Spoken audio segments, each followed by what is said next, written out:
众所周知，智力99，欢乐加9999，脑子寄存处。小薇，你怎么哭了？发生啥事了？别光哭啊 ！CTN 的，谁欺负你了？加完班，林毅拖着疲惫的身子回到出租屋，肚子里咕咕直叫，顾不上休息，将顺路买的酸菜牛肉面和卤蛋一起给泡上，这才缓了一口气。等待是漫长的，李毅拿出手机，点开了飞鱼 App。飞鱼是一款直播软件，是直播行业里最火爆的平台之一，里面直播种类五花八门，俊男靓女更是不计其数。无论你爱看什么，总能找到自己喜欢的类型。林毅最喜欢看的主播叫小薇，直播有3-4个月了，是个以唱歌为主的主播，正经艺术系毕业，相当专业，歌声悦耳甜美，让人耳目一新。超治愈的歌声，每每听到，让劳累一天的李毅都会忘记烦恼，心情愉快。他不仅歌甜，而且人长得也很漂亮，瀑布一般的长发，标准的鹅蛋脸，杏眼摇鼻，眉若远山，宛若含苞待放的水仙花，妥妥的女神级，比起那些颜值主播也毫不逊色。身材也是相当养眼，前凸后翘大长腿，啧，真香。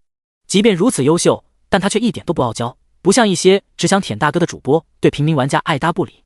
像林毅这样的白嫖党，他也没有丝毫看不起，一声声哥哥叫的更是让人简直不要太爽。即便不刷礼物也能点歌，陪伴了几个月，林毅甚至还要到了微醺。爱了，连着加班好几天了，都没时间看，也不知道女神有没有想自己，嘿嘿，林毅的心还有点小期待，迫不及待的拉开关注列表，女神果然在播，迫不及待的点了进去。没想到一进直播间，却看到了让他惊呆的一幕。啥玩意？女神竟然哭了，哭的还是稀里哗啦，泣不成声那种，泪水像不要钱一样的往下流，眼睛都肿了。林毅顿时不由心中一紧，忍不住连发了3条弹幕。这是受了多大委屈啊？都是成年人，若不是难过到极致，何至于哭成这样？快速的打量了一眼直播间，林毅发现此刻观众席除了他竟然连一个活人都没有。这女神小薇最近拉了，直播直接跌进了低谷，这林毅是知道的，但即便如此，平时直播间10几个粉丝儿还是有的，其中几个钻粉还是带着爵位的贵族大佬。几天不见，也不至于一个人也没了吧？完了，这是真出大事了。浮尘哥，你来了。看到李毅进来，小薇的情绪总算稳定了一点，不过短短一句话还是哽咽了半天才说完整。我主浮尘是林毅在直播间的名字，听上去很霸气，然并卵。他这号上分钱没有，他是实打实的白嫖党，免费的余粮都没刷过几个，因为穷还没时间去抢。出啥事了？乖，别哭了，瞧得我心都疼了。楚楚可怜的一声浮尘哥哥，叫得林毅的魂儿仿佛都轻了几斤，而那梨花带雨的模样却当真是我见犹怜。纵然不是舔狗，林毅此刻也不禁秒变暖男，关心问道：奥迪哥退网了。好不容易稳定的情绪，一句话还没说完，小薇的眼泪就又绷不住了。啥？奥迪哥退网了？这消息把林毅都整懵了。独爱奥迪是威尔直播间的大哥之一，是个很接地气的大佬，经常带着直播间里粉丝儿一起看福利，一个月刷2-3万，都顶上林毅几个月的工资了。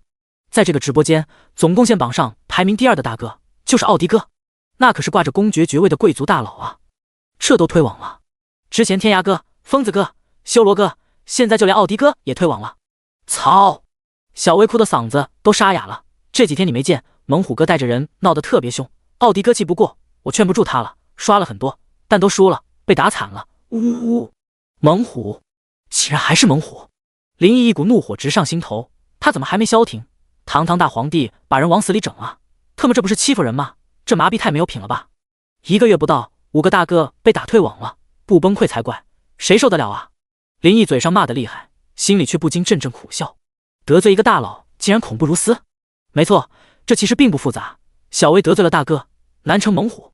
奥迪哥的爵位是公爵，消费最多的时候刷出的钱都够李毅1年的工资了，在一些小主播甚至工会眼里也算是很豪的大哥了，但比起这位南城猛虎却是小巫见大巫。公爵首次开通需要1万5，后期续费1万块钱，而超级皇帝飞鱼最尊贵的爵位，光开通就需要18万，后期续费12万，不是真正的土豪谁敢这么玩啊？南城猛虎这位皇帝大佬林毅也是熟悉不过，因为他之前是小薇的大哥，没错，而且是总榜第1。哼，这位曾经的大哥一招翻脸，转过头打自己的主播，是真下死手啊！他叫梁小薇，大学刚毕业，对于很多人来说，毕业即失业，很不幸他是其中一员。只不过他并没有像一般同学那样直接回老家，又或者四处投简历找工作。上学时就听说有同学靠着直播收入可观，一毕业他也直接加入了主播大军。他的专业是唱歌，也学过一下简单的舞蹈，甚至吉他古筝也会一点。才艺这块他是有自信的。成为主播以后，他很努力，每天直播都超过了8小时。付出总有回报，甜美的歌声，清纯的样貌，很快就吸引了一批粉丝的关注。甚至1个月还不到头，他就赢得的一位神豪大哥的青睐。这位神豪就是南城猛虎，爵位超级皇帝。超帝啊，在整个飞鱼都屈指可数，那可是所有主播都梦寐以求的存在。他是幸运的，神豪力捧，不飞都难。之后的1个多月，他的热度和粉丝数量像坐了大火箭一样往上窜，随着一些中层大哥也相继加入，短短时间他俨然已经有了冲进2线主播行列的资格。照这样下去，假于10日成为1线主播也不是不可能。一切都是那么美好，直到有一天大哥发来了短信，一切都变了。宝儿，很想你啊，你猜我在哪儿？哈哈，魔多啊，惊不惊喜？我在万豪等你哦，房号 XXXX。第2章绑定系统。酒店，梁小薇没有去，她拒绝了。虽然初出校门，但即便再单纯的她也能看明白几条信息背后的意思。这件事的结果就是大哥很生气，后果很严重。飞得多快，摔得就有多惨。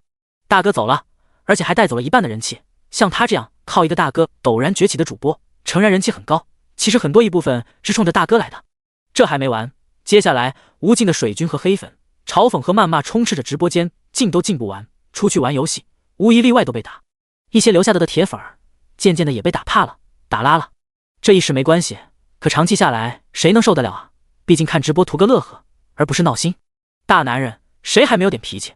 然而干又干不过，直播间所有的人加起来都刷不过人家一个人，这就太他妈憋屈了。天涯哥走了，疯子哥走了，修罗哥也走了，直到今天，奥迪哥也退网了。一个神豪的打压，恐怖如斯。直播间，梁小薇的情绪渐渐的平稳，神情却充满了低落，红肿的双眸是一片黯然的神色，没有了以往的明媚。几个月的时间，仿佛做了一场华丽的美梦一样，现在梦醒了，他也看清了现实的残酷。浮尘哥哥，谢谢你还来看我，谢谢。我不想播了。这没那么严重吧？大不了从头开始。你这么好的条件，要才有才，要颜有颜，坚持下去，不愁起不来。可我坚持不住了。声音轻飘飘的，他已经没了初入直播时的自信，更不敢再有奢侈的向往。对于直播，他已经心灰意冷。此时此刻，纵然林毅脑子很多词，可显得都是那么苍白，只有无尽的怒火在体内翻腾。马勒戈壁，不让睡，就这么打压呀？神豪了不起啊，神豪就能为所欲为啊？太他妈欺负人了！老子要是有钱，看老子不砸死你！现实是，他没钱，住的是地下室，吃的是泡面，加个卤蛋还得纠结一番。别说神豪，就连最低爵位的游侠都干不过，这就很现实很烦。操，干饭总降了吧？林毅起身，打开刚泡好的面，插住了卤蛋就放进了嘴里，泄愤似的咬了下去。叮，神豪系统检测到合适宿主，正在激活中。叮，激活成功，请问宿主是否绑定？啥玩意？系统？脑子里骤然响起的声音把林毅吓了一跳，这一下不要紧，没嚼几口的卤蛋直接就吞了下去，差点成为第一个被卤蛋噎死的倒霉蛋。可嗨嗨，这还需要问吗？绑定必须绑，不对，赶紧给我焊死了。神豪系统，咱也是有系统的人了。好半晌，林毅总算缓过神来。除了看直播，林毅的另一大爱好那可是看小说，系统神马的，他当然知道得系统者得天下，这话可不是吹的。他来了，他来了，开挂的人生他走来了。咦，系统啊，9000万限量版法拉利的钥匙呢？怎么没有啊？林毅兴奋地翻遍了全身的兜，发现啥也没有。什么法拉利？本系统没有。怎么能没有？你可是神豪系统啊，人家开局都送法拉利的呀。哦，明白了，你是想先给我110花花式吧？我懂了。这本系统也没有，这也没有，那也没有，同样是系统，怎么抠抠搜搜的？林毅傻眼了。本系统全名神豪超级抽检系统，只有你想不到，没有抽不到，抽奖一时爽，一直抽奖一直爽，你还没抽，有个屁啊！嗨嗨，系统，这奖怎么个抽啊？自己看吧，本系统懒得理你。得，这系统还挺傲娇，算了，谁让人家是系统呢？自己看就自己看吗？林毅心念一动，打开系统面板。宿主林毅，等级1级，经验值010，每抽奖一次加1点经验，消费积分0，每消费1W 获得1积分，可用抽奖券0，100积分可兑换1张抽奖券。可分配属性点0，每升1级可获得5个属性点。基础属性：魅力60，增加属性，可提高宿主颜值和吸引力；体力75，增加属性，可提高宿主身体综合素质；耐力65，增加属性，可提高宿主持久力；智力85，增加属性，可提高宿主情商、智商、记忆力。可用财富：打赏金0，消费可得积分，打赏金不可以任何形式体现，不可购买实物，仅限网络打赏，如直播、小说等等。现实资金536.8，消费可得积分，现实货币，可用于一切消费。抽奖界面：单抽，消耗1张抽奖券，可随机获得1-5星宝箱，星数越多概率越小。10连抽，消耗10张抽奖券，可随机获得1-5星宝箱，必出5星宝箱1个。系统仓库：新手礼包，哈哈，总算找到了。新手礼包的发现，林毅的眼睛顿时亮了，果断打开。叮，礼包开启。叮，恭喜宿主获得打赏金1000万。这怎么是打赏金？这只能用于网络消费啊！满怀期待的林毅不禁大感失望，不过随即一想，也就释然了。消费打赏金一样的积分啊，这花完可得1000积分，能换10张抽奖券了。到时候来个10连抽，说不定直接起飞。网络消费也不错呀，这冲到飞鱼也能好一把了。那什么虎哥，在飞鱼他才消费了几百万，就牛气的不行。咱这可是1000万，到时候看谁好气。说干就干，打开飞鱼账户充值界面，居然已经自动绑定了一张虚拟卡。林毅心里不由默默的给系统点了个赞。紧接着林毅他就失望了，这咋1000万直接充不了了，还限额？飞鱼这也太小气了吧！麻蛋，这一点一点的充到啥时候啊？浮尘哥哥，你怎么不说话了？浮尘哥哥，你还在吗？浮尘哥哥，我想要下了。看到林毅许久不曾说话，梁小薇轻声呼唤道，只是依旧没有回应。梁小薇抿住双唇，神情落寞。这样也好，省得告别了。努力终成空，直播或许真的与自己无缘了。内心叹息着，梁小薇就要关掉直播。只是这时，炫酷的出场特效忽然亮了起来，紧接着是一条金色弹幕。哟，直播间怎么冷清成这样了呀？小薇，你咋越播越倒退了？呵呵，啥也不是。满满的嘲讽。见直播间进来了人，梁小薇下意识的调整情绪，要欢迎来客。然而当看清弹幕的主人时，本要欢迎的话却卡在了喉咙。来的不是别人，正是他昔日的大哥南城猛虎，但此刻早已物是人非。第3章，超帝，谁不是呢？怎么不说话？不开心？很难过吧？是不是后悔了？早知今日，何必当初？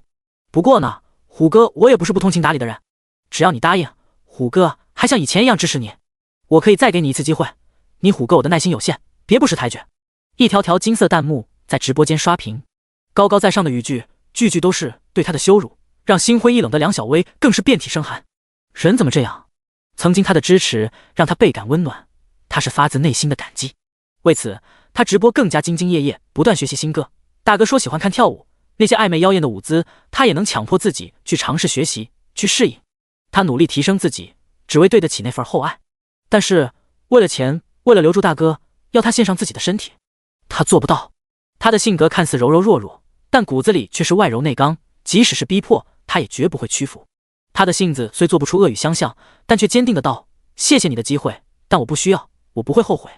沈城一栋别墅里，啪，一个名贵的茶杯摔得粉碎，愤怒让王山虎的脸青筋暴起。臭婊子，装你妈什么蠢！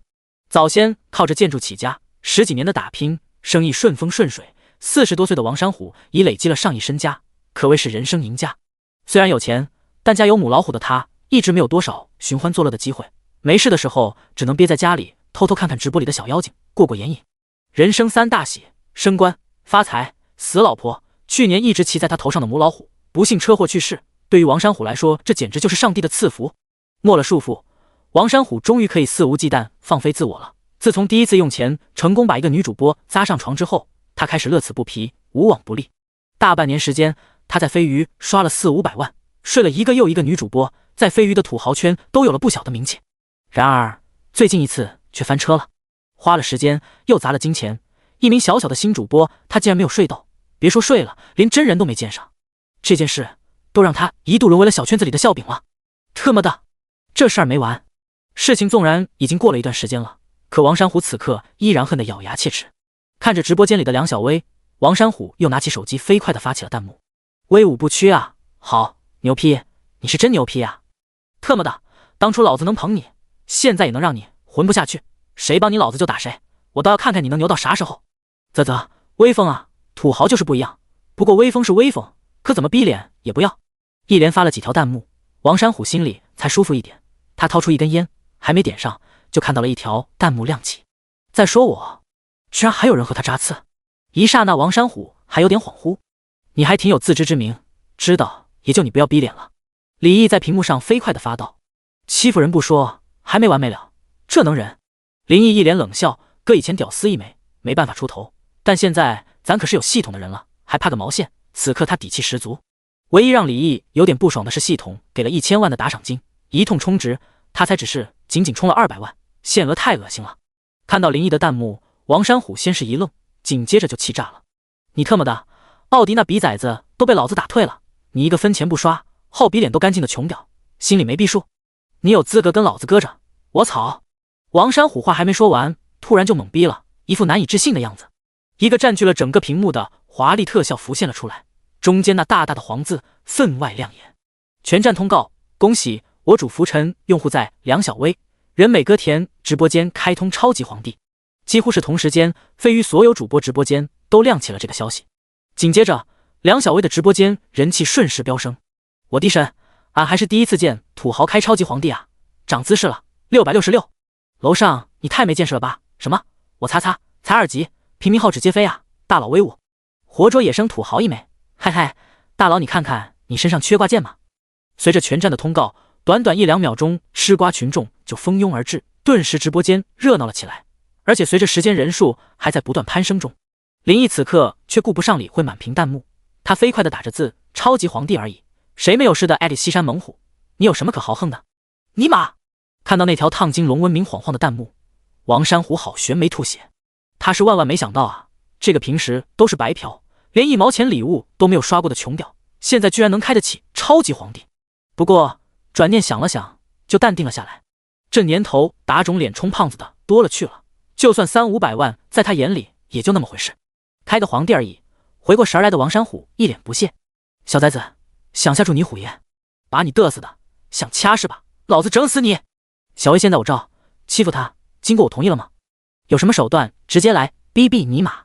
看到王山虎的话，林毅心里一阵轻笑，毫不客气地对了回去：行，小崽子你行，等我主播过来 PK， 有种你别跑。说完，王山虎气急败坏地退出了直播间。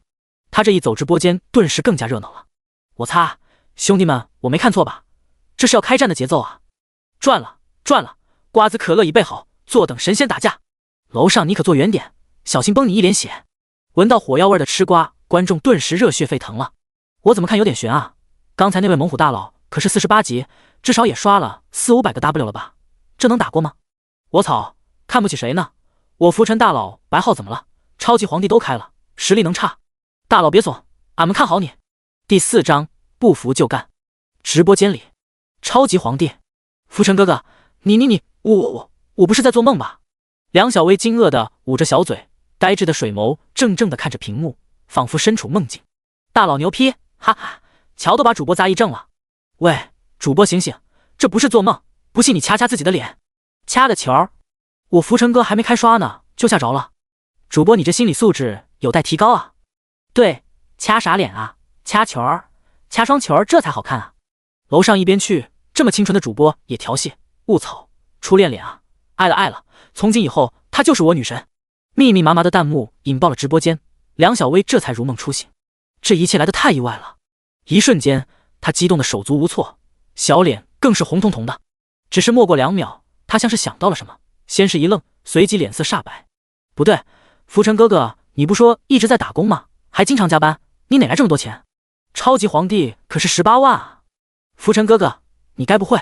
梁小薇做主播时间不长，也才几个月，但也听说过许多行业新闻。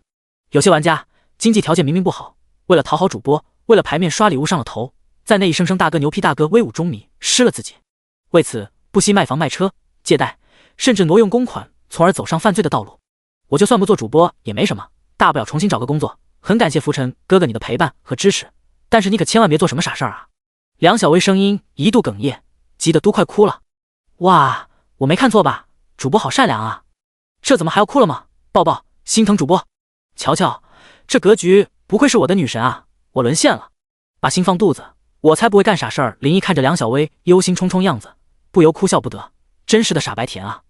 好吧，不装了，我坦白了，我其实是个富二代，打工是为了体验生活，也是家族的考验。现在考验期结束了，作为被西红柿小说网熏陶日久的大好青年，编个理由自然难不倒林毅。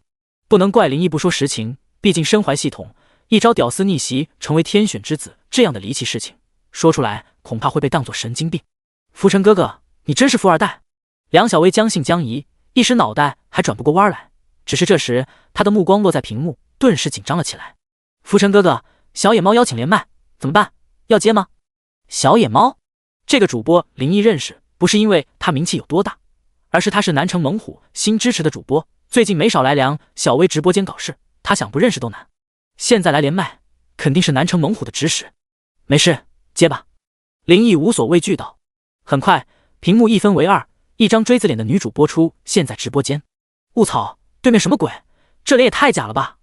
真没有对比就没有伤害系列。美颜见光死，美颜见光死加一。大浓妆锥子脸的小野猫一出现就引起了一波吐槽弹幕，林毅也是无语。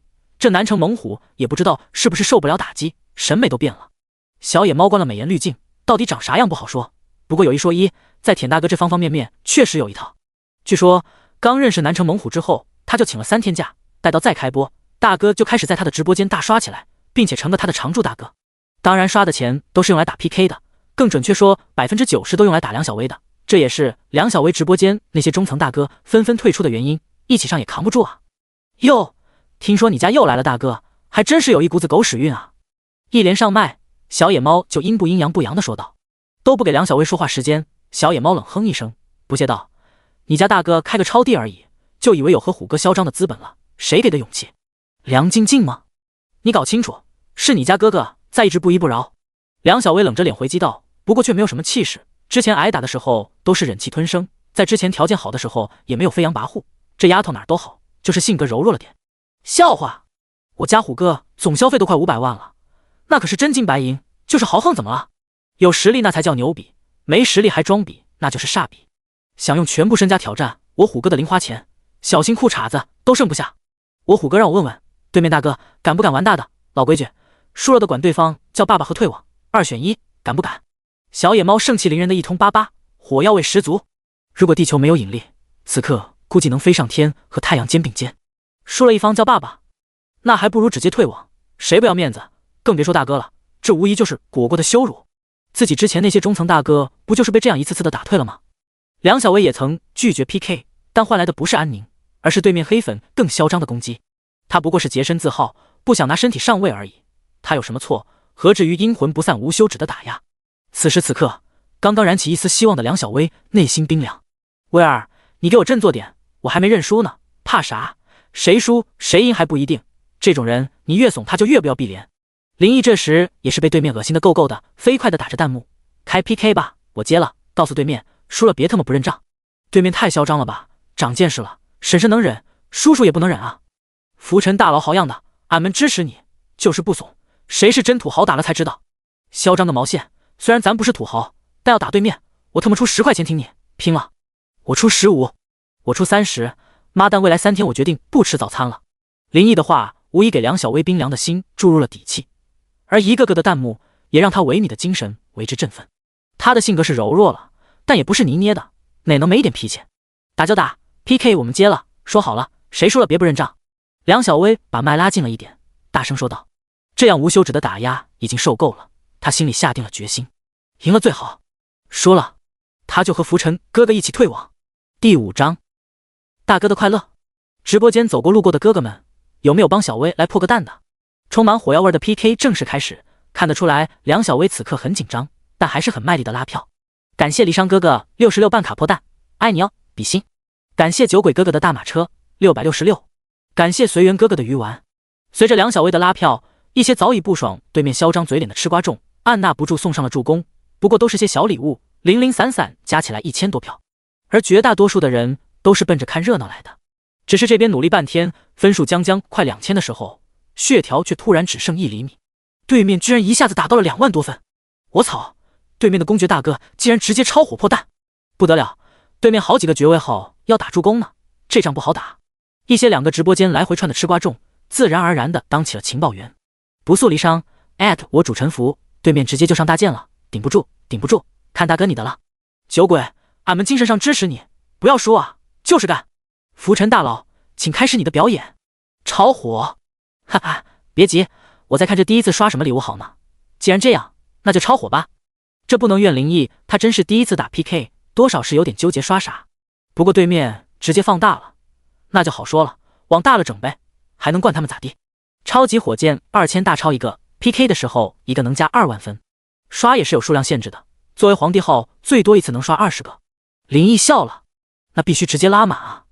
我主浮尘送出超级火箭乘20，我主浮尘送出超级火箭乘20，我主浮尘送出超级火箭乘20。我主浮尘送出超级火箭乘20，我主浮尘送出超级火箭乘20。来了来了，那个男人带着超火走来了。雾草，这他妈的是多少啊？大佬牛批！不行了，我这太金眼都亮瞎了。100发，居然是100发，20个 W 就这么没了，特么都够我们这买房子首付了。土豪都这么顶的吗？对不起，我格局小了，土豪的世界我理解不了。浮尘哥哥威武！此刻梁小薇也不禁激动地瞪大了眼眸。情不自禁地站了起来，呐喊道：“震撼！超火连续霸屏的特效，场面着实是震撼。100发超火，整整200万分，直接就把对面血条打没了。”看着纷飞的特效和密密麻麻的恭维的弹幕，林毅此刻心情倍儿爽。难怪土豪们是刷拉了一茬又一茬，青出于蓝胜于蓝。大哥的快乐，他似乎是想象到了。小野猫的直播间，公爵大哥助攻了5发超火就哑火，今天已经限额了，弹尽粮绝。而其他小爵位零零散散的礼物，在200多万的分数前面毫无抵抗之力。虎哥，你看，你看啊，对面200多万分了，太飘了！你快出手，让他们看看什么才是真大哥。小野猫看似满脸焦急地喊着，不过内心一点都不慌。自己家大哥号上有多少鱼翅，他可是门清。当初停播3天，理由是发烧了，事实上他是坐了飞机去大哥身上发烧了。实力证明，他不光直播间里会舔大哥，而现实中更是舔得平。3天时间舔的大哥当即就往号里充了200个 W， 并承诺都会刷给他。不过呢，他开播以后多小半月了，大哥一门心思要报仇，对手又太菜，也才刷了40来万。此刻他巴不得对面能猛一点，要不然拿什么理由坑大哥？别慌，才20万而已。王山虎不紧不慢发了弹幕，悠哉悠哉端起泡好的枸杞养生茶喝着，丝毫不急。对方能开皇帝，刷20万还在他的意料之中，自己号里还有150多万鱼翅。就算达到100万，见他也丝毫不怂。嘿嘿，打完这仗，也该考虑考虑另一仗了。想到小野猫风骚模样，王山虎心里不禁一阵燥热。3天时间，他差点被榨干，大海呀全是水，要不是最后祭出小药丸，肯定溺水了。喝了一阵子养生茶，王山虎觉得自己又行了。南城猛虎送出超级火箭乘20，南城猛虎送出超级火箭乘20，南城猛虎送出超级火箭乘20。动了，动了，对面大哥出手了。雾草，雾草，反超了，200、300万分了，牛逼！浮尘佬，打回去，就是刚，干他！才这点，不急，号里有的是币，林毅一点都不慌。我主浮尘送出超级火箭乘20，我主浮尘送出超级火箭乘20，我主浮尘送出超级火箭乘20。300万、400万、500万，666！浮尘大佬牛批！不要停！雾草，对面又追上来了。刺激！我主浮尘送出超级火箭乘20，我主浮尘送出超级火箭乘20，我主浮尘送出超级火箭乘20。800万、1200万、1600万！什么？草泥马！刷红眼的王山虎一下子就从椅子上弹了起来，茶桌边好悬没磕着蛋，狂点礼物却没刷出去，鱼翅余额不足。PK 时间仅剩25秒，充值已经不敢烫了。他怎么会？他怎么能？这么多，王山虎难以置信的呢喃着，面如死灰。对面停了，够了，够了！浮尘大佬不用刷了。雾草还不停，就是倔强，就是任性，大佬啊，我愿称你为最强。我主浮尘送出超级火箭乘20，我主浮尘送出超级火箭乘20。1800万、1900万、2000万。PK 倒计时5、4、3、2、1，结束了。梁小薇。20003856分。小野猫15682352分。碾压！浮尘哥哥，我们是赢了吗？此刻，梁小薇喜极而泣，整个直播间的气氛随着灵异不停的刷出的超火燃爆了。而对面的小野猫脸白了3遍，又黑了3遍。大哥的钱他是圈到了，可 PK 竟然输了，他们的输了。想到赌注，小野猫慌了，慌的一撇。爽！比装的那么大，我以为多有钱，就这。灵异笑了笑，打字道：就这。直播间统一弹幕瞬间刷屏。哈哈，兄弟们，我好像记着还有赌注，输的一方怎么样来着？叫爸爸，叫爸爸，叫爸爸！此刻某个别墅里，王山虎颓然地坐倒椅子上，气得浑身颤抖，更得了羊角风似的。第6章射到墙上。你们输了，是时候兑现赌注了。出售瓜子、西瓜、矿泉水，呵呵，坐等叫爸爸。啥玩意？不会想滚刀吧？全民娱乐时代，吃瓜众有个强大的技能，就是看热闹不怕事儿大，都不忍用组织，纷纷自发的都窜进了小野猫的直播间。一时间节奏带的飞起，压都压不住。混蛋，再带节奏都把你们给踢出去！这个时候小野猫慌了，手忙脚乱的连踢好几个刺头，但这手杀鸡儆猴的手段此刻显然没啥威慑力。输得猝不及防，难以接受，以他的了解，叫爸爸大哥是绝对拉不下脸来，那就只能选退网了。自己2张嘴用尽姿势，好不容易才拴住的神豪大哥，难道就这样失去了？小野猫的脸色像死了爹一样难看。赌注是你们说的，输了还想不认咋地？还不让人说啊？对啊，输了还这么硬气，要脸吗？操，还敢踢人！老子钱虽然没有，但好多的是，看你能踢多少。看着直播间口诛笔伐节奏飞起，王山虎的脸长得通红，呼哧呼哧的喘着粗气，不是累的，而是气的。自从开始玩直播，一直以来他都是被别人恭维、被人跪舔的存在，何时这么狼狈？啪！仿佛被狠狠地扇了一个无形的耳光，脸上火辣辣的，心里更是气炸了。他承认刚才的局他大意了，没想到对方一个白嫖党今天竟然这么生猛。老子又不是没钱，只是大意了，对，大意了。他当然不服，要他认输，要他叫爸爸，要他退网，简直开玩笑！都给老子闭嘴！老子是输了吗？老子是没充值，都他妈别逼逼！浮尘逼崽子，这局不算，再来一局敢不敢？气急败坏的王山虎直接开麦说道，一时间还在连麦状态的2个直播间的人都听到他的话。他是大哥，他是已经消费几百万的神豪，他不要面子的吗？不就是刷吗？擦，不算！明明是你输了，怎么不算？我浮尘哥哥的钱难道白刷了？凭什么你说不算就不算？听到王山虎的话，即便是好脾气的梁小薇也被气到了。输了就是输了还不承认，充不充值那是你自己的问题，难道还有谁不让你充值？这耍赖的理由也是奇葩。梁小薇，你闭嘴！我大哥不过是忘充值了，又不是没钱，根本就没有发挥实力，再来一局都不行。怎么你大哥不会就这点实力，没钱充值了吧？本来像死了爹一样的小野猫，听到自家大哥的话，顿时又像打了鸡血一样胡搅蛮缠道。没想到自家大哥不认输，还要打，他当然得支持，哈哈，又能圈一波了。你们！梁小薇紧咬贝齿，被对方的无耻给震惊了。这样反转，连直播间的吃瓜众都无语了。真是无耻他娘给无耻开门，无耻到家了。浮尘小崽子，说话敢不敢再来一局？你不是怕了吧？王山虎铁了心要将无耻进行到底，叫嚣道。林毅也是被对面气乐了，直接开了麦，当他好欺负。你们这是真他妈的狗啊！再打可以，先把上局的赌注兑现了，你说不算就不算，我是你爹啊，惯着你。小逼崽子，话放干净点，要不是老子没充值，你以为你能赢？呵呵，高考落榜了，你说你没复习好；打仗被蹦了，你说你还没躲好； PK 输了，你说你没充值。老子就纳闷了，什么家庭才能生出你这样的奇葩？两位大哥别吵了，要不这样，猛虎哥哥是我大哥，上一局惩罚我替我家大哥接了，浮尘哥这样你满意吧？小野猫眼珠子一转，像是下了什么都觉心气的，悠悠说道。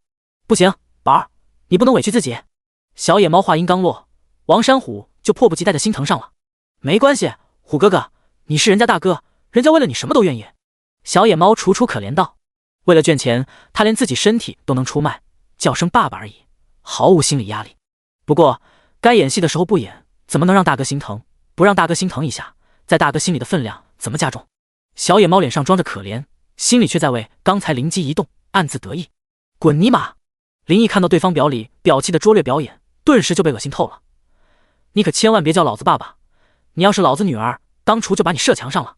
对，射墙上，什么逼玩意？哈哈，浮尘大佬不仅豪，没想到还挺幽默。自己是来看直播，可不是来找恶心的。恶心的表演看多了是会吐的。算了，你们不是还要打吗？好，就再给你们一次机会，一次定输赢，别他妈找借口滚刀。输了就别叫爸爸了，干脆直接叫爷爷得了。系统里还有800万打赏金，再打一场，林毅也不心疼。对方充的可是真金白银，自己刷的不过是打赏金，无所谓。闻言，王山虎心里还很窃喜，生怕林毅反悔似的，马上道：好，就一次定输赢，老子就不信准备好了还赢不了你，到时候看谁才是孙子。等我充值，半个小时后开打。说完，王山虎就下了麦，迫不及待的充值去了。见下一场 PK 已成定局，小野猫中断了连麦，心里早已乐开了花。浮尘哥哥还要再打呀？你已经刷了那么多了，我已经很感激了。况且咱们明明已经赢了，是他们胡搅蛮缠，你千万别上头啊！刚才那场毫无人性的 PK 着实是刺激，梁小薇在梦里都不敢奢求这样的画面，心脏到现在还很没出息的跳得砰砰响。他是既激动又开心，但更多的却是忧心忡忡。有大哥这么鼎力的支持，他当然开心，但是绝他不想看到大哥因为斗气无节制的刷，毕竟谁的钱也不是大风刮来的。没事，别担心，不就是刷吗？我无所谓。林毅淡淡道。雾草，都刷200个 W 还无所谓，大佬你是真牛逼，克拉斯。吓得泡面都掉地上了，求大佬不要凡尔赛。林毅的一句话让公屏又一阵骚动，谁能想到他是真无所谓，他刷的又不是钱，打赏金而已。好了，我也得去充值了，一会儿见。他喵的限额太恶心了，充值也挺累的。第7章大战前奏。海城飞鱼公司总部运营大厅，5、6个职员围在一个运营的身边，盯着电脑的数据，情绪高涨。旁边，运营部总监王强一手托着胳膊，另一手抚摸着下巴几根稀疏的胡须，看着这一幕却罕见的没有发飙。总监，冲了，又冲了！南城猛虎竟然又开始冲了！忽然，运营惊叫了起来，没想到南城猛虎都冲了300万了，还不停止啊！50万，又是50万，我去500万了！总监，南城猛虎整整冲了500万！好！看到这里，运营总监王强笑了，一直努力保持领导威严的脸终于绷不住了。刚刚南城猛虎和我主浮尘的一场 PK， 不仅让2个直播间的热度直冲首页，甩得所有直播间都望尘莫及，轰动了整个平台，更是让远在总部的运营部门都沸腾了，甚至惊动了他这个总监。飞鱼直播创立至今，稳稳占据直播行业头部位置，挥金如土的神豪不是没有，血雨腥风的大 PK 也不是没有。神豪刷大几百万、上千万大洋的大场面有的是，可那是在年度或者平台重要的活动上。今天既不是年度，亦没有大活动，连周星都没到抢的时间，一场纯纯的私人恩怨局，两边大哥一人竟然就刷了100大几十万，甚至200万大洋。这还不算完，竟然还要充值，还要打，这不说前所未有，绝对是近所罕见。哈哈，南城猛虎不愧是最近知名神豪，一冲就是500万。我主浮尘怎么样了？他冲了多少了？王强笑着道，嘴巴咧的已经合不住了。总监，我主浮尘大佬是白号，还没有开通大额充值的权限，他冲的有点慢，刚才看了一眼，也就200多万。作为运营部的工作人员，他们在后台可是能看到每个玩家的真实数据。说道，我主浮尘大佬，他们无不佩服，看他的号，无疑是新入圈的土豪，却敢正面硬刚成名大佬，无所畏惧。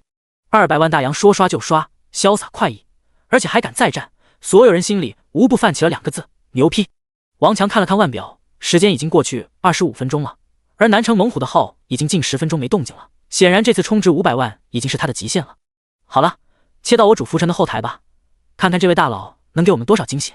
听见总监发话，运营熟练的切换后台，这800万竟然冲了800万！围观的运营们看到那一连串零前面那个8的时候，瞬间惊呼出声：牛批啊！加上之前消费的200万，这大佬1000万冲进去了！卧槽，这可是大洋，不是鱼翅啊！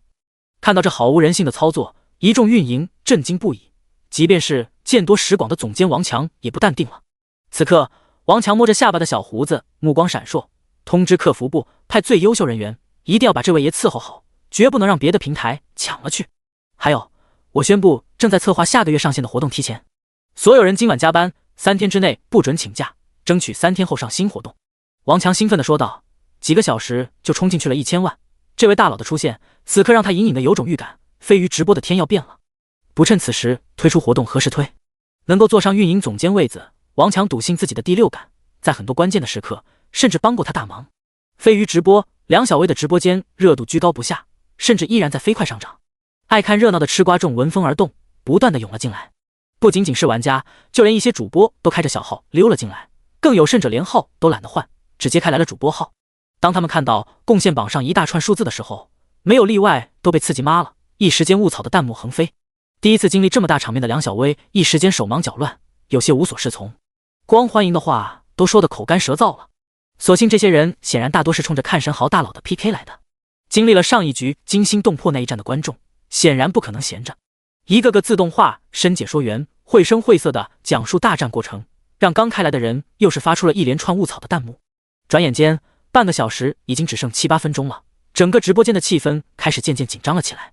报，侦查完毕，最新情报，对面直播间大哥已经充值完毕，正在磨刀霍霍，蓄势待发。我主浮尘大佬，时间快到了，你充好值了吗？大佬，多充点，上局赢了，对面虽然不要脸，但不能轻视啊，毕竟也是这几个月挺出名的土豪。有大聪明说，对面猛虎哥，我留意好长时间了，绝对是很差子，实力硬的一批，这回准备充足了，我看没有300、500个 W 拿不下来，这仗浮尘大佬悬了。有董哥立刻反驳，大聪明，你什么意思？你到底懂不懂？你是说我浮尘大佬会输？大聪明，你在搞笑吧？他猛虎实力硬的，我浮尘哥大佬难道是泥捏的？他在牛，上局还不是被浮尘大佬200个 W 按在地上摩擦？对啊，玩的早有名气咋了？还不是输了想滚刀，脸都不要了。浮尘大佬分分钟200个 W 出去了，眼眨都不眨。不服？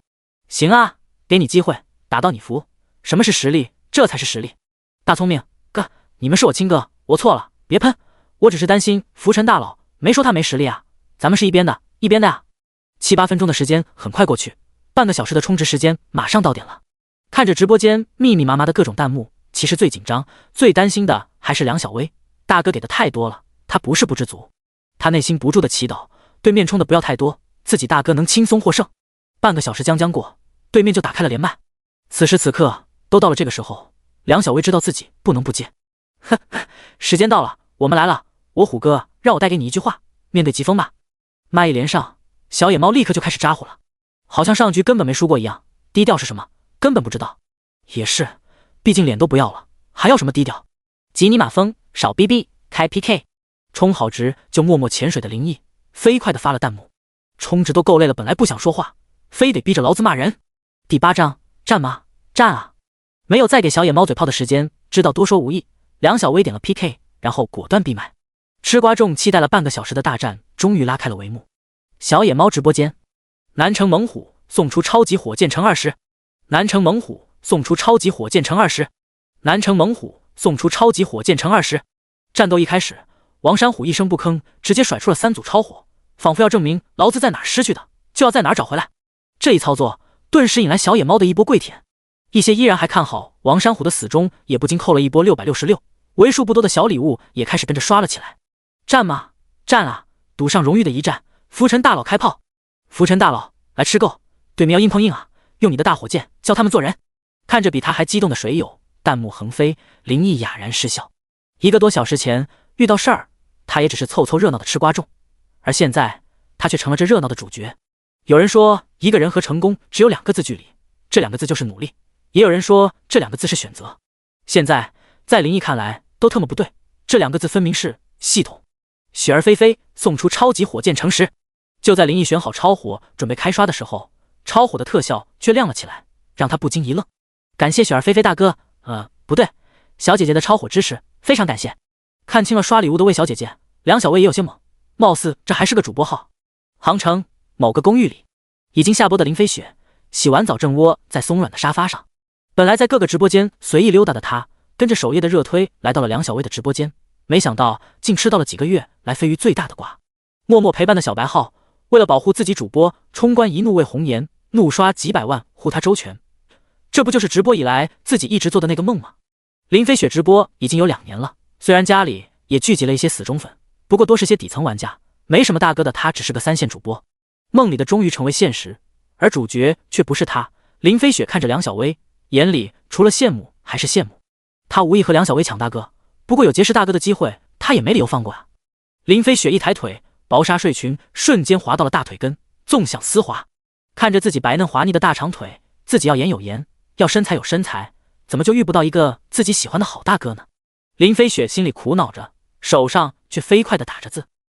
我主浮尘，浮尘哥哥，雪儿能力有限，只能给你助个攻，加油，你一定能赢。看到这一操作，直播间默默潜水看热闹的主播们不淡定了。我去，机会啊，这可是结识神豪大佬的好机会啊，自己怎么就没反应过来？一场仗就刷了200个 W， 这样的玩家已经不能说是土豪了，那是神豪。这样大佬差钱吗？当然不差，这即便成不了自己家的大哥，可要混熟了，大佬指头缝里随便露点，都够自己吃饱了。飞鱼大喇叭送出超级火箭乘10，院子里的小土豆送出超级火箭乘10，最美兜兜送出超级火箭乘5。这看着一个个主播号刷出满屏的超火特效，不得不说林毅此时的感觉是倍儿爽。一个小时前还是默默无闻的小透明，现在也成香饽饽了，这该死的超能力刷这么多还没人巴结一下，那他的礼物不是刷得太失败了？不过话又说来，那行也不容易，主播看似风光，收到的礼物扣除平台和工会的抽成其实也没多少。当然赚到钱的主播不少，但大多数穷的都快吃土财是常态。好了，心意我领了，挣点钱不容易，都不要刷了，一场小仗而已，大家看我打就行了。林毅笑呵发了个弹幕，人敬我1尺，我敬人1丈，人家既然给面子，有时间他自然会还回去。我主浮尘送出超级火箭乘20，我主浮尘送出超级火箭乘20，我主浮尘送出超级火箭乘20。雾草25组超火啊！我的眼亮瞎了，超火我见过，一口气刷出500个超火，我真没见过，这还是2000大洋一发的超火吗？莫不是大萝卜？不愧是浮尘大佬啊，牛批！随着的林毅连续25组的超火，屏幕上对面的血条直接就被干到了1厘米，直播间的气氛瞬间沸腾。而林毅只是停了一下，活动了下手指，又继续不紧不慢地点起了礼物。在热烈的气氛中，时间过得很快，一会儿功夫 PK 就剩最后3分钟了。这个时候林毅已经将近刷出了300万大洋的超火，对面的血条已经被打没了。除了一开始蓝城猛虎刷出来的3组超火，对面现在只有零星的小礼物时不时的在飘，除此之外竟然一点动静都没有。不对，之前叫的那么响，现在居然一动不动，绝逼不正常。有大聪明嗅到了猫腻，雾草不好，他们这是要偷塔的节奏啊！马上有董哥反应了过来，麻痹，这孙子不要脸就算了，竟然还是老隐蔽，浮尘哥不得不防啊！偷塔，这是想拼一下手速啊！林毅停止了刷礼物，皱了皱眉，随即一笑，既然要玩，那就玩喽。这20多年他啥都缺，但唯独不缺手速。时间走到了最后的1分钟，仿佛卡了一样，没人再说话，弹幕都停止了。这一时间，直播间的气氛突然紧张到了极点，仿佛一场神豪间的对决，此刻才算真正的拉开了帷幕。沉默不在沉默中死去，就在沉默中爆发。倒计时50秒，小野猫直播间，南城猛虎率先爆发。南城猛虎送出超级火箭乘20乘1，南城猛虎送出超级火箭乘20乘2，乘3，乘15，乘50。而林毅也不可能闲着。我主浮尘送出超级火箭乘20乘1、2、35、80，这一分超火满屏飞，这一分没有欢呼却燃爆直播间。1分钟很长，1分钟又很短。PK 结束了，胜负既定。第9章打退一个是一个。8070、5240 vs 5004、8675，这是什么神仙数据？此刻天知道有多少人正在盯着手机屏幕，数着个10、1000、8也。雾草，什么玩意？一个 PK 打出了我用一辈子都赚不到的钱。吃瓜众难以置信地看着比分，目瞪口呆。除了吃瓜众，此刻同样难以置信的还有南城猛虎。不，这不是真的，他竟然刷了800万！王山虎气血上涌，双目通红，差点心脏病犯了，身体一软，颓然地倒在沙发上。刚才冲着他一开始本来打算冲300万，但是为了保险起见，狠了狠心，索性直接冲进去了500万。虽然他身价过亿，但是那是包括了公司等等不动产，个人账户上500万已经是他现在能消费的极限了。刷了这500万，可以预见未来几个月他就要吃土了，但是他无所谓了，反正他有公司还能赚。为了赢他豁出去了，甚至选择最后偷塔，可谓是费尽心思。本以为稳赢，可结局竟然还是输了。现实是啪啪打脸啊！不，这不是打脸，这简直就是将他按在地上暴锤啊！梁小薇的直播间，很没说出息的。坐在镜头前的他又哭了，被震撼了，更是被感动了。短短2个小时，浮尘哥哥就为他刷了1000个 W 的礼物啊！抛开平台和工会的抽成，再扣了税，他的收入至少也能拿到200万。2个小时前，他还是个苦苦挣扎小主播，现在也是百万富豪了。2个小时前，他被打压到两两已凉凉，绝望到了极点，甚至打算退网。而现在有人怒刷1000万，为他出头，护他周全，这叫他如何能不感动？除了小说里，电视剧都不敢这么演。浮尘哥哥就是他梁小薇的贵人，是他至尊宝，是他的齐天大圣。哈哈，浮尘大佬牛批！主播都整哭了。嗨，这是感动惨了吧？谁为我刷1000万？我也感动啊！不，我他妈直接去泰国。雾草，楼上你是个狠人。此刻，胜利让直播间的气氛直接沸腾，各种弹幕将直播间几乎要刷爆了。他们不是没见过神豪刷礼物，大杀四方名场面，相反的，相当多的人也是见识过2、3届年度的老玩家了。他们见识过飞鱼神豪榜上的大哥，像刀哥、自由哥、聊聊哥那个不是猛的一批狠茬子，消费1000万以上的神豪几十位，像去年崛起打架最猛的刀哥，总消费已经直逼5000万了。可那是总消费，1年时间累积起来的总消费，刀哥最狠的1晚消费可也没有过1000万。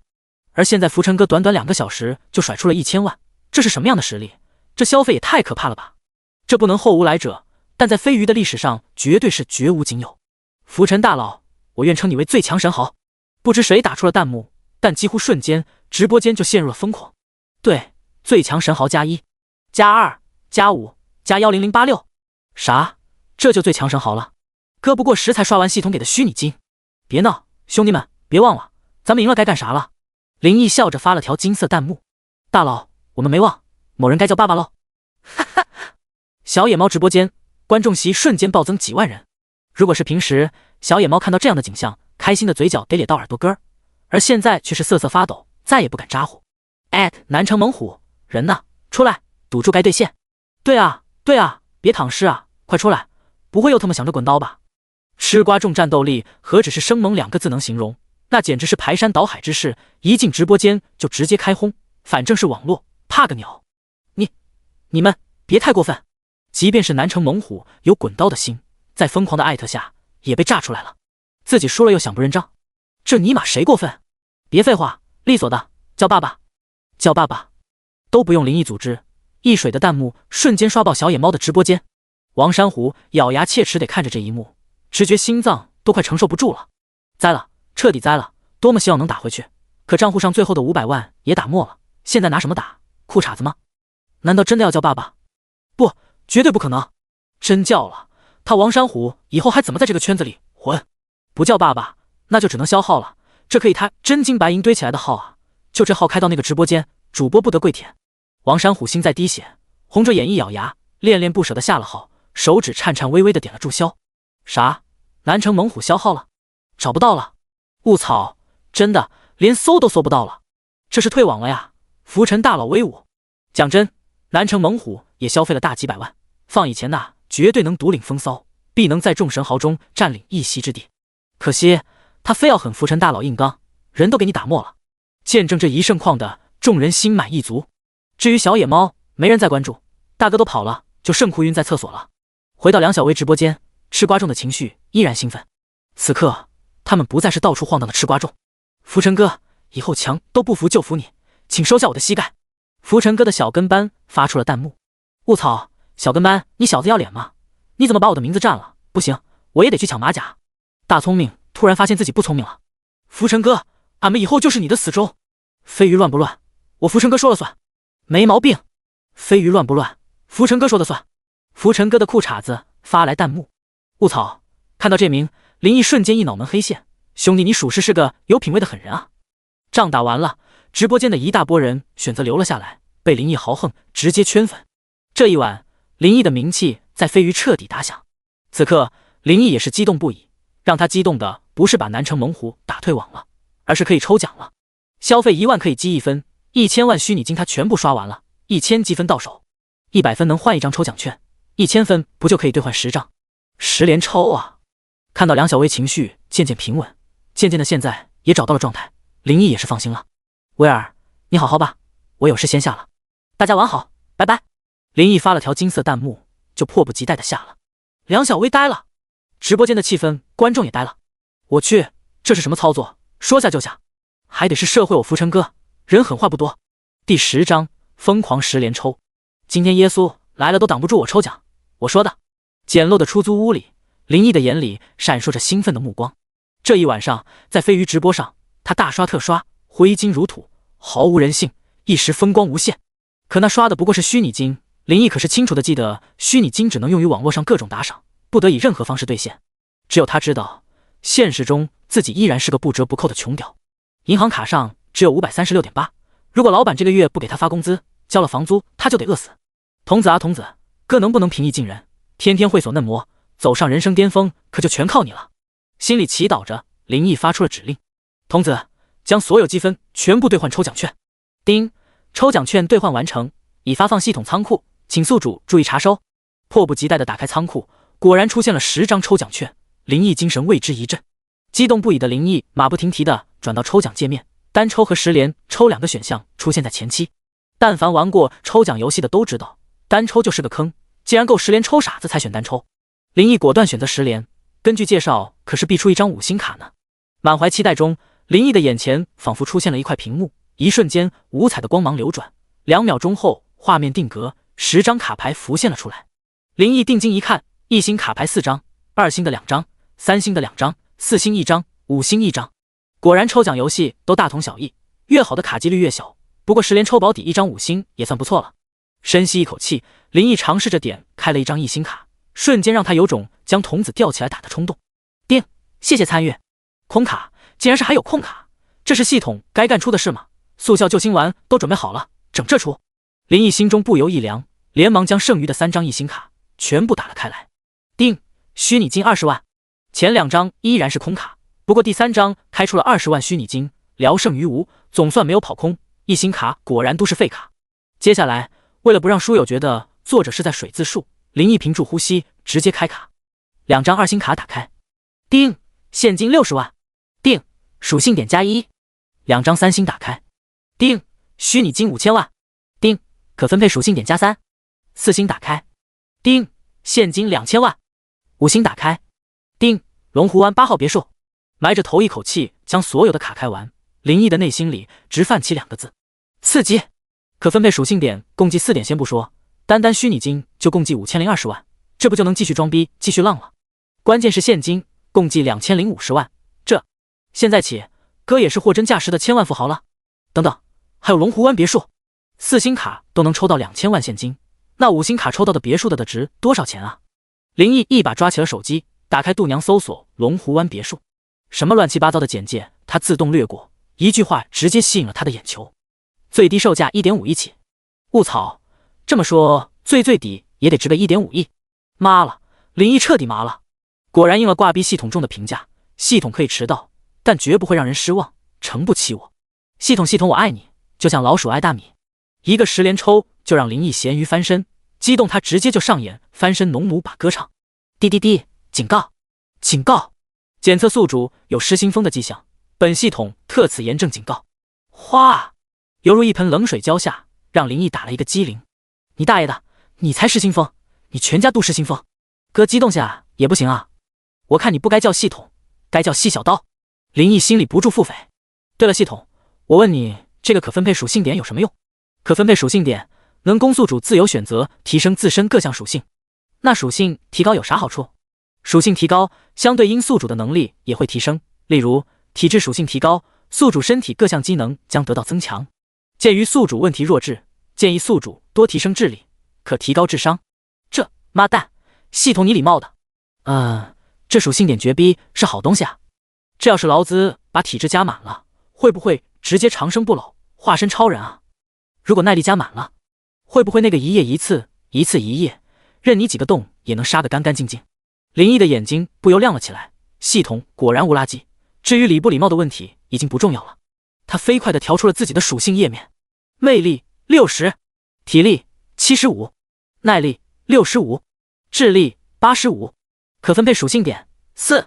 属性点这么好的东西，既然有了，当然不能浪费。只是如何分配，林毅不禁一阵深思。自己迫切需要提升的是啥呢？体质大可不必，自己才20多岁，身体壮得跟小牛犊一样，这不是急需的。耐力，妈蛋，早上醒来钢筋一样，手速练得飞起，这要是再迟9点，怕不是手要报废吧？不行不行。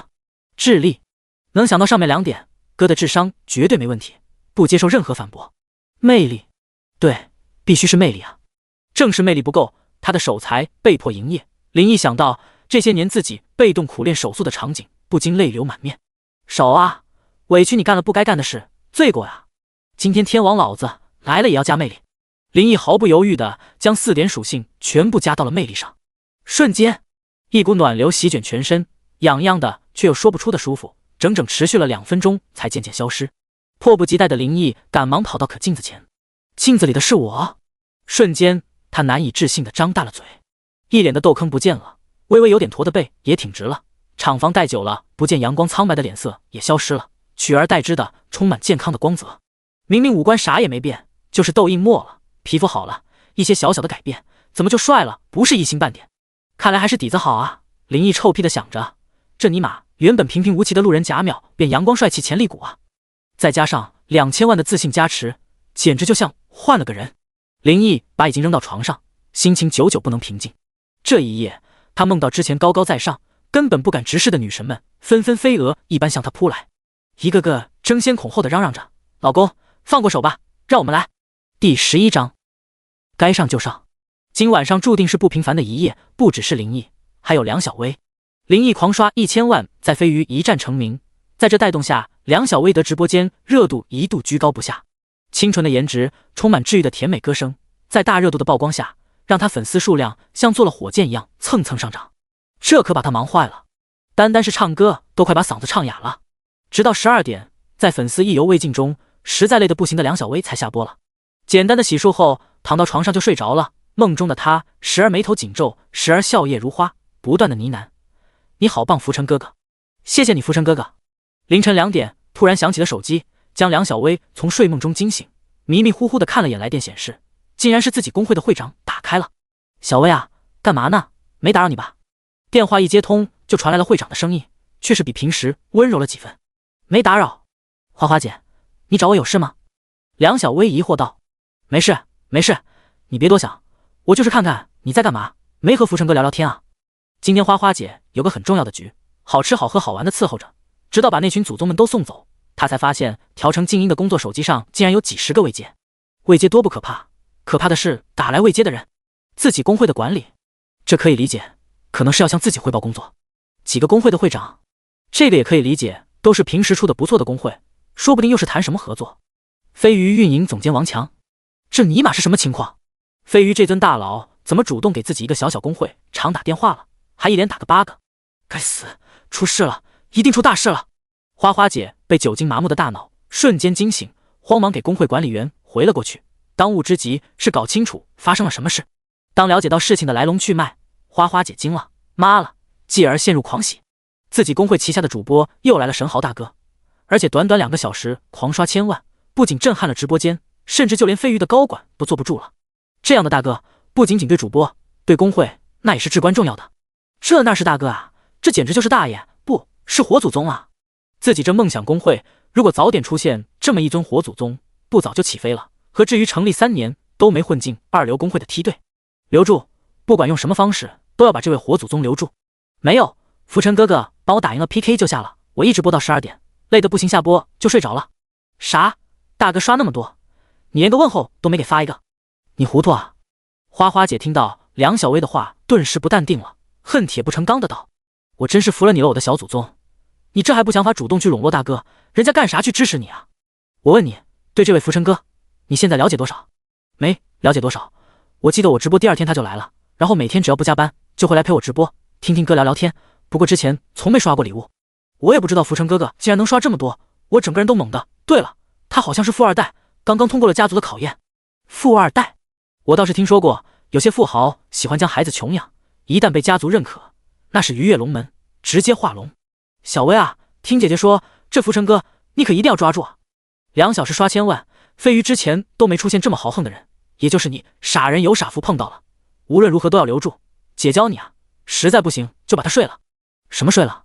花花姐你在说什么啊？怎么就扯到这儿了？梁小薇的脸蛋儿顿时红了起来。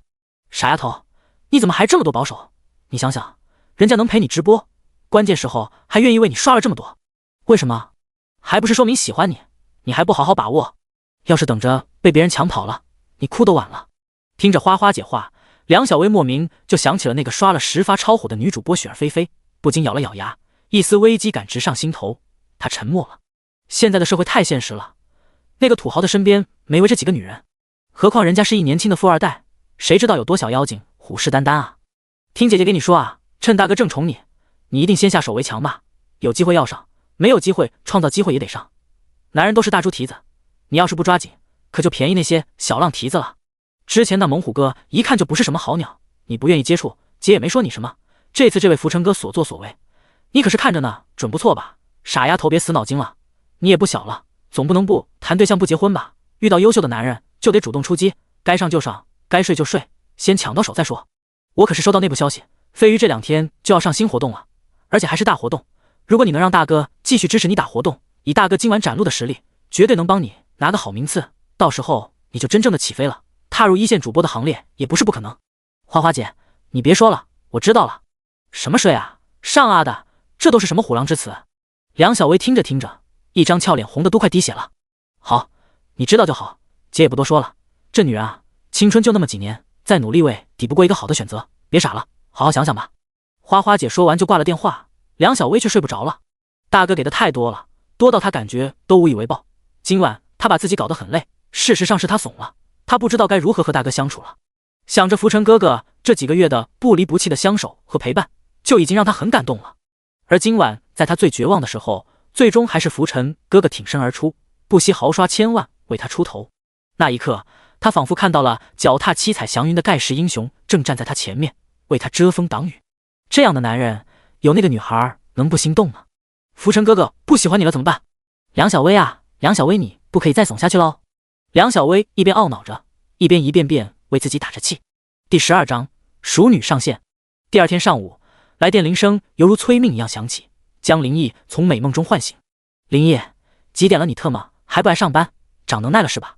电话一接通，林毅还没来得及说话，劈头盖脸的咆哮声就传了过来。扫了眼时间，林毅惊坐而起，9点多了，完蛋，上班迟到了。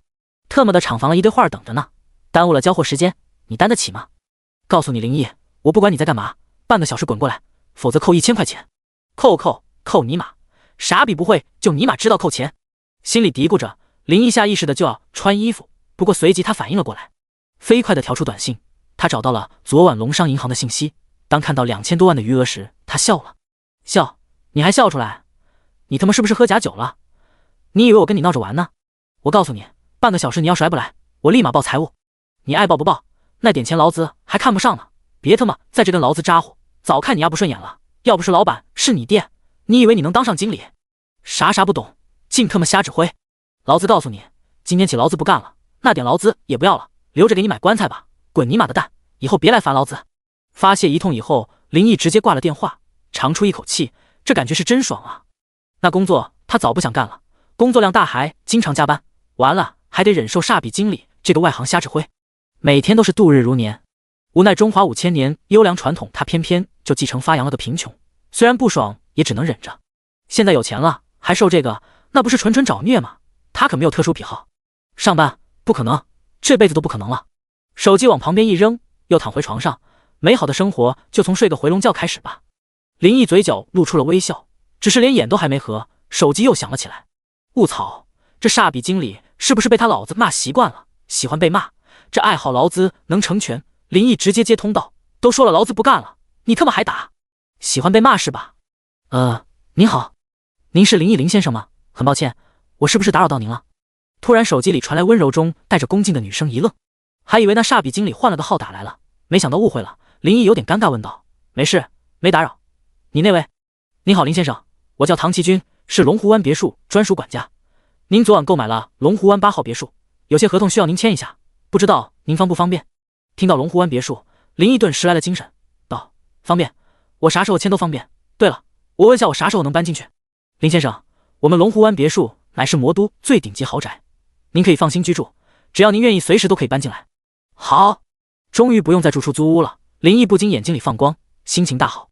说实在的，现在住的出租屋除了便宜可谓一无是处，半地下的构造基本上都是见不上阳光，下雨天还会反潮，一股子霉味，还经常有小动物光临，也就是之前穷，要不然谁愿意住这里？林先生，您现在在哪里？我把文件给您送过去。不用麻烦了，一会儿我过去签，我收拾的东西顺便就搬进去了。好的，林先生了，那就不打扰您了，我在这里恭候您到来。挂了电话，顾不上睡回笼觉了，林毅从床上一跃而起，开玩笑，回笼觉哪有接收豪宅有吸引力？洗漱一番，换上自己平时还没有机会穿的新衣服，看着屋里自己的那些物品，林毅不禁一呆，这还有必要收拾吗？一想到价值亿万豪宅，明台挤进奢华厨房，放上自己50块钱淘回来的二手电磁炉，这画面不忍直视。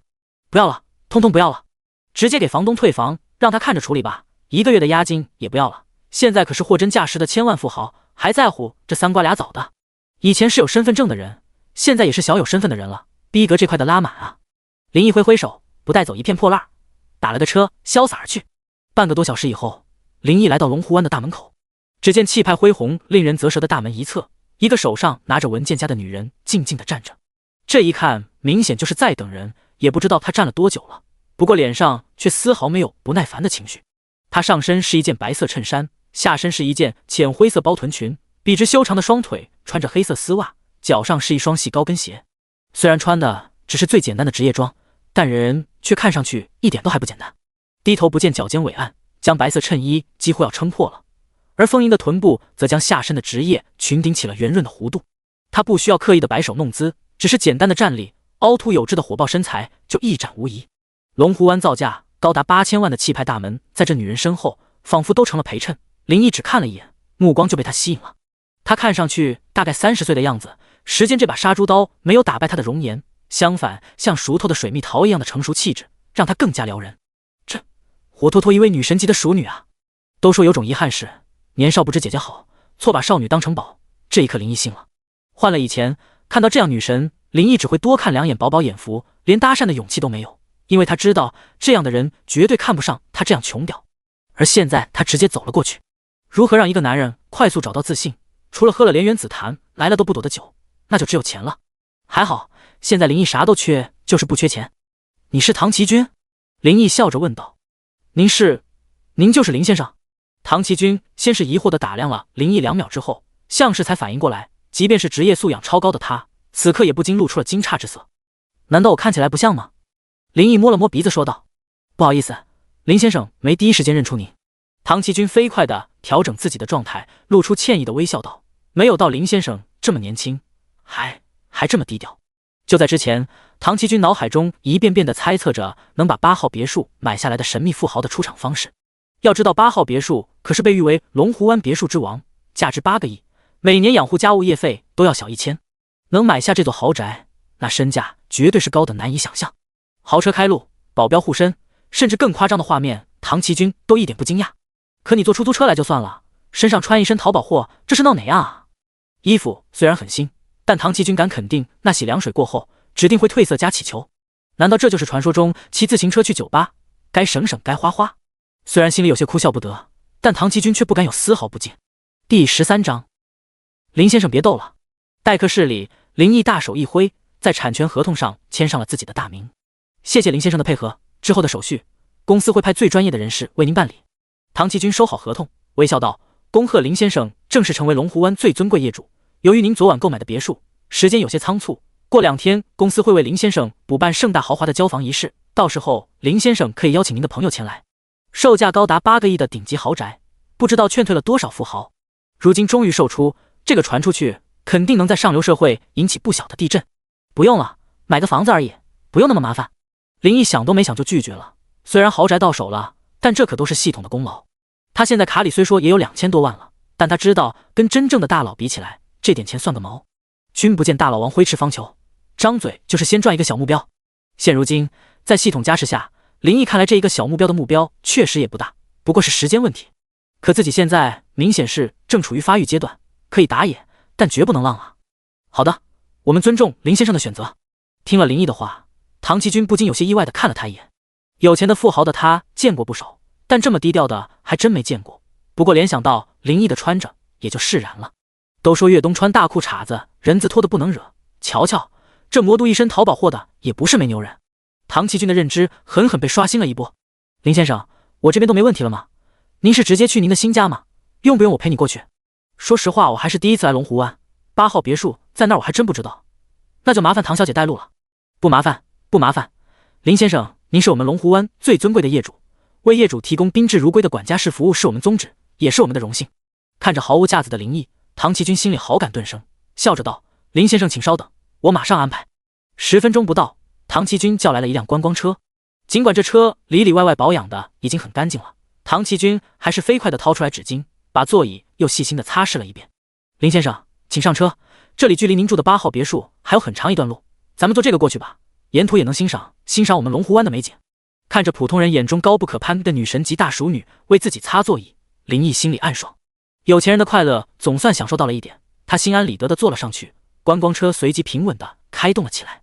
不得不说，作为在全国都排得上号的顶级豪宅区，主打的就是人文与自然的完美融合，环境堪比5A 级景区。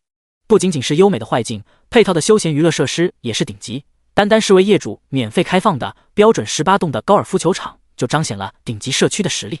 坐在观光车，路边是赏心悦目的美景，身边是秀色可餐的美女，林毅看的是既震撼又惬意。如您所见，林先生，我们每一栋别墅都是出自著名设计师之手，风格各不相同，都是独一无二的存在。最小的一套占地总面积1000平米，售价1个多亿，当然跟您购买的8个亿的别墅之王根本没法比。说实话，看到您的时候我真的很惊讶，莫想到您会这么年轻。渐渐熟络起来的唐奇军浅笑道，没想到自己抽中的别墅还是豪宅中的豪宅，简直爱死了系统这个老六。林毅的心情是好到不能再好，平易近人的笑了笑道：“唐小姐，你也很年轻啊。”没有那个女人不喜欢被夸年轻。唐奇军眉目含笑道：“林先生真会说话，不过我可不年轻了，今年都36了，马上就是奔4的人了。真是没看出来，我以为唐小姐也就30来岁，比我也大不了几岁，你不是骗我吧？”林毅意外道。看着唐奇军的容颜，性感红润的双唇，挺立的鼻子，柳叶眉下，一双水眸妩媚天生，脸上的肌肤更是白皙水嫩，吹弹可破的样子，这真不像36岁的样子。要说26岁，恐怕也没人会质疑。唐奇军叹了口气，不过依然笑盈盈道：“我怎么会骗您呢？您是真的年轻有为，我是真的老了，快成黄脸婆了。”林毅审视的目光落在唐奇军火辣的身材上，并没有掩饰其中欣赏之意，由衷笑道：“你这也叫老了？比起那些20多岁的漂亮女孩有魅力多了，谁要好说你老，我林毅第一个不答应。”感受着林毅直视的目光，唐奇军并没有露出像少女那般羞涩神情，心里也没有那种不舒服的厌恶感。相反的，他内心里还有点小窃喜，自己这个年纪了，还有魅力能吸引年轻富豪的目光。唐奇军忍不住风情万种的一笑道：“林先生，您就别逗我了，您这么年轻，嘴还这么甜，身边肯定不可缺年轻漂亮的女孩。”“你错了，这个是真没有。”林毅一本正经道。以后的事还不知道，可以前的他身边除了五指姑娘，是真没有别的姑娘，谁能明白他林毅心里苦啊。说说笑笑间，就来到了建于半山腰的8号别墅前。一下车，即便是一路而来，已经见识了不少别墅豪宅的林毅，心里已经早有准备。可当他正真看到这座奢华如宫殿般的建筑，内心也被深深的震撼了。这那是别墅啊，分明就是座大大的庄园。林毅的眼中满是惊喜的目光。牌楼一般耸立的大门缓缓打开，首先映入眼帘的是占地极大的小园林。园林里假山流水，亭台小榭应有尽有，四周各种稀奇古怪的植被，郁郁葱葱又分外和谐，美不胜收。走过园林，是一栋高有5层、占地近1000平的庞大建筑。林先生，这栋别墅是由国内最顶级的3位设计师合力设计，保留中式风格的前提下，将采光性做到了完美。一共5层，带地下酒窖、车库、健身房、会议室，室内泳池应有尽有。3楼以上是生活区。唐奇军一边走一边细心地为林毅介绍着，所有家具家电都是为业主私人定制的顶级产品，所用的乃是国际认证的环保材质，所有的用品也都是经过严格筛选才能进来，所以林先生你可以放心使用。在唐奇军的引领下，林毅走马观花地看了一遍自己的家，那是满意他妈给满意开门，满意到家了。第14章梁小薇求见。3楼超大而奢华的客厅，林毅站在巨大的落地窗前远眺，目光所及，大半个龙湖湾尽收眼底。由远及近，潺潺流水从假山一落而下，宛若小瀑布一般。下方的池塘里，油锦鲤在自由自在地游荡。林先生，别墅的售出只是我们服务的开始，作为您的专属管家，您有任何需要都可以联系我，我会用最大努力做到让您满意的服务。身后，唐奇军缓缓地开口道。林毅的视线从窗外收回，转过身来，一股如兰的体香就扑入了他的鼻子，目光则被唐奇君高耸挺拔的粮仓吸引了。以他的高度，甚至能看到若隐若现的幽深沟壑直通粮仓最深处。林毅都被饿了20多年了，面对这样的粮仓，如何顶得住？瞬间，他脑海中闪过了一连串不花钱都不好意思看的画面。戏谑的一笑，林毅道：“什么需要都能满足吗？看上去挺阳光正派的人啊，没想到也是小坏蛋。都说了，我都36，你还撩？”唐奇君心里想着，突然间心脏仿佛狠狠地漏一拍。这个小男人不会真的喜欢我这样的吧？不可能，人家年少多金，你都这么大了，瞎想什么呢？一股羞耻感涌上心头。罕见的，唐奇君脸上露出了一抹红晕。林先生，您就别逗我了，我就不打扰你了，有事您就给我打电话。说完，唐奇君不待林毅回应，逃似的离开了，生怕晚走一步会在这个小男生面前失态。偌大的别墅只剩下了林毅一人，喜得豪宅的兴奋感渐渐平息，他反而觉得有些无所事事。这房子大是大，就是缺了人气。躺在高端大气堪称奢侈品的大沙发上，林毅顿感有些无聊了。噔噔，微讯这个时候突然响起了新消息的提示音，林毅打开微讯就见到了条信息。干嘛呢，浮尘哥哥？梁小薇？梁小薇竟然给自己发微讯了。林毅心里颇为意外。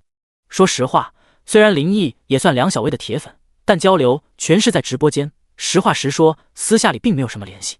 之前分币不刷，梁小薇却没像其他主播一样势利，加了他微讯。作为实打实穷屌一枚的林毅，曾经还着实兴奋了一番。然并卵，虽然加了微讯，除了最开始林毅发了一个龇牙的表情，而他回复了一个可爱的表情外，再没啥后续。林毅是因为工作忙没时间聊天，但其实是他不自信，说好听点那就是人间清醒。谁不想爬上女神的床？但现实是那点工资上炕都费劲。通过同城频道才发现梁小薇，林毅知道和他彼此在同一个城市，貌似还是同一个区，这让他还一度产生无数的美丽遐想，写下来都能整篇100万字长篇小说了，要发在番茄小说网，说不定他也能火一把。然而真要将这遐想实施，他发现7天都特么憋不出8个字：屌丝不配拥有女神。梁小薇清纯而靓丽，但是时间长了，林毅发现她就是个傻白甜，属鸵鸟的，胆小又嘴笨，维护直播间的大哥都费劲。等他给自己发消息，林毅早就不指望了。他就像一块新玉，洁白无瑕，但是缺盘啊。这傻妞也有开窍的时候，也知道主动给自己发微讯了。看来昨晚自己的1000万威力不小啊。林毅的嘴脸露出了一抹笑意，随意回道：在家呢，没事干，正无聊呢。如果以前收到女神的信息，他肯定会打打删删，一句话掂量半天才敢发出去，生怕一个回不对，惹女神厌烦。而现在不一样了，他想都没想就回了过去。现在恐怕要换成女神，该掂量掂量会不会惹他烦了。林毅看到聊天框上方正在输入的字样出现又消失，来来回回1分钟后，梁小薇的信息才又发了过来。昨晚多亏有浮尘哥哥帮了威儿那么多，威儿想当面感谢下哥哥，可以吗？这女神也主动求见面了，当面感谢那是怎么谢？算了，问了你们也不懂。一瞬间，林毅有种被惊喜到的感觉，顿时就来了兴趣。可以，我在家呢，你过来吧。坏笑 JPG 乘3。这次梁小薇道没有犹豫，似乎已经下定可决心，快速的回了过来。好的，哥哥把位置发过来。害羞 JPG。自从接了花花姐电话，后半夜失了眠的梁小薇，直到天亮才迷迷糊糊睡着。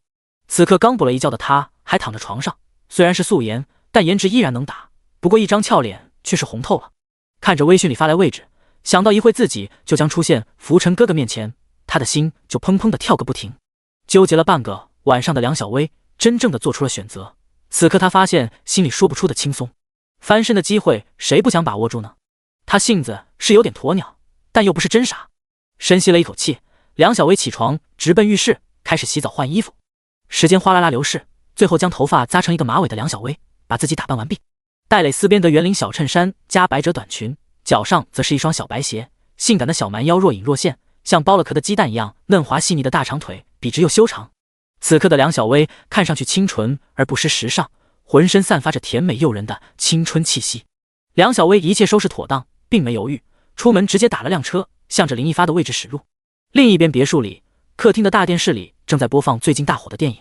电视的对面，躺在沙发上的林毅看似很平静，然而内心里却不由微微躁动。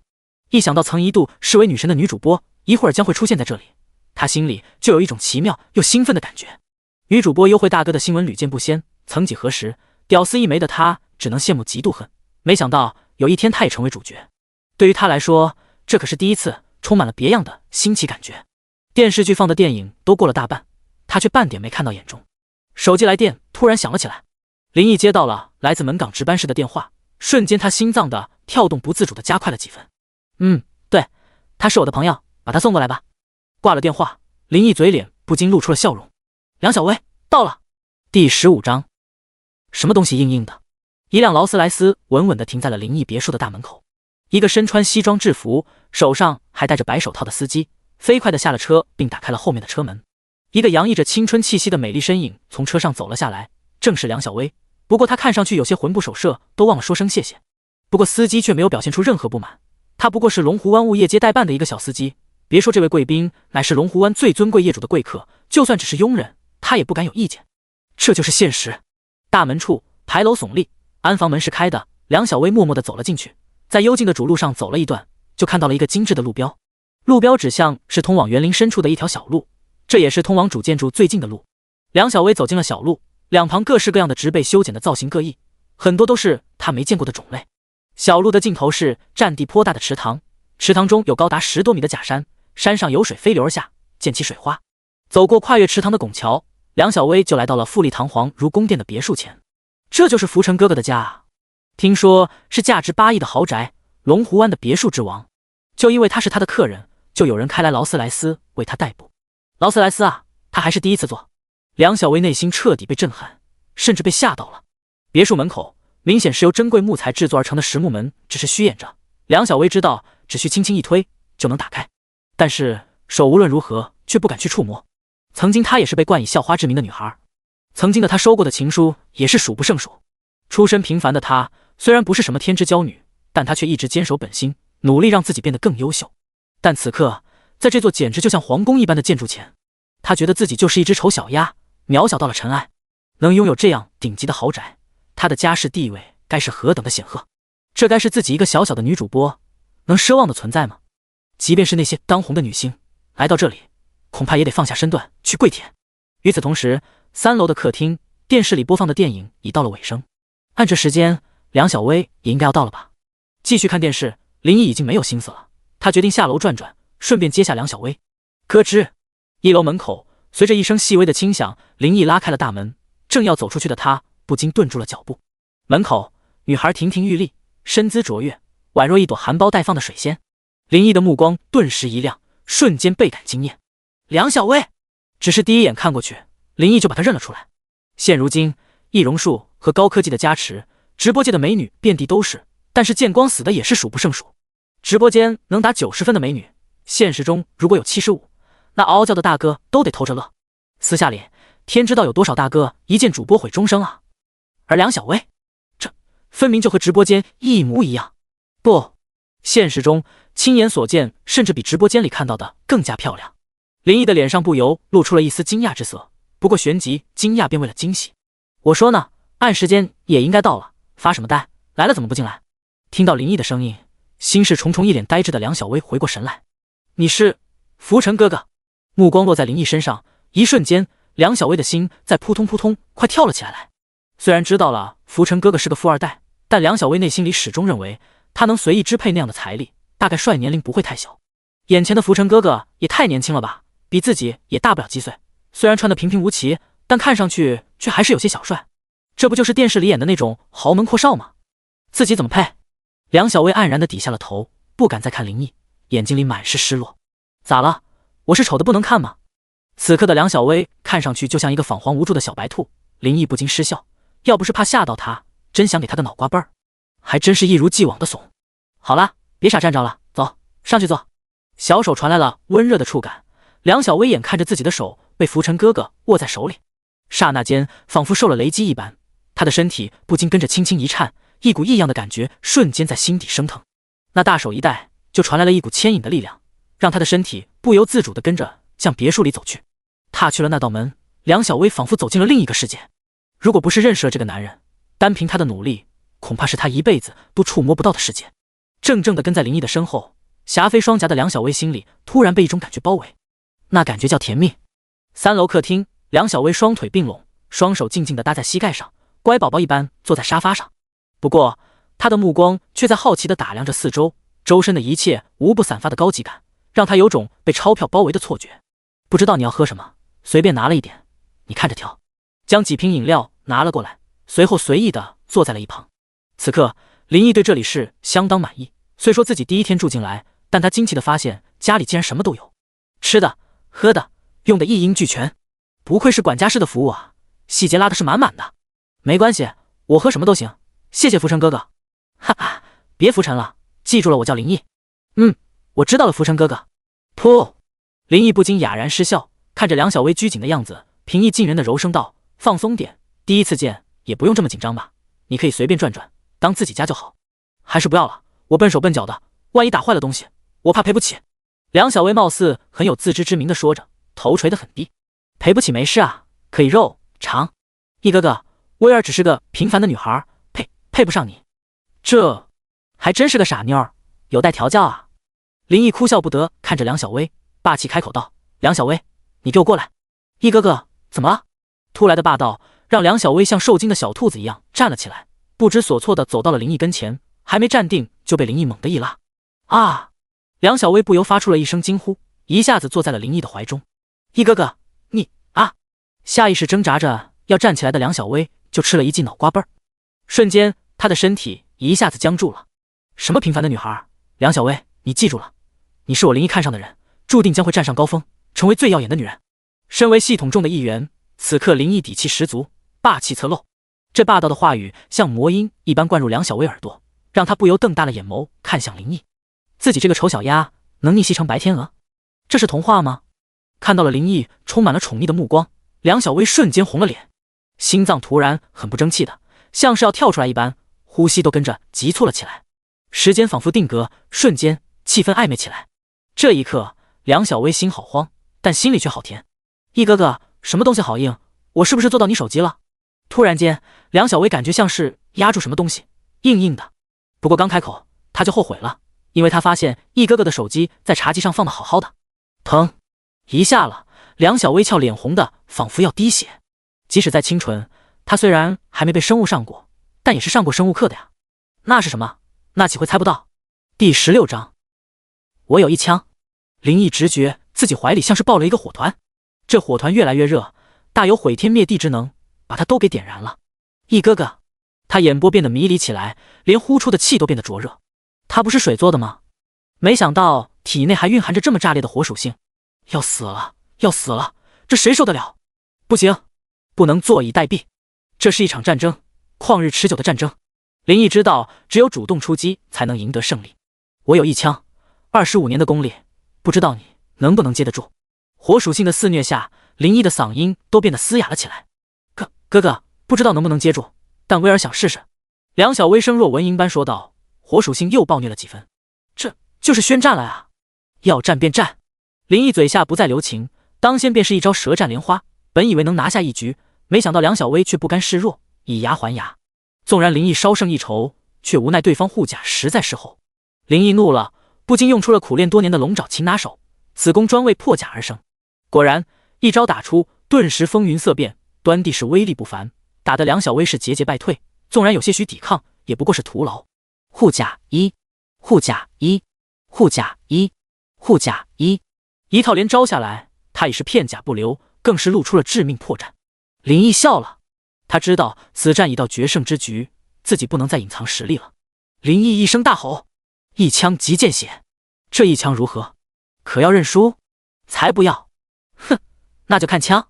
好一场大战，杀的是难解难分啊！但最终梁小薇还是大败收场。傻妞儿，第一次上战场还这么拼。林毅宠溺地看着梁小薇，手上轻轻地抚摸着她的红润娇嫩的脸蛋儿，嘴脸含笑地说道：“没事的，毅哥哥喜欢就好。”梁小薇嫩葱般的手指在林毅的胸口画着圈圈，像只温顺的小猫，嘴脸挂着甜蜜的笑容，羞涩地说道：“含苞待放的花蕾一朝绽放，眉目间便多了一起娇媚的风情，惹得林毅差点忍不住发起2次大战。考虑到他刚被取了一血，只能作罢。不过龙爪擒拿手却没闲着，梁小薇只能交出闪现，无奈 CD 太长，连连中招。别推了，薇儿受不了了，毅哥哥，我饿了，是肚子饿了。水晶接连被推，梁小薇根本无力防守，鼓着小脸可怜巴巴说道。不说还好，一说林毅肚子也咕咕叫了起来，这才想起一天还没吃饭，一场大战又耗体力，难怪肚子要抗议了。哈哈，那好，咱们去吃好吃的，顺便逛街买点东西。林毅一脸戏谑的笑道，手上赫然是梁小薇的胸甲，不过一边的带子已经断了。都怪哥哥你，不会解就硬扯。梁小薇俏脸酡红的横了林毅一眼，不禁苦恼的想着用什么方法能固定一下，暂时的也好啊，总不能不穿吧。半个小时后，两个收拾妥当出门，一辆劳斯莱斯正静静的等待大门处。看到林毅和梁小薇走来，司机连忙打开了后座的车门。司机师傅，之前就是你送我过来的吧？谢谢你。于是，您太客气了，林少是我们最贵的业主，能为您服务也是我的荣幸。大半天时间，入住龙湖湾8号楼王的超级富豪就成了所有人员热议的焦点，谁不想在这位大佬面前留个好印象呢？等林毅和梁小薇坐好，司机关好了车门，这才飞快坐进驾驶室，稳稳地开动车子。司机师傅躬声问道：“林少，君姐已为您订好餐厅，您看是先去用餐吗？”“对，先去吃饭。”听到林毅肯定的回答，司机师傅识趣的不再说话，专心致志地驾驶起车子来。“毅哥哥，君姐是谁啊？”梁小薇有些好奇地问道。劳斯莱斯的后排，林毅坐在堪比沙发一样舒适奢华座椅上，一手搭在梁小薇宛若无骨小蛮腰，感受着那惊人的柔滑。看着他一脸好奇宝宝的样子，另一手不禁刮了刮他的鼻子，才平易近人的笑道：“他嘛，是龙湖湾的工作人员，也是专业为业主服务的管家。买房还配管家服务，这就是有钱人的世界啊！”梁小薇忍不住轻轻打个呵喷嚏，心里暗暗啧舌。车子在司机平稳驾驶下来到了万亿乡大酒店。万亿乡的大名，在魔都生活了近5年的林毅自然是听说过的，这是本市顶级的酒店之一。听说在这里一顿饭消费大几万的都只配坐1楼的大厅，想进雅间，抱歉，最低消费10万起步。光是富丽堂皇的外观就让普通人望而却步。林毅下车不禁打量了一眼这栋之前每次路过都感觉牛叉到爆的建筑，不过现在看来也就那样。刚下车就见一个西装革履、头发微秃的中年男人从酒店门口飞快地跑了过来。“你好，您是林少吧？欢迎光临万亿乡，我是这的经理赵东来，您可以叫我小赵。”中年男人来到林毅身前，躬身说道。“擦，你这还小赵，这就有点舔了吧？”林毅心里不禁想笑，不过这感觉倒是真他妈爽啊！“你好，我是林毅。”林毅忍着笑意也打了个招呼。“林少客气了，您能光临万亿乡，真是令我们蓬荜生辉。万亿乡和龙湖湾别墅同属龙兴集团的产业，您是龙湖湾最尊贵业主，在这里就是我们至尊贵宾，还望林少以后能多多捧场。”赵东来恭敬地看着林毅，满脸堆笑，飞快地说着：“顶层的至尊包房已为您准备好，林少还有这位尊贵的女士，请跟我来。”万亿乡顶层硕大的包房，大大的落地窗擦得一尘不染，充足的光线让人心情愉悦。脚下是柔软的地毯，可以招待20多人的餐桌。此刻就坐了林毅和梁小薇2人。挥退了前来的服务员，赵东来拿着菜单走了进来，弯腰放到林毅前面道：“林少您看看，想吃点什么？”林毅看了眼厚厚的菜单，他也是第一次来这么高级的地方吃饭啊，那知道点啥，不过却没怂。第一次来这里，菜什么的你看着安排就好。林毅神态自若地说道。“明白，明白。您稍等，我亲自安排，一定让林少吃得满意。”赵东来连连躬身退了出去。“怎么了？是不是不喜欢这里？怎么不说话？”看到从下车就只是乖乖地跟着，一言不发的梁小薇，林毅不禁抚摸着她的秀发，笑道：“没事，你要是不喜欢咱就换一家。”“没有，毅哥哥，这里很好。”感受着来自林毅的宠溺，梁小薇脸上露出了羞涩的笑容，心里却像喝了蜜一样甜。一天一夜，她的生活就发生了翻天覆地的变化。如果不是毅哥哥，这种高档的地方她可能一辈子都享受不起，自己何德何能啊！此刻梁小薇心里暗暗发誓，自己一定乖乖的做毅哥哥的小女人，一定不惹哥哥生气。第17章，哥哥给的多。若他涉世未深，就带他看尽世间繁华；若他心意沧桑，就带做做旋转木马。蒜蓉蒸龙虾，红烧刺身，玉环鸳鸯贝，一道道菜品端上餐桌，看得梁小薇是满眼都是小星星。不光是他，就连林毅此刻内心也是震撼无比。先甭管这些好不好吃，单说这菜品模样就透着高级感，排面十足，普通人吃这么一顿都能吹一辈子。菜上齐之后，赵东来又拿着一瓶红酒走了进来。“林少，这一瓶是85年产的罗曼尼康帝，不知合不合您的口味？”心情大好的林毅看也没看，大手一挥道：“打开。”“好的，林少我就不打扰了，祝您和这位女士用餐愉快。”等到赵东来退出了房间，一脸兴奋的梁小薇却迫不及待地掏出手机，咔咔就是一顿拍，看得林毅哑然失笑。毅哥哥，不准笑人家。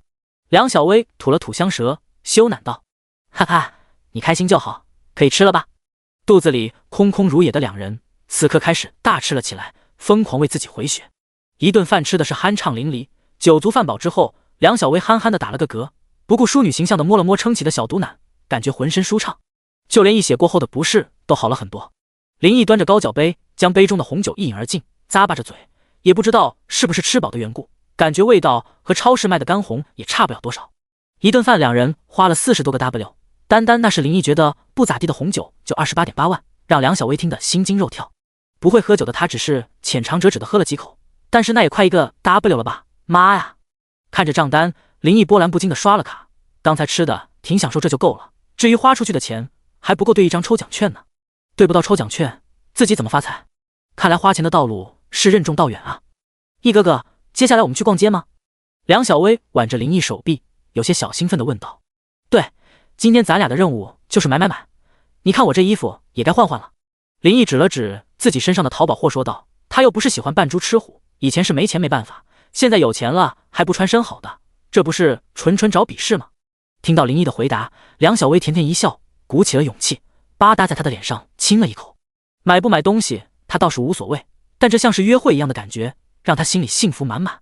很快两人坐车就来到了益达广场，奢侈品区专卖店林立，像香奈儿、LV、阿玛尼、迪奥、普拉多、圣罗兰等等应有尽有。先生女士，欢迎光临阿玛尼专卖店，很荣幸为您服务。一进店，一位形象气质都上佳的女导购就热情地走了过来，请问有什么能帮到二位的？女导购打量一眼林毅和梁小薇平平无奇地穿着，倒没表现出什么情绪，依然很有礼貌地问道。这态度让林毅很满意，笑了笑道，我要买几身衣服，没事你忙你的，有他帮我挑。好的，先生女士，您可以随便看看。毅哥哥，你真相信我的眼光吗？梁小薇跃跃欲试地问道。哈哈，我这100多斤就交给你了，别怕贵，多选几身去吧。林毅揉了揉梁小薇的秀发，表示充分信任。对于林毅来说，选衣服是一件很麻烦的事儿，而梁小薇却兴致勃勃、兴高采烈的样子。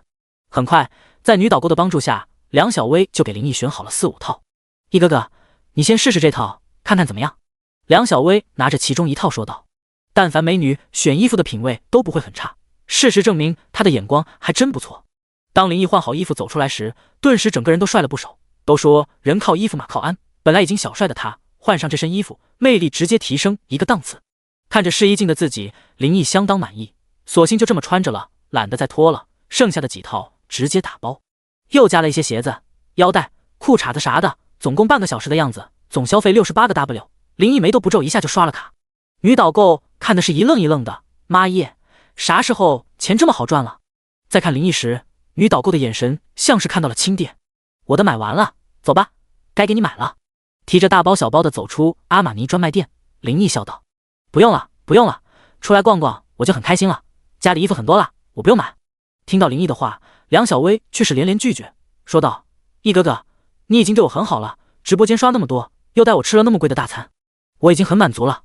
不行，必须买，这就满足了。说了会让你成为最耀眼的女人，这才到那儿，你得学会适应啊。林毅捏了捏梁小薇白嫩的脸蛋儿，霸道又宠溺地说道，毅哥哥。梁小薇双眸中含着感动的泪水，动情地看着林毅。突然他踮起了脚，主动吻住了他，这下都把林毅整懵了。雾草，这还是自己认识的那个怂怂的傻妞吗？良久唇分，梁小薇小脸蛋儿布满了红霞，似乎这时候才意识到两人还在大庭广众之下，顿时把头垂得恨不得埋进自己的粮仓里了，惹得林毅不禁哈哈大笑。香奈儿专卖店，你自己去选吧，看上什么就拿什么，别怕花钱，我去那边歇会儿等着你。看着琳琅满目的各种漂亮女装，和所有女人一样，梁小薇的双眸发出了亮晶晶的光芒。不过脚步却是踌躇不前，林毅对她的好，她是真的看在眼里，也记在了心里。此刻她是真不想林毅再为她花钱了，她又不是贪得无厌的绿茶婊。可是毅哥哥你已经……别可是了，去吧，我去那边等你。林毅打断了她，把她往前轻轻地推了推，他向着旁边的休息区走去。有2个小圆桌配着几组简单沙发椅组成的小休息区了，已经坐了2个男士，想来都是陪女伴来的，等着充当人形 ATM 机的角色。林毅自顾自地找了个空位坐了下来。刚才吃饭花了46万，他买衣服又花了68，加起来不过才114万，这离10连抽遥遥无期啊！林毅心里计算了下，倒真希望梁小薇能多买点。很快10几分钟就过去了，突然一个不和谐的声音响了起来：“你给我拿过来，这条裙子我要了，你放手！”这个有点尖尖的女生带着一股蛮横气息，很大声，几乎店里所有都听见了。平时嘛，明明是我先拿到的。一个弱弱的女生随后响了起来。听到第一个女生，林毅并不在意，但听到第二声音，他不禁站了起来。这一听就是梁小薇啊！出事了！第18章，不就是氪金？突兀的争吵声很快就吸引了所有人的注意，就连在认真挑选服装的顾客都不禁投来了好奇的目光。裙装区，此刻梁小薇手里正拿着一条设计时尚、带着小碎花的荷叶裙，她的对面站着一位气势汹汹的女人。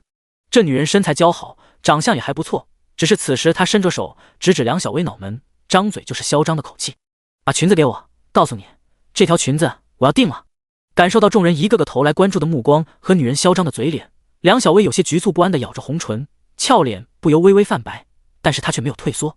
如果换做其他物品，以梁小薇柔弱无争的性子，让了也就让了，但今天这条裙子她是发自内心的喜欢。再如果倘若女人好商好量地跟她说，即便很喜欢她，多半也会心一软就给她了，但偏偏对方一上来就想动手抢，凭什么？总得有个先来后到吧。两位女士消消气，消消气。突发状况乍起，当先反应过来的女导购赶忙充当和事佬，满脸堆笑的对着嚣张女道：“这位女士，这款裙子还有别的色系，也是今年的流行色，我带您看看。”嚣张女却丝毫不给女导购面子，大声喝道：“不要，我就喜欢那个颜色的！”此刻听到争执的林毅赶了过来，沉声道：“怎么回事？”看到林毅，梁小薇像是看到了支柱，满心委屈的她双眸不由自主的泛出了泪花。我见犹怜道：“明明是我先选到的裙子，她非要抢。”将梁小薇挡到身后，看着手仍在指指点点的嚣张女，林毅眉头不禁皱了起来，气势一凝，冷声道：“这位美女，这样做不合适吧？先来后到的道理没人教过你。”对上林毅的冷冷的目光，嚣张女飞扬跋扈的气势为之一滞，她忍不住后退了2步。“要你管啊，你想怎么样？告诉你我男朋友也在呢。”嚣张女色厉内荏的说道。见林毅依然是不以为意的冰冷目光，心里顿时一慌，大叫道：“亲爱的，你在那儿呢？快来啊，有人要欺负我！”嚣张女话刚说完，一道如雷的声音就响了起来：“宝贝儿，我来了，我来了，宝贝儿，别怕。”话音未落，就见一个30多岁、挺着大肚子、一身肥肉、脖子上挂着条大金链子的胖子姗姗而驰地走了过来。看到胖男人出现，嚣张女一把抱住他的胳膊，顿时像找到了底气，恶心的夹子音都出来了：“是他2个，他们要是欺负我，亲爱的，你可要为我做主啊！”一听嚣张女的话，胖男人也不问缘由，就指着林毅道：“你们2个想欺负我宝贝儿？怎么当我不存在，想撕吧撕吧是吧？今天还真是长见识了。”看着是非不分、颠倒黑白的这对狗男女，好心情破坏殆尽的林毅简直都要被气笑了。眼看一个小小的争端，转眼间就快升级成大打出手的节奏了，一旁的女店员顿时急了：“几位都是贵客，别冲动，千万别冲动，一条裙子不至于，不如大家坐下来商量商量。”“没得商量，我就要那条裙子，除非你让他把裙子给我。”嚣张女理直气壮地说道。可是裙子确实是这位女士先选上的。”女导购左右为难地说道。“先选的又怎样？她又没结账呢。我亲爱的可是你们这的白金会员，有优先购买权。”嚣张女得意洋洋的一笑，摇着胖男人的胳膊，嗲声嗲气道：“亲爱的，快把白金卡拿出来，让他们看看。”在众人的注视下，胖男人果然从身上掏出了一张白色带金边的卡片。嚣张女接过卡片，然后高高举起，一副胜利者的姿态，傲然道：“看到没有，白金卡有优先购买，先选的也没用，裙子我要定了。”卡片的出现让一旁的女导购松了口气，因为终于有解决办法了。不过她心里非常不耻地暗骂一声：“有卡你不早说，非整这些幺蛾子，真尼玛贱人一枚。”此时此刻，她只能向林毅和梁小薇露出了歉意的笑容：“先生和女士实在抱歉，这位有本店的白金卡，按本店规定的确是享有优先购买权，还请女士把裙子拿出来。”人家有白金卡，怪不得嚣张。对，先拿到也白搭了。这一对小年轻也是够倒霉的，本来有理的事儿，这下倒显得无理了。不讲武德，拿卡的这娘们儿看着可不像好人呐。专卖店本来在购物的顾客不知何时都慢慢围观了过来，此刻不禁小声的议论开了。梁小薇脸上火辣辣烧，直觉自己就像个小丑，羞愤又无奈。这个哑巴亏他只能硬吃。看着将他护在身后的林毅，他心里针扎一般，难受的想哭，自己丢脸就算了，还害得易哥哥当众出丑。此刻梁小薇自责到极点，易哥哥，对不起，都是我不好，还连累了你，这裙子我不要了，给你们拿去。梁小薇强忍着要哭的冲动站了出来，她现在只想把裙子快点交出去，然后和易哥哥离开这里。只不过刚踏出来就被林毅一把拉进了怀里。林毅揉了揉梁小薇的俏脸，柔声道：多大点事儿，什么连不连累的，忘了我之前跟你说的了，放心有我呢。转过头，林毅看着导购员笑了笑道：原来你们这里还有会员啊，不好意思，我们第一次来，不了解，能给介绍一下吗？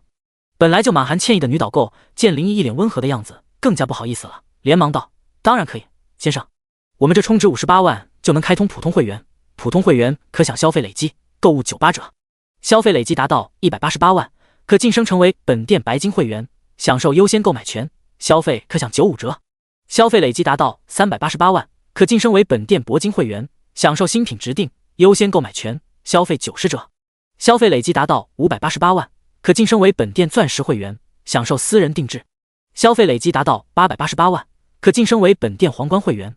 可想在女导购简洁熟练的讲解下，林毅算是了解这个会员制度，这不就是和一些游戏的氪金系统一样吗？ VIP 等级越高，能享受的权限就越多。了解到这一点，林毅的嘴脸不禁扯出了笑容，还以为白金卡多牛逼呢，不过是比普通会员高一截，嘚瑟你麻痹，不就是氪个金的事儿吗？美女，我现在就开个会员，可以吗？林毅笑着说道。当然，先生，随时都可以。好的，我想直接充1000万，请问算什么会员？先生，不好意思，只充1000块，是开不了会什么？充多少？1000万。第19章情动。先生，您不是开玩笑吧？您说的是1000万，而不是1000块，我没听错吧？女导购看着林毅，一脸的惊愕的表情，嘴巴都张成了 O 型。林毅郑重其事的道：对，你没听错，就是1000万。嘶。林毅的话一说完，除了倒吸气的声音，周遭顿时一片沉寂。牛批啊！论装比，我以为我已经无敌了，没想到哥们儿比我更生猛，张嘴就来1000万，眼都不眨，这装比劲儿我是真服了。哈哈，反应过来的胖男人说着说着就笑了，笑得一身的肥肉也跟着颤抖起来，笑得都飙出了眼泪。亲爱的，他不会受不了刺激，犯病了吧？看上去挺精神的，没想到还有精神病，真可怜。胖男人之后，嚣张女也是紧跟着一脸贱兮兮的说道。林毅怀中梁小薇的娇躯狠狠的一颤，心里泛起了惊涛骇浪。为了不让自己受委屈，易哥哥又要为自己充1000万，这样爆炸的信息直接就让梁小薇的大脑当场死机。此刻在周围满是震惊的目光中，林毅掏出自己的银行卡，对女导购道：别愣着了，店里能刷卡吗？能，先生，您稍等。听到林毅的话，大脑一片空白的女导购打了个激灵，连忙3步并2步向收银台。10秒钟不到，女导购就拿了个大 POS 返了过来。你不是装笔吗？真刷呀！见这场景，胖男人的嘴笑声戛然而止，取而代之的是一脸的懵逼。嚣张女此刻也不禁脸色大变，难以置信地瞪大了眼睛。不好意思先生，我们这机子单笔最大只能刷300万，实在抱歉，您得分几次刷？女导购尴尬地说道。林毅无所谓地笑了笑道：没事，那就多刷几次，我不急。此时此刻，女导购满眼都是掩饰不住的小星星。在这工作近3年，她不是没见过土豪，消费累积588万的钻石会员，她亲自接待过的也有10来位。但那些土豪消费是不少了，可那是累积的呀。即便是上个月老板像孙子一样亲自接待过的那个皇冠会员，一开始也只是充了500万。幸亏老板没在，要不然现在肯定秒变大型认亲现场了。300万，手指微微颤抖着，女导购在大 POS 上输好金额，恭敬地递到了林毅面前。林毅毫不犹豫地就刷了卡，然后输入密码，紧接着签购小票就打了出来。四下顿时一片哗然。继续，林毅淡然地说道。同样的操作，林毅再次毫不犹豫地刷卡，四下顿时又是一片哗然。继续，这次四下却沉默了。继续，这下一片寂静，四周的人一时间连呼吸都忘了。4次刷卡，4张小票，300加300加300加100，整整1000万，这简直好无人性啊！刷出1000万后，暗暗观察着系统版面，见抽奖积分涨了1000分，林毅笑了。装好银行卡，林毅的目光落在了胖男人和嚣张女身上，笑眯眯问道：现在裙子你们还要吗？裙子2个字像有魔力一样，一下子将嚣张女从懵逼中拉了出来，不过却貌似变成了沙比道：“要，当然要。”闻言，林毅哈哈一笑，也不生气，平易近人地看着胖男人道：“我现在会员价格可你高可，你宝贝儿还想要裙子？行，来吧，该你冲了。”当看到林毅刷出第一次钱的时候，胖男人就已经开始心惊胆战。此刻听着林毅的话，顿时满头大汗。冲？拿什么冲？裤衩子吗？他就是一个包工程的小老板，平时见了甲方的跟三孙子一样，靠着溜须逢迎会来事，这些年也挣了点钱，有钱了就爱显显摆摆，装装逼，找当大爷的感觉。可他一年都特么挣不了1000万啊！他算是看明白了，人家冲1000万跟闹着玩似的，根本不是一个级别的啊！这样的财力，他能惹不起？要你麻痹！一天天就你妈能给老子找事儿！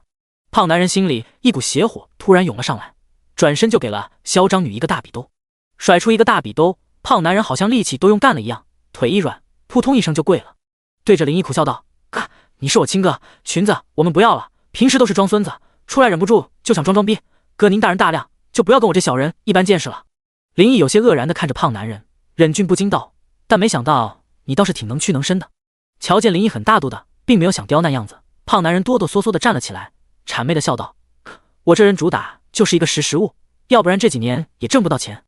您忙，我就不在这儿给您添堵了。”说罢，他一把拽住身边的嚣张女，飞快地跑了出去，隐约还能听到她的声音：“哭你麻痹，再哭就给老子滚，老子正好换个大学妹。”一直围观的众人看到这貌似荒诞的结局，不禁纷纷大跌眼镜。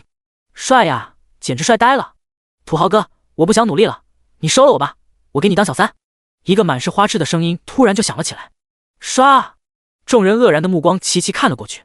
我要当小三？不，是他要当小三，你们别看我啊！一脸花痴的女孩还没什么，旁边的闺蜜倒是闹了个大红脸，丢死人了！别说你们，要是年轻几岁，老娘都想当小三了。一个身材较好的少妇喃喃说道：“1000万呐，这小帅哥是真大方啊！老娘买个包，家里的死鬼都能叨叨2天，真是人比人气死人了。”一哥哥，这个时候林毅才发觉自己胸口一片凉凉的感觉，低头一看，梁小薇竟然满面泪花。怎么了，傻妞儿？裙子没人跟你抢了，还不开心啊？威尔是感动，太感动了。梁小薇的水眸动情地看着林毅道：“就在昨晚，他冲冠一怒，为他就豪千万，轰动了整个飞鱼。而现在，为了不让他受委屈，他又不惜豪掷1000万，挥金如土。1000万啊！多少人为了几千的工资还在卑躬屈膝？多少女孩为了一个手机就能出卖了自己？上辈子自己是拯救了银河系吗？老天爷让自己这辈子遇到他，这一刻沦陷了。梁小薇无论是心还是身体都彻底沦陷了。什么洁身自好，什么矜持，什么腼腆，什么羞涩，什么光天化日，什么大庭广众，所有都不重要了。她只想做他的小女人，一辈子都做他的小女人。梁小薇紧紧搂住了林毅的脖子，情难自持地吻上了他。半晌唇分，梁小薇吐着粗气，媚眼如丝地凝视着林毅：“哥哥，威尔想要了，想要就买，1000万都冲了，随便拿。”“不，威尔是想要哥哥。”“那你赶紧买，买完就回去。哥哥可没有被人围观的癖好，他们又不是看官老爷。”第20章爱心早点。第二天上午，林毅一直睡到10点才醒来，摸了摸床边空空如也，林毅坐了起来，不禁有些诧异。昨晚的梁小薇异常的狂野，倾尽了全力，直到最后精疲力竭，累得直接就睡着了。没想到现在竟然比自己还先起床，难道这就是传说中没有耕坏的地，只有累死的牛？林毅伸了个懒腰，生龙活虎的下床，简单洗漱一番，顿时精神抖擞，从一夜的激战中完全恢复了过来。甚好，甚好！逛了一圈，最后在厨房里，林毅发现了梁小薇的身影。此时她围着围裙，正在往碗里盛着东西，只能看到窈窕的背影。林毅本来想悄无声息的接近，没想到却被她抢先发现了。“毅哥哥，你起来了。”梁小薇嫣然一笑，仿佛盛开的百合一样美丽，只是眉宇间还带着一丝疲惫。“怎么不多睡会儿？现在起床，身体能抗得住吗？”林毅忍不住来了一记摸头杀，含笑道。梁小薇捏着粉拳，轻轻地吹了林毅一下，不由俏脸泛红。他怎么不累？现在骨头还像要散了架一样，那里还时不时一阵火辣辣的感觉。“我想一哥哥醒了肚子肯定会饿。”梁小薇吐了吐香舌说道，随即却有些丧气地叹了口气。不过威尔太笨，这厨房东西太高级，研究了半天也只下了2碗面。扫了眼比5星级酒店的后厨还奢华高端的厨房，林毅苦笑，换他也不会用啊，能下2碗面已经很不错了。没事，有面吃就好，你做的我都喜欢。林毅笑得安慰道。不得不说，梁小薇做的面味道还真不错，还加了荷包蛋，看得出来她是经常做饭的女孩。哥哥，面好吃吗？梁小薇一脸期待地问道。好吃，好吃。林毅吸溜一口面条，夸赞道。说完就不禁嘿嘿笑了起来，促狭地看着梁小薇，告诉哥哥，昨晚哥哥做的面好吃吗？哥哥，你好坏。梁小薇愣了愣，顿时反应了过来，瞬间俏脸通红，眸子里闪烁着羞涩，咬了咬红唇，她才声若蚊吟道：哥哥的面做得又硬又粗，硌牙。闻言，林毅忍不住坏笑道：第一次吃都这样，熟能生巧啊。吃完面，林毅也没打算出去，而是在屋里腻歪了起来。说实话，有梁小薇这个极品美女充满乐趣。直到中午过后，梁小薇不得不离开了，因为她还要直播。林毅表示理解，梁小薇自从一脚踏入直播行业之后，几乎就没停播过，即便是有个头疼脑热，也会坚持播个1-2小时。肯努力，不怕苦，这也是她很吸引人的闪光点。哥哥，威尔要走了，你会想我吗？东西都收拾好了，梁小薇反而有些迟疑了，恋恋不舍地看着林毅。这几天对他的宠爱深深地烙在了他的心里，他已经放开了一切，为此献上自己的身体甚至心灵。梁小薇却一点都不后悔。傻妞儿，又不是不能见面了，离得又不远，你要是想过来，随时都可以。林毅忍不住捏了捏梁小薇的俏脸，哑然失笑道：当然，如果你想跟我住也可以，抽个时间直接搬进来就行。搬进来？搬哪里？这座奢华如宫殿般的豪宅吗？梁小薇闻言不禁一愣，旋即狠狠一颤，水眸闪动着惊喜的光芒。可以吗？哥哥，我真的能来这里住吗？价值8亿的别墅，顶级豪宅啊！如果能有入住这里的机会，那个女人不为之疯狂。当然，梁小薇最开心的是，这样就可以随时跟哥哥在一起了。亲眼看到这里的富丽堂皇，梁小薇真正才知道什么是天壤之别。她是如此的优秀，优秀到她只配仰望。嫁入豪门，她是做梦都不敢奢望，甚至不敢奢望她能把自己留在身边。她清楚，像毅哥哥这样年轻又帅气的神豪，多的是女人想靠近，怎么可能只有他一个？她原本只是希望毅哥哥心里能多想他一点就满足了。可毅哥哥竟然允许他住进来，此时此刻，他如何能不惊喜？提着大包小包的梁小薇走出了别墅，但脸上却满是幸福的神色。梁小薇回去了，屋子里只剩林毅一个人，但他并没有太多的失落，反而满脸的兴奋，因为又可以抽奖了。昨天在香奈儿专卖店，他充值了1000万，抽奖积分也涨了整整1000分。只不过有梁小薇在身边，他一直没顾上抽。现在是时候抽一波。系统我爱你，就像老鼠爱大米。林毅哼着小曲，毫不吝啬地表达着爱意。系统哦，哈哈，童子请多爱我几次。林毅毫不犹豫地将1000积分兑换成了10张抽奖券。打开抽奖界面，林毅不禁深吸了一口气，果断点下了10连抽。一阵七彩的光芒过后，10张卡片浮现了出来。1星卡5张，2星卡1张，3星卡2张，4星卡1张，5星卡1张。看到1星卡竟然有5张之多，林毅心中不禁有点小幽怨，不过总体来说还可以接受。果然不愧是1星卡，竟然开出了4张空卡，最后1张也不过是开出了10虚拟金，聊胜于无，还真名副其实的废卡。2星卡倒是有点东西，开出了80万的现金，还不错，如果在小县城也能买套小3居的房子了。接下来2张3星卡没让林毅失望，一张开出了高达5000万的虚拟金，另一张开出了3点属性点。当4星卡打开，林毅的心脏不由一阵狂跳，竟然开出了6000万现金，不亏，还得是4星卡呀，一张就让他赚妈了。何况最牛逼的5星卡还没开。看着5星卡，林毅心脏不禁砰砰直跳。上一次的5星卡开出了顶级豪宅，这一次又会有什么惊喜呢？满是期待着，他开启了5星卡。然而紧接着林毅一下了就懵逼了，10亿拍卖会专用金附赠邀请函1张，这是什么鬼？当看到10亿的字样是林毅还不禁狂喜，但看到后面的专用金，瞬间心就凉了。这只能拍卖会用啊！童子，你不爱我了，这可是5星卡呀，就开出个这，合适吗？林毅幽怨的道。鉴于宿主太没有见识，本系统送上一个眼神，望宿主好好体会。系统爸爸却丝毫不理会林毅的心情，送上了一个大大的鄙视表情。第21章，充他1个亿。果然又帅了。刚抽到的3个属性点再次加到了魅力上。林毅看着镜中的自己，五官越发立体，整个人看上去也更加精神，这样下去秒杀那些所谓小鲜肉，指日可待。属性点真是好东西啊，不像那什么11拍卖专用金，不太实用啊。林毅心里吐槽着，一边看起了自己的面板属性。此刻魅力值已经加到67了，2次10连抽，可用现金也有了7000多万，离一个小目标不远了。而虚拟金则高达1个亿。我操，这等劳资都冲到飞鱼，那还不得神挡杀神，佛挡杀佛吗？我本低调，奈何系统它不允许啊。打开飞鱼，林毅就看到之前狗都不理的账号，现在信息中心竟然无数的未读消息，有艾特他的，有发私聊的。林毅看了看，大多是昨天晚上发来的，都是些诸如哥哥好猛，求包养，哥哥能点个关注吗？某某可以让哥哥某某之类的垃圾信息，看得林毅一阵恶寒，一键删除，直接关闭了私聊功能。不过一个官方消息倒是吸引了林毅的注意，看完以后他不禁大感意外。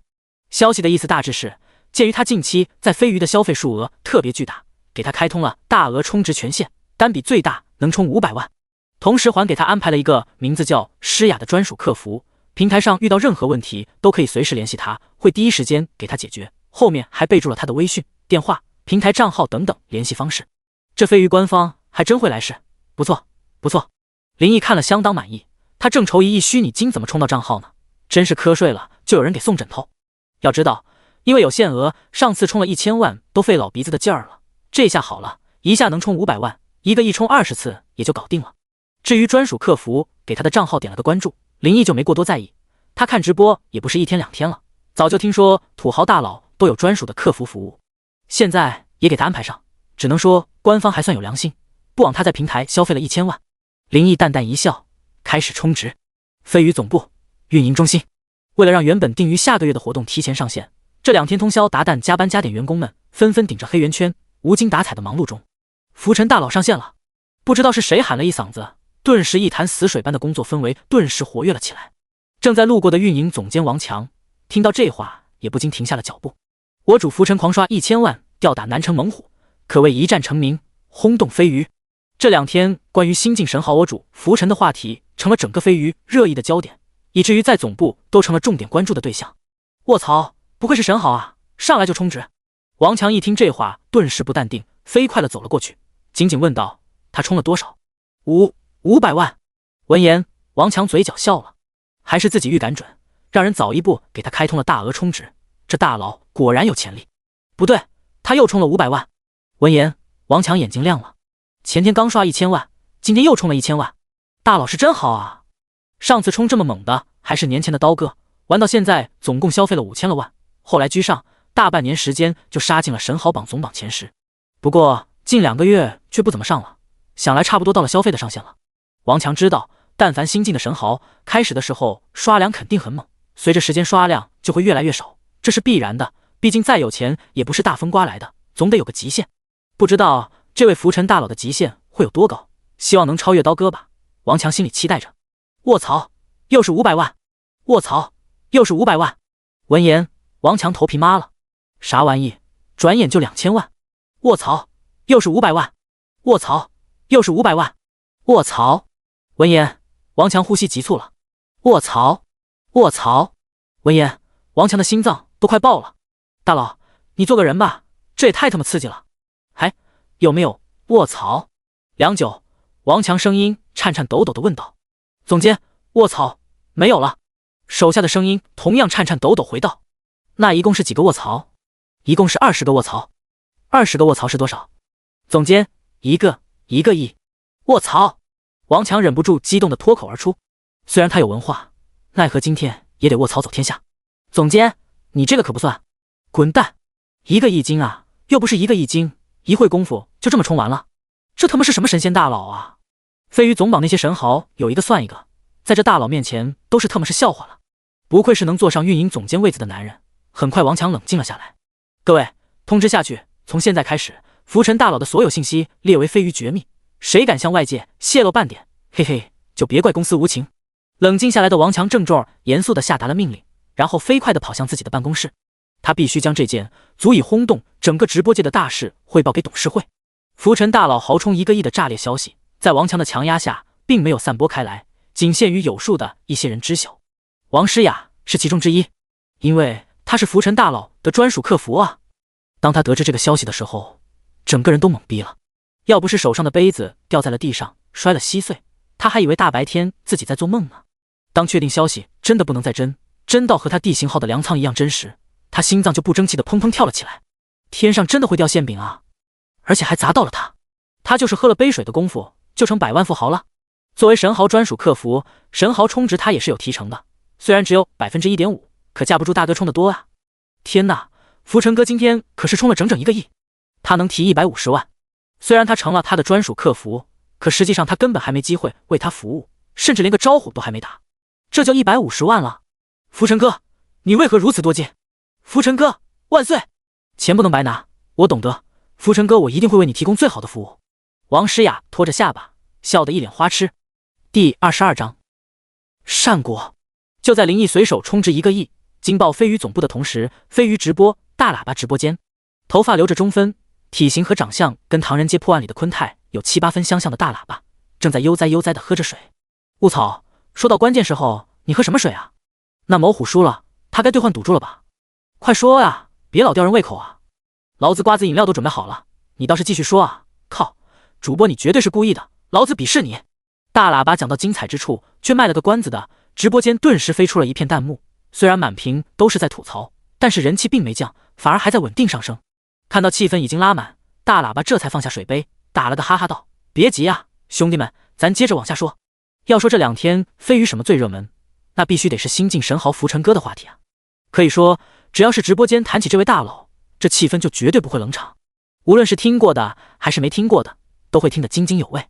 大喇叭像是找到了流量密码，虽然故事已经说了不下10遍，但此刻再讲起依然是声情并茂、激情澎湃的样子。就说这某虎，那也算是飞鱼有头有脸的神豪，打架输了该叫爹了。你们猜怎么着？他竟然不承认输了，滚刀了！说什么上局是没充钱，还想重打？你们就说可不可恶？这算哪门子神豪，脸都不要了！这局福成哥可是真金白银200万打下来的，换你们花这么多钱打赢架，对方却不认，你们怎么办？气不气？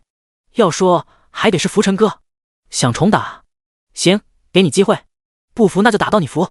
什么是格局？什么是霸气？瞧瞧福成哥啊，不就是再打一场，就是充钱呗。这第2场，某虎那玩意可不是好人啊，这次想偷塔，可福成哥能让他得逞？你们是没见啊，最后的时间那超火飞的那场面，啧啧。就这么说吧，喇叭我在飞鱼直播4年了，除了年度就没见过那么壮观的场面。最后你们猜怎么着？某虎这孙子还是输了，哈哈！福成哥给机会，可他自己不争气啊，这次可滚不了刀了，直接就删号了，可惜啊，可惜！人们看了半天就等着听叫爸爸呢，到最后也没听上。说罢，大喇叭又拿起杯子，咕咚咕咚的喝起水来，这次是渴了。雾草，福成哥牛批！好恨啊，为什么偏偏加班，错过了这么精彩的大战？楼上同情 N3秒，还好当时俺看到了，哈哈！福成哥大佬简直牛爆了！喝完水的大喇叭看着热闹非凡的直播间，表情却突然变得像被强暴了一样幽怨。兄弟们啊，你们听也听了，多少刷点呗，干听啊！直播的气氛本来挺热闹，可因为大喇叭这一嗓子，明显就沉寂了很多，礼物却是1毛钱没有。大喇叭看得一阵牙疼。大喇叭在飞鱼直播摸爬滚打也有4年了，靠着出色的口才、逗逼的风格，还特能整活儿，也吸引了不少粉丝，勉强挤进了2线主播的行列。然并卵，他人气不算低，尤其在这下午，可偏偏就收不到什么礼物。这大概就是那些不看颜值的男主播普遍的痛处，颜值不够吸引不了大姐，大哥们又都喜欢美女。常驻的铁粉吹牛逼砍大山，一个比一个溜，刷礼物。抱歉穷，也不是没有大哥支持他，不过都不长久，最后都被小妖精们勾引走了。所幸他人缘好，大哥们偶尔还能回来喂他一口。不过总归是吃百家饭的，饥一顿饱一顿，最近是真拉胯了。兄弟们啊，太难了，支棱点吧，都揭不开锅了。不甘心的大喇叭哀嚎道：“嚎个屁啊！就你妈知道和我们哭穷，老子好不容易弄几个币，都让你给坑没了。”一个中粉很不给大喇叭面子的吐槽着，不过毕竟是中粉，知道他最近拉，还是忍着痛刷了组66办卡。感谢我小胖的礼物，不得不说，还得你心疼哥呀！看到有礼物，眉开眼笑得感谢一番，顿时大喇叭又来了劲儿，总不能让刚热起来的场子又凉了吧？一拍桌子，大喇叭充满激情地说道：“好了，大哥的故事说完了，接下来咱就说说官方这2天要推出的活动。你们看到了，直播间都左下方的公告，兄弟们、同志们啊，你们有没有看出来，这次活动他不得了啊！就在大喇叭将的气氛再次带动了起来，正准备大谈特谈的时候，突然直播间金色闪耀，超级皇帝特有的出场特效亮了起来。卧槽！大喇叭瞪大了眼睛，忽然就像触了电一样，一下子就从座椅上弹了磕起来。欢迎浮尘哥，给大哥走区！大喇叭嗷的一嗓子喊了起来。大哥，欢迎你，感谢你来我这里。大哥，欢迎你，等风等雨等着你。动感惊爆的音乐顿时响了起来，此刻激动不已的大喇叭竟跳起了海草舞。这尼玛还挺能整活啊，人才啊！林毅看着这有些辣眼的一幕，哑然失笑。辣是辣了点，不过让人心里倒是挺舒服。浮尘大佬来了！雾草，真是浮尘哥！林毅的到来让直播间的气氛也瞬间沸腾了起来。浮尘哥，真的是你来了，我不是在做梦吧？小曲跳完，气喘吁吁的大喇叭一屁股坐到椅子上，还有我不可思议的问道：他只是混二线的男主播，飞鱼这样的主播一大把。虽然那天他为浮尘大佬飞了10发超火，但也只是想露露脸，混个眼熟。可没想到浮尘哥真来他直播间了。哈哈，闲着这没事，看到你了就进来看看。我还记得你那天帮刷了10发超火。林毅笑着打字道：浮尘哥竟然还记得我，值，真特么值了。看到林毅的弹幕，大喇叭喜不自胜。那天他可不是第一个刷礼物的，不过跟风而已。没想到大佬的竟该记得他。正在暗喜不已的大喇叭忽然不禁浑身一颤，盯着屏幕顿时张大了嘴巴。我主沉浮送出超级火箭乘20，我主沉浮送出超级火箭乘20，我主沉浮送出超级火箭乘20。第23章当赏。刹那间林毅就刷出了60发超火，特效直接霸屏整个直播间。感谢浮尘哥的超火，浮尘哥大气，给大哥走区。反应过来的大喇叭激动的顿时又跳了起来，扯着嗓子嚎道：来啊，快活啊，反正有大把时光。来啊，爱情吧，反正有大把欲望。妖娆魅惑的音乐响了起来，激动不已的大喇叭又跟着音乐扭动起来。只不过人家美女扭的是好痒，他扭的是刺挠。雾草，这什么鬼？林毅差点没忍住把手机甩出了，不由哭笑不得。一曲扭完，大喇叭回到椅子上，心里乐开了花。自己那天虽然随了10发超火，那也只值1万，可浮尘哥抬手就甩了60发超火，整整12万啊！抛开平台和工会的抽成，自己到手也有小3万了。饱了，吃饱了，妈妈不用担心我吃不上饭了。这就是传说中浮尘大佬啊，牛逼，果然牛逼，长姿势了。浮尘哥666。直播间里，之前见过林毅刷礼物的观众看得热血澎湃，而没看林毅刷礼物的更是被他的豪气震撼了。万分感谢浮尘哥的超火，浮尘哥第一次来我直播间，还不知道您喜欢看啥，要不我再给您正段我最拿手的舞吧。稍微冷静了一下，大喇叭就谄媚的说道：你可拉倒吧，跳的啥样自己心里没数吗？大可不必，不用管我，你们之前干啥就干啥，我就是没事溜达溜达。林毅洗头黑线的打字道：好，浮尘哥还真是平易近人啊。虽然只是简单的说了几句话，大喇叭还是能感觉到浮尘哥不是那种爱摆臭架子的人。清了清嗓子，坐直身体道：好，那咱们就继续说关于活动的事。对了，浮尘哥，你知道官方准备推出的活动吗？什么活动？林毅疑惑道，他是真不知道有什么活动。浮尘哥，你看左下角，今天官方刚上的活动预告，可能您刚上号没注意到。这什么活动？说说，怎么玩？林毅看了下屏幕左下角，确实有一个活动预告，不禁来了兴趣。有活动好啊，正好自己刚充了1亿，要不然干刷有什么意思？浮尘哥，家人们，听我给你们分析啊，这次活动了不得呀，甚至都快赶上年终活动了。这可一点都不夸张，为什么呢？咱们先看名字啊，双星争霸赛，官方都做出说明了，这是一场别开生面的造星活动。再看赛制，它分为2个赛道，分别是超级星赛道和超新星赛道。顾名思义，分别对应的是老主播和新主播，也就是任何主播只要愿意都可以参加。接下来咱们看看赛程安排，明天也就是10号，活动正式上前，同时开放报名。11号24时截止报名，然后12-15号24时是为期3天的预选赛，3天周期内根据主播收到礼物的数量进行实时排名，直到截止时间，排名前12的主播可晋级。16至17日24两天时间是决赛，决赛采用淘汰制，预选赛决出的12强将采用2-2 PK 的方式决出冠亚季军。大喇叭绘声绘色地讲着，虽然活动还没开放，观众们仿佛已然嗅到了大战即来的浓烈气息。啪！大喇叭拍了下桌子，兴奋地说道：重点来了，兄弟们，为什么说这比赛堪比年终活动呢？那就得看他的奖励了。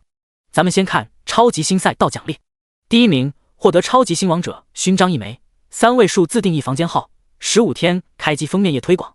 第二名获得超级星荣耀勋章1枚，5位数自定义房间号，10天开机封面页推广。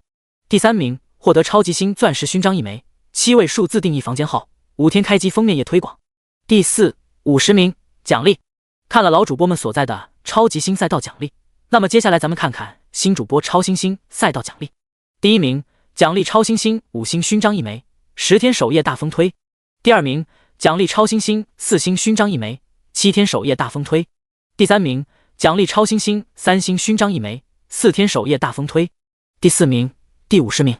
大喇叭飞快地喝了口水，旋即更加兴奋，唾沫星子都喷出来了。兄弟们啊，看看这奖励，这对于主播来说，这简直就是踏马致命诱惑呀！就说超级星赛道，如果一个一线主播拿到第一名，15天的推广足以让他成为顶流主播。如果新人能拿到超新星第一名，那绝对能冲到一线主播行列。这样的奖励，那个主播不想要？可以预见，但凡家里有实力的主播，肯定得往死里打呀！听着大喇叭的分析，林毅暗暗点头。这次活动奖励，官方确实是下足了本。不过，这么丰厚的奖励，那要争抢的主播肯定多，狼多肉少啊，那就要看谁家里的条件好，票子多了。有趣，实在有趣儿。林毅笑了。直播间观众此刻听的也是一阵心潮澎湃，他们几乎已经看脸未来的几天平台上战火连天，血雨腥风场面。虽然他们大多都刷不起什么礼物，但这并不妨碍他们观看神豪大哥们打比赛，那肯定刺激啊！缓了缓情绪，大喇叭突然神神秘秘道：“浮尘哥，这次活动不仅主播有奖励，官方还破天荒的给大哥也设置了奖励。浮尘哥，你可定感兴趣？什么奖励？说来听听。”林毅微一愣，不由问道：“这次活动，官方还专为大哥设置了一个贡献榜，根据比赛时间内大哥们送礼物的总额进行排名，贡献排名前5的神豪都可以定制专属礼物和座驾，不过大小和特效肯定是不一样的。这奖励可平台开先河的第一次啊！定制礼物和座驾。”看到这，林毅何止感兴趣，那是相当感兴趣。之前平台可是绝无仅有的，必须整一个，那多拉风啊！看到这里，林毅算是把这个活动彻底搞明白了。为什么官方宣称是一场造星活动？那样的奖励绝对能让主播成为飞鱼最耀眼的星。不过，想拿到奖励肯定费钱，但这并不是林毅关注的地方，他关注的是好不好玩。有钱就是任性。行了，你们玩，我去溜达溜达。好的，浮尘哥，攻！看到林毅的弹幕，连忙起身准备恭送大哥的大喇叭，却瞪圆了眼睛。我主浮尘送出超级火箭城20，我主浮尘送出超级火箭城20，讲得不错，当赏。第24章，腿完年的楷模。杭城某个单身公寓，正在直播的林飞雪看着林毅退出了大喇叭的直播间，也默默地退了自己的小号。一时间，他微微有些失神。100发超火呀，那可是价值高达20万的礼物。浮尘哥看起来就像刷了20块一样轻松。大哥的豪爽大气，让林飞雪的心里忍不住赞叹连连。同时，他不禁开始羡慕大喇叭的狗屎运了。这货不仅成功进去了大哥的视线，还几乎啥都没干，1个来小时就收到了大哥20万的礼物。别说他林飞雪，全飞鱼主播有一个算一个，谁见了不得羡慕的眼睛发红啊！在这个主播多如狗，达人满街走的时代，想要成功，运气也是至关重要的东西。上次明明自己也为大哥助飞了10发超火，而且还是第一个助飞的，可浮尘哥一上线却进了大喇叭的直播间，看来自己的运气实在是不咋地。林飞雪不禁一阵失落。自从那晚见识了林毅冲关一怒为红颜，霸气狂刷1000万之后，林飞雪就像着了魔一样，时时刻刻都在关注他的消息。只可惜大哥自从那晚下线之后，1天多的时间就再也没上过飞鱼，而他保护的主播这期间竟也没有再开播。作为一个摸爬滚打的2年多的老主播，林飞雪隐隐的可以猜测到两人肯定在一起了。没有批判，有的只是满满的羡慕。2年多的时间，直播已经成了林飞雪简单生活的全部。见惯了直播的苟苟且且，他早已不再像当初那样天真单纯。林飞雪现在最大的渴望就是能遇到一个能保护他，能为他遮风挡雨的好大哥。如果自己也喜欢他，他不介意把自己交出去。听说浮尘哥是个富二代，肯定年纪不会太大，有那么恐怖的财力，还对主播那么好。在林飞雪看来，这简直心目中完美大哥的复刻。可惜不是自己的。林飞雪忍不住无奈地叹了口气。菲菲明明也给他飞了10发超火，还是第一个飞，他凭啥只给大喇叭刷？太气人了！要刷也得先给菲菲刷啊！浮尘哥怎么这样？林飞雪直播间人气虽然不高，不过都是这2年积累下的忠粉。刚刚她开着小号跑骚，一些人跟了过去。此刻见林飞雪垂头丧气的样子，忍不住吐槽了起来。看着直播间的涌出的弹幕，林飞雪的眉头不由蹙了起来。不要乱带节奏，礼物是人家浮尘哥的，人家喜欢给谁就给谁，给他飞超火那是我自愿的，你们不要道德绑架，不然我可生气了。眼看氛围要带歪了，林飞雪沉声道：好了好了，哈哈，都别说了，我还等着看菲菲女神跳舞呢。一个老粉很有眼力劲儿的转移了话题。跳舞跳舞，啥？要跳舞了？还好赶上了。擦，潜你的水吧，一说跳舞就窜出来了，鄙视你。说到跳舞，直播间的气氛顿时热烈了起来，就连之前一直潜水的都冒泡了。从大喇叭直播间出来，见识了这4辣眼睛的舞蹈后，林毅觉得必须得用一波异性的美来洗涤一下自己被污染的眼睛了。兴致勃勃地盯着手机屏幕，林毅不断的寻找中，就像正在选妃的帝王。不过溜达了几个直播间后，林毅顿时就被打击的怀疑人生，感觉眼睛更辣了。卧槽，这什么鬼？难道美女们都是晚上播？我上的时间点不对。妈蛋，封面明明是神仙姐姐，怎么到了直播间就成包子了？见识了一大波买家秀和卖家秀以后，林毅一颗热血澎湃的心顿时凉凉一凉。马德，老子就不信了，偌大飞鱼找不到一个能养眼的女主播。如果梁小薇在，倒是能治好她的眼睛，可惜还没开播，林毅只好百无聊赖的划拉着手机。单看那些女主播的封面，好像个个都是美女，不过有了前车之鉴的林毅却不再轻易上当了。正当林毅划拉的手都酸了，突然一张封面就像磁石一样吸引了他的眼球。这张封面非常简洁，米黄的背景，背景中间是一个高挑女子的身影，很随意的站立着。她穿着一件白色的大款衬衫，衬衫的下摆直接盖到大腿根部，再往下就是一对又长又直的美腿。卧槽，这双腿简直了，这踏马就是腿中极品啊！腿完年的楷模绝逼，非他莫属，不接受反驳。如果这封面不是 P 的，那就真是逆天了。裸腿都这么有杀伤力，这要穿上带字母的，无敌了。只是看了一眼，林毅20多年的道行就被这双大长腿给毁了。这 MMP 就算冒着被惊吓的风险，也得进去看看，万一有惊喜呢？心又沸腾了起来，林毅直接典礼进去。一进直播间，林毅就听到一首清脆悠扬的古风曲调在缓缓响起，而映入眼帘的是一位身穿汉服的佳人。不过这一身汉服把佳人裹得是严严实实，别说大长腿了，连鞋都看不见，这让乘兴而来的林毅不由大感失望。然而失望仅持续了 0.1秒，就被巨大的惊喜取而代之了。这佳人脸若银盘，眼似水杏，唇不点红，眉不画而翠，加上这一身汉服，妥妥的古典美人一枚。青罗小扇白兰花，纤腰玉带舞天纱，疑是仙女下凡来，回眸一笑胜心华。惊喜，真是惊喜啊！佳人手持小扇，摆着婀娜的姿态，似乎正欲随着那曲子悄悄起舞。只不过曲子虽然在走，人却忘了动，水杏般的眸子一时间瞪得大大的。下一秒，他发出了一声满是惊喜的尖叫：啊，浮尘哥，是你吗？我不是在做梦吧？欢迎浮尘哥光临直播间！这家人兴奋的都跳了起来。卧槽，真是浮尘哥呀！死鬼，终于舍得来看人家了。我去，楼上你可别恶心了，小心把浮尘哥吓跑了，飞飞的剁了你信不？这热情有点过分了哈，不对劲啊！看到这阵仗，林毅有些懵了。浮尘哥，谢谢你能来看我直播。家人座椅都顾不得拉过来，直接蹲在电脑前，甜甜的笑道：我就是看着封面进来的，我们认识。看到林毅弹幕，林飞雪顿时懂了，原来浮尘哥是个腿控啊。那张封面他就是在特意展示自己的腿，没到自己刷了10个超火，没给大哥留下多少印象，反而是腿吸引了大哥。浮尘哥都不记得我啊！林飞雪不禁嘟着嘴道。打量直播间的林毅，此时目光落在了他的名字上，这才恍然。第25章，主播，你糊涂啊？原来是你啊，真巧啊！不好意思，只顾看封面了，没注意名字 ，sorry。飞快地打着弹幕，林毅嘴角扬起了一抹笑意，这还真是意外的惊喜啊！雪儿菲菲，主播这名字他当然记得，那天第一个给他助飞超火的不就是他？没想到这个颜值看上去竟然几乎不输梁小薇的古典美人，竟然会是他。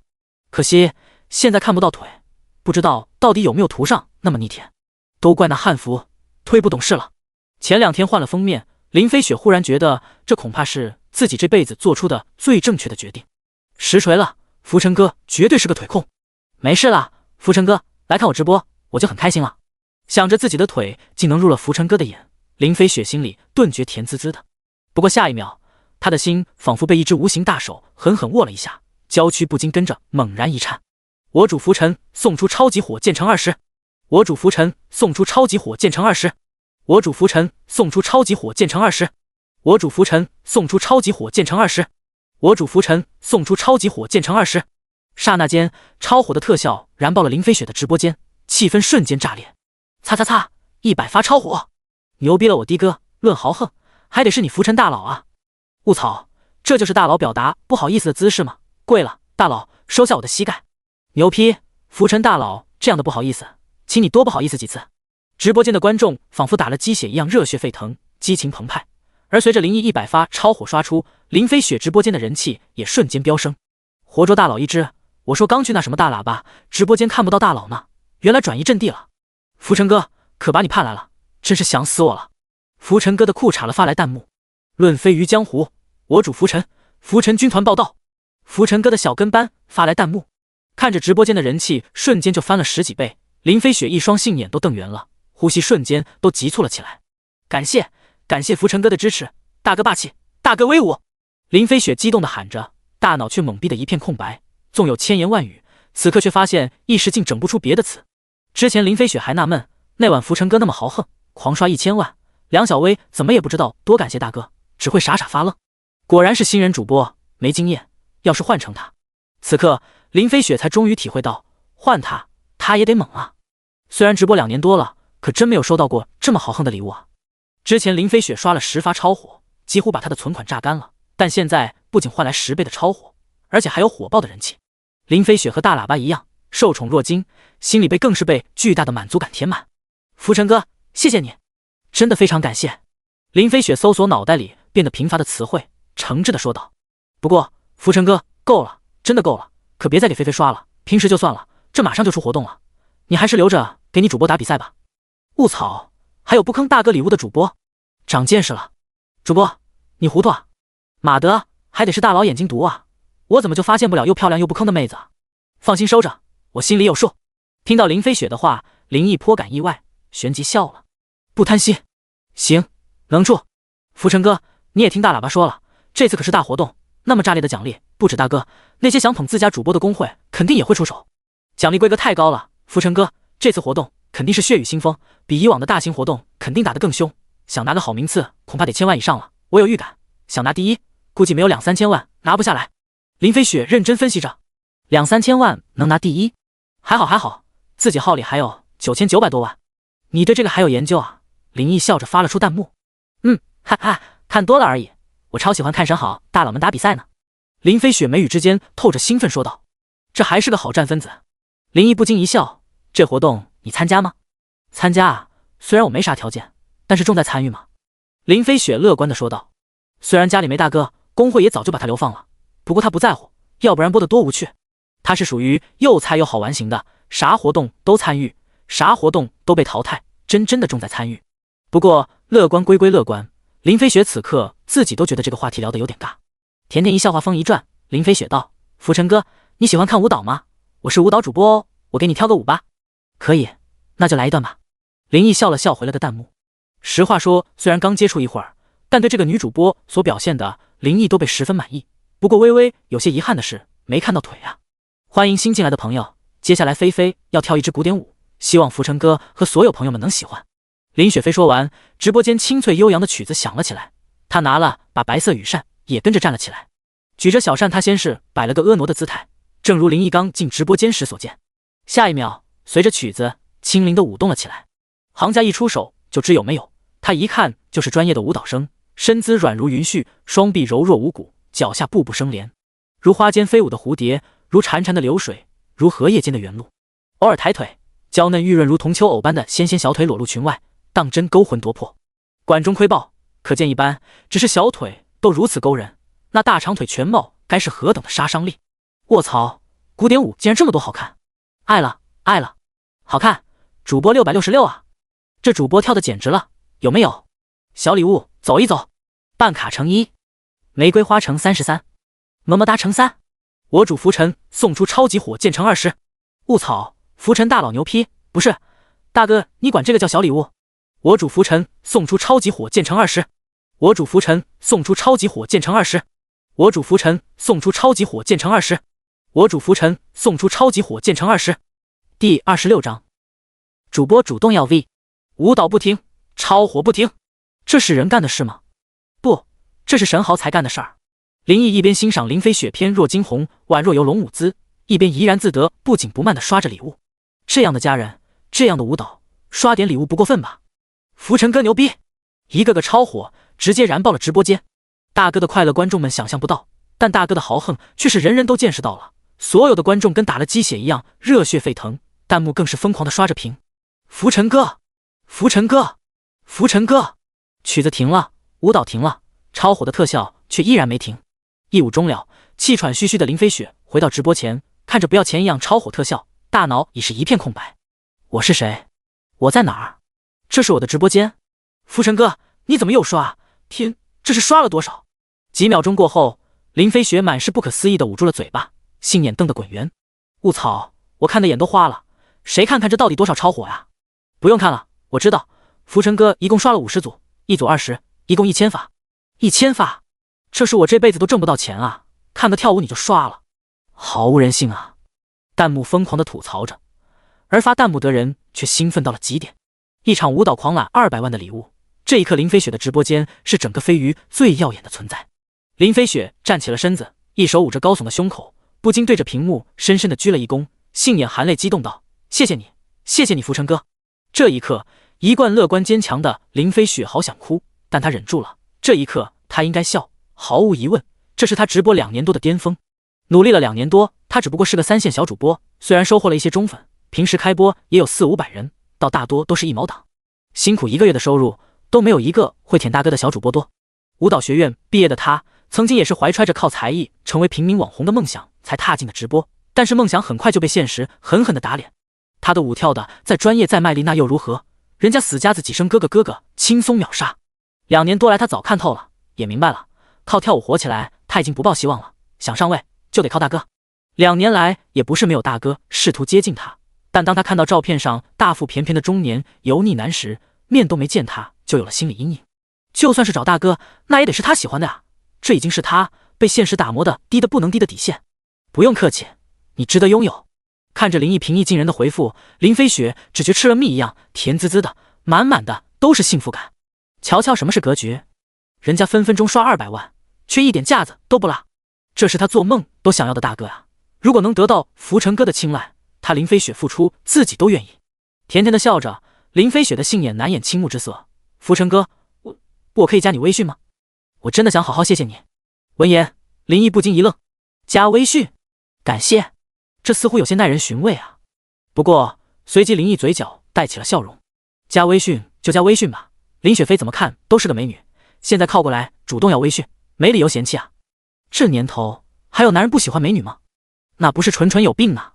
林毅直接将微信号私信发给了林飞雪，很快叮咚一声就收到添加好友的验证通知，他点了通过。浮尘哥，谢谢你，害羞 JPG， 我先直播了，晚点跟你聊。此刻直播间人气几万，这可都是大哥礼物砸出来的，不能浪费大哥心意。继续播吧，我溜达溜达。回了一句，林毅就退出了林飞雪的直播间。又逛了几个直播间，林毅看得大感失望，有林飞雪这盘海鲜大餐珠玉在前，再看那些小鱼小虾，顿觉索然无味。梁小薇还是没开播，想来是昨晚的游戏打得太累了，背一血，还想反击来个吹爆 Q， 他林毅不要面子的吗？多休息一会儿也好，劳逸结合嘛。林毅嘿嘿一笑，直接退出了飞鱼。以前林毅穷屌一枚，不是在上班就是在上班的路上，那有像现在的悠闲时光。被生活玩了20多年，现在也该他玩玩生活了。对，就是玩。来到2楼，健身房、台球厅、私人沉浸式家庭影院、KTV、电竞房，看着林毅眼花缭乱，不用出门就有顶级娱乐城的体验。有钱人的生活真是朴实无华啊！犹如小型网咖一般的电竞房里，林毅一屁股坐到荣耀之盾电竞椅上，看着眼前一件件让职业选手见了都眼红的顶级装配，他顿时热血沸腾。妈蛋，想当年劳资用双飞燕都能杀穿中路，现在手握 Razer 巴塞利斯蛇，那还不分分钟制霸全场，轻轻松松 MVP。 一时间林毅信心满满，豪气冲天，被枯燥的生活早已磨灭了的激情，他又回来了。今天劳资就要做召唤师峡谷里最靓的仔。1个小时后，接连3局超鬼，被喷得体无完肤的林毅骂骂咧咧地退出了游戏。果然，女人只会影响老子拔刀的速度。都怪梁小薇。毫无压力、轻松甩锅的林毅走出了电竞房。这里虽好，终究是缺了网咖里的喧嚣和烟火气。10来分钟后，换上了一条泳裤的林毅扑通一声，一头扎进了泳池。近200平米的超大泳池，清澈见底。林毅肆意地畅游着，激起朵朵水花。记得小时候，家乡有条河，一到夏天，哪里就成了男孩子们快乐的天堂。不过，自从去县里上初中，林毅几乎就再没有过泳了。游得累了，林毅在旁边的躺椅上坐了下来，看着波光粼粼的泳池，又顿感无趣。初二那年，父母出了车祸离开了他，高中爷爷奶奶又相继离世，熬到大专毕业，无牵无挂的他来到魔都闯荡，一个吃一个人住，一个人上班，一个人下班。这些年他已经习惯了一个人，那点工资养自己都费劲，更别提去养个女朋友了。想起过往，林毅不禁微微有些伤感，但很快他就哑然失笑。上班的时候总想能闲下来，但真闲下来，怎么还蛋疼了？有钱了就应该好好享受生活，要不然不是脑子有泡吗？不过现在确实冷清了点啊。这么大的泳池，没有几位美人鱼游动，那真是太遗憾了。身为系统中的自己，怎么能有遗憾？老子一定要将这泳池里养满美人鱼。然后，林毅的嘴脸露出了懂得都懂的笑容。第27章，浮尘军团出现。华灯初上，夜幕降临。吃饱喝足的林毅直接躺平，一顿外卖吃了8万8，一点都不心疼。万一香不愧顶级食府之一，味道不用说，贵自然有贵的道理。穷人乍富，林毅对这些高级场所其实是有点双眼抓瞎。不过呢，这就多亏了唐奇军这个荣誉管家了。林毅一个电话打过去，人家10分钟就帮他订好了外卖，突出的就是一个块金砖。声音优雅，态度亲和，实乃居家旅行的必备啊。低头不见脚尖，像水蜜桃般的熟女姐姐那身影在脑海中一闪而过，林毅不由微感燥热。有时间一定要多亲近亲近。心里想着，林毅打开了飞鱼。正常情况下，梁小薇每天都是播2档，下午2至4点1档，晚上6-11档。此刻马上7点了，梁小薇正在直播，林毅直接点了进去。浮尘哥来了，浮尘哥晚上好。浮尘哥晚上好。飞鱼江湖，我主浮尘，欢迎老大。林毅一进来，直播间的公屏就亮起了一个个欢迎的弹幕。浮尘哥的小跟班，浮尘哥的裤衩子，浮尘哥的大聪明，浮尘哥的懂地。林毅这一看不禁哑然失笑，合着一多半都是带着自己马甲的粉丝。不得不说，这种被人拥簇的感觉真爽。大家晚上好。林毅平易近人地回了一句：哥哥你来了，哥哥晚上好。刚巧唱完一首歌的梁小薇也发现了林毅，脸蛋上飞快地露出了一抹娇羞，连忙说道。今晚梁小薇穿了一件粉色的雪纺连衣裙，无袖的设计展露的2条雪白纤细的胳膊如嫩藕一般。如懂行的人仔细观察，一定会发现这件裙子正是香奈儿夏季最新款。长发挽成了简单的发髻，2缕青丝俏皮地垂在两额，看上去犹如走入凡尘的公主。此刻梁小薇精神奕奕，靓丽动人，只是眉宇间多了一丝娇媚之色，别人或许看不出她的变化，但伴她几个月的林毅一眼就发现了，心里不禁一热。林毅暗暗想要不要今晚溜到他那儿来个惊喜，不过转念一想就放弃了。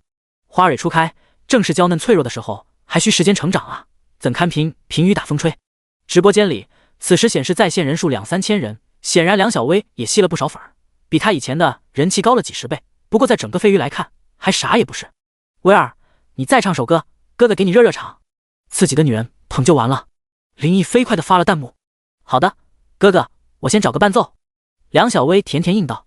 几秒以后，像是找到了伴奏，梁小薇正了正身子，顿了顿方道：感谢大家来到薇儿直播间，感谢你们，当然更要感谢浮尘哥哥一路的守候和陪伴，给了我太多的温暖、惊喜和帮助。能遇到哥哥是薇儿这辈子最大的幸运。一首感谢送给哥哥还有在场所有朋友，感谢你们。歌曲音乐缓缓，林毅不禁心头一暖，嘴脸扯出了一个笑容，这傻妞儿倒还学会煽情了。我主浮尘送出超级火箭乘20，乘1。我主浮尘送出超级火箭乘20，乘2。我主浮尘送出超级火箭乘20，乘10。我主浮尘送出超级火箭乘20，乘50。当梁小薇的歌声响起的时候，林毅也刷出了超火，顿时直播间就欢呼了起来。老大牛逼，666！浮尘哥的小跟班，还得是我浮尘老大啊，出手就是超火。裤衩了道。超火一响，浮尘老大闪亮登场，就是展示。大聪明道。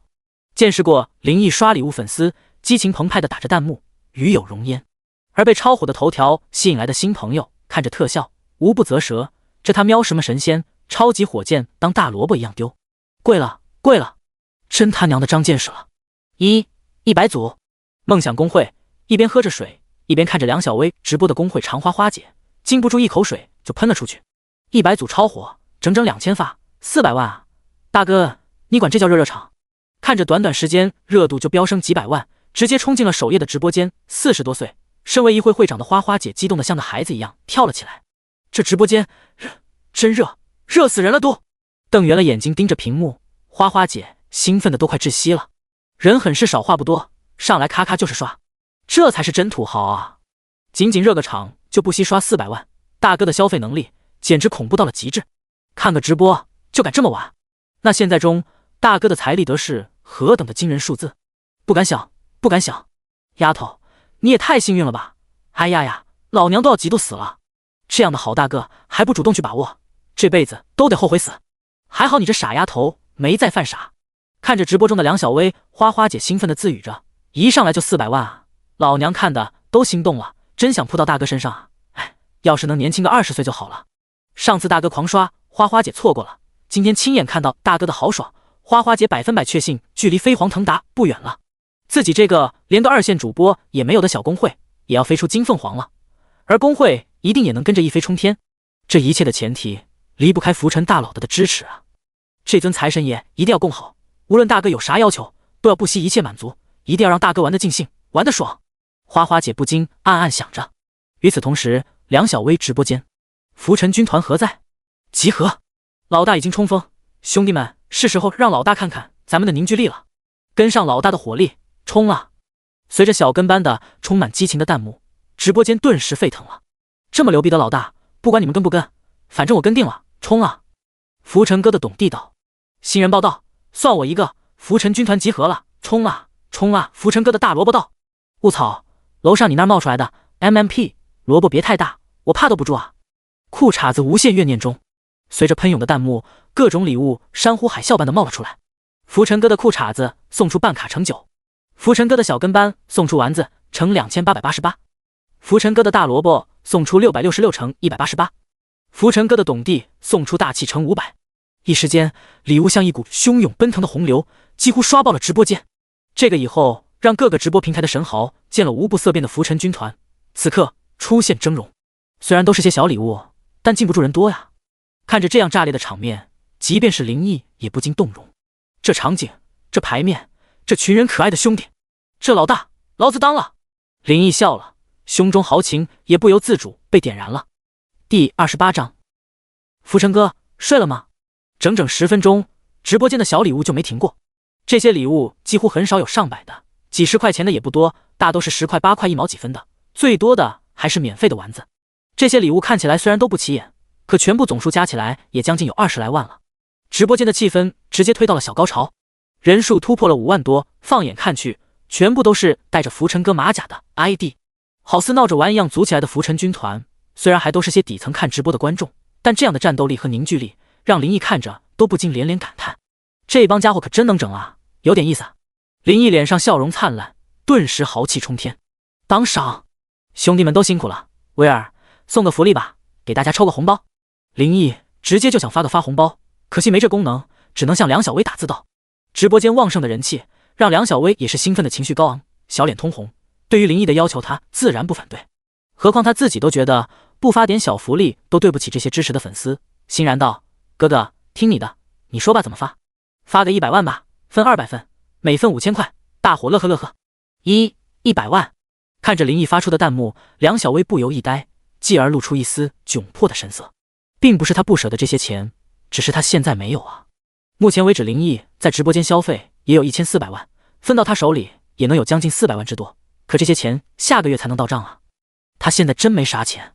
此刻，梦想公会办公室一直紧盯着直播，生怕梁小薇经验不足再闹出啥错的花花，不由猛地一震，顿时大喜。来了来了，机会这不就来了，正愁没机会跟大哥拉近关系呢，机会他自己就来了。花花姐满脸期待，飞快地发出了弹幕：大哥您好，我是威尔的会长花花，您对威尔的支持就是对我们梦想公会的支持，大哥请您给个机会，这福利就由工会出好了，聊表下心意，您看可以吗？梁小薇工会的会长看着 ID 名叫梦想花花的弹幕，林毅不禁笑了。这明显讨好意味的话，让林毅觉得很是舒服。都刷1000多万，工会不得跟着赚麻了，这还不出来舔一下？那只能说明会长是个傻逼。不过现在看来，梁小薇这会长不但不傻，还挺会来事。可以，林毅平易近人的回道。花花姐顿时欣喜若狂，赶忙敦促梁小薇设置免费抽红包福利，生怕林毅反悔似的。梦想不过是3线小工会，这100万可以说把之前积累的家底全部都掏空了。不过花花姐此刻全不在乎，先不说下个月礼物分成下来根本亏不了，即使是这100万亏了，那又如何？只要能留住大哥，那就是赚了。不得不说，虽然只是一个小工会的会长，花花姐还是很有魄力的。此刻她已经将工会前程全部都绑在了林毅这艘航母上，决心荣辱与共，一损俱损。她坚信跟着浮尘大佬自己不会输。福利一挂出，直播间的气氛顿时推向了大高潮。100万的福利啊，就算顶流主播的直播间也没发过这么豪横的福利。一时间666，牛逼，威武大气，感谢浮尘哥的弹幕几乎刷爆了直播间。梦想工会也算间接的出了一波风头。几分钟，在众人满怀期待中，100万的福利被瓜分一空。梦想工会花花姐拉来了一众运营，忙不停的统计信息，快速的发下了奖励。中了，5000块到手，感谢老大么么哒。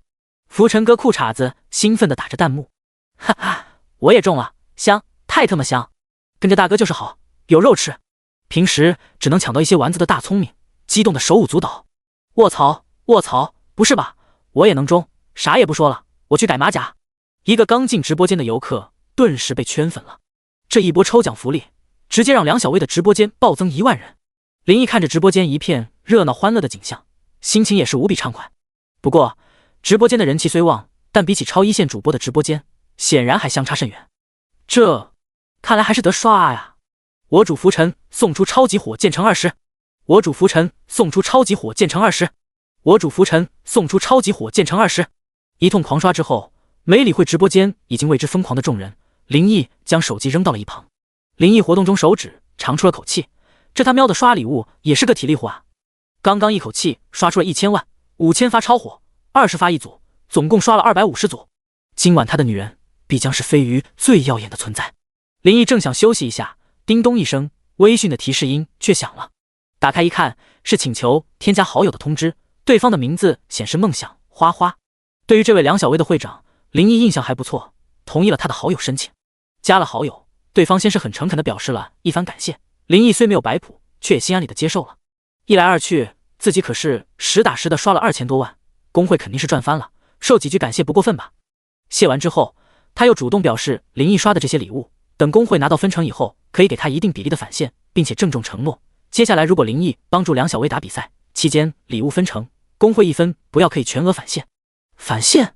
林毅倒是没多大惊讶，很多大活动大哥刷的嘎嘎猛，有很多主播和工会其实是并不赚钱的，大哥刷的礼物分成最后是要返回的，这在直播间已经是不是秘密的秘密了。对此，林毅很大气的表示没必要，自己刷礼物就是图个开心，一点小钱而已，自己不在乎。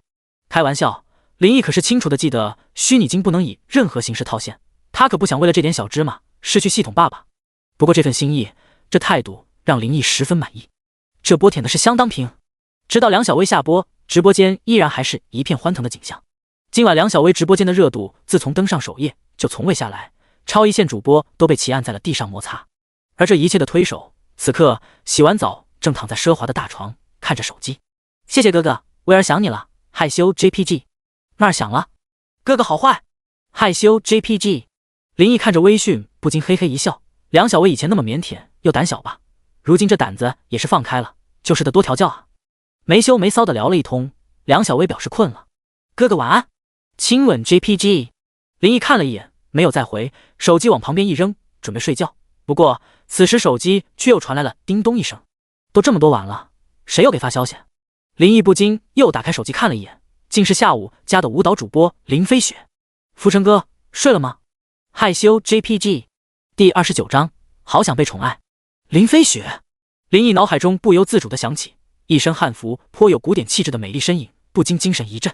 虽说一开始被她封面上的大长腿吸引，才点进了直播间，但她的长相和气质也着实让他倍感惊艳。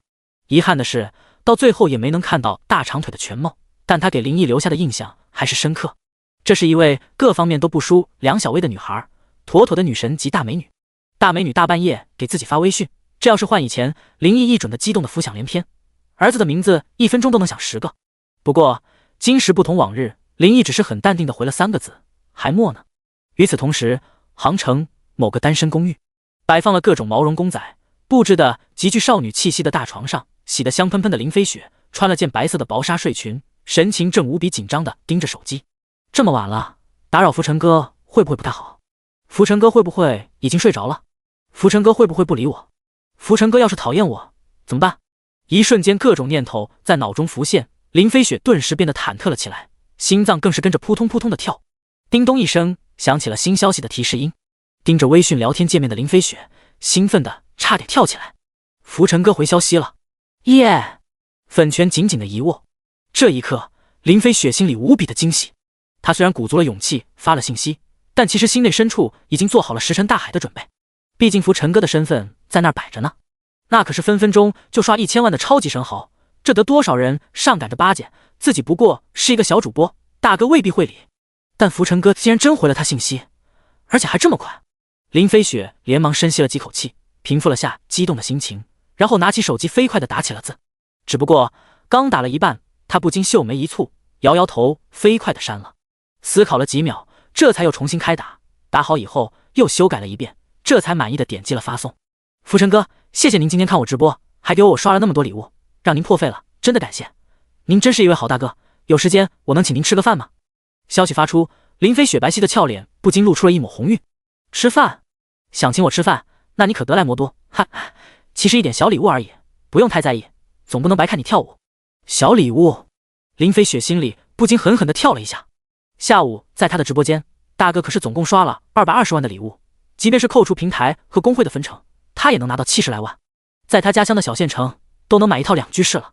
大哥眼中的小礼物，却成就了他直播2年多来最高光时刻。大哥眼中的小礼物，让他的直播间风光了一下午。大哥眼中的小礼物，却让他第一次深深地体会到了被宠爱的那种幸福感。好想能被大哥一直宠爱下去。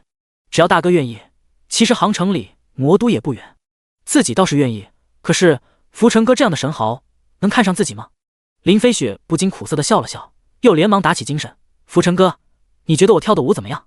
挺专业，我很少看古典舞，都有点被惊艳到了。浮尘哥很少看古典舞吗？那浮尘哥平时喜欢看什么风格的舞蹈？我会跳很多种，下次跳给浮尘哥看。害羞 JPG， 什么舞都行吗？坏笑 JPG。 看到浮尘哥这的坏笑的表情，林飞雪先是愣了愣，旋即小脸不由露出一抹羞涩的神韵。大哥好坏啊，好歹也在直播界摸爬滚打了2年多，林飞雪怎能猜不出大哥想看的是什么舞？平时他在直播间里表演舞蹈，通常都是古典舞或者民族舞，即便偶尔跳跳现代舞，也是很专业正规的表演。跳那种暧昧灯光中扭腰炫定的舞蹈，虽然他知道很容易火，但他一向不屑于此，这是他作为专业舞蹈生最倔强的坚守。不跳，但并不意味着他不会，相反的，他比那些学了几个月的皮毛就敢出来捞钱的主播跳得更好，有扎实的舞蹈功底做背书，甚至很多大尺度的舞蹈他都很精通。他不跳，只是不耻于众目睽睽之下靠卖肉来博眼球罢了。但是私下里，如果跳给自己喜欢的人，那就是另一回事了。只是微微迟疑，林飞雪咬了咬红唇，找到了私密相册，就发出了张相片。图片，浮尘哥喜欢这种吗？害羞 JPG， 任你多好的手机竟然看不了一张图片，你气不气？不过偏偏浮尘大佬的手机却能看，不仅能看，而且还看得很清。当看到图片的瞬间，小林毅顿时就致敬了。没想看起来挺古典的一美女，也有这么奔放撩人的舞姿。摸腿下，甩头起，图片定格了那一瞬间，那盈盈一握的小蛮腰，那圆润像蜜桃一样的翘臀，那修长笔直犹如人间杀气一般的大长腿，这是他一个刚解放了5指姑娘的男人能看的东西吗？你什么意思？给我发这样的图片？告诉你，你不多发2张，我可就生气了。坏笑 JPG， 图片，这高跟鞋加黑丝，图片，这莫不是跳的极乐净土？在直播间看到的林飞雪给林毅的感觉就像神仙姐姐，但看完了这几张图片，林毅脑海里只剩2个字：妖精。浮尘哥喜欢吗？害羞 JPG， 可惜图片是死的不会动。浮尘哥喜欢看这样的舞吗？菲菲可以私下跳给浮尘哥看，跳给浮尘哥一个人看。害羞 JPG。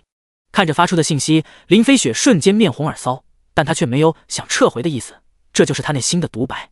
好，那我可非常期待你的表演。好了，不早了，改天再聊，早点睡。大半夜这么聊，这谁受得了呀？林毅果断终止聊天，这特么都快起火了。这妹子能深交啊！林毅内心一阵悸动，只是远水它灭不了近火呀。放下了手机，林飞雪却久久不能入睡，看着怀中的毛绒小熊怔怔的发着呆。小白，你说浮尘哥是什么意思？小白，你说浮尘哥这样的超级神豪能接受我吗？小白，你说我该怎么办？小白，你说我是不是应该主动争取？与其纠结，为什么不用勇敢的迈出一步？无论结果，至少自己努力了，不后悔。忽然，林飞雪像是做出了决定，杏眸里神采飞扬，飞快的拿出了手机，打开了度娘，输入了一行字：航程到魔都高铁时刻表。第30章，女神空降。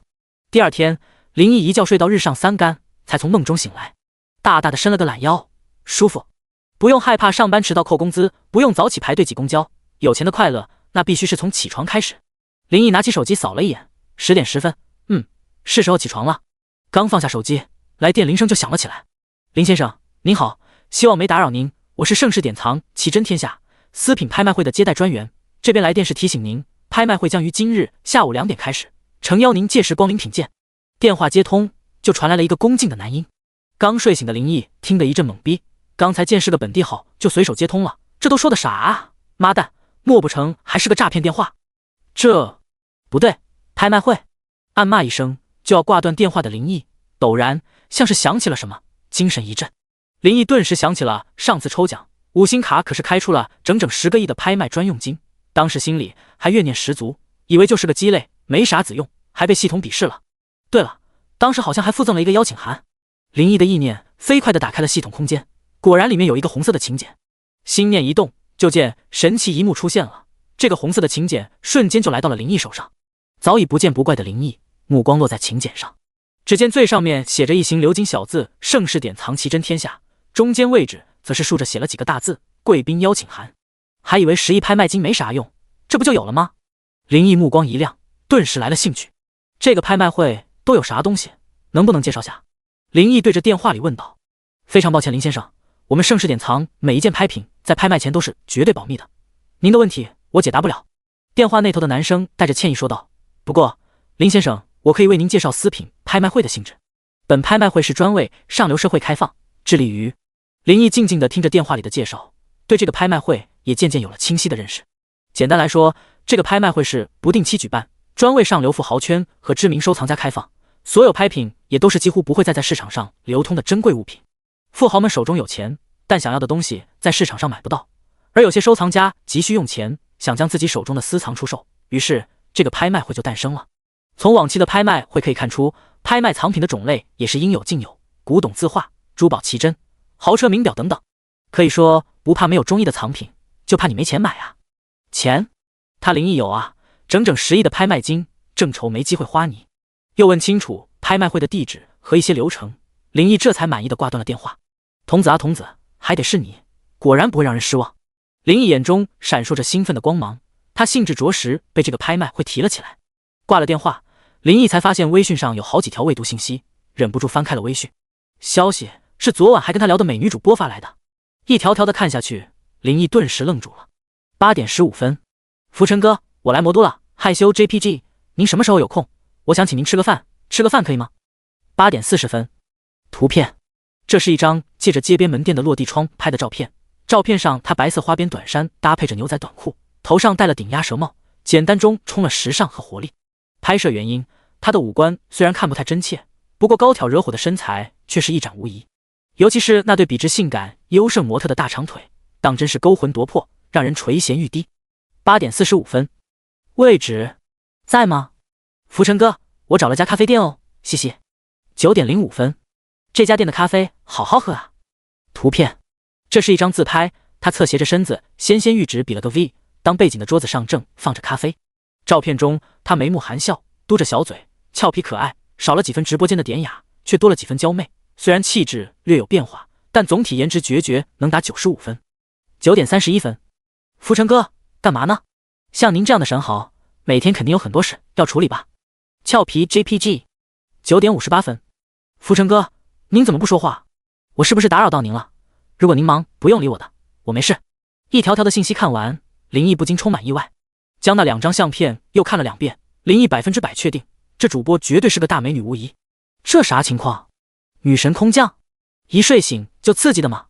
换以前林毅一准给自己一个大嘴巴，这是自己月薪5000还没5险1金能做的梦吗？不过现在有了超能力的他信了，甚至有种被惊喜到的感觉。这主播还真是让人喜欢啊！女神都主动靠过来，但凡是个正常的男人，谁会拒绝呢？林毅的目光顿时神采飞扬，嘴角不禁露出了一个会心的笑容。人家既然来了，他自然要去会上一会。怎么说也是个大美女啊！蓝山咖啡店，林飞雪一个人正坐在靠窗的位子上，手上潜意识地搅拌着早已凉透的咖啡。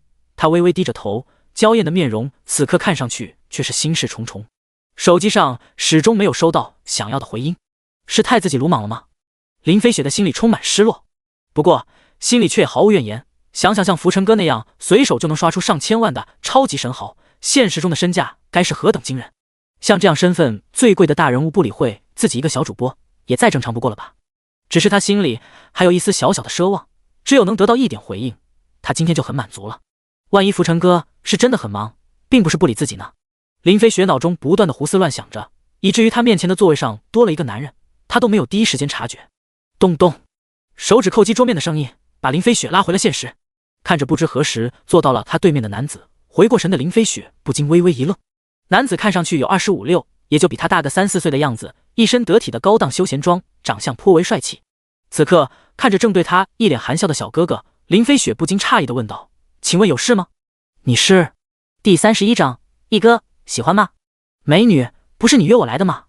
林毅摸了摸鼻子，有些戏谑的目光打量着林飞雪，笑着说道。林飞雪闻言，杏眼中先是闪过一道不明所以的目光，然后像是才后知后觉地想到了什么，他噌的一下站了起来，口中不禁发出了一声惊呼：您是浮尘哥？这声惊呼虽说不是太响，但在这安静的咖啡厅却显得格外突兀。霎时间，周围一片好奇的目光投了过来，顿时林飞雪俏脸一红，尴尬的连忙又坐了下来。您真的是浮尘哥？林飞雪充满了惊喜的目光看着林毅问道。不然呢？要不要我打开微信验证验证？林毅笑道。不用不用。林飞雪不禁连连摆手，吐了吐香舌，羞涩道：我只是没想到浮尘哥这么年轻，这么帅。老实说，林飞雪真的是很意外，没见到面时，她脑海中对他的想象大约也就是王聪聪那样的，不老，但也绝不会如此年轻，关键是还很帅气。虽然没有那么夸张，但仅凭长相也足够吸引很多女孩了。林飞雪不由满心欣喜，哈哈一笑。林毅伸出手道：正式认识下，我叫林毅。我叫林飞雪，很高兴认识您，浮尘哥，毅哥。林飞雪说着也忙伸出来小手，两手相握，细滑柔嫩的触感便袭上了林毅的心头，掌中的柔仪鲜腻白洁，仿佛一捏就能将它捏出水来。这犹如绝美艺术品的纤纤玉手，让林毅一入手就忍不住想细细把玩。毅哥，你……看着林毅丝毫没有松开迹象的大手，林飞雪娇躯不禁一僵。怎么了？林毅眨了眨眼，明知故问道。没什么，毅哥喜欢就好。感受着手间传来温热的感觉，一瞬间的紧张过后，随之而来的是满心欢喜。这大早就坐高铁过来，也做足了充分准备，就是为了能让大哥喜欢，只是没想到这么快，一颗心顿时犹如小鹿乱撞。毕竟第一次和男生如此亲昵又暧昧的接触，纵然勇气可嘉，但此刻他也不禁俏脸泛红，垂下了头。最是那一低头的温柔，恰似水莲花不胜风凉的娇羞。林毅会心的一笑，心脏却不由一阵剧跳。近距离观看，没了美颜滤镜的加持，林飞雪容颜依然娇俏动人，精致的五官，白皙水嫩的皮肤，无不散发着惊人的魅力。这对男人的诱惑绝对是顶级的，这简直就是妖精。不能再撩了，再撩下去，林毅怕自己恐要引火烧身了。别傻坐着了，咱们走吧。林毅说着，拉着林飞雪站了起来。我们去哪儿啊，毅哥？林飞雪疑惑道。你猜？林毅嘴脸不由露出一抹笑容，玩味十足地说道。啊！林飞雪杏眼猛地瞪大，像是意识到了什么，纵然大胆的他也不禁满脸绯红，内心却没有要违背林毅的意思，只是用只有林毅才能听到的声音，咬着红唇道：可现在还是白天啊？我们看着顷刻间连耳根都烧红的林飞雪，林毅哑然失笑，忍不住伸出手在他的额头轻轻一弹，笑道：想什么呢？你不是要请我吃饭啊？白天不好吗？难道你想晚上请？毅哥，你不是要……讨厌！林飞雪微微一愣，顿时尴尬的只想把头埋进粮仓，自己怎么会想到那个，丢死人了。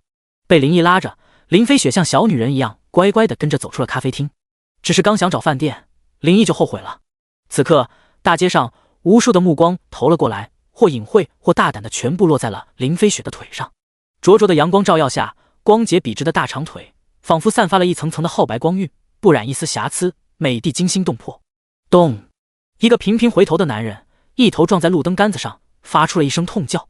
林毅不禁眉头皱紧，这种犹如自己心爱的大玩具却被别人觊觎的感觉让他很不爽，大大的不爽。不去吃饭了，先去给你买条裙子。林毅锁着眉，不容置疑的说道：以后出门不准穿短裤，听到没？知道了，毅哥。听着林毅爸的话，林飞雪心里反而满是甜蜜。实话说，平时林飞雪出门都是穿连衣裙的，今天这身穿搭不过是为了讨林毅的喜欢，特意的打扮。行人中那些让他讨厌目光，他当然能感觉到，只是没想到毅哥也很在乎。林飞雪甜甜一笑，大着胆子在林毅面前晃了晃勾死人不偿命的大长腿，道：毅哥，不喜欢吗？我喜欢的东西才不想让别人看，懂吗？连个为爱发电都不给，就不让你们看，哼，傲娇 JPG。嘻嘻，知道了，毅哥。林飞雪杏眼微眯，透露着丝丝妩媚的目光注视着林毅道：毅哥，以后我只给你看。这妖精啊！带林飞雪买了条裙子，又找家还算高档的餐厅吃完饭，时间也到了12点半。毅哥，我们要去那儿呢。走出餐厅，一身雪纺收腰连衣长裙的林飞雪问道：带你去玩点刺激的。林毅微微一笑说道。1点20多，林毅带着林飞雪来到盛世典藏私家俱乐部。说是俱乐部，事实上更像一座私人庄园，占地面积极大，由2大1小3栋欧式风格的建筑组成。看着如此恢宏气派的建筑，林飞雪好奇的四处打量着，不过心里却不由自主的紧张了起来，紧紧的跟在林毅的身后。而林毅则是一脸淡然，在他出示了邀请函以后，被工作人员恭敬的请了进去，然后引领着走进了最大的主建筑里。穿过一个甬道，林毅和林飞雪被带到了一间会客厅，然后一名西装革履的男子飞快的走了进来。又是一番验证，这才引领着林毅他们向着电梯走去，坐上了电梯，直接到了顶层。叮！电梯一打开，林毅目光不由一亮，只见两侧分别站立着6位气质高雅、身穿旗袍的美女迎宾。2位贵宾下午好，欢迎光临盛世典藏。见林毅他们走出来，纷纷躬身整齐划一的说道。西装男子先一步飞快的跑到前面的高档木门前，待到林毅走近，才恭敬的打了开来。第32章法拉利拉法。拍卖大厅里灯光通明却不刺眼，照映着四周金碧辉煌的景象，一切都透着豪华，但却不会让人感觉浮夸。走进大厅，有种豁然开朗的感觉。不过足有2个篮球场大的场地，却仅仅设置了30多个贵宾席位。由此可见，能在此占据一席之地的，那身份地位绝对是非富即贵，说是上流社会顶级存在也未尝不可。踏着松软的地毯，林毅被带到18号席位。长方形的大案桌上，除了号码牌，还放着各种高档糕点和小吃，酒水饮料也是应有尽有。显然，即便是这些小细节上，主办方也没有丝毫懈怠。林毅和林飞雪在沙发上落座，见没有其他吩咐，西装男才躬身告退。时间不算早，但也绝对不晚。此刻大厅20来个席位已经坐满了人，其中有身穿唐装、极具儒雅气质的老者，亦有一身高端定制、风度翩翩的豪门阔少，而珠光宝气、花枝招展的贵妇名媛更是随眼可见。以此相比，林毅和林飞雪的衣着打扮倒是显得低调多了。2人的到来并没有引起多少关注，只是几个年轻公子哥的目光落在林飞雪身上，停留了片刻，但也只是多看了几眼，就收回了目光。毕竟身边的女伴虽然稍差一分，但也俱是难得的佳人了。怎么，很紧张吗？手心都出汗了。摸着林飞雪微湿的小手，林毅笑着说道：我没事，毅哥。林飞雪拘谨的笑了笑道：长这么大还是第一次来这么气派豪华的场合，这让林飞雪好似回到了高3毕业演出现场一般。那是他第一次上台表演节目，就和现在心情一样，不紧张才怪。就是来随便玩玩，放轻松点。你瞧，我就一点不紧张。林毅拍着大腿随意的说着。毅哥，我知道你不紧张，你能不能轻点拍？我的腿有点疼。林飞雪轻咬着红唇，声音羞涩道： Sorry， 拍错了，我说那怎么不疼？没事哈，我帮你揉揉就不疼了。多了一只作怪的大手，触电般的感觉阵阵袭来，林飞雪倒是更紧张了。虽然隔着裙子，依然能感觉到那光滑细腻的美妙触感。或许因为经常跳舞的原因，林飞雪腿上肉肉较一般女孩要扎实许多，手感倍棒。翘着二郎腿，听着正舒缓播放的钢琴曲，林毅显得怡然自得。突出的就是一个兜里有钱，心里不慌。随着人们陆续的到来，将30多个席位全部占满，时间也来到了2点。啪！拍卖台的聚光全部打了开来，紧接着一名身穿蓝色西装、利落干练的中年男人飞快地走到了台上，深深地鞠了一躬。男人才对着话筒道：“尊敬的各位贵宾，感谢你们百忙之中还能光临我们盛世典藏，我是这里的总经理赵杰，请允许我代表。”此刻台下众人都很有素质地停止了交谈，听着台上的讲话。所幸这位总经理深知大家时间宝贵，倒没有多说什么废话，只是对拍卖会的重点事项介绍了一番。本次拍卖所有拍卖品安全性和真实性毋庸置疑，由本公司全程担保，银监会现场监督，各位贵宾请放心竞拍。同时呢，后场公司还邀请了各单位现场办公，各位所拍藏品皆可做到现场公证、现场过户。在这里，由衷预祝各位贵宾。王杰简明扼要地发表完讲话，随即一名年轻的男拍卖师快步走上了台。拍卖会正式开始。各位贵宾下午好，首先请看1号拍卖行。拍卖员上来倒是没有一句废话，微笑着直奔主题。说话间，身后的大屏幕顿时亮了起来，同时1号拍卖品也露出了真容，是一个圆带花瓶。微微一顿，拍卖员便声情并茂地开始讲述这个花瓶来历。听着什么元青花，林毅一阵头大，对此一点兴趣也没有。而现场其他的年轻人跟他的反应也差不多，都是兴致缺缺的样子。1号拍卖品起拍价500万，每次加价不得少于10万，请各位贵宾开始竞拍。年轻人不感兴趣，但几位中年男人和老者都是很是中意。几轮叫价下来，就超到了700万，最后被身穿唐装的老者以820万的高价拍得。1号拍卖品成功拍出，让拍卖员顿时精神大振，紧接着推出了2号拍卖品。这是一幅山水画，林毅只看了一眼，同样没有什么兴趣。接下来3号、4号拍卖品虽然都是珍稀的藏品，但对林毅来说依然没有什么吸引力。因为没兴趣，依然也没有参与竞拍，林毅顿觉有些无聊，要不是有林飞雪陪着他，都快睡着了。恭喜20号的贵宾以1200万要的高价拍得4号藏品。接下来各位请看5号藏品。随着拍卖员的声音，他身后的大屏幕随即切换了画面，5号藏品也顿时出现在了大家眼中，竟然是一辆酷炫拉风的超跑。众位请看，5号藏品就是被誉为3大神车之一的法拉利拉法。法拉利拉法采用被称为 HiK-ERS 的混合动力系统，6.3升 V12 自然吸气引擎，可输出588千瓦的最大功率，电动机独立输出120千瓦动力，总输出功率高达708千瓦，0至100千米每小时加速时间小于3秒，极速高达350千米每小时以上。拍卖员的声充满了激情道：“法拉利拉法全球限量499台，现已停售。诸位，这辆拉法近乎全新，总里程数不过90多公里，这是足以纳入收藏品级别的神车。随着时间越久，它的价值只会越高。本次拍卖会它的起拍价5000万，每次加价不得低于100万，请各位贵宾竞拍。”当林飞雪听到光起拍价就高达5000万的时候，顿时不由倒吸了一口冷气。之前前4件藏品竞拍，他看的就已经惊心动魄，没想到这个超跑一出，只是起拍价就比前面4架藏品成交价加起来还高。这是汽车吗？这就是行走的 RMB 啊！林飞雪听着就不禁目瞪口呆。而此刻林毅的眼却顿时亮了，不仅是他，在场所有的年轻人也顿时情绪高涨了起来。第33章不差钱。法拉利拉法，法拉利品牌的限量车型，自上市以后就受到了全世界车迷的青睐，在超跑界被誉为3大神车之一。自拉法首次亮相后，短短3天时间就接到了1000多份购买申请。然而作为限量款车型，法拉利拉法仅仅售出499辆，一度让无数富豪车迷扼腕叹息，成了一生的遗憾。这样的跑车可以说即便是有钱也不一定能买到，像拉法这样的限量款全球也就那么几款，购买条件可谓严苛。买一辆拉法首先得是传统的法拉利老顾客，然后手里至少要有2辆限量版的法拉利车型，最后至少2500万元起步。最主要的是现在已经停售，二手车也是有价无车，想要拥有一台只能靠机缘。看着大屏幕上纯黑色犹如猛兽般酷炫拉风的拉法，尤其是当蝴蝶门缓缓升起，包括林毅在内，所有人心中无不激情沸腾。所有男孩心中都有个武侠梦，而所有男人心中谁还没有一个超跑梦呢？5100万。3号席一位长相斯文的男子开口道：5200万。10号紧跟其后道：5300万。26号位加入了竞拍。一时间叫价此起彼伏，这还是此次拍卖会开始以来叫价人数最多的一次竞拍，可见这辆超跑是多么受欢迎。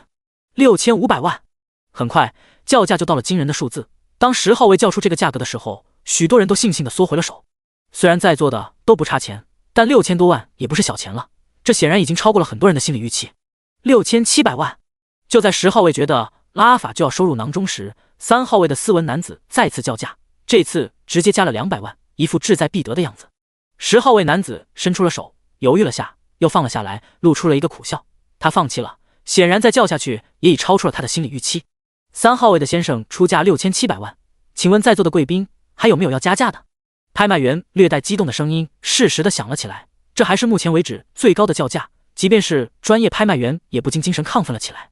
看着已经没有人再举手，林毅笑了笑，从拍卖会开始以来第一次举起了手。7000万。林毅轻飘飘开口，直接就多加了300万，顿时就引起了一片的骚动，目光纷纷投了过来。当看到林毅年纪轻轻，穿着还平平无奇，不禁目瞪口呆。本以为3号那位已经够豪横了，没想到18号这位比他更豪横，这是谁家公子？坐在林毅身边林飞雪，当听到了林毅说出那个数字的时候，震惊的已经说不出话了。7200万。在所有人看向林毅的时候，3号位的斯文男子咬了咬牙，又多加了200万。7500万。林毅耸了耸肩，再次报价，轻松的样子仿佛像在说7500块一样。这次林毅报价直接就引起了哗然，尤其是一些上了点年纪，不禁面面相觑，一副不能理解的样子。买个车而已，能这么造？这年轻人。而一些名媛贵妇则明里暗里的忍不住抛来了眉眼。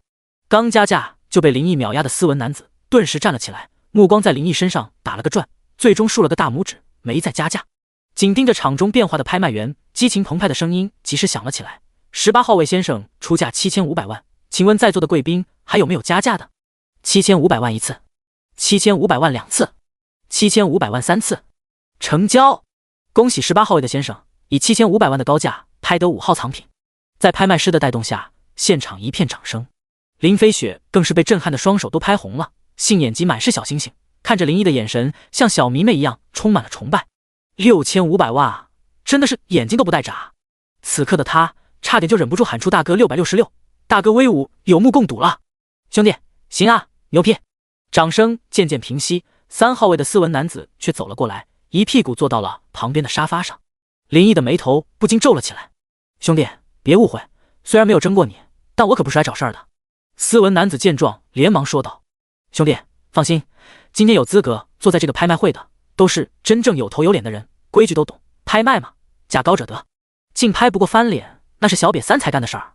说罢，斯文男子笑了笑，貌似很自来熟的又道，不是我吹，我本以为我已经够不差钱的了，没想到你更猛，怎么样，交个朋友行不行？我叫晴天。林毅看着这个侃侃而谈又没什么架子的斯文男，内心倒是也升起了一丝好感，笑了笑道，我交朋友从来不看他差不差钱，反正我不差钱。你好，我叫林毅。你这笔装的，啧，属实说我对别人也是这么装的，看来咱俩真是缘分啊。像是在找到了知音一样，眉开眼笑的打趣了一句。晴天才叹息道，老弟啊，这拉法我可惦念了好久了，今天好不容易碰到一辆，还被你给抢了。老弟，你是不是也喜欢很久了？那倒也不是，正好我缺辆车代步，看着挺喜欢就拍了。林毅很真诚的道。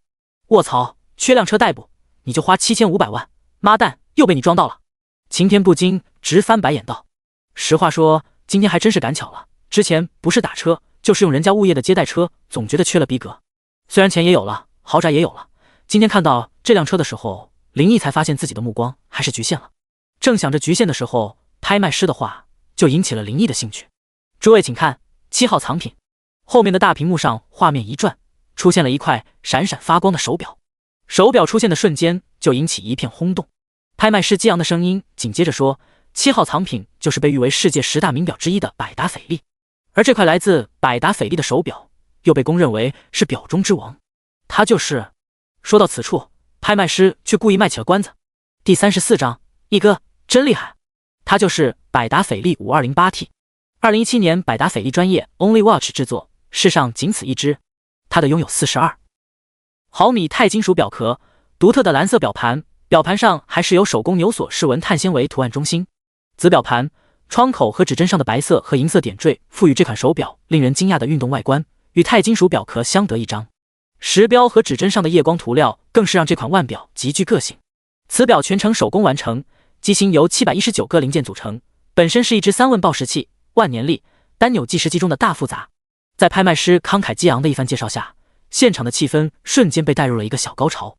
穷完车，富完表，这话果然不错。不同之前的拉法，这次无论男女老少都被大屏幕美轮美奂的腕表给吸引了。尤其是男人看向他的目光，仿佛是看到了失恋多年的初恋情人。林毅也是饶有兴致地看着这只表，眼睛不禁露出了喜爱的目光。旁边的晴田忍不住兴奋道：“这次拍卖会真是没白来，没想到好货频出啊！”转过头，他看着也在神采奕奕地盯着大屏幕的林毅，笑道：“这表真是牛了，在他面前我这块天文陀飞轮表简直被秒成渣呀！怎么样，老弟，看样子你也喜欢这表啊？”林毅收回了目光，抬起了自己光秃秃的手腕道：“正巧，我还缺块表。”“不是吧，老弟，你也想入手？”听着林毅的心情话，晴田不由一愣。刚拍下拉法，你还想竞拍这块表？老弟怕不是对这块表的价值有误会吧？我跟你说，别看就是块小小的表，但我敢保证，就算跟你的拉法比，它也绝对便宜不了多少。没事，我无所谓，反正不差钱。闻言，看着林毅云淡风轻的样子，晴田顿时内心里就生出了一个大大的卧槽。被烦到了，被烦到了！以前只有他晴天烦别人，今天真特么被凡尔赛了。一辆拉法花了7500万，还要拿下这块表，那之前也得再扔个几千万，两样加起来上亿，肯定是没跑了。这特么的我爸魔都首富，我都不敢这么造，这老弟的啥家庭啊？晴田不禁满心愕然，仿佛像是验证晴田的话，拍卖品的声音响彻大厅。7号藏品起拍价4500万，每次加价不得少于100万，请诸位贵宾开始竞拍。在座的不愧都是上流圈顶端的富豪，显然也都是懂行的。面对4500万的高价，不但没有退缩，反而拍卖师话音刚落，便有人迫不及待的报价了。4600万，我出4700万，4800万，5600万。这块手表看起来比之前的法拉利拉法都要吃香，叫价声一时间此起彼伏，一会儿功夫就比低价多了1100万。不过还是太慢了。已经将这块表视作囊中之物的林毅不由摇摇头，既然都想要，何不多加点？这100万100万的加，要加到猴年马月啊！林毅伸出了手，淡淡道：“6000万。”林毅这一叫价，顿时下意识就要加价的几人瞪大了眼，生生的憋了回去，纷纷看向林毅，目光既有不甘，又很是无奈。这太猛了吧！刚拍下拉法，还要拍这块表，这么有钱还任性的吗？莫不是某个煤老板的公子吧？身边的晴田也不禁吓了一跳，直接就加了400万，合适吗？人家在拼补刀，你上来就放大，这样容易没朋友啊！之前拍得1号藏品的唐装老者似乎特别钟爱这块表，依然有些不死心的举起了手。6100万，6500万。老者的手还没放下，林毅就又出声了：“你！”老者看着林毅一脸人畜无害的笑脸，顿时迟疑，这一下就加400万，扛不住啊！要是自己再加，对方不加了，那不就灾大了？小伙子，你不讲武德呀！算了，我老头子也不要了，这表是你的了。唐装老者笑着打趣了一句，无奈的放下了手。18号位先生出价6500万，诸位还有没有加价的？6500万一次，6500万2次，6500万3次。啪！恭喜18号位的先生以6500万的高价拍的7号藏品。拍卖锤敲响的瞬间，见林毅居然依旧是毫无波澜，稳如老狗的样子。绕的是出生就含着金汤匙，见惯了大场面的秦公子也不由由衷的佩服。这一锤下去，6500万可就真出去了啊！溜了，溜了！和这老弟坐一起，容易被打击啊！机智的都没叫价的秦公子苦笑着回到了自己位子。毅哥，你太厉害了！林飞雪发出了一声娇呼，忍不住一把抱住了林毅的胳膊，满眼都是难掩的崇拜之情。此刻的林毅魅力简直爆表，温热饱满，弹性十足。享受着胳膊上传来的快乐，林毅坏笑一声道：“你一个，我厉害的地方多着呢，慢慢你就体会到了。”接下来的拍卖品水墨画，林毅看了一眼就没有兴趣。然而似乎是为了照顾爱好收藏的嘉宾，后续接连几件都是各种珍奇古玩。爱好收藏的自然是喜笑颜开，不过大多数人显然不太感冒，气氛照之前沉闷了许多。不过突然间，拍卖师用力地拍了拍手掌，将大家的目光集中在了一起。只见他自信满满的笑道：“先生们女士们，相信大家都会感兴趣，尤其是在座的各位女士哦，有请今天第16号藏品，请看大屏幕。”拍卖师说完，大屏幕的画面一变，16号藏品缓缓浮现。啊，果然是受欢迎，这才刚露面，甭管是什么名媛贵妇，都忍不住毫不矜持地发出了一声惊喜的尖叫。所有的女士目光俱是不由自主死死盯着大屏幕，眼中透着无尽的喜爱。林飞雪也是瞪大了杏眼，一瞬不瞬地看着，心脏砰砰地跳了起来。而在场的男士们，不管是主动感兴趣还是被动感兴趣，目光也不禁让16号藏品给吸引了。这玩意要搞到手，只要往女人面前一丢，什么样都拿不下。这简直就是大杀器。第35章刺激深海之眼。这是一条由工匠大师威廉·德堡花了6个月时间精心打造钻石项链，它是由43颗明亮石切割而成的梨形小钻石组成，每颗大约 1.69 克。项链的核心位置也是一颗极其罕见的梨形蓝宝石吊坠，重 54.03 克，通体纯净透亮，没有一丝瑕疵。那晶莹剔透的钻石项链悬坠着蓝色的宝石，在光线的照射下闪耀璀璨的光芒，散发的是无尽永恒的浪漫。这条项链自横空出世起，便引得无数人为之疯狂。如果刚才男人们看到那块百达翡丽的顶级腕表像是看到了初恋女友，那么现在女人们看到这条蓝宝石项链就像看到了自己的梦中情人。此刻大厅里不分年龄，所有的女人无不在痴迷地看着如星河般璀璨的项链，没有人能抵挡住这样的诱惑，眼睛都快飞出里去了。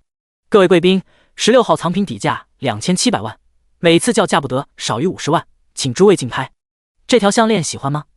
林毅看着像中了失魂术一般的林飞雪，笑着说道：喜欢，真的太漂亮了。林飞雪杏眼闪动着明亮的光彩道：喜欢就拍下好了，我送你。闻言，林飞雪猛地一颤，豁然看向林毅，满眼难以置信。他不会出现幻觉了吧？毅哥要送他项链，这可是价值几千万的顶级奢侈品啊！看什么看，一条项链而已，想要就自己叫价好了。林毅懒洋洋地靠在沙发上，笑着道：毅哥，还是算了吧，这太贵重了，我一个小主播哪配得上？林飞雪有些黯然地低下了头。今天长长见识就已经知足了，几千万的项链是她一个灰姑娘能奢望的吗？恐怕把它卖了都抵不过上面的一颗钻石值钱。配不配得上我说了才算，竞价吧，敢不敢玩点刺激的，必须拿下。林毅不容置疑道：3300万，3400万，3500万。此刻这条底价2700万的蓝钻项链，短短时间就达到了3500万高价。虽然最低叫价50万，然而却没有怎么叫，每次加价直接抬到了100万。可见这败家娘们狠起来也是真狠啊！快加价吧，这样太慢了，你就加300万吧，别怕花钱。林毅看着不知所措的林飞雪，笑着催促道：3800万。林飞雪哆哆嗦嗦地举起了手，声音带着颤抖道。开口瞬间，林飞雪自觉自己的心脏都快从嗓子里跳出来了，这一张口，一套3句式可就出去了。300万啊！只是当说出口的时候，突然一种异样兴奋就涌进了身体。这就是有钱人玩的游戏吗？刺激！1秒钟的时间，林飞雪仿佛感觉坐了一趟过山车一般。3900万，4000万，4300万。再次开价，林飞雪瞬间又体验一趟过山车的快感。4300万已经比低价高出了1600万，这几乎已经超过了所有人的心理价位。大厅里顿时陷入了沉默。一位珠光宝气的贵妇闷闷地看着林毅这边，一咬牙又不甘心地举起了手。4400万，4700万。林飞雪充分发挥了林毅的毫无人性的作风，直接对了回去。贵妇见彼，不禁恨恨地放下了手。18号位的女士开价4700万，诸位还有没有加价的？4700万一次，4700万2次，4700万3次。恭喜18号韦女士拍得16号藏品。毅哥，我是不是在做梦？听到落锤的声音，林飞雪一颗依然在心扑通扑通的快跳不止。4700万就这么出去了？她长这么大，梦都不敢做这么夸张啊！看来各位女士们还是对珠宝情有独钟啊。刚才无缘16号藏品的女士是不是很失落？没关系，让我请出下一件藏品，相信各位女士不会失望。深海之眼蓝钻项链，拍卖师就马不停蹄，趁热打铁的准备一件藏品。大屏幕的画面一转，啊！顿时引来一片惊叹。没拿下来蓝钻项链的女士们正失落不已，此刻瞬间又精神焕发，斗志昂扬。只见大屏上赫然出现了一只通体水润翠绿的翡翠手镯。诸位请看17号藏品，它是用最珍贵的老坑种翡翠打造而成，它的色泽自然浓郁，温润欲滴，质地细腻。众所周知，一条有灵气的手镯需要同时达到足色和通透，而这只手镯就真正达到了老坑帝王绿的颜色。就种水而言，翡翠手镯要达到玻璃种已经是非常难得，而无论厚度与水头，能真正做到色、重、水3方面都达到顶级，这手艺可谓当时罕见。17号藏品底价3000万，最低叫价不得底子50万，请诸位竞拍。看着这只通体碧绿手镯，林毅想到了什么，顿时来了兴趣。这手镯必须拿下，还有个傻妞呢，不能厚此薄彼不是？反正用的是拍卖专用金，不用白不用。林毅嘴脸不禁勾起一抹笑容，对着林飞雪道：“这只手镯我要了，你竞价吧，记住钱不是问题。”啊，还要拍？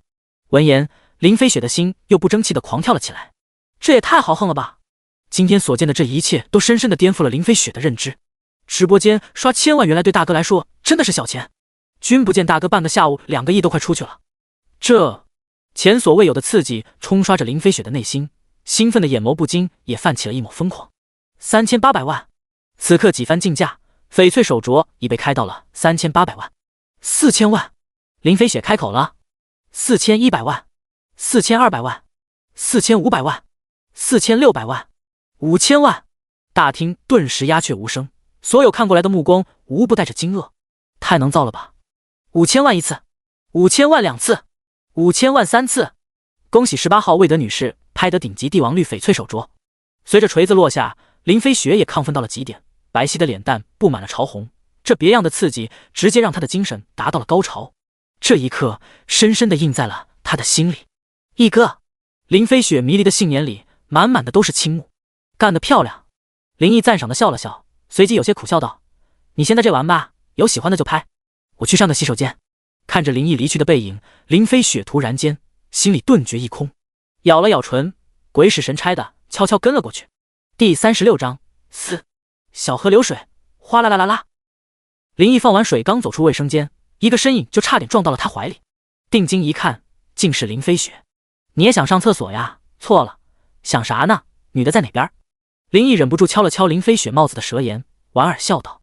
说完就想绕过他先回去，然而却看到他再次挡在了前方。怎么了？有事？看着垂头不语的林飞雪，林毅皱了皱眉问道。毅哥，我好怕。林飞雪依然低着头，声音轻颤的说道。怕什么？林毅一头雾水的问道。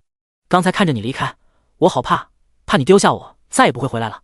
林飞雪忽然抬起头，杏眼满是慌乱的目光。你怎么了？不至于吧？我就是上个厕所。林毅哑然失笑道。只是没等他说完，就见林飞雪咬了咬牙，一把就抓住了他胳膊，用力的将他又拉进了厕所。没想到林飞雪一个女孩子也能爆发出如此的力量，林毅都懵逼了，直接被拉进了洗手间的隔间里。咔嚓！林飞雪反锁了门。这是什么操作？一时间林毅满头问号，还没等他反应过来，林飞雪一个转身就扑到了他的怀里，然后死死的抱紧了他。软玉温香入怀，突来的一幕让林毅心里不禁狠狠一跳。毅哥，你知道吗？那晚看到你为了梁小薇挺身而出，不惜豪刷1000万，你的名字就深深的刻在了我的心里。我是一个小主播，播了2年多还是小主播，我知道遇到一个好大哥是多么奢侈的事儿。那一刻我真的好羡慕。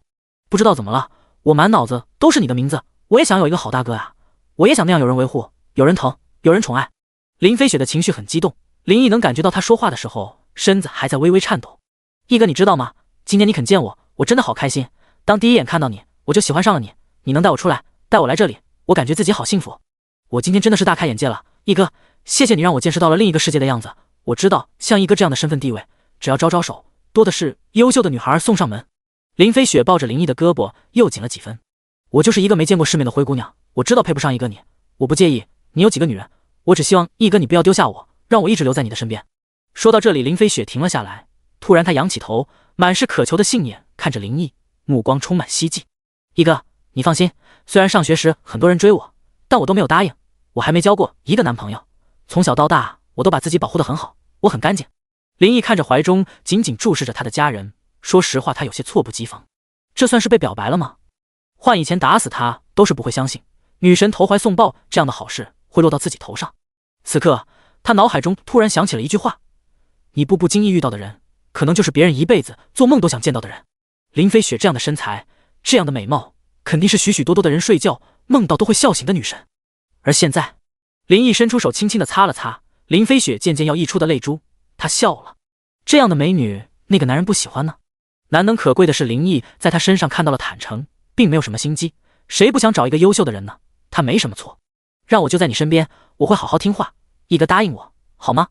林飞雪咬了咬牙，白皙的脸上浮现了一抹羞涩的红晕，突然进一把解开了林毅的腰带。这嘶嘶。当林毅再次回到拍卖大厅时，加价声正此起彼伏，拍卖还在继续，不过似乎已经接近尾声。林毅懒洋洋地靠在沙发上，翘着二郎腿，一脸惬意。林飞雪则抱着他的胳膊，将头靠在了他的肩上，俏脸上还带着一丝动人的红晕。林毅没想到林飞雪竟会那么大胆，不过他喜欢，回味悠长啊。毅哥，你会不会以为我是那种很随便的女孩？林飞雪在林毅耳边有些忐忑地问道。不会。林毅拍了拍他的腿，随口道。毅哥，我真不是随便的女孩，你要相信我。林飞雪听着他轻巧的语气，仿佛不相信他一般，顿时他情绪一下子紧张了起来，杏眼里也忍不住瞬间涌出了泪花。我知道，真相信你。看着林飞雪貌似委屈巴巴小模样，林毅不禁捏了捏她嫩滑的脸蛋儿，嘴角不禁露出一抹坏笑。让你没让你真。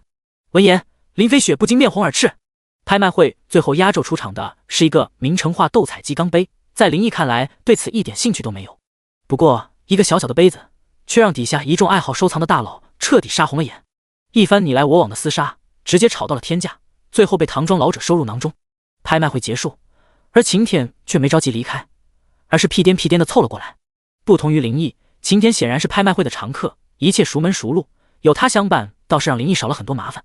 不得不说，盛世典藏不愧是站在行业顶端存在，结算、鉴定、公证、过户各个环节都面面俱到，而且效率奇高。法拉利拉法、百达翡丽腕表、深海之眼蓝宝石吊坠项链、帝王绿翡翠手镯，总价2.37亿，林毅直接刷卡付款。花出了这2亿多的时候，林毅忍不住悄悄地看了眼系统的抽奖积分，总共1500多分。他记得这是昨天看直播消费得来的。然而消费2亿多的拍卖专用金竟然1分积分也没加，这让林毅不禁怨念十足。不过当看到剩余7亿多的专用金并没有消失时，他心里才平衡了一点。这么说来，下次还有拍卖会，还能接着用。等林毅一结算完，晴天秦大公子便迫不及待地拉着他，兴冲冲地先去给拉法办手续了。第37章，哥带你兜风。酷啊，真是太酷了！一切手续办妥，终于见到法拉利拉法的真容。一看到拉法，晴天双眼顿时一亮，宛若看到心爱的姑娘，连旁边的女伴都不顾了，直接就跑了过去。这货显然是十足的超跑迷，不过即便是林毅也是不得不说，这车真的是拉风。它的外观简直将个性和嚣张气焰发挥到了淋漓尽致，实乃装逼泡妞的大杀器啊！低趴的车身，棱角分明的前脸，整个车身的线条充满了力量感，让它犹如一尊蓄势待发的巨鲨。尤其是当它的蝴蝶翼缓缓升起，就算林飞雪和晴天的女伴都忍不住兴奋的赞叹连连。晴天更是按耐不住里里外外看了好几圈，期间还好为人师的不断絮絮叨叨讲了许多关于超跑操控维护之类的专业知识，这倒是让林毅受益匪浅。真不愧是3大神车之一呀！迈凯伦 P1 和保时捷918我都有了，就差这辆拉法了，好不容易碰到，还被你抢了。晴天像个怨妇一样，满脸幽怨地看着林毅，让他不禁起了一身的鸡皮疙瘩。滚蛋！林毅忍不住笑骂了一句：“擦，这车有时间了，一定得借哥开开啊！今天是不赶趟了，晚上还有事得走了，老弟改天一块出来坐坐。”说着，晴天恋恋不舍的又看了一眼拉法，这才带着女伴走了。看着晴天离去，林毅帅气的打个响指，对着林飞雪笑道：“上车，哥带你兜风去。”说完，林毅一个潇洒的扭身，一屁股坐进了极具运动气息的驾驶室里。林飞雪则有些笨拙地打开了蝴蝶门，一同坐进了车里，系好了安全带，同时不忘新奇地打量着车子的内饰。他还是第一次坐超跑，充满期待。轰隆！林毅打着了车子，发动机浑厚的声浪在耳边炸响，犹如一头从沉睡中苏醒的野兽，发出了冲锋的咆哮。这一刻，林毅的激情仿佛也跟着被点燃了。出发喽！林毅嘴角上扬，一脚踩下油门。下一刻，林飞雪的心脏差点没从嗓子里跳出来，俏脸顿时就吓白了。在轰鸣声音中，车子像出笼猛兽一般直直地窜了出去。关键是前面是绿化带啊！咯吱，所幸车子在距离绿化带不到半米的位置，稳稳地刹停了。林毅也傻眼了，油门这么灵的吗？原来小说里都他妈是骗人的啊！擦，神马主角上了超跑就开得贼溜，一上公路就能飙车，都是扯淡啊！对不起，我给系统种丢脸了。单手开法拉利的幻想，看来暂时只能宣告破灭了。一哥，你……花容失色的林飞雪拍着粮仓，后怕不已心还在嗓子眼悬着呢。哈哈，别怕，我就是试试刹车灵不灵。林毅扯出了个僵硬的笑容，只要自己不尴尬，尴尬的就是别人，他心里安慰着自己。没办法呀，虽然他高中毕业就考了驾照，但目前好像除了老汉推的那个车已经能熟练驾驶外，别的车是真没有怎么开过。不过刚刚好为人师的晴天之前面面俱到的讲解，倒是让林毅理论知识掌握了不少。刚才过于盲目自信，这次林毅不禁小心翼翼全神贯注地放在了操作上，一脚油门一脚刹车的晃晃悠悠间，林毅总算把车开了起来。虽然好几次差点跟绿化带亲密接触，不过总归最后又打回了方向。所幸盛世典藏这地方够大，当林毅将车开出去的时候，已经能走成直线了。将法拉利拉法慢悠悠地开上马路，林毅发现今天的司机师傅们竟是格外的友好。虽然他开得很慢，还一脚油门一脸刹车的，但都没有一辆车按喇叭催他。好人啊，好人！他打了转向灯，旁边的车道后面的车子立马就减速了，留了好长的距离就等着他变道。林毅都被感动到了。噗！又紧张又担忧的林飞雪终于忍不住笑了出来。在他的心中，林毅一直都是挥金如土、高不可攀的存在，没想到他还有这么烦人的一面。豪掷7000多万拍下拉法，眉头不皱，他就像无所不能的神。可现在他竟然和普通人一样不会开。林飞雪既惊讶又觉得有些好笑。笑屁，不准笑，等会回家了看我不收拾你。林毅头也不扭地说道，毕竟他还是有点紧张，得看路啊。兜风不存在，林毅开车直接回了龙湖湾别墅，打车半个小时的路程，他愣是用了1个多小时。将车子停好，一走下车，初来乍到的林飞雪看着犹如宫殿般气派的豪宅惊呆了，和梁小薇第一次来的反应几乎一模一样。今天亲眼所见，林毅一下午就花出去了2亿多的豪横彩礼，他已经想到他的家肯定不是普通的房子。一路上他也极力想象他家的模样，但现在他亲眼看到以后，他才发现贫穷真的是限制了他的想象，这简直就一座大庄园啊！走吧，别愣着了，进去吧。林毅将今天的拍到的战利品从车拿了下来，对着发呆着林飞雪道：哦，好的。3楼。林毅一屁股坐到了沙发上，一时半会都不想动了。开了1小时超跑，咋比开1小时老汉推的那个车还累啊？毅哥，我能参观一下吗？林飞雪双眸光彩闪动道，处处透着高档奢华的房屋，随便一个小小的摆设都是他没见过的高级，让他看得应接不暇。毕竟下午已经开眼的林飞雪，此刻他倒不是那么拘谨，一副跃跃欲动的样子。随便看，没事。林毅懒洋洋地说道。闻言，林飞雪不禁欢呼一声，随即四处参观了起来。毅哥，这么大的房子就你一个人住吗？将所有的楼层都逛了一圈，林飞雪被这里的豪华程度惊得暗暗咂舌，但是随之他也发现了个问题，忍不住开口问道：目前就我一个人？林毅想到了梁小薇，不禁笑了笑道，不过用不了多久应该就有人搬进来了。是梁小薇吗？林飞雪想到了某种预感，心里突然一跳。对，林毅没有丝毫隐瞒道，果然自己之前的猜测没有错，能住进这里，看来他在一个心里的位置肯定很高吧。那自己呢？林飞雪咬了咬红唇，心里满是失落。第38章最动人的情诗。一位被称为法外狂徒的老师告诉世人，你同时交10个女朋友犯法吗？当然不犯法，因为你又没有同时跟10个女人结婚。但狂徒老师没说，这虽然不犯法，但费钱。林毅缺钱吗？没钱的时候天天幻想，等发财了也要4亿人生，必须享受那挥金如土、左拥右抱、纸醉金迷的生活。现在真有钱了，还不随心所欲享受人生？那特么还要那么多钱干蛋，干脆打一辈子螺丝得了，都对不起系统中的身份。对于和梁小薇的关系，林毅懒得去浪费心思隐瞒。既然童子给他4亿人生的机会，他又怎会被一个女人束缚住？宠自己的女人没毛病，但不意味着他要做舔狗。此刻林飞雪垂着头，不知道在想什么心事，情绪低落，裙角都被他的手拧成了麻花。林毅忍不住伸出手挑起了她精致的下巴，这真的是一张让人垂涎的俏脸，琴手峨眉，肤若凝脂，只是此时一对杏眸却深藏一抹黯然的神色。林毅不禁眉头皱起，问道：怎么不高兴吗？没，我知道像毅哥这样真正有钱的人不会只有1个女人，我知道的，我没有不高兴。林飞雪的身子猛然一颤，连忙解释道。这一天接触，对林毅的性格林飞雪已深有体会。他为人随和，平易近人，能开得起玩笑，从不拉架子，不会轻易翻脸。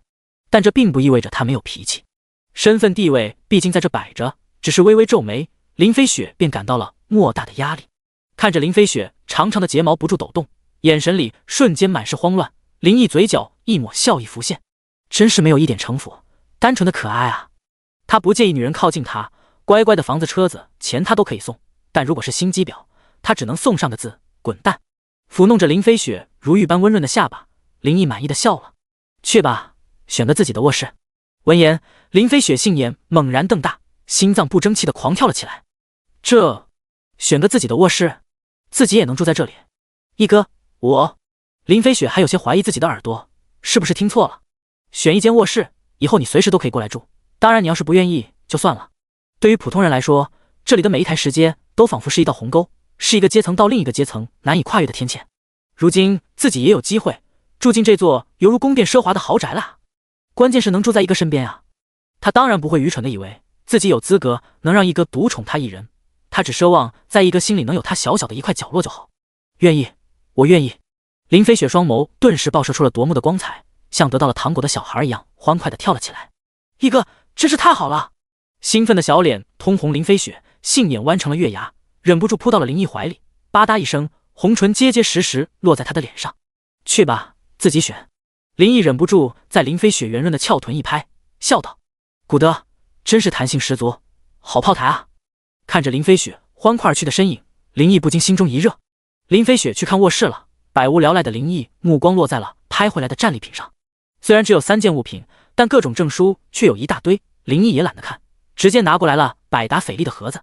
不愧是顶级腕表，光是盛放的盒子都是由名贵木材制成，上面还镶嵌着水晶的标志，堪称艺术品。打开盒子，林毅看着花6000多万拍回来的腕表，纵然他并不是爱表一族，也不禁露出喜爱的目光。之前他还戴着一个运动手环，可是有次干活不小心磕坏了以后，手腕就空空如也了。这妖牛掰的表，他拍回来自然不是为了收藏。整，林毅直接将表取了出来，戴到了手腕上，管他几千万，就是戴，就是任性。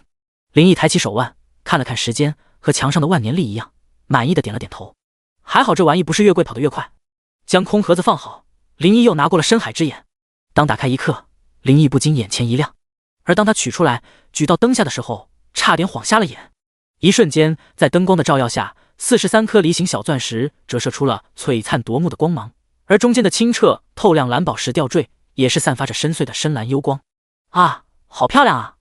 突然的一声惊叫吓了林毅一个机灵，不知何时林飞雪又回到了客厅，刹那间飞奔来过来。好看吗？也不怕闪了眼。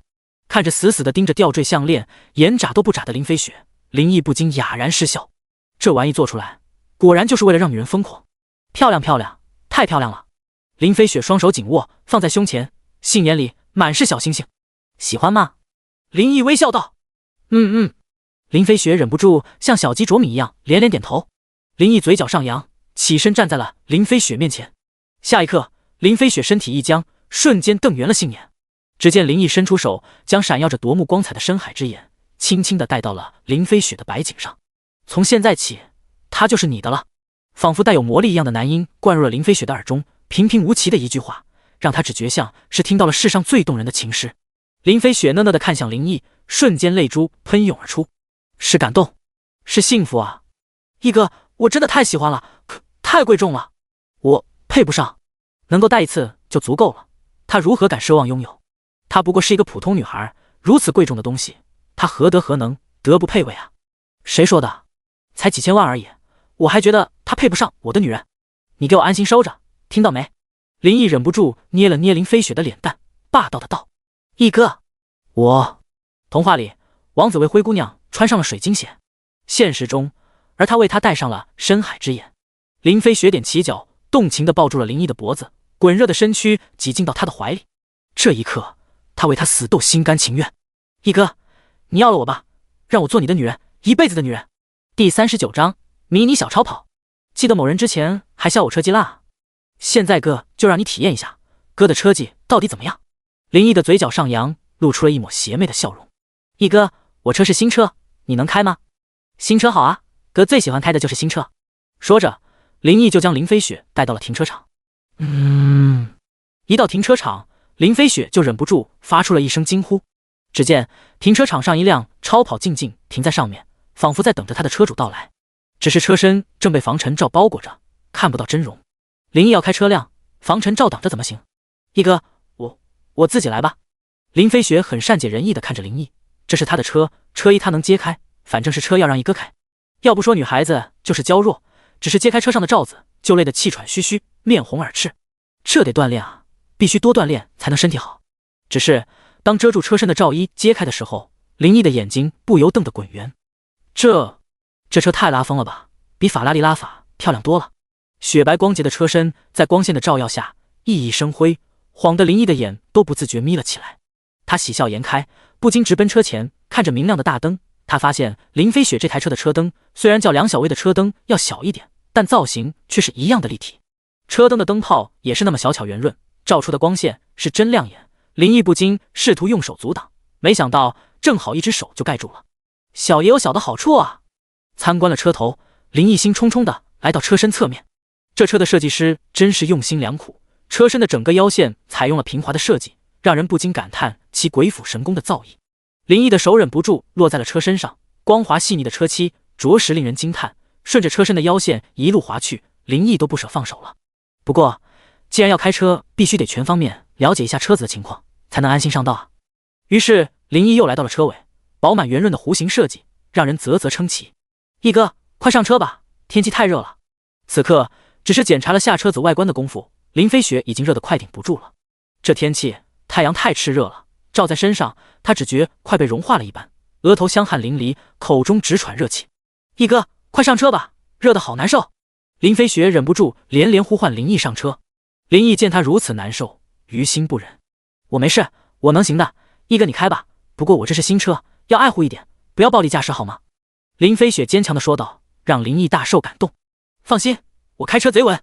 你这是新车，还在磨合期啊，不能开太快。没事，我的车我知道，毅哥你就放心的开吧，快。这能忍？毅哥你车技真好，快快快，踩油门，超车。车子在飞驰着，感受到快乐的林飞雪要玩疯了。此刻他对于自己车子的性能是相当的自信，可林毅的驾驶技能又岂容置疑，岂有此理！这简直就是对林毅这个司机赤果果的挑衅。书友老爷不知道你们能不能忍，但毅哥绝对不能忍啊！林毅紧握方向盘，稳如老狗。不行了，毅哥，快停车，我晕车了。晕车了？真是又菜又爱玩，胃里难受，想吐，让林毅不禁狠狠地打了个激灵。他真是晕车晕到了极点，但高速公路真不能随便停车呀！毅哥，我又，毅哥，我又，老是晕车，这还怎么兜风？一般这症状怎么治？在线等。也许是受了林飞雪的影响，他也晕了。下了车，林毅挨着车子直接躺到了停车场，缓了好一会儿，才忍不住伸出手盖在了车子晃眼的大灯上。飙了一圈车，他发现最喜欢的事还是拉风的车尾。这个时候，林飞雪也从晕车中也缓过了劲儿，将速度和激情体验得淋漓尽致的他咬了咬唇，突然凑到了林毅耳边温声道：毅哥，新车需要磨合，咱们再溜一圈吧。这常听人说车子只有放坏没有开坏的，还真是啊。看来自己这个司机任重而道远呐。第40章双星争霸赛上线。在林飞雪这个又菜又好玩的乘客强烈要求下，林毅驾驶着一手小超跑，在高速公路上不断的磨合，半坡起步，弯道超车，急速漂移，高超的车技发挥得淋漓尽致。林飞雪忍不住赞叹连连，乐此不疲地体验着行驶的快乐。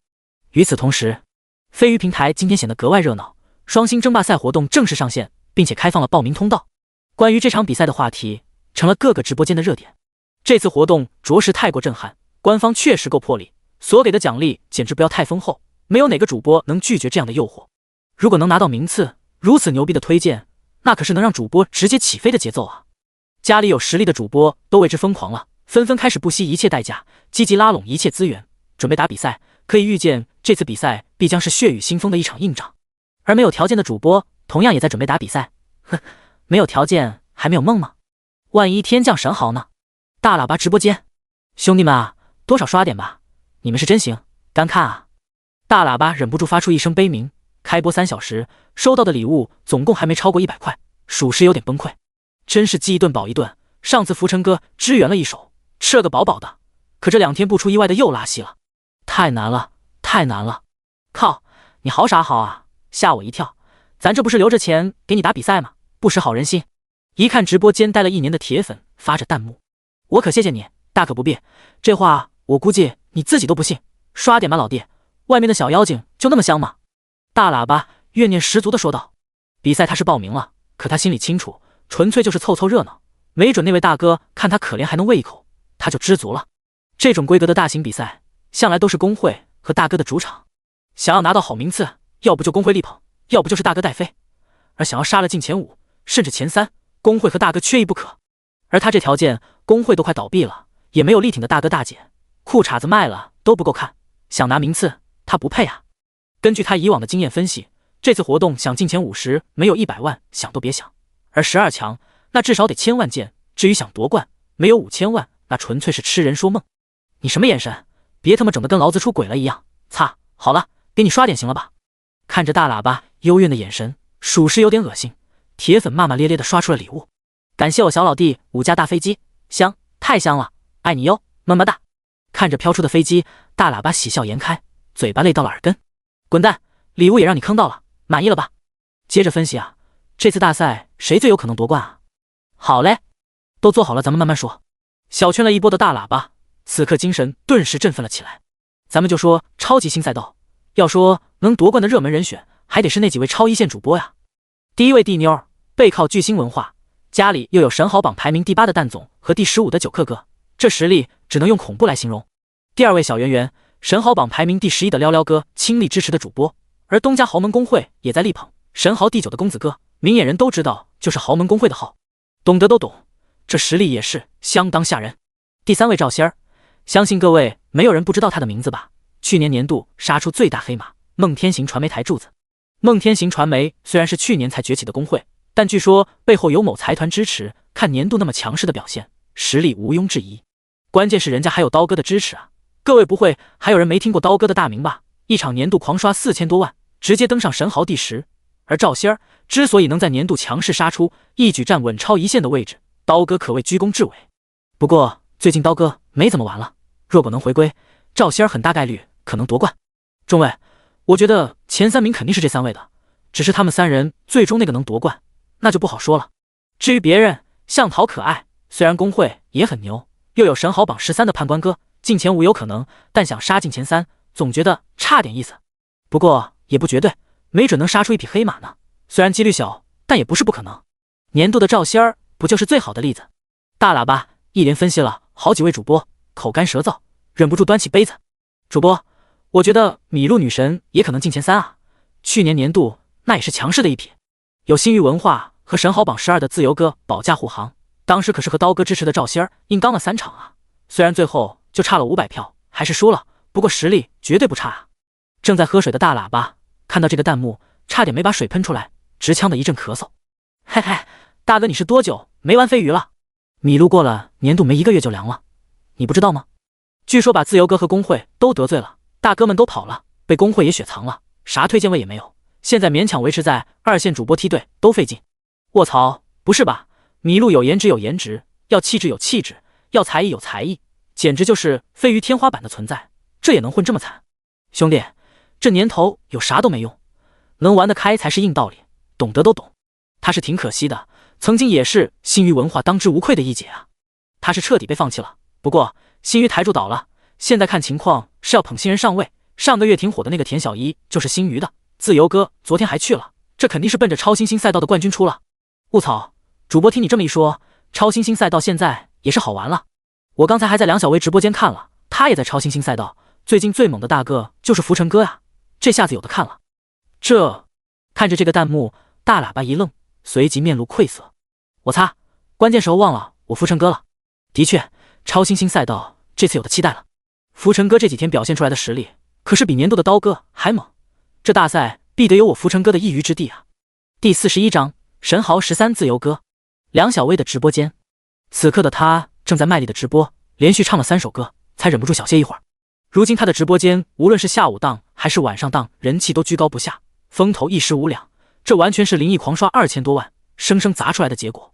对于易哥哥的这份如天大的宠爱，他铭记于心，但是却没有丝毫的恃宠而待。平台马上就要进行一场大赛了，他也报了名。花花姐说这场大赛至关重要，必须要拿到名次。工会已经开始筹备资金，准备捧他到底。他知道易哥哥也肯定会帮他，这个时候他更不能懈怠了。亲身感受，易哥哥财力雄厚，实力自然是毋庸置疑，但大哥给的已经够多了，自己必须也得努力啊。韭菜炒大葱送出火箭乘1，韭菜炒大葱送出火箭乘2。韭菜炒大葱送出火箭乘10，感谢韭菜炒大葱哥哥的火箭10连击，谢谢哥哥的支持，比心。看着屏幕上接连飞起的火箭特效，梁小薇连忙起身送上了最真挚的感谢。卧槽，厉害了韭菜哥，666，韭菜哥威武，有目共睹。韭菜哥，要不要加入我们浮尘军团？我这拉风的名字可以让给你哦。浮尘哥的裤衩子也发着弹幕，滚粗，离远点，几个月没洗了，别创我一身腥。哥是来听歌的，韭菜哥喜欢听歌呀，那小薇为哥哥唱首歌吧，希望哥哥能喜欢。梁小薇甜甜一笑道：好，那你就来个拿手的，唱得好有赏。666，韭菜老板大气。温室，一家高档的私人会所里，一场晚宴刚刚结束，一帮在本市也算有头有脸的老板们纷纷提议换个场子继续黑皮，却被坐在上位的男子果断拒绝。对此，在外也风光无限的大老板们却丝毫不敢有半点不满，甚至皆一脸谄媚的笑着，表示下次一定补上。不过是在自家企业下讨饭吃的小老板们没必要太在意。看着众人纷纷躬身离去，坐在上位的韩鸿飞顿时收起了本就不多的笑意。刚从国外考察回来，已经逐步接手家族的生意，这几天来类似的应酬应接不暇，他早已不耐烦，能来露个面已经算是给足了面子。找了个房间，韩鸿飞点燃了一根烟，酒气微微上冲，他准备先休息一下。叮咚，微讯新消息的提示音响起，他不禁掏出了手机，原来是收到了一个小视频。他点开视频，瞬间眼睛一亮，嘴角不由露出了一个邪魅的笑容。小视频中，女人脚上踩着高跟鞋，腿上吊带黑丝袜，大腿位置红色镂空花边点缀期间，沿着黑色的吊带往上是比内裤也长不了的超短裤，上身紧紧能包裹住粮仓的蕾丝边抹胸，外加一件半透明的小衫，将若隐若现玩得明明白白。画面中，女人正像水蛇般扭动着妖娆性感的身躯，舞姿大胆又极具风骚，抖胸、扭腰、抬腿、下蹲，每个动作都让人看得血脉奋张。穿短裤下，大半个臀儿都露了出来，像装了电动小马达，炫得更是让人都要喷鼻血了。韩鸿飞看的弟弟都长大了，没想到这个主播直播间里清纯玉女一样，私下里却这么骚。人前贵妇，人后荡妇，他最喜欢就是这样的。关键是这主播会来事，不像上个他支持的主播那么不识抬举。看着这个微讯名叫田小一的主播，韩鸿飞露出了满意的笑容。看直播是韩鸿飞的一个小爱好，他享受用礼物砸人的快感，更享受女主播的跪舔。以他的身份地位，现实中勾手什么女人找不到，但是那太没成就感了。女人对于他来说不过是一件玩物。当然，直播圈一般的主播他看不上，他最爱的是亲手将中意的女人先捧上神坛，成女万众瞩目的女神，然后再将她按到自己的身下，狠狠的蹂躏。什么？这费钱？他韩鸿飞还缺钱？他叫韩鸿飞，2家上市公司唯一继承人，飞鱼的 ID 风一样自由就是他的号，人称自由哥，神豪榜排名目前是第12位。电话的铃声突然响了起来，韩鸿飞看了眼来电，就接通了电话。自由哥，晚上好啊，没打扰你吧？手机里传来了满是敬意的声音。电话里的人，韩鸿飞认识，还吃过几回饭，新鱼文化的老板李欣。没事，有什么话就说吧。韩鸿飞对着手机淡淡的说道。哈哈，就是问问你对田小一印象怎么样，能不能入了自由哥的眼？李欣笑呵呵的说道。还行，不错。韩鸿飞露出一抹笑道。田小一能让自由哥看上，真是他的福气。哈哈。这次双星争霸赛公会准备把他推上超新星的冠军，还请自由哥大力相助啊！好说，没问题。韩鸿飞很痛快地说道。既然要玩，当然是将他捧得越高，他玩起来才能越爽。至于钱，无所谓，自由哥能出手，那自然是稳了。老规矩，除了平台的分成，自由哥你刷的钱一定返还。李欣心里的大石头总算落了地，不由暗暗松了口气。不过随即又有小心翼翼道：自由哥，这样的这次大赛肯定会很激烈，哈哈，恐怕得劳烦自由哥多准备的钱了，预防万一。田小一部还是新人，打个新人赛道还有这个必要？韩鸿飞眉头微皱。李欣连忙道：自由的，你听我给你说，最近飞鱼才冒出来位神好，叫我主浮尘，不知道自由哥听过没？这个名字好像听过，最近忙着接手家里的生意，没关注飞鱼。他很猛。自由哥何止猛啊，他是相当猛，2天就刷了2000多万，在整个飞鱼都打响了名气。李欣沉声解释道：2000多万，不少，不过也不算什么。要直播不过是他的小爱好，小玩一下。现在在飞鱼也刷了有3000多万了，2000多万在他眼里就是几个月的零花钱。怎么，他和这次比赛有啥关系？韩鸿飞不以为意道。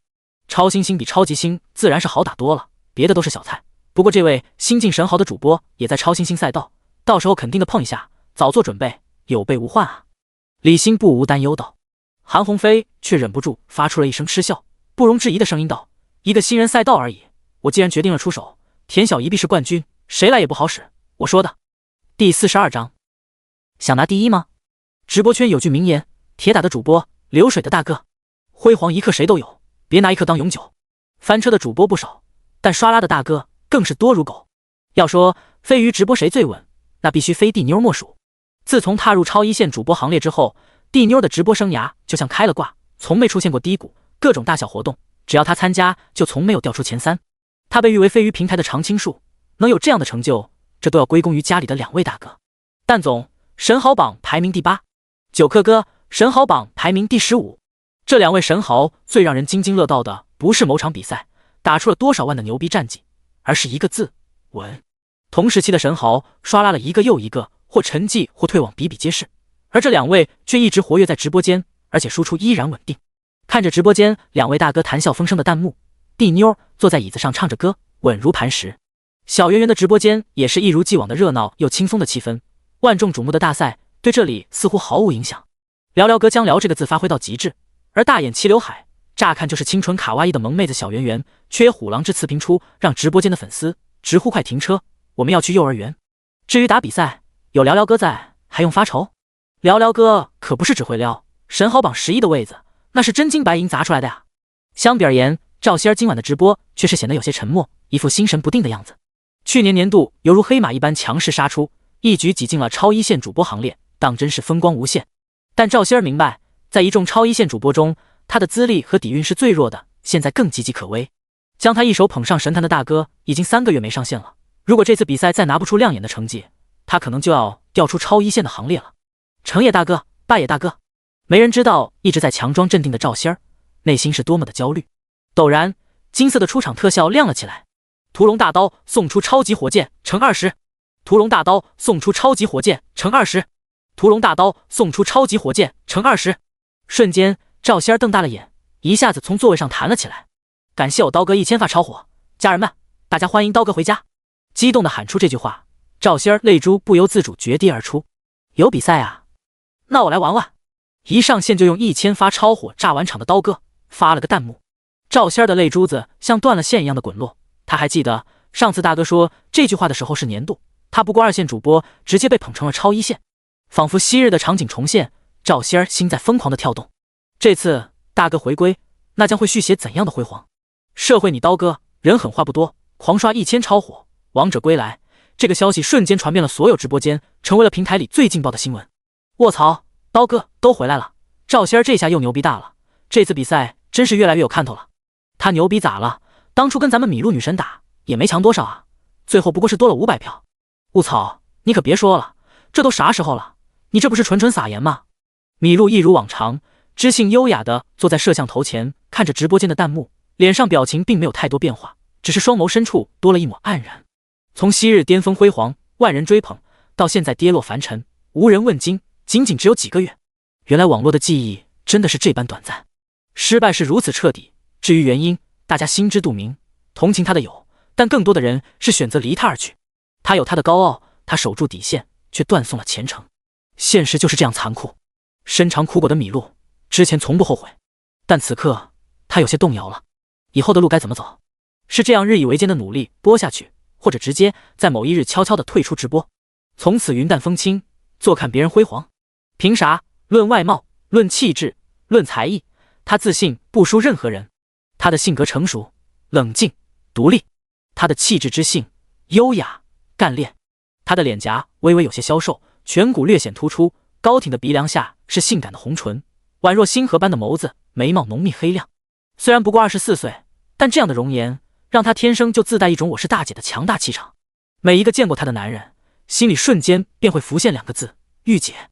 米露咬了咬嘴唇，他不甘心啊，不过是一个得与失的选择，或许自己该重新选择。所幸他还有选择的资本。这一晚大哥纷纷出山，飞鱼平台热闹非凡，而新晋神豪浮沉大佬却不见踪迹，显得格外低调。现实中林毅此刻确实也很低调，驾驶着小超跑狂飙了3圈高速的他，躺在床上正疯狂的回血。林飞雪像只八爪鱼一样缠在他的身上。兴奋过后，他俏脸依然泛着酡红，嘴角带着满足的笑容，看着林毅的目光充满深情，显然是被林毅高超的车技所深深的折服。老天真的对自己不薄。林飞雪将埋到了林毅的胸膛，听着他强有力的心跳声，满满的幸福感油然而生。如果他没有出现，他就是一个怀才不遇的小主播，或许过几年播不动了，会找个男人嫁了，从此柴米油盐酱醋茶，平平淡淡过完一生。但现在一哥真的接纳了他，不仅带他见到了想都不敢想的世界，还送了他一辈子都买不起的礼物。这份宠爱他怎么能不感动？他是他的男人了啊！好像这样一辈子都依偎在一个怀中。心里想着，林飞雪一时间不禁有些失落。怎么了？想啥呢？林毅抚摸着他柔顺的黑发，轻声问道。没什么，想到明天要走，舍不得一哥。林飞雪纠结道。那就别走，干脆就搬过来住。林毅莞尔道。可是还要直播，要搬也得打完比赛，不然粉丝想到自己少得可怜的粉丝，林飞雪露出了一丝苦笑。不过那也是自己辛苦2年的积累。打比赛？哦，倒是忘了这个事了。你想不想拿第一吗？一哥，你要帮我吗？那也算了吧，一哥我知道你很有钱，可以。林飞雪说着吐了吐舌头，话锋却是一转。打这个太费钱，我就是随便玩玩，不然播的也太没意思。听说超级新赛道都是大主播云集，第一肯定争得头破血流啊。闻言，林毅不禁又好气又好笑，不由敲了敲林飞雪的脑袋。随便玩玩？你这脑袋怎么想的？你觉得我差钱？一个比赛而已，我女人不拿第一，我丢不起这个人啊。第43章两女初见。翌日，天已大亮，阳光透过树叶的缝隙落在地上，形成了斑驳的形状。龙湖湾8号别墅门前，一个娇俏靓丽的身影缓缓地走了过来。今天的梁小薇穿了一套很甜美风的白色连衣裙，裙摆刚刚到膝盖位置，盈盈一握的腰间软软的系着一个纱质的蝴蝶结，长腿上则是穿着白色长袜，而脚上踩着一双浅浅的高跟鞋。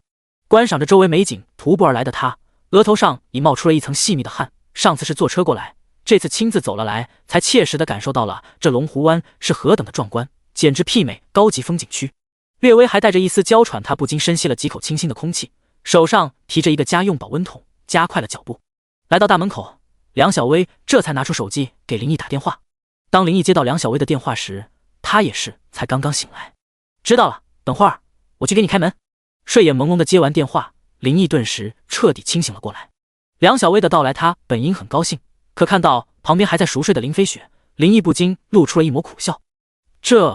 不过苦恼只持续2秒，林毅就想通了，起身开始穿衣服。他既然决定不会让一个女人束缚住自己，这种情况就不会避免，他也犯不着去掩饰，多累啊。至于能不能接受对方，如何相处，那是他们才考虑的问题，他自讨对谁都不差。不得不说，超能力给了林毅超强的底气。能力越大，责任越大，我只是想给每个好女孩一个温暖的家，让她们都能过上好日子，这有错吗？心里想着，林毅就下了楼，向门口走去。电动的大门缓缓打开，林毅看着越发娇艳的梁小薇，心头一热，他张开了双臂，嘴角不禁露出了一抹笑容。梁小薇俏脸泛红，水眸中目光也满是羞涩。她本是个胆小又腼腆的女孩，但此刻思念战胜了一切，她不禁飞快地上前2步，毫不犹豫地投进了他的怀抱，有些贪恋地听着他的心跳。那难道，一哥哥，我想你了？哪儿想我了？林毅摩挲着他顺滑如丝的长发，戏谑地笑道。坏蛋！梁小薇的粉拳在林毅胸膛轻轻一捶，不禁娇嗔出声，不过心里却是甜丝丝的。这是什么？此刻林毅才注意到梁小薇手里的保温桶。一哥哥，我煲了鸡汤，你要不要尝尝？梁小薇把手中保温桶举起，一脸期待道。这年头会做饭的女孩本来就少，而会做饭又肯做饭就更少了。真是好女孩啊！关键是昨晚林毅元气消耗巨大，正是要补的时候啊。走，必须尝，肚子正空呢。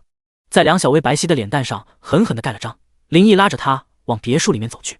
3楼的餐厅里，林毅简单洗漱了一番走了过来，肆意的香气就钻进了鼻中。梁小薇已经将带着肉块的鸡汤盛进了碗里，脸上带着甜蜜的笑容递到了林毅跟前。林毅尝了一口，味道相当不错，又夹了个鸡块大口吃了起来。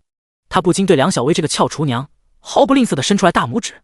一哥，你做什么东西了？这么香！正在林毅啃着第3块鸡肉的时候，梦一般的声音响了起来。就见穿了件林毅的大 T 恤，林飞雪正揉着惺忪的睡眼，迈着2条嫩白笔直的大长腿走了进来。下一刻，他就看到了整坐在林毅身边的梁小薇。几乎同一时间，梁小薇也看到了林飞雪，顿时她像是被钉子扎了一般，一下子从椅子上弹了起来。瞬间，两人的视线不可避免地对在了一起，不约而同的眼中皆是露出了惊愕和慌乱的目光。虽然都在飞鱼直播，可梁小薇并不认识林飞雪，她不会是一哥哥的女朋友吧？而自己，虽然梁小薇不认识林飞雪，但林飞雪之前可是如果梁小薇的直播间，她一下子就认出了她。天哪，她怎么这个时候来了？而自己，不约而同的，两人几乎又是瞬间心虚的错开了目光。梁小薇此刻一下子懵逼了，瞬间低下了头，恨不得先找个地缝躲起来。手脚无措的她顿时方寸大乱。林飞雪此刻也是慌的一匹，不过毕竟她是知道梁小薇的存在的，心里多少是有了准备的。只是没想到如此快就碰了面，还是这么在猝不及防的情况下。经历了最初的惊讶、慌乱、尴尬以后，林飞雪最先镇定了过来。她脸上露出了一个十分友好亲善的笑容，向着梁小薇走了过去道：小薇姐，你好，很高兴认识你，我叫林飞雪。你好。梁小薇此刻依然心乱如麻，显然还不知道怎么面对这样的局面。嘻嘻，小薇姐，你比直播间还要漂亮哎！我之前去过你直播间，我也在飞鱼直播。林飞雪拉住了梁小薇的手，一脸真诚地说道：是吗？你也很漂亮。梁小薇目光落在了林飞雪身上，拘谨地笑了笑道：小薇姐，这是你做的汤吗？我能尝尝吗？当然，没问题，还有很多。谢谢小薇姐，不过我得先去洗漱下。说完，林飞雪就快步走向了洗手间。这个时候，梁小薇不禁松了口气，差点忍不住像鸵鸟一样偷跑。应对刚才的局面，属实为难她了。林毅看着这一幕幕，说实在他也不知道要怎么处理，没经验，索性干脆在一边静观其变。不过还好，并没有发生什么出格的事。直到林飞雪先行离开了，林毅咕咚一声，才把嘴中的一块鸡肉咽下了肚。毅哥哥，他。梁小薇恍恍惚惚地看向林毅，这个时候他真的已经不知道如何是好了。突然想到对方一点都不输于自己的容颜，他脸色一白，突然大颗大颗的泪珠滚落了下来。梁小薇悲从心起，声音颤抖地说道：毅哥哥，你不会是不想要我了吧？这傻妞啊！林毅不禁哑然失笑，看着梁小薇楚楚可怜的样子，忍不住一把将她拉进了怀里。第44章，相处融洽。要或者不要，这是一个问题，一个很严重很要命的问题，至少在梁小薇看来是这样。天知道，瞬间变得失魂落魄的她，脑袋瓜子里上演了怎样荒诞无稽的脑补。林毅见此不禁又好气又好笑。此刻在一个很没有安全感，甚至开始自我怀疑的女人面前解释、保证，以至于对着灯发誓，似乎都显得那么苍白和空洞。这个时候最有效的方法就是来一场敞开心扉的交流。卧室里，交流经验日益成熟的林毅很轻松就掌握了主动权，将主观能动性发挥到了淋漓尽致。从服装搭配到养生按摩，再到探索人类起源的奥秘，林毅可谓旁征博引，引经据典。经过1个小时深入浅出的交流，梁小薇终于被他博大精深的见识所深深折服。梁小薇茅塞顿开，心终于也放进了肚子里，只是满脸羞涩地看着褶皱的裙子。毅哥哥，都怪你，这怎么穿出去见？坏蛋！毕竟这房子里还有一个人，就是有点皱，没事的。林毅看着容光焕发、越发水灵的梁小薇，嘴角不禁露出一抹坏笑。至少还有衣服，说不定大家以后还会坦诚相见呢。任重道远啊！林毅和拉着像小媳妇一样羞答答的梁小薇卧室里出来的时候，就闻到了饭菜的香味。餐厅里，从厨房端着菜走出来的林飞雪看见了林毅和梁小薇，先是给了林毅一个揶揄的眼神，随即便笑着招呼道：毅哥，小薇姐，快来尝尝我做的菜怎么样？相对而言，林飞雪此刻表现得轻松而自然，倒是让三人微妙的关系变得融洽了起来。从这看来，他多少还有点社牛的天赋。餐桌上虽然是简单的几个家常菜，不过光从香味和颜色便可以大致判断出水平。没想到林飞雪和梁小薇一样，都是会做饭的主儿。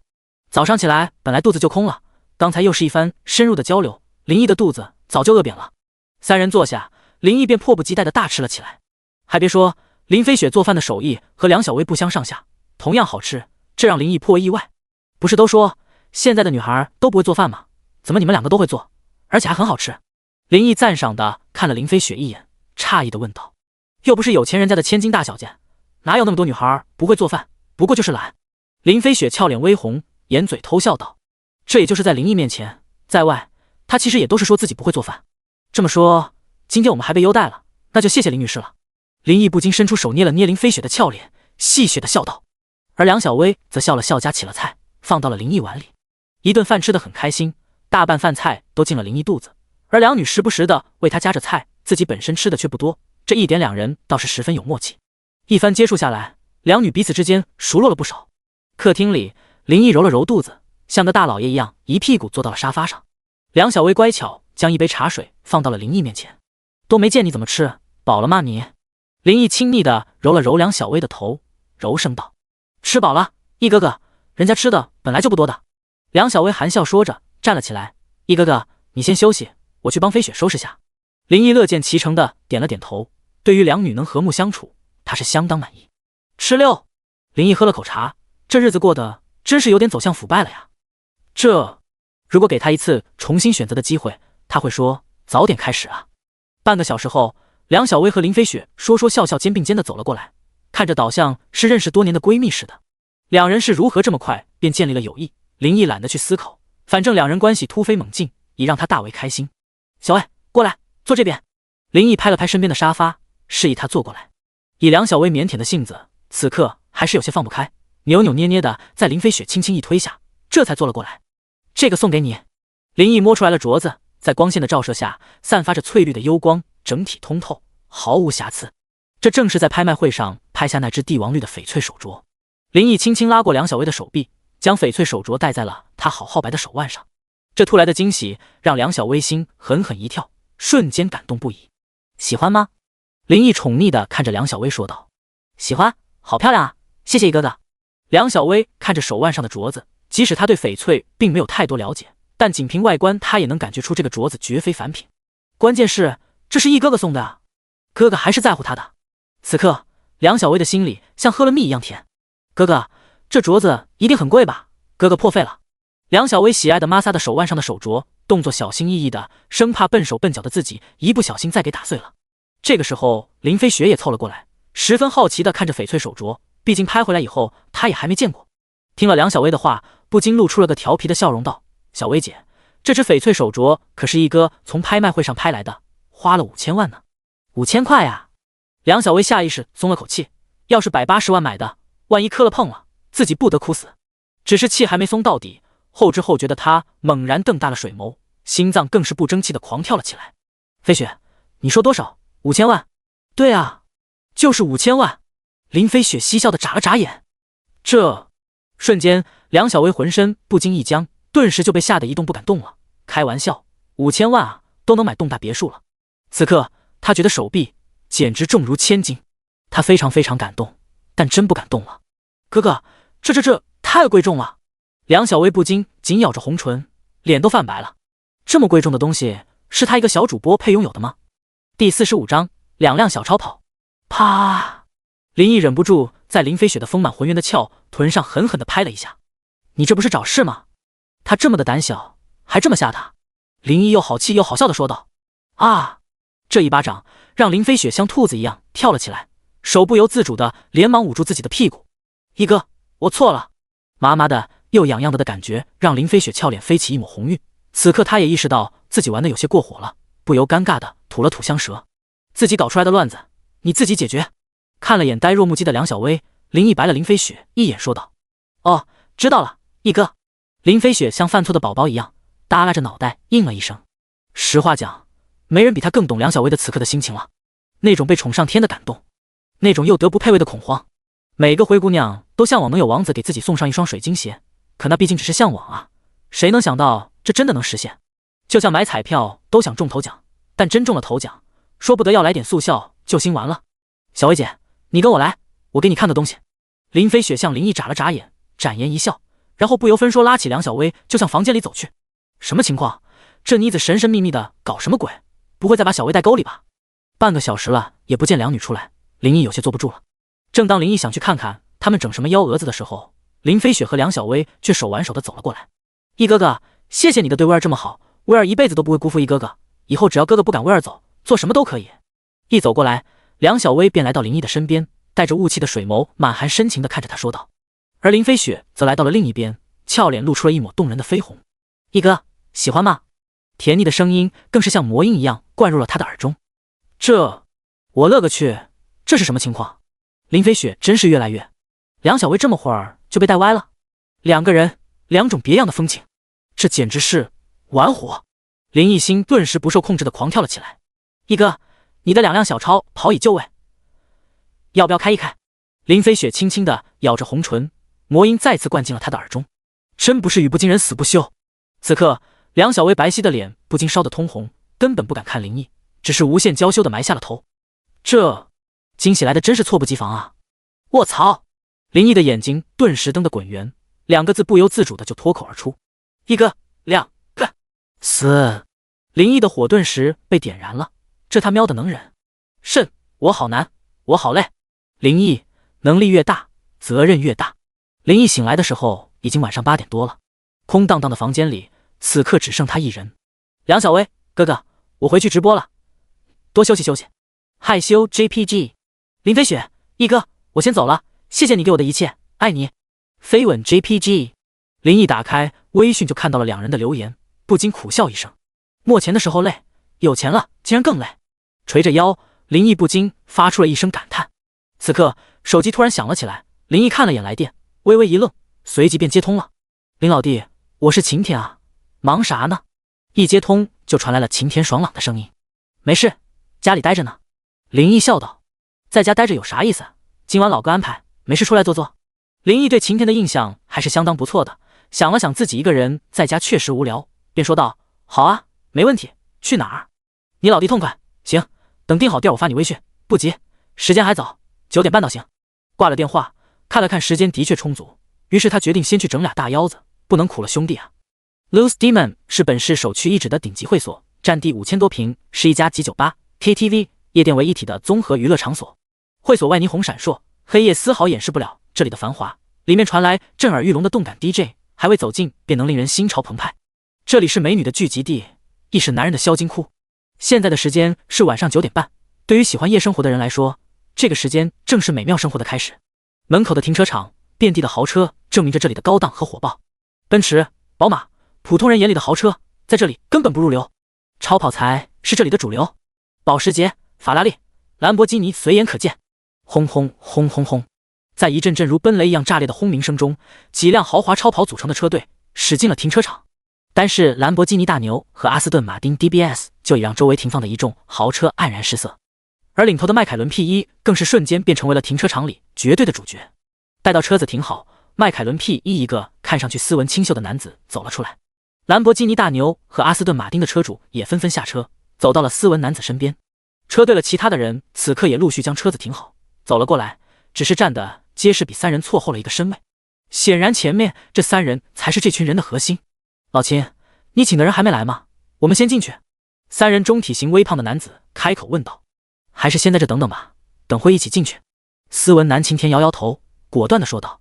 从站位便可以一眼看出，这个全部由富家公子组成的圈子中有着森严的阶级层次。作为核心中的核心，晴天的话自然没有人会去反驳。豪华车队自出场便吸引了所有人的瞩目，人精一样的场外营销更是双眼冒光，都是眼尖手快的机灵主，要不也吃不了这行饭。他们一眼就认出了这帮财神爷的身份。晚上好，秦少、唐少、徐少，欢迎光临。几位可是有一阵没来了，快请来，老位子已给诸位公子留好了。一个男营销飞快地跑了过来，连忙哈腰说道，脸都笑出了褶子。不急，我们等会再进，还要等个人。晴天淡淡说道。闻言，男营销不由自由就是一怔，心中顿时不禁暗暗啧舌。我勒个去，眼前这几位可都是魔都的超级大少啊！能让这几位大少站在外面等，对方该是何等牛叉的大人物啊！第46章，相聚酒吧。老秦，你那位朋友什么来路？这么重视？3个人中，身材高瘦、戴着富金丝眼镜的男子开口问道。都是从小玩到大的好基友，在他印象中，除了长辈层面的大人物，晴天从未主动去等过谁。要知道，本市2代圈子里，这位可是毫无争议的太子爷。具体我也不太清楚，你们也知道，一般进出盛世典藏的富豪，对于隐私都是极其注重。不过看样子，应该是某个家族刚刚解禁的家伙，那财力。晴天说着不禁笑了，便忍不住谈起了盛世典藏拍卖会上的见闻。老唐、老徐，咱们可都是这么走过来的。你们想想，刚被家里解禁的时候是什么样子？卧槽，这哥们儿真造了2亿多！妈蛋，人比人气死人！记得那会儿我就买了个保时捷911，还被我爸骂了一晚上败家子。被叫做老唐的胖子听着晴天的话，不禁目瞪口呆，深吸一口气，才一脸牙疼的说道：“虽然可能是被家里压久了，有点报复性消费的冲动，可一次能造这么多，确实牛叉啊！什么家庭啊，我他妈都嫉妒了。”而被称为老徐的眼镜男也是忍不住啧啧感叹，以他的身份地位，要想去盛世典藏拍卖会玩玩，自然是可以的，但他几乎没怎么去过。不是他不想去，实在是那地方太烧钱了，拿出来个2、3千万对他来说不是什么难事，可这点钱在那里实在是不够看啊。晴天身旁这2人尚且如此，身后的几个二代早已听的是哑口无言，眼珠子瞪的都快掉了出来。随手就花了2个多亿，这特么是什么妖孽？家里没有大几百个亿的资产，敢这么造？这几个在普通人眼里也是高不可攀的富二代，此刻纷纷觉得自己简直就是穷人。2个多亿是什么概念？这些人从小生活中优渥的家庭，耳濡目染，眼界见识绝对是不差的，能进入这个圈子无一例外。他们那个家里资产的没有个几十亿往上，几十亿听着很多，但那是资产，真要算起来，账面上的流动资金零总都加起来也绝对没有2亿，而人家轻松就花出2亿多，这样的人他们是绝对的最不起的。几人倒吸着凉气的同时，不禁纷纷暗自打定主意，这样的大佬自己一定得好生结交。一时间，几人的等立的站姿都不由自主地端正了起来。轰轰轰轰！陡然间，如野兽咆哮的轰鸣声传了过来，只是这声音却是一顿一顿的。众人不由循声望去，只见一辆足以让任何名媛见了都得失声尖叫的炫酷超跑，正在慢悠悠地开了过来。一众富二代们看的是目瞪口呆，下巴都快掉在地上了。堂堂的超跑竟然被开出了老年代步车的感觉，这是哪位牛人？车子停稳，林毅下了车，一眼就看到了被几人簇拥在中间的晴天。不好意思，来晚了。林毅笑着招呼道：“真是暴殄天物啊，好好超跑，让你开成这德行，我刚学那会也没你这么烂。”作为资深超跑迷，晴天一脸幽怨地说道，仿佛心爱的姑娘被糟蹋了一样。对于林毅的车技，众人心里也想笑，不过看到林毅的拉法，却不由被深深地吸引了。在这豪车遍地的停车场，晴天的迈凯伦 P1可谓是一枝独秀，不过林毅这辆法拉利拉法加入，瞬间就成了二虎争春的局面。毕竟都是从小锦衣玉食的富二代，所追求的都差不多，豪车、美女、名表也就是那几样。兄弟你好，我叫唐杰，老秦的发小，嗨，以后大家就是自己人了，你这拉法能不能借我开开？身形微胖的男子很自来熟地走到了林毅跟前，手搭在了他的肩膀，满脸堆笑道，不过目光却一个劲地瞟向拉法。滚蛋，你想得到没？我还没开过呢，你先排队去。晴天见此不禁笑骂道。高瘦的眼镜男则一把拉起了林毅的胳膊，兴奋地看着他手腕上的表，这就是那块 Only Watch 特别版百达翡丽吧？啧，开眼了，真是开眼了。眼镜男看着林毅的百达翡丽，再看自己手腕上的理查德米勒，顿时觉得他不香了。好了，都别闹了，跟他们没见过世面的穷酸一样。晴天苦笑不得地看了几人一眼，接着道，认识一下吧，这位就是我刚才说的从盛世典藏认识的朋友林毅。在这位随手就花2亿多的兄弟面前，我们可不就是穷人吗？眼镜男有些羡慕地调侃了一句，便笑着主动道，开个玩笑，你好，我叫徐文涛，也是老秦发小。兄弟你这表啊，我也喜欢表，以后咱哥俩可以交流交流。你好。见对方很随性的样子，林毅微笑地点了点头。兄弟，我唐杰，刚才说了，说真的你那车有时间借老哥开开行不行？唐杰跟不顾形象谄媚地笑道，这货一看就和晴天一样是个资深车迷。好说。林毅也是笑着应道。接下来几人也纷纷自我介绍，一圈下来大家就熟络了起来。行了，都来齐了，那咱就进去吧。晴天向着众人说道。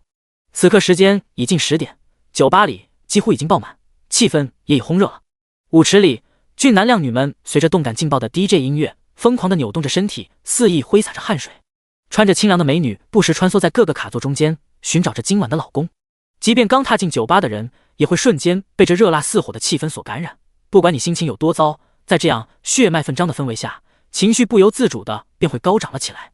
空气中仿佛都弥漫着强烈躁动的荷尔蒙气息。林毅不禁有些好奇的目光打量着这一切。说实话，他还是第一次来酒吧。不过晴天这几位显然都是这里的常客，熟门熟路，根本不需要营销带路，一路经过了舞池和卡座，一直走到了最里面。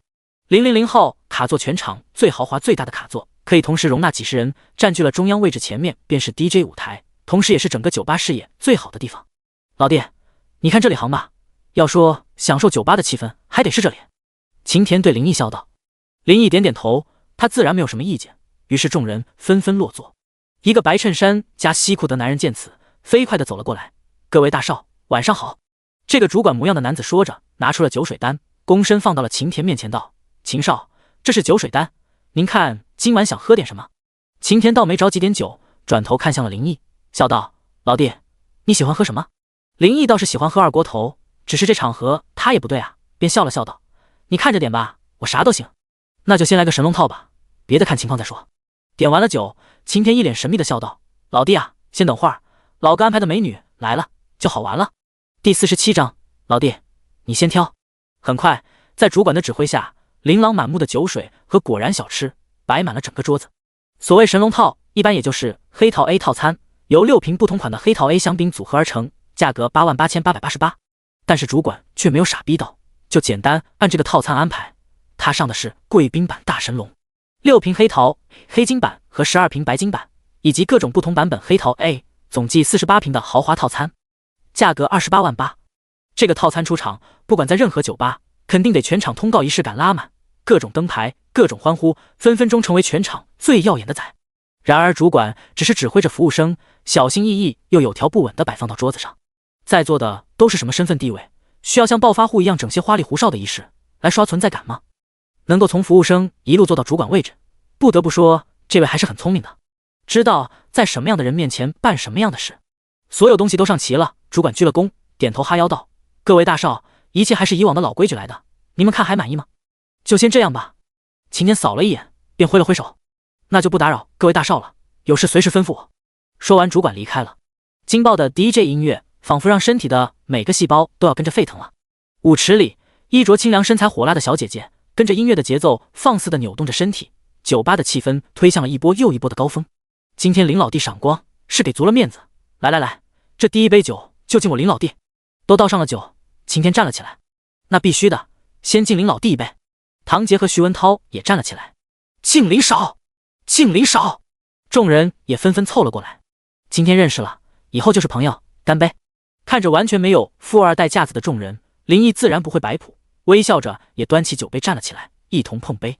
一杯香槟下肚，第一次喝这种酒的林毅不禁咂巴嘴，没什么感觉，跟汽水差不多。老弟，这酒喝着怎么样？看林毅的样子，晴田不由笑着问道。说不上多好喝，不过也不难喝。林毅给了中肯的评价。其实我也这么觉得。晴田哈哈笑着点点头。这酒在夜店被捧得挺神，不过也就这样，许多人点这酒就是买牌面，哈哈，都是王聪聪那货带起来的名。那货豪掷180万全开这酒，让黑桃 A 名声大噪。别人以为他挥霍无度，可这炫富背后就是一场营销，既省了广告费，又宣传了黑桃 A 的价值，他赚妈了。其实他是黑桃 A 的大华总代理。国民老公王聪聪的大名都知道，娱乐圈纪检委王舔狗，想你的夜。看着一脸调侃的晴田，林毅也笑了。你见过王聪聪？何止见过，和那货还很熟呢，有机会叫上他给你认识认识。闻言，林毅不置可否的笑了笑。曾几何时，自己不过是个穷屌丝，现在竟也到了交朋友不看他有没有钱的层次了。林毅，童子，我爱你，就像老鼠爱大米。系统，哦，喝你的酒吧，别恶心本统了。众人说笑笑间推杯换盏，气氛轻松愉快。不过与别的卡座比，就显得格格不入了。从开卡就引起了不小的轰动，虽然上酒的时候相当低调，可还是被许多有心人看在了眼里。竟然连一个女伴都没有，开最豪华的卡座，难道只是几个大男人喝酒？一些人纷纷投来疑惑不解的目光，但是更多的目光却是闪亮了起来。仅是卡座的最低消费就得58888，而桌上那些酒，哇，至少说也得20来万吧。老公，我老公终于出现了。都是酒吧里厮混的狐狸，女人们的眼神瞬间疯狂了。这些女人多半是对现状不满，流连于酒吧，穿梭在富人当中，渴望找到一位称心如意的金龟婿。其中不乏相貌出众、身材火辣的美女，不过也就这样了。吃惯了山珍海味，再看这些明显带着风尘气的菜，根本没啥胃口。短短时间就有7、8波女人扑了过来，只不过都被坐最外面的兄弟荡了回去。都他们干喝2圈了，孙涛那孙子还带不来人，今晚不会耍了咱们吧？唐杰看了看表，不耐烦地说道：他有那胆儿，再等等吧，应该快到了。徐文涛提了提眼镜，不以为意道：老弟，不好意思啊，有人要安排几个美女过来玩玩，不过到现在还没来，咱们再等等。没事，不急。林毅表示理解。晴天喝了口酒笑了，这小子倒是个人才，家里做建筑的，他手里也有点钱，又喜欢看直播，好几个平台到处窜，给主播们砸了不少钱，他爹都被气炸了。不过最近搞起了工会，爱玩直播。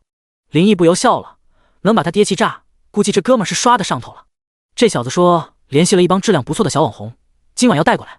闻言，林毅哑然失笑，白天自己2个主播刚离开，晚上出来玩玩，竟然还是主播，自己和主播这是多有缘啊！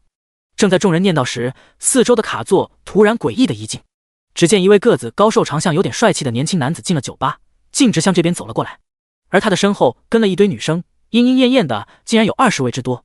一时间所过之处，男人们的眼珠子都瞪得凸了出来。各位大佬，不好意思，实在不好意思来晚了。一走过来，男子便连连哈腰，我先自罚3杯。说完，男子一口气连喝了3个。你这孙子，我还以为你今晚要耍我们呢。唐杰淡淡说道。唐少，你这说的，打死我也不敢啊。这不是人多费了点时间，您多担待。孙涛躬身道。算了，好饭不怕晚，也算你小子费心了，找地儿坐吧。晴天指了指沙发。顿时，孙涛不禁浑身一震，瞬间激动坏了。终于，自己也能坐在这里了呀！这比算是踏进了这个最顶尖的2代圈子了吧？走到卡座最外沿坐了下来，孙涛有种想哭的冲动。而被孙涛带来这女主播们，此刻一个挨着一个站立着，或拘谨或好奇的目光打量着周围。一时间，环肥燕瘦，争奇斗艳。看得出来，这些女生质量个个都堪称极品，身材长相绝佳，绝对是经过认真筛选的。显然这孙涛是费了不少功夫的。众人看得顿时眼睛不由一亮。晴天嘴角露出了一个男人都懂的笑容，看着林毅道：老弟，来吧，你先挑。第48章大波浪御姐。等级森严的2代圈子里，实力便决定一切。晴天的话自然没人反对。这话都到这了，林毅也没有矫情，都是男人也没必要扭扭捏捏的。林毅的目光看向了站立一排的女生，乱花渐欲迷人眼，这一景他总算是体会到了。清纯的、性感的、可爱的、妩媚的、苗条的、丰满的，一时间林毅看得目不暇接，选择困难症都出来了。正在难以取舍之际，眼镜余光划过了最边缘的一个女生，顿时他的心猛地一跳，目光瞬间就被吸引了。在20个美女中，林毅发现了她，此刻眼中便再也容不下其他人了。她有着一头栗色的大波浪长发，自然的垂下，落在了一侧的肩头，上身是一件白色的针织短袖 ，V 领的设计将她作为女性的自信和性感全部体现了出来。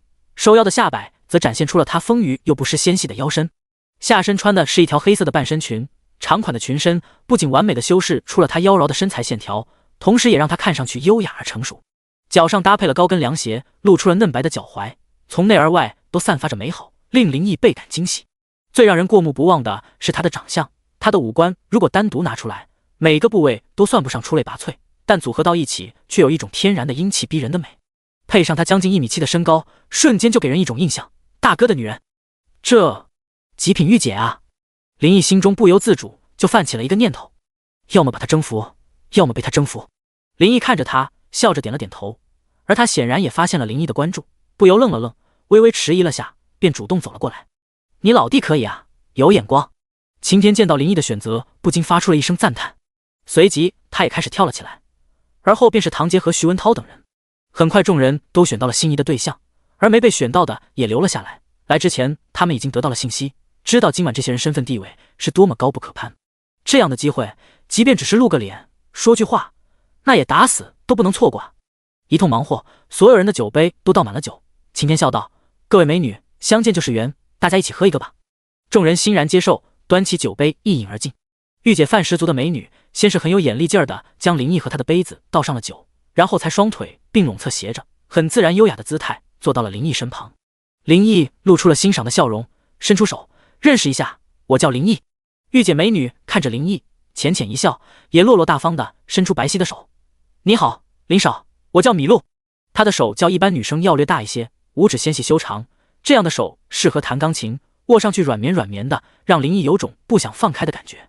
不过还是轻轻一握就放开了，欲速则不达吗？听说你们都是做直播的？是的，林少，我是飞鱼的主播。闻言，林毅不禁颇为意外，飞鱼这么多优质主播嘛，自己平时怎么没发现？不过转念一想便释然了，自己看直播总共就才半年，上线就喜欢在梁小薇直播间待着，平时上班忙得跟狗一样，哪有时间乱跑骚？没发现才属正常。你们都是飞鱼的？不是的，林少，就我和一个朋友是飞鱼的，别的人各个平台都有。林毅点了点头，看来这个叫孙涛玩的还真野。林少，很高兴认识你，我敬你一杯。米露端起了香槟，抬头看着林毅，水润性感的红唇发出了清脆的声音。他的眼角很开，睫毛又长又密，漆黑的眉毛，鼻梁挺直，整张脸非常立体。林毅可以清楚地看出来，他其实年龄并不大，但浑身上下却透露着成熟的御姐气息，真是一位勾人心弦的尤物啊！干杯！林毅欣然地端起酒杯，和米露轻轻一碰，一杯酒下肚，米露探起身子，再次将杯子倒满。当他再次坐起身子的时候，不禁浑身一僵，一只大手搂住了他的腰。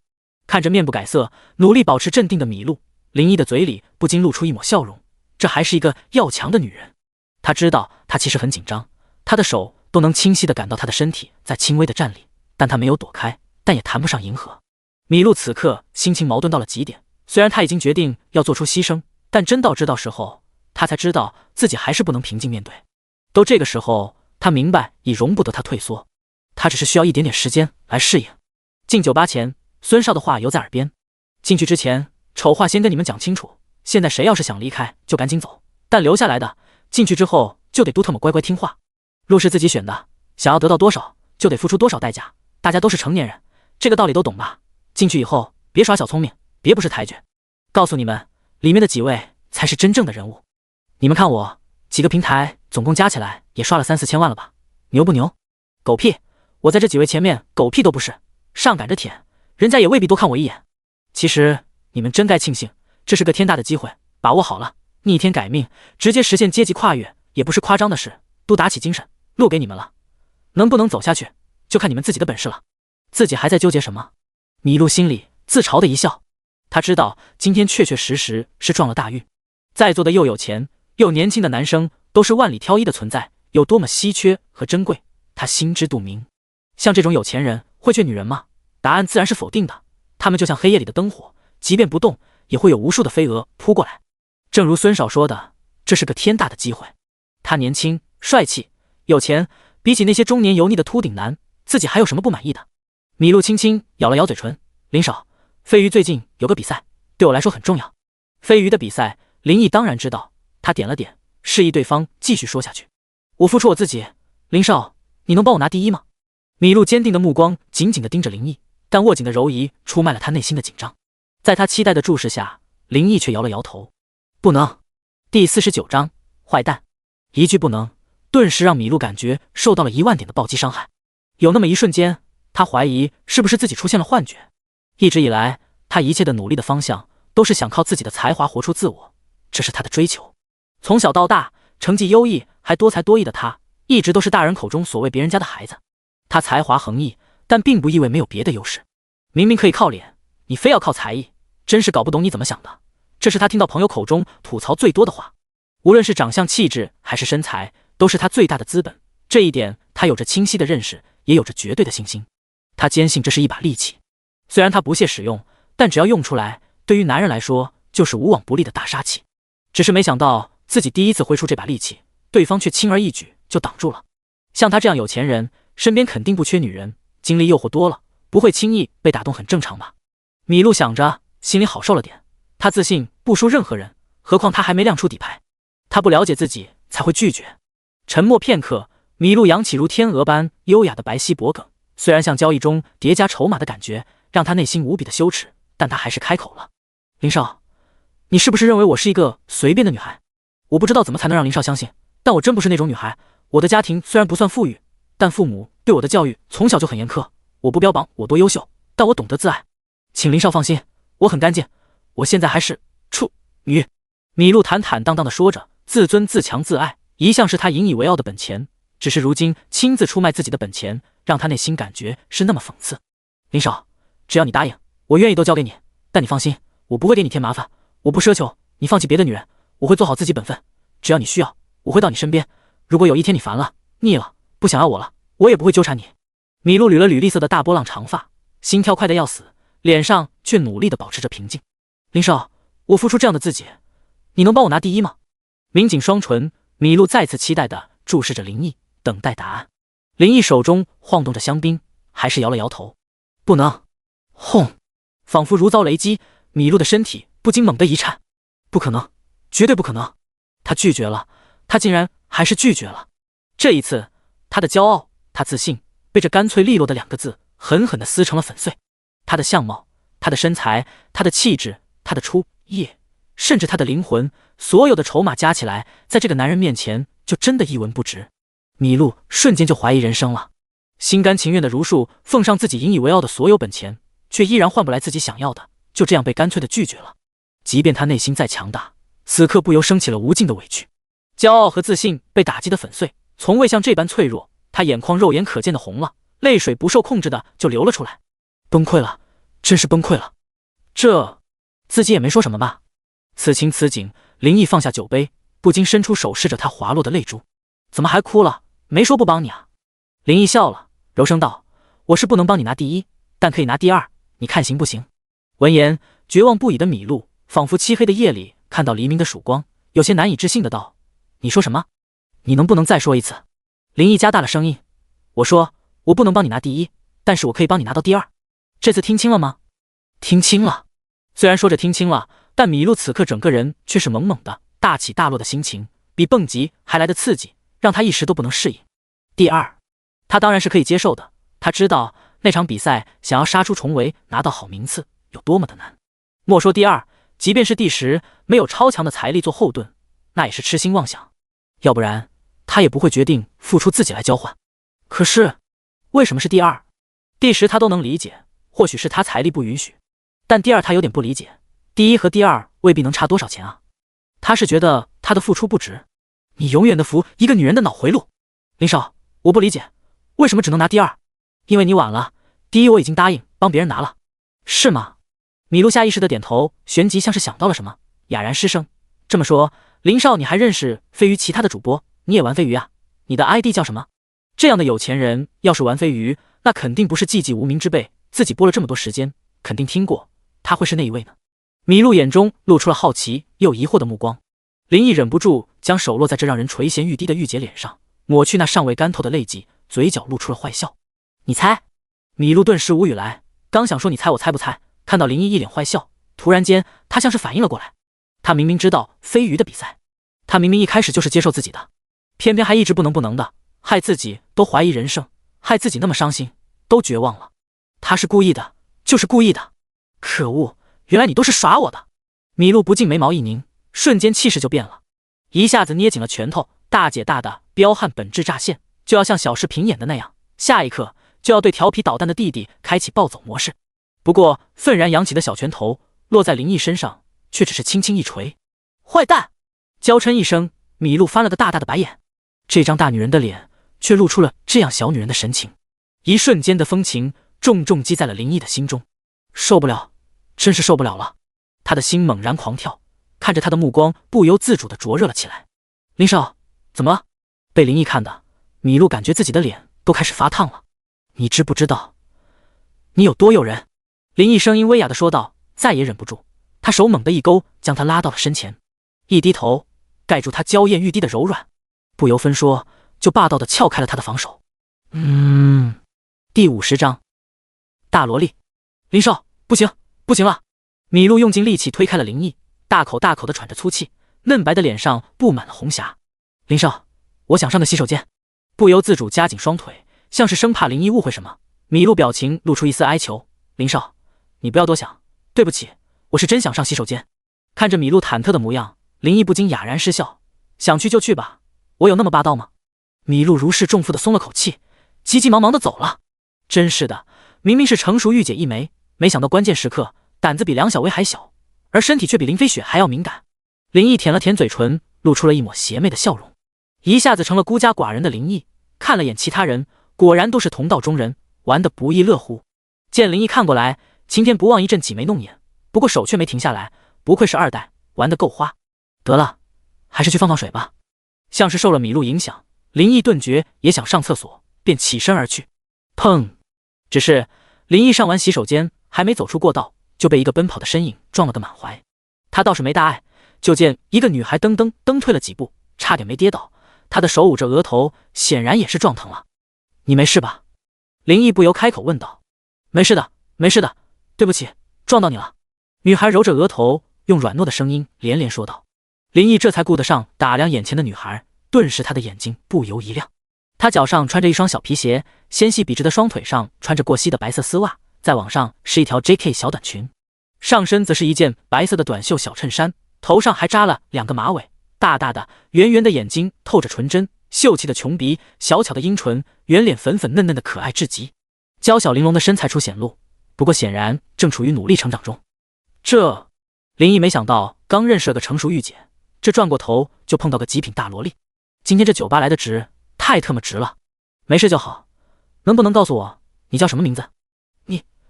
你想干什么？看着眼前女孩的面容，那眉眼之间的神态，林毅心里忽然升起一丝似曾相识的感觉，仿佛在哪儿见过一般，但又记不起来了。于是林毅才和颜悦色地问道，却不想女孩顿时就像受惊的小兔子一样慌乱了起来。没事，我就是觉得好像在那儿见过你，随便问问。林毅微笑道。对不起，我不认识你。女孩摇着头，充满戒备地看着林毅。见此，林毅不禁很是无语，自己长得很像坏人吗？至于被吓成这样？小妹妹，我可不是坏人，不过这酒吧里说不定还真有坏人。看你的年龄还在上学吧，早点回家，别让你家里担心。看在似曾相识的感觉上，林毅忍不住又多说了2句。过完，顿觉没什么意思，便迈步绕过他，就向洗手间走去。莫成想，衣服却被死死拉住了。林毅转过身，不由诧异地看着女孩。对不起，大哥哥，我叫苏婷婷，是我误会你了。女孩楚楚可怜地看着林毅，忽然大眼睛里充满了哀求的目光。大哥哥，你能不能帮我一个忙？我好怕，不知道该怎么办。刚说2句话，女孩眼睛就是一红，紧接着眼泪就滚落了下来。大哥哥，你一定要帮我，求你了。林毅听得一阵云里雾里，不禁头大。小妹妹，先别哭，有啥事先说清楚，我才能帮你啊。苏婷婷连连摸了几把泪，这才渐渐止住哭泣，只是那眸子里的惊慌却是怎么也止不住。大哥哥，我叫苏婷婷，我是实验中学的学生，今年高3，我有一个很要好的同学。苏婷婷显然是受了不小的惊吓，不说还好，一说起来，不管有用没用的，倒是说了一大堆。林毅听着，渐渐的眉头不由紧紧的皱了起来。从苏婷婷的诉说中，林毅也听明白了，原来他有个同学，2人都是单亲家庭的缘故，关系很好。苏婷婷性格乖巧，不过这个同学就有点叛逆了。今天那个同学家里就他一个人了，便叫来苏婷婷跟他作伴。结果一个社会上的朋友叫他出来玩，他带着苏婷婷就出来了，然后就被骗来了这里。我趁他们不注意，偷跑了出来。大哥哥，小林还在里面，求求你救救他。那些人一看就不怀好意。苏婷婷说着，眼泪又落了下来，大眼睛里满是无助。我见犹怜的小模样，看得林毅都忍不住心疼了。你还知道是那个包厢？林毅沉声问道。这个事他决定帮了。先不说这个大萝莉让他感觉有些眼熟，就单亲家庭这个成长经历就触动了他的内心。他初中就失去了父母，也曾叛逆打架逃课上网，让爷爷奶奶操碎了心，现在想想挺混蛋的。今天这事儿他既然遇到了，就想拉一把，所幸现在的他有这个能力。我记得我还留意看了，是2楼的 B016 房间。走，我们去把你那同学带出来。2楼 B016 包房。一走近就传来了鬼哭狼嚎般的歌声。林毅来到门前，透过小玻璃看了一眼，灯光太过昏暗，根本看不到里面的情况。他直接推门走了进去，然后找到了墙上的开关，一瞬间包房亮了起来。下一刻，鬼哭狼嚎的噪音戛然而止，房间里顿时变得异常安静。林毅打量了眼房间的人，3男4女，他一眼就锁定了苏婷婷的那位同学，实在是太好认，另外3女一水的风尘气，而且年龄一看就是20多岁了。此刻苏婷婷的同学正在被一个黄毛男子搂在怀里，他的眼睛里满是惊恐，白皙的脸蛋上泪痕交错，还印着一个红红的五指印。这个时候，包房里所有人的目光也落来了林毅身上。在短暂的惊诧之后，黄毛没好气的道：喂，你谁啊？走错房间了吧？第51章，看人真准。没有走错。林毅看着黄毛，指了指苏婷婷那位同学，我是来找他的。闻言，名叫小林的女孩微微一怔，旋即像是溺水的人看到了能救命的稻草，惊恐的眸子陡然就亮了起来。他猛然挣脱了黄毛的束缚，站了起来，只是还没来得及跑，就被黄毛一把又拉了回去。你踏马脸不疼了是吧？给老子坐好！黄毛瞬间脸色一变，向小林喝骂一声，才转过头冲着林毅冷哼了一声。哥们儿，你也看到了，他现在和我在一起，你想找他，改天吧。都进来了，自然没有再退缩的道理。林毅眉毛一挑，淡淡笑道：不好意思，刚才可能没说明白，是来带他走的。哈哈，黄毛不禁发出了一阵冷笑，笑完之后脸色顿时一沉。哥们儿，你是来搞笑的吗？你要带他走？你凭什么？就凭你和读者老爷长得一样帅？他是我朋友，我必须要带他走。去你妈的朋友！我看你他妈就是想找事，皮痒了。黄毛说着，不由瞪了一眼还坐在沙发上的两个男人，喝道：你们两个傻逼啊，还搁那儿坐着，没看到来找事呢？我尼玛！我尼玛！两个人被黄毛一喝，顿时站了起来，一人抓起了个酒瓶子就围住了林毅。沙发上的黄毛看着瘦巴巴的，而这两个哼哈二将却都是虎背熊腰，膀大腰圆，胳膊和脖子上还能看到纹身，一看就是小弟兼打手的角色。一瞬间气氛就剑拔弩张了起来，大有一言不合就开干的架势。趁现在我还有耐心，赶紧滚，不然就别怪老子不客气。黄毛一脸阴沉的说道。此情此景，林毅却丝毫没被吓到，依然面不改色。不过没人知道他的心里正疯狂的呼唤：童子，童子，你在吗？快点出来！童子，宿主，别嚎了！林毅，嘿嘿，童子，有没有什么格斗技能啊？给我整一个，哥要一个揍三啊！童子，宿主，你串台了，本系统是神豪系统，啥是神豪你懂吗？遇到点事就想使用暴力，那还要钱干什么？林毅，卧槽，不是我想动手，是人家要动手。童子机械的声音竟说出了语重心长的味道。宿主啊，遇事不要慌，先砸个100万看看情况。你他妈发什么愣？吓傻了？没听到黄少的话？信不信给你开个瓢儿？酒瓶子往林毅面前一戳，一个大汉大声吼道。林毅的心神瞬间又回到了现实，将面前的酒瓶子一拨，他嘴角勾出了一笑容，迈步走到黄毛旁边，一屁股坐了下来。黄少是吧？就这么点事，不至于用暴力解决吧？现在可是文明社会，不如我们换个方式解决，比如说用钱。见林毅非但没有落荒而逃，反而坐了下来，这波反常的操作，黄毛一时间竟有点懵逼了。但是听到林毅的话，突然他忍不住大笑了出声，像是听到了毕生最好笑的笑话，连眼泪都笑出来了。哈哈，笑死我了！用钱？你竟然想用钱收买我？哈哈，我他妈像是缺钱的人吗？你脑子没问题吧？10万，我给你10万，怎么样？林毅微笑道。闻言，黄毛的笑容戛然而止，愣了一愣，不由扭头。此刻他才正眼打量林毅，当认出林毅身上的阿玛尼时，他坐直了身子，眉头一皱，不屑道：看你倒像是有点钱的样子，不过10万很多吗？告诉你，我一个月零花钱就有20万，你以为就这能搞定我？50万呢？林毅淡淡道。你……黄毛眼皮子不禁一跳，有些难以置信地看着林毅，这么有钱？他嘴上说着零花钱20万，其实不过吹牛逼，自己心里明白，也就过年那个月，平时能有个10来万就不错了。这还是他老子高兴的时候，不高兴时只有2个嘴巴子。50万啊！黄毛瞬间就有点心动，可就这么轻松被搞定了，他面子往那儿搁？黄毛心里不服气，嘴硬道：50万怎么了？你知道我在他身上费了多少心思？他妈的，这小婊砸掉了老子几个月，就是不肯出来。嘿嘿，实话告诉你，这妞儿还是个雏儿。今天老子好不容易抓到机会，必须给他破了。你别以为出点钱就能摆平，老子不吃这套。此刻化着烟熏妆的小林，如果不是因为年龄略显稚嫩，一准会让人以为他也是上夜班的。这还是……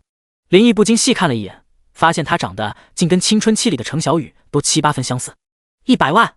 林毅看着黄毛，平静地说道：你……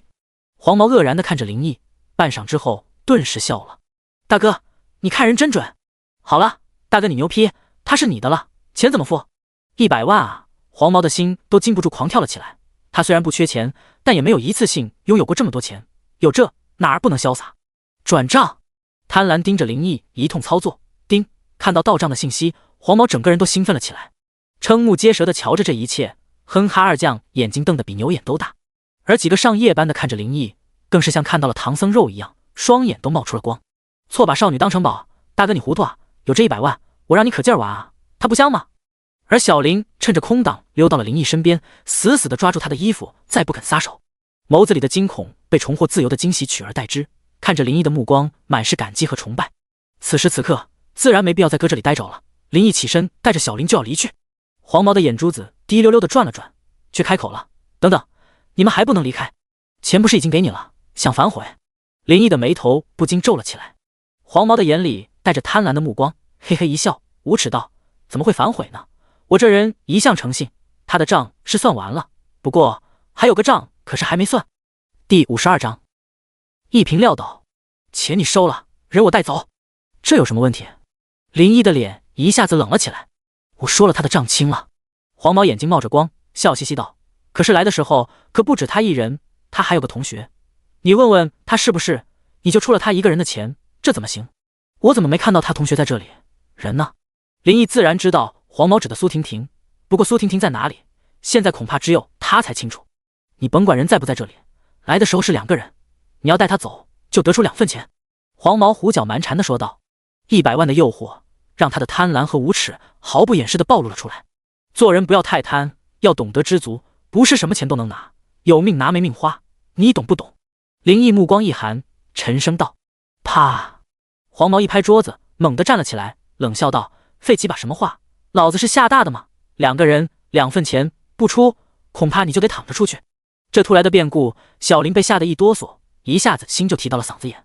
看着这瞬间又剑拔弩张的气氛，他如坠冰窟，紧抓着林毅衣服的手都不由自主地颤抖起来，脸色也顿时变得煞白。我是不是给你脸了？林毅将小林挡在了身后，凝视着黄毛，眼神无比犀利。什么？林毅摄人的目光让黄毛不由愣了一愣，瞬间竟有些恍惚。怎么回事？这个自从进来就他牵着鼻子走，甚至有些怯懦，一副人傻钱多的样子，怎么突然更变了一个人似的？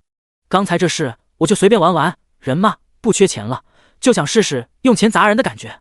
林毅挑了挑眉，冷声道：可是不爽啊，真是不爽。更不爽的是，你竟然觉得我这人好欺负。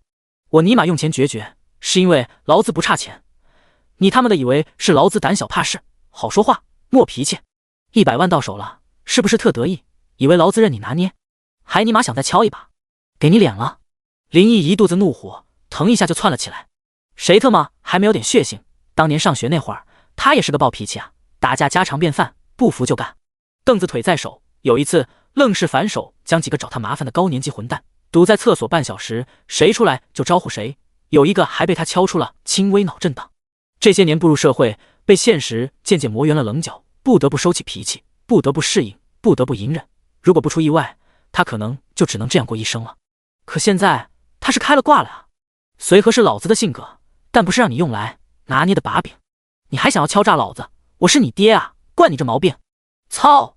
被林毅劈头盖脸一顿骂，黄毛瞬间就炸了，眼睛都红了。从小到大，除了他爹，还没有人敢这么骂他。他一下子握紧了拳头，就准备向林毅抡过去。只是他错了，林毅不只是骂。砰！酒瓶子炸裂，林毅早就瞅准了桌子上的酒瓶子，一把抄起来就砸到黄毛头上。酒花子向着四周喷洒开来，黄毛则发出了一声惨叫，痛苦地抱住了头，倒在了沙发上，鲜血顿时就从他的额头流了下来。啊！几个上夜班的不约而同地发出了一声惊叫。卧槽，你找死！哼哈二将见林毅竟敢动手，顿时也急眼了，提着酒瓶子就向他扑了过来。别动，他妈的我看你们谁不想活了！林毅豁然扭身，握着碎酒瓶子直指两人，那破碎的棱角闪着寒光，而他的身上气势更是凌厉骇人。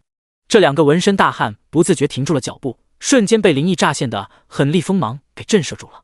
2人也是大大小小干过无数架的人，但正因为打过无数架，2人心里才有种直觉，这人不好惹，是真敢下死手的主。身后的小林震惊地捂住了嘴，眼中的目光却是光彩闪耀，仿佛看到了盖世英雄。还想为他出头，我特么给他的100万，他肯分你们一分。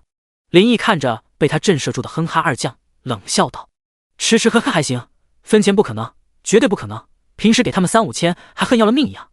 脑袋里想着，哼哈二将想动手的心思就更弱了。俗话说1鼓作气，2鼓衰，第3鼓呵呵，你们2个傻逼还不动手，我都被他开瓢了，他妈的你们给老子揍他啊！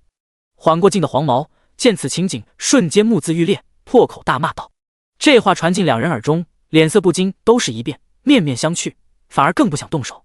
草泥马，你俩是瞎了还是聋了？草泥马，白养你们了，给我弄他，宰了他！黄毛气得快要失去理智了，一副咬牙切齿的模样，额头流淌下来的鲜血让他看起来更是异常的狰狞。瞧瞧，就他这德行，你们还要为他卖命？我都替你们不值。林毅嗤笑一声道：你们跟着他混图啥？能前程似锦？别斗了，不就是为了生活，为了钱？草泥马，我要弄死了！见哼哈二将不为所动，黄毛连肺都要气炸了，而他被林毅一瓶子就敲出了阴影，断然不敢妄动，只是怨毒的盯着林毅狗叫。林毅看傻逼一样看了他一眼，跟这样的垃圾动手，顿觉都脏了手。他扭头对哼哈二将淡淡道：“挣谁的钱不是挣？50万，我买他一条腿，你们挣不挣？”50万！两人顿时一震，刚才可是亲眼见林毅轻轻松松就拿出了100万，他们丝毫不怀疑这话的真实性。你把我们当什么了？出来混，最重要的是义气。他是有点混蛋，可是平时我们也受了他不少的好处，就算不帮他，断然也不能对他动手啊！一个大汉瞪着大眼说道。林毅看向另一人问：“你呢？得加钱？100万，成交！早他妈受够他了。”2分钟后，黄毛发出了一声凄厉的惨叫。怎么样，还要弄死我吗？林毅看着黄毛淡淡道，疼得脸色煞白，但偏偏就是晕不过去的黄毛满眼血丝，咬着牙道：“你们有本事都别走，等着我一定弄死你！”想摇人了？林毅毫不畏惧地盯着黄毛血红的眼睛。我等着，等1晚上都行。今天这事注定不能善了，他倒要看看他能叫出什么样的牛逼人物，够不够资格让底下那帮超级二代出手。他既然不肯善罢甘休，那就别怪他心狠手辣。第53章，人来了。我要控制我自己，找不到坚强的 JJ， 再也感觉不到你的 JJ。 告诉我星空在那头，那里是否有 JJ？ 就像流星许的心愿，让你知道我爱 JJ。 001号奢华大卡，欢乐气氛嗨皮到爆。 DJ 音乐虽然震耳欲聋，不过美女的歌声这个小圈子的人还是能听清，不得不说这声音，这神态，啧，哈哈，这心语心愿，我愿称你为最强。徐文涛推了推金丝眼镜，露出了一个坏笑。在场的一帮二代中，他看上去最斯文，没想到玩的却最浪，一头扎进了女人圈。之前没被挑到的美女不由乐开了花。徐少，你好坏！被罚完唱歌的女人娇滴滴的说着，风情万种的抛了个媚眼。什么高山流水 S 摸都只条支流的惩罚，他在直播间也不是没做过，唱个歌而已，他没觉得多为难，反而很轻松。这些地位高高在上的大少也会喜欢这些东西，让他感觉亲切不已，惴惴不安的心放下不少。谁输了？来，接受惩罚。徐文涛哈哈一笑，拿起个半瓶的矿泉水，用签子在瓶盖上扎了个小孔。刚输了的美女站了起来，徐文涛将瓶子直接塞到了她的大腿中间。加紧了，不许用手扶，把水肚滋到垃圾桶里，对准了，不许弄外边。徐文涛指了指垃圾桶，戏谑道。美女还没怎么用力，水就射了出去，但是一滴都没落到垃圾桶。她连忙收力，却不想收过头了，水都滴到了鞋上，墨风也能湿了鞋。众人看得忍不住哈哈大笑。美女不禁满面羞涩，不过精神却很兴奋，她双腿努力地控制着力道，试图把水挤到垃圾桶，可最后还是滋的那都是。尤其是最后瓶子中的水越少，越难挤出来，她只能努力夹紧了双腿，吃恩的力气都用了出来，也没能把最后几股水滋进去。众人笑得前俯后仰，美女涨红了脸。妈妈，原来站着尿滋水这么难，今天算是体会到了。她再也不抱怨马桶脏了。林老弟，这是干嘛去了？这么长时间还不回来？看着徐文涛胡闹了一阵，晴天收回了目光，不由诧异道：哈，没准林老弟是被那个妖精勾走了，说不定这会正在什么地方快活呢。唐杰胖胖的脸上露出了一个男人都懂的笑容。这货看上去最无良，不过现在却是最斯文。他和身边的美女谈完了人生，又谈到了理想。美女的理想是不上班，还能有钱花，有大房子住，有豪车开，有名牌衣服包包。唐杰觉得美女这个理想值得深入探讨。林毅不在场，麋鹿显得有些孤单，感觉很不自在，脸上不免露出了些许焦虑。他之前从洗手间回来的时候还碰到了林毅，这么长时间了，就算他在厕所打一盘王者农药，那也该回来了吧？难道真的被那个妖精勾走了？什么？你在哪儿？我知道了，我也在这边，等我，马上过去。突然，孙涛接到个电话，豁然站了起来，听着电话里的声音，他的脸上一下子阴沉下来。这大动静让卡座的众人都是一愣，目光齐齐看向了他。秦少，不好意思，我要先离开一下。孙涛急切道，虽然他心急如焚，不过还是来到了晴田身边，态度带着恭敬。怎么，出什么事？晴田皱眉道，我表弟出事了，别人打断了一条腿，就在楼上，我必须过去处理下。孙涛咬牙沉声道，眼中不由露出了狠厉的目光。你表弟腿被打断了？晴田的神情也不由一凝，他站了起来，看向其他人道，都先别玩了，孙涛这边出了点事，一起去看看。既然已经接受了孙涛进入这个小圈子，既然也知道了这件事，那自然就不能坐视不理了。大家能玩到一起，性格脾气相投自不必说，最主要的是团结互助。其他的大少也纷纷站了起来，在家族堪称严苛的教育下，让他们没有养成纨绔子弟的做派。平时虽然不惹事，但却没有一个是怕事儿的。见此情景，孙涛眼睛露出了发自内心的感激之情，不由精神大振。有这几位超级大少助阵，这里他不得横着走。他心里可是比谁都明白，这几位都是被各自家族当成继承人培养的存在，可不是什么旁支子弟能比，是二代中真正有能量、有话语权的牛逼人物。看着一帮大少匆匆离去，还个个都是满脸严肃的样子，酒吧的主管不禁被吓了一跳。这一看就知道肯定是出事了，他连忙火急火燎的也跟了过去。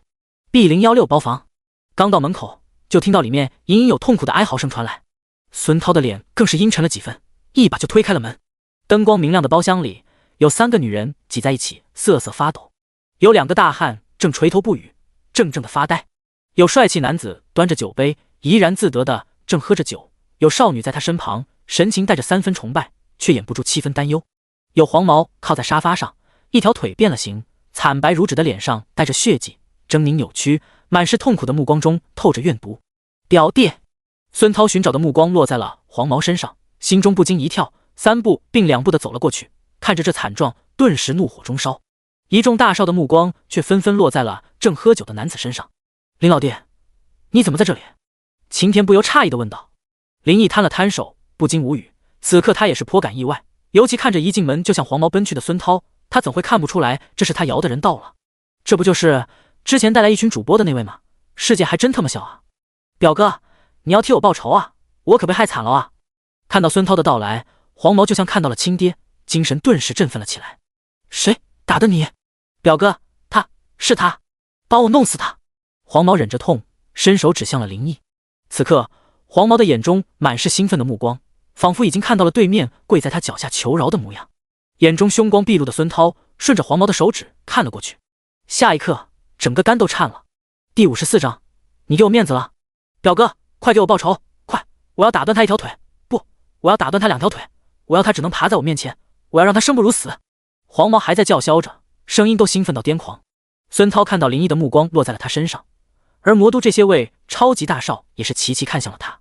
瞬间，孙涛不禁汗毛倒竖，后背霎时间就湿了一片。他岂会不认识林毅？就在刚刚之前，他还恭恭敬敬的给人家敬过酒。他求爷爷告奶奶，挖空心思也才在今晚勉强算是走进了这个顶级2代圈。即便是进了这个圈，他也不过是最边缘的小角色，而对方呢，是整个小圈子都在积极拉拢的存在，是有资格在魔都太子爷晴天前面挑女人的人物。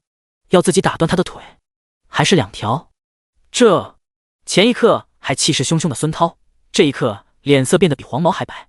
他转身向着林毅走去，短短几步路却走得异常艰辛，双腿仿佛灌了铅，每走出1步都要用出12分的力气。而走到林毅面前，全身的力气也好似都用干了，他只觉身体一阵发软。林少，孙涛努力挤出了笑容，不过比哭都难看。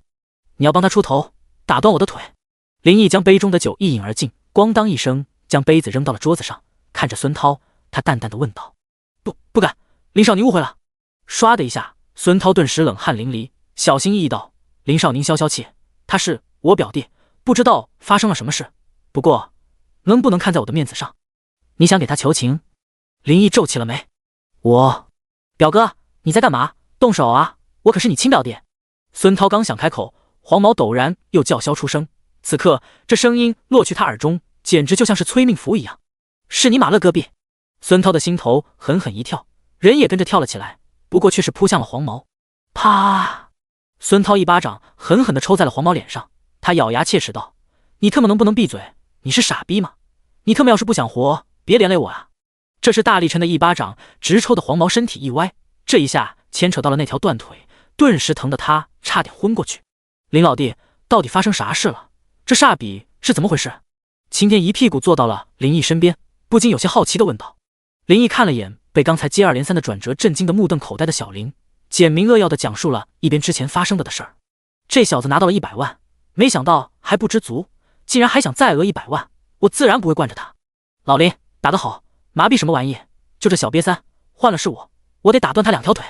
听了林毅的讲述，唐杰忍不住拍手称快道，而晴天等人也是不禁点头，显然是非常认同唐杰的话。了解事情始末，孙涛心里也是不住的骂娘，瞬间就有种把这个表弟掐死的冲动。这踏马的眼睛是张狗身上了吗？自己有多少能耐，心里没逼数啊！欺负普通人，前面作威作福也就罢了，也不想想人家能随手甩出100万，能是好惹的主儿。财迷心窍也不带这么作死的吧？现在还他妈牵连到了自己，真是倒了8辈子血霉。人家不服啊，这不是就摇人了吗？想把我弄死，我呢，等着看看怎么把我弄死。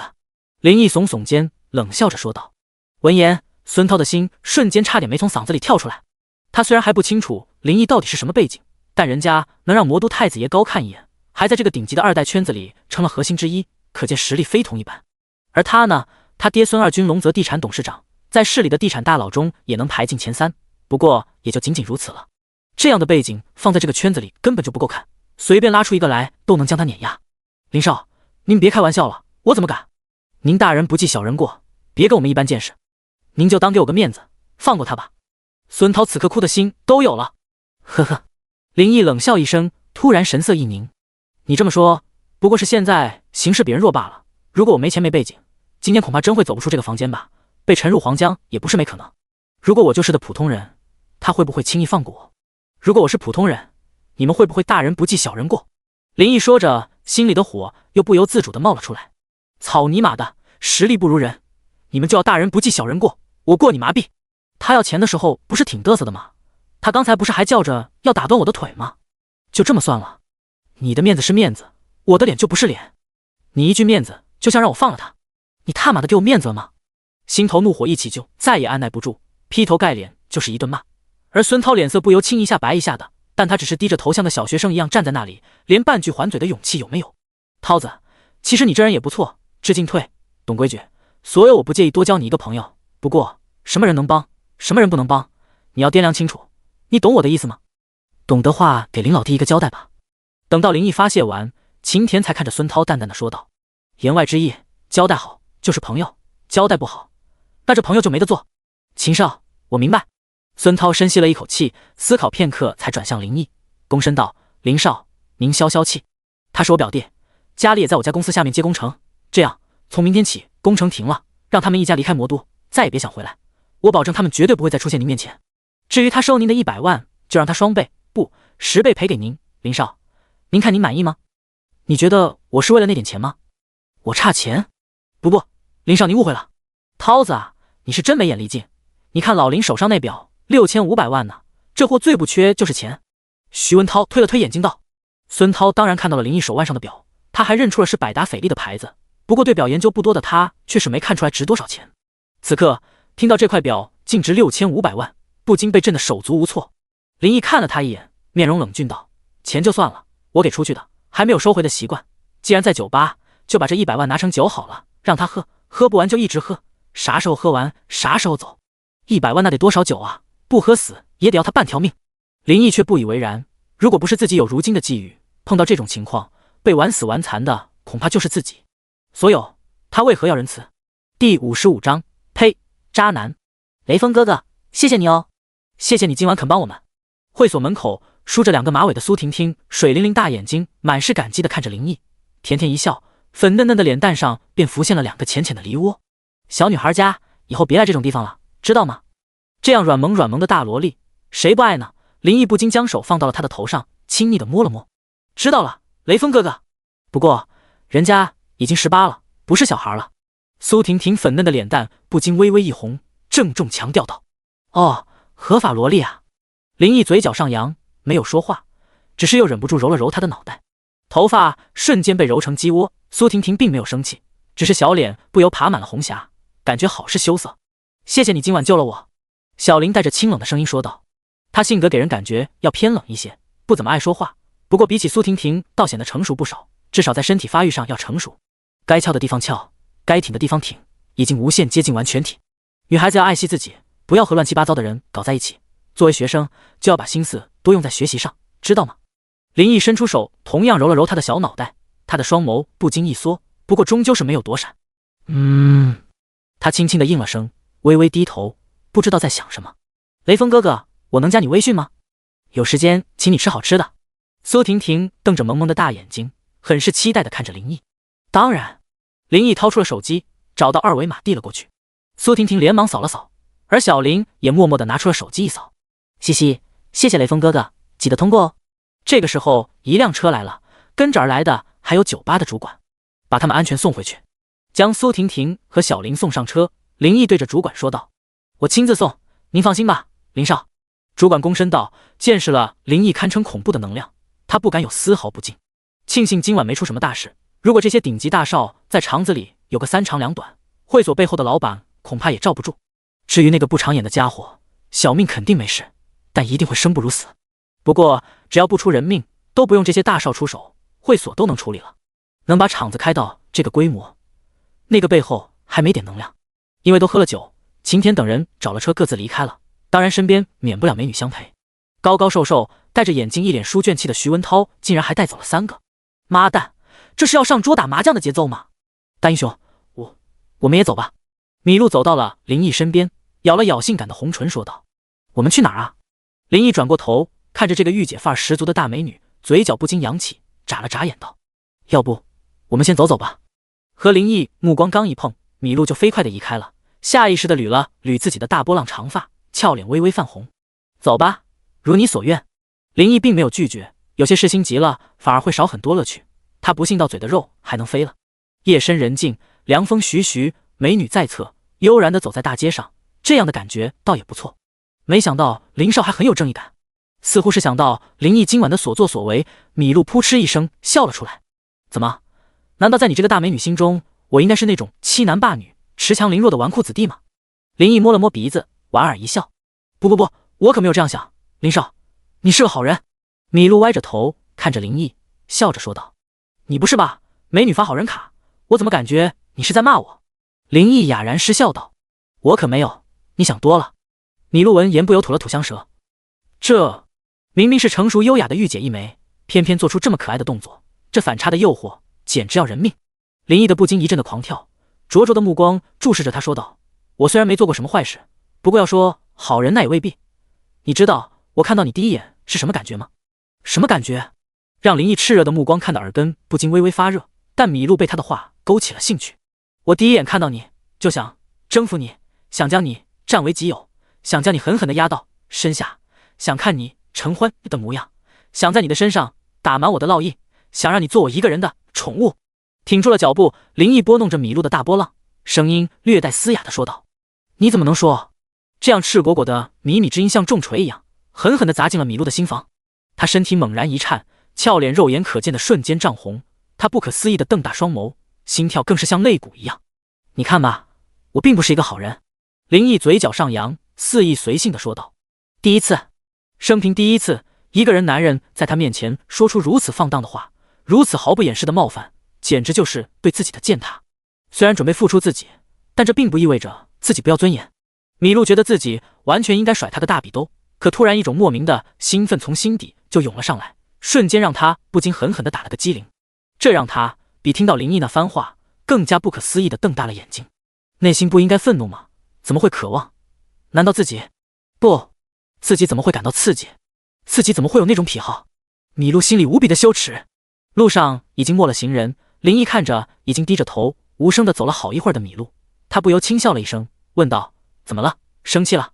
让林毅意外的是，当米露抬起头，看上去并没有生气的痕迹，他只是凝视着他，开口道：“你们男人是不是看到美丽的女人就想占为己有，而吃干了抹净了腻歪了又想着去甩掉？”“不是。”林毅闻言一口否定道：“至少我不是。我可以保证，我对自己每一个女人都是发自内心的好。”林毅注视着米露，正色道：“我可以对你保证，只要你不想离开我，我就绝不会抛弃你。我会把你放在心里，只是我的心比较大，可能里面要容很多人。相信你能明白。”“明白你个大头鬼！这里就我们2个人，你就不能骗我吗？”米露目光幽怨地瞪了林毅一眼：“呸，渣男！”第56章，铁棒有大用。那个男人没有这想法，我只是诚实地说了出来。林毅耸了耸肩，不以为意地笑道：“我谢谢你的诚实。”米露咬着红唇，不禁翻了个大大的白眼，将这样无耻的话说得这么冠冕堂皇，让他顿觉又好气又好笑。注视着眼前的男人，一瞬间他有些恍惚出神。像他这种有身份有地位的男人，年纪轻轻又有钱，长得也不差，走出去那就是块唐僧肉，哪个女妖精见了不眼馋？也是，他又何必去挖空心思伪装自己，讨好女人？只要他愿意，多的是美女飞蛾一般扑过来。这样貌似也挺好，至少不用像狗血言情剧里那样，大家互相猜来猜去，天天甜言蜜语挂在嘴边，海誓山盟如家常便饭，将女孩骗得团团转，转头就和别的女生暧昧不清。这样的男生上学那会儿他没少看到，一向心里不耻。相比于这样的渣男，将渣说得明明白白的他，让他心里反而觉得很容易接受。既然已经准备主动将自己送出去，决定向现实低头，他知道那些天真的清高就得舍弃。有得必有失，只要你不嫌弃，我就不会离开你。只是如果可以，我还是希望你能把我放心里一点，不要纯粹当做一场交易，这样我心里会好受些。米露微微仰着头，雪白的脖颈像天鹅般优雅，明亮如星辰的双眸看着林毅，神情认真地说道。月光洒在他的身上，仿佛有一层莹莹的光辉，卓越的身姿好似将优雅2个字刻进了骨子里，精致的面庞散发着不容亵渎的气息。她也是别人眼中遥不可及的高傲女神啊！林毅蓦然动容，心脏瞬间狂跳。他一把将她拉到了怀中，手掌轻轻抚过波浪青丝，落在了她雪白的额颈，四目不可避免地纠缠在了一起。他眼睛猛地一张，刹那间羞涩就从眼底扩散，目光不由自主地变得粘稠起来，气氛瞬间暧昧。你似乎还是没有把我的放心里，要惩罚你。林毅嘴角上扬，低头缓缓地向他靠近，灼灼的鼻息喷在他的脸上，可以看到他长长的睫毛不受控制地在轻颤，可以听到他的呼吸渐渐急促。不可以！米露骤然推开林毅，白皙的脸蛋绯红一片，躲闪的眼眸流露出了扭捏的神色。别在街上害羞了。林毅不禁哑然失笑，这个看上去颇有大姐气势的美女，关键时候当真是比梁小薇都胆小腼腆啊。林毅扭头看向四周，顿时露出了笑容，指了指不远处的快捷酒店。我们去那里？不要去！米露果断地摇了摇头，想都没想就拒绝了。林毅闻言，眉头顿时皱了起来，只是没等他开口，就听米露有些羞怯的声音低声说道：我还是往前走吧，前面是个小区，我家在那里。好啊，原来某人已经计划好了，早有预谋啊。林毅微微一愣，旋即恍然大悟，网上都说外面不卫生。米露目光躲闪道：对，还得是我米露姐考虑周全。林毅戏谑地说道：那还等什么？走了。林毅哈哈一笑，不由分说拉起他的手就向前跑去。一开始米露只是被动地被他牵着往前跑，但渐渐的他也追齐了脚步。这样夜深人静的夜晚，两人放肆地奔跑在马路上，有种叫做激情的东西疯狂燃烧。米露眼眸中的余光瞄着林毅棱角分明的侧脸，体内仿佛有压抑多年的神秘气息在翻滚，再释放，再迸发。从小到大，她是大人口中别人家的孩子，她是老师口中的优秀尖子生，她是男生心里的梦中女神，她是父母眼中的乖乖女。她没有让所有人失望，努力扮演着这样那样的自己，一直是优秀的样子，其实挺累啊。此刻米露忽然觉得这才是自己，甩掉一切，不在乎一切，从未有过的出格举动带来了前所未有的刺激感，填满了她的内心。此刻她就想疯狂地靠近他，是放纵是堕落都不重要了，哪怕他是恶魔，他也会心甘情愿地跟着他堕去地狱。一个不大的两居室，漆黑的窗子突然亮了起来，砰，关上了铁门，一口气跑到这里。林毅和米露都是不自主地弯下腰，大口大口地喘息，贪婪地呼吸着空气，情不自禁地对视了一眼，看着对方都因剧烈奔跑涨红的脸，扑哧一声，忍不住都笑了起来。你干嘛跑那么快？你又干嘛跑那么快？说话间，四目像麻花一样纠缠在了一起，瞬间目光粘稠，好似都能拔出丝，两人几乎忘却了呼吸。你要不要先喝杯水？还是……米露的心跳像肋骨一样，还没说完就被林毅一把扯到了怀里。你……林毅看着米露的额头被跑出的汗水浸湿的几缕发丝，才说出一个字就被打断了。别说话，吻我。下一刻，天雷滚滚，地火熊熊，花径不曾缘客扫，蓬门今始为君开。今夜这铁棒有大用。翌日天刚大亮，精准的生物钟便将米露从沉睡中给唤醒了，摩挲着温热的触感，耳边还能听到强有力的心跳。他身体一僵，突然睁开了眼。当看清所处的房间和旁边的男人，白皙脸道不由微微一红，顿时松了口气，身边多了人，一下子还真有点没反应过来。揉了揉带着疲惫的脸庞，他小小意义的要起床，只是一动顿觉身体跟散了架一样，某处还火辣辣的。坏蛋！他呢喃了一句，不禁支起身子，看着睡得正香的始作俑者，目光有些复杂，不过很快双眸就被柔情占满。他忍不住俯身，双唇在他的脸颊轻轻一点，这才再次准备起床。快乐的时候叫人家老公，快乐完了就叫人家坏蛋。一只强有力的臂膀勾住了米露的腰，他只觉大力涌来，身体一下子就被带了过去。第57章，知道了，渣男。不要！感受到灵异的瞬间崛起的惊人变化，米露身体不禁一颤，被吓了一跳。昨晚那样折腾，这才睡了多久，就又生龙活虎了？什么不要？看着身下的米露，灵异嘴角勾起了坏笑，宛若大姐姐一般的她露出小女人似的羞怯模样，让她看得都上瘾了，欲罢不能。放过我吧，好不好？老公。米露俏脸一片绯红，眼神都露出哀求之色。一会儿还要去直播呢。好吧，先饶了你好了。听到要直播，林毅就没再逗他，毕竟来日方长嘛。他哈哈一笑，翻身下马。逃出魔掌的米露暗暗松了口气，快速向一边挪开了安全距离。不过这一动让他不禁倒吸了口气，眉头也跟着一皱。怎么了？林毅见又好笑又诧异地问道。还不都怪你？米露看着跟前的罪魁祸首，忍不住翻了大白眼，咬了咬红唇，有些怯怯的道：还有点疼呢。怪我？也不知道昨晚谁一个劲儿大叫老公，我没事，老公你。林毅戏谑的笑道。不许说。米露娇嗔的看着林毅，瞬间连耳根都染上了红霞。既然不舒服，就好好休息下。一个羞涩的神态都是那么销魂，林毅看得目眩神迷，不过还是关心道：少播一回也没事吧，没必要这么拼。不行，我还是直播吧，双星争霸赛今天可是正式就开始了，多少还能拉点票。米露失落的说道。谈到直播，他的脸上不由露出了黯然的神色。直播间的粉丝本来就不多了，不努力点维持，那点人恐怕也要流失了。怎么这么说？什么情况？林毅闻言好奇地问道。你不知道吗？你不是也玩飞鱼，真不认识我吗？之前真不认识你啊，到底怎么了？看着林毅连连摇头的模样，米露神色更加黯然。在飞鱼平台，她万众瞩目，风采照人，也曾是站在巅峰的女主播呀。可如今又有几个人还认识她？别说素不相识的人，恐怕那些已经离开的粉丝都把她给忘了吧。网络的记忆就是这么短暂，就算当红的时候3天不播都会狂掉粉，更何况她已被雪藏了几个月。看她建起高楼，看她高朋满座，看她楼塌了，于是没得看了，看客也就走了。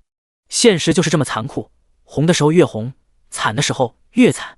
米露平静地讲述着她的直播经历，其实这么长时间了，很多事她已能坦然面对。长相身材才艺都不差的她还是很幸运的，初入直播就一帆风顺，几个月努力下来，让她在同时期的新人中就崭露了头角。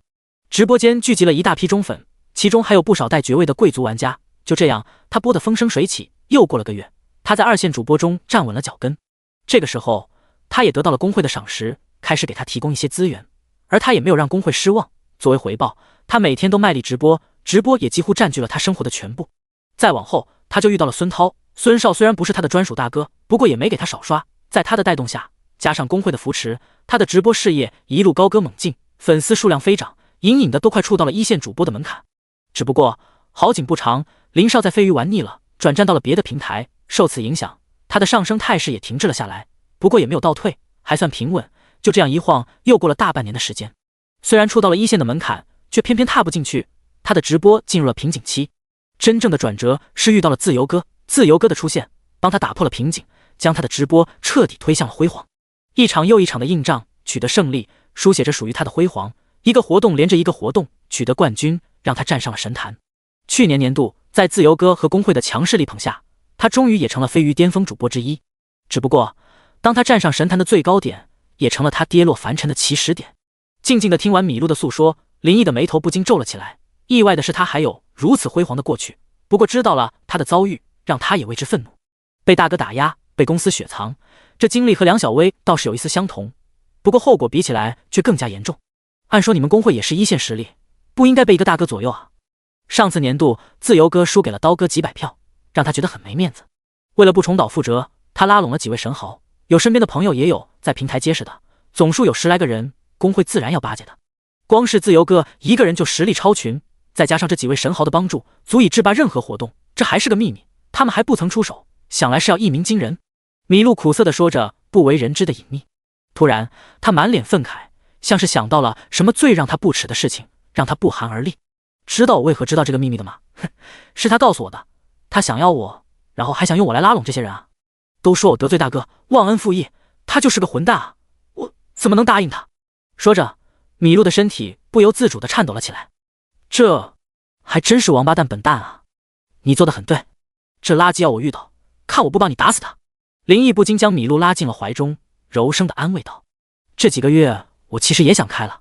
靠在林毅温热的胸膛，米露的情绪渐渐平稳了下来，悠悠说道：只是就这样失败，甚至于就这样退出直播，我不甘心。没事的，你不会败，我会帮你拿回你失去的一切，还会让你比以前更加耀眼。林毅嘴上语气虽然说得很平静，但从他的眼神中，米露却感到了一种无可匹敌的霸气，让他对这话的真实性没有丝毫怀疑。谢谢，有这话我就很满足了。说什么谢啊，谁让你是我的女人了？我说过，我对我的女人都会很好。林毅不容置疑道：知道了，渣男。米露恨恨地翻了个白眼，忍不住一口咬在了他肩头。其实他没用力，林毅却极其配合地露出了夸张的痛苦表情。可恶，你就不能让我多感动会儿？米露闷闷地说道，想到了什么，突然神情一震。对了，你还没告诉我，你飞鱼的 ID 到底叫什么呢？笨，你还没猜到啊。第58章，风光背后。米露的脑中不禁飞快地搜寻着能和林毅的身份地位相匹配的神豪。难道你是刀哥？不对，你要是刀哥肯定认识我，而且刀哥据说是晋省的梅二代，已经30多了，肯定不是。到底是谁呢？米露注视着林毅，有些苦恼地想着，既然不认识自己，那玩的时间应该还不算长。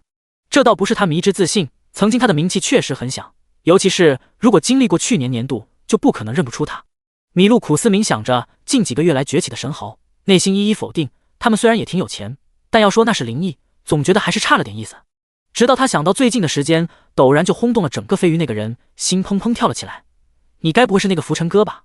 为什么不会？这很奇怪吗？林毅耸耸肩，不置可否道：你真是浮尘哥？米露惊呼出声，性感的红唇不由张成 O 型。不然呢？林毅忍不住捏了捏他白嫩的脸蛋，笑道：啊！米露情不自禁地发出了一声惊喜的欢呼，一头扎进了他的怀抱。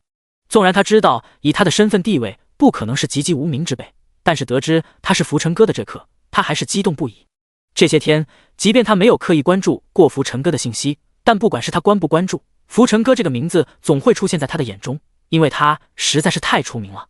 刷千万大洋比刷锅还轻松，有这样的超级神豪，支持和仇回不到巅峰。有钱的人多的是，但愿意在直播间给主播大刷特刷的又有几个？他现实中在顶级二代圈都有一席之地，而在网络上他也是不折不扣的超级神豪。这能遇到如此优秀的他，真是太幸运了。自己刚刚想把自己交出去，他刚刚好就出现，或许一开始还是掺杂着利益的结合，但此刻他突然觉得他就是上天对自己的恩赐，自己何德何能，往后余生还有什么不知足的呢？怎么了？林毅看着怀中久久不语的他，轻声问道。没事呢，我只是觉得很幸福。米露嫩滑的脸蛋蹭了蹭他的胸膛，难道我知道我不可能是你的唯一，但是如果只有我们2个人的时候，我能叫你老公吗？当然可以，昨晚不是一直在叫吗？林毅抚摸着他一头栗色大波浪，戏谑的笑道。老公！米露又羞又喜的叫了一声，那分外甜腻的声音听得林毅心脏狠狠一跳，二弟都敬礼了。就当他忍不住要落到他的大灯上时，他却忽然坐直了身子。老公，你支持的那个主播是叫梁小薇吧？他开播时间是不是还不长？分到的应该是超新星赛道吧？应该是的，他才播了几个月。那这次活动你还是先别帮我了，就给他打吧。为啥？林毅不禁诧异问道。这次活动肯定烧钱，给一个人打败稳妥。你是怕我没钱？林毅哑然失笑。这比赛他不仅要帮梁小薇打，还要给林飞雪打，现在加上米露，所有的女人他都要帮，突出就是雨露均沾。没钱？不可能，作为挂逼神豪，怎么可能缺钱？刷完抽奖，抽完再刷，钱可以说就和他肆意喷洒的子孙一样，无穷无尽。不是，你听我的解释，我已经知道，这次我们公会会推新人上位，自由哥这次也肯定会出手。你想想，都是超新星赛道，最后肯定要碰到一起的，那不正好？到时候看你老公怎么压死他们，也算变相的给你出口气。林毅沉声道，眼中有寒芒闪动。这次公会可是铁了心捧新人。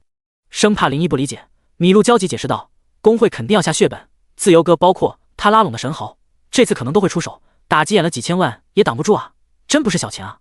他现在虽然是拉拉主播，不过过去经历的大战小战无数，这方面的见识还是很有经验的。你在担心什么？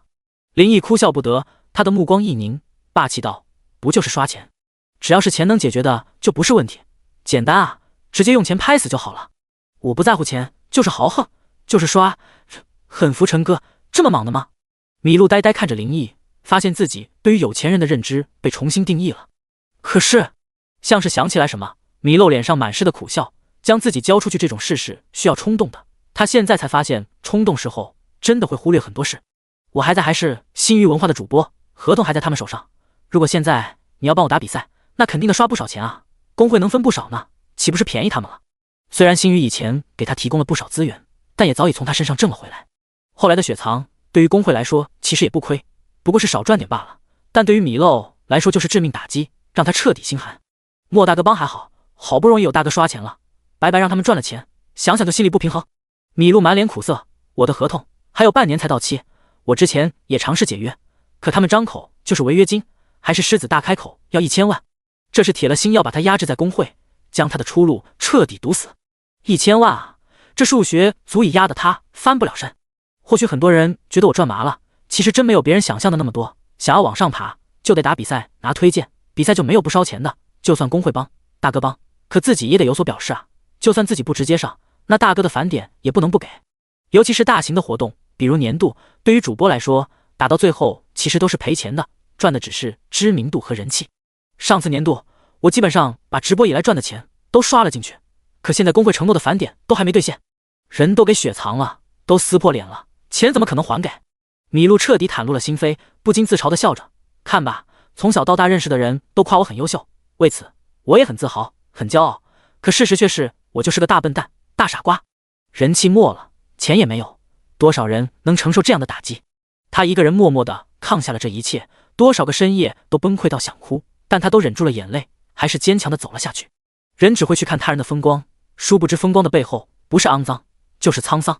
林毅忍不住轻轻地将他抱进了怀里，不容置疑道：没事，都不是事，你所承受的一切，我会让他们10倍还回来。米露闻言，心脏猛然狂跳，一脸震惊地看着林毅。他当然不会质疑他的实力，只是震惊于他能这样不遗余力地帮他。自己何德何能让他这般宠爱？傻瓜，为什么这样看着我？只有2个人的时候，你想叫我什么？老公。第59章，哥喜欢。日上三竿，香榭丽都小区面积有200多平的一个大平层里，孙涛正在睡觉。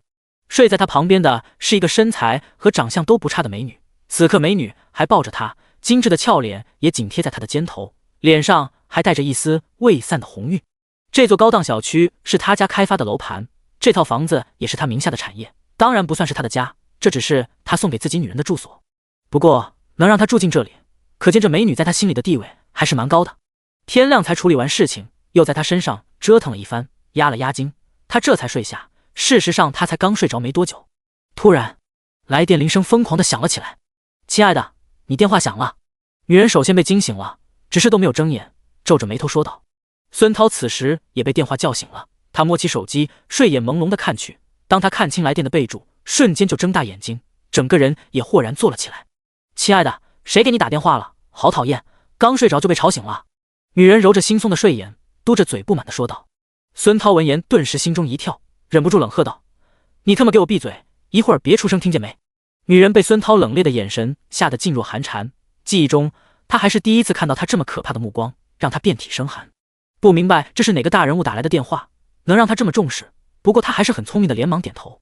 说话间，孙涛飞快揉了揉脸，接通了电话。林少，你好，我是孙涛。你好，打扰你吧。电话里林毅的声音很随和，不过孙涛却感到一种莫名的压力，连忙小心翼翼的道：没打扰，林少您太客气了。事情都办妥了，我那表弟已经被家人带有，这会儿已经离开魔都，我保证他们再不会回来，绝不会给您添堵。事实上，那100万的酒，黄毛才喝了3瓶就喝不下去了，当然不能就这样算了，他喝不下去，自然有人帮他。酒吧的办事还是很靠谱，不过直到最后昏死过去，酒也才灌了一半，眼看这家伙半条命都没了，也只能收手。来接他出去的不是救护车，而是他父母。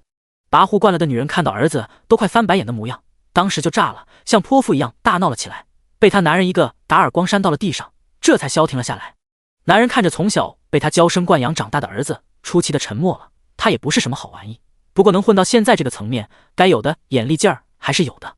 这口气无论他想不想咽，都必须得咽下去。单是这酒吧的实力都不是他能招惹的，更别说被酒吧极力维护的正主。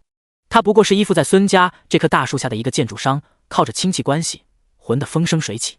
可这不长眼的逆子得罪的却是连孙家大少都要刻意讨好大人物，他拿什么跟人家斗？全部身家拿出来恐怕也不够看，连医院都没敢进。天刚亮，一家人就拉着黄毛离开了魔都。电话里微微沉默了片刻，传来了林毅的声音：“这事我知道了，你做得不错。”孙涛闻言暗暗松了口气，不过声音再次响起，顿时让他更紧张了。不过我给你打电话不是为这事，是想跟你聊聊关于米露的事情。米露，那个被林少一眼就看中的幸运女孩啊！林少这是什么意思？难道怀疑自己和米露？毕竟是自己带过去的女孩。林少，你千万不要误会。孙涛的额头瞬间冒出了冷汗。她虽然是我带过去的，也算是个普通朋友，不过平时也没联系，没啥交集。昨天她突然联系我，一开始我也挺纳闷。昨晚带去的女孩都是她玩直播认识的优质女主播，当然也有她自己公会旗下的，不过关系都是清清白白的。如果和她有特殊关系的，给她10个胆也不敢再往那些顶级大少们面前领啊，那不是纯纯作死吗？至于米露，那完全是个意外。自从她不在飞鱼玩以后，就没啥联系了。要不是她昨天突然给她打电话，她都没啥记忆了。你不用乱想，我说的不是这个，我是说她和工会的事，你知道吗？林毅很随和地说道。孙涛不禁长舒了口气，林少你说这个啊，昨天听他简单的谈了谈，这工会也太不是东西了，为了讨好那什么大哥，这是要他的拍死的节奏啊。孙涛毕竟玩了2-3年直播，现在也开始做工会，对这里面的道道看得门清。昨天只是听米露简单一说，他就看清了事情的真相。听说你现在也做工会，应该懂这里面的门道吧？这样能不能帮我先把他从那个工会里弄出来？你之前也在飞鱼玩过，那个什么自由哥，认不认识？听着林毅变得冷冽的语气，瞬间孙涛便明白了，林少这是打算帮米露出头啊！人生还真是一场选择，选好了就可能一飞冲天。心里感叹了一句，孙涛连忙说道：“说什么帮？林少客气了，有事尽管吩咐就行。放心，这个事儿交给我，今天就给您办妥。”当初在飞鱼玩，孙大少那也是浪的一匹，刚刚被家里解控的他，刷钱如流水，肆意的享受着那种高高在上、掌控一切的感觉。无论是主播和工会，无不争相拉拢。不过自诩为浪子的他，在飞鱼玩了大半年，就没了新鲜感。玩腻之后，毫不留恋的去了别的平台。那个自由哥我不认识，我离开飞鱼之后，他才开始玩。昨天也才听米露说过，好像实力还挺牛逼的样子。有没有渠道帮我查一下他什么底细？林少，查当然没问题，不过这个的需要一些时间。你多费点心，尽快吧。好的，林少你放心，交给我没问题。出了表弟那档子事，正愁怎么和林毅拉近关系呢，这不就有了。此时孙涛的心里乐开了花。好，那就谢。电话里突然传来的林毅倒吸气的声音，诧异的孙涛连忙问道：“林少，你怎么了？”没事，家里的喵咪太调皮了。喵咪？林少还有养宠物的爱好？孙涛不禁莞尔道：“昨天那是闹的，改天我重新安排下，还望林少能赏脸。”行，到时候联系。林毅看着下面不断起伏厉色的大波浪长发，身体不禁连连轻颤。乖乖，这喵咪都学会偷袭了，真是要了命了。不过哥喜欢。第60章，打第几还用说？米露最终还是没有播。别问就是身体不适。而林毅也哪也没去，就陪着他在家休息。纯的好家伙，20来年不开张，自打开张以来，不是策马狂奔，就是速度激情，纵然是9成9新的发动机，也有点动力不足了，总有点缺了油的感觉，空空的。林毅躺在床上疯狂的回着血。双星争霸赛今天正式进入了初选阶段。对于平台的活动，大多数主播都是喜闻乐见的，条件好的能打出名次，拿到奖励，收获知名度和人气，而条件不好的主播多少也能圈一波。而这次比赛奖励，平台可谓是下足了血本，主播们自然是趋之若鹜，跃跃欲试。一般来说，主播想要崛起，少不了工会力捧，还有大哥带飞，但最见效最快速的还得是打活动，拿官方奖励的推荐位。虽然工会有自己的固定推荐位，但毕竟有局限性，而靠大哥日常真金白银带飞，效果是好，但却不持久，还非大哥。君不见刷拉的大哥多如狗，所以无论大小活动，向来是主播们的必争之地。梁小薇的直播间里，经过林毅连续的豪刷，所带来的人气也被他吸收了七七八八。虽然和那些大主播相比，该相差甚远，不过隐隐也有崛起之势。虽然刚开播没多久，直播间的在线人数已过1000人，贵宾席上也有了不玩家。当林毅走进直播间，金色的入场特效亮起的瞬间，梁小薇就率先发现了他的到来。欢迎浮尘哥哥回家，哥哥下午好，家人们，欢迎的弹幕走一波。梁小薇几乎瞬间切换了受欢迎曲，脸上露出了甜甜笑容。欢迎浮尘哥回家，欢迎浮尘哥回家，欢迎浮尘哥回家。几乎瞬间弹幕就刷屏了。兄弟们下午好！感受着热烈的气氛，林毅也毫不吝啬地打着招呼。可以看出，这几天下来，梁小薇的直播，无论是精神状态还是对节奏掌控，都有了长足进步，不可同日而语。在干嘛呢？拉票？是的呢，哥哥。今天是争霸赛初选的第一天，很多主播都在拉票，不过都是在尽可能的吸收一些散票。真正的主力大哥们不可能今天就上，最多也就是试试水。虽然很开播没一会，梁小薇的收获却不小，竟然拉了有1万多票了。对于他来说，显然进步不小。林毅扫了眼排行榜单，因为是超新星赛道，都是新人，又才是下午，竞争相对来说还不是太激烈。他排在25名，排在他前面的也都是几万的样子，即便是第2名也才11万出头。不过第一却是个例外，排第1名的主播票数竟然高达100万。这比赛和普通 PK 不同，普通 PK 1块钱的礼物计10票，而这场比赛1块钱的礼物就只是1票，也就是说第1名主播家已经上了100万大洋了。1天都不到就上这么猛，这是亮出了姿态，摆明了要告诉所有人，第一要定了啊！田小一，林毅看着这位主播的名字，不禁露出了玩味的笑容。如果没记错，这不就米露那个东家新娱文化要力捧的那位新人吗？这么高调，浮尘大佬，这次比赛你会出手吗？楼上你新来的吧？我浮尘哥怎么会不出手？实力这块必须拿捏。浮尘哥的裤衩子飞快地发了个弹幕，这货时间倒是真多，什么时候都能看到他。林毅不由莞尔一笑。那浮尘哥，你打算帮主播拿第几名？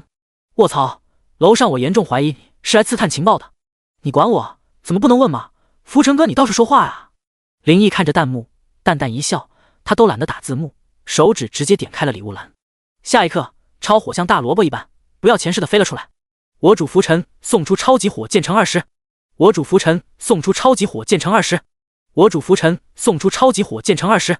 感谢哥哥的超火连击，家人们威武霸气给大哥扣起来！真的是进步很快。当林毅的超火飞起的瞬间，梁小薇一边说着，就迅速的切换出了一首激情澎湃的战歌。大哥威武！666，浮尘哥牛批！还得是我浮尘哥，人狠话不多，就是这个感觉。随着直播间弹幕疯狂刷屏，气氛瞬间沸腾了起来。几分钟时间，超新星赛道梁小薇的排名就到了第1，不仅名次超过了新娱的田小一，而票数更是高达500万加，可以说直接将他按在了地上摩擦。打第几名这还用说？林毅懒洋洋地发了个弹幕，哈哈，不愧是走老大，实力摆在这块，还用说？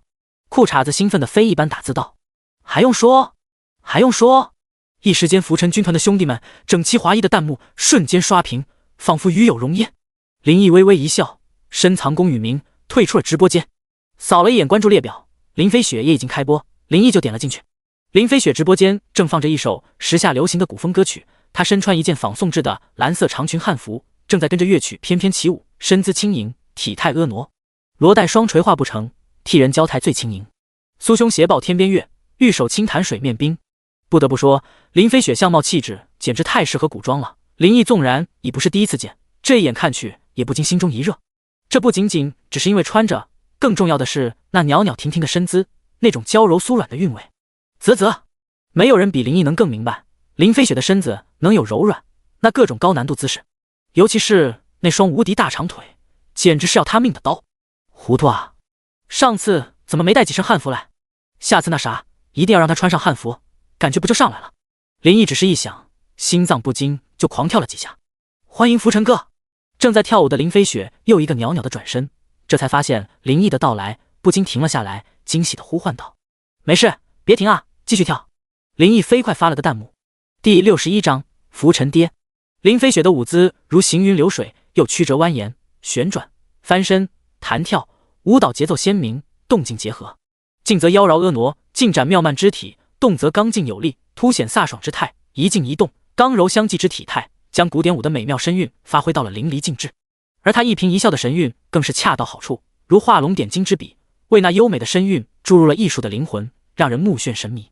不同于那些衣着暴露的主播，只会用夸张的扭腰炫定来吸引眼球，刺激观众的荷尔蒙。他的舞就像是潺潺的流水，沁人心脾。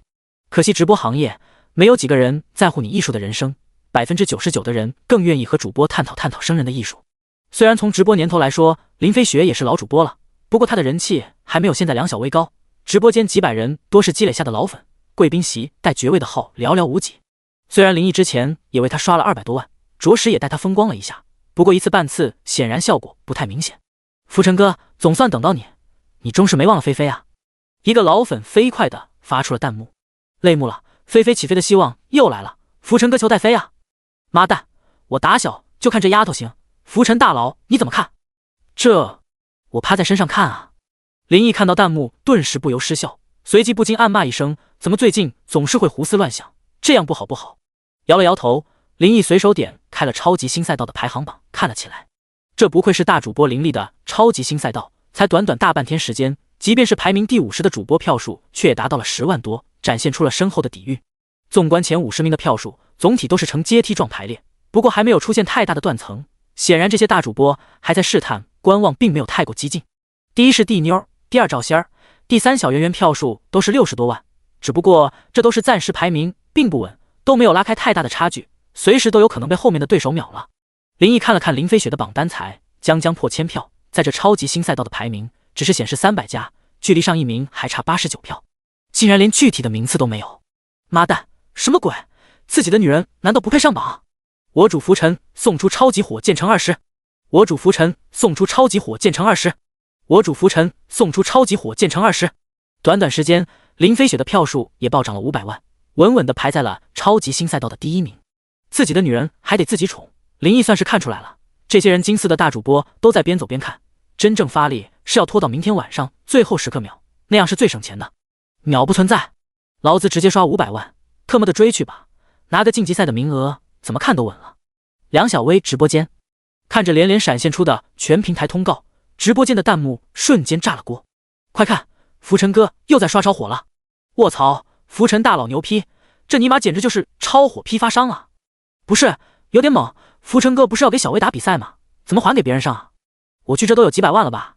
大哥你糊涂啊，这留着给小薇打，他不香吗？看着瞬间就乱起来的节奏，梁小薇却没有慌乱，显得相当淡定。家人不要激动，浮尘哥哥说了要给我打比赛，但他并没有说只给我打哦，他还要菲菲打呢。这个主播我知道，是个舞蹈主播，老大之前还给他刷过礼物。浮尘哥的裤衩子发着弹幕，还得是老大牛逼，别的神豪大哥给一个主播打都得吐血，他竟然要帮2个主播，就问谁有我老大这样的魄力。大萝卜兴奋地打着字，什么是有实力无所畏惧，看看我老大，哈哈！浮尘军团集合，跟上老大的步伐。随着浮尘哥的裤衩子飞快地发出弹幕，一大波人跟着涌进了林飞雪直播间，而早已被林飞雪拉进同一个战壕的梁小薇都成了共同进退的战友。看着这一切，并没有嫉妒，很淡然唱起来了歌。大喇叭直播间，此刻大喇叭正在肆无忌惮地吹牛打屁，看上去情绪高涨。原因很简单，刚播了2小时就收了2000块的礼物，对于他来说显然是不用挨饿了。作为一个吃百家饭的主播，今天他是幸运了，飞鱼的比赛让多大哥都变得支棱了起来。这不就刚有一位相熟的大哥过来转了一圈，还喂了他一口。不过大哥是别人家大哥，喂一口是他之前接下的善缘，仅限于此了。皇帝的进场特效猛然亮起，大喇叭看清来人，顿时更加激动了。欢迎我浮尘哥光临直播间！劲爆的欢迎曲瞬间响起，大喇叭跟着音乐扭动了起来，一如既往的骚包。林毅看着不禁莞尔一笑，喇叭，你真是太没有眼力劲儿了，什么浮尘哥，还不快叫浮尘爸爸？对啊，喇叭，你会不会添啊？赶紧的，填好了，大佬稍微漏点都能撑死你。大喇叭跳完坐回了椅子上，看着冒出来的弹幕，忍不住大义凛然道：卧槽，你们这一天天真特么比我还贱啊！你们以为我大喇叭都像你们一样不要节操的吗？是吧，浮尘爹，刚还看您在狂刷超火，没想到还能来看我。大喇叭瞬间笑出了一脸褶子，我去你奶奶的大喇叭，你节操呢？掉地上了，快他妈捡起来，鄙视你！林毅被这逗逼又欢乐的气氛也是逗乐了，不过笑了笑，他打了弹幕：你们在玩啥？打比赛？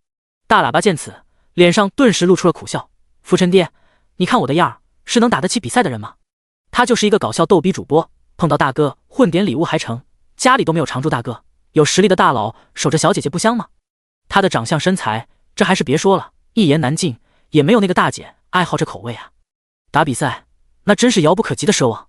第62章，赐你一场富贵，想不想打比赛？看着林毅发来的弹幕，大喇叭心里忍不住一跳，想，孙子才不想，可是没条件啊。眼中闪动了一丝憧憬，大喇叭不由讪讪笑道：“但凡做主播的，谁甘心就收一点礼物就心满意足混吃等死？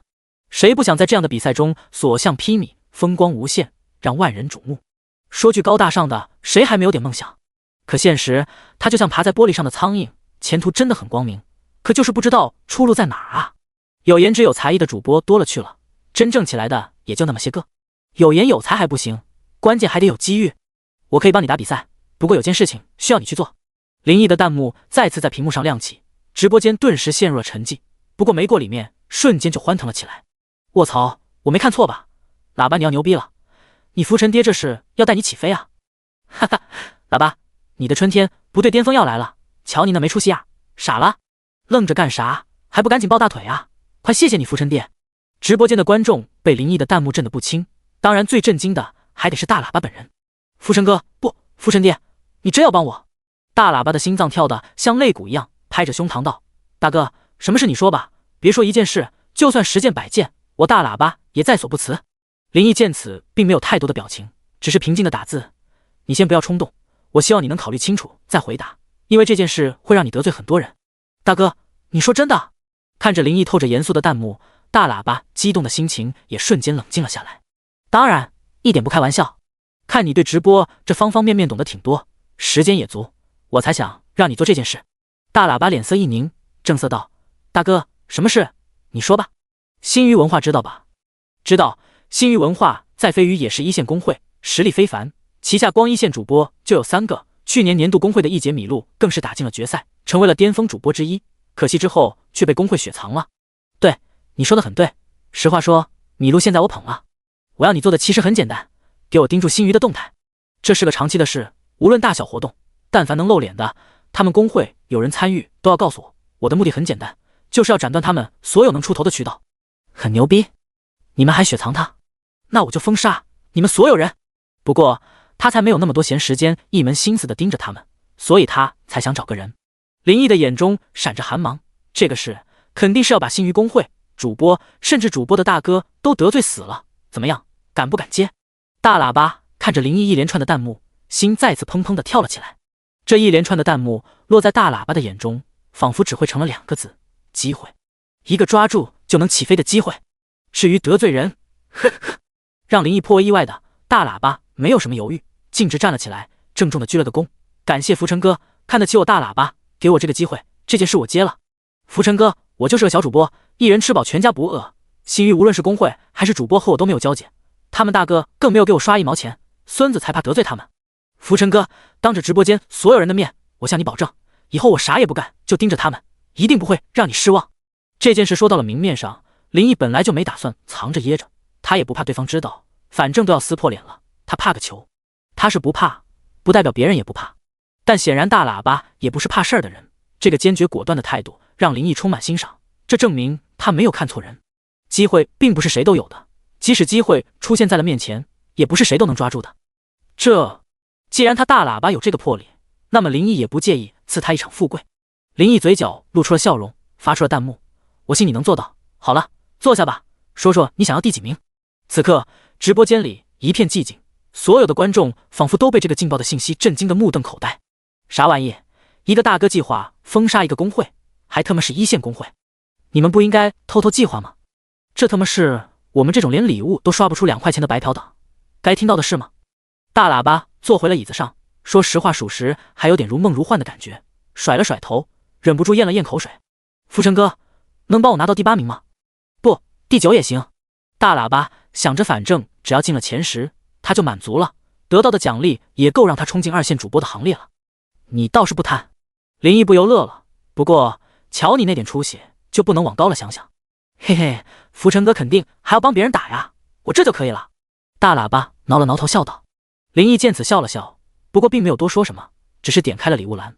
我主浮尘送出超级火箭城20，我主浮尘送出超级火箭城20，我主浮尘送出超级火箭城20，整整400万的超火，直接将大喇叭的排名顶到了第2。浮尘哥，浮尘爹啊，太多了，真的太多了，预选赛用不了这么多啊！看着这一切，大喇叭瞪圆了眼睛，嘴中喃喃着，激动的浑身都在颤抖。林飞雪的直播间，当浮尘军团的大部队涌进来的时候，却没有看到老大的身影。不过既然过来了，毕竟是老大支持的主播，众人也没急着走，关注自然的安排上。林飞雪很是适宜的跳起了舞，众人看的也是津津有味。突然，超火的全平台通告再次不断的凉了起来，顿时所有人都惊呆了。卧槽，老大又在别的直播间开刷了。众位，说能告诉我，老大这是打算捧多少主播呀？牛批啊！别人帮一个，老大却捧一群。试问众神豪，还有谁？裤衩子兴奋的发弹幕，飞鱼乱不乱？我浮尘哥说了算，哈哈。第63章，无敌的资本。林毅一连串的骚操作，属实惊爆了所有人的眼球，无可避免的成为了平台的焦点。瞧热闹不嫌事大的吃瓜众对此自然是喜闻乐见，不过有的人却……田小艺直播间，超新星排行榜上第一的位子瞬间被秒，自由哥的脸色不由沉了下来。看到对方上了500万票，他便明白了，这位平台近来炙手可热的新晋神豪，显然是冲着最终冠军去的。看来是必须得碰一下子不可了。这正应了新娱老板李欣这个臭嘴巴的预测。韩鸿飞忍不住翻出了他的电话，打了过去，不过却没打通。韩鸿飞自然想不到，此刻的李欣正在抓耳挠腮，不明白为何已经离开飞鱼许久的大哥，竟突然对已经被自己雪藏到沦为3线主播的米露感起了兴趣，非要把他捞出来。打不通电话，韩鸿飞暗骂了一声，他打开了一个微信群：兄弟们，这次碰到硬茬了，大家合作一把，同心协力干他一波。韩鸿飞发完消息，看着群里的回复，他的脸上露出了笑容。去年年度他以几百票差距输给了刀哥，虽然差距甚微，不过也让他感觉颜面尽失。打小就聪明的他马上转变思路，拉拢了一帮朋友，这是他的秘密底牌。现在的情况和去年年度何其相似，这个对手和当时的刀哥也一样，同样的风头正劲。虽然已经逐步接手家族企业的他并不怂，不过保险起见，他还是决定关键时候亮出这张底牌，不是王牌。就算你是头猛虎，那也架不住群狼。试问这张牌一出，你能如何应对？想到此处，韩鸿飞心里不甚得意。地妞直播间，家人们，还有票的在往上维持，我们都掉到第3了。看着1个小时不到时间，自己从第1掉到了第3，地妞不禁再次开始拉票。比赛不是这么打的。当了解到这2位后来居上的主播竟是同一个大哥支持时，神豪第8的蛋总只是微微一笑，发出了一个老气横秋的弹幕。蛋总，看他是真不懂比赛，这么爱表现自己，这是想同时捧几个主播呀？神豪榜18的九克哥也忍不住笑着发了个弹幕。九克，你也发现了，哈哈，刚开始玩萌点很正常，不过打比赛同时捧几个主播，天真了。蛋总回复完九克，又飞快的打字：妞，不用拉票了，今天可以了，明天我和九克看看情况，帮你守守塔，晋级没问题，初选赛而已。有人想哗众取宠，不用管他。蛋总说的对，人家刚玩不知道数字怎么写，嘚瑟一下很正常，呵呵呵，等被打通了就知道低调做人了。偷笑 JPG 九克，现在这些人真不知道什么是低调，老以为有点钱就能出尽风头，哈哈哈，太年轻了。蛋总，是啊，辉煌一刻谁他妈没有，别拿一刻当永久，牛逼的大哥不少，现在人呢？呵呵，想当年。就在地妞的2位神豪大哥开始忍不住回忆往昔时，小圆圆的直播间，他忍不住嘟起了红唇。聊聊哥，你看，人家都掉到了第4了，人家好怕啊。宝贝，没事不用慌，这才是预选赛，你表现这么好，冠军都没问题。JPG 神豪榜11的撩撩哥不慌不忙地打着弹幕，实力摆在这几个纯撩比较多，钱倒是消费不多，这次比赛毫无压力。赵仙儿直播间，刀哥看到排行榜变化，愣了神儿，忽然笑了，有趣好玩。这次回来本以为还是打那几个无聊的老对手，没想到新晋还有这样的猛人啊。不过这么刷可千万要绷住啊，决赛见，别还没碰面就刷拉了，就太无趣了。林毅给大喇叭刷完也就退出了，今天仅仅是预选赛，感觉也没什么好玩的。米露吃过午饭就开始补觉，这会儿睡得正香，林毅看了一眼，不忍打扰他。刚刚在几个直播间，他一共消费了1400万，号上还有6000多万。不过超新星赛道的冠军肯定要给梁小薇拿的，而超级新赛道也要给林飞雪拿冠军。米露嘛，只能给他拿第2了，虽然都是自己女人，不过先来后到还是得有的，突出就是一个公平。至于大喇叭，既然他很聪明的选择了当队友，林毅也不能小家子气，帮他拿个第3不过分吧。这样算来，这6000多万不够看啊。还好哥能抽奖，林毅嘴角露出了笑容。你们以为你们牛逼，殊不知哥永远无敌。童子，我爱你，就像老鼠爱。童子，哦，打住，你特么抽奖就抽奖，能不能别恶心本统？童子啊，不高歌一曲，怎么能证明我对你的爱啊？要不我给你换一首。童子，我可真是谢谢你，唱歌啥水平，心里没逼数吗？抽你的奖吧。童子，只能说你的欣赏水平有待提高，改天我必须给你展示一个能把全世界都灭掉的高音。林毅不服气地想着，打开了抽奖界面。此刻界面展示抽奖积分已累积到了3000多。林毅这才想起上次直播间就消费了1600多万，还没顾上抽奖呢。最近属实是有点浪，林毅不禁有点汗颜。将3000分全都兑换成抽奖券，林毅决定一次性抽完。给我走起！林毅深吸一口气，直接10连抽。走你！并没有着急开卡，林毅决定先全部抽完再说。再来！一口气将3个10连抽全部抽完，林毅才打开系统仓库验收成果。1星卡15张，2星卡5张，3星卡3张，4星卡4张，5星卡3张。林毅这一看，差点抑郁了。尼玛1星这种废卡竟然多达15张，平均一个10连抽5张，这看来下次必须展示高音了。不过除了必出的3张5星卡，4星卡也有4张，勉强也能接受。接下来就是激动人心的开卡环节了，林毅心跳不由自主的快了起来。第64章，钱就是数字。林毅首先开的是根本不抱希望的废卡，果然也没让他失望，15张卡5张是空的，剩下10张全部开完，总共也才得到25万现金，外加120万虚拟金。开完1星卡，林毅就马不停蹄地开启了2星卡，总算比废卡强点，5张卡总计开出了230万的现金以及180虚拟金。接下来是3张3星卡，没想到第1张就开出了5000万的虚拟金，而剩下2张全都是属性点，共计5点。终于轮到了4星卡，林毅不禁深吸了一口气，直接将4张全部打开。第1张现金6000万，第2张现金8000万，第3张虚拟金竟有多达 1.5 个亿。最后1张出乎预料的爆出了5个属性点，其他的都开完了。林毅的目光落在3张最牛的5星卡上，心脏不受控制的狂跳了起来。之前的5星卡可是开出过价值8亿的豪宅，还有10个亿的拍卖专用金，这次3张卡会开出什么牛叉的东西呢？怀着激动的心情，林毅打开第1张，现金2个亿。卧槽，这就2个小目标了。林毅眼睛顿时冒出了光，迫不及待地打开了第2张，现金3个亿，还是现金。第3张了，求给力啊！心里念叨着，林毅打开了第3张，现在5个亿，这咋都是现金？林毅懵逼了，现金还不满意？资产几十亿的公司，账面上都没有10个亿的现金流，知足吧你！系统鄙视的声音响了起来。闻言，半晌过后，林毅也释然了，也是，豪宅值8亿，他也不可能去卖啊。这么一看，现金也蛮实惠的。想明白了之后，林毅不禁兴致勃勃地开始清点所得。现金共计11425500000，虚拟金共计2030000000，属性点共计10。清点完之后，纵然是林毅呼吸也不由急促了起来。这啥玩意？钱对于自己这就已经成了一堆数字了。先赚一个小目标。不好意思，这波赚了11个。兴奋性良久，林毅激动的心情才渐渐平静了下来。看着10属性点，林毅又陷入了沉思。这几天下来，他觉得自己加点方向有问题，是时候调整调整了。之前都加的魅力，现在看来魅力不够，他可以超能力来凑啊，完全不是个事。现在重要的是那个能力，这可不是超能力能换来的。虽然9成9星，那也经不住夜以继日的造啊。想明白之后，林毅将属性点默默地加到了体力和耐力上。3体2耐的加点方式，主打就是一个可攻可守，懂的都懂。暖洋洋的气息流遍了林毅整个身体，这比什么踏马的大宝剑都来得舒服。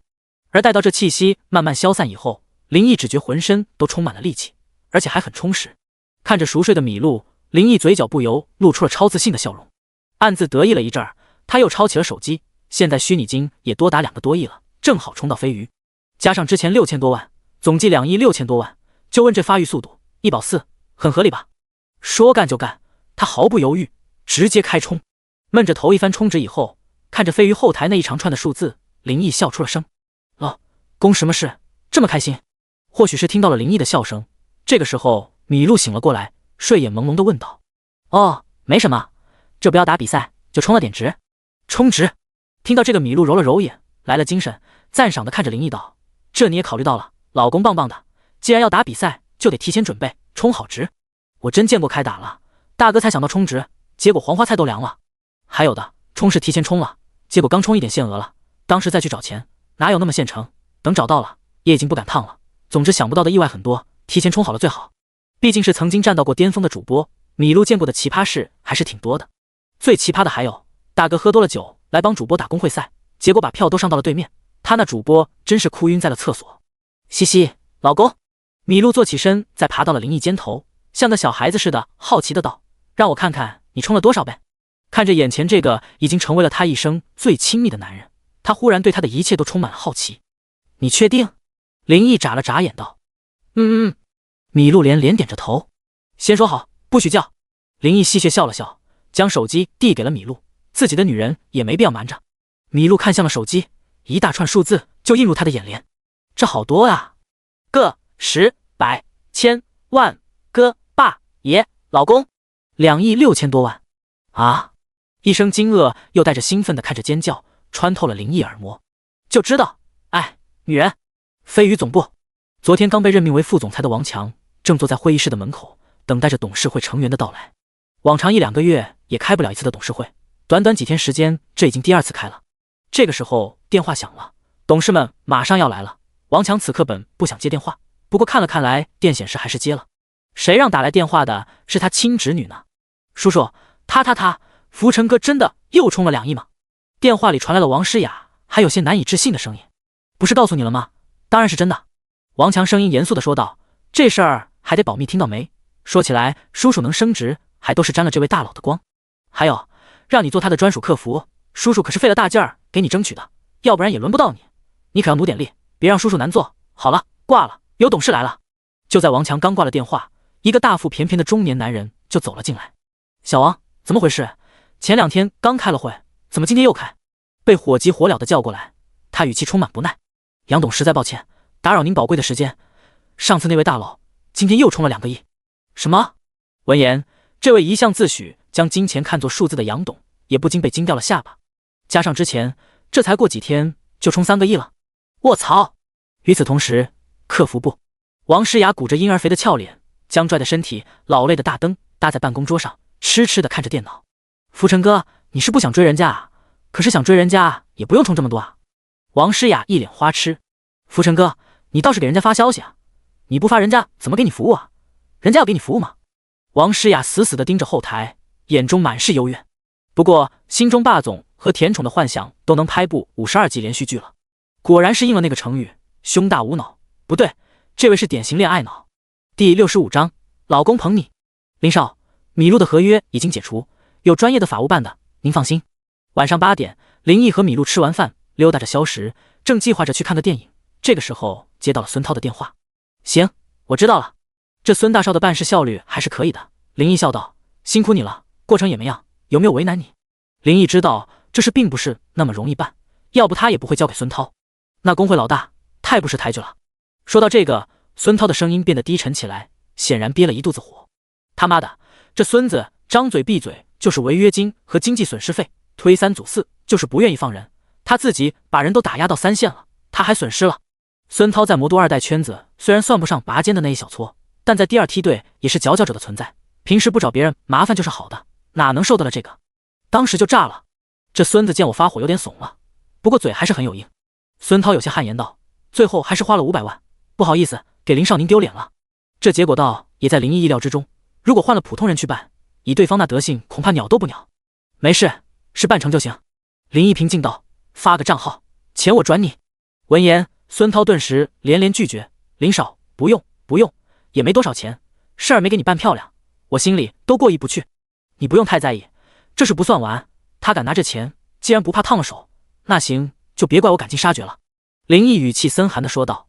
原来林少早有计划了啊，但是算我一个麻痹的，就是一个开工会，还以为自己是个人物。林大少带着手下亲自上门，人家也没给多少面子，这让他心里憋屈不已。要不是怕越俎代庖坏了林少的事儿，他早就翻脸了。林少，后面我看明白了，这孙子之所以这么有底气，背后支持他的就是那个什么自由哥，这俩是一丘之貉。我知道，要不也不会让你去查他。林毅冷笑一声道，放心，都跑不了。明白，我让人尽快查出来。孙涛顿了顿，接着躬声道，我还在这边待2天，等回去后我安排请大家聚聚，还望林少能赏脸。都是朋友了，到时候打电话就行。林毅说完就挂了电话，一句朋友却让孙涛喜笑颜开。老公。林毅刚把手机收起来，就听到米露带着轻颤的声音。他扭转头，这才发现他不知何时竟然已泪流满面。御姐范十足的脸庞却是梨花带雨的柔弱模样，属实是我见犹怜，触动了林毅的内心。怎么了？怎么还哭起来了？他忍不住语气温柔地问道。老公，你对我太好了。米露眼泪婆娑注视着林毅，情不自禁地说道。傻瓜，解约了还不开心？想想以后去那个工会吧。林毅擦了擦他脸上的泪水，笑道。不签了，以后都不签工会了。米露飞快摇头，教训他早吃够了。工会是会捧主播，但翻脸也是毫无底线。既然自由了，他才不会再犯傻。不签也罢，反正你老公我捧你。林毅摩挲着他的波浪长发道。闻言，米露整个人不禁狠狠一颤，泪水大有再次决堤之势。当初决定把自己当作交易的筹码送出去，他想着能换到一些支持，对方或许会给他一些帮助，或许的到手之后敷衍了事，许多的结果他也想到过。毕竟要支持他，那可是真金白银的要往平台上砸钱，这钱并不是小数目，甚至是无底洞。这个世界很现实，利益得失恐怕再有钱的人也会去计较吧。即便是自己交给了他，但明明可以不用做这么多，可他却毫无保留地支持他，保护他。纵然他并不是一个专情的男人，纵然他有很多女人，可是那又如何？给一个女人这样天大的宠爱，又有几个男人能做到？自己是何其的幸运。老公，为什么要对我这么好？我会赖上你的，赖你一辈子，以后别想赶我走。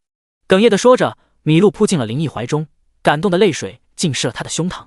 好了好了，别哭了，赖就赖吧，这里可是大街上，你不怕了？林毅抚摸着他的头发，柔声道。不怕，就要抱着你。米露像小女人一样嘟着嘴道。良久之后，她忽然抬起了头，脸上带着一抹酡红道。老公，我们回家吧。不去看电影了？林毅诧异道。不去了。米露手指在林毅的胸膛画着圈圈，妩媚的双眸露出了迷离目光。咱们回家自己演。见此，林毅的心中一热，大手不禁落在了柔软的柳腰，坏笑的自己演。你想演什么？嘻嘻，不告诉你。一个电话让两人看电影的计划搁浅了。不过大电影没看成，回到家之后，有两个人自导自演的小电影真的上映了。不得不说，不愧是多才多艺的主播，米露的演技顶呱呱。电影中，米露饰演温柔体贴的护士姐姐，要给林毅这个发热的病人打针，不过防御设施太简陋，却被感染了。明明是护士，自己却发起了高烧，最后还得林毅反过来给他打针。重症必须得用猛药，林毅一针针的打下去，他的病情才有所好转。不过想要彻底治愈，光是打针可不行，还得口服用药。经过2个来小时的不懈治疗，米露终于康复，而林毅却累出了一身汗。翌日早上，米露身体虽然还微感不适，不过精神状态却容光焕发。他直接开播了，房间里来了一些依然愿意支持他老粉，不过人数也就8、900个。昔日无限辉煌，如今无限黯淡。曾经这些与有容颜的老粉，此刻仿佛都跟垂垂老者一般暮气沉沉，被压得没了一点冲劲，没离开。大概是因为还有情怀吧。一个烫金的横幅亮了起来，下一刻，这些老粉眼珠子都差点瞪了出来。我主浮尘送出超级火箭乘20，我主浮尘送出超级火箭乘20，我主浮尘送出超级火箭乘20。第66章，晚上来我家吧。超级星排行榜在林毅一发发超火的狂轰滥炸下，米露的排名真的是做着火箭飙升，最终停留在了第2名。而米露的名字在一个又一个的平台通告下，传遍了大大小小的直播间。哇哇哇，大佬又在支棱了，大早上就这么生猛的吗？乖乖，出手又是几百万，几个矿啊，经得起这么造？这主播谁啊？怎么没听过？可恶啊，为什么大佬不来宠幸我一下啊？正在直播的主播们纷纷被林毅这下死人不偿命的操作震得头皮发麻。还没有收到什么礼物的主播，隔夜的酸水都反到心里面。什么鬼？自己蛋都没破呢，人家已经几百万了。同样是女主播，凭啥呀？难道自己是少个秘密咋地？一些新人主播心里更是忍不住吐槽，怎么啥人都能一飞冲天，偏偏自己直播间就跟被电焊焊死了一样，连个大哥的影子都见过。然而新人主播不知道的是，当米露女神这个 ID 出现在视野的那刻，老主播们纷纷目瞪口呆，心里仿佛炸响了一道惊雷。什么？那个一度让他们只能仰望的存在，沉寂了近半年之久，在他们几乎已经淡忘之际，竟然又强势的回归了。这米露的直播间在线观众像潮水一般疯涨了起来，别说玩家，即便是正在直播的主播们都忍不住开着小号溜了进来。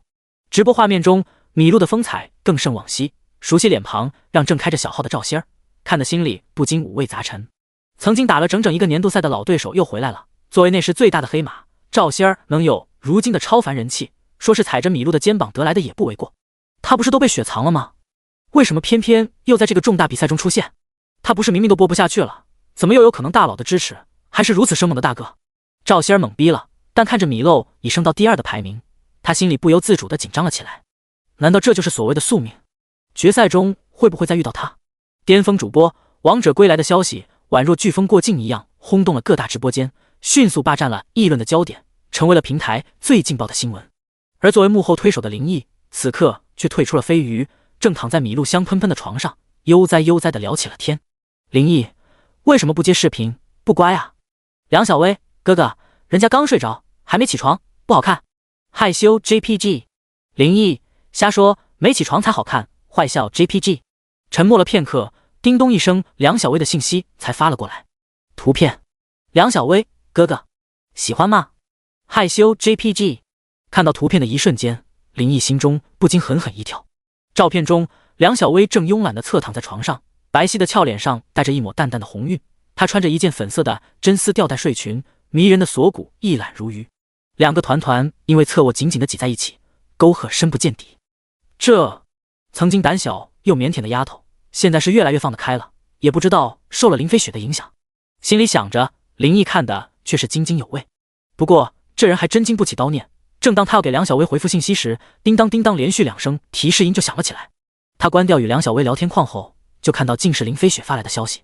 图片，林飞雪，毅哥干嘛呢？害羞 JPG。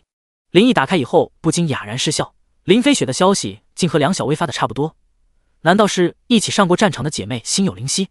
不过不同的是，林飞雪发来的照片是爬在床上的，她此刻也像是刚醒来不久。她穿着一件蓝色的睡裙，纺纱的材质柔软的紧贴在她的身上，玲珑的曲线让人垂涎欲滴。2条笔直光洁的小腿从后面翘起，粉嫩的2个脚丫子正俏皮的交叠在一起。胸前2个饱满的团团承受了她本不该承受的重量，被压出了鼓鼓的形状，让林毅看得不由担心会不会被压爆了。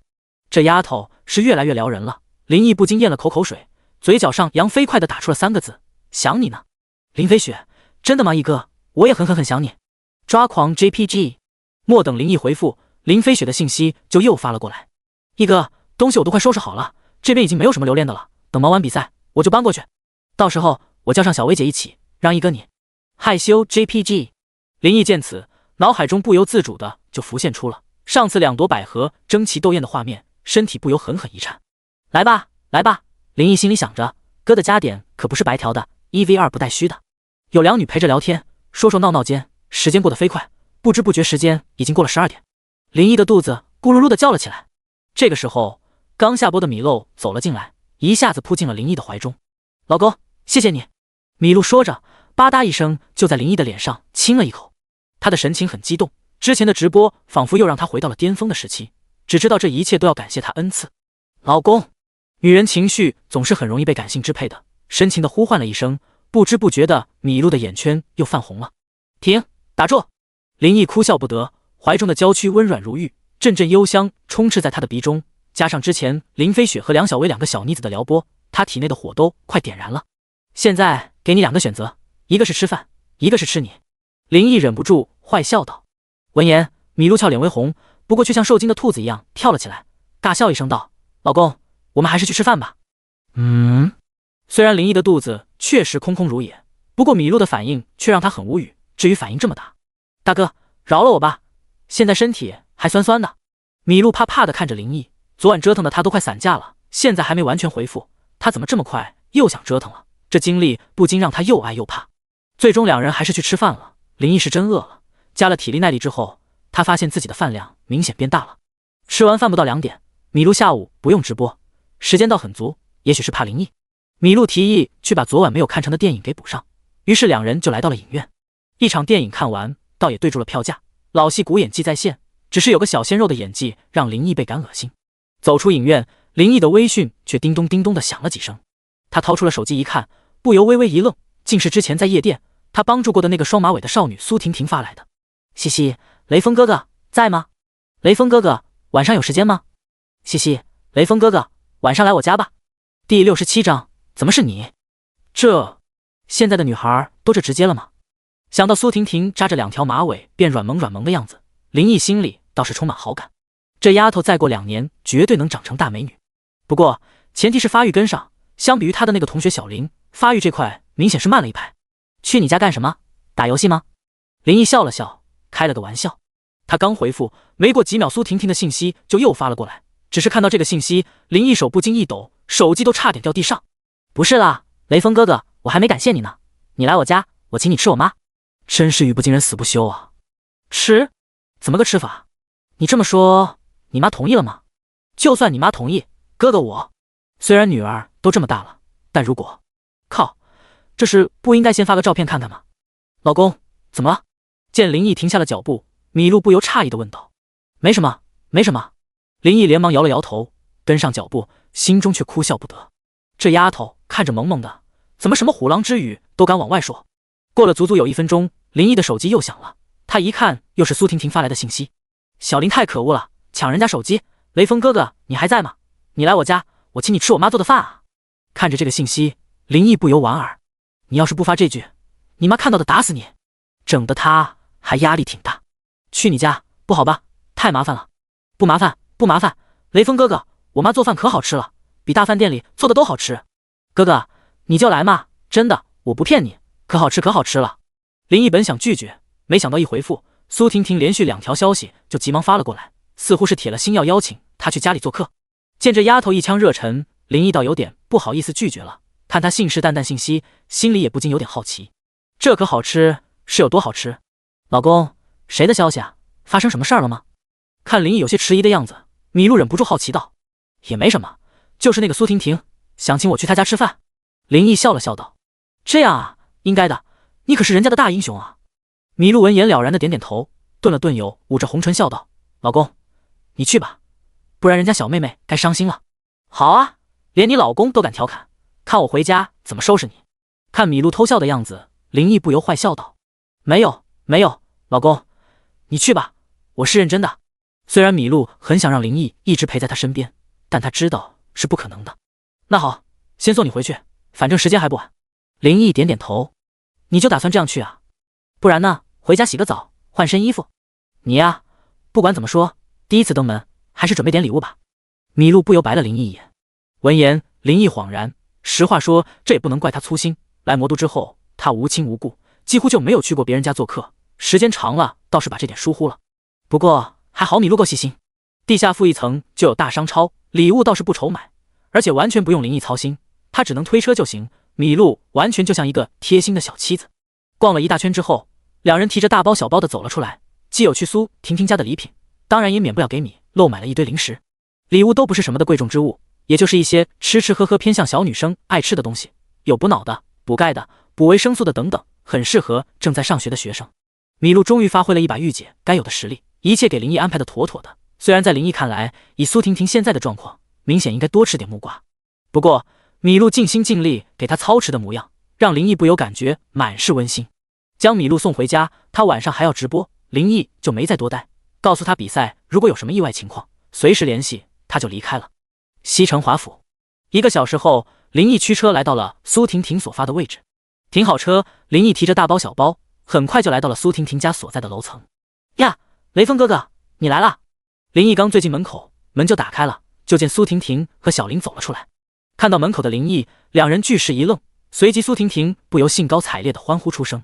苏婷婷依旧扎着2个马尾辫，穿着一件浅黄色的连身公主裙，下摆及膝，露出了白嫩纤细的小腿，小白袜带着蕾丝边，脚上是一双皮质的凉鞋。此刻她看着林毅，水灵灵的大眼睛里神采奕奕，喜笑颜开，2个浅浅的梨涡煞是可爱，整个人活力四射，又不失清纯俏皮。也许是性格使然，相比于苏婷婷的热情，她身边的小林却是淡然很多。看到林毅的那一刻，他的眼中一道神采一闪而逝，然后只是对着他点了点头。不过当林毅目光小林身上，倒是愣了一下，第一时间还真没认出来，他的变化蛮大的，乱七八糟的装没了，头发也成了直发，柔顺的垂了下来，上身穿了一件印花的白色 T 恤，下身是一条牛仔短裤，踩着一双小白鞋，笔直的大长腿已然达到了腿完年的级别。他的性子看上去要清冷一些，倒是有点高冷校花的味道。你们要出门吗？料酒不够了，妈妈让我们去买1瓶，顺便再买点水果。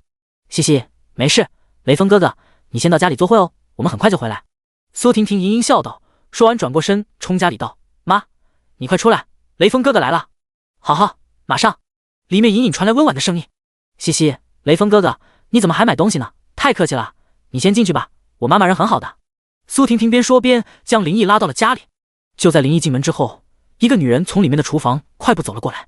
她虽然走得很快，步伐身姿却由内而外散发着优雅，宽松的居家服却藏不住她婀娜火爆的身材，走路间都散发着成熟诱人的风情。林毅的目光不由自主就被吸引了。而当林毅的目光落到她的脸上，这个时候他已走到了林毅跟前，也才有时间正视林毅。下一刻，两人不由同时张大了眼，微微一愣，几乎又同时惊讶出声：林先生，唐小姐，怎么是您？怎么是你？第68章，出去吧，求你了。妈，雷锋哥哥，原来你们认识啊！苏婷婷充满意外的惊叫一声，看看老妈，又看看林毅，水灵灵的眸子一时间瞪得大大的，就连她身后的小林都觉得这也未免太巧了。这就是妈跟你说过的业主林先生。唐奇军有些嗔怪的看了苏婷婷一眼。好了，赶紧去买东西吧，一会儿回来再说。哦，雷锋哥哥，那一会儿见哦，嘻嘻。苏婷婷说着，冲着老妈吐了吐舌头，又对林毅眨了眨大眼睛，才和小林肩并肩离开了。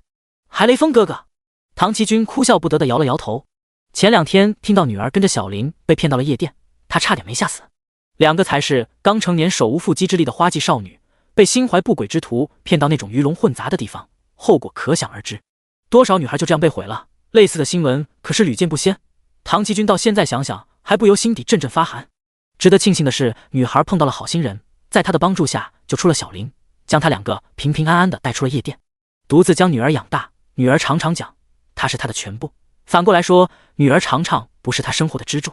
当时听着女儿的讲述，他不禁对这个好心人充满感激，这和救了他没什么两样，这份恩情他铭记于心。他当时就想着要好好感谢这位好心人，不过当他问到好心人的一些信息，竟然一问三不知，就加了人家一个微信，连姓名都不知道。唐奇军又好气又无奈，不过这丫头毕竟是心智还没有完全成熟的年龄，当时又受了惊吓，他也不能太过苛责。这两个粗心的丫头，林先生不要介意。唐奇军尴尬的笑了笑，他是怎么也没想女儿一口一个的雷锋哥哥竟会是自己服务的尊贵业主。没事，挺好的。我说怎么当时看到他总觉得有点眼熟呢？林毅此刻也才恍然，不由平易近人的笑了笑。这丫头倒是跟我年轻的时候蛮像的。君姐，你现在也很年轻啊，要不是婷婷刚才喊你妈，我还以为你是她姐呢。哪有那么夸张？林先生别拿我开玩笑了。也不知是因为林毅亲昵的叫了一声君姐，还是因为夸了她年轻，唐奇军听了顿时忍不住掩着嘴娇笑连连。随着笑声，他胸前的团团都不由自主地跟着一阵轻轻抖动，微微弯起的眸子更是透着一丝天生的妩媚，当真是动人心弦。这一切落在林毅眼中，不禁让他的心跳陡然加快了几分。他还一直想找个时间和这个熟女姐姐好好熟悉熟悉，无奈最近都没抽出空，莫想到竟会在这样巧合下见面，还真是缘分啊。再次见面，林毅的心里也不由暗自惊喜。我可没有开玩笑，君姐的魅力，年轻女孩可没有。林毅目光注视着唐奇军，言之凿凿的道。感受到了林毅带着几分灼热的眼神，唐奇军的心头不禁微微一跳，不由自主的泛起了一丝涟漪。真是的，怎么每次见面他都要逗逗自己呢？难道是他这是撩女孩子多了，成习惯了？还是说他真对自己有意思？不能吧，自己都这个年纪了，女儿都那么大了。不可能，不可能，他那么年轻，还那么有钱，什么样的女孩找不到，怎么会看上自己？越说越夸张了，林先生太会聊天了。唐奇军收起了笑声，脸上却多了一抹淡淡的红晕。光顾说了，林先生快进去坐吧。看着林毅还站在门口，唐奇军不好意思笑道，真是的，林先生您来就来吧，还带什么东西？没事，又不是什么值钱的东西。林毅不以为意的耸耸肩，看着一尘不染的地板道，用不用换鞋？哦，稍等。唐奇军连忙打开鞋柜翻找了起来，直到翻到柜子的最下层，才找出了一双还带着包装袋的男士拖鞋。不好意思，林先生，家里也没男士来，你凑合一下吧。唐奇军起撕开包装，看着已经被压得塌了形的拖鞋，尴尬笑了笑，不禁俯下身连忙往起称了称。林毅有些失神地看着这一切，拖鞋不拖鞋此刻不重要，他的注意力完全唐奇军吸引力。俯着身子的他，丰满臀部仿佛一轮满月，那饱满圆润的曲线散发出了惊人的诱惑了。而他抬头说话的瞬间，宽松的领口是一大片雪白的肌肤，若隐若现的粮仓之间是一条幽深的沟壑。林毅发誓他并不是故意偷看，只是无心的瞟了一眼，却让他的心里突然跳动了起来。这熟透的身体魅力真是让人垂涎欲滴。有些心不在焉的换上拖鞋，林毅被请到了客厅，在沙发上楼坐之后，唐奇君给他倒了一杯茶水。林先生先坐会儿，听听他们应该很快就能回来，厨房里还有活儿，我就不陪你了。唐奇君面带歉意地说道。今天将他邀请到家里，准备亲手做的一桌好菜，以此来表达他最由衷的感谢。不过还在着手准备中，活确实不少。没事，你忙你的，不用管我。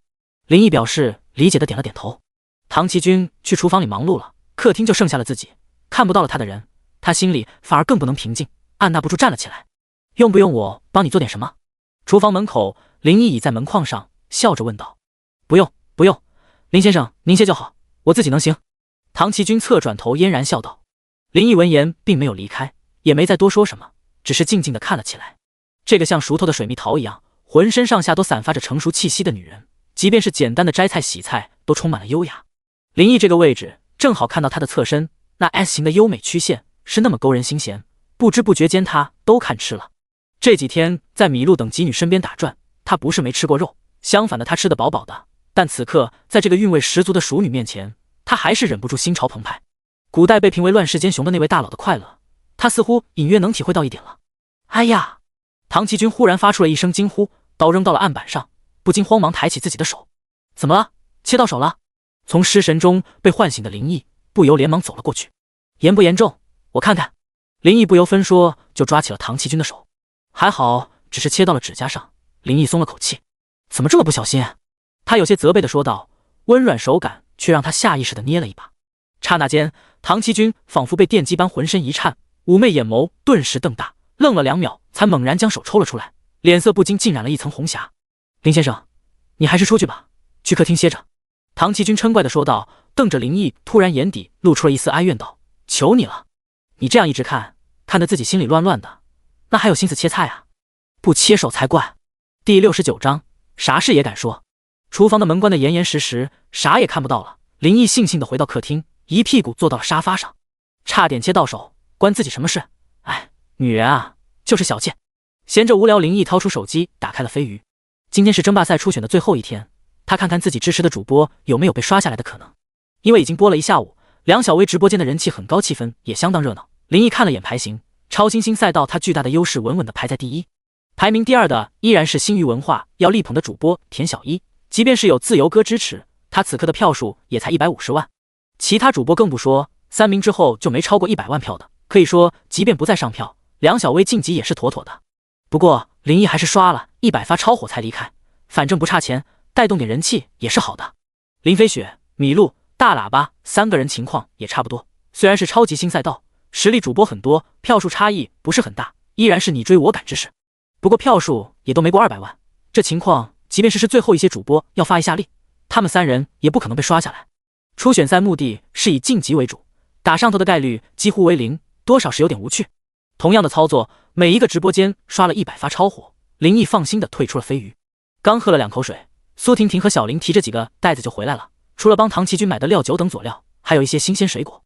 2人回来了，林毅也不至于太无聊了。2个丫头还是很利落的，一起动手，很快就捧来2个大果盘，有新鲜的葡萄，还有苹果、西瓜、火龙果等，不过都还贴心的切成了小块，上面插了几根牙签。雷锋哥哥，吃葡萄，你尝尝，可甜了。将果盘放到林毅面前，苏婷婷也紧挨着他坐了下来，用牙签挑起了颗葡萄，送到了林毅嘴边，歪着头，瞪着水灵灵的大眼睛，笑盈盈的看着他。如此近的距离，娇俏可人的软萌少女身上淡淡的馨香钻进了林毅鼻中，让他顿时不由微微一愣。看着他带着期许的目光，林毅又怎忍心拒绝，很配合的张开了嘴。雷锋哥哥，好吃吗？将葡萄送进林毅口中，苏婷婷的眼睛笑得弯成了月牙。林毅肯定的点了点头，这葡萄确实甜，都不用吐皮。嘻嘻，雷锋哥哥，你再尝尝苹果。苏婷婷又挑起一块苹果，送到了林毅嘴边，歪着头，同样期许的看着他。雷锋哥哥，你再尝尝西瓜。顷刻间，所有种类的水果，也不管林毅有没有咽完，苏婷婷都给他喂了一遍，一副乐在其中的样子，让他不禁哑然失笑。来自软萌少女的爱心投喂，虽然让林毅很享受，但也架不住一个敬畏啊。好家伙，看架势，他能把2个果盘一口气都给他喂完了。好了好了，我自己来，你也吃啊。林毅咽下了口中的火龙果加哈密瓜，连忙笑道：“哦，好吧。”苏婷婷嘟了嘟，挑起了块苹果放进了自己口中。相比于苏婷婷的天真烂漫，小林倒显得清冷许多。她坐得隔了林毅2个身位的距离，看着苏婷婷毫无顾忌地给林毅喂水果，她的眼神微微一暗，便默默地看起了电视，只是目光却是呆呆，仿佛起了什么心事。嘻嘻，原来雷锋哥哥就是妈妈说的林先生啊！吃了2块苹果，苏婷婷忍不住歪头，目光晶莹地看着林毅笑道：“哦，你妈还跟你说过我吗？”“嗯。”苏婷婷连连点头，忽然促狭地笑了笑，压低了声音道：“雷锋哥哥，我跟你说，这些年我记得可清楚了，除了你，我妈还从不曾跟我聊过什么男人哦。”闻言，林毅不由自主地愣了一愣，心里莫名就泛起了一丝异样的感觉。这个蜜桃一样大熟女，在女儿面子会怎么说自己呢？你妈，她都跟你说什么了？林毅心里突然就痒痒的，忍不住好奇地问道。貌似在看电视的小林此刻也忽然动了动，耳朵似乎也支棱一下。嘻嘻，说了可多了，说了买了8号楼王，超级有钱，不过却和他见过的富豪都不一样。我妈说，雷锋哥哥你很低调，也很随和，没有有钱人的臭架子，还很会说话，好多好多了。雷锋哥哥都是夸你的哦。嘻嘻，我妈都很少夸人的。说着，苏婷婷爬到了林毅肩头，水灵灵的大眼睛一眨一眨的看着他，突然扑哧一笑。总之我妈对你的印象超好，她很喜欢你。嗨嗨。闻言，林毅刚吃饭嘴里的苹果差点没卡到嗓子眼，一张脸顿时涨红了。你这个喜欢是什么喜欢啊？我勒个去，现在女孩怎么什么都敢往外说？确定你妈知道了不揍你？此刻小林的眸子也不由瞪大起来。婷婷，小林，菜快好了，帮忙端一下。就在客厅刹那间安静下来时，厨房的门突然打开了，唐奇军说着走了出来。看到正挂在林毅肩膀苏婷婷，他不禁露出了嗔怪的眼神。臭丫头，你多大了，还没个正形，快过来帮忙。知道了。苏婷婷吐了吐舌头，有些心虚的看了老妈一样，这才站起来和小林一起走向厨房。看着都去帮忙了，林毅也坐不住了，索性也有了过去。在几人一通忙活之后，一道菜端上了桌，有大闸蟹、小龙虾、糖醋鱼、炖排骨，搭配几样清炒的绿叶菜，可谓丰盛至极。看得出来唐奇军费了不少心思，肯定是很早就开始忙活了。菜都上齐之后，看到林毅3人都落座，唐奇军去酒柜拿了一红100两瓶酒走了过来。林先生，你要喝白酒还是红酒？唐奇军看着林毅询问道。唐奇军虽然能喝点酒，不过平时是不喝的，不过今天为了答谢那份恩情，他还是准备了一瓶红酒聊表心意。虽然是帮了女儿大忙，但对方毕竟是男人，自己这孤儿寡母的他还有一丝顾忌。菜可以做很丰盛，这酒不能多喝，所有只是准备了瓶红酒。不过这人竟是林毅，这份顾忌就没了。还好家里还有瓶过年时弄回来的白酒，你们随意，还是喝白的吧。林毅看了看红酒，又看了白酒，果断选择了后者。虽然现在有钱了，红酒这玩意他还是不太适应，白酒依然还是他的最爱，当然有几瓶啤酒更好。第70章，抬到卧室。林先生，不知道来的会是您，准备不周，这瓶白酒不是什么好酒，要不我下去重新买一瓶吧。见林毅想喝白酒，唐奇军反而些不好意思，说实话，家里就没招待过男人，他平时过年过节想喝酒，也只是喝一点红酒，根本就没有储藏白酒的习惯。这一瓶还是过年大采购时积分抽奖中的，虽然名字是茅台，不过想想也不可能太好。人家可是8亿楼王的拥有者，龙湖湾最尊贵业主，这单凭这身份用这样的酒招待，他自己就觉得有点寒酸。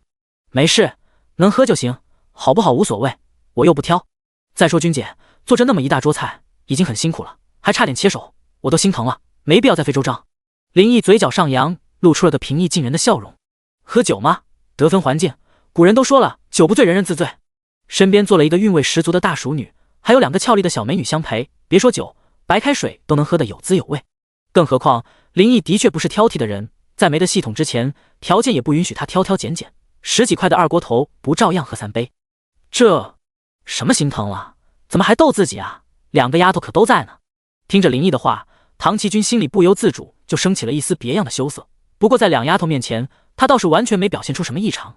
林先生，您还是这么低调，这么随和。唐奇军看了林毅一眼，带着矜持的笑道。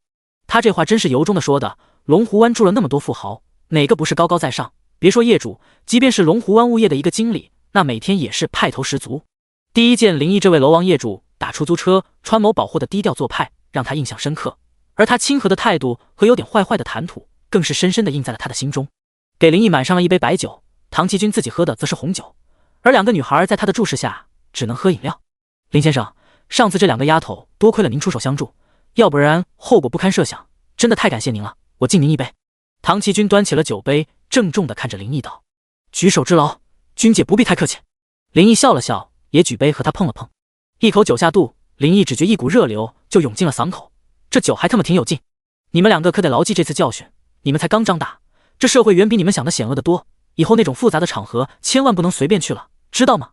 唐奇君一脸严肃，对着苏婷婷和小林语重心长地说道：“知道了，妈。”苏婷婷端起了果汁，转头看着林毅，笑道：“雷锋哥哥，谢谢你救了我们，婷婷敬你哦。”此时，小林也重重地点了点头，连忙也端起了自己的果汁。见此，林毅自然不会拒绝，又是一口下肚之后，他忍不住夹起菜，吃着唐奇君这个大熟女的豆腐，不对，是吃着唐奇君炒的豆腐。林毅不禁暗暗点头。苏婷婷倒是没说谎，他妈做菜这水准还真是高，比梁小薇和林飞雪的厨艺要高不少。雷锋哥哥，吃虾，嘻嘻。说话间，却是苏婷婷将一个包好的小龙虾送到了林毅嘴边，笑盈盈地看着林毅。他一张嘴，便轻轻地送到了他的嘴里。看着女儿大庭广众之下和一个男人如此亲密的行为，看得出来心里对林先生很是亲近。唐奇君没有生气，此刻女儿脸上那天真烂漫的笑容，反而让他忽然感觉有些心酸。女儿从小就羡慕别的小朋友有爸爸还有哥哥的保护和陪伴，尤其是被小朋友欺负了以后，总会质问他，为此他只能深深的愧疚，这些他根本给不了他。雷哥哥，我再敬一个，那天多亏了你救了我，谢谢你。小林双手端起了果汁说道，这的性子总会让人感觉不好接近，这还是今天他第一次主动并且相当认真的和林毅说话，清冷的眸子此刻却是光彩闪动。那天的事心里不要有负担，谁也难免犯错，知错能改就好。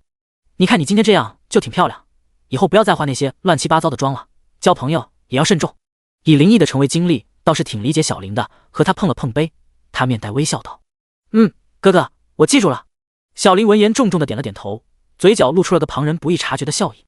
简单的开场以后，气氛就渐渐的活跃了起来。苏婷婷总是喜欢给林毅喂东西，自顾自地按着小龙虾还有大闸蟹，乐此不疲。而小林也亲近了许多，偶尔也帮林毅夹菜。至于唐奇君，则是时不时和林毅喝着酒。这样的氛围，林毅的情绪自然高涨，不知不觉间，一瓶白酒就下了肚。一开始还能保持清醒，可让林毅始料未及的是，没一会，酒劲儿竟突然一下子涌了上来。他就想趴到桌子上缓一缓，可这一趴就失去了意识。雷锋哥哥，你怎么了？怎么睡着了？桌上的大部分都见了底，苏婷婷将最后一个小龙虾包好了，却见林毅爬在了桌上，忍不住摇着他道：“别摇了，他是喝多了。”唐奇君的脸蛋上被酒气带起一抹迷人红晕，他的红酒也下了一半，不过他倒是清醒得很。他这么睡可不行。看着林毅一醉不醒的样子，微一迟疑，唐奇君咬了咬红唇道：“来，你们两个帮帮忙，一起把他抬到卧室里。”于是三人合力费了好大的劲儿，才把死沉的林毅放到了唐奇君卧室的大床上。忙活这一切又歇了一会，小林提出了告辞：“这么晚了，直接回家听到没？回去了发个信息，阿姨就放心了。”门外，唐奇君叮嘱一番以后，才放小林离开了。他却不知道，在楼下小林看着他卧室里透出的光，默默站立了良久，才打车离开。唐奇君的卧室，妈，他怎么一动都不动？他没事吧？苏婷婷趴在床边，水灵灵的大眼睛担忧地看着林毅，犹如嫩葱般的手只忍不住放在了他的鼻子前方，试探着他的鼻息。你这孩子，他是喝多了，又不是。唐奇君见状不由哭笑不得道：“没事，他睡一觉后就好了，喝多了很正常。不过林先生的酒品不错，不像有个喝多了会闹腾。好了，你这么看着他也没用，去睡觉吧，不早了，明天还要上学。”哦。苏婷婷闻言有些不情愿地爬了起来，不过下句话却唐奇君脸瞬间红透了，心也突然扑通扑通地跳了起来。妈妈，今晚你要和雷锋哥哥睡吗？你这臭丫头，胡说些什么？妈怎么会？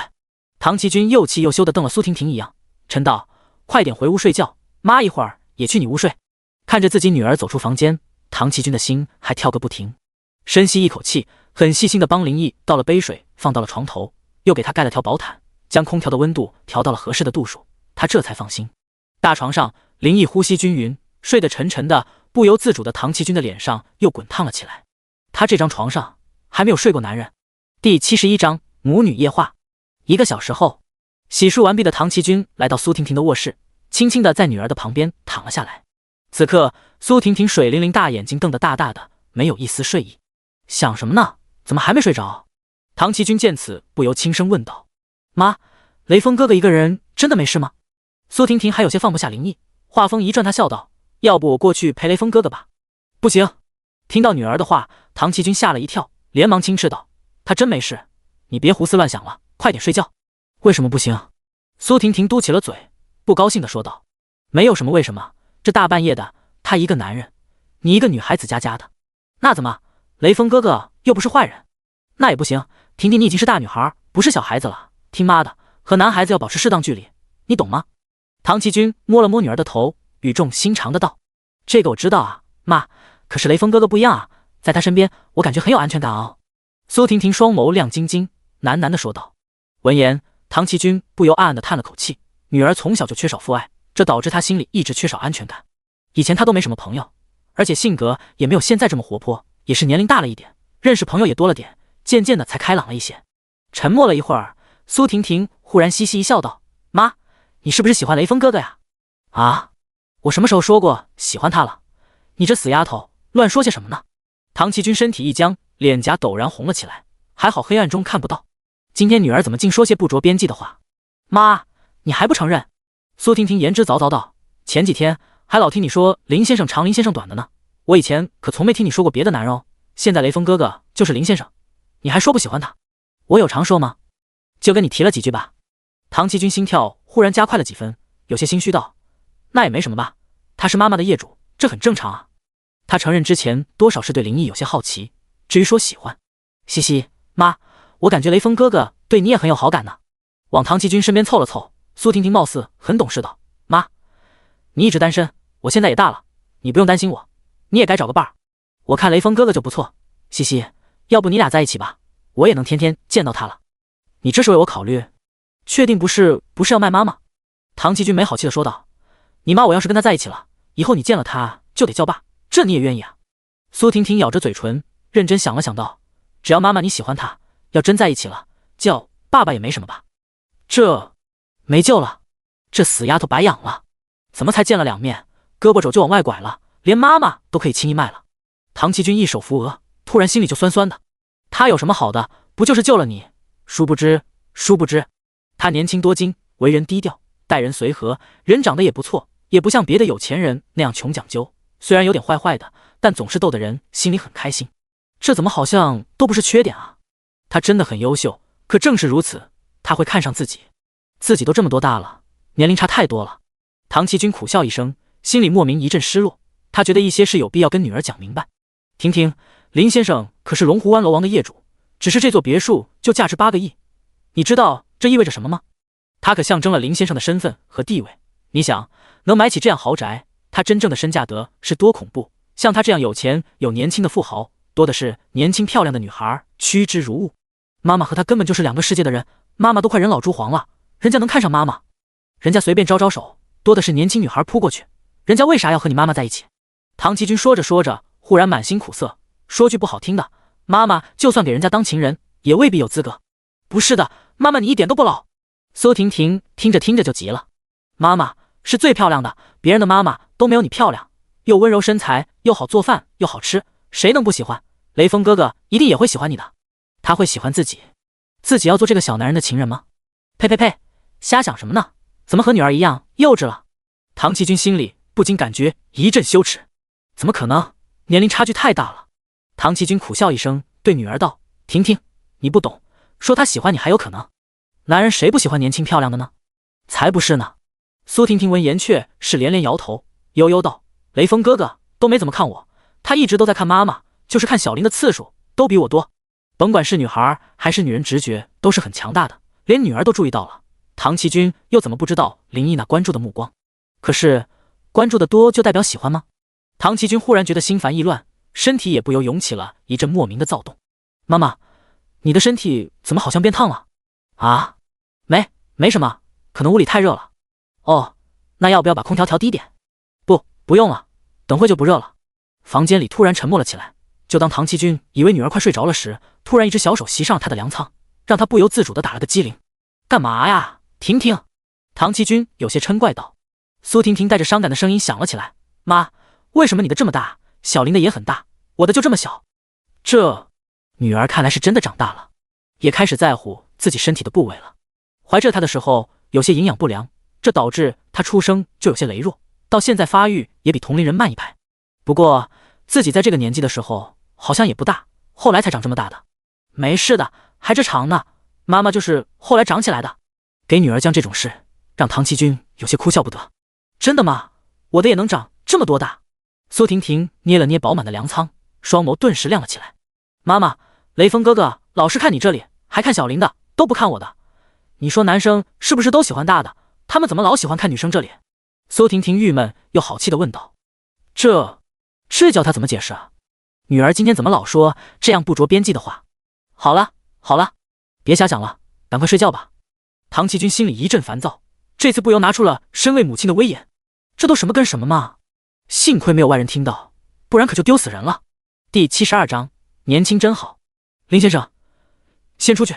唐奇君的脸颊烧得通红，声音也有些颤抖，内心更是感觉无比的羞耻。哦，林毅嘴中连连应声，不过脚下就忘记了挪动。这突来的一幕让他的眼睛不由自主地瞪得滚圆。林先生，求您了，先出去好吗？见林毅竟然纹丝未动，唐奇君顿时就急了，可是他也不能动啊。他的眼睛里满是惊慌的目光，言语中充满了哀求之色。不好意思，打扰了。林毅闻言这才从懵逼中缓过神来，之前还混混沌沌的脑袋则彻底清醒了，连忙退到了门外。你还看？关门啊！唐奇君急得都快哭了，白皙的脸庞更是红得像是要滴血。Sorry， 忘了。林毅说着飞快地关上了门。上天作证，他看什么？睡裙当那么严，他什么也没看到啊。黑色的，镂空的，带蕾丝的，挂在白腻的腿弯，这有点小性感啊。门外，林毅的心脏禁不住扑通扑通跳着，他也不是故意的呀。就在之前，唐奇君的卧室，林毅从宿醉的沉睡醒了过来，一时间都不知身在何处。林毅打量四周，床头一边的柜子上放着几本书，最上面一本是《倾城之恋》，从这些书的外观就可以看出是经常被人翻阅的。另一边的柜子上有小台灯，有一杯水，还有一个相框。唐奇君和苏婷婷的相片映入他的眼帘，他瞬间明白了自己这是在哪里。昨晚竟然喝多了，此刻依然头疼欲裂，他不禁有些汗颜。从他的酒量完全不应该醉得这么多彻底，醒来还这么难受。妈蛋，喝的那酒一定是假的。口干舌燥的端起水杯灌了几口，这不喝还好，一喝顿觉膀胱都快长爆了，他忍不住火急火燎地奔向厕所。于是就发生了刚才旖旎的一幕。羞死人了，真是羞死人了。洗手间里，唐奇君用凉水洗了几把脸，看着镜中还泛红的脸，内心又是一阵羞耻感涌了上来，暗自懊恼怎么就没锁门呢？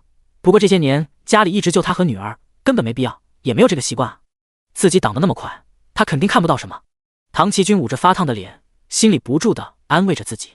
昨晚心情烦躁的他辗转反侧许久才睡着，怎么能因为他几句逗弄的话，几番注目的眼神，自己就失了分寸了呢？自己可是30多岁的女人了，女儿都成年了，又不是天真小女孩了，独自将女儿养大，这10多年来一向洁身自好，不是那种随便的女人啊。醒来时，她本来都已经做好决定，要和自己这个小业主保持应有的距离，可谁成想竟又发生这样的事情。君姐，你好了没？快点啊，憋不住了。门外林毅急躁的声音传了进来。兀自懊恼不已的唐奇君闻言，忍不住噗呲一声轻笑起来了。憋死得了，嘴中似娇似嗔的嘟囔了一句，他还是打开了门。没有化任何妆，长长的睫毛还带着湿气，仿佛清水芙蓉般的素颜，竟然也这么能打。看到这张并没有让岁月侵蚀的妩媚脸庞，林毅难以置信的愣了一愣。快去吧。脸上还带着丝丝红晕的唐奇君微微低着头道。林毅应了一声，闪身就想从右侧过去，真的要顶不住了。莫成想唐奇君也移向右侧，林毅连忙闪到左侧，他也下意识也转向了左侧。这都什么时候，要不要这么默契啊？林毅苦笑一声，索性张开了双臂。啊！唐奇君忍不住发出了一声惊呼，身子被强有力的臂膀抱在怀中，还莫等他做出反应，就觉整个人已离开了地面，下一秒就转了个圈。解除了障碍，林毅匆匆走进洗手间，掀开了马桶盖子，一扭头见呆如木鸡的唐奇君还站在门口，他嘴角不禁露出了一抹坏笑。君姐，关门啊，难道你想看回来？砰！洗手间的门狠狠地被关上了，门外的唐奇军脸上挂满了迷人的红晕。餐厅里，林先生，过来吃饭了。唐奇军温婉的声音响了起来。洗漱完毕的林毅应声走了过来。餐桌上摆放着油条包子，还有2个小菜。林毅坐了下来，唐奇军盛上了一碗粥，放到了他面前。一切都像极了贤惠的妻子。昨晚的宿醉让林毅在此刻并没有太多的食欲，不过这样温馨的氛围却让他的心情大好。婷婷呢？怎么不吃饭？早去上学了。林毅此时才注意到已经8点了。林先生，你也吃啊？别。感受到林毅大胆注视的目光，唐奇军心里乱糟糟的，那还能吃下饭？君姐，你太好看了，我也不想看啊，可是根本控制自己。林毅貌似很屌丝的说道。不过高端的赞美，往往也只需要用真挚的语言说出来就行了。林先生，别开玩笑了。他明显很开心，不过眼神却充满了躲闪。赶紧吃饭吧，吃完我还要去上班。看着唐奇军不断躲闪的目光，林毅不禁皱了皱眉。今天不上班行不行？不上班，谁养我呀？唐奇军微微低着头，眼神一瞬间有些暗淡。林毅看着他秀色可餐的妩媚脸庞，手忍不住落在了他放在餐桌上的纤纤素手上，微笑道：君姐，我养你，还有婷婷。这像是一道电流从手上传遍了全身，唐奇军瞬间瞪大了眼，不禁浑身一僵。只不过2秒之后，他却受惊的小兔子一样将手突然缩了回去。这话恐怕不止对一个人说过吧。一个人独自将孩子抚养长大，如今的他虽然早已不再渴望什么婚姻，可是他也不会去追求一时的激情，要不然那么多难熬的深夜，他为何只是一个人忍受，没有去放纵？他需要的长久的陪伴。不可否认，他对他很有好感，可是年龄差太多了。他也许一时被自己吸引了，可又能持续多久呢？一个年龄就让他在他面前失去了所有的自信。好了，林先生不许开玩笑了，再这样我可要生气了。赶紧吃吧，我真的要去上班。唐奇军眼神飘忽地看着林毅，又悠悠道：林先生年轻真好。言外之意，他已经老了。第73章心急吃不了热豆腐。餐厅的气氛忽然陷入了诡异沉闷，只有林毅闷着头呼噜呼噜喝粥的声音。是自己的话让他不高兴了吗？林先生，您慢点吃，不烫吗？唐奇军看着一言不发只是喝粥的林毅，他陡然只觉一阵揪心，咬了咬唇，终究是于心不忍，不禁语气轻柔地开口说道：粥都剩碗里了，晾一下才好吃，你吃这么急，就算不烫嘴，对消化也不好啊。闻言，林毅不由愣了2秒，旋即放下了碗。他抬起了头，嘴角露出了笑容。君姐是想告诉我，你这碗粥不能操之过急，要慢慢品才好消化是吧？我懂了，知道自己该怎么做了。什么懂了？懂什么？知道怎么做了。做什么？看着林毅嘴角耐人寻味的笑容以及眼中那意味深长的目光，唐奇军心跳骤然加快了几分。什么叫我这碗粥？说的好像自己是他碗里的粥一样。呸，自己才不是粥。这个小男人坏透了，喝个粥都要撩拨人。唉，可是无论年龄还是身份，自己都差他太多了啊。努力克制住心里泛起的那点羞耻的涟漪，唐奇军连忙转移话题道：林先生，您的别墅到今天也该进行清洁养护工作了，泳池等等设施都需要清洁，一些绿植也需要修剪。虽然林毅现在是8号别墅的主人，不过别墅自建成起，唐奇军就成了那里的专属管家，平时一直都是他在细心的打理，可以说一草一木他都了如指掌。虽然别墅林毅是买下了，不过他这个管家服务还得继续。龙湖湾那么大，专业的工人也养着少，光园一师就好几位，这些可都是为了给业主提供最方便快捷的服务。有些富豪本身家里就养了很多佣人园丁，工作量就会轻松很多。不过像林毅这样一个人住的，甚至还有业主买了，但平时根本就不住这里的，那别墅日常养护等琐事就只能落到专属的管家身上了。毕竟天价物业费也不是白交的。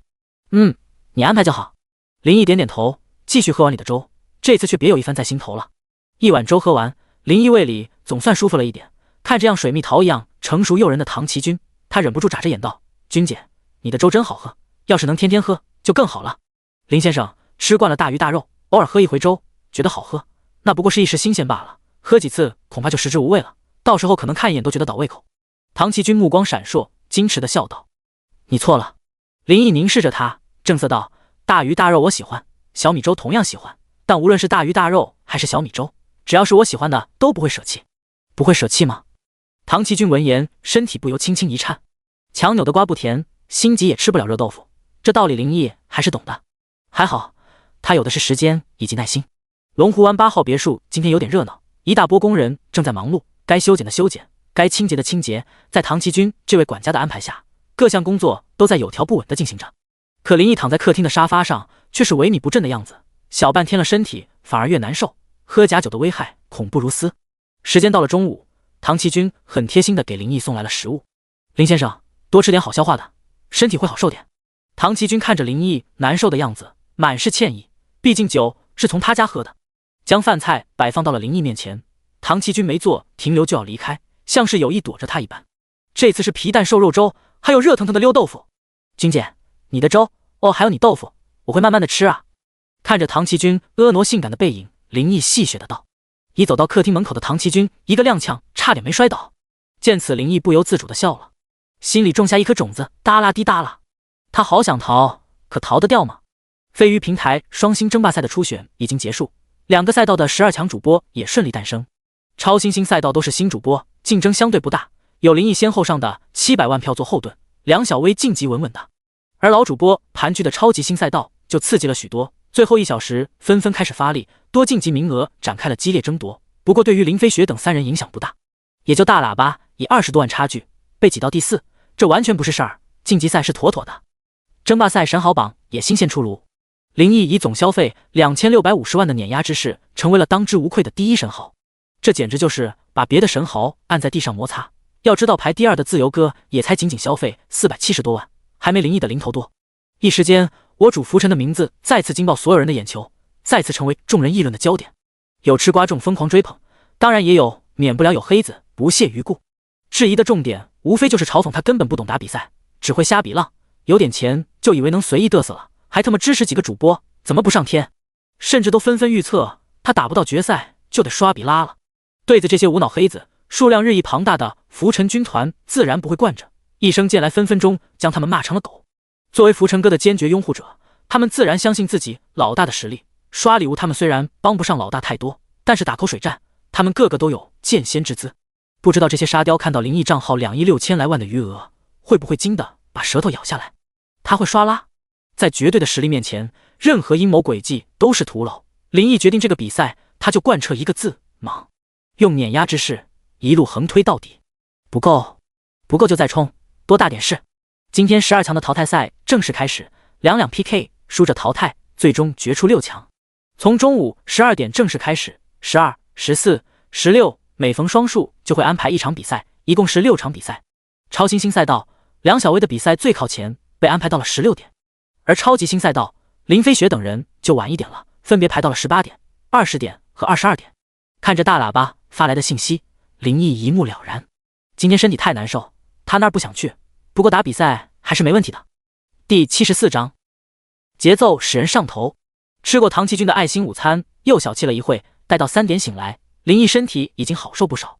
洗了把脸，林毅打开了飞鱼，点进了梁小薇的直播间。浮沉哥哥来了！皇帝的进场特效亮起的瞬间，梁小薇清澈的水眸顿时露出的晶莹的亮光，嘴角的弧度像月牙般弯起，笑容犹如烟花一样绚烂绽放。家人们，弹幕走起来，欢迎浮沉哥哥回家！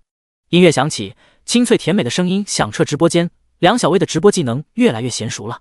浮沉哥裤衩子，浮沉军团，欢迎老大回家。浮沉哥小跟班，浮沉军团，欢迎老大回家。花花姐，欢迎浮沉大佬。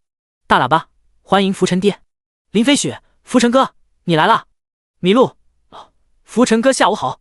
一时间直播间各种欢迎的弹幕直接刷屏，热闹非凡。玩家、主播、会长，就连跟梁小薇还不熟的麋鹿都来了。大家下午好。林毅笑了笑，平易近人的跟大家打了个招呼。此刻才3点多一点，距离比赛大半个小时，不过直播间的系统已经展示出了比赛倒计时的横幅。比赛的对手是一个叫做米盹的女主播。对面什么情况？林毅发了个弹幕问道。浮沉爹，对面这个主播比小薇直播时间要久一点，家里有位皇帝大哥支持，混得不错，在2线主播中也算拔尖的了，初选赛上了200多万票，排第3，看样子工会也在支持。看到林毅的问题，大喇叭飞快地打出弹幕，对情报这块他显然是做足了功课。浮沉哥，大佬你放心，我们梦想工会虽然实力有限，倒是也一定会倾尽全力支持小薇的。大喇叭的弹幕一出，林毅还没说话，花花姐却连忙抢先一步表明了态度。见此，林毅不禁露出了笑容，工会刷多刷少他其实并不在乎，不过要力挺自家主播的这个决心让他很满意。曾几何时，自己不过是连免费礼物都没时间抢的穷屌丝，短时间身边也聚集了一大批人了，心中不免还有些感慨。与此同时，米朵儿的直播间气氛就沉闷了很多。毕竟有皇帝大哥追捧，米朵儿的颜值也不算差。此刻他面带笑容正在唱歌，不过这笑总有种很苦涩的味道。直播一路走来，他一直觉得自己很幸运，有皇帝大哥的直播，工会也很好看中他。半年多时间就在2线主播的梯队站稳了脚跟。这次比赛，大哥更是不惜怒冲千万，要带他一飞冲天。工会也决定倾囊相助，这让他一度兴奋到失眠。他甚至已经幻想成为1线主播的风光场面。可谁成想，成为12强主播以后，第一站的对手竟是梁小薇。那可是梁小薇啊！虽然从开播时间上算比他还新，可在最近时间，他风头甚至一度力压中1线主播。只因为支持他的大哥实力属实是牛逼，我主浮沉的大名，相信现在飞鱼没有几个人会没听过。这位大哥可是动不动就能刷出上千万的超级大佬。米朵脸上在笑嘻嘻，心里却不停在 MMP。碰到这样的对手，感觉这次自己是倒了8辈子血霉了。还没开打，他的心气都泄完了。直播间里，皇帝大哥、工会会长，还有会长带来的几个国王、公爵等大哥，此刻全都瞪起了眼，弹幕都没心情发一个了。私下里，几位核心大哥也交流过，互相透过底，同心协力，票数加起来也能凑个1500万，真打急了，咬咬牙凑个2000万也不是问题。要知道这打的可是新人扎堆的超新星赛道，这已经不少了，不说冠军，拿个前3很合理吧？可什么鬼啊！第一站就匹配到飞鱼进来最猛的神豪，这他妈怎么打？硬刚吗？谁的头是铁做的啊？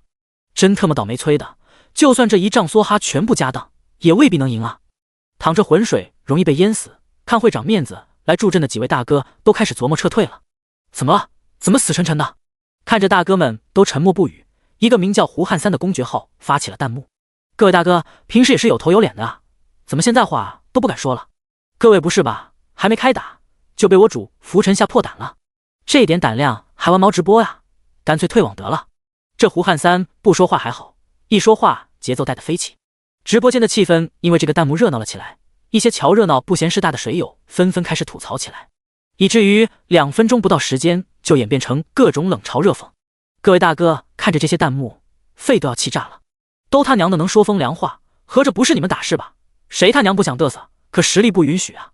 面对这些负面节奏，米朵的死忠粉们一开始还努力还击，但渐渐的都变得无力了起来。到后来自己都觉得憋屈不已。人家说的貌似也不错啊，打都没打怂什么？静静看到这里，一开始带节奏的胡汉三又开始发起弹幕：大哥们，没必要怕了，他我主浮沉啊，他是能刷，可不一定一直能刷啊。没打比赛时就刷了那么多了，比赛又刷2600多万，况且他还给好几个主播刷，有矿也得有刷拉的时候啊。他就是个浪比，说不定已经是外强中干了，大家一起上未必赢不了他。他现在嘚瑟的名头这么大，各位这要是赢了他，嘿嘿，那可就直接轰动飞鱼了。本来气到极点，都忍不住开始要骂娘的大哥，看到胡汉三又发出来弹幕，忽然间都是一愣，旋即眼中放光。对啊，铁打的主播或许有，刷不拉的大哥还真没见过。尤其是看到最后那个弹幕，真的被刺激到了。开贵族刷礼物，那个大哥不想要名气和牌面，这特么还真是个机会啊！只要赢了，在飞鱼可就出了大名了。都没有交流，几位大哥心里不约而同的就升起一个念头：干，必须干！帮主播打比赛已经是其次了，为了牌面也得拼了。不能说大哥们都没脑子，3两句就被带跑偏了。实在是这样的氛围太容易让人上头了。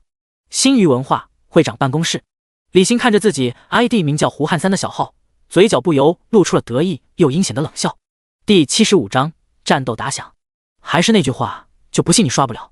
李欣悠哉悠哉的喝着茶水，号他一直挂在米朵的直播间，并没有离开。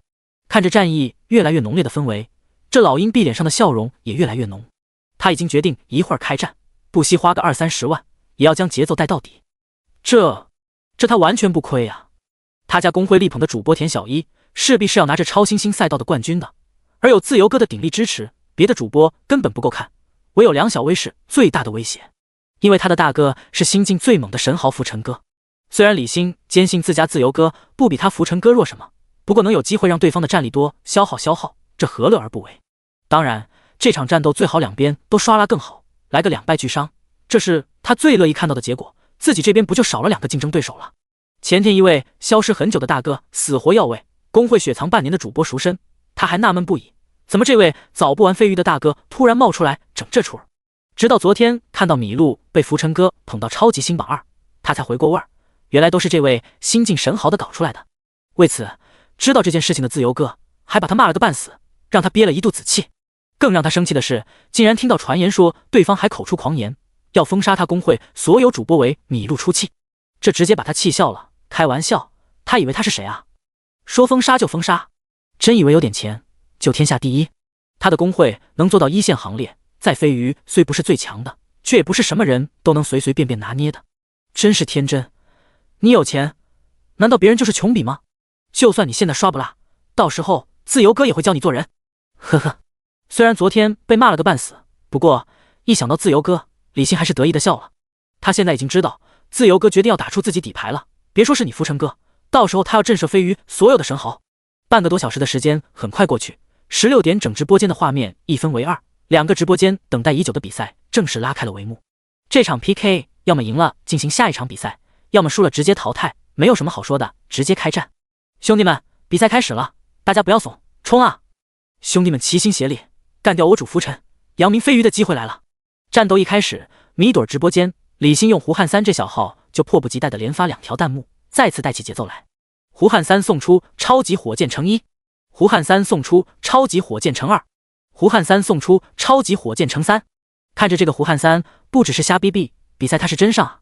直播间的水友们也按捺不住了，大大小小的礼物相继开始跟着甩了出去。米朵公会的会长虽然看出这个一直带节奏的胡汉三不是什么好玩意，不过他却乐见其成，反正打起来对他没坏处。别管能不能打过，打了个再说。富贵险中求，一咬牙，他也刷出了礼物。这一下连锁反应就产生了，被他请来助战的几个国王公爵也纷纷开始跟着刷了起来。而作为米朵最大倚仗的皇帝大哥，见此情景也顿时豪气冲天，加入了现场。梁小薇直播间，激情澎湃的动感音乐响彻直播间，随着战斗的开始，所有人不禁热血沸腾了起来。浮尘军团集合，兄弟们，我们来给老大开路！浮尘哥的小跟班飞快地发出了弹幕。各位兄弟，是时候展示下咱们的实力了。浮尘哥的裤衩子弹幕紧随而至，在2人的号召下，所有戴浮尘哥马甲的铁粉再次拧了起来。一时间，玫瑰花、666、仙女棒、办卡、小火箭、飞机等等各种各样礼物喷涌而出。虽然每个人的礼物总量不是很大，但架不住人多呀，顷刻间就被礼物刷屏了，一个接一个礼物汇聚到了一起。虽然总体还是平民党的浮尘军团，也展现出了惊人的战斗力，一会儿功夫竟打出了近50万的票，这什么概念？哥平时都能抢个周星了。礼物还是其次，空前的凝聚力更是感染了所有人。梦想花花送出超级火箭乘10，梦想花花送出超级火箭乘10，梦想花花送出超级火箭乘10，雪儿菲菲送出超级火箭乘5，米露女神啊送出超级火箭乘5，大喇叭战为浮尘爹送出超级火箭乘10。林毅还没动手，众人就团结一心，将这场比赛打出了一往无前的风采。连林飞雪和米露都上了场，虽然之前林毅给他们也刷了不少，可现在还没到发工资的时候，此刻刷的礼物可是把他们所有老底都挤干了。大喇叭这骚包不仅刷了礼物，连名字都改了，让人看了不禁哑然失笑。而花花姐作为梁小薇的会长，没有食言，更是一马当先，毫不吝啬地刷出了手中的超火。实话说，梦想公会不过是3流公会，之前最火的主播也不过是个2线，而且还就一个。这些年虽然挣了点小钱，但属实是不多。上次发福利已经掏空了公会家底，不过花花姐虽是女流，但不得不说还是很有魄力的。这次比赛她准备了300万，不是很多，不过却是东拼西凑借来的，就差把房子卖了。在别人看来或许有点疯狂，但她明白机会来了还不想法抓住，那脑子才是瓦特了。只要能抱紧浮尘大佬的大腿，还愁不起飞。一首战歌到了尽头，梁小薇的票数也到了300多万，这其中浮尘军团贡献了大约60多万。几个主播还有各自的粉丝，梦想公会拉来的助战，以及各种被感染的观众，总共也贡献了近100万。而花花姐一个人就刷了快200万了，不过她刷礼物的速度明显慢了下来，有些力不从心了。而此时米朵的直播间的票数竟然已经500多万票，卧槽，对面还特么真猛！遇事不要慌，才500万，没见老大还没出手呢。浮尘哥，小技能用完了，老大是时候放大清场了。花花姐也尴尬的发了个弹幕，浮尘大佬请求支援，撑不住了。直播间礼物渐渐都刷完了，开始刷起来弹幕，不过气氛却是很轻松，没有出现慌乱的情况。这就是浮尘哥给他们的底气。对面虽然现在看起来挺猛，但他们还是坚信浮尘哥一定能带他们赢。林毅老神在在的拿起手机，见对面竟上了500多万票，没感到压力，他反而笑了。这似乎有点实力啊，这样自己刷起来才不无聊。他并不知道对面有个小丑在疯狂的带节奏，不过即便知道也会不屑一顾。小丑再怎么蹦跶，也不过小丑罢了，在绝对实力面前就是个笑话。好了，你们不用上了，接下来交给我了。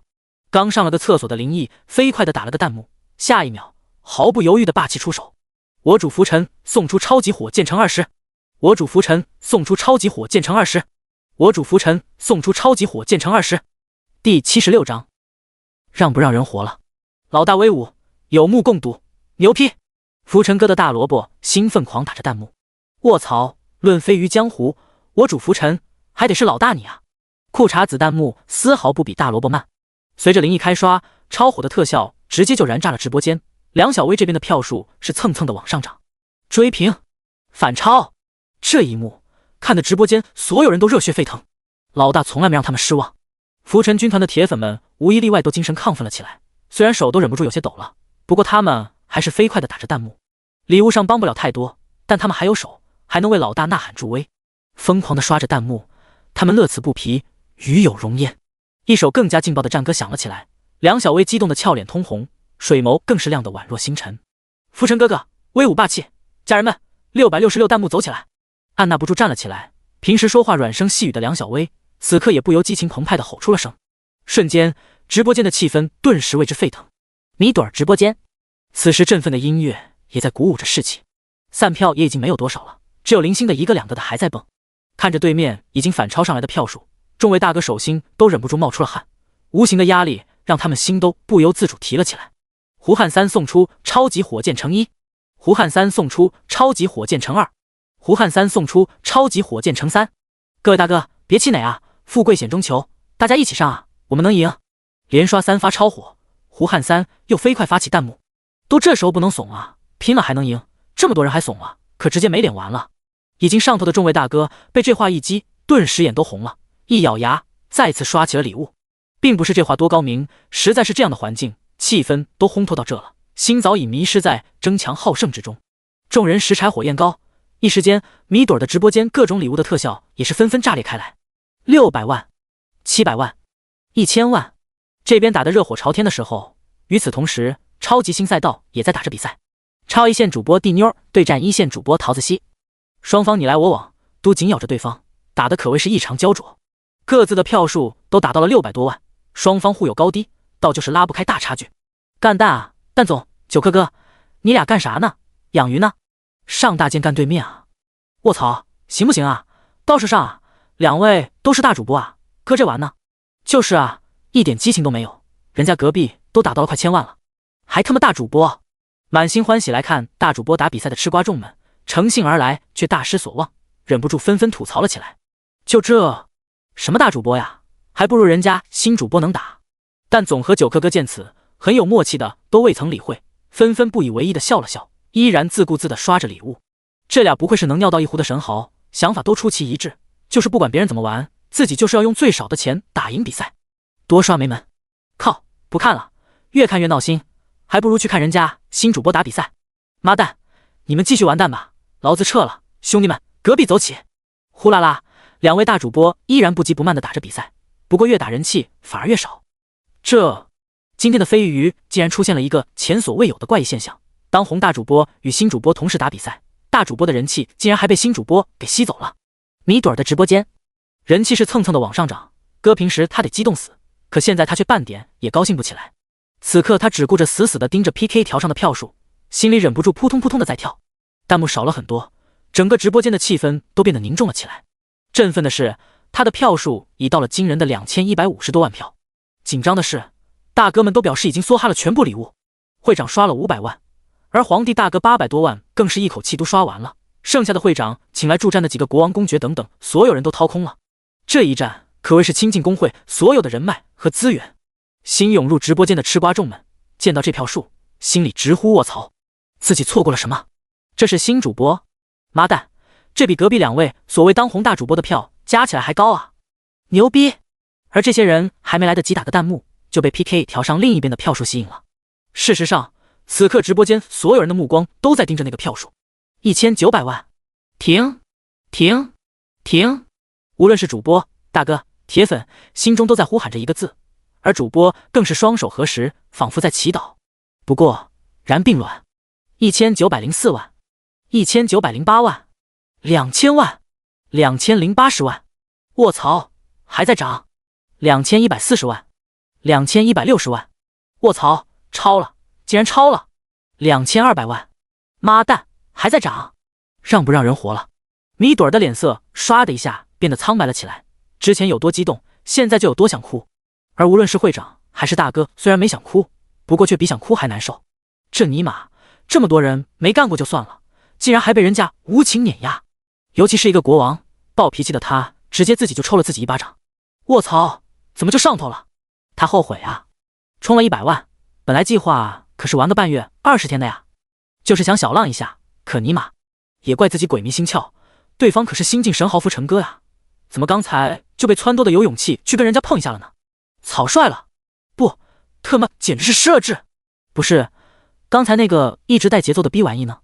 梁小薇直播间，此刻的人气比同样正在打比赛的超一线主播地妞竟然高出了近1倍之多。我主浮尘送出超级火箭乘20，我主浮尘送出超级火箭乘20，我主浮尘送出超级火箭乘20。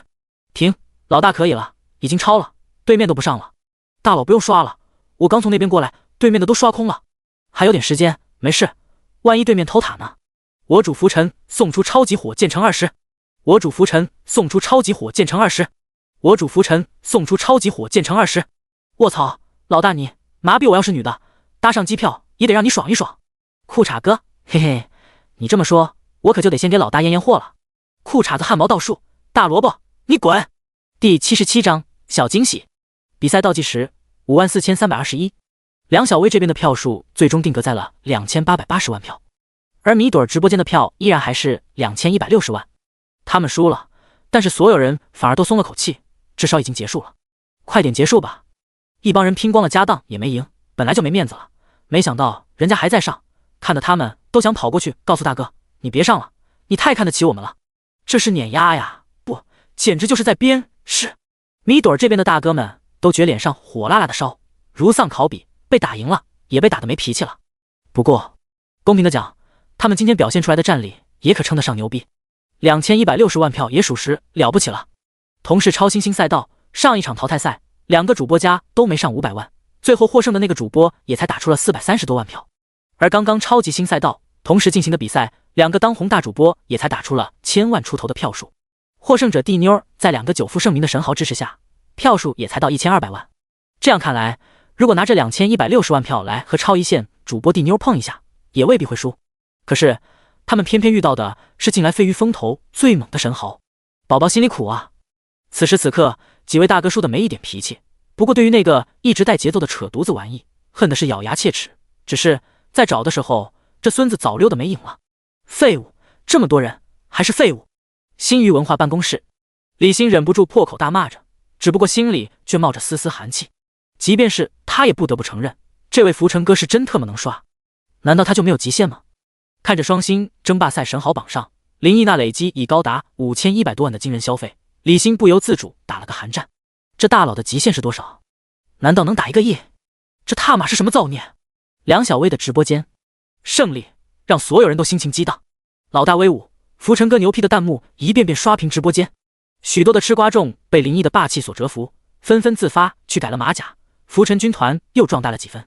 而直播间的主角梁小薇很没骨气的又哭了，嘿嘿，老大你好讨厌，把人家都弄哭了呢。裤衩子戏谑的打着弹幕，罗胜你这就恶心了，人家主播是激动，别说主播，换我都忍不住要哭了。主播哭吧哭吧不是罪，谁让人家有个好大哥呢？你们真讨厌，不给你们唱歌了。看着不断冒出来的调侃弹幕，梁小薇忍不住娇嗔了一声，羞涩的俏脸微微泛红，不过还好，眼泪是止住了。一哥哥再次用行动让他感觉到了深深的宠爱，这让他如何能不感动呢？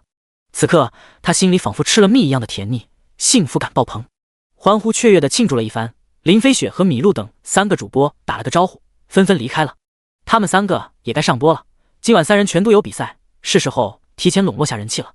首当其冲的便是林飞雪，他的比赛被排到了18点，之后是大喇叭，时间是20点，而米露则被排到了最后的22点。这3人同样是林毅要一捧到底的，比赛是一定要赢。可以说今晚他的任务还任重道远。就当林毅准备移驾林飞雪直播间时，手机叮咚一声响了。他看了看，却是梁小薇的发来的信息：谢谢一哥哥，哥哥你干嘛呢？没事，在家呢，今天啥也不干，就是给你们打比赛。林毅笑了笑回复道：哥哥，我想下播了。梁小薇很快又发来了信息。此刻房间的人气正高，正是努力吸粉的好时候。不过自己女人既然表示不想播了，对此林毅并没有异议。以他如今的财力，只要想捧，还愁没人气吗？这一点自信他还是有的。想下就下吧，没事。林毅宠溺的回道：谢谢一哥哥。飞吻 JPG 直播间，梁小薇清了清嗓子，甜甜一笑道：家人们，我有些累了，要下播了，大家可以去雪儿、菲菲直播间，浮尘哥哥也支持菲菲哦，比赛更精彩。说完，梁小薇就下播了。观众老爷们见此也没有闹腾，纷纷涌进林飞雪的直播间，期待着下一场比赛，看浮尘哥再展雄风，大战各路神豪。下播之后，梁小薇先是上了个厕所，然后快速的洗了个澡。20分钟后，将自己洗白白的她裹着浴巾坐到梳妆台前，仔仔细细的画了个美美的淡妆，将一头柔顺的长发梳成了2个马尾，打开衣柜，将新买的一套 JK 服穿到身上。穿好了衣服，又拿出包装印有巴黎世家字样的黑色丝袜，打开以后，将还带着字母的丝袜缓缓地穿到了自己白嫩纤长的腿上。接着又从鞋盒子里取出华伦天奴的高跟鞋，穿到了被黑丝包裹的脚上。一切穿戴完毕，梁小薇现在大衣柜的镜子前，看中镜中的自己，她的脸泛起了羞涩的红晕。长这么大，她还是头一次这样穿搭。一般来说，她是喜欢甜美青春风格的衣服，颜色也都是选择大多女孩都喜欢的白色和粉色系。至于丝袜和高跟鞋，她几乎没穿过，平时最爱的是小白鞋，而丝袜一般都是中短款，长袜她只穿过白丝。黑丝还带字母的她真是第一次穿。今天这身打扮都是她新买的，这还是她在网上恶补一番学到的成果。网上都说男生都喜欢女孩这样的打扮，也不知道易哥哥会不会喜欢。梁小薇内心忐忑，同时又充满期待。如果没有林毅，现在她或许已经黯然的离开直播圈，和普通人一样找个班上，然后过着那朝9晚5的生活。还好林毅出现了，毫不吝啬给予，造就了他如此的风光。易哥哥的宠爱让他深深的感到无以为报，他只想将自己最好的一面展现在他面前，以此表达他最极致的感谢。希望易哥哥能够喜欢这个小惊喜。第78章，水池漏了。林飞雪的直播间，刚连续跳完几支舞的她，气喘吁吁地坐在椅子上，正在休息。几缕发丝都被额头上冒出来的汗打湿了，看得出来她还是很卖力的在跳舞，并没有因为有了大哥的支持就开始划水。自己的女人还得自己疼。林毅见此，不禁刷了20发以示奖励。此刻直播间的人气爆棚，梁小薇下播之后，绝大部分的观众都转移到了这里，显然是没看过瘾，纷纷期待着接下来的大战。林飞雪的对手是一位成名已久的一线女主播，家里有一位常驻的皇帝大哥，其他的贵族铁粉也不少。据说为了打这个比赛，还把之前的一位皇帝请了回来，实力不容小觑。时间已过了17点半，众人瞩目的比赛越来越近。这时客厅响起开门声，紧接着高跟鞋触地的响声也传了过来。背对着门躺在沙发上的林毅并没有太在意，他以为唐奇君来了，毕竟这个点下面的工人们也快该下班了。哒哒哒，高跟鞋踩地的声音已到了耳边，林毅刚想起身，双眼却被一双嫩滑的柔仪给蒙住了。猜猜我是谁？故意变粗的声音响了起来，不过落在林毅耳中，却让他不由一愣，旋即嘴角便露出了笑容。我猜你是门口生鲜超市卖猪肉的大婶儿。林毅戏谑的道。梁小薇虽然故意变了声，不过显然是失败了。林毅一下子的听出了她的声音。几个女人当中，梁小薇软糯甜美的声音还是让林毅非常喜欢的，尤其是每当她兴奋的想大叫时，偏偏又因为羞涩总会变成压抑的低吟，让她听的真是欲罢不能。颇为意外的林毅虽然听出了是梁小薇，不过却不点破，也是要反过来逗逗她。毅哥哥讨厌，人家才不是大婶儿。娇嗔的说着，梁小薇的小手松开了林毅的眼睛，不过却握成拳捶在了他的肩头，不过力度却是软绵绵的，仿佛在给他按摩。林毅忍不住哈哈一笑，翻身坐了起来。下一秒，他不禁愣了一愣，旋即眼睛猛然亮了起来，露出了惊喜，不对，惊艳也不对，是又惊喜又惊艳的目光。今天的梁小薇有一点点性感啊！除了精致清纯的容颜未变之外，所有的打扮简直颠覆了林毅固有印象。一头乌黑的长发简单的梳成了2个马尾，让她看上去更加的俏丽，一身深蓝色的 JK 服将他惹火的身材完美的呈现了出来。最吸睛的要数那双性感的大长腿上带着字母的黑色丝袜，这简直就是对男人的无声的暴击。而脚上那双迷人的高跟鞋还带着柳钉，这不仅带了暴击，还带了攻速。这随便一个装备就能对男人造成致命诱惑。双马尾、黑丝、攻速鞋，今天的梁小薇竟然直接将 buff 都叠满了。昔日一向以清纯甜美示人的她，此刻浑身上下都散发着诱人的性感，简直就是撩人的尤物啊！林毅看的眼睛都快瞪圆了，心脏更是不由自主的砰砰跳动了起来。见林毅不说话，只是直勾勾的看着俏生生站立着的梁小薇，顿觉有些难为情。不知道一哥哥到底是喜不喜欢自己的打扮，他有些紧张的微微低下头，左顾而言他的开口道：“一哥哥，刚来我进来的时候碰到一位漂亮的大姐姐，带着几个工人离开了，他让我带她向你打个招呼。”林毅不置可否的点了点头，看着梁小薇的目光灼热了起来，心里仿佛也烧起来一团火，手指抚弄着自己的衣角。梁小薇的心满是不安，忽然她鼓起勇气抬起了头，转了个圈，脸上泛起羞涩红晕道：“一哥哥，喜欢吗？”“喜欢，何止是喜欢，傻妞儿！”林毅宠溺地说了一句，张开了双臂。见此，梁小薇嘴角露出了一个甜蜜的笑容，再也忍不住一下子扑到了他的怀里。“傻妞儿，今天真是被你惊喜到了。”抚摸着细腻光滑的黑丝，突然林毅有种要撕开的冲动。“一哥哥喜欢就好。”将红扑扑的俏脸贴在林毅的胸膛，不停蹭着，他贪婪地享受着他温暖。“你这个惊喜，哥哥喜欢，哥哥要好好奖励奖励你。”林毅坏笑一声道。梁小薇像个温顺的小猫一样，哥哥的奖励他当然不会拒绝，他早已决定余生要用最热烈的方式取悦他。沉默了良久，想到什么，梁小薇突然浑身一颤。“怎么了？”林毅好奇问道。“哥哥，家里水池漏水了，哥哥怎么办？你要帮人家修啊？”梁小薇咬着红唇恳求道。“水池漏了？放心，你可算找对人了，哥哥是管道工出身，修漏水是一把好手。水池漏水，这可是一件大事，必须得赶紧修，不能耽搁，要不然弄得家里到处都是水。”林毅火急火燎的就出门了，翻过了高山峻岭，又踏过了广袤平原，终于才到了梁小薇家。打开门一看，家里竟放满了绿植，梁小薇还将这些绿植摆成倒三角的形状，不得不说她很有品味。拨开这些绿植，林毅才看到梁小薇藏在深处的水池，果然在往外渗着水。“怎么办啊？”“一哥哥。”梁小薇焦急地问道。“问题不大，找个画儿将窟窿堵上就行了，幸亏我带了。”时间到了18点，林飞雪的直播间，众人等待近2个小时的比赛终于拉开了帷幕。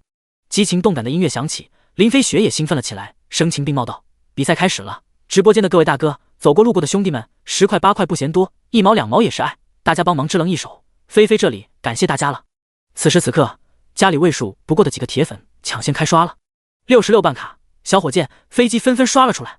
在他们的带动下，各种各样的礼物相继飞出。不过这些人大多在之前梁小薇打比赛的时候已经刷的差不多了，人数虽然也不少，不过总量却不是很多。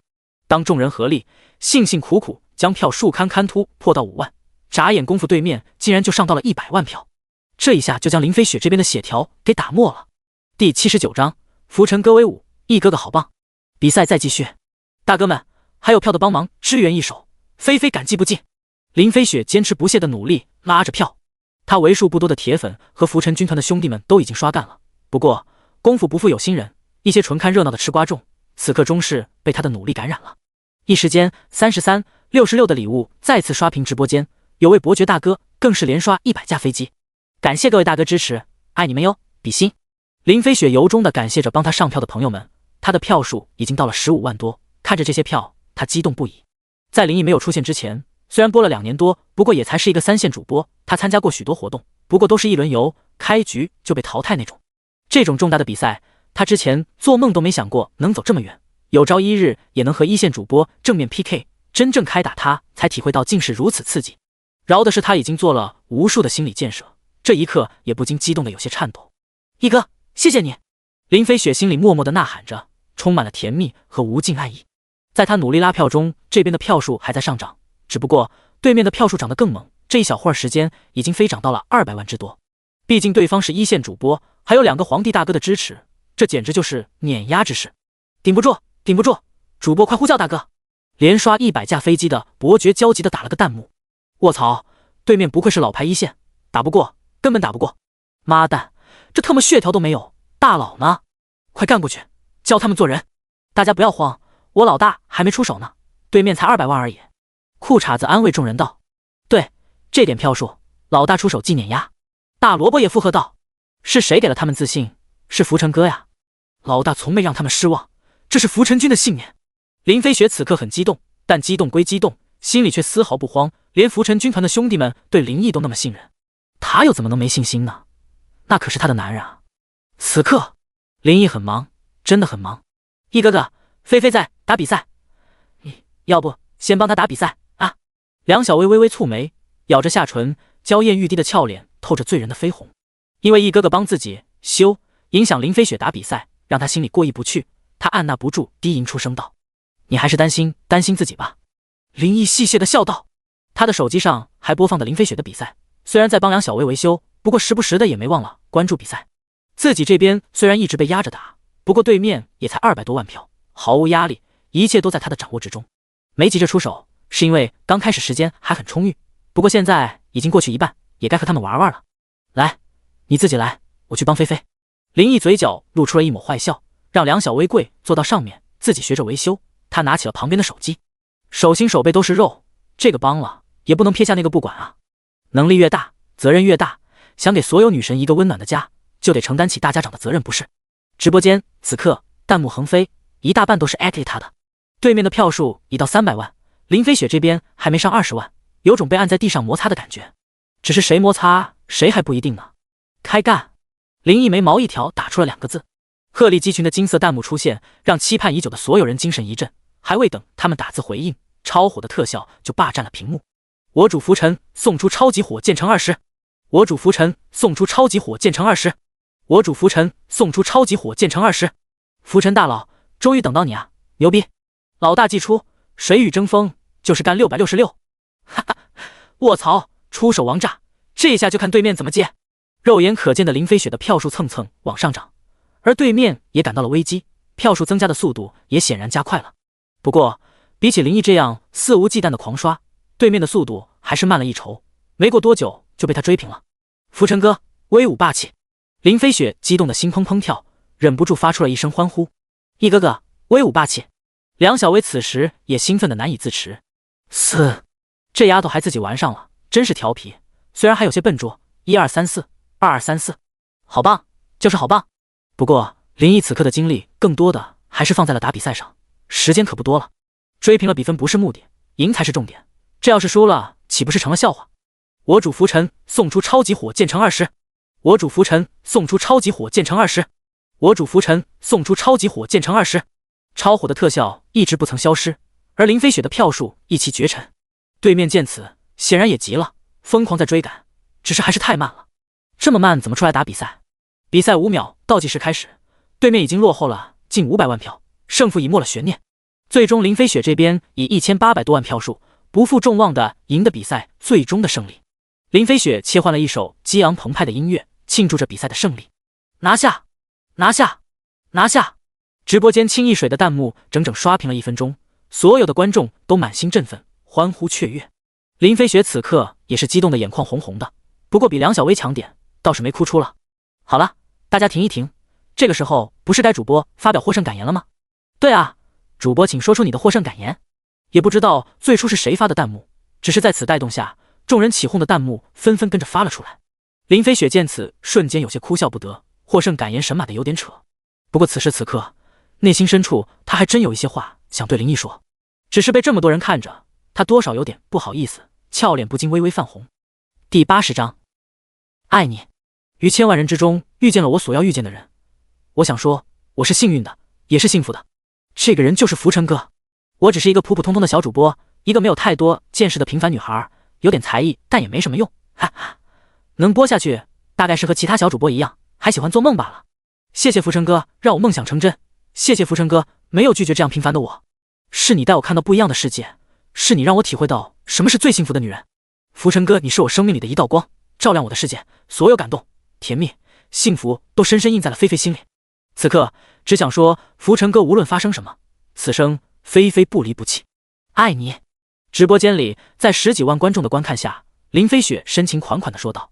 她的眼眶红红的，不过杏眼里却流动着炽热的光芒，动情的话语一字一句清晰地传进了所有人的耳中。最后，痴情的注视摄像头，在胸口比了个心。这直播间在沉寂了2秒之后，瞬间弹幕沸腾了起来。什么？菲菲，你竟然不爱我了？菲菲，没有你我怎么活？菲菲，呜，我好像失恋了。楼上你真逗逼。不过，妈蛋，感觉被嗅到了，酷甜。抗议，我们是来看直播的，拒绝狗粮。浮沉军团恭喜老大后，恭喜替家人一枚。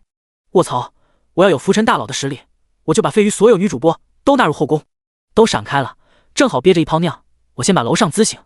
这年轻人几个腰子啊，敢这么玩？送你一个忠告，铁杵磨成针。555，兄弟们，大哥的快乐我好像体会到了。谢谢。起哄、调侃、羡慕等等各种各样的弹幕，让主播间热闹到了极点。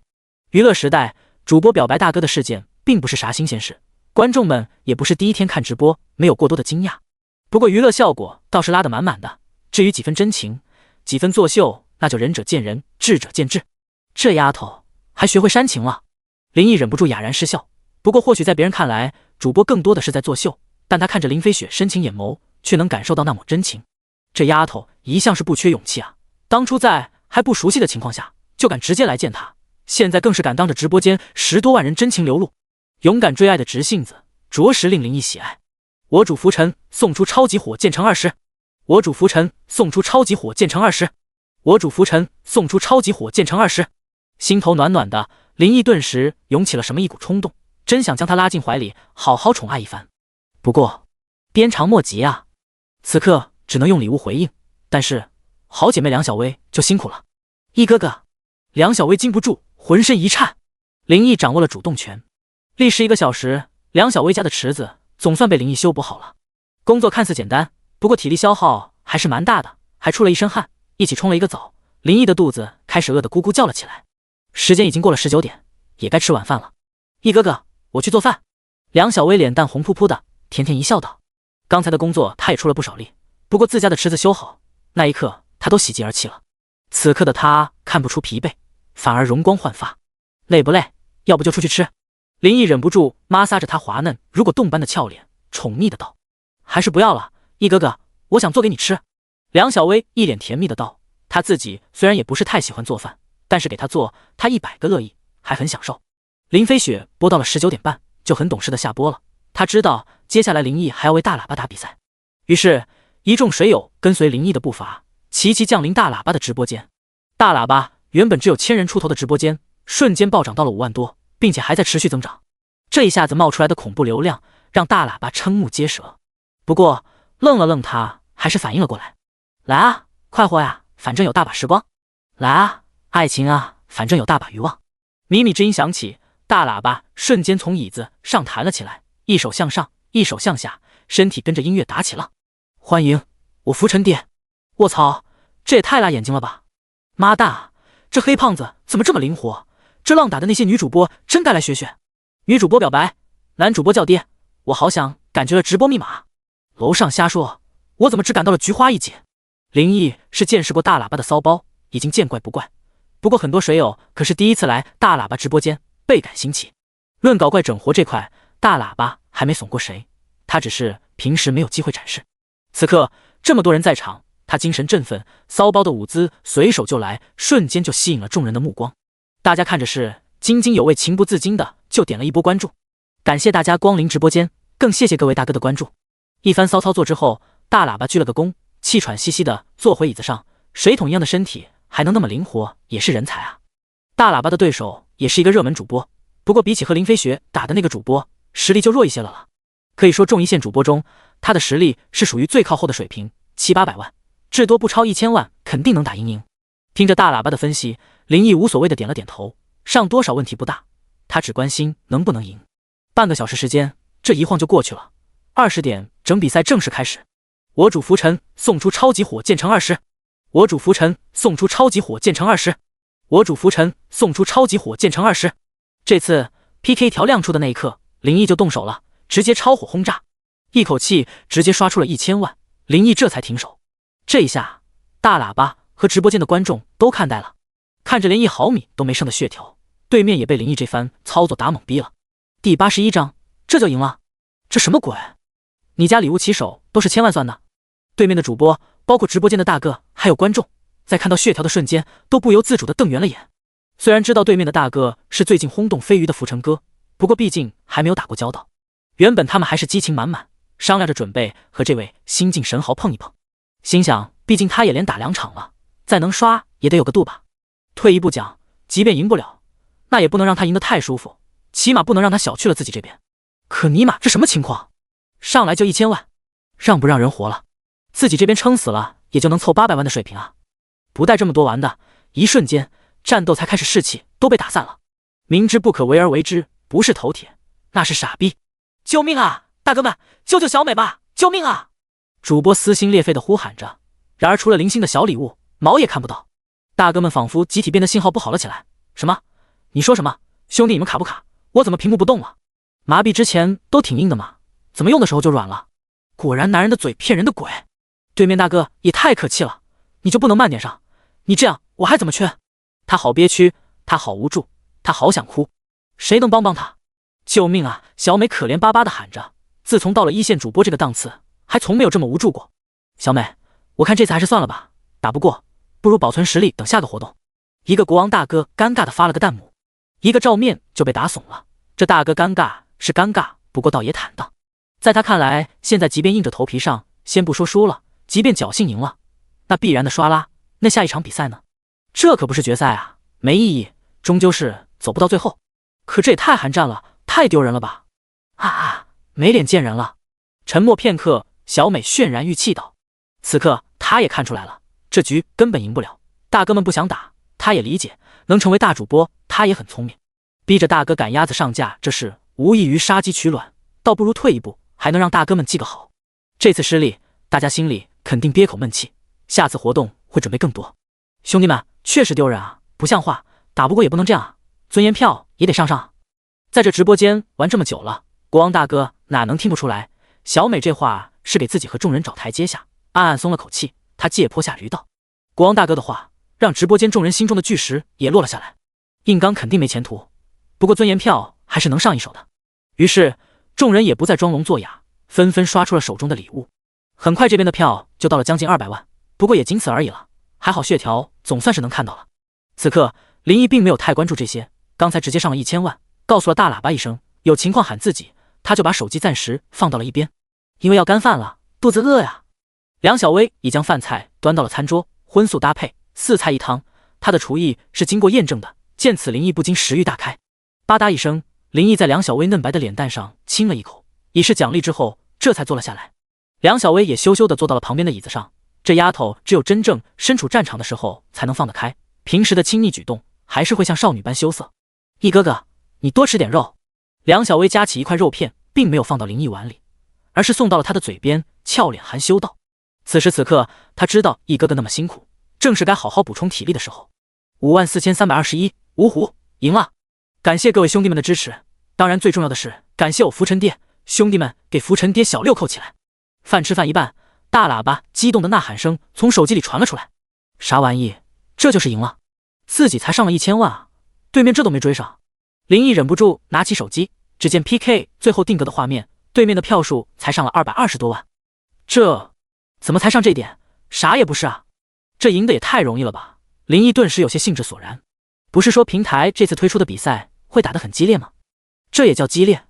这打了几场了，一点压力都没有。恭喜一哥哥再次获胜，拿下比赛！梁小薇此刻也不禁放下筷子，捏着粉拳激动说道，一双水眸满是崇拜的目光。1000万就赢了，对面都没怎么上，一点都不刺激。林毅有些失望道，对面这严重拉低了 GDP 啊，让他都没兴致刷礼物了，太难了。抽奖积分才搞了1000点，兑换下来才够一个10连抽。闻言，梁小薇已经充分见识到了林毅的恐怖财力，心里则不禁狠狠一颤。狂刷1000万还不够刺激啊？这话也就是林毅说，换了别人，即便性子如鸵鸟一般的梁小薇，说不得也要骂一声装逼。论飞鱼的神豪，有1000万的多的是，可肯刷出来的有几何？而肯刷1000万又半点都不心疼的又有几个？自己的一哥哥数1000万的刷，是真的和玩一样啊！梁小薇都不知道该如何表达自己的倾慕之情了，只觉得今生能遇到他，上辈子肯定是拯救了银河系。一顿饭吃完，收拾一番之后，梁小薇又端来了许多水果，林毅懒洋洋躺在沙发上，头枕在他丰腴的大腿上，林毅舒服的都不想动，而含情脉脉的梁小薇则乐此不疲地将一块块切好的水果放进他的嘴中。此刻取得胜利的大喇叭已经下播，不过林毅还不能松懈，今天他还有最后一场仗要打。22点可是米露的比赛，这林毅当然得去帮啊。时间还有半个小时，斗了一会儿梁小薇之后，林毅还是提前进入了米露的直播间。这场比赛是今天最后一场，没有意外，所有关注比赛的人早早的就等待于此。直播间的人气爆棚，而气氛也是相当炸裂。也不知道发生什么，林毅走进直播间，就见满屏都是清一水的弹幕。女神，女神，女神。第82章，风光，沧桑。都说情人眼里出西施，他在仇人眼里都是。直播间，米露一身淡雅的露肩装，迷人的锁骨若隐若现，瀑布般的波浪长发倾斜而下，雪白的额颈更是令人垂涎。浑然天成的御姐脸，根本不用太多妆去修饰，就已美艳不可方物。她的美源自容颜，升华于气质。娴静地坐在镜头前，脸上带着恬淡的微笑，自然而然间，优雅端庄的气质就直接拉满了。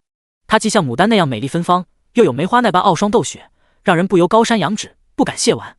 女神，这并不是她王婆卖瓜自卖自夸，这是她留在所有人心中的标签。飞鱼上女主播何止千万，但真要较真的讲，那个是公认的女神，人们潜意识里第一个想到的绝对就是她的名字。女神，这是大家对她公认的评价。有人或许会喷她性子倔，不会逢迎大哥，但绝对没有人质疑这个评价。这一点连黑子都没得黑。米露好像天生就是直播的料，虽然现实中林毅对她的身体和灵魂了解的程度可谓到了已经深入到不能再深入的地步，不过每当看到直播间的她，还总是有种惊艳的感觉，坐在镜头前的那种御姐范儿简直是一绝。哇，这位米露姐姐好漂亮啊。当梁小薇看到米露的瞬间，也不由自主地发出了一声惊叹。她的性格也不好跑骚，除了自己的一亩三分地，最多也就是关注一下自己公会的主播。梁小薇还是第一次见平台上竟然还有这样美丽出尘般的主播，同为女人的她都不禁有些羡慕。平心而论，单论颜值的话，梁小薇并不差，只能说各有千秋。不过加上气质，无论是梁小薇还是林飞雪，比起米露确实要稍逊一筹。欢迎浮尘哥！天空一声巨响，我老大闪亮登场。他来了，他看了，大佬带着礼物，他走来了。直到看到林毅入场的金色特效，直播间清一水的弹幕才被打断，纷纷开始欢迎他的到来。米露此刻也看到了林毅的到来，一改脸上的恬淡，露出了绚烂的笑容，直接从椅子上站了起来。欢迎我浮尘老公！眸子里闪烁着动人的光辉，米露欢呼道。直播间的弹幕瞬间戛然而止。嘻嘻，老公晚上好。米露笑盈盈的又道，还调皮的眨了眨大眼睛。这直播间10几万的欢迎观众都看傻了眼。我是谁？我在那儿？我在干什么？我他妈看直播呢，怎么又吃狗粮了？上个女主播的表白就甜得哭嗓子了，好家伙，这个直接就老公了，这是要甜死人啊！直播间的弹幕下一刻瞬间就炸裂了。卧槽，女神都叫老公了，不愧是我老大，牛批！裤衩子激动的打出弹幕，仿佛这声老公是叫他一般。6666，老大，我强都不服就服你。这么说，我们是不是该叫大嫂了？追捧的弹幕纷纷涌现了出来，不过没2秒却都被不和谐的弹幕顶了下去。什么我没听错吧？米露你竟然叫她老公？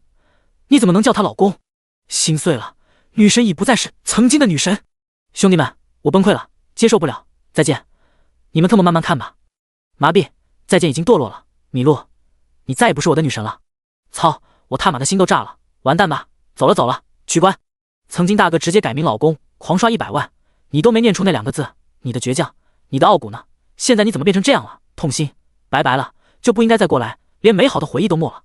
没想到简单的一句老公，竟然迎来了无数指责、恼怒，甚至谩骂的弹幕。直播间的人气也肉眼可见的下降了几万人。看着不断刷屏的弹幕，米露笑容凝固，咬着下唇，脸色渐渐的沉了下来。啪！米露忍不住用力的拍了拍桌子，气势瞬间爆发，冷然道：你们干什么？有完没完？闹够了没？这就受不了了。浮尘哥就是我老公，以后我就这么叫，怎么了？都什么他妈的玻璃心，爱看看，不爱看就滚蛋。米露这一下子爆发，可着实是把所有的观众吓了一跳。这一下无疑要得罪很多人，可是他还怕得罪这些人吗？公然喊林毅老公时，其实他还有些忐忑，他害怕会给林毅造成困扰，害怕林毅会生气。他属实是有些冲动，不过林飞雪打比赛时他小号也是挂在他直播间的，当听到林飞雪大胆表白的时候，他这冲动就忍不住了。只是还没等来林毅生气，观众倒先接受不了了。这麋鹿嘴角露出了一抹很讽刺的笑意。我被工会雪藏的时候，你们在哪里？我快熬不下去的时候，你们在哪里？现在回来指责我变了，真有意思，你们也好意思？曾经红极一时的他，粉丝因他骄傲，他又何尝不因为有他们而骄傲？可是当有一天工会雪藏，这些让他骄傲的人却头也不回地离开了。站上过神坛，也跌落过湖底，洗尽铅华，他什么事都看明白了。我叫福成哥老公，我乐意，管你们屁事，别他妈逼逼，接受不了就滚蛋，惯的你们。直播间一片寂静，今天算是见识到了，女神不仅是长得很有气势，发起飙来也是真霸气啊。走的自然走了，而没有走的纷纷被折服了。我去，看来这声老公我不答应也不行了，要不然不得被社会我陆姐骂死。林毅哑然失笑的看完这一切，不禁打了个弹幕，讨厌。看到林毅弹幕，麋鹿不禁露出了一抹娇羞。一场小风波让时间过得飞快，转眼比赛也开始了。哈喽，麋鹿姐，晚上好。比赛开始，对面竟然开了麦，一脸含笑的打了个招呼。紧接着他又连忙道：麋鹿姐，我知道福成哥在你家，我们家根本打不过，所以我们放弃了。麋鹿姐，我们也好久没遇到了，聊聊天吧。什么好久没遇到，不过是躲着他罢了。麋鹿不置可否的点点头。这个主播他认识，不但认识，还相当的熟悉，曾经那也算是好闺蜜了吧。风光无限时，在平台上他也是有许多好朋友的，当时如日中天时，他也没少带他们。落难时，这些好朋友也没少带他，只不过越带他的粉丝越少，等他反应过来，粉丝已经快跑完了。没有这些所谓好朋友的被背叛与重伤，他这么大的主播也不可能这么快就垮了。蛋糕就那么大，都想吃，只是吃相真脏。被雪藏没有击垮他，而好朋友的背刺却一度让他崩溃。不过还好，他顽强地挺了过来。他发誓总有一天自己要重新站起来，告诉他们失去的他一定会拿回来。卧槽，对面也是人气主播呀，还没打就认输。我去，完犊子，对面这么怂，这还看个毛啊！我主浮尘送出超级火箭城20，我主浮尘送出超级火箭城20，我主浮尘送出超级火箭城20。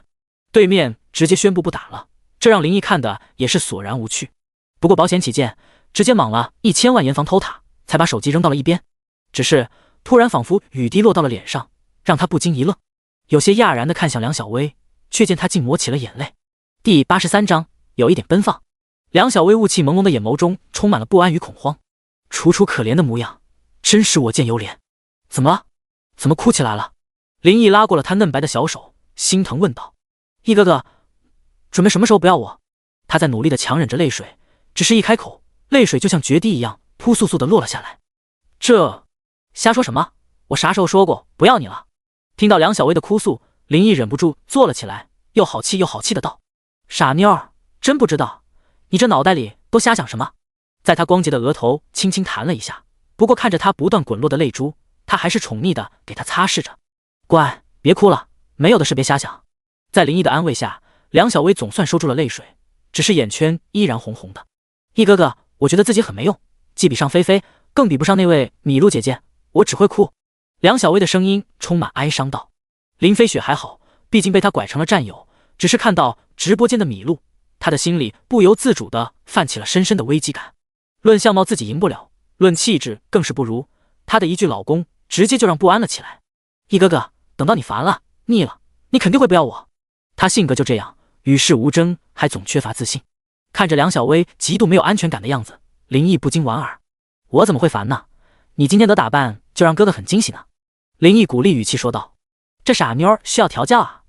林毅手指划过她嫩得快能掐出水的脸蛋，又划过那不点而珠的红唇，在他的一声轻呼中，一把将她横抱了起来。毅哥哥，干什么？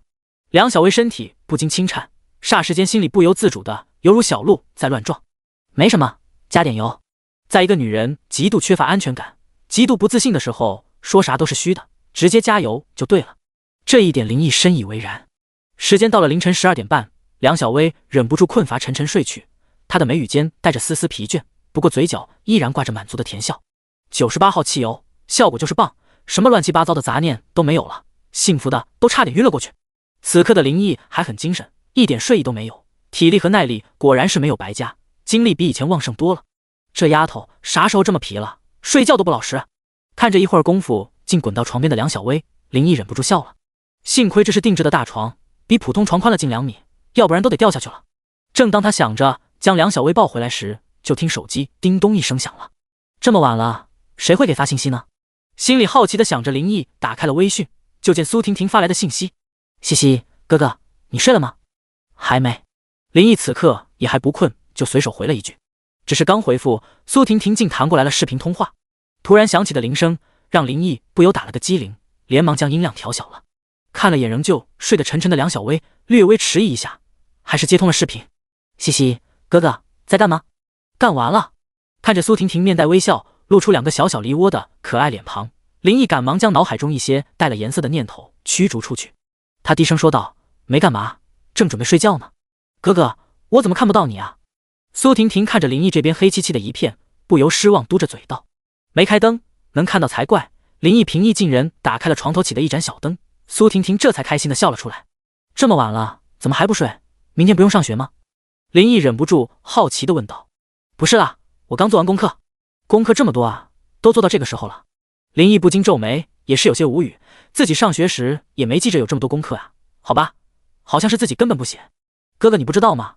不到半月就要大考了，要复习的东西太多了。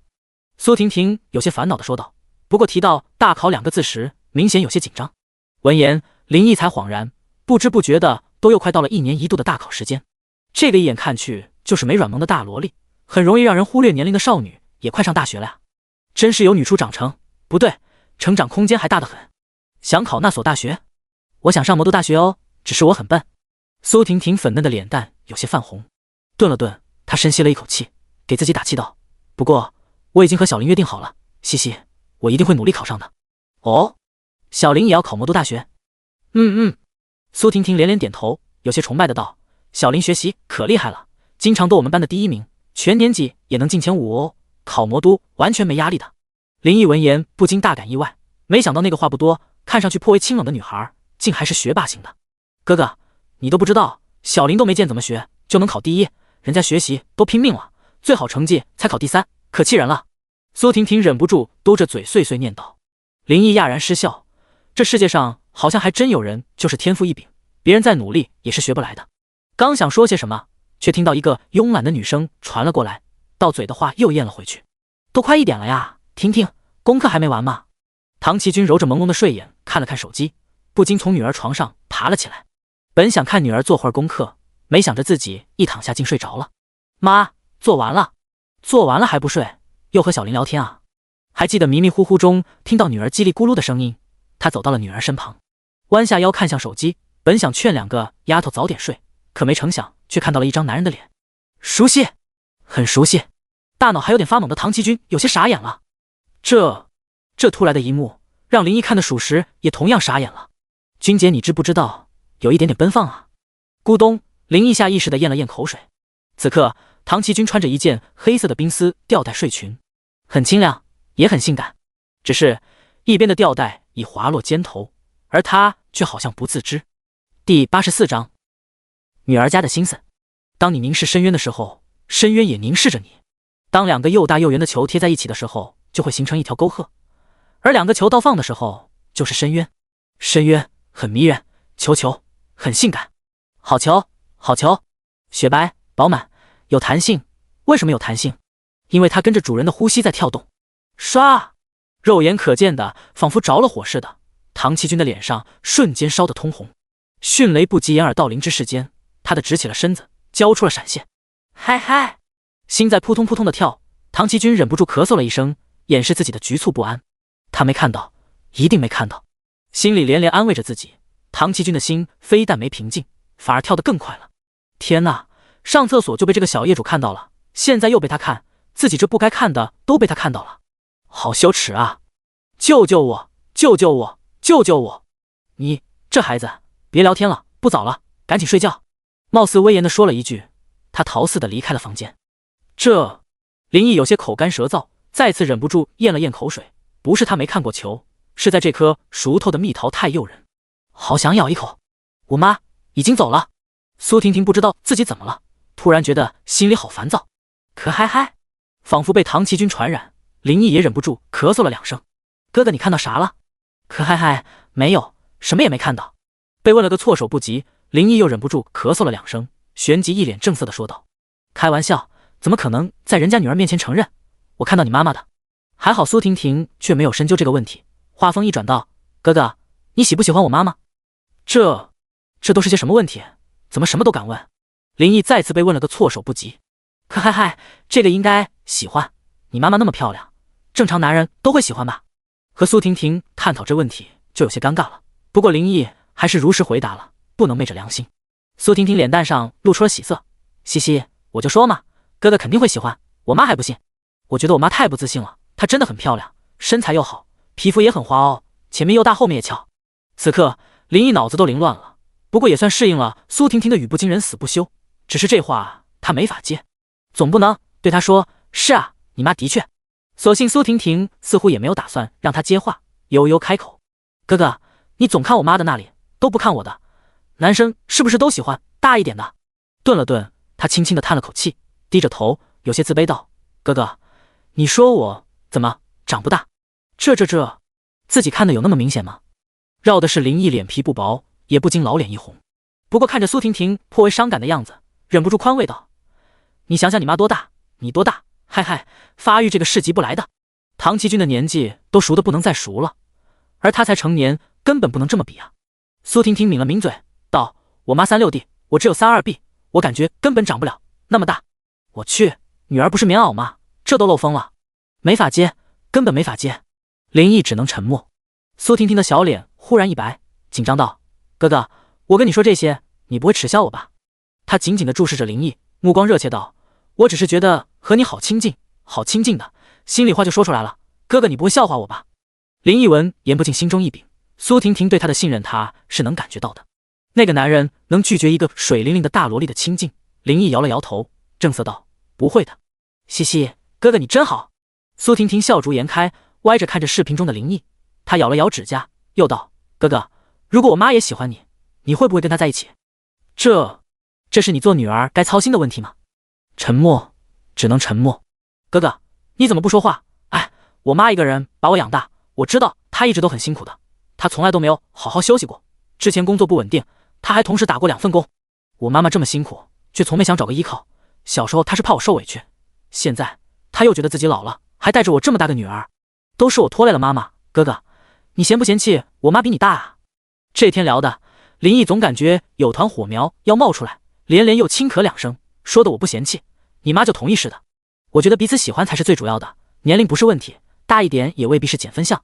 而你这么可爱，怎么会是拖累？林毅的声音戛然而止，不能再多说了，再说就超纲了。哥哥，你说的都是真的吗？苏婷婷一脸天真，水灵灵的大眼睛里闪烁着动人的光彩。哥哥，你真的不嫌弃我妈，还有我吗？这都是什么问题？把我林毅当什么人了？我怎么会嫌弃？一个不嫌，2个更好。真的。林毅忍不住浑身一颤，非常郑重的道：“嘻嘻，哥哥你真好，我妈知道一定很开心。确定你妈知道了是开心，而不是揍你？这丫头真是操碎了心啊。”林毅不禁想笑，不过又觉得不合适，强忍道：“你就这么着急，你妈找个依靠啊？万一碰到的是坏人怎么办？”才没有，别人才不行。苏婷婷闻言焦急道：“又不是什么人我妈都能看上，我也不一定能接受啊。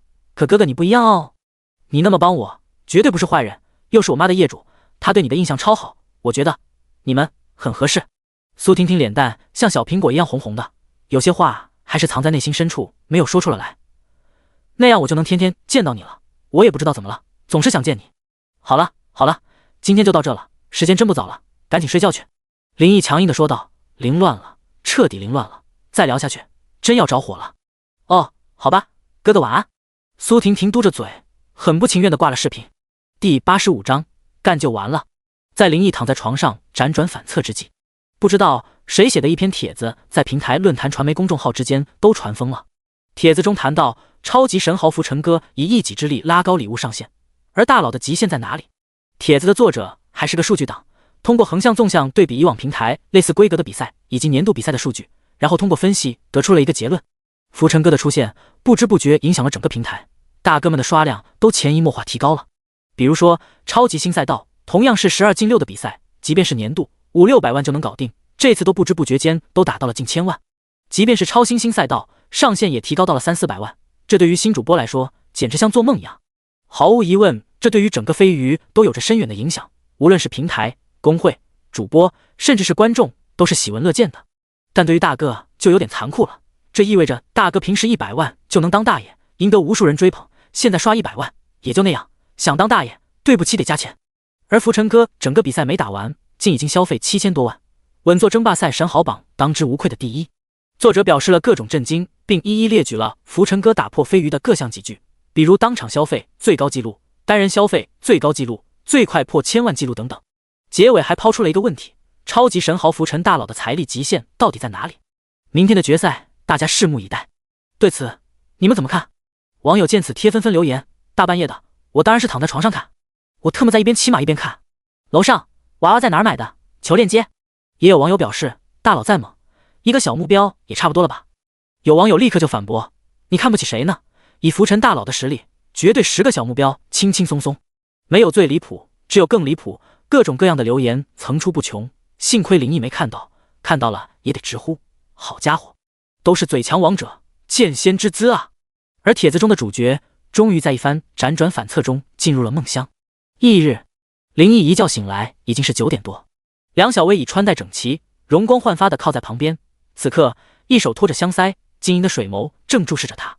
见林毅醒来，白嫩的俏脸马上露出了笑容，刹那间如百花绽放。怎么不多睡会？林毅忍不住在他挺直的鼻梁刮了一下，道：睡不着了就起来了。梁小薇甜甜一笑，给他送上了一杯水。事实上他已经把卧室和客厅都简单的收拾了一遍。嘻嘻，哥哥你饿不饿？你先洗漱，我下面给你吃哦。很快林毅洗漱完，梁小薇的面也下好了，还加了一个荷包蛋。吃过简单的早餐，又腻了会儿，他才依依不舍地走了。今天很重要，是比赛最后一天，冠军就在今日，他必须回去直播。林毅没事也就窝在家里专心打比赛了，这一保4的操作属实让他有些忙，普通大哥哪敢这么晚。还好今天就是决赛，这比赛打的林毅都想快点结束，不过也不能一蹴而就，有经历才能成长，这也是没办法的事儿。林飞雪提前2个小时就开播了，今天超级星第一场比赛就轮到了他，人气很快就聚拢了起来。当林毅走进直播间的时候，已经热闹非凡。林飞雪这局的对手是小圆圆，相信经常玩飞鱼的一定对这位主播一定不陌生。小圆圆，飞鱼巅峰直播之一，长期霸占各大比赛前3位置，由此可见实力之恐怖可不是吹的。而他的大哥是撩撩哥，也是飞鱼平台为数不多的顶级大哥之一，长期霸占神豪总榜11的位子。毋庸置疑，撩撩哥的财力可谓惊人，在众神豪中也是鲜有对手。卧槽，这场比赛牛逼了，有看头。最新情报，豪门的公会号公子哥也上线了，大概率也要出手了。浮尘哥，我去，对面有点牛逼啊，不能不防。老大，怎么办？这面这真是硬茬。此刻林飞雪看着弹幕，表情不由自主地变得凝重紧张不已。对面可是真正的顶尖主播呀，不仅有撩撩哥，还有公子哥。这公子哥神豪总榜的排名比撩撩哥还高，虽然是公会号，水分大了些，可即便如此，出手那也得1000万吧。一时间林飞雪忧心忡忡，整个人都不安了起来。怕啥？他强任他强，干就完了。此时此刻林毅只是霸气地发了一个弹幕：多说无益，手底下见真章，生死看淡，不服就干，老大威武！飞鱼江湖，我主臣服，老大牛批！还没开始，直播间的观众就像打了鸡血一样兴奋了起来，可见这场比赛在众人心中是多么期待。12点钟，这场万众瞩目的比赛准时开打。数以万计的人此刻连饭都不去吃了，就抱着手机紧紧地盯着屏幕。而已经坐到饭馆的观众看着刚上的饭，也先扔下了筷子，毫无食欲。我主浮尘送出超级火箭乘20，我主浮尘送出超级火箭乘20，我主浮尘送出超级火箭乘20。比赛一开始，林毅便毫不犹豫地刷起了超火，特效直接霸屏。今天是超级火箭的专场，其他的礼物根本不够看，只能沦为绿叶。与此同时，小圆圆直播间也同样是超火的海洋。撩撩哥送出超级火箭乘20，撩撩哥送出超级火箭乘20，公子哥送出超级火箭乘20。2个直播间的观众都看花了眼，心里的卧槽连起来都能绕地球1圈了，纷纷激动的满脸通红。这特么比年度都刺激了！卧槽，老板，你家 WiFi 什么情况啊？我这连着就看个直播，怎么这卡了？某饭馆，一青年看着手机屏幕一帧一帧跳动的画面，急得额头都冒汗了。小伙子，你可别赖我，我这可是刚装的千兆宽带，你啥手机啊？还不换，能不卡吗？我劝你买个华为。第86章，撩撩哥认输。酷炫的超火特效在两个直播间肆虐横飞，这样炸裂的画面，看得两边的观众俱是头皮发麻。这特么都是钱啊！神豪大哥的财力和霸气，让各自直播间的观众都忍不住要顶礼膜拜。爽啊！这样的比赛才他妈看得爽！一时间，众人兴奋的浑身都禁不住在颤抖。小圆圆直播间，撩撩哥和公子哥在同时出手，超火就像不要钱一样刷了出去。只不过对面的票数竟死死的咬着这边，他们虽然是2个人，但却并没打出想象中的优势。这尼玛！比赛到了一半的时间，这边刷超火的速度明显慢了下来。公子哥，大哥上啊！对面都超了。公子哥，加油加油，不要停啊！公子哥，你倒是刷啊！完犊子，不会拉稀了吧？豪门公会的办公室，小马尾变山羊湖颇有艺术气质，公子哥惊骇的大口大口的呼着气，额头冷汗直流。刷？他拿什么刷？1000万都刷光了，钱没了，这不是关键，关键是比赛才打了一半。这尼玛！观众是看得爽了，可谁能明白身为当事人的他此刻压力有多大？他刷钱的目的是为了打赢比赛啊，可尼玛是1000万砸进去了，连个希望都没看到。每刷出100万都想着能把对方拿下，可偏偏对方一个劲追着，10万零100又100，希望希望又希望，对方就是死追不放。短短时间，天知道他有多焦虑，妈蛋心脏病都快出来了。刷出去的每一发超火可都是钱啊，可真能造啊！钱好像在对方眼中就是废纸一样。作为工会会长，公子哥大大小小的比赛打过无数，遇到的神豪大哥如过江之鲫，但是却没有哪位能让他产生那样的感觉。刚刚他仿佛感觉自己被拖进了深不见底的漩涡，任凭自己如何挣扎，都是那么无力，只能眼睁睁看着自己被吞噬淹没。压力山大，真他妈比山都大！撩撩哥，接下来全靠你了。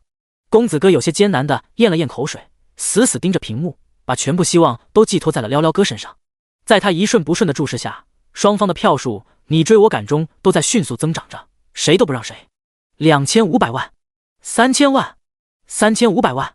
时间到了最后1分多钟，小圆圆这边的票数定格在了4086万，之后就只有10票8票的在跳动，而对方的票数依旧在坚挺的疯狂增长。公子哥直挺挺坐立的身子顿时垮了下来，脸色惨淡无比。完了，BBQ了，这显然是撩撩哥也到极限了，胜负已成定局。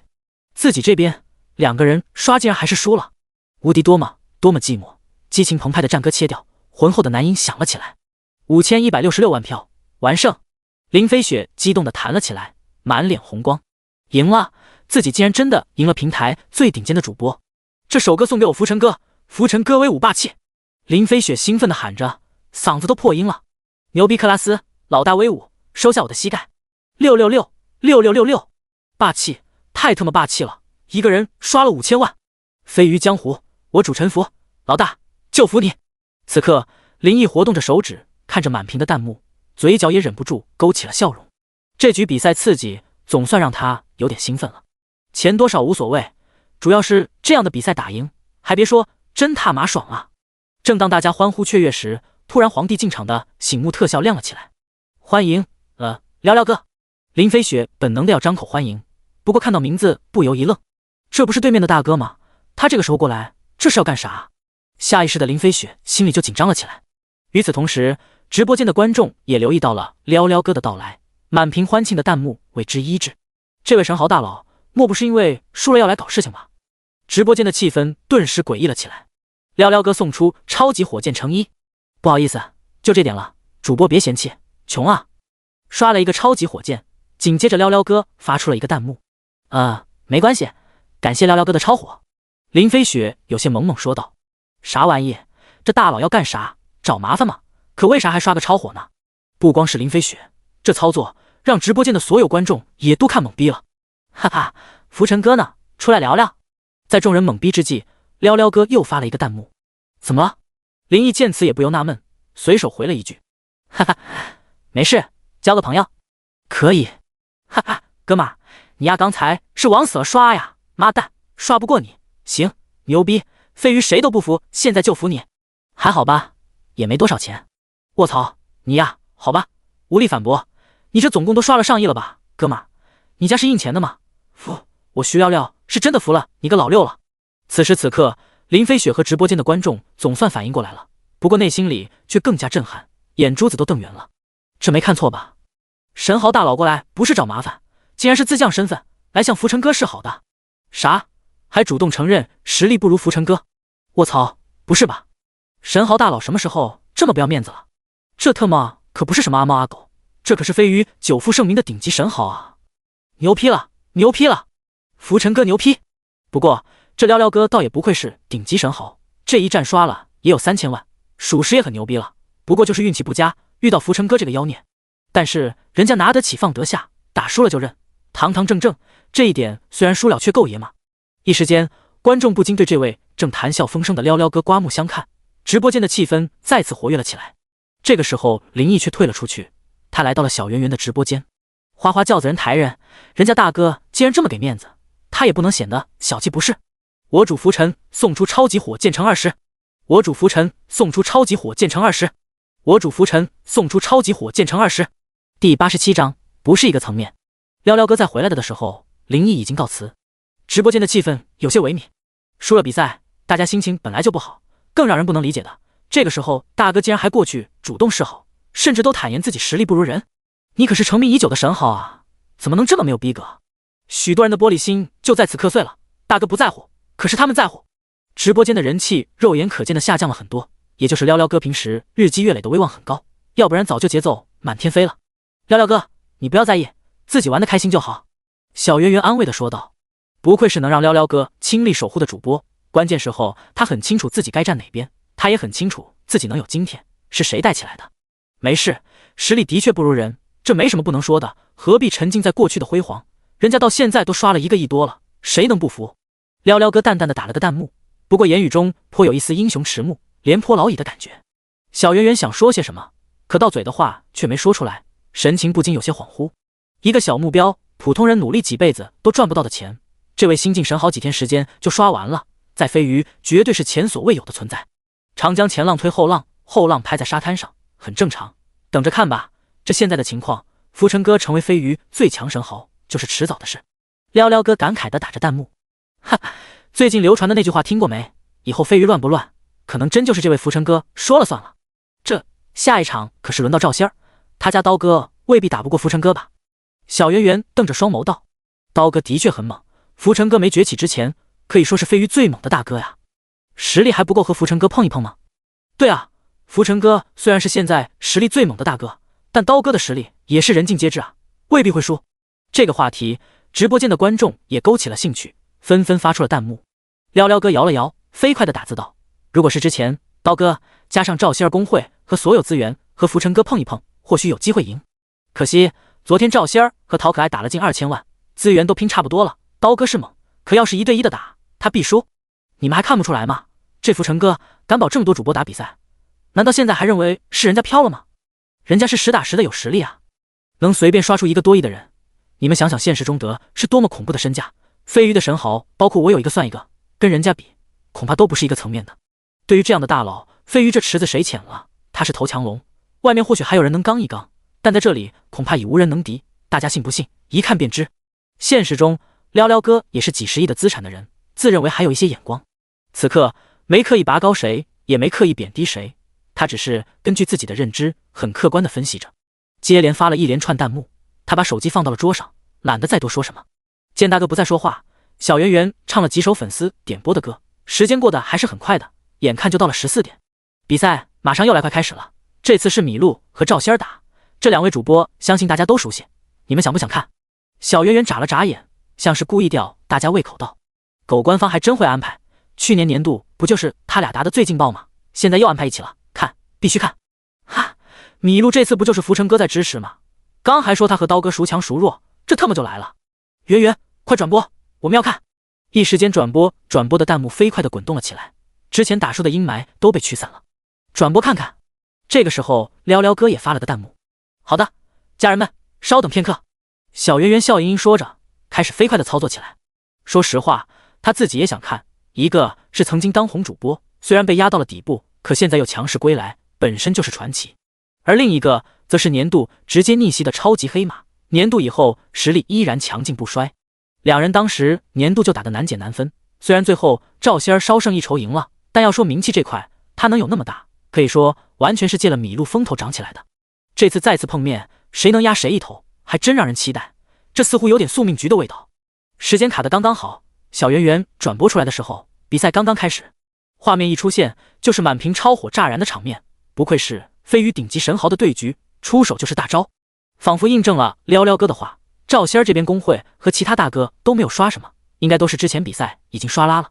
此刻只有刀哥在不停地刷着超火，而米露这边刚再次崛起，也还没凝聚出多少底蕴，也不过是浮尘哥一个人在力捧罢了。这还真是大哥和大哥在硬刚，牛逼！纵然只是纯纯的观众，这样爆炸的场面看的也全是兴奋不已，心潮澎湃。你们觉得是谁能赢，浮尘哥还是刀哥？卧槽，这么会儿就打到快1000万了，难说，票数咬得太死了，一点差距都拉不开。我承认浮尘哥很牛逼，不过我觉得刀哥会赢。对，我也看好刀哥。此刻从票数上看，完全就是焦灼的状态，但是偏偏就是许多人觉得刀哥会赢。在一新一旧两个大哥之间，人们的惯性还是偏向熟悉的一方，虽然刀哥未必熟悉，只是听得多而已。屁，我觉得撩撩哥之前说的很有道理，浮尘哥都刷了那么多了，现在还能刷，属实牛逼。可不是嘛，这他妈是真坚挺。我虽然跟他不熟，可这次我站他这边。虽然众人一边看一边还讨论着谁赢谁输，但比赛属实是打得难解难分。雾草都3000万了，还没拉开差距。随着比赛时间的推移，众人死死地盯着屏幕，呼吸仿佛都跟你不由自主紧张了起来。第88章，拜刀哥！我勒个去，快看都4000万，都不带停的呀！是啊，尼玛一口气都狂刷4000万了，年度巅峰赛都没这么刺激吧？这是什么手速？这他妈是妹子见了都流泪的手速啊！大佬，你们一直这么撸不累吗？这场超级神豪1v1的巅峰对决牵动了所有人的神经，即便小圆圆这边纯纯 OB 的观众也不禁亢奋地打着弹幕。卧槽，4500万！快看，刀哥这边停了。什么？刀哥不会弹尽粮绝了吧？完了完了，刀哥要输了！看着赵仙儿那边突然停住的票数，观众们不由自主地瞪大了眼睛，纷纷不淡定了。然而弹幕刚发出，赵仙儿的票数又快速涨了起来。我去，刀哥还挺皮，这他妈还以为他要完了，估计是刷累了。666，我他妈什么时候也能这么累？楼上，我劝你赶紧找张床，梦里啥都有。所有人都在揪心之际，比赛也到了最后1分钟的倒计时时间，双方票数也都先后达到5000万，这加起来都破亿了。之前飞鱼有史以来单场 PK 双方累加票数最高纪录也才9800万，这显然已经破纪录了。就在这一刻，突然双方的票数都停滞了，难道这就完了？差距都没拉开啊！这浮尘哥咋回事？虽然领先8万多票，可这也不问候，人家随便上就能偷塔。时机正好，反杀就是现在，面对疾风吧，刀哥你倒是刷啊！这样诡异的停滞，让心急如焚的观众都冒汗了。林毅揉了揉发僵的手指，他不得不承认，对面是他目前遇到的对手中最坚挺的一位。不过那又怎样？谁还不是持久的男人？就是干！还有40秒的倒计时时间，林毅吸了口气，手指在手机上又狂点了起来。看着米露的票数再次飞涨起来，刀哥额头青筋暴起，这个桀骜不驯、一身傲气的男人突然脸色涨红，他已经没票了。倒计时54321，双方的票数最终定格。赵仙儿这边的票数自从打到5000万票，就跟焊死了一样，一动没动。最后米露这边600万票的大优势拿下比赛，取得胜利。小圆圆直播间，众人目光复杂的看着票数，直到10秒之后才有人打出弹幕：这刀哥应该是打到了极限吧？浮尘哥属实牛逼，刀哥作为曾经飞鱼最猛的神豪都没挡住他。撩撩哥的话又应验了，看来浮尘哥以后真的要制霸飞鱼，无人能敌了。哈哈，年度赵仙儿借着米露的光上位，这次轮到米露踩着赵仙儿重新崛起了，有意思。连刀哥都输了，之前自己这边输了也没什么吧？平衡了，平衡了，所有人的心里此刻都平衡了。恭喜你，米露姐！米露直播间，比赛结束了，连麦的状态还在持续。赵仙儿声音有些复杂的说道，心里一直有个阴影挥之不去，现在输了反而轻松了。谢谢。米露很礼貌的回道，我们输了，不过我大哥不服，他让我带句话。哦，他想说什么？年度见。好。连麦结束，一直表现得云淡风轻、优雅从容的米露，突然再也忍不住很不顾女神影响的笑了起来。不装了，摊牌了，赢了就要畅快的笑。这一刻，这位御姐范儿十足的女神开心的反而像个孩子一样。曾经身处低谷、几近绝望的他，无数次幻想能这样的强势崛起，如今真是实现了。感谢我浮尘老公，老公，我爱你。米露动情的声音在直播间响起。操，这都没说。新娱文化办公室，李欣将手机扔到桌子上，一脸难以置信的表情。都刷了那么多了，这位浮尘哥竟然还没有到极限，就连刀哥都没能打败他，这也太恐怖了吧！到现在还没被打败过。李欣的心里也不禁惊骇不已。超级新赛道现在只有大喇叭和地妞还没有打，不出意外他俩肯定还有一战。大喇叭也是这位浮尘哥捧起的主播，万一地妞也败了，那他妈超级新的前3不就都是他捧的主播了吗？卧槽，踩着一众当红大主播，凭一人之力将前3名的位子包圆，这特么可就真出大名了。就凭这战绩，飞鱼第1神豪都完全不过分。沉默良久，李欣忽然笑了，就是把超级新前10都包圆又如何，跟自己也没啥关系。自己工会志在必得的是超新星赛道冠军。打吧，最好往死了打，在超级新赛道刷的越多，对自己超新星赛道的威胁就越小。最好是刷拉梁小薇，这个威胁就不再是威胁，即便刷不拉，但每消耗1万，自己这边胜算就多1分。想到这里，李欣笑得倍开心。打遍超级新无敌手又如何？飞鱼第1神豪又怎样？超新星决赛见真章！哈哈，这种情况下，自己这边一赢，卧槽，踩着所谓第1神豪的名气，那特么不得彻底惊爆飞鱼。想着想着，李欣都不由飘飘然了。对于拿超新星赛道冠军，他信心可谓十足，谁来都不好使，即便是这位浮尘哥。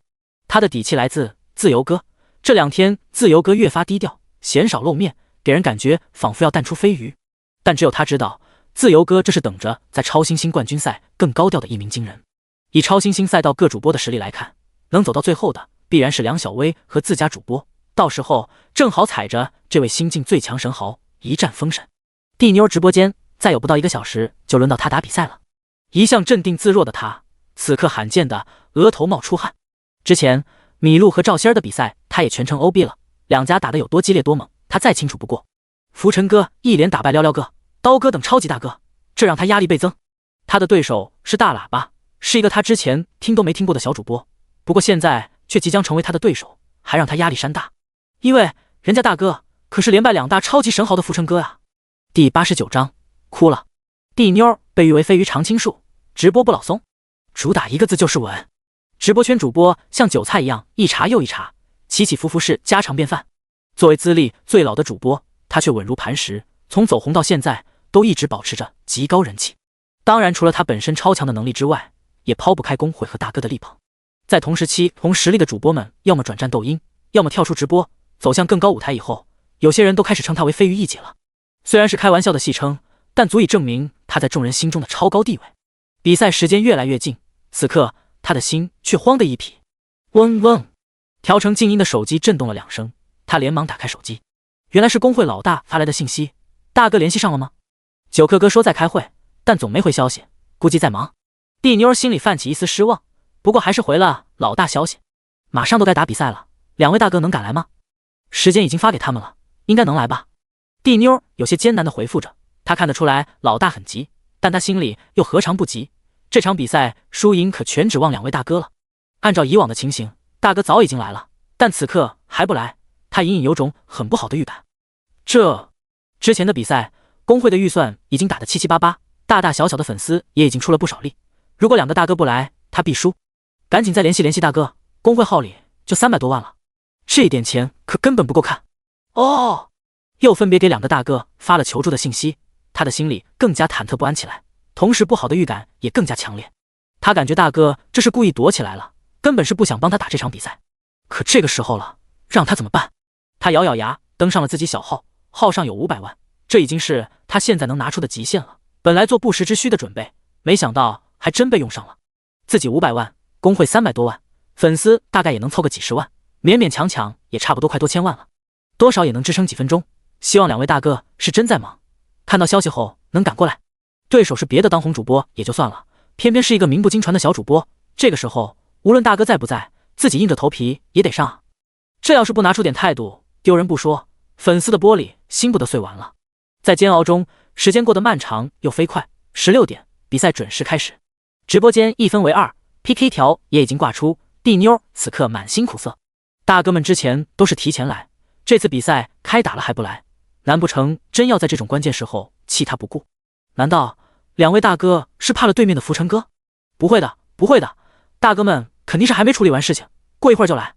地妞的心里还有些丝丝的幻想。大哥迟迟不出现，直播间的粉丝也显得越发躁动不安起来，不好的节奏也有冒头的趋势，连忙调整一下情绪，放了一首激情澎湃的战歌。地妞打起来精神道：先别管大哥了，比赛开始了，兄弟们，有票的支棱起来，妞儿家军的气势不能输，冲啊！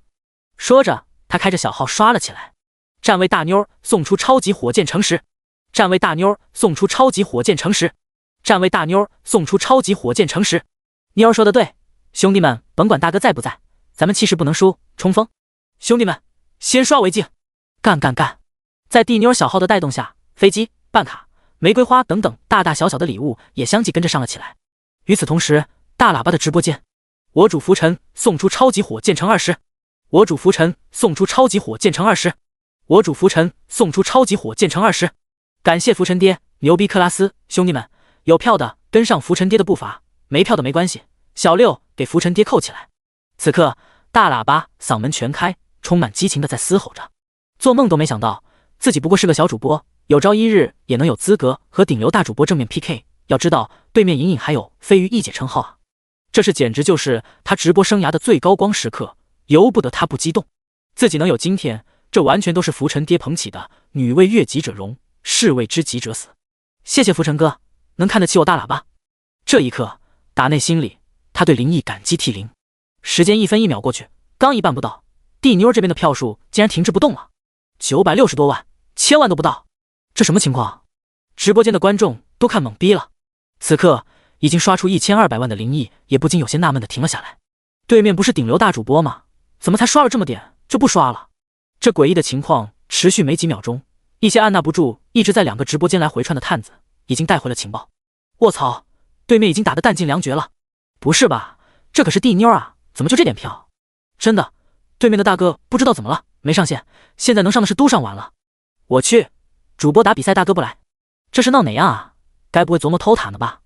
也有可能，这样的比赛虽然偷塔让人不齿，不过说不准也有不要脸的。不能吧？对面2位大哥也是飞鱼成名已久的老大哥，应该不会干这么不要脸的事。看着纷飞的弹幕，林毅的眉头不由微微皱了起来。现在这情况属实是影响他刷钱的心情。浮尘爹，先不要刷了，看看情况。现在咱们领先200多万票了，对面真要偷也不是那么容易的。大喇叭飞快地说道，生怕林毅放飞自我。在他看来，能赢就已经够了。大哥帮他打到这里，已经让他感恩戴德了。这个时候他说什么也不能让大哥多花冤枉钱。他不知道的，钱不钱的对于林毅来说根本无所谓，不过是虚拟金，但他这个态度却让林毅很受益。这货还是很有良心的。时间过得飞快，很快就到了1分钟倒计时，大批大批的探子一直来回穿梭，打探着消息。对面的就像一潭死水一样，大哥根本就没有上线。林毅的手指就放在礼物栏超火的上方，就等着守塔呢。可直到最后1秒都没见对方的票数增长，白白的紧张了一下。嘿嘿嘿，赢了，兄弟们，赢了！嘿嘿，我不是做梦吧？我大喇叭也有今天。此刻，大喇叭像个傻子一样痴痴笑道：没想到自己竟然这么容易就打赢了顶流大主播，高光时刻，绝壁是高光时刻啊！这一刻，大喇叭兴奋的都快高潮了，而对面直播间地妞儿都快哭了，嚯，已经哭了，嚯，哇哇大哭，崩溃了，是真的崩溃了。探子们纷纷撤了回来。浮尘哥，你把人家都干哭了。第90章1号公馆。能成为大主播，无疑需要具备各种优秀条件，其中最重要的一项便是心态要好。作为飞鱼资历最老的主播，地妞的心态早已锤炼的可谓水火不侵，但是今天真是绷不住了。关键时候大哥的背弃让他比赛失利，弹尽粮绝之后的时间，每一分每一秒对于他来说都是在希望和绝望煎熬。之前信誓旦旦，现在人都不见，你们他妈的怂了，早说啊！丢人、憋屈、难过、愤怒种种情绪在他心中翻腾，熬到比赛结束，他终于压抑不住了。顶流大主播泪洒直播间，换做平时，这种吃瓜众喜闻乐见的新闻，绝对能成为平台的焦点话题。然而此刻，除了自家铁粉在疯狂的刷着妞妞别哭，心疼我妞之外，没引起太大的波澜。一时间，气氛沉闷凄凉到极点。与此同时，大喇叭直播间却沸腾了。飞鱼乱不乱？浮尘哥说了算。最强神豪，最强神豪，最强神豪！胜利的喜悦炸裂了公屏，所有人肆意狂欢，无数弹幕刷屏直播间。一己之力打服寥寥哥，再拜刀哥，又干哭了地妞。细数飞鱼所有神豪，谁还有这样的傲人战绩？浮尘哥当之无愧第一神豪，不接受反驳。不知道谁第一个打出最强神豪的弹幕，但紧接着第二个、第三个就出现了，几秒时间轻易水得弹幕就刷屏了，整整3分钟依然不见停歇。热烈的气氛不仅感染着直播间的所有人，就连一直 OB 的主播，甚至默默关注比赛的官方都被震撼了。浮尘哥真牛批啊，一个人打下超级星的前3啊！这样的大哥馋死老娘了。无数的主播眼睛都冒光了，羡慕嫉妒恨啊，自己也能被大哥青睐该多好啊。大哥你有女朋友吗？大哥你介不介意多个女朋友？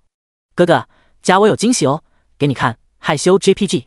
林毅的关注蹭蹭的往上涨，无数人都在给他发私信，然而得到的提示都是拒绝陌生人消息，顿时心里都泪奔了。卧槽，福星啊，飞鱼的天真的变了。飞鱼副总裁办公室一直关注着比赛进程的王强激动的端着茶杯手都不由自主开始抖了。这位留学回来的高管现在卧槽都快成口头禅了，不能卧槽啊。平台几个台柱子都被斩于马下，前3的名次全部成了浮尘哥捧起的主播，这就意味着超级新赛道的基本结束了。至于冠亚季最终排名，那已经不重要了，反正都已经打不起来了，难道大佬还能自己打自己？这局面其实他是不想看到的，这意味着平台将少挣很多钱，毕竟以往的比赛最后的冠军争夺才是最吸睛的。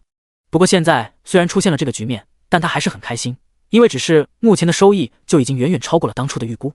这一切都得感谢浮尘哥，是大佬将 GDP 带到了全新的高度。要知道比赛可还没有打完，虽然超级新赛道大体是尘埃落定了，但是还有超新星赛道啊。他可是听到了一些风声，超新星冠军肯定还要争一番。呲溜喝了一口茶，王强的心里美滋滋。看着直播间一派欢腾的景象，林毅也不禁被感染了，嘴角露出了笑容。妈蛋，这感觉真这特么爽啊！正开心的时候，手机响了起来。你好林少，下午好啊，干嘛呢？哈哈。扫了眼来电，林毅接通了电话，就听见孙涛爽朗的声音传了过来。没什么事儿，在家待着呢。怎么了？林毅心情不错，笑着说道。我现在回魔都了，想请大家一块聚聚，您这边方便吗？可以，我没事。闻言，林毅微一迟疑，就答应了下来。好的，林少，那我把位置发您，您过来吧，一会儿秦少他们也都过来。好。比赛的事儿基本已经搞定了，也该出去透透气了。超级新赛道对手都被他扫平了，林飞雪第1，米露第2，大喇叭第3，这是之前已经定好的，此刻已经是自己内部的事儿了。最终名次怎样内部决定就行了，林毅相信这点小事3个主播自己就能搞定，他已经不准备参与了。现在只有梁小薇还得他操心，不过只要自己不喝多，比赛不是问题。想到这里，林毅找了身衣服，简单收拾一番就出门了。一路驱车，大半个小时后，林毅来到了孙涛所发的位置。这是一片占地极大的建筑，有着许多郁郁葱葱的树木，仿佛建在树林间一般。恢宏大气的大门口上书4个烫金大字：1号公馆。守备森严的岗亭处有精神抖擞的壮硕保安在执勤，对每一辆想进入的豪车都进行了严格的核查。林毅还以为这是一个高档小区，等到了门口才知道这是一家私人会所。虽然开着拉法这样的豪华超跑，林毅还是被拦了下来。原来这里只有会员或者会员带领下才能进去。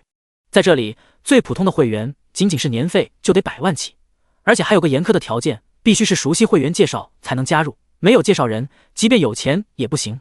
和保安说话功夫，孙涛及时的赶了过来。见到孙涛，保安二话没说，立马恭敬的将林毅请了进去。进来以后，林毅才发现这里比自己想象的还要大，占地近200亩。那里是所有会员都能进去的公共休闲娱乐区，有私房菜、雪茄吧、高端酒会厅、游泳健身房、娱乐中心等等，可以享受吃喝玩乐一条龙服务，各种表演、按摩、SPA 应有尽有。孙涛指着最中央区域一座富丽堂皇的庞大建筑，如数家珍的介绍道。说完又指着周围是几栋别墅一样的建筑道，周围这些房子是只有钻石会员才有资格尊享的私密区域。孙涛说着就塞给了林毅一张镶着碎钻的会员卡。林少，这个您拿着，啥时候想来玩了方便。这卡一看就透着高档，办一张肯定要费不少心思。林毅本能还想推脱一下，结果孙涛一句话他就打消了念头。原来这特么整个会所都是他家的产业。林毅现如今也是亿万富豪了，不过这种场合还真没体验过，一时间也不由心潮澎湃。一提到会所，自然而然脑中就会跟着浮现2个字：嫩模。老孙，今天来这里有什么安排啊？林毅忍不住嬉笑道：“必须的，邀了几个新鲜的妹子，贼水嫩那种。”孙涛露出了一个男人都懂得笑了。不过这都是基础，惊喜在后边，不然也不好意思邀请各位大佬。什么惊喜？说来听听。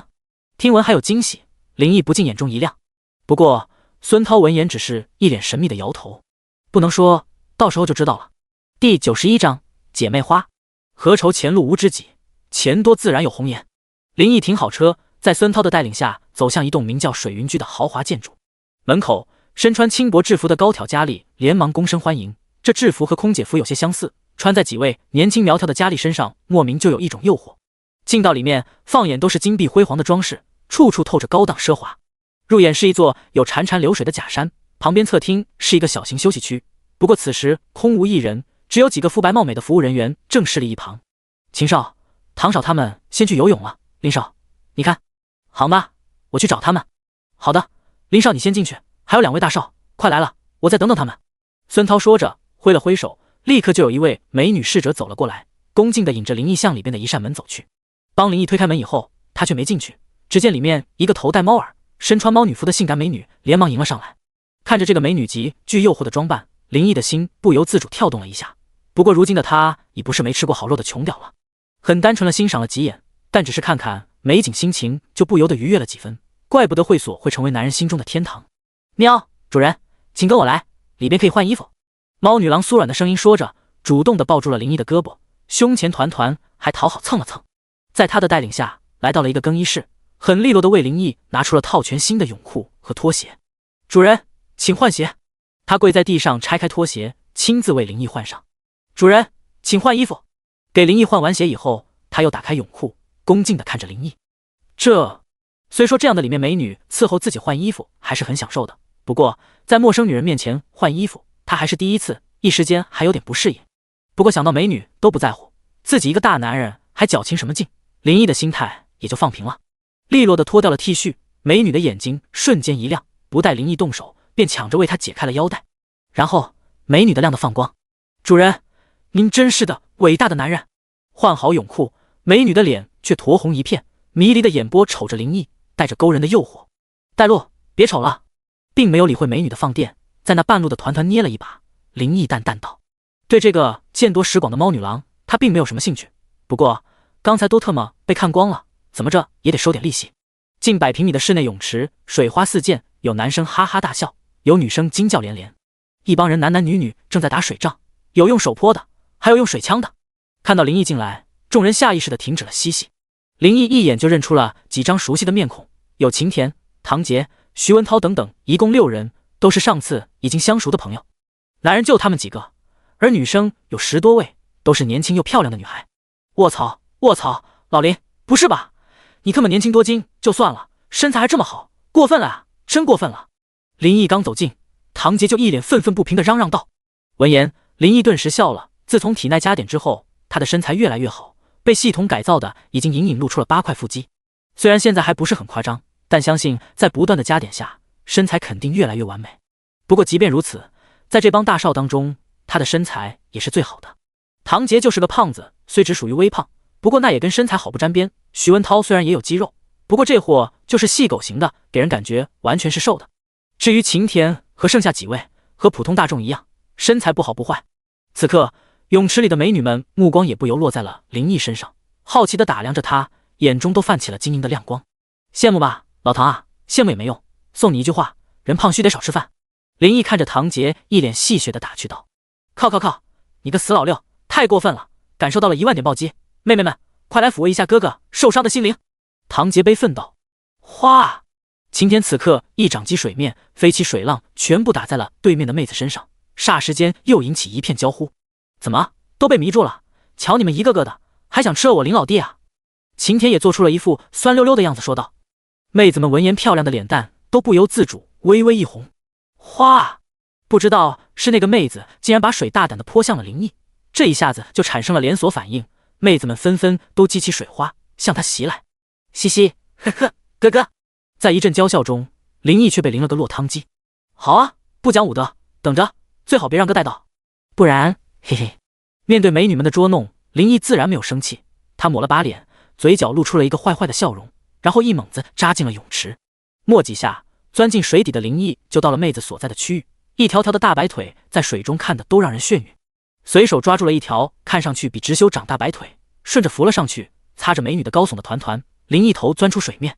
林毅甩了甩头，看向被自己擒住的美女，一张带着水珠素面朝天的精致脸庞，少说也能打85分，稍微一化妆，妥妥90以上大美女。她的个子很高，大约有1.7米的样子，团团的规模也是相当可观。被林毅抓住，她的身体都僵住了，秀色可餐的脸上有些羞涩，还有些紧张。此刻又是如此近的被注视，心中不自主的狂跳，他局促的扭转头，求助似的看向旁边的同伴。林毅顺着他的目光看去，刹那间他不禁一呆，卧槽，怎么眼花了？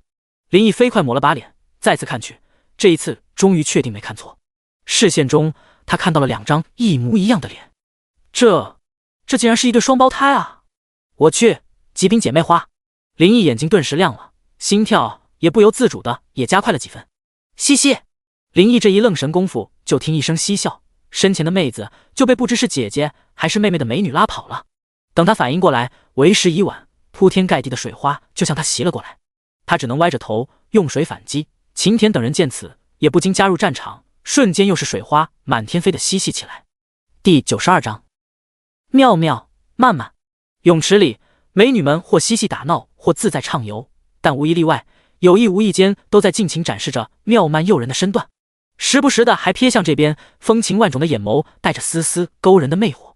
此刻，孙涛和最后2个大少也已经来了。泳池边的躺椅上，几个人抽烟的抽烟，不抽烟的则有各种水果糕点饮品。林毅端着杯鲜榨果汁，欣赏着泳池里的美景。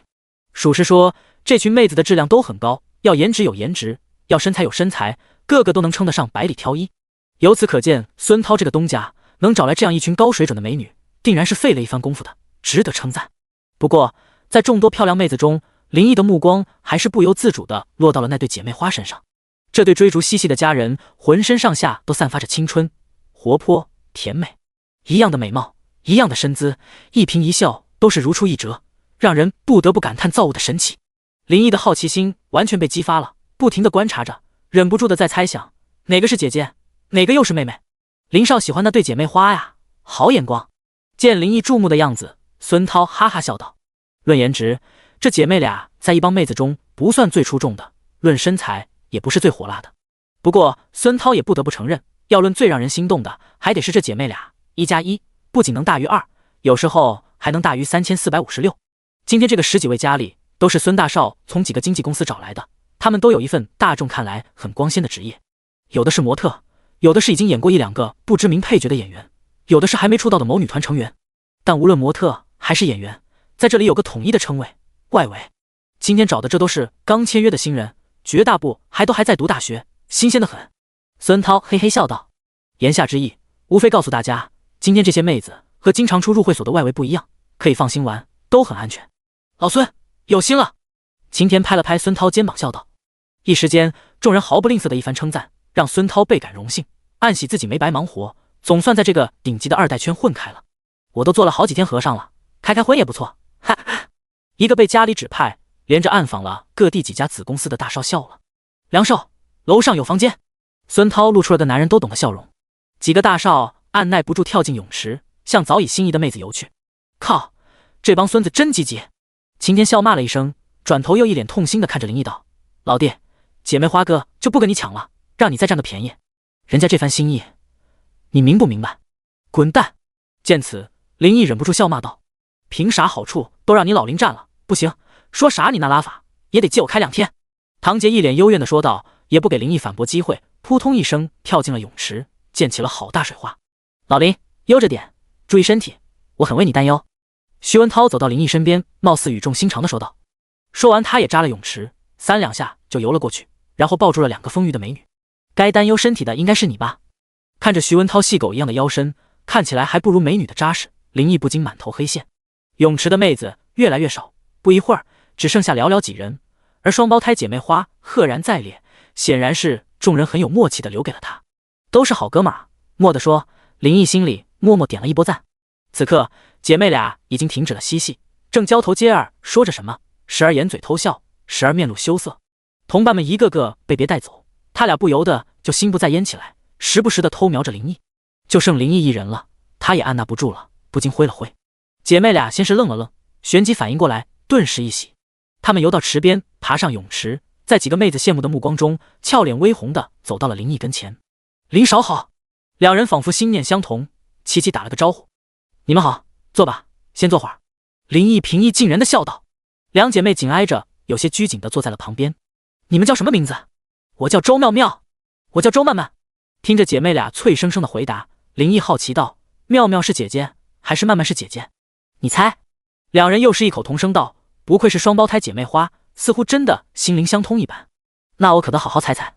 林毅嘴角露出了一抹戏谑的笑意，审视的目光不禁在两个尤物身上游走开来。一样的面孔，一样的团团，一样的柳腰，一样的大长腿，就连皮肤都是一样的嫩白。一般就算是双胞胎，那肯定也有不同之处。林毅细细打量，却依然没发现什么不同，也许是还不够深入吧。姐妹俩还没有穿拖鞋，此刻如嫩藕芽般的脚趾头抠着地板，似乎很紧张，目光不知该落在何处。看了一眼林毅出具形状的八块腹肌，马上又躲开了。你俩做什么的？模特？想到两人身高，林毅猜测道：主要是平面模特和车模，签了公司才几个月，我们还在上学。周妙妙说道。我俩都是音乐学院的，今年大3。周曼曼补充道。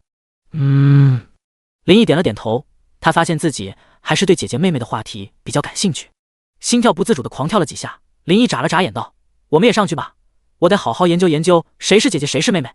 闻言，周妙妙和周曼曼俱是浑身一震，粉嫩的脸蛋顿时变得酡红。两人下意识的互看了一眼，都从对方眼中看到了满目的羞涩。不过两人却谁都没有出言反对。我们听林少的，周妙妙声若蚊蝇的说道，而周曼曼满脸红晕的低下了头，看着两朵含羞的并蒂莲，当真是娇艳欲滴，美不胜收。林毅站了起来，牵住两人皓白的手腕，轻轻一拉，便将两人带了起在。他一马当先向着楼上走去，而姐妹俩则很乖巧的跟在身后。此时此刻，无声胜有声。第93章神兽。咔嚓，所具碰触的轻响落入周妙妙和周曼曼耳中，让二人实超地联盟。福臣爹啊，不好了！新域文化的田小姨现在可了不得了，自由哥竟然给他拉拢了4个超帝，不对，还有6个土豪，当场开了超帝。总之，现在他房间里一共有10位超帝，小薇妹子要拿第一可悬了。我给你把视频发过去，你一看就明白了。视频，看着大喇叭叮铃当啷连续发来的消息，林毅的眉头不禁皱了起来。田小一，自由哥，10个超帝。此刻的林毅显然还不知道田小一的直播间10超帝齐聚一堂的盛况，早已在飞鱼引起了一场大震动。超新星赛道别的主播几乎都放弃了，唯一的竞争对手就是这个星域文化田小一。10超帝保驾护航，这个自由哥还他妈真能搞事情。这个超新星的冠军，林毅是一定要帮梁小薇拿到的，即便不为梁小薇，就星域公会还有那个自由哥打压米露的过节，林毅也不会放过他们。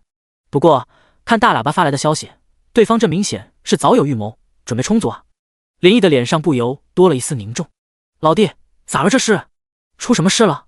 看着林毅接了个电话就突然沉下来的脸，晴天好奇地问道。也没什么，就是有帮孙子搞事情。林毅沉声道。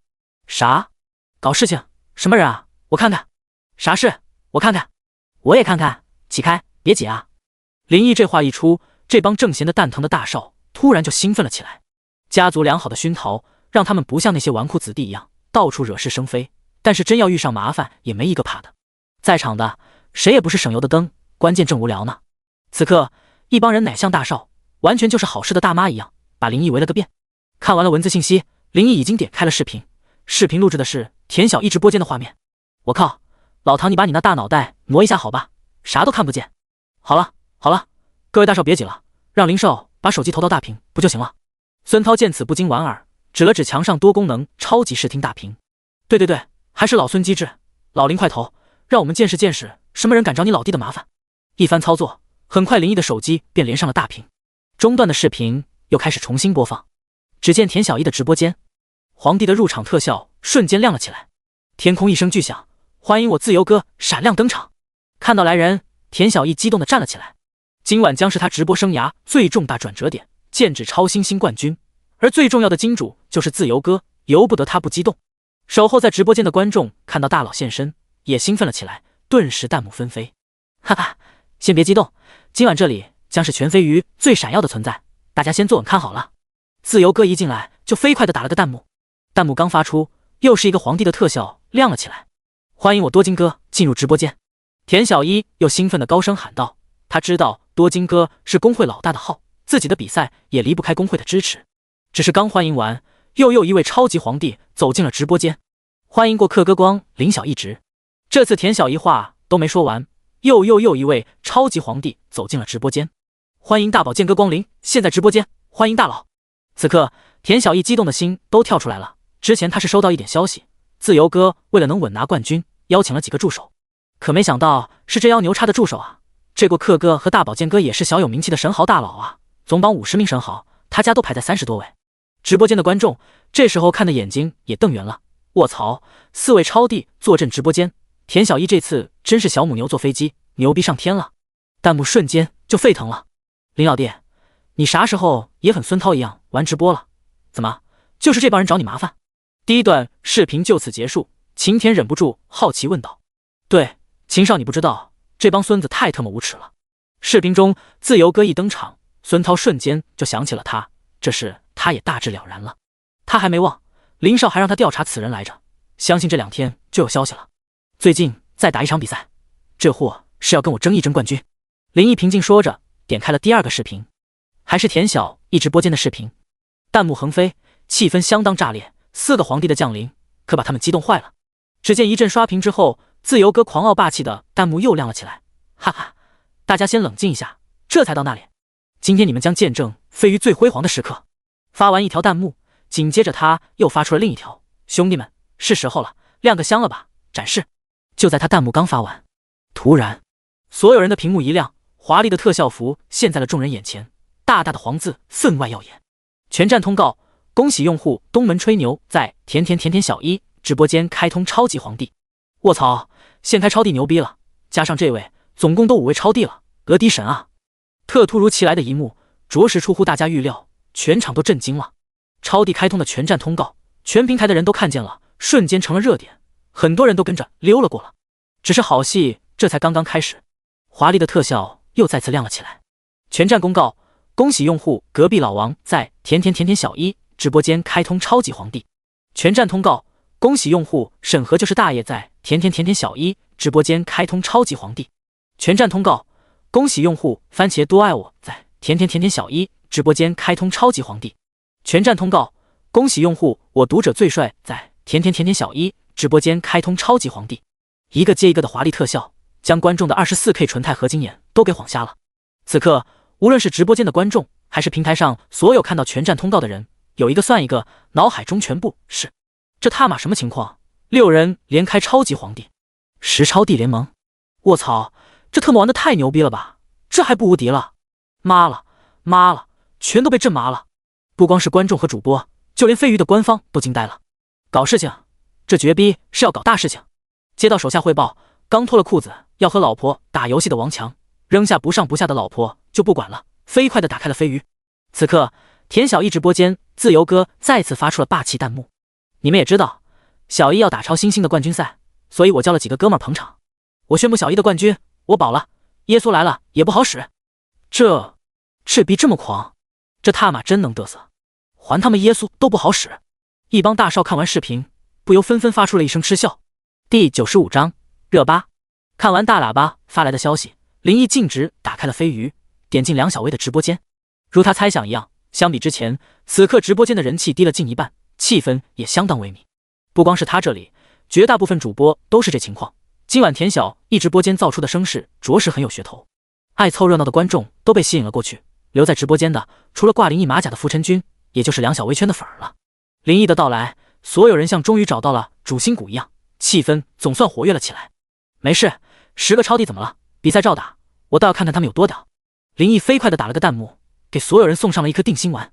老林霸气，嗨，这就是老弟你支持的主播呀，长得可以啊，眼光不错。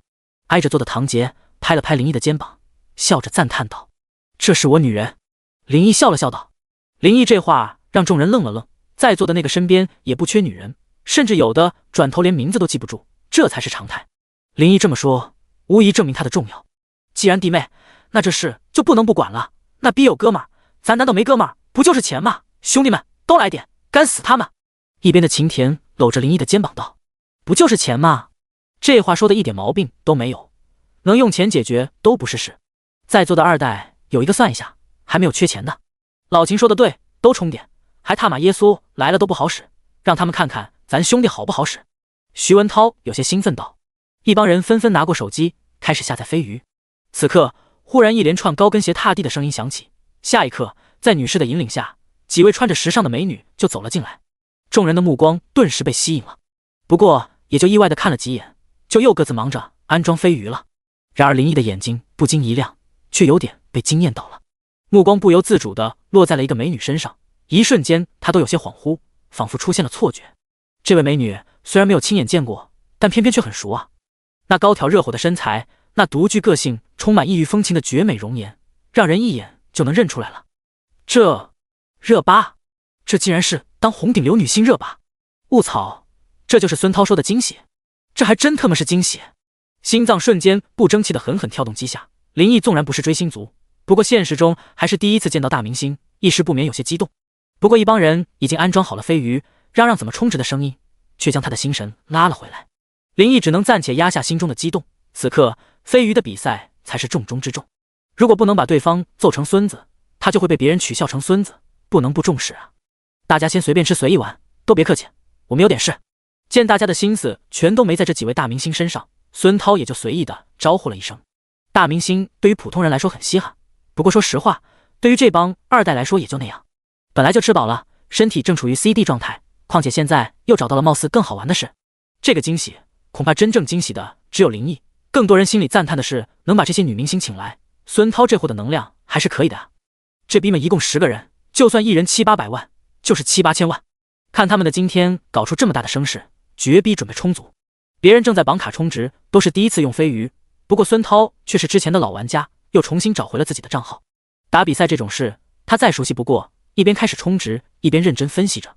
既然咱们出手，就绝不能输，不然就丢死人了。今天这事不简单，得多充点。林少，你号里有多少？林毅闻言打开了礼物栏，看了看余额，不太多了，也就6000万出头吧。啥？6000万？你管这叫不太多？即便在座的都是魔都顶级大少，不免也倒吸了口气。除了已经在拍卖会见识过林毅获钱的晴田，众人心中不免都被小小的震撼了一把。要知道，这可不是投资，也不是买啥豪车名表，纯是扔钱啊！老林，你是真舍得造，我老唐服了你个老六了。唐杰一脸牙疼的样子，狠狠在林毅肩头捶了一下。没得说，充值。本来想充个800万的随便玩玩，这下都拿不出手了，怎么也得充个2-3千万吧。几个人说得起劲儿，众位当红大明星虽然找了地方坐了下来，可大脑一直都是懵逼状态。啥玩意？一帮大少爷围着大屏都在看直播，难道找自己这些人来就是陪着看直播里的小姐姐？自己这些人中随便拉一个出来，不比一个主播香吗？众女星心中不免觉得颇为荒诞。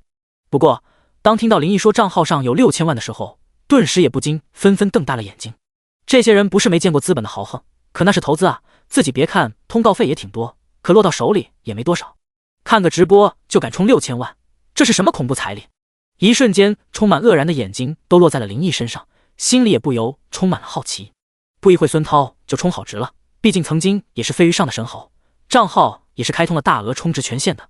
充好了之后就进入了梁小薇的直播间，虽然早已不玩飞鱼了，不过竟还有几个老玩家认出了他。当得知是林毅的好友，直播间众人的情绪又振奋了几分。距离比赛还有一会儿，他不禁点开了争霸赛的活动信息，本想看看数据，研究研究怎么打，但却被神豪榜吸引了。以一骑绝尘的霸气，稳坐榜1的 ID 叫我主浮沉，这不就是林少的号？消费金额个10、100、千万、亿。孙涛一时有些懵逼，揉了揉眼，又数了一遍，没错，就是亿。什么？林少，你之前已经刷了2个多亿？孙涛像屁股着了火一样，忍不住蹭的一下站了起来，不可思议的惊叫出声。老孙，怎么？正在蒙头充值的几人被孙涛这一嗓子吓了一跳。林少之前已经刷了2个亿了。孙涛举着手机指着显示的神豪榜，声音有些颤抖道：卧槽，老弟，拍卖会就造了2亿多，有才几天又造了2个亿，特么我都怀疑你家真印钱的了。这一下连晴天不都淡定了，吸着凉气，一脸牙疼。还好，也没多少。林毅淡淡说道，上次的10亿拍卖金才花了2亿多，平台上刷的也才是虚拟金，真正的钱还没机会动呢，真不多。麻痹，被装到了，属实被装到了。众人脑瓜子不禁嗡嗡的。而一众大明星，包括热巴在内，此刻眼睛也不顾形象的全部瞪圆了，嘴巴都长成了 O 型。看个直播都能刷出2个亿，简直离了大谱。有着恐怖的财力，捧捧自己那不香吗？几个人看着林毅，仿佛看到了唐僧肉，眼里都快冒光了。第96章，怎么跟我们玩？田小一的直播间此刻在线人数高达20多万，几乎占了夜间总流量的1/3，这直接迫使后台技术员不得不为其增加了线路，加大了带宽，要不然还没刷礼物就得卡死。牛逼啊！新主播比顶流主播实力都猛，看飞鱼几年了，我还是第一次见10个超帝同时捧一个主播的。是啊，我记得帝妞最辉煌的时候，家里也才3个超帝。兄弟们不懂就问，这么大阵势，这是要和那个浮尘哥打吗？真要打起来，谁会赢？听说浮尘哥下午把聊聊哥和刀哥都打趴下了，都传是飞鱼第1神号啊！兄弟你太天真了，这是群殴又不是单挑，稳赢的好吧？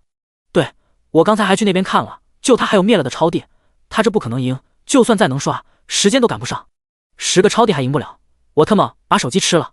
看着直播间爆炸的人气以及疯狂的弹幕，田小一已经激动得快晕了。他知道今晚将很热闹，但没想到竟直接就巅峰了。当真是恍然如梦，他已经忍不住掐了好几次大腿了。新娱文化的老大李欣还有自由哥也不禁露出了满意的笑容，尤其是背后主导这一切的自由哥，笑容里更是带着睥睨天下的霸气。今晚田小一将被捧上神坛，而他们10人将书写前所未有的传奇，这绝对是要载入飞鱼史册的辉煌，受万众敬仰。任何挡在他们前面的障碍，必将被无情碾压。你浮尘哥打败撩撩哥，打败刀哥，下的蛋总和9克不敢上线又如何？想当飞鱼第1神号，呵呵，我同意了吗？即便你是第1神号，今天也必须跪，只配当我们的垫脚石。自由哥想着想着，眼睛里就射出了傲视一切的目光，宛若君临天下的霸主。今晚10帝联盟最少的一位都冲了1000万，而他冲了整整5000万。此刻他有着绝对的自信，将任何人敢与之对抗的人碾碎成渣。现实中他已经开始全面接手家族生意，可谓呼风唤雨，意气风发。网络上作为10帝联盟的绝对核心，他也要主宰一方。时间仿佛比平时慢了许多，自由哥晃动着手中的红酒，很悠闲自得的样子。而10帝联盟的小群里已经开始不断抱怨时间过得太慢了。见此，作为绝对核心，自由哥淡淡一笑，很装逼道：别着急，每逢大事需静气。梁小薇直播间，此刻不断的有大批的游客在进进出出，这情形一看便知道是一些闲的蛋疼的吃瓜众在打探两边的情况，甚至都有人开始带节奏。浮尘哥，对面可是整整10个超帝，你能打得过吗？浮尘哥，请问你将如何应对？浮尘哥，你不会要认输吧？还是怂了吧？一个人怎么能干过去人家10个？要我说，直接下线得了，就说没网了，要不输了更丢人。林毅淡淡的看着一个个乱带节奏的弹幕，对于这些沙雕玩意不用在意，只需一会儿狠狠的打脸，沙雕自然就会变成傻逼。然而他能淡定，死忠粉却不淡定了。麻痹了，不能忍了，兄弟们多少充点，帮老大干死对面10个超帝怎么了？裤衩子愤怒的狂打弹幕，对，狂他妈啊，我先冲，奶奶的大不了这个月吃泡面。大萝卜也是飞快的打起弹幕，兄弟们别气馁，浮尘军团集合，老大可从没让我们失望。小跟班号召道。此刻看着这些依然还支持他的小伙伴，林毅不由得心里暖暖的。虽然只是相识于网络，但这份宝贵的信任让他大为感动。多么可爱的一帮兄弟啊！别冲动，兄弟们，谢谢你们的支持，充值就大可不必，我保证比赛输不了，你们瞧好便是。林毅连忙发弹幕制止，他相信这帮兄弟一上头真能充1个月生活费，但这绝对不是他想看到的。大家不想输的心情他能理解，参与可以，过度充值就真没必要。他们不知道的是，此刻这有9个白板平民号陆陆续续的进入了直播间。时间1分1秒的过去，所有人都在关注着时间。当时间来到22点整，当 PK 的血条出现的那一刻，田小一20多万观众同时在线的直播间像是被点燃的炸药包，彻底爆发。当激情澎湃的战歌响起，弹幕瞬间变得就像煮开的水一般沸腾，要不是狗官方早已加了数倍带宽，几秒时间就得卡死。哈哈，终于开始了，大场面，绝逼是大场面要开始了！大佬们，冲锋，干干干！让我们见识见识10超帝的威猛！重低音的战歌振奋人心，让所有人不由自主地跟着热血沸腾。此刻自由哥一下子坐直了身子，也抑制不住心潮澎湃，做了这么多准备，他为的就是这一刻。兄弟们，书写传奇的时候到了，将一切敌人通通碾碎，来吧，出击！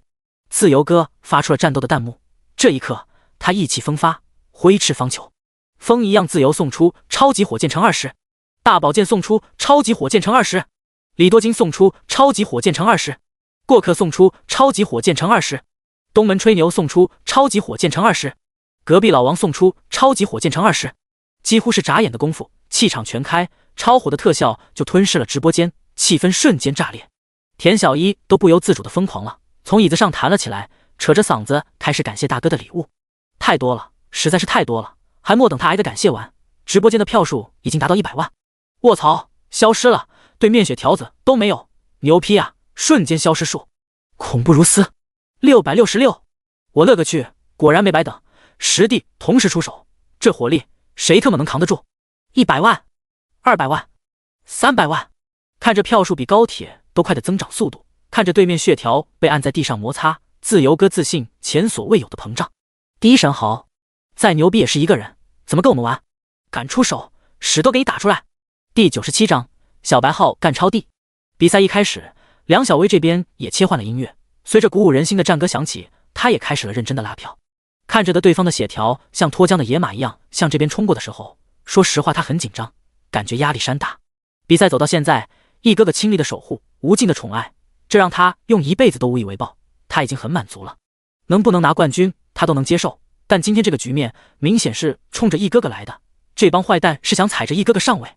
对面就是一群来势汹汹的恶魔，但一哥哥还是要选择无所畏惧的扛下这一切，他深深感动的同时又充满心疼。咬了咬牙，他告诉自己不能露怯，不能给一哥哥丢人，无论输赢他都要站在一哥哥身旁，荣辱与共。我主浮沉，对面打来了呀，卧槽这么猛，不愧是10个超帝。大佬赶紧上啊，干啥呢？不会网不好了吧？我看没得打，人家10个大佬，这怎么顶得住？一些不嫌事大的吃瓜众阴阳怪气的发着弹幕，所有浮沉军团成员以及梁小薇的铁粉心里的火气都蹭蹭往上冒。不过他们还是先压制住了，他们知道这个时候并不是打嘴炮的时间。1票、2票、10票、8票，顶着对面排山倒海般拍过来的压力，他们默默地刷出了自己手中的票。蝼蚁虽小，敢于亮剑。此时此刻，他们依然愿意相信浮沉老大从不会让他们失望。所有人心中始终坚信，即便面对10位超帝的围杀，以浮沉老大实力依然能续写辉煌，创造奇迹。老秦，你说咱们真不开个那什么超级皇帝吗？看着很有面啊。开毛，就用小白号干翻那什么狗屁超帝，不酷吗？对，老秦说的对，你们刷啥呀？各位大少，刷超火吧，别的礼物太便宜，打架不给力啊。好了好了，就这么来，开搞开搞，都让对面的嘚瑟1分钟了。看着众人开始跃跃欲试，林毅莞尔一笑，先刷为敬。我主浮沉送出超级火箭乘20，我主浮沉送出超级火箭乘20，我主浮沉送出超级火箭乘20。感谢浮沉哥哥，哥哥威武！满屏的超火让直播间瞬间炸裂，熟悉画面，熟悉的味道，梁小薇发慌的心莫名就镇定了下来。她捏着粉拳，兴奋地喊道：“见林毅出手，所有支持的观众也刹那间精神大振，有礼物跟着飞快地刷起。”而没有礼物的也不禁狂打弹幕，呐喊助威。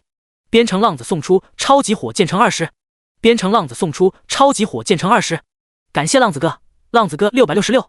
我靠，不愧是浮沉哥找来的朋友，牛逼了！哈哈，没想到浪子哥回归依然这么给力。妈蛋，老大有浪子哥助力，未必干不过对面，有希望了。在林毅之后，孙涛也开刷，瞬间让直播间的人更加振奋。甜甜向上送出超级火箭乘20。甜甜向上送出超级火箭乘20，生当作人杰送出超级火箭乘20，生当作人杰送出超级火箭乘20，涛声依旧送出超级火箭乘20，涛声依旧送出超级火箭乘20，单手挑坤坤送出超级火箭乘20，单手挑坤坤送出超级火箭乘20。玩归玩，闹归闹，该出手时，众位大少谁也不含糊。继孙涛之后，也是争先恐后的刷起礼物。这一下子，梁小薇这边票数犹如井喷般爆发，开始疯狂地顶了过去。直播间的所有人都不禁懵逼了，仿佛看到了不可思议的事情，纷纷瞪圆了眼睛。卧槽，我出现了幻觉！兄弟们，我是不是太紧张眼花了？你们有没有看几个小白号在狂刷超火？这特么竟然是真的，原来不止我看到啊 ！What？ 什么情况？小白号也这么屌？我去，长姿势了，牛逼上天了！哈哈，这绝对是浮尘老大找来的帮手，不然什么小白号能这样牛批，还同时出现好几个？对，一定是老大找来的。对面能召集10个超帝，难道老大就没朋友吗？被嗅到了，属实被嗅到了，开着小白号干超帝，简直666，好猛啊！已经快追上对面了，老大威武，各位大佬牛批！谁说10个超帝就一定赢？哈哈，就是个笑话。此刻，在林毅和众位大少马不停蹄的狂刷下，也就是观众打了几个弹幕的功夫，就将血条推向了中间。几个明明开的是小白号，刷的却比超帝都猛，这简直惊艳全场。无数人为之欢呼呐喊，兴奋的手舞足蹈。直播间里，所有人心头的阴霾一扫而空，瞬间直觉扬眉吐气，气氛顿时沸腾了。见梁小薇这边竟然轻轻松松就追过来了，对面明显的也加快了刷礼物的速度，企图拉大差距，形成碾压之势。只是他们太天真的，他们能刷，难道这边就不能刷吗？又岂能让他们如意？于是这边速度变得更快。田小一这边差距没拉开，反而隐隐还有被反超的趋势。这一下，所有人不得不火力全开，1000万、2000万、8000万，比赛一时陷入了焦灼状态。短短时间，双方你追我赶之间，票数已经高达8000万。两个直播间的观众看着这恐怖的票数，激动又震撼。梁小薇这边还好点，田小一直播间20多万观众可就坐不住了。对面什么鬼？同样时间，10个超帝竟然还压制不住对面，凭什么那么猛？难道用了高科技？有按耐不住的观众纷纷涌了过来，一探究竟。然而看到的却是让他们惊爆眼球一幕。此刻，自由哥紧盯着屏幕，操作着手机，一刻不停的输出。只是越刷越觉不对劲，越刷越心惊。如果说一开始在优势的情况下被对面追上是自己这边轻敌，然而现在10个人已经开足了马力，怎么对面还能跟得上？这不科学啊！卧槽，对面也有好几个人在狂刷。我勒个去，我算想长见识了，对面竟然还有几个小白号，刷的嘎嘎猛，老牛逼了！什么？开着小白号来和超帝硬刚？莫不是开玩笑的吧？不行，我得过去见识一下。突然出现的弹幕让正在狂点礼物的10个超级皇帝看得巨是纷纷一愣。对面不声不响的竟然也请了帮手。对面之所以这么猛，原来不只是那个浮尘哥，还有几个小白号在刷啊！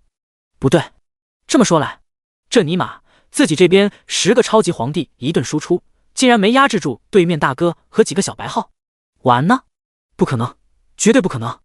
第98章，区区3亿，行啊，老唐，没想到这么胖，手速还这么快，没少练吧？哈哈，擦，以为都和你一样啊，老徐，2个妞就把你整虚了。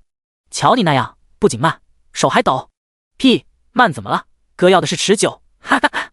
还别说，怪不得老林老孙玩直播，这玩意还真他妈刺激啊！可不是嘛，卧槽，属实上头，上，干死对面！果然，男人至死是少年，就是玩就是闹。在外边，那个不是众星捧月的待遇，此刻完全被晾在了一边，犹如空气一般，毫无存在感。一众女星却丝毫不敢有所不满。这些超级大少口中嬉笑怒骂着，手上却一刻都没停，眨眨眼功夫刷出的都是大把大把的钱啊！一个个都不由自主地瞪大了好看的眸子。他们也看明白了，这是2个主播在打比赛，双方的票数现在都打到了能吓死人的1亿之多。纵然是见多识广的他们，心脏也不由跟着剧烈的跳动了起来。哎呀妈呀，什么时候主播比自己这些明星都能卷了？耻辱，真是耻辱！看着人气肉眼可见的往下掉，观众都不断的跑到了对面直播间。自由哥一沉，只想骂娘。此刻他终于接受了现实，他是怎么也预料到，短短时间他浮尘哥竟然也能拉开帮手，关键是还扛住他们10个人的过来，还踏马，故意用小白号来恶心自己。可恶，实在可恶！不过老子准备了这么长时间，真以为随便拉几个人就能赢？太天真了！尽情的蹦吧，今天就用绝对的实力教你们做人，倒要看看你们能蹦跶到什么程度。自由哥虽感到些微受挫，倒不要紧，他依然信心十足。今天他们10个超帝聚集到了一起，最少的一位也冲了1000万，大多号上都是3、4千万，平均绝对能达到3000万。10个人加起来就是3个亿啊！这放到那个直播平台，不是屌炸天的存在。小小飞鱼还有3个亿打不赢比赛，他就不信了。对面可不是自己这边这样准备充足，就不信他们临时组队能超过3个亿。兄弟们，别犹豫，火力全开，压死对面！自由哥飞快地打了个弹幕，一咬牙，将刷礼物的速度提到了极致。震惊了，两个直播间的观众全部都震惊了，同时也看嗨了。看着夸张到已经超过了1亿的票数，并且双方都没停，票数依然在疯狂增长，所有人的心脏不争气的狂跳了起来。这都超过了一个小目标了呀！但是别说胜负，居然连差距都没拉开。卧槽，这是什么神仙比赛？这得打到多少票啊？离谱！不对，简直恐怕。这绝对是将记入非于史册的超级大战。与之相比，之前的超级新赛道的比赛，甚至年度的巅峰赛都弱爆了。这场比赛即便放到任何平台，那也称得上是史诗级的对战。无尽超火轰炸着直播间，密密麻麻的弹幕像瀑布一样冲刷着屏幕。1亿3000万，1亿5000万，1亿7000万！妈了，妈了！此刻，所有人的观众都吓死人的票数震麻了。今天这个大瓜简直吃到撑！各种花里胡哨的弹幕没了，亢奋的众人发现已经找不到准确的词汇来表达自己的情绪了，只是麻木打着6666，1亿9000万万，2亿！比赛已经打到了白热化程度，票数还在飞速增长。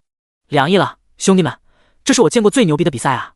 刺激，太他妈刺激了！我他妈心脏都快跳出来了！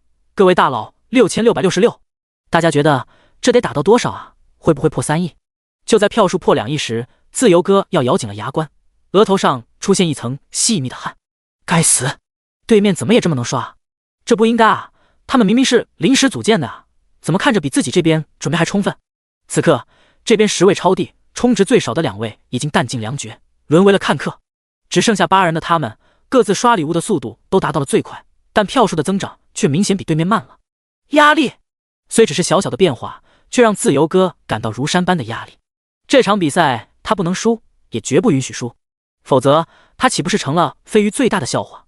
他还怎么在平台呼风唤雨？2亿1500万 vs 2亿1800万，2亿2000万 vs 2亿2000万，2亿2500万 vs 2亿2300万，超了！卧槽，对面超了！什么鬼？10个超帝竟然没压住对面，还被反超了，真日了狗了！堂堂超级皇帝，还不如人家小白号猛，牛逼了嘿！现如今可不能歧视小白豪了，没准人家一言不合就刷个几千万，真是长见识了。2亿5000万 vs 2亿4000万，草尼玛还刷！自由哥青筋暴起，眼珠子瞪的都开始充血了。此刻这边的超帝又有2个弹尽粮绝了，票数成长的速度又慢了一拍，慌了。即便号上还有2000多万，心态也绷不住了，那还有刚开始睥睨天下的气势，心里止不住的发慌。这他妈都是哪儿冒出来的土豪啊？怎么一个比一个坚挺？不明白，10个人怎么合计都是必赢的局，偏偏都打成这样。关键是都他妈打到2亿5000万了，自己这边4个人都刷拉了，对面竟然看不到一点颓势，依然在保持着稳定高速的输出。怎么会这样？自己这边总预算是3个亿，现在都打空，应该还能刷出7000万。7000万搁平时那也是一笔不菲的巨款，可现在看对面的架势，怎么感觉加上这7000万也根本不够看？这难道自己这边要输？心头不自主泛起一种不祥的预感，自由哥瞬间打了个激灵，冷汗一下子浸湿了后背。不可能！他眼中的血色又多了几分，摇着后槽牙，依然不服输的狂点着超火，拼了！2亿7000万 vs 2亿5500万，10个超帝又有2个打空，3亿 vs 2亿8000万，10个超帝又有2人停住了手，这次不是弹尽粮绝，手中还有500来万，只是此刻已经绝望，即便是都刷空，看这架势也赢不了，绝望了，再挣扎也是徒劳，彻底绝望了。现在只有自由哥和李欣依然还在坚持。李欣刷礼物的速度已经明显慢了下来，他已经到了强弩之末，而自由哥满眼血丝，依然在飞快的点击屏幕，魔怔了一般。第99章神级现场，冲啊冲啊，打过去！卧槽，对面都3亿多了，加油，给我上！啥玩意？怎么都停了？你们可是10个超帝啊，这就没了，还不如人家小白号刷的多。啥也不是，啥也不是，啥也不是。一口气把账号都打空了，自由哥呼哧呼哧的喘着气，票数已打到2亿9999万9994，也不知道哪位好人刷了张办卡，于是最终的票数显示3个亿，板板正正3个亿。然而对面的票数还在疯了一样上涨，已经突破了3亿3000万。这自由哥充满血丝的眼睛满满的不可置信，整个人都亚麻呆住了。此刻他满脑子都老天不公、寄生鱼和声量的愤慨。然而铺天盖地的弹幕很快将他拉回了现实，并狠狠地告诉他什么余量，别搁着贴金，根本不配。沃尼玛，什么叫啥也不是啊？老子这边怎么说也打了3个亿，这还叫啥也不是？平时3个亿足以震动任何直播平台，能忍住无数人为之癫狂的神仙数据，此刻竟得不到一点赞美，甚至还被无情鄙视。妈卖批，这世界怎么了？什么时候穷比吃瓜重，连3个亿都看不上了？3个亿都啥也不是了，完蛋吧！10个超帝都干不过几个小白号。主播，别他妈放战歌了，你应该放凉凉夜色，为你思念成河。走走走，去对面了，还能看一波热闹。卧槽，都3亿5千万了，牛批！也就短短几秒钟的时间，田小一直播间的人气瞬间就塌房了，凉凉已凉凉。所谓水可载舟，亦可覆舟。羞辱，无情的羞辱！自由哥打死都想不到比赛都没结束呢，竟被吃瓜众赤果果的羞辱了。费尽心思拉起来20多万的观众，竟然都跑到了对面。这尼玛，剧情不应该是自己踩着对面上位，20多万人为之欢呼，受万众瞩目。现在自己不仅成了垫脚石，聚拢的人气也为全给对面做了嫁衣。强干不成反被操啊！自由哥感觉自己都气疯了，他不禁怒吼一声，将桌上的东西通通摔到了地上，叮铃当啷一通发泄，心里总算感受了一点。拿过手机一看，对面竟然还特么在刷4亿1千万 vs 3亿，这已经不是简单的输，这特么是输惨了。不但是将他踩在了地上，还在无情摩擦，反复蹂躏，不停鞭尸。可恶！自由哥目眦欲裂，捏着拳头青筋暴起，整个人都在颤抖。不行，不能这么算了，这次失利算是自己低估了对方的实力。不就是刷钱吗？谁没有？自己要重整旗鼓，找机会，一定要打回来。自由哥飞快打开微讯实地联盟的群，准备商量一下一步的作战计划。没想到小群里已经闹开锅，信息多达99，不容他翻看未读信息，注意力就落在了过客哥的信息上。兄弟们，恕我不能奉陪了，再见。自由哥还没来得及说话，就见过客哥已经退了群。俺也一样。此刻没怎么说话的宝剑哥突然也发了一条信息，然后也退出了群。宝剑哥觉得自己真是日了狗了，怎么就被忽悠的迷失自我了，还想着制霸飞鱼，还想着成为传奇，信了鬼了，还觉得10个人联合起来牛逼到爆，到哪儿不得横着走，这他妈第一站就被人家来了个超级反杀，人家特么分分钟找来人都能把自己这边锤爆，他是彻底被打醒了。老子老老实实刷自己钱，开开心心泡能泡的主播，这不香吗？脑子瓦特了，掺和着扯淡事，滚尼玛！这和过客哥的想法几乎如出一辙，要不然也不会一前一后退出了群。见此，本来还想重整旗鼓的自由哥，犹如寒冬腊月还被浇了盆带冰碴子的冷水，凉到了骨子里。我日尼玛呀，2个怂逼！自由哥一时间牙咬得咯吱作响。剩下的人都是自由哥现实的朋友，都有些生意来往，大多数多多少少还要靠他家这棵大树吃饭。此刻都明智的保持了沉默，不能明着拆台，暗自却琢磨着这玩意不合算啊！费钱不说，还特么出了丑，脸被打得啪啪响了。这，李欣看着这一切也是脸色铁青，七窍生烟，任凭能说会道，这老鹰闭也没这出个屁。实地联盟没想到一战就被打散了，他也是气得心窝子疼，哗哗滴血。不行，不能就这么完了。有句话说怒极反笑，当愤怒到了极点，自由哥反而冷静下来，眼睛里露出了森冷的目光。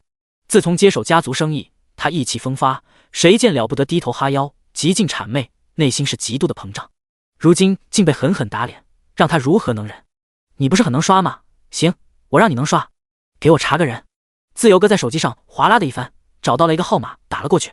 我要知道他现实的一切，地址、公司、背景都给我查清楚，能不能办到？得到对方肯定的回答，自由哥嘴角露出了一抹阴冷的笑容。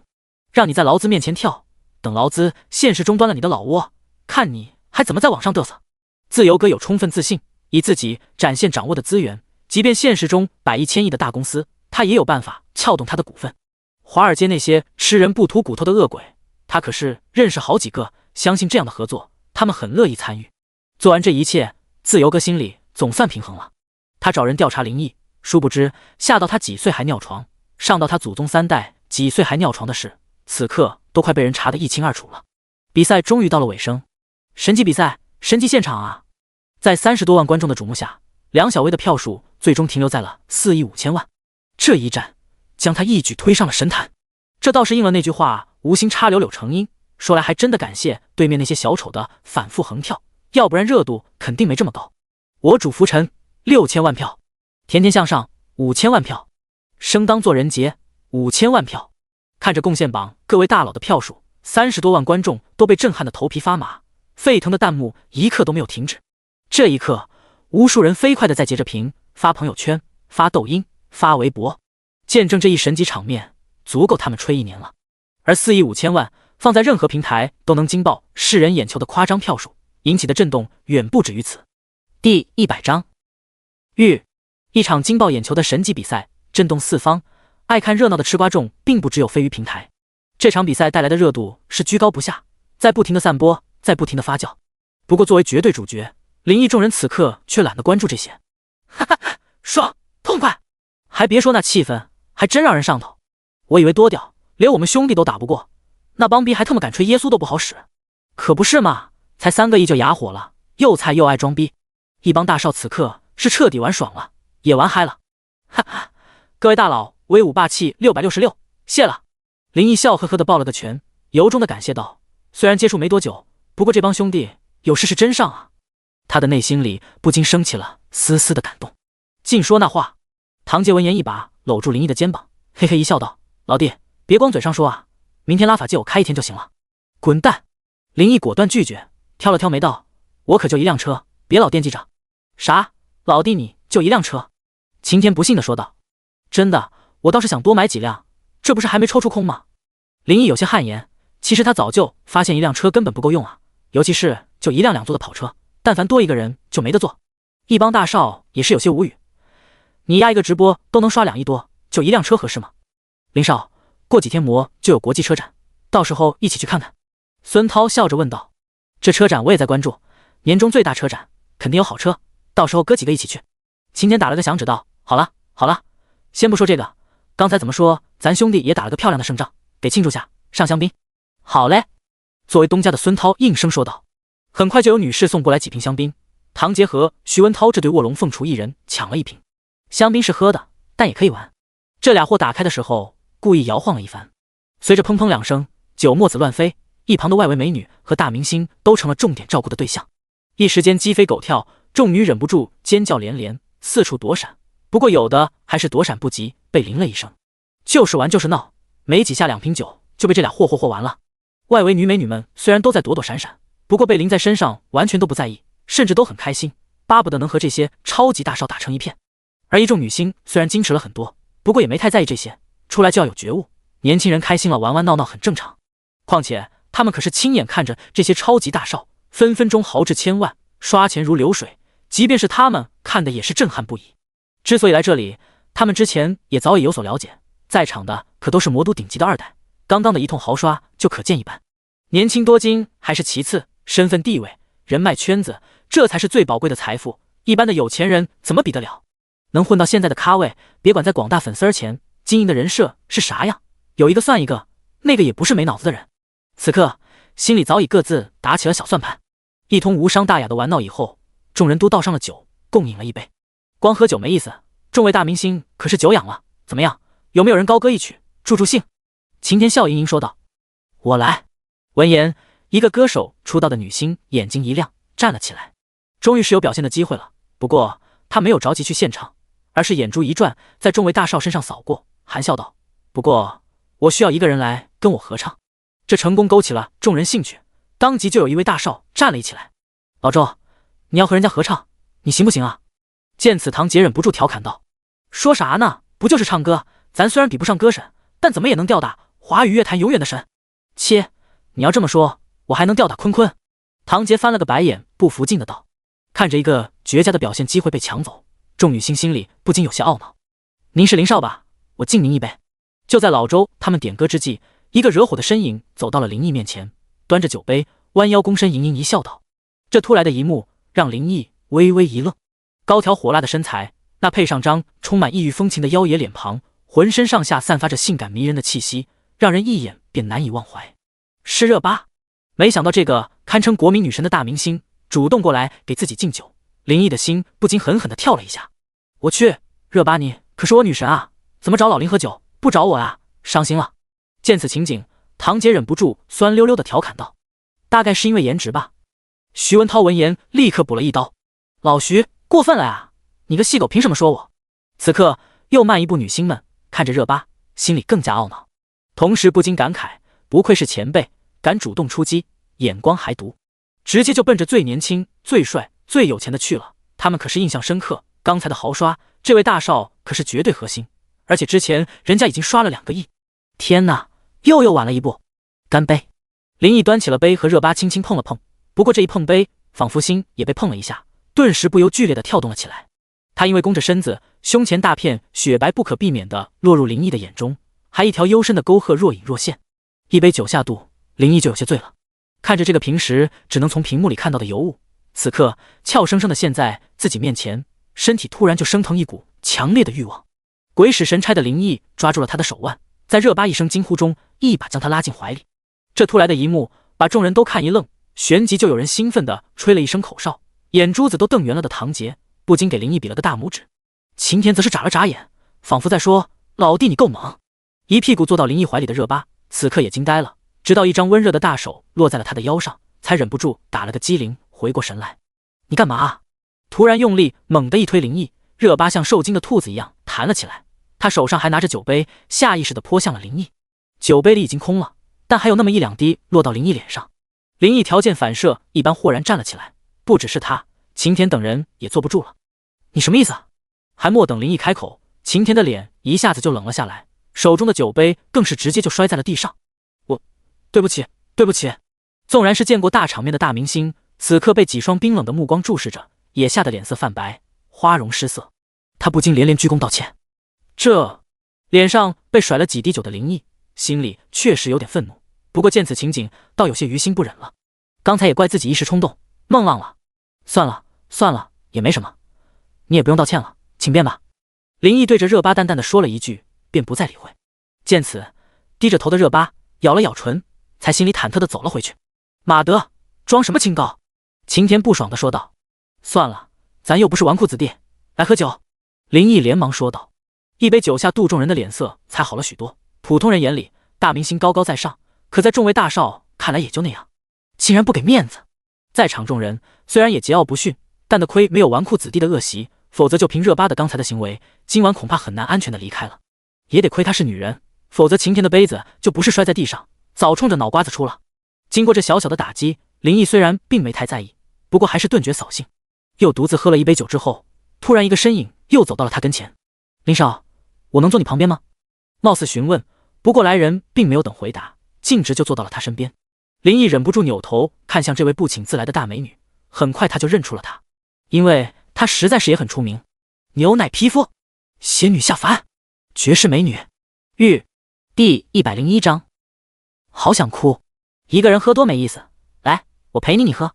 美女倒上了2杯酒，自己拿了一杯，另一杯送到了林毅面前，微微一笑，露出了2颗可爱的小虎牙，说道。林毅接过酒杯，却并没有着急喝，而是颇为意外的看着这个大咧咧的美女。一张标准的鹅蛋脸，轮廓清晰分明，极具东方美的韵味，明媚灵动的双眸，立体高挺的鼻子，加上丰厚微翘的红唇。她的美清新自然，难能可贵的是眉宇间还带着一丝英气。不同于热巴，她可能第一眼看上去不会给人太过惊艳的感觉，但却是耐看型的天花板，让人越看越顺眼，越看越喜欢。林少，你怎么不喝？你该不会认不出我是谁吧？见林毅只是看着自己，美女俏皮的眨了眨眼，掩嘴嬉笑道。闻言，林毅和她碰了碰杯，仰头一口酒下肚，嘴角不禁露出了一抹笑容。纵然林毅不追星，不过在这个信息发达的网络时代，他倒想不认识，可架不住各种新闻头条娱乐八卦都有他的内容啊。这位可是网红转型明显的成功代表，从平面模特逆袭成为的当红女星，如今无论是流量还是资源都相当炸裂。仙女下凡白梦妍吗？这么出名，谁会认不出来？讨厌，不许取笑我。白梦妍没想到这位超级大少也知道自己那个梗，顿时一脸羞窘，忍不住给了林毅一记轻锤。不想粉拳挥出去时好好的，现在却收不回了，被一只大手抓了个正着。你胆子真大！饶有兴致看着白梦妍精致的脸庞，手上轻轻的捏了捏她的玉手，感受那细腻柔滑的肌肤带着的美妙触感。林毅嘴角勾起一抹坏笑道：这么大胆的坐过来，你就不怕我对你图谋不轨？小手被抓，即便是性格有些大大咧咧的他，脸上也不禁微微泛红，那一丝犹如触电般的感觉钻进了他的身体，让他心里有些发慌。不过他还是挺直了娇躯，不认怂的反问道：林少，你会对我图谋不轨吗？林毅的目光不由自主就被他胸前饱满丰盈的2个团团吸引了，他们傲然挺立，仿佛代表主人在向他示威一样，相当有料。林毅心里不禁一热，很客观地做出了评价。他很想昧着良心虚伪地对他说，我不会对你图谋不轨，但是这样良心会痛。林毅忍不住将手转移了阵地，落在了他浑圆结实的大腿，隔着裙子都能感到那惊人的弹性，目光不禁变得灼热，声音有些沙哑道，我可不是什么好人，况且你这么美，小心我吃了你。白梦妍的身子挺得直直的，事实上当那张大手落在腿上的时候，她的身子就僵住了，一动都不敢动，心跳跟肋骨一样砰砰跳。她此刻紧张的要死，不过她看着林毅，嘴上还是倔强道，我不怕。腿都开始抖了还不怕，真是最强王者。林毅收回了作恶的手，哑然失笑，有趣，很有趣，他不过是想逗逗他罢了，没想到他是又菜又犟，但他可不想真把他吓跑。说实话，之前的2朵极品姐妹花已经让他充分体验了一番驯兽师的乐趣，此刻的欲望并不大。之前之所以冲动，或许是第一次见到大明星出现在自己面前，太有冲击力了。压迫感解除，白梦妍大大的松了口气，整个人都变轻松了不少，然而心里却莫名的升起了一股失落感。来，喝酒。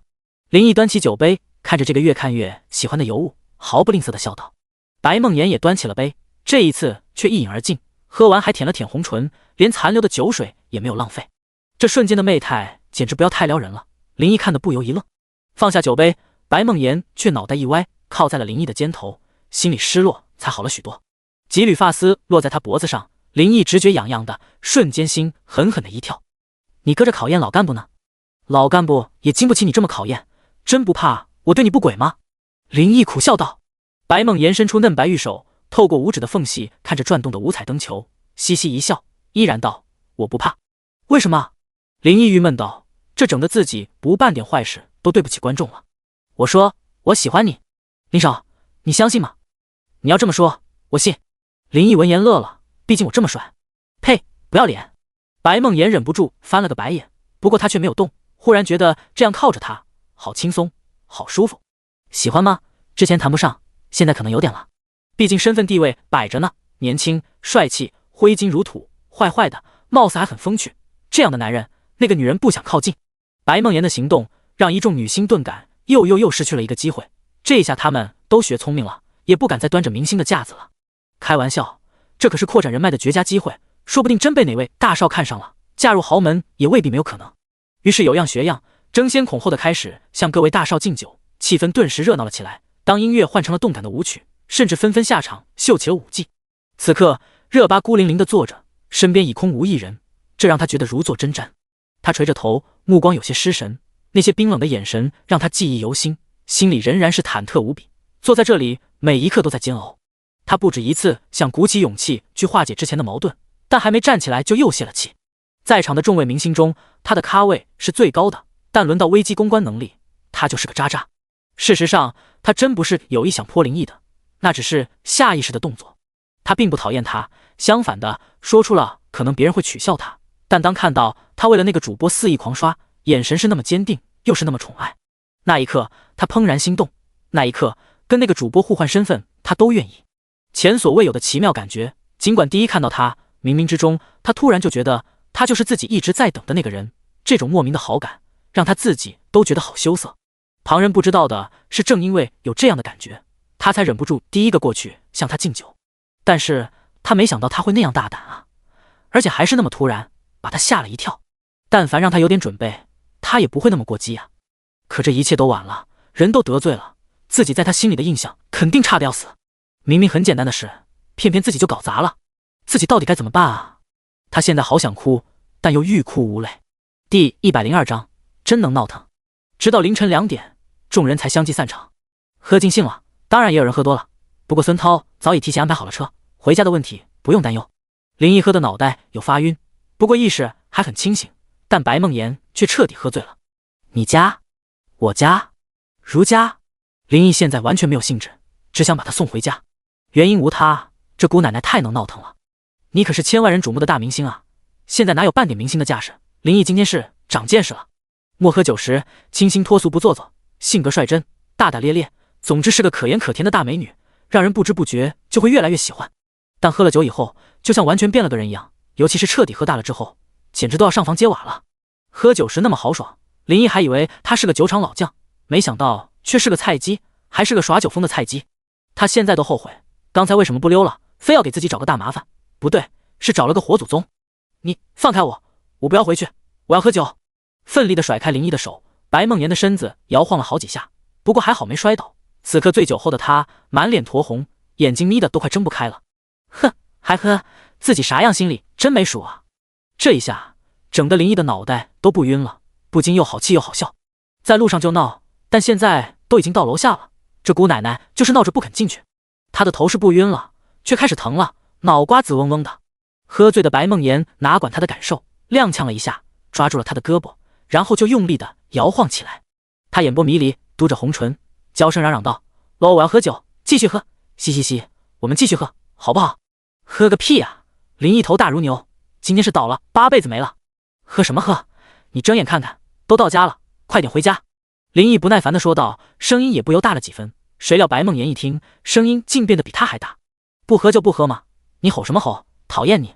哦，我不要和你玩了。说完，他一甩林毅的胳膊，摇摇晃晃的就向前走去。就在林毅庆幸他终于肯回家时，却见没走几步，他又突然跌跌撞撞的返了回来。嘻嘻嘻，星星好美啊，一闪一闪的，我们看星星好不好？这，看你妹星星啊！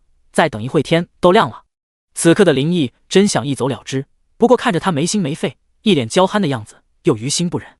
他不是没尝试强行把他弄回去，可一动手他就拼命抗拒，还大喊大叫，顿时几户人家就被吵醒了。这特么不明真相的还以为自己要干啥不轨之事呢。林毅也是无语了，我们一起看星星好不好？好不好吗？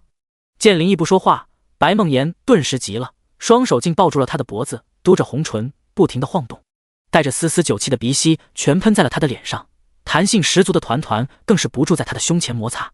这可是现在最当红流量小花，这可是无数男人的梦中女神，这样撒泼合适吗？喝醉的他不知道，此刻的行为无异于在勾人犯罪。这尼玛，清醒的人都禁不住这样的诱惑，更何况林毅也喝了不少酒。一下子他的心脏就不由自主地狂跳了起来，身体也瞬间腾起一股躁动的邪火。林毅不自觉地就搂住他扭动的柳腰，看着他那迷离眼眸，布满红晕的迷人俏脸，以及近在咫尺的性感红唇。林毅下意识地吞了吞口水，意志顷刻间土崩瓦解。妖精啊！再也控不住，他一下子吻住了他的双唇。只不过还没过2秒，白梦妍突然就剧烈地挣扎起来，然后猛然就推开了他，连连地擦着自己的嘴，朦胧的眼眸突然射出来2道怒火。你竟然亲我！谁让你亲我的？你是坏人！你坏蛋！我打死你！臭坏蛋！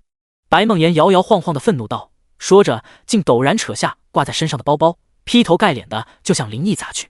一时没反应过来的林毅头上就挨了一下，虽然不疼，但也被吓了一跳。妈蛋，疯了吗？不就是亲了一下，喝多了还这么结巴？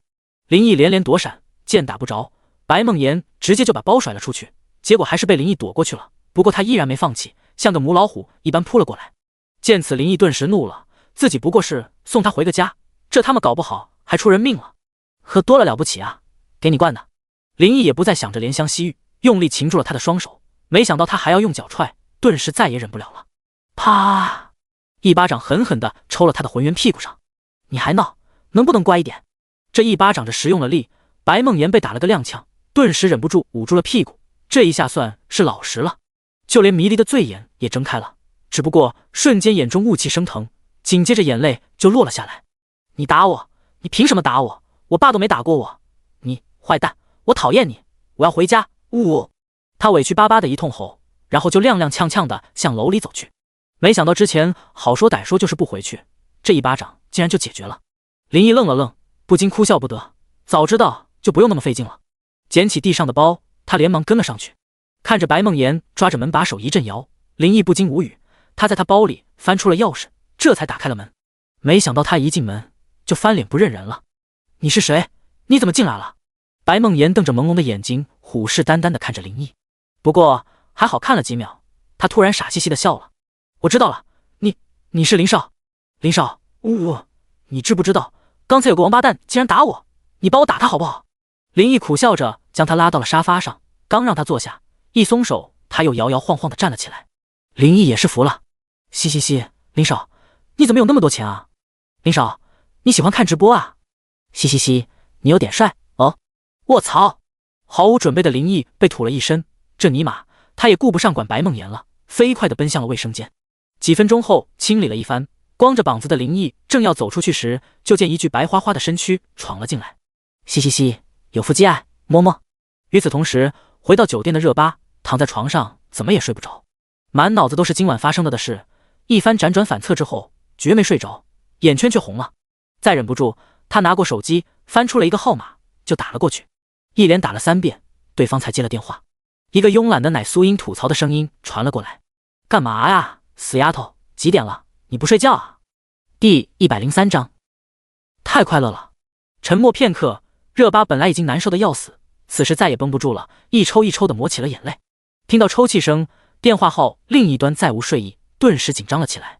奶苏的声音焦急道：“这是怎么了？我的大宝贝，别哭啊！谁欺负你了？跟姐说。”蜜姐，得罪人了，怎么办？热巴哽咽的说道。闻言，对面愣了愣，声音也带上了几分凝重：“你先别哭，跟姐说说发生了什么事，得罪的是什么人？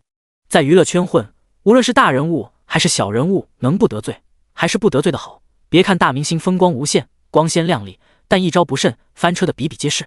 今晚我参加了个聚会。”热巴声音可怜兮兮，然后断断续续的讲起了今晚发生的事。当然，她只是说了明面的事儿，内心的小九九，即便是跟最好闺蜜，她都没好意思说。啥？魔都顶级大少？什么？他们刷了4个多亿？我的妈！你说那位林少之前一个人就刷了2个亿？沉默，良久的沉默。热巴说的简单，电话那端听的却是心惊肉跳，什么瞌睡也吓跑了。乖乖，一晚上刷4个多亿，一个人刷2个亿，你得罪的人还能再猛一点吗？这他妈不是纯纯找死！即便是现在已经从明星晋升资本行列的杨幂，听到这样的数字也不禁暗暗咂舌。想当年最让他骄傲的那场对赌协议，也不过是要求3年赚到3个亿的净利润。3年3个亿，就这还是他拼了命的工作才完成。那3年每天都累个半死，但人家看个直播就刷了2个多亿，人比人真是气死人。自己当年要是认识这样的大佬，还用累得跟狗一样。别说得罪，这样的大腿用啥手段也得报警啊！洁身自好是难能可贵的优点，可也得看人，这种可遇不可求的大腿，献出自己都不亏。万一真被看上嫁入豪门，哪用得着这么累死累活的打拼？真是傻妹妹啊！多好的机会没抓住不说，反而砸了个稀碎。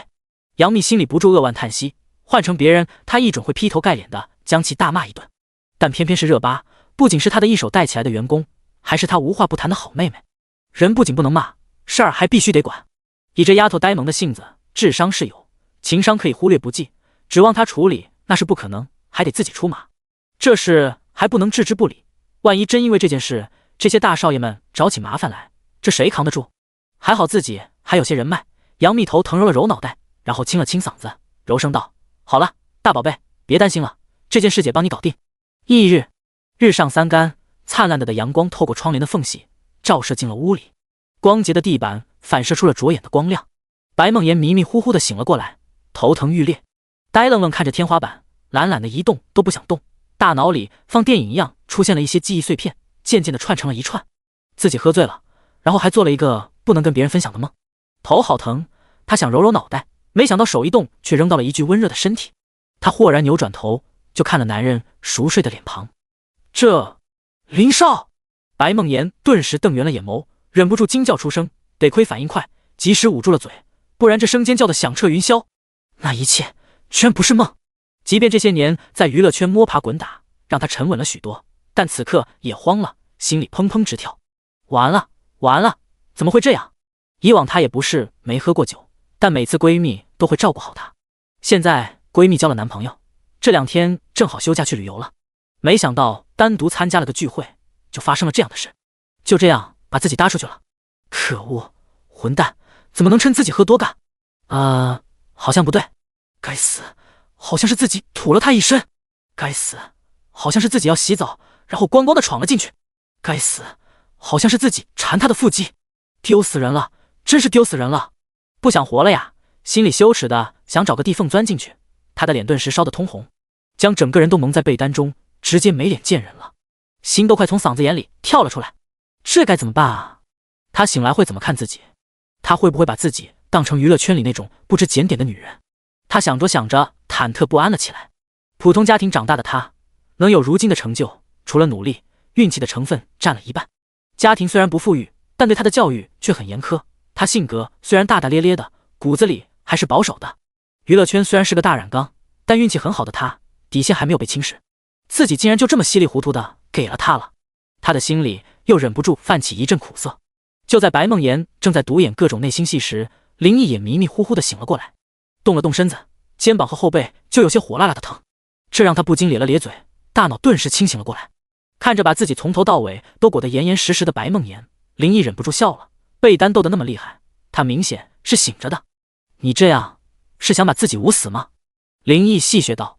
闻言，他的身子顿时一僵，要死了，要死了！算了，死就死吧，总不能一直躲下去。缓缓地扒开被单，白梦妍露出头，满脸飘红的她露出了一个尬到极点的笑容。嗨，林少，早上好。我不好。林毅撇了撇嘴道。白梦妍的笑容更尬了。为什么？你自己看。林毅坐了起来，露出了精壮的上身。啊，你怎么又秀腹肌？白梦妍连忙闭上了，都是腹肌惹的祸，她才不要重蹈覆辙。她不馋，一点都不馋。我是让你看肩膀，还有后背。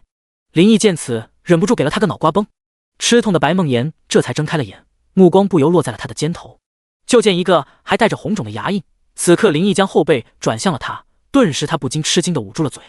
只见他的后背纵横交错10来道，明显是被抓出来的血印子。你这是怎么搞的？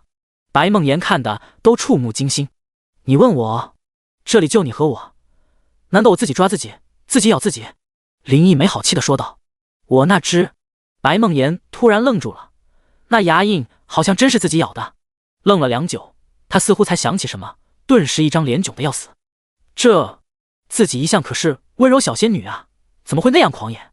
都怪他，对，就怪他，谁让他那样呢？太快乐了，自己才会忍不住。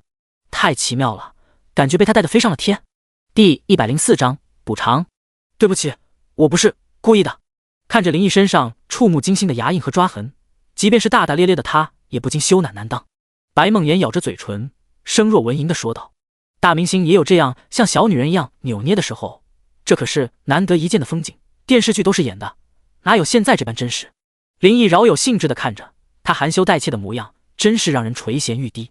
喝多了，你是真能闹腾，以后不准再乱喝酒了，听到没？林毅忍不住伸出手，挑起他嫩滑圆润的下巴，将他比花都娇艳的面庞转向自己这边，不容置疑地说道。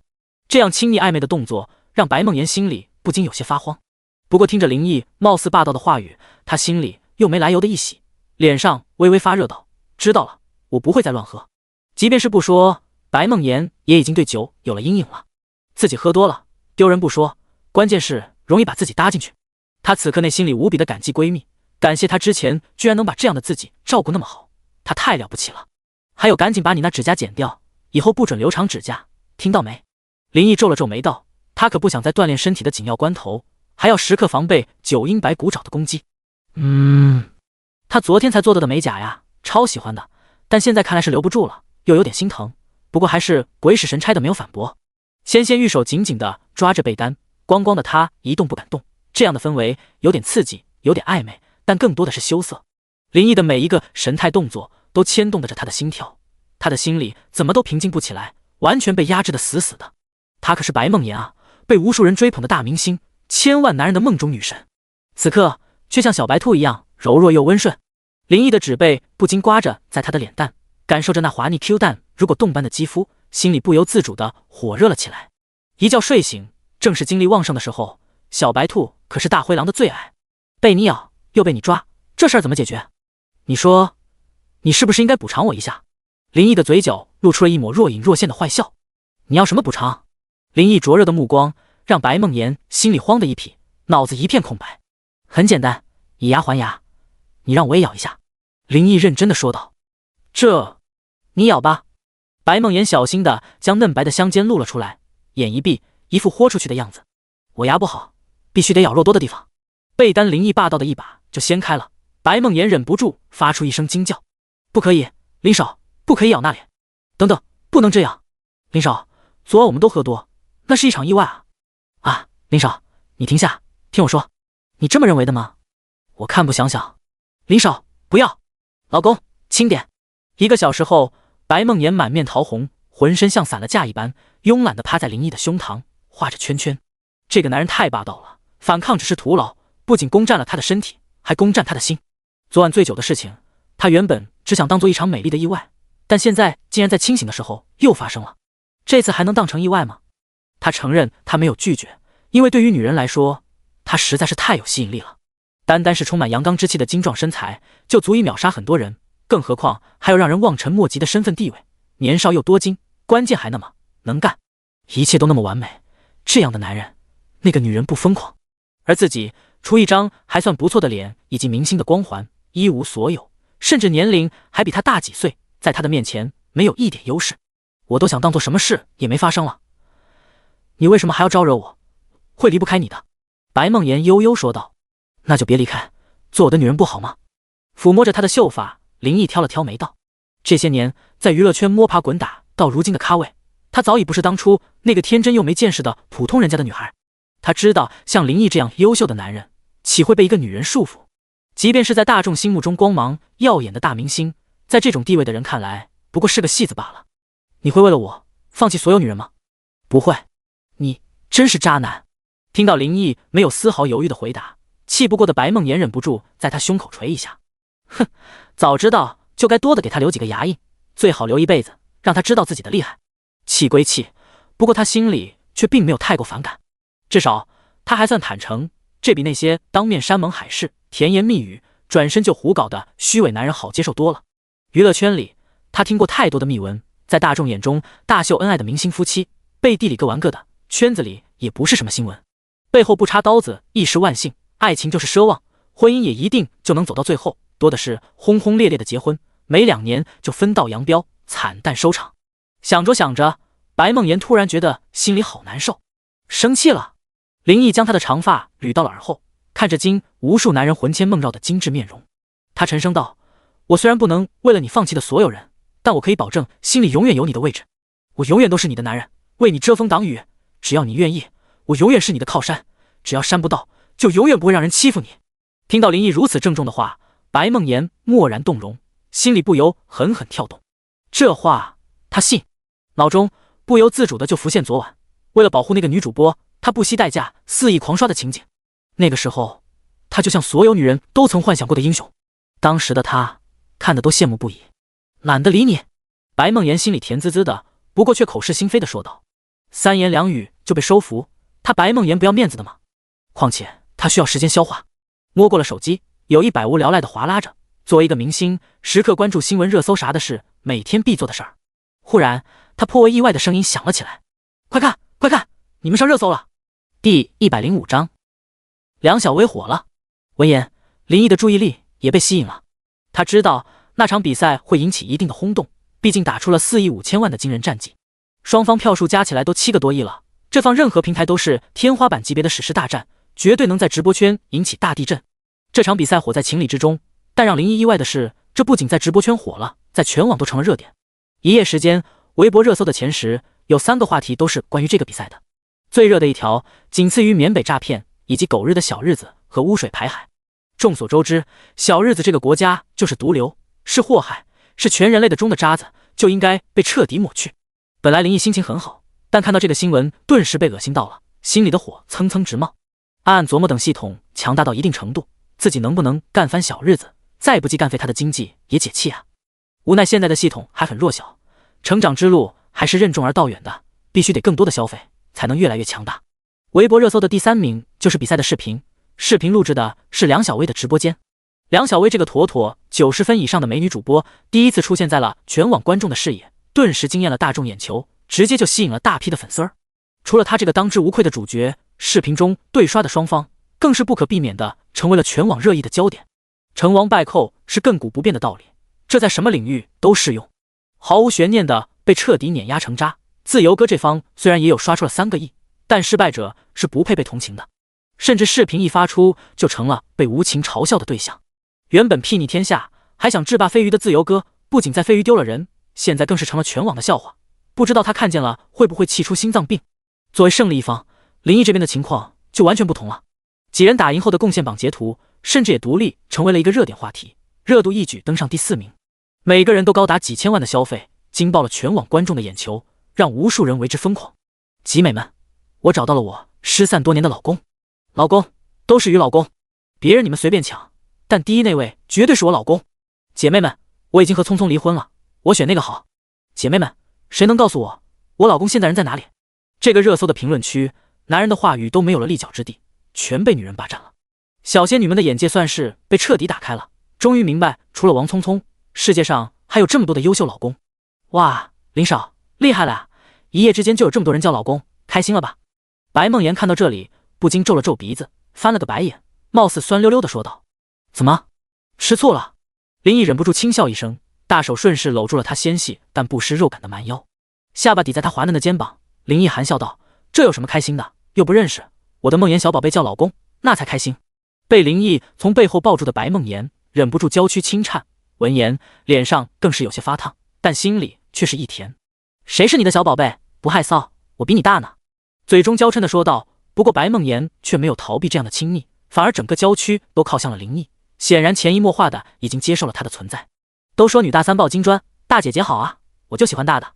林毅坏坏一笑，手不自主就溜到了上方，要去追寻那高山了。啊，你别闹，乖一点好不好，臭弟弟。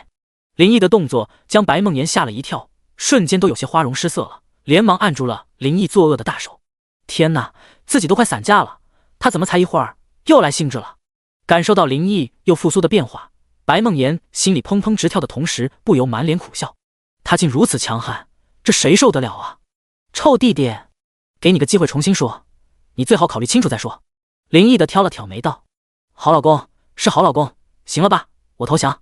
白梦妍闻言很没骨气的连忙求饶道：这还差不多，看在你这么乖的份上，就先饶了你。见林毅没有再进一步作乱，白梦妍松了口气，整个人也放松了下来，换了个更舒服的姿势，依偎在了他林毅怀里，有些贪恋的享受着他的给予温暖。他划拉着手机，将梁小薇直播间的那个视频转发到了自己的微博下面。林毅见了不禁身体一震，蓦然动容。白梦妍作为全网排名都能进前5的当红流量女星，她的微博的威力那是相当炸裂的，随便发条动态都能让无数人趋之若鹜。这个视频的热度本来就够高了，她一转发无异于又添了一把火，而且还是3妹真火。作为公众人物，她的一言一行都在被千万人瞩目，多少人费尽心思都想蹭她的微博而不可得。如今她毫不犹豫就转发了。谢谢你，林毅由衷的说道。他知道有他的助力，这热度必将再上一个新高度。没事，举手之劳。白梦妍大咧咧一笑道。昨晚他就看出了这位主播妹子对他很重要，当然只要不是瞎子都能看出来。之所以这么做，他只是觉得这样会让他开心吧。可恶，自己怎么已经想着讨好他了？白梦妍心里忽然就有那么一丢丢不平衡了。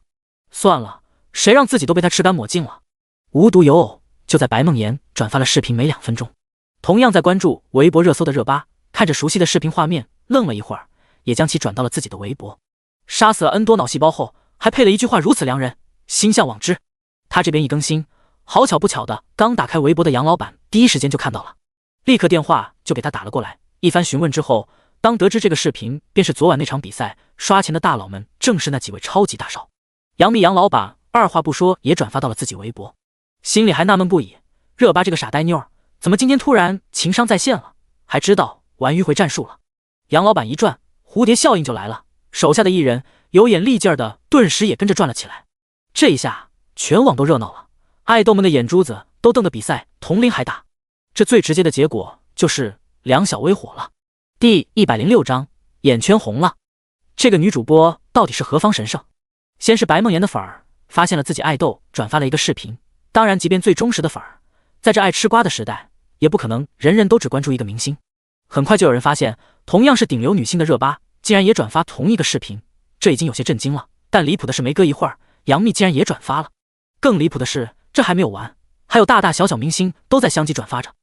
这前后的时间几乎同样的发现，在热巴的粉丝、杨幂的粉丝之中都在上演着。短短的时间，小半个娱乐圈的粉丝都惊动了，各大粉丝群瞬间就沸腾了。这个惊呆众人话题更是一发不可收拾，像做了超火一样传播开来。为什么一个主播的比赛视频竟能让娱乐圈里的众位顶流女星争相转发？微博的热搜加上众星的推波助澜，全网吃瓜众的好奇心在短短时间里全部都被引爆了。梁小薇火了。作为一个主播，各种社交账号都有注册，这是直播以后工会要求的，为了运营粉丝儿。但注册归注册，平时根本没卵用，除了本身就爱玩微博的，基本都当成了摆设，直播间都没多少粉丝儿，更别说微博了。梁小薇因工会要求还玩过1个月微博，然并卵，除了同工会主播的互关，真实关注还没有20个。但现在也就20分钟时间，他的关注直接飙升到了30万，半个小时过后已经突破了50万。更恐怖的是，这根本不是终点，不过才刚刚开始。关注在不断的疯狂上涨，这夸张的速度，即便是那些在圈子里混了几年的三流明星见了都得羡慕到眼红。这尼玛打拼几年顶不上人家几个小时，真的是人比人气死人。也就1个小时不到，梁小薇的关注人数距离100万大关也就仅仅差了几千个。梁小薇是真的火了，一经出现就在全网引起了不小的轰动，而作为主角的她却完全不自知。此刻她正哼着小调收拾东西，憧憬着搬去一个个别墅的生活场景，让她既羞涩又兴奋。将自己的东西一一归类，看着已经有些炸卖的麦克风，她纠结了，这是带过去还是重买新的？好歹500块钱买的，梁小薇纠结不已，让人不禁想笑。这傻妞一点都没有已经成为千万小富婆的觉悟。而林毅现在则忙着接电话，网上的爆火的热搜，各位大少也是相继发现了，不免打来电话，一番吹牛打屁。在家族的熏陶下，他们向来奉行低调行事的原则，不过偶尔高调也无所谓，即便身份可能被网友扒出来也没什么大不了。实打实的身份摆着呢，也不是见不得光。不过他们低调，却纷纷鼓动林毅趁此机会，不如把王聪聪拍到沙滩上，成为新国民老公。对此林毅没多大兴趣，他比较喜欢实在的，1万个粉丝儿叫老公也抵不上宝贝梦言叫一声啊。林毅刚挂了电话，就有电话打了过来，这次却是飞鱼的副总裁王强打来的。电话中对方语气非常恭敬，甚至有些谦卑。首先代表飞鱼官方对林毅对飞鱼的大力支持表示由衷的感谢，同时又对林毅表示祝贺，还询问他对如今的飞鱼有没有不满意的地方等等等等。总之巴拉巴拉说了一大堆，就是一个字舔。还别说，能做到官方的高层职位的人舔功那是一个凭。舔到最后还不忘提醒林毅，作为争霸赛的第一神豪，可以享受专属礼物和座驾的定制服务，任何需求都通过专属客服随时反馈。虽说自己刷的虚拟金，不过钱也不能白刷，如果自己想换个平台，相信无论哪个平台也得像爹一样供着。不过飞鱼的狗官方还算懂事，舔的是明明白白，这点给林毅的感官还是不错的。这次比赛视频能上热搜，没有飞鱼官方的推动，林毅是打死都不信的。今天飞鱼平台在直播圈可谓是出了一番大风头，哪个平台现在单场比赛能打出这牛逼的数据，这已经是天花板的存在。随着事件的爆火，最直观的收获就是飞鱼直播的下载量暴增，短短时间的下载就超过平时1星期的量。想到专属礼物和座驾，林毅还真有一点自己的想法。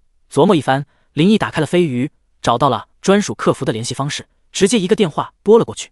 电话接通，传来了甜甜糯糯又带着兴奋的声音，让林毅不由得就打了个激灵。不愧是能做专属客服的人，这声音简直比声优还带感。如果不是白梦妍还在旁边，林毅不介意和对方多交流人生。不过现在显然不是好时机，林毅向对方说明白了自己对专属礼物想法和要求之后，就挂断了电话。殊不知飞鱼总部接到林毅电话的王诗雅，激动心都快从嗓子里跳了出来，飞快地记录着林毅要求，手都在颤抖。将一切都记录好，对方竟毫不犹豫地挂了电话，他整个人都愣了，瞬间充满失落。浮尘哥，人家等了这么久，你就没有其他需要服务的吗？将2个伟大的团卡到办公桌上，像泄了气的皮球一样，王诗雅嘟着嘴一脸丧气。不过很快，一手托着略带婴儿肥的脸蛋，林诗雅的双眸布满了小星星。嘻嘻，浮尘哥肯定是喜欢自己的，要不怎么会对自己一个小客服那么随和？自己一定做好浮尘哥的小客服，不辜负浮尘哥的喜欢。心里想着，王诗雅顿时精神振奋，干劲十足。时间已到了中午，白梦妍点了一大堆外卖，两人选择在家里享受一顿大餐。作为当红的顶流女星，出个门是个很麻烦的事情，况且今天身体还不是。磨磨蹭蹭吃了一顿饭，磨磨蹭蹭换了一身时尚靓丽的衣服，又磨磨蹭蹭的化了一个精致的淡妆。直到经纪人和车子已经到了楼下，打电话催促她下楼时，她知道这个时候自己终是得离开了。下午有一个化妆品的发布会，作为代言人的她必须得参加，完了之后就该离开魔都，马不停蹄的返回剧组拍戏了。这次本来也是趁着拍戏间隙来这边的，没有过多的耽搁的时间。林毅表示理解，演员随着剧组到处乱飞，甚至没日没夜的赶戏也再正常不过。门口处打扮得美美的白梦妍换好鞋戴好了口罩，看着身旁的林毅，眼圈却不由自主泛红了。第107章，忘了我就咬你。相逢又告别，归帆又离岸，是今日欢乐的终结，但又能否成为未来幸福的开端？白梦妍本来要推开门的手又收了回来，她情绪看上去很低落，充满了惆怅。小时候她就是个调皮捣蛋跟假小子一样女孩，即便是现在依然大大咧咧的，率真不做作是她的标签，何曾如此扭扭捏捏，一点都不洒脱。连她自己都不明怎么就开始对她生出了难以割舍的感觉，突然就哪儿也不想去了，好想留在她身边，一直黏着她，缠着她。明明昨天还跟她是完全不相识的陌生人啊，但在这临走之际，她才发现短短时间竟已对他满心依赖。此刻看着已经跟自己亲密到负距离的男人，白梦妍鼻头止不住发酸，美眸中更是雾气朦胧。你会不会忘了我？会。看着白梦妍这副完全颠覆她印象的小女人姿态，林毅哑然失笑，戏谑道：可恶，我就知道你混蛋。闻言，白梦妍仿佛瞬间破防，抡起小拳头就向林毅身上砸来，嘴中还嚷嚷着混蛋混蛋臭混蛋，早知道姑奶奶就直接咬死你了，只是逗逗他而已，可没真想挨打。他的拳头没抡两下，林毅便将其紧紧地抱进了怀里。我会将你永远放心上，这也要挨打，还有没有天理了？林毅无辜道。姑奶奶才不信你，再让我看见你就咬死你。白梦妍恶狠狠地说，还露出了2颗可爱的小虎牙。不过说完却将头埋进了林毅的胸膛，有些贪恋地感受着他的心跳。不想走吗？要不请个假多待2天。林毅忍不住摩挲着他的顺滑的长发，柔声道。不行的。白梦妍有些哀伤道，所有人都在等着他，现在并不是他能任性的时候。作为大明星，风光是风光，但很多的时候都身不由己。默默地依偎在怀中好一会儿，直到林毅感到胸前微凉，白梦妍才猛然离开了他的怀抱。你要是敢忘了我，下次我还咬你，说到做到。抹了抹眼睛，他娇声说道。傻瓜，有时间我会去剧组看你的。林毅揉了揉他的秀发道。再见，老公。白梦妍咬了咬唇，最终还是离开了。他这一走，屋里顿时就剩下了林毅一个人了。这个房子并不大，100-10来平的样子，这是他租的。这里也不算太高档的小区，不过作为在魔都的落脚点，他还是很满意的。普通家庭出身的他，其实他不太习惯住酒店。这里经济实惠又自由，除开那些大明星明面上必须展现众人眼里的排场，私下他还是很节俭的。难得的清闲，一个人坐在沙发上，林毅不知不觉陷入了沉思。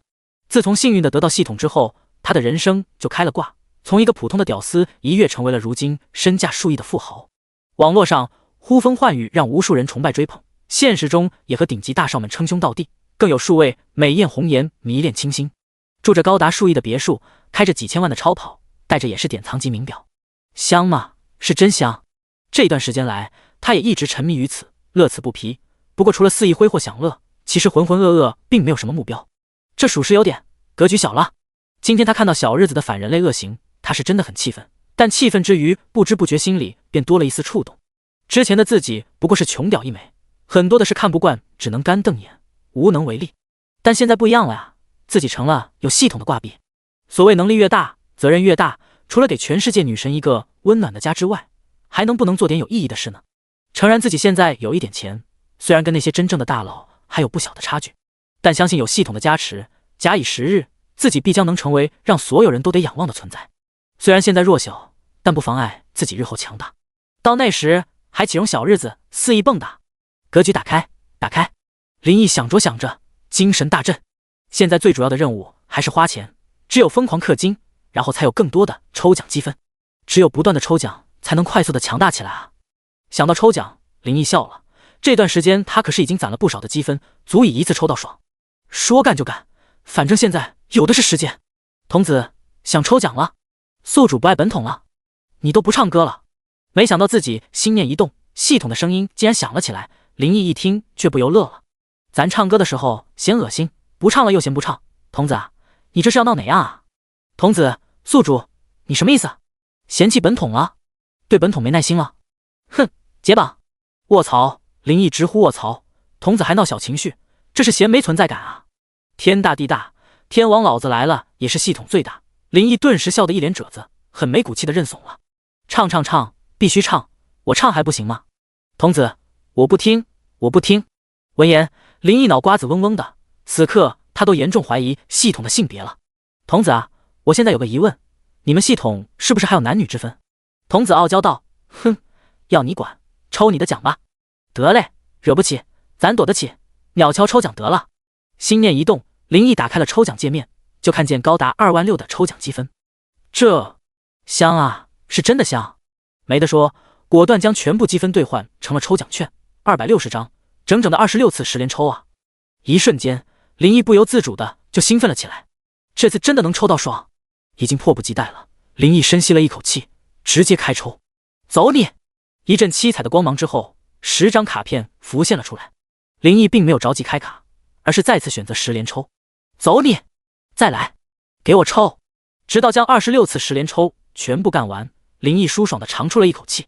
打开系统仓库，就看到好多的卡，林毅眼睛顿时闪闪发亮。第108章商业帝国，一星卡有97张，2星卡有60张，3星卡有45张，4星卡和5星卡的数量则分别是32张和26张。还是第一次看到如此多的卡，林毅深吸了好几口气，才勉强压下心中的激动。按照以往的经验，林毅还是决定先从最低级的1星卡开启，如果上来就开5星卡，他怕自己心脏顶不住。1星卡简直就是不折不扣的废卡，唯一优点就是能让人心如止水，毫无波澜。他从不会让人失望，因为根本就不用抱希望。果然多达97张的1星卡全部开完，林毅的心也是平静的一批。抛开36张开出了空卡，剩下一半61张共计收益，现金258万，虚拟金1150万。林毅看得有些牙疼，不过也是预料之中的事，该接受还是得接受，毕竟蚊子肉也是肉。接下来轮到2星卡了，虽然比1星卡强一点，但是林毅同样没抱什么希望。一股脑的将60张全开完，共计收获720万的现金，3800万的虚拟金。这对于普通人来说，说不定都能激动的抽过去，但在现在的林毅眼中，这点钱已经完全不够看。不过聊胜于无，开完了2星卡，林毅目光落到了3星卡上。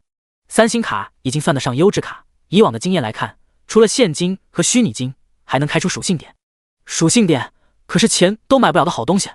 果然，第一张卡就开出了一个属性点，林毅心里不由多了一丝期待，马不停蹄的往下开了起来。现金500万，虚拟金800万，现金400万，虚拟金1300万，属性点+2，属性点+1。又是一口气开完，林毅当即查看总收益，属性点共计15点，现金9500万，虚拟金1.8亿。见此，林毅笑了，钱还是其次，关键是属性点让他相当满意。钱再多，莫一副好身体享受，那不就完犊子了？要给全世界女神一个家，可女神都到家了，往那啥空流泪，那不就变成人间惨剧了？林毅绝对不允许这样的惨剧在自己身上的发生，绝对不能。欣喜了片刻，林毅平静了下情绪，开始开启4星卡。第一张卡就开出了现金8000万，不愧是4星卡，一张的金额就顶得上10几张3星卡。林毅心中一下，迫不及待的开点，现金6000万，虚拟金1.2亿，现金5000万，属性点+3。4星卡全部开完，林毅深吸一口气，看到总收益，即便是现在他心里也不由一阵狂跳。属性点+20，现金9个亿，虚拟金16.5亿。卧槽，光是4星卡就开出了9个小目标啊，而虚拟金更是多达16.5亿，这特么在飞鱼那不是彻底无敌了啊？对不起，不是针对某个神豪，所有的神豪都是渣渣。林毅忍不住灌了杯水，兴奋的心情才平复了一些。接下来就是最牛掰的5星卡了，即便是林毅开过很多了，此刻心里也不禁砰砰跳动了起来。刺激是真刺激，不过心脏不好的在这个时候容易嘎。林毅没有迟疑，直接就打开了一张5星卡，割完的就是心跳。汤臣一品临江别墅一套，价值3.2亿，666啊！林毅一看顿时一喜，虽然已经有一套豪宅了，不过谁又嫌多呢？这虽然比不上龙湖湾那套，但也值3.2亿呢。第二张现金2个亿，这真不错。第三张现金2.5亿，这那艾斯。第四张拍卖专用金8亿，怎么还来这个？上次还没用完呢，这算了，还可以接受。第五张投资专用金10亿，看到10亿，林毅一喜，不过看名称却是一头雾水。点开小问号一看，他立马明白了，这和拍卖专用金一样，只能专款专用，不过投资的领域很广，适用于各个行业，包括电影、电视剧都在投资范围之内。值得注意的，投资专用金同样不占用个人资金，所有使用也不增加抽奖积分。专用金投资出去不可回收，不可套现，但投资产生的收益为正常所得，纳入个人资产。也就是说投资之后赚的钱就是自己的了。看额度也还可以，林毅暂时先压着心理念头，接着往下开起来。第6章，股市专用金12亿。卧槽，又是专用金，没想到又是一个专用金。林毅不由瞪大了眼，不用看就知道这只能用于股市。林毅此刻都不知这到底是好还是不好呢。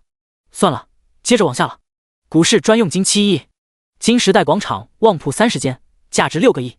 第26章，慈善备用金8亿。5星卡全部开完了，林毅看着总收益却愣住了，脑瓜子嗡嗡的。临江别墅一套，价值3.2亿。旺铺30间，价值6亿。紫金大厦一座，价值25亿。26张5星卡有3张开出了不动产，其中最牛逼的紫金大厦，这明显是大爆了，搁游戏里就相当于异化了。不是运气爆表，还真开不出了。不得不说，林毅的人品还是杠杠的。本来该激动，不过剩下的收益，林毅却有些傻眼。现金共计21亿，拍卖专用金共计15亿，投资专用金共计65亿，股市专用金共计48亿，慈善专用金共计8亿。尼玛，好多的专用金啊！现金不用说，人人都喜欢，但看着这么专用金，林毅数石头都大了。这是闹哪样啊？人家别的系统不是直接给公司，就是给股份，怎么到自己这只给些专用金啊？林毅的心不由自主烦躁了起来。这还不让人躺平了？滋溜滋溜喝了2杯水，林毅的心情才平复了下来。投资、股市、慈善，皱着眉，林毅细细琢磨了一番。这明显是让自己进军商场的节奏啊！想想貌似也不错呀，正好借此一手创建自己的公司，继而将它打造成人人敬仰的超级商业帝国，做大做强，再创辉煌，冲出国门，走向世界。激动了，林毅想的都热血沸腾了。可他妈转念一想就傻逼了，别说开公司，现实是连他妈注册营业执照的流程都不知道。一瞬间他如丧考妣。突然童子鄙视的声音又响了起来：下位劳力，中位劳神，上位劳人，宿主你懂不懂？有钱还用自己动手？瞅瞅，带不动。闻言，林毅总算从牛角尖钻了出来，顿时眼睛亮了。对啊，当老板会用人就行了，谁用亲干吗？要说亲自干，也只能是找秘书。第109章，猎头和行长。念头通达之后，林毅整个人都变得神采奕奕。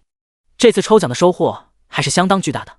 属性点共计加35，现金共计31亿0448万，加上之前根本还没来得及花出去的，个人资金已累积高达42亿4733万。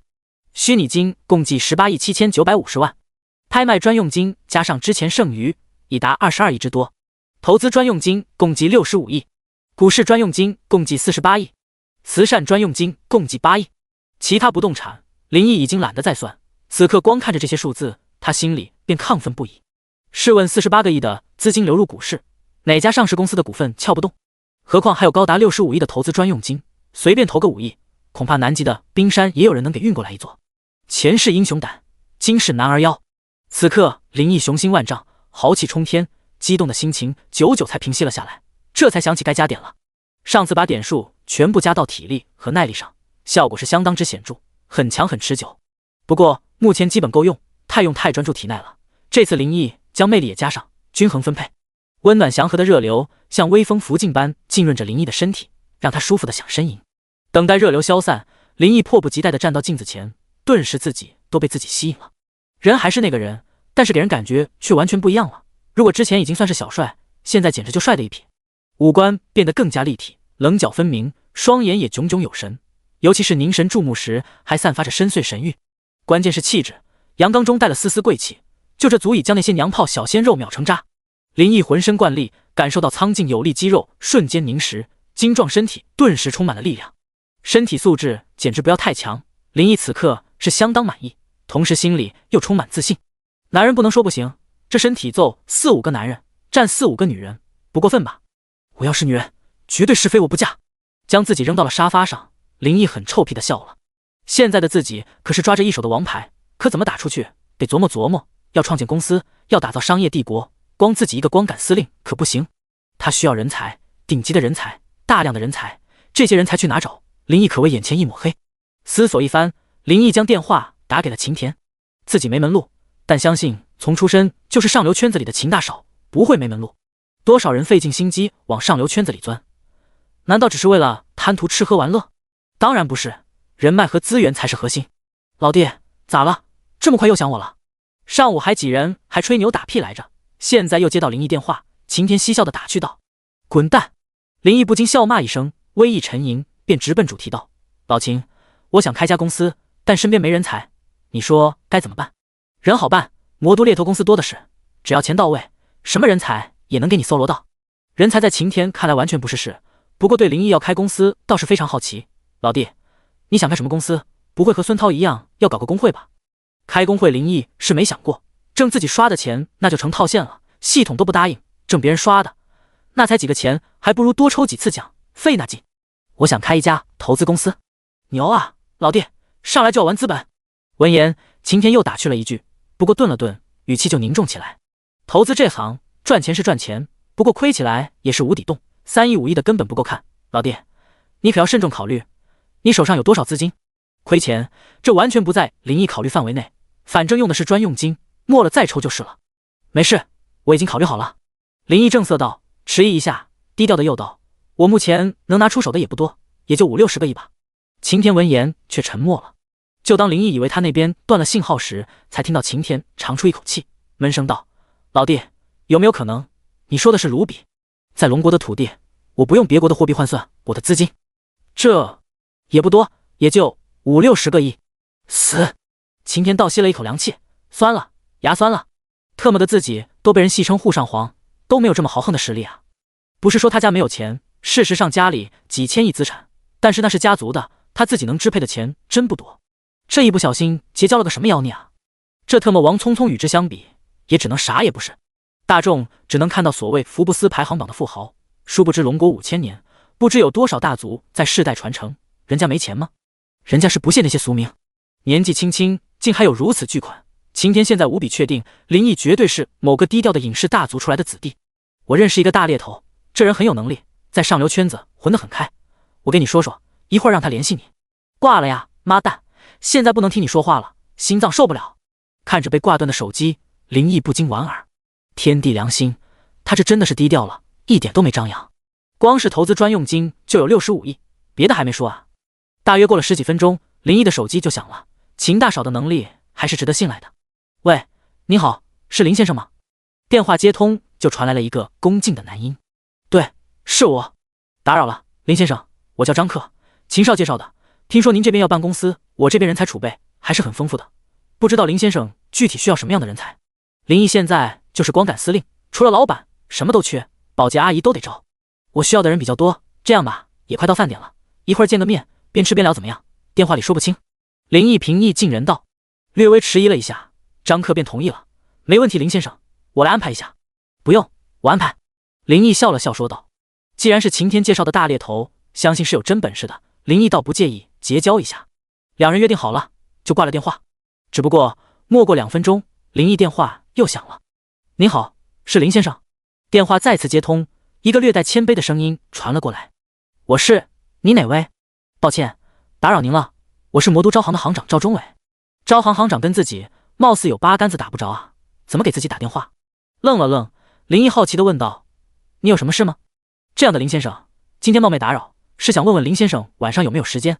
您是我行尊贵客户，我想请您吃个饭，还望您能赏光。一行之长在魔都绝对是个有头有脸的人物，即便是上流圈子的大佬也不敢轻易得罪，现在竟主动请自己吃饭。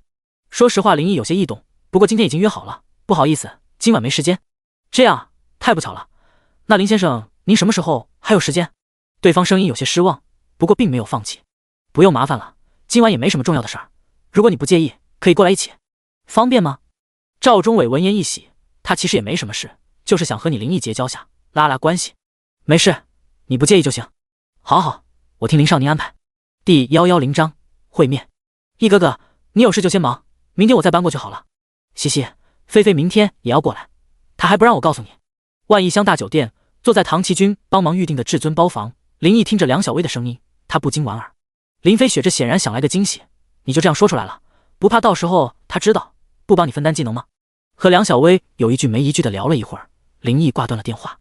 没过2分钟，包厢的被推开了，在服务员的引领下，一个看上去文质彬彬，眉目中又透着精明干练的中年男人走了进来。您就是林先生吧？幸会幸会，我是张克。你好，我叫林毅。看到来人，林毅便站起了身，而中年男人一进门便连忙加快脚步，躬身同时伸出了手，握了握手。林毅打量着张克，他穿着一身得体的正装，留着清爽的短发，笑容很有亲和力，眼睛不露锋芒，但却很有神，完全符合林毅对于精英人士的印象。而此刻，张克也打量着林毅，第一眼年轻，第二眼帅气，第三眼，张克心里蓦然一惊，泛起了一种不虚此行的感觉。对方看上去年轻帅气，也很随和，但自然而然间散发自信和贵气，让他不敢轻视。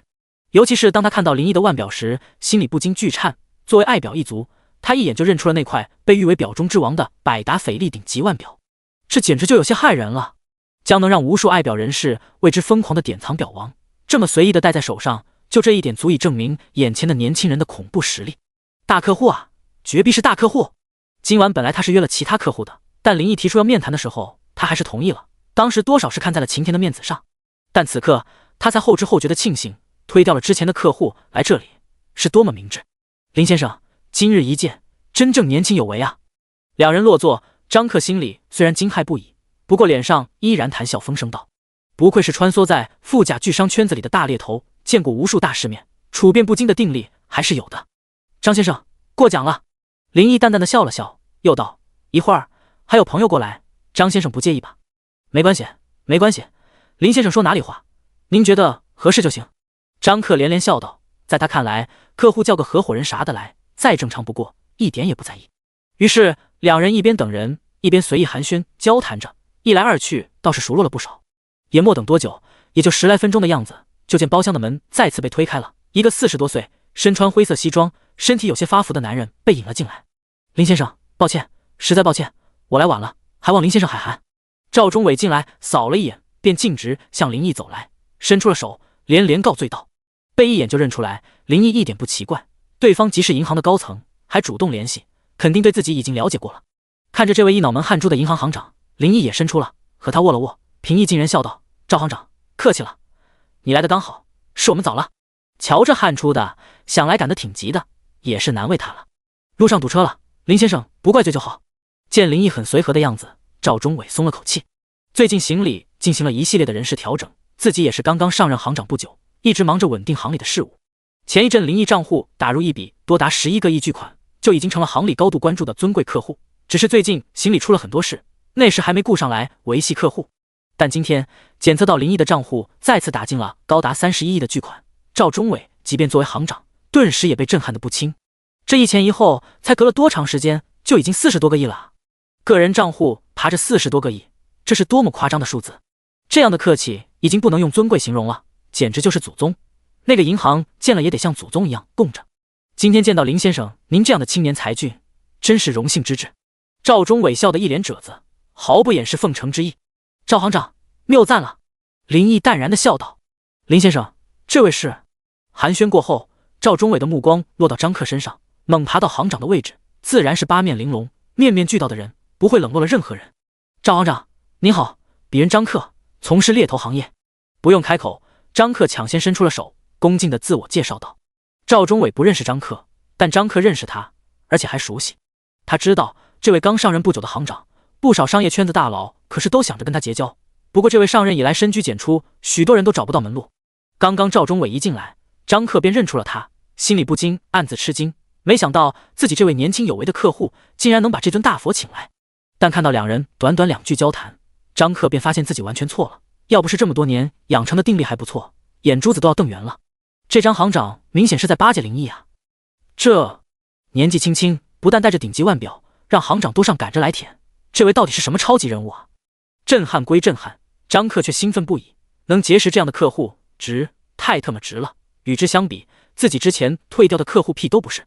三人寒暄着落座，不一会儿，一道道精致绝伦的菜名便被服务员端上了桌。今天来的最晚，让林先生久等，实在过意不去，我先自罚一杯。赵忠伟端起了酒，抢先说道，说完一整杯白酒就下了肚。林先生，认识您这样的客户是我的荣幸，我敬您一杯，我干了您随意。张克适时的也端起了酒杯，躬声说道，一口气也干了一杯。好家伙，都挺能喝呀，看这架势放开了喝，自己这酒量都不够看。林毅端起酒随意的喝了一口，心里不免有些啧舌。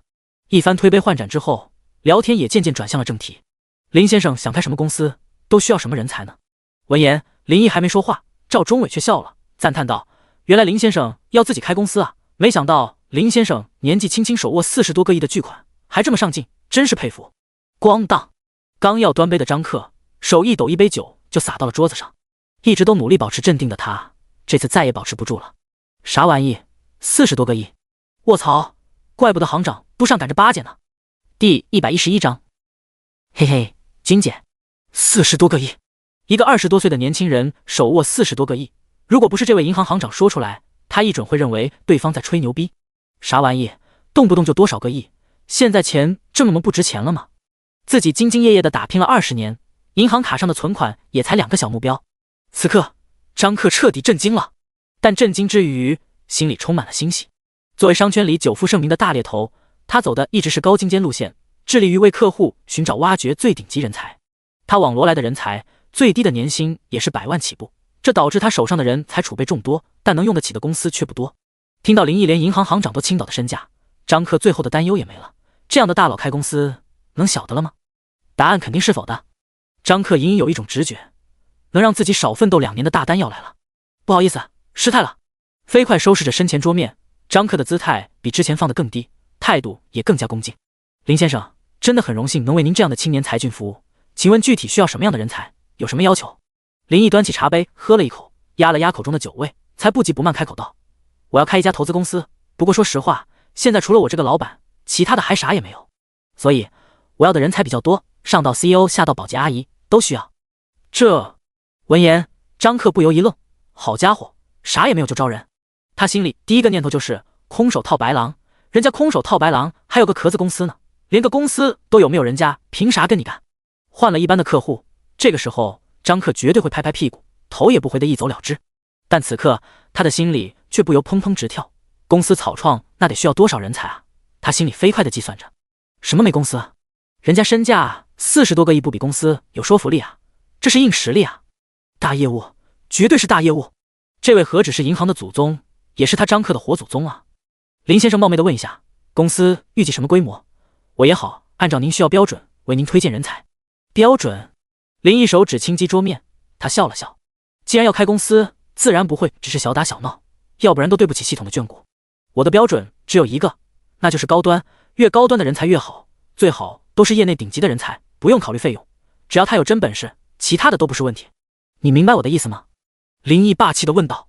明白，明白。张克心领神会的连连点头。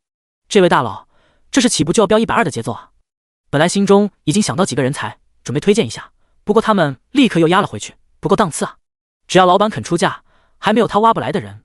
对于自己吃饭的本事，他还是很自信的。他的眼睛里顿时变得神采奕奕，越高级的人才，就代表他能获得佣金就越多啊！此刻坐在林毅另一旁的赵忠伟，目光也不由亮了。他之所以跟林毅接触，不就是为了能拉近关系，从而将这位留在自己银行？这样的大佬，那个银行见了不得眼红，争个头破血流。只是简单的吃吃喝，这样的拉拢手段太普通，只有更深层次的交集，才能更有效的留住客户。赵忠伟还愁找不到机会，没想到机会他自己就来了。清了清嗓子，张行长脸上挂满了诚挚的笑容道：“林先生，您要开公司，这可是大事。您作为我行的超级贵宾，这么重大的事儿，我行愿效全马之劳。这样的，林先生也是我行疏忽，允许我再次赔个罪。”说着，张忠伟一仰头，一杯白酒又下了肚。喝完以后，他才又接着说道：“林先生，像您这样的尊贵客户，是完全可以享受我行最高级别的特权服务的。我行不仅能为客户提供独一无二的个性化服务，还有专为优质贵宾提供专属的交流平台。在这里，您可以共享银行的人脉和资源。”赵忠伟看了一眼张克，接着又道：“林先生，同时我行还有专属的客户经理，为您提供24小时服务。当然您的级别，我行更可以为您提供最专业最优秀的私人秘书。公司从无到有需要一个很繁琐的过程，但林先生只要掌控大局就好，那些琐事根本不用您亲力亲为，请您相信，我行优秀的私人秘书定能帮你办妥。还有，林先生，开公司，尤其是投资公司，最要害的部门是什么？是财务部啊。这个部门太特殊了，一个专业又值得信赖的会计团队，这可不好找。我们银行可以为您提供最专业的会计团队，暂时帮你处理这方面的业务，直到您找到合适的员工替代。”听着赵忠伟侃侃而谈，林毅的眼中也不由自主地冒出了亮光。这就是有钱的好处嘛！只要有钱有的是人给你出谋划策。但是张克的脸却是越来越黑，出于礼貌，他没有打断赵行长的话，但此刻也终于坐不住了。卧槽！张克心里直呼卧槽，这特么怎么银行抢猎头公司的饭吃啊？几句话，一个私人秘书，甚至一个财务部门都快没有，在他这里可都是钱啊！什么他妈暂时的，人都是有习惯的，老板用的顺手了，直接一挖，还换个屁啊！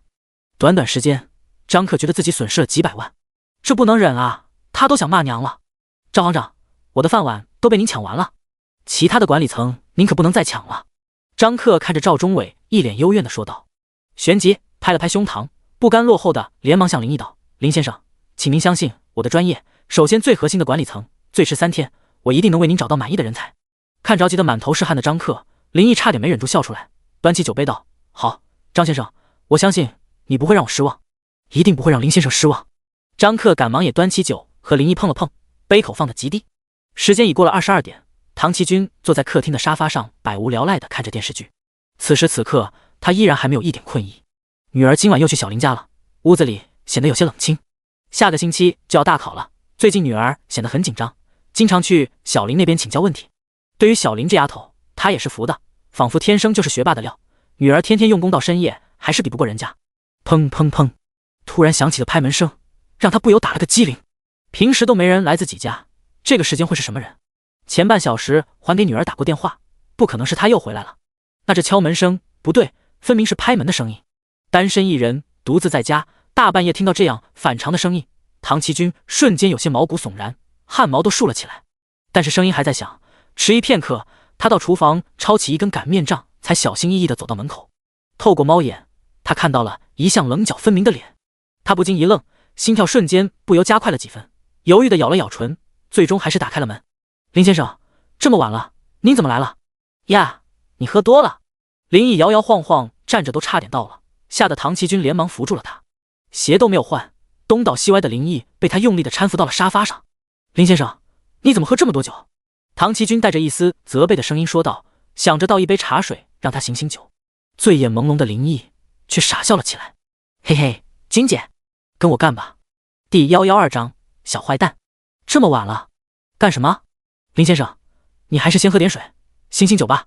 将一杯泡好的茶水放到林毅身前的茶几上，唐奇军的白皙的脸上不禁有些发烫。不用，我没事。军姐，我跟你说。林毅并没去端水杯，而是摇摇晃晃的想站起来，只是一欠身却差点一头栽到茶几上，吓得唐奇军连忙将他按回到了沙发，却不想林毅一把抓住了他的手腕，要不是他反应快，就倒进了他的怀里。林先生，你能不能先放手？无奈的坐到旁边，唐奇军的心跳不由加快了几分，手腕都被他抓得有些疼了，根本抽不出来。我不。此刻我林毅任性的皱了皱眉，打了9嗝，又道：军姐，你说你愿不愿意跟我干？他明明喝多了啊，为什么他那双醉眼依然仿佛带着某种魔力一般被他注视着？唐奇军的心跳不由自主的又加快了几分。他到底要自己干什么？他该不会，他要是真想要，自己该怎么办？一瞬间，唐奇军心底泛起了万千思绪，身体不由得莫名一颤，吓得他连忙终止了一些难以启齿的假想。他跟自己难道是前世的冤家吗？怎么每次见他，心里总会羞耻的想些有的没的？他这么年轻，而自己却比他大那么多啊！林先生，你这是喝了多少酒啊？唐奇军的脸上沁出了羞赧的红晕，目光躲闪的道：什么愿不愿意？我不知道你在说什么。军姐，嘿嘿嘿。林毅终于放开了他的手腕，就在唐奇军暗暗松了口气的时候，却见他笑着笑着身子一歪，竟靠在了他的肩头。唐奇军瞬间身子一僵，丝丝酒气夹杂着他身上雄性的气息冲进了他的鼻中，刹那间让他心里犹如小鹿在乱撞。林先生，你……唐奇军本能的就要推开林毅，但伸出了手，却又看到了他迷醉的眼睛，不禁有些心软了。算了，反正他喝醉了。鬼使神差的嗅了嗅他身上的气息，唐奇军像偷食又怕被抓的孩子一样，一种刺激的感觉让他的心脏顿时砰砰直跳。军姐，我跟你说一件事开心的事儿哈。林毅眯着眼睛笑道：我马上要开公司了。林先生，你要开公司啊？这可是好事，恭喜你了。一听林毅的话，唐奇军也露出了笑容道。说完他有些反应过来了，一直叫自己跟他干，原来是说工作呀。唐奇军忍不住嗔怪地瞪了一眼醉红红的林毅，有些哭笑不得道：林先生，你想让我做什么工作，我怕我胜任不了。这些年，他虽然一直在努力提升自己能力，甚至年复一年都在持之以恒地保持着看书的习惯，但事实上他大一没上完就退学了，这是他一生的遗憾。能力先不说，学历这块在职场上就让他没了优势。开公司怎么能没有自己人？君姐，跟我干好不好？一定不会亏待你。林毅摇摇晃晃的又直起了身子，呼着酒气，有些兴奋的说道。闻言，唐奇君不由一愣，自己人？都说酒后吐真言，他的心里原来是这么看待自己的吗？竟然已如此亲近。瞬间，他心里情不自禁的泛起了阵阵欣喜。他刚想说些什么，一只手温热的大手陡然间静落在了他的脸上，一下子，唐奇君惊呆了。10多年来，还从未有异性这样亲昵摸过他的脸。他要做什么？刚刚平静的心瞬间又狂跳了起来，脸蛋被大手摩挲着。唐奇君只见林毅痴痴呆呆的醉眼，一瞬不瞬的盯着自己，头也离自己越来越近。上次喝醉了，他就直接睡了，这次怎么这样？他该不会是要亲自己吧？看着林毅越来越近，唐奇君不由瞪大了眼睛。嘿嘿，君姐，你真美。说话间，林毅已到了他眼前，呼出的热气都冲到他的脸上。唐奇君身体僵硬的跟被点了穴一样，心都快要从嗓子里跳出来了，手也不自主的抓紧了沙发的垫子。扑通！林毅却突然眼睛一闭，一头栽到他的腿上，再也没了动静。愣了好几秒，唐奇君才呼出了一口气，脑袋里嗡嗡的。林先生，林先生，醒醒！晃了林毅好几下，见没有丝毫反应，他这会儿就跟上次一样，竟醉的睡了过去。早不睡，晚不睡，怎么偏偏这个时候睡了？见此，唐奇君竟忽然多了一丝失落，心里羞耻的悸动尚未消散，他顿时窘得满脸通红。可恶，喝醉了还不忘撩拨人，真是个小坏蛋。也不知道是怪林毅还是怪自己，唐奇君有些嗔怨的自语着。苦恼的他捏起拳头就想冲林毅发泄一番，但脑海没来由的又闪现出了自己人那3个字，不禁暗自一喜，又心软了。有些吃力将林毅安顿在沙发上，本来还想将他移到床上，可喝醉的他死沉，他一个人根本弄不动。当他脱掉着鞋放到了一边，又拿过了他上次穿过的拖鞋，放到了他起身就能够到的地方。想了想，又去屋里拿了条毯子盖在了他的身上。做完这一切，唐奇君已经累出了汗，有些气喘吁吁地看着熟睡的林毅。安静下来，他忽然才发现几天不见，他竟然比以前更加的帅气了。他的手小心翼翼地抚过那棱角分明的脸庞，眸子里的目光满是不可思议。难道说这就是情人眼里出西施？呸！自己跟他又不是情人。仿佛烫手一样，唐奇君一下子缩回了手。这么有钱又帅气，不知道要迷倒多少女孩子，你肯定很开心吧？有些自怨自艾地想着，唐奇君的目光渐渐变得迷离了起来。不知道了多久，他忽然站了起来，脸上又羞耻地泛起了红色，心里不由发慌，奔向了卫生间。怎么会？家里怎么就变得泥泞了起来？翌日，林毅从睡梦中被憋醒了，打量着有些熟悉的客厅。唐奇君家，自己怎么会来这了？顾不上多想冲向卫生间放水才是主要的。舒舒服服地放完了水，他找了一圈，房子里此刻竟只有他一个人。他又回到沙发上，脑袋里还有点发晕，昨晚太高兴了，不知不觉就喝大了。怎么来这儿了？这会儿怎么也能想不起来，属实是断片了。茶几上一张便签纸吸引了他的目光，只见上面有工整娟秀的字迹。第113章，失散多年的姐妹。林先生，我先去公司了，厨房里有早餐，醒来记得吃。你昨晚说的是，我会考虑，如非必要，还是少喝点酒吧，酒大伤身。看着唐奇君的留言，林毅有些恍然，自己要开公司，里面没有个知根知底的人怎么行？有系统的加持，林毅有绝对的自信，公司能做大做强，必将成为庞大的商业帝国。即便他再心大，也明白想牢牢掌控公司，必须得有几个绝对的心腹。他第一个想到的便是唐奇君，正因如此，即使昨晚喝多了，也靠着这个执念硬撑着来到这儿。从厨房里盛了碗唐奇君留的热粥，喝完以后身体舒服了不少。现在还不到9点，这么早就去公司，这明显是在躲着他。自己昨晚应该没做什么出格的事吧，要不然也不会睡在沙发上。该死的，喝酒还是有点误事啊。不过君姐，你知不知道，想躲的时候你就输了。心里想着，林毅嘴角不禁露出了一抹笑容。离开了唐奇君家，林毅驱车便来到了梁小薇的住处。打开门，看见突然到来的林毅，正在讲电话的梁小薇露出了绚烂的笑容，刹那间如盛开的水仙，飞快地招呼了2句，挂断了电话。梁小薇欣喜地抱住了林毅的胳膊，将他拉进了屋里。毅哥哥，你怎么突然来了？再不来，某人不得着急了。林毅宠溺地摸了摸梁小薇头脑袋，戏谑道：“才没有。”梁小薇脸上多了一抹羞涩，懂事道：“毅哥哥，你忙就不用管我，我自己搬过去就行。”傻妞儿！林毅捏了捏梁小薇微微泛红的脸蛋，忍不住将她搂进了怀里。刚才跟谁打电话呢？在沙发坐了下来，林毅随口问道。他之前明显感觉到梁小薇有些兴奋。是花花姐啊，毅哥哥，花花姐说竟然有几家经纪公司跟她联系，想跟我签约啊。梁小薇情绪高涨道。作为艺术学院毕业的专业生，谁还没有一个明星梦？只不过她没背景没资源，性子又弱，感觉那条路对自己来说太遥远，没有希望，就退而求其次的选择了直播行业。如今既然有经纪公司主动联系想跟她签约，她又如何能不兴奋？毅哥哥，你说我该怎么办？梁小薇依恋地靠在林毅怀中问道。她知道自己能有今天，完全就是毅哥哥捧起来的来，他的无上宠爱让她感到幸福的要死。她无以为报，她要一辈子都做他的小女人，不离不弃。而他的人生，她也心甘情愿地任他做主。不急，再等等看，他们想签你，无非是看到这2天你热度高，等热度下去了，未必还肯全力捧你。知道了，毅哥哥。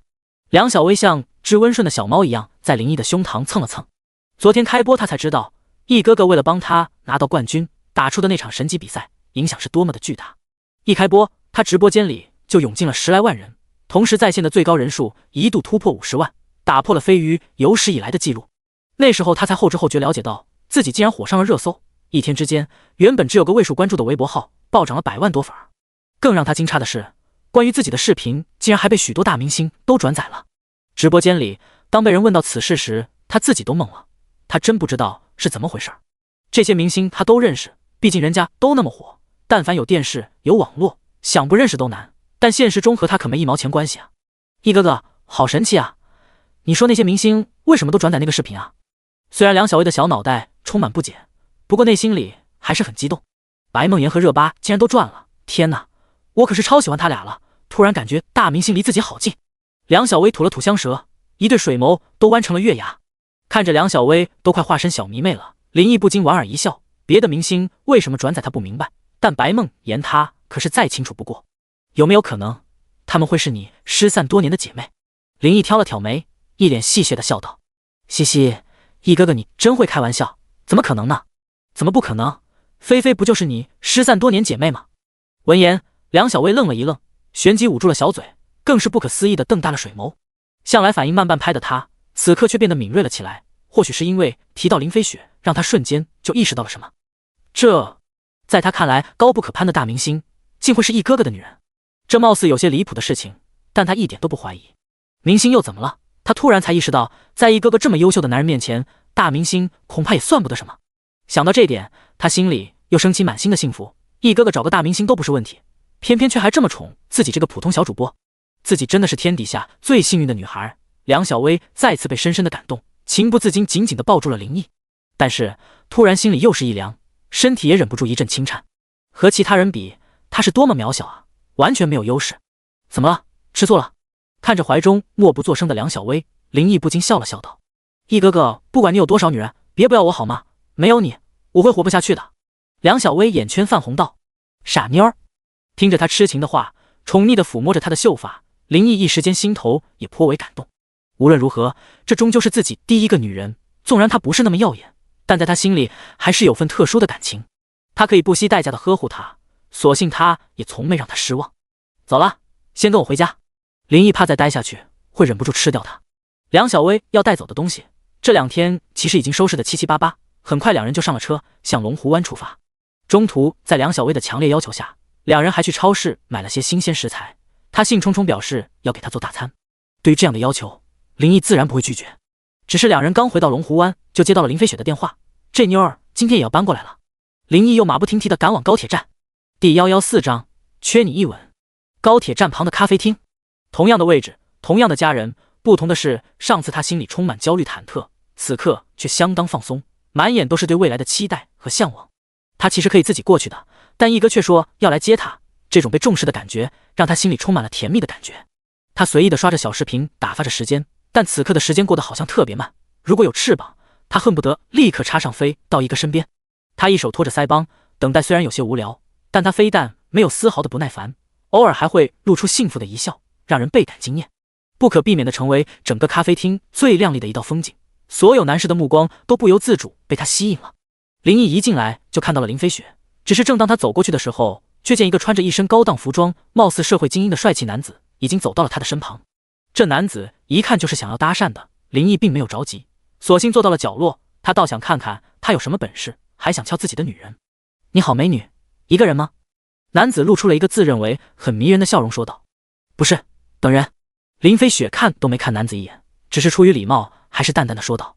对不起，让你久等了。让林飞雪没想到的是，男子没有离开，反而在他对面坐了下来。一瞬间，他的眉头不禁皱了起来。只是没有给他说话的机会，男子又露出了一个自信又阳光的笑容，飞快道：美女，我要向你道个歉。闻言，林飞雪到嘴的话便被堵住了，她皱着眉，有些不解地看了男子一眼。见此，男子暗自一笑，脸上却露出了诚挚的神色，道：美女，你能原谅我吗？抱歉，我一见到你就喜欢上了你。这……林飞雪不由一愣，反应过来的她瞬间仿佛被油腻到了，起了一身鸡皮疙瘩，脸顿时冷了下来。先生，请你离开，我有男朋友。那你……屡试不爽的搭讪套路竟然没奏效。男子呆了一呆，不过泡妞嘛，脸皮厚是必备技能。一时失败并没有让他放弃，反而让他越挫越勇。只见他撸了撸袖子，让手腕上那块价值数万的浪琴手表更加醒目，将手臂放到了桌子上。男子又含笑道：美女，你的头发乱了。这话落入耳中，让林飞雪心头一跳。头发怎么可以乱？一会儿就要见到一哥了，他要让他看到美美的自己啊！林飞雪忍不住借助手机看向自己的头发，却见好好的，根本没有一点凌乱。你耍我！林飞雪看着男子，杏眼升起了一股怒气。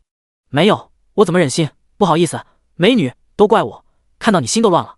男子貌似委屈巴巴地说道，不过心里却在得意，就不信这次还撩不到你。有没有人说你很讨厌？我都说了，我有男朋友。林飞雪看着男子，心里充满厌恶。她豁然站了起来，拉起身边的行李箱就走，准备换个地方。卧槽，这还撩不到？男子不禁傻眼了，但他还是不死心，只是一愣神，也站了起来，不甘心的紧跟其后道：不是，美女，你听我说。话一出口，却见美女竟然停住脚步，他心头一喜，看来自己还是有机会的。但还没等他笑出来，却见美女快速的走到了门口，在一个不显眼的位置坐了下来。上一秒还冷冰冰的俏脸上，甜美迷人的笑容陡然绽放。男子顿时呆在了原地，并没有上前，因为美女对面的位子上正坐着一个年轻的帅哥。男子只听美女问面前那帅哥道：小哥哥，现在几点？上午11点。不是，现在是我们幸福的起点。啊，这什么情况？自己没撩动的美女，竟然反过头来就主动撩别人。操，这不是真的！男子顿时一脸不可置信。正当他以为是错觉时，又听见美女向对面帅哥继续道：小哥哥，有没有人说你像碳酸饮料？为什么？因为一看见你就能开心的冒泡。那你……男子瞪大了眼，美女说好的高冷啊，你这他妈撩的比我都土。让男子没想到的是，这还没完，美女又继续道：有人纠缠我就很烦，小哥哥，你说何以解忧？唯有喝酒。不是，是唯有抱抱。林飞雪立了起来，迈步站到了林毅跟前，满眼深情地看着他。林毅嘴角上扬，也不由站了起来，将这个长相古典、性格跳脱的佳人拥入了怀中，抱了抱他。林毅露出了个坏笑道：我做事向来十拿九稳，不过今天好像还缺点什么。缺点什么？缺你一吻。吧嗒！林飞雪俏脸微微泛红，却还是狠狠地印在了林毅嘴上。亲爱的，现在吻吗？吻，十拿十吻。林毅哈哈一笑，扭头看着，眼珠子已经瞪得都跟铜铃一般的男子道：哥们儿，给你机会你也不中用啊，少看点视频吧，妹子撩不好是会被揍的。说完，林毅拉着林飞雪就走出了咖啡厅，而男子却愣愣地站在原地，脸上红一阵白一阵的，脑袋里一团凌乱。今天彻底是小刀拉屁股，开演了！哈哈哈，嘻嘻嘻！缓缓驶去的法拉利拉法上，林毅和林飞雪两人的笑声久久不止。好不容易止住了笑声，林毅不由打趣道：你太坏了，那哥们儿被整得傻了。林飞雪嘟着小巧的红唇道：他活该，都说了人家有男朋友，他还要纠缠，讨厌死了。闻言，林毅不由露出了一抹笑容，并没有说话。过了片刻，林飞雪脸颊不由自主浸染一层红晕，大腿上作恶的大手让他的心都跟着变得痒痒的。一哥，你还是专心开车吧。他微微低头看着胸前的团团，满是羞涩道。惊人的大长腿，经常跳舞的缘故，滚圆结实的触感让林毅欲罢不能。没事，相信哥，哥的车技现在贼稳。单手开着法拉利的林毅自信满满的说道。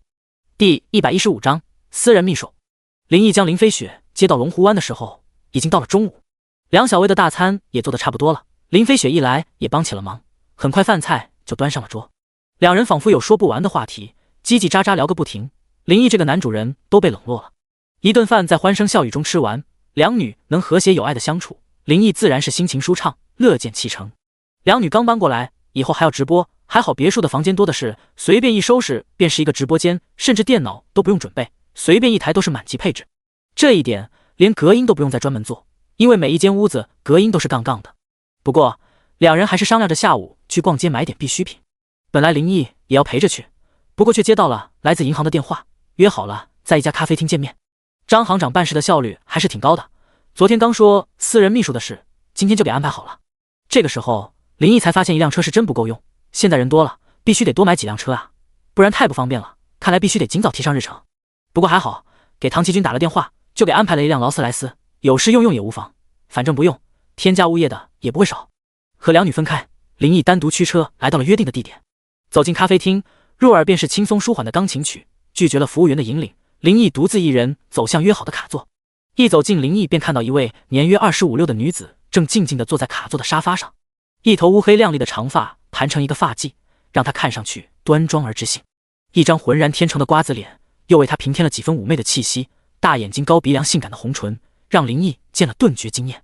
她穿着一身银行的制服，让林毅确定这便是自己要找的人。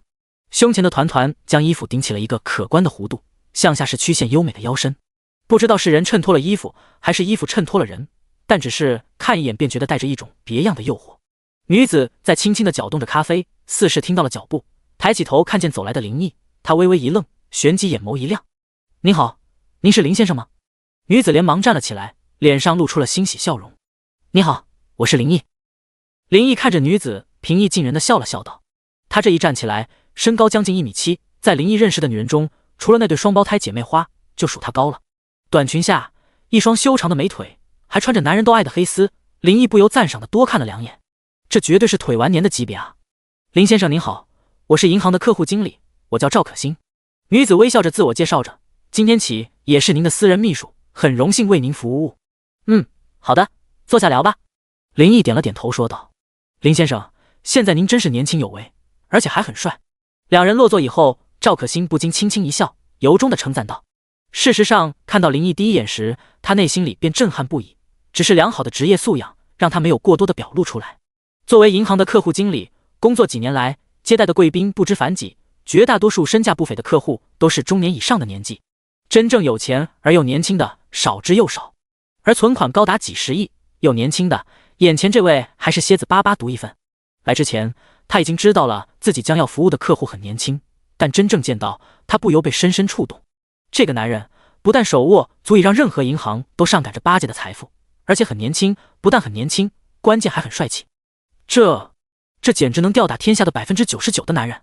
赵可欣的感慨着，不由自主的充满了浓浓的好奇。此刻他似乎才明白，之前赵行长跟他说那番话是什么意思。可欣啊，这机会可是可遇而不可求，不能便宜别人，叔叔可是顶着压力为你争取的。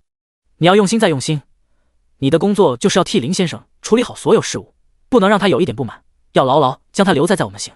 可欣啊，你也不小了，我和你爸都为你着急了，你也该考虑考虑自己的个人问题了。优秀的男人还是有的，关键是机会来了，能不能把握住？近水楼台先得月啊，叔叔能为你做的只有这些了，后面就全靠你了。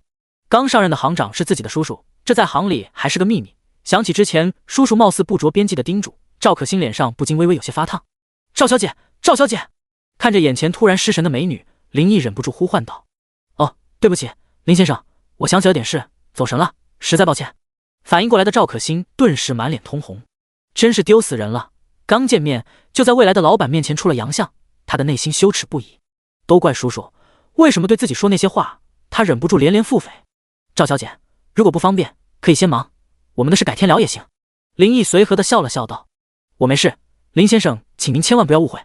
赵可欣不由打起了12分精神，诚挚道：今后作为林先生的私人秘书，我的任务就是为您服务，请相信我的能力一定会让您满意。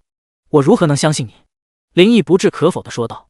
闻言，赵可欣神情一凛：“林先生，请相信我们银行，也请您相信我个人的业务能力。”赵可欣定了定神，仿佛一瞬间就进去了工作状态，眉宇间也多了几分干练的气息。林先生，自从我接到上面的安排，大体情况也已经有所了解。您是要开一家投资公司？赵可欣说着，将随身携带的文件夹打开放到了桌上，又道：“林先生，既然要开公司，我觉得办公场所是第一步。这是上午我通过线上和线下各种途径了解到的，目前在租的写字楼的信息，前3张是我筛选之后，个人觉得最合适的3家。林先生，您看一下。”林毅接过资料，没有急着看，而是把目光饶有兴致地落在了自己这位私人秘书。短短时间就已经做好了一番准备。可以啊，这秘书不但人漂亮，还能干。第116章，豪气老板。咱啊，干得不错。林毅只是看了看资料上的第1章，上面记录着在租写字楼的位置、面积、租金、周围环境等等，所有信息都记录得很详细。由此可以看出，赵可欣是真的下了一番功夫。这证明她并不只是一个外表漂亮的花瓶。林毅毫不吝啬地夸奖了一句：“作为秘书，工作上的很多事还得指望她呢，能力这块他还是很看重的。”林先生，您过奖了，这只是一些微不足道的小事。能被年轻又帅气的老板夸奖，赵可欣心里还是很开心的，不过脸上却略带矜持地笑了笑。看完了第1章，林毅便没有往下看。正如赵可欣说的，这算不得什么大事，作为老板，他只需要听结果就行了。你说，你最后筛选了3家，觉得合适，说说看你的理由。林毅的手指有一下没一下的敲着桌子说道。闻言，赵可欣正了正坐姿，又1秒钟进入了工作状态。是这样的，林先生，我一共查询了目前在出租的15家写字楼，但考虑到面积、交通、地理位置等等综合因素，最后选出了3家。第1家是蓝天国际，第2家在世纪广场，第3家是紫金大厦。这3家在租面积都超过了1500平，最大的近2000平，交通都很方便。赵可欣没有看资料，便侃侃而谈起来，显然他已经把这些都记在心里，这再次证明的能力。蓝天国际面积合适，租金最便宜，交通也很便利，但地理位置差了一些。紫金大厦虽是顶级写字楼，无论地段、面积、环境、交通都无可挑剔，但是租金却是最高的，考虑成本，对于新公司来说有些高。相比之下，世纪广场虽然比紫金大厦差了一个档次，但租金却便宜了近300万，其实各方面也不错。我觉得公司新力租那里最合适。赵可欣的言简意赅地分析着几家写字楼的优劣，那认真起来的神情还颇有几分女强人的味道。林毅听得很入神，当然看得也能很认真。此刻当老板的乐趣他似乎体会到了一点，怨不得那些大老板都愿意找年轻漂亮的女秘书，这特么看着就养眼。如果这秘书既漂亮又能干，那简直就完美了，这样老板工作起来才有劲啊。一口气讲完之后，赵可欣暗暗缓了口气，脸上露出了一抹若有似无的淡淡红晕。在银行工作的他，平时没少接触有钱的大佬，但今天不知道怎么了，总是有些莫名的紧张。尤其是面对林毅的注视，那深邃的眼神仿佛带魔力一般，总让他心跳不由自主的就快了几分。短短的一番解说，他好几次在心里暗示自己要冷静，千万不能掉链子，因为这何尝不是对自己能力的考验。在林先生面前绝对不能再丢脸了。林先生，我说完了。看着依然在看着自己的林毅，赵可欣有些羞涩道：“林先生，您认为呢？您是老板，最后还得您做主。”完了，好，说得很好。林毅下意识地打了个哈哈，又道：“按你这么说，我是不是可以简单的理解为蓝天国际太骗，紫金大厦太贵，所以你综合起来觉得世纪广场最佳？”是的，林先生，也可以这么理解。你很用心，考虑得很全面，这一点我很欣慰。林毅赞扬地看了赵可欣一眼，旋即又道：“按你说的这些，我决定将公司开在紫金大厦。”闻言，赵可欣不由愣了2秒，待他反应过来之后，急忙道：“林先生，可是紫金大厦真的很贵，虽然最高档，但我们是新公司，性价比没。”林毅打断赵可欣的话：“办公场所是一个公司的门面，既然要开公司，自然不能寒酸了，租就租最高档的，一步到位，省得以后搬了。你的出发点是好的，但是以后跟我工作，思想还需要转变一下。”林毅嘴角露出了一个笑容，不容置疑道：“现在开始你要记住一句话，你的老板很有钱，我只有一个要求，价值到了就行，别考虑钱，不用为我省着，我不在乎。”天！看着林毅豪气冲天的样子，赵可欣神情不由一阵呆滞，性感的红唇微张，心脏更是忍不住砰砰跳动起来。这是什么神仙老板啊？不用考虑钱，不用省钱，不在乎钱，听听这都是什么话？即便是在银行上班，他也从未见过这么豪横的大佬。不得不说，他毫无人性的样子，真是帅呆了。一时间，赵可欣心潮澎湃，这才是有钱人该有的样子。哪像之前自己接待的那些大佬，越有钱反而越抠门。走吧，别发愣，咱们去紫金大厦看看。林毅在赵可欣的光洁的额头轻轻地弹了一下，笑着起身说道：“紫金大厦租金很贵，还用租吗？整个楼都是自己的啊。”被林毅有些亲昵的行为，瞬间整个俏脸通红，不过还是连忙站了起来，飞快地收拾好东西，跟着林毅走出了咖啡厅。法拉利拉法内，赵可欣坐在副驾驶，有些好奇地打量了一番车子内饰，脸上却始终挂着淡淡的红晕。车里有点热啊。赵可欣用手扇了扇风，不过脸上还是发烫，他忍不住解开了制服外套的扣子。跑车的空调都不好。林毅嘴角不由露出了一抹笑意。闻言，正想把外套脱掉的赵可欣愣了一愣，旋即像是想到什么，顿时又把外套穿了回去。林先生，我是真有点热，您可千万别误会。赵可欣脸色不由自主又红了几分。误会什么？扫了眼他红红的脸蛋，林毅打趣道：“工作时看上去相当干练的美女秘书，这个时候还真可爱，不是你想的那样。”赵可欣声若蚊蝇的道：“你知道我想的是那样。”林毅戏谑道：“可恶，这个帅气的老板有点坏啊！”我，赵可欣我了半天也没说出个所以然，咬了咬唇，强行转移话题道：“林先生，你还是专心开车吧。”林毅不禁哑然失笑：“以后别叫林先生了，显得太生分了。那我以后就叫你老板吧。”赵可欣迟疑片刻道：“也行。”林毅点了点头。老板和老公也就差一个字。第117章，大厦是我的。两人驱车很快就来到了紫金大厦。你们经理在吗？带我去见你们经理。找到物业部，林毅没废话，直接开门见山说道。林毅穿着和气场，只要不瞎都能看出不是普通人。物业的员工倒还机灵，并没有推三阻四，就领着两人来到了经理的办公室。两位有何贵干？经理是一个有些秃顶的中年男人，见两人进来，很职业的说道。说完，他的打量的也落到了林毅脸上，顿时眼珠子不由一缩，愣了愣，又细细看了两眼，紧接着仿佛椅子上长了钉子一样，瞬间弹了起来。您是林先生？物业经理激动的都有些颤抖问道。我是林毅。您好，林先生，我是物业经理张明辉，欢迎您来视察。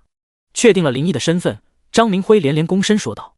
昨天他就已经知道这座大厦被一位土豪大佬给买下来，开发商不仅发来的通知，连所有手续文件都一并送来了。可以说不到半天时间，这里就易了主，而自己也跟着换了老板。作为物业经理，他很清楚这座大厦的价值，少说也得20多个亿。能拿出20多个亿的大佬，那得是多牛逼的人物。他当时就惊呆了，跟做梦一样，好半天才缓过神来。就在前10分钟，他还在琢磨怎么抱上大佬的大腿，不止一次的想给大佬打电话，但一想又感觉自己根本不配啊。万万没想到，一转眼功夫就见到了大佬本尊。视察，看着这耐人寻味的一幕，赵可欣整个人都懵逼了。话说眼前这位物业经理虽然不是什么大人物，不过落户在这座大厦的那些大公司的老板见了，恐怕也得给几分薄面。怎么见了自己这位老板，就露出了一副卑躬屈膝的谄媚样子了？还有是来租场地的啊？他说的视察是什么意思？现在大厦还有正在出租的楼层？林毅淡淡说道。是的，林先生，最上面的58和57层都还没租出。张明辉恭敬道。带我去看看。好的，林先生，请跟我来。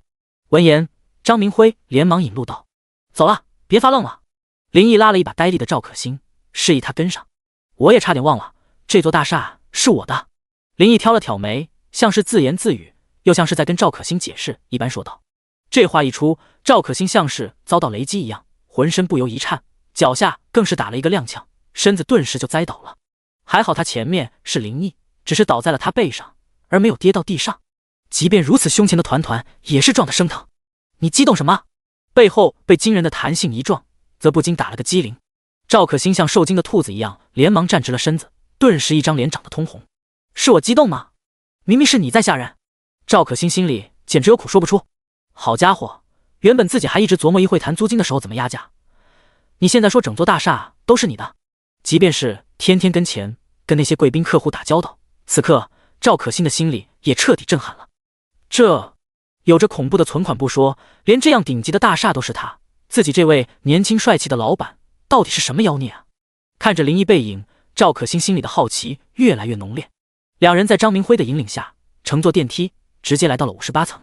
整个楼层的装修和配套设施齐全，前台接待区、休息区、茶水间、吸烟区，大大小小的办公室以及多功能会议室应有尽有。三人来到58层，入眼便是巨大的空间，结构和玻璃幕的组合让整个空间显得通透而不压抑。一走进来，便有种心旷神怡的感觉。来到玻璃幕前，眺目远望，城市的景致尽收眼底，颇有一览众山小的意味。站在这里，顿时不但能使人心情舒畅，还能不由自主的让人升起一种豪情。看着这个地方，不仅林毅很满意，连赵可欣都双眼放光，不自主露出了向往之色。这有多大？林毅向张明辉问道。林先生，整个楼层总共1750平。林毅淡淡的点了点头，转头又向赵可欣问道：怎么样，这里的面积够不够用？赵可欣此刻显得比林毅都激动，闻言连忙道：够了，完全够了，一开始根本用不了这么大，即便以后公司扩大了，这里也够用了。好，那就这层了，张经理。林毅的目光又落在张明辉身上，对方忙躬身回应：你去把这层的出租信息都撤了，这层我占了，有没有问题？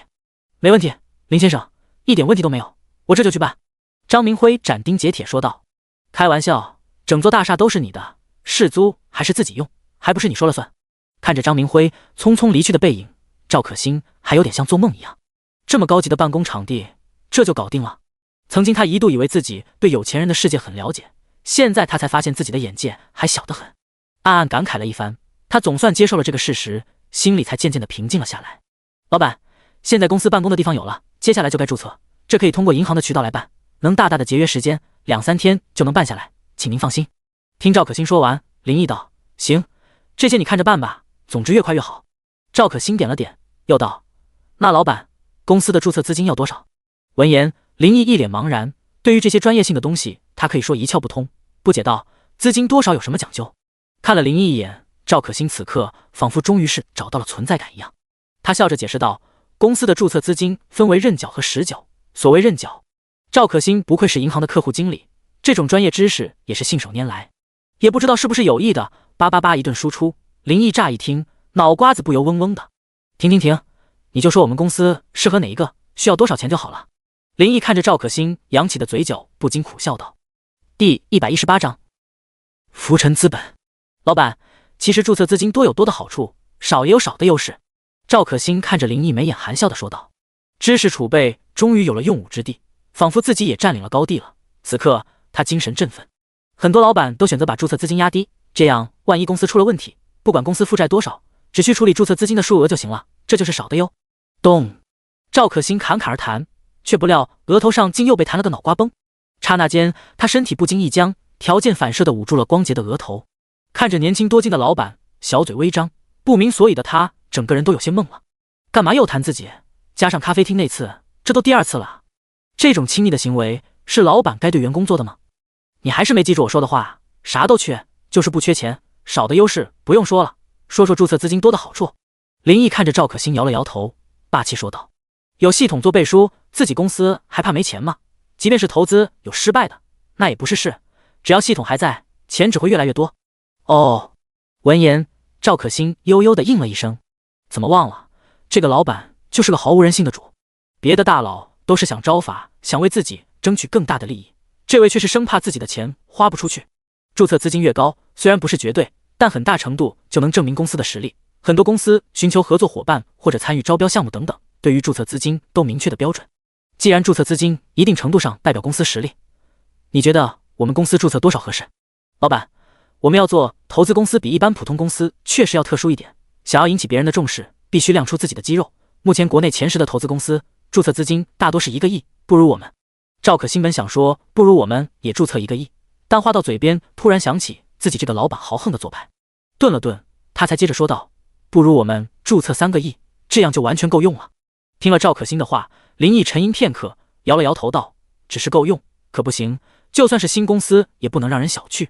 打了个响指，林毅斩钉截铁道：既然要亮肌肉，就要让别人看出强大。这样吧，按你说的数目翻10倍，先按30亿注册。30亿！闻言，赵可欣陡然惊呼出声，瞠目结舌地瞪大了美女的双眸。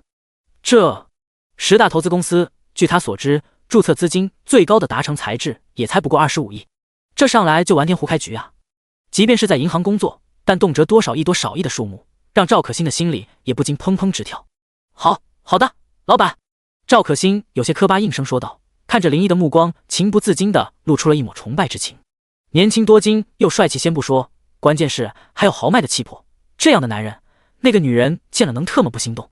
沉默片刻，赵可欣悸动的心情才渐渐平复，想起了什么，才又道：对了，老板，公司的名称您想好了吗？就叫浮沉资本吧。林毅沉吟一番说道：浮沉资本主宰商海沉浮，假以时日，自己的公司必将成为商海霸主。知道了，老板。赵可欣点了点头，道：其他的就没有问题了，接下来的事情我会尽快去办，请老板放心。事情都定下来了，两人也就离开了紫金大厦。林毅并没有让赵可欣走，来到这里之后，他才想起自己抽到的不动产都还没接收呢。赵可欣作为自己的私人秘书，以后自己的许多事都得他去处理，正好择日不如撞日，趁此机会一并接收了，待他也熟悉熟悉。林毅载着他很快便来到了金时代广场，接收很顺利，这里同样有物业能代为管理，平时都不用管，等着收租就可以。林毅对此相当满意。林毅还带着赵可欣饶有兴致的把店面都转了一圈，有开饭店的，有开服装店，也有几家奢侈品专卖店，每家店的生意都不错，这证明租金绝对有保障。一圈转下来，林毅很开心，而赵可欣却震惊的暗暗咂舌。天哪，这里虽然不是最繁华的中心，但也是极热闹的地段之一，30家旺铺，光收租一年就有大几千万。如果再加上紫金大厦的租金，一年稳稳的4、5个亿，在家躺着不动，一年收的租金都是普通人奋斗几辈子也挣不到的巨款。自己这位老板到底是何方神圣啊？总能带给他一个又一个的震撼，让他心里的好奇简直爆棚。接收完这里，林毅又带着赵可欣马不停蹄地来到了汤臣一品临江别墅。这次赵可欣没有太过震惊，因为他已经麻木了。过程同样顺利，物业办完手续，林毅带着赵可欣走进已经属于自己的豪宅。已经习惯了龙湖湾的富丽堂皇，这别墅虽然也是令无数富豪都趋之若鹜的豪宅，林毅见了也很满意，不过心里却没有太大的波澜。不过赵可欣大大的双眸却不由自主地冒了亮光。对于女人来说，和名牌衣服、包包一样，房子绝对有着致命的吸引力，何况是这样价值3个多亿的超级豪宅。赵可欣就像一个充满好奇的小孩，咋咋呼呼将每一个角落都参观了一遍，完全没有了银行客服经理还有的稳重。客厅的巨大的落地窗前，参观完一圈的赵可欣看着窗外花园的美景，眼中还带着惊羡的目光。喜欢这里啊？林毅不禁笑着问道。当然了，谁不喜欢啊？我要是能住上这样的豪宅，这辈子就满足了。赵可欣幻想着住在这里的生活，眼神都开始迷离了。这就满足了？好吧，等公司做大做强之后，讲你一套。嘻嘻嘻。闻言，赵可欣不由笑了起来。一番接触下来，林毅的随和的性子早已经让他亲近了不少。此刻忍不住打趣道：我的大老板啊，公司还没注册，您就掌握了老板的精髓，果然天生就是这块料。什么意思啊？林毅不解问道。赵可欣颇为俏皮的吐了吐香舌，扑笑一声道：会画大饼。第119章工作之余。画饼。林毅不由哑然失笑。乍一听，貌似确实有点画大饼的嫌疑。打工几年，他吃过的饼也是无数，以至于都免疫了。后来再听到抠抠搜搜的老板各种许诺，干劲提不起来不说，还想啐他一脸。如今轮到自己当老板了，他会成为最讨厌的人吗？那怎么可能？他要让所有员工都明白，你们的老板很潇洒，你们的老板很有钱，关键是你们的老板不小气。房子而已，只要对公司真做出贡献，奖励一套又何妨？你以为我说着玩吗？林毅挑了挑眉道。看着一脸认真的林毅，赵可欣竟一时语塞。这样的话，即便是在银行里的那些贵宾客户口中说出来，赵可欣的心里也多半会嗤之以鼻。但此刻他心里却生不起一点质疑。今天接触下来，林毅给他带来的震撼实在是太多了，已经完全刷新了他对有钱人的认知。他的豪横的行事风格已经深深地印在了他的心里。这座在很多富豪眼里都算得上奢华的豪宅，恐怕在他眼中根本不算什么。相信将来的公司里绝对会有人成为幸运儿，被林毅赏识，从而获得这样的奖励。别说是奖励这样价值数亿的超级豪宅，就算是低几个档次的房子，在魔都那也能让人少奋斗20年啊！得到这样的奖励，哪个员工不得感恩戴德，为老板鞠躬尽瘁，死而后已？幻想着自己被奖励一套豪宅的情景，赵可欣不由砰砰跳动了起来，兴奋的感觉油然而生。不过梦做做就可以了，赵可欣很快停止了自己的浮想联翩。严格来说，他连公司的员工都不是，他只是银行派来维护客户的工具人。我知道，老板您肯定大气。赵可欣由衷笑了笑，又悠悠道：“可惜这种奢侈的奖励是为公司做出大贡献的高层享有的，我这个小秘书就不敢奢望了。”“谁说的？奖励嘛，你也可以享有，这里我都可以奖励给你。”林毅轻描淡写说道，几亿的豪宅仿佛在他嘴里跟几10块的玩具一样，说讲就讲。闻言，赵可欣不禁一愣，反应过来之后，他低下头苦笑了一声：“老板，你就别拿我开玩笑了，这里你给我都不敢要，我何德何能啊？不过是银行派来为您服务的小秘书，在我眼里并没有什么区别，员工为公司奉献，而你为我个人奉献啊，我反而觉得你的奉献更应该奖励。”林毅目光灼灼看着赵可欣，认真的说道：“奉献？”感受到了林毅带着几分灼热的目光，张可欣心里陡然一紧，像是想到了什么，身体忍不住一颤。这是在暗示自己吗？在银行的工作让他跟无数的贵宾打过交道，出色的工作能力加上出众相貌与气质，一度让他备受青睐。明里暗里各种各样的暗示他也收到过不少。起初他很气愤，但渐渐的遇到多了，他也就淡定了。慢慢的他也学会了如何委婉的不伤对方颜面的拒绝。私下里的同事还经常取笑他傻，明明可以不用努力，只要点点头就能过上有钱人的奢华生活，偏偏非要给自己找罪受。可自己才20多岁，为了富贵去委身那些根本不喜欢的中年男人，甚至老头子，他才不甘心。张可欣的头不由自主地垂得更低，心脏跳得飞快。他到底是不是在暗示自己？如果是自己，该怎么办？以往收到类似的暗示，他心里只觉恶心鬼，但现在他心里竟有些小欣喜。他年轻帅气，性格随和，为人又大气，这不就女人都心心念念的男人吗？这哪个女人见了不心动？平心而论，他也喜欢啊。可是这样打着灯笼都难找的优质男人，能看上自己吗？赵可欣的脸都快埋进胸前的团团了，好像一朵娇羞的芍药。林毅看的嘴角不禁露出一抹笑容，情不自禁地伸出手，用手指挑起了赵可欣纯天然的尖翘的下巴。那么多事情，我可害怕需要你这个私人秘书干呢。怎么，你不愿意奉献？这样轻浮的举动让赵可欣娇躯不由猛地一颤。换了别的男人，他早一巴掌拍掉了，但是面对林毅，仿佛浑身力气被抽干了一般，连手都抬不起来了，只能任由他施为。一瞬间他心乱如麻，弱弱说道：“作为您的私人秘书，工作之内我一定竭尽全力的为您服务。那工作之余，你会不会为我服务？”林毅看着赵可欣本应该妩媚的瓜子脸，渐渐映出来羞涩的红晕，他忍不住轻声问道：“工作之余？”这暗示再明显不过了，像是被魔音贯耳，刹那间赵可欣手心都冒出了汗，而林毅深邃的双眼更像是无时无刻不再散发着吸引力的黑洞一般，让他瞬间有种沉沦的感觉。他下意识的想低头躲闪，可是下巴被他控制，根本做不到，心里顿时慌的一匹，不由声若闻吟道：“老板您别这样，先放手好吗？你在拒绝我？”赵可欣咬着红唇，目光闪躲道：“我。”瞬间的迟疑让林毅收回了手，然后转身就走。见此，压力顿失的赵可欣却猛然瞪大了眼眸，不仅没有放松，心反而快跳了出来。他生气了？我没有那个意思，老板您误会了。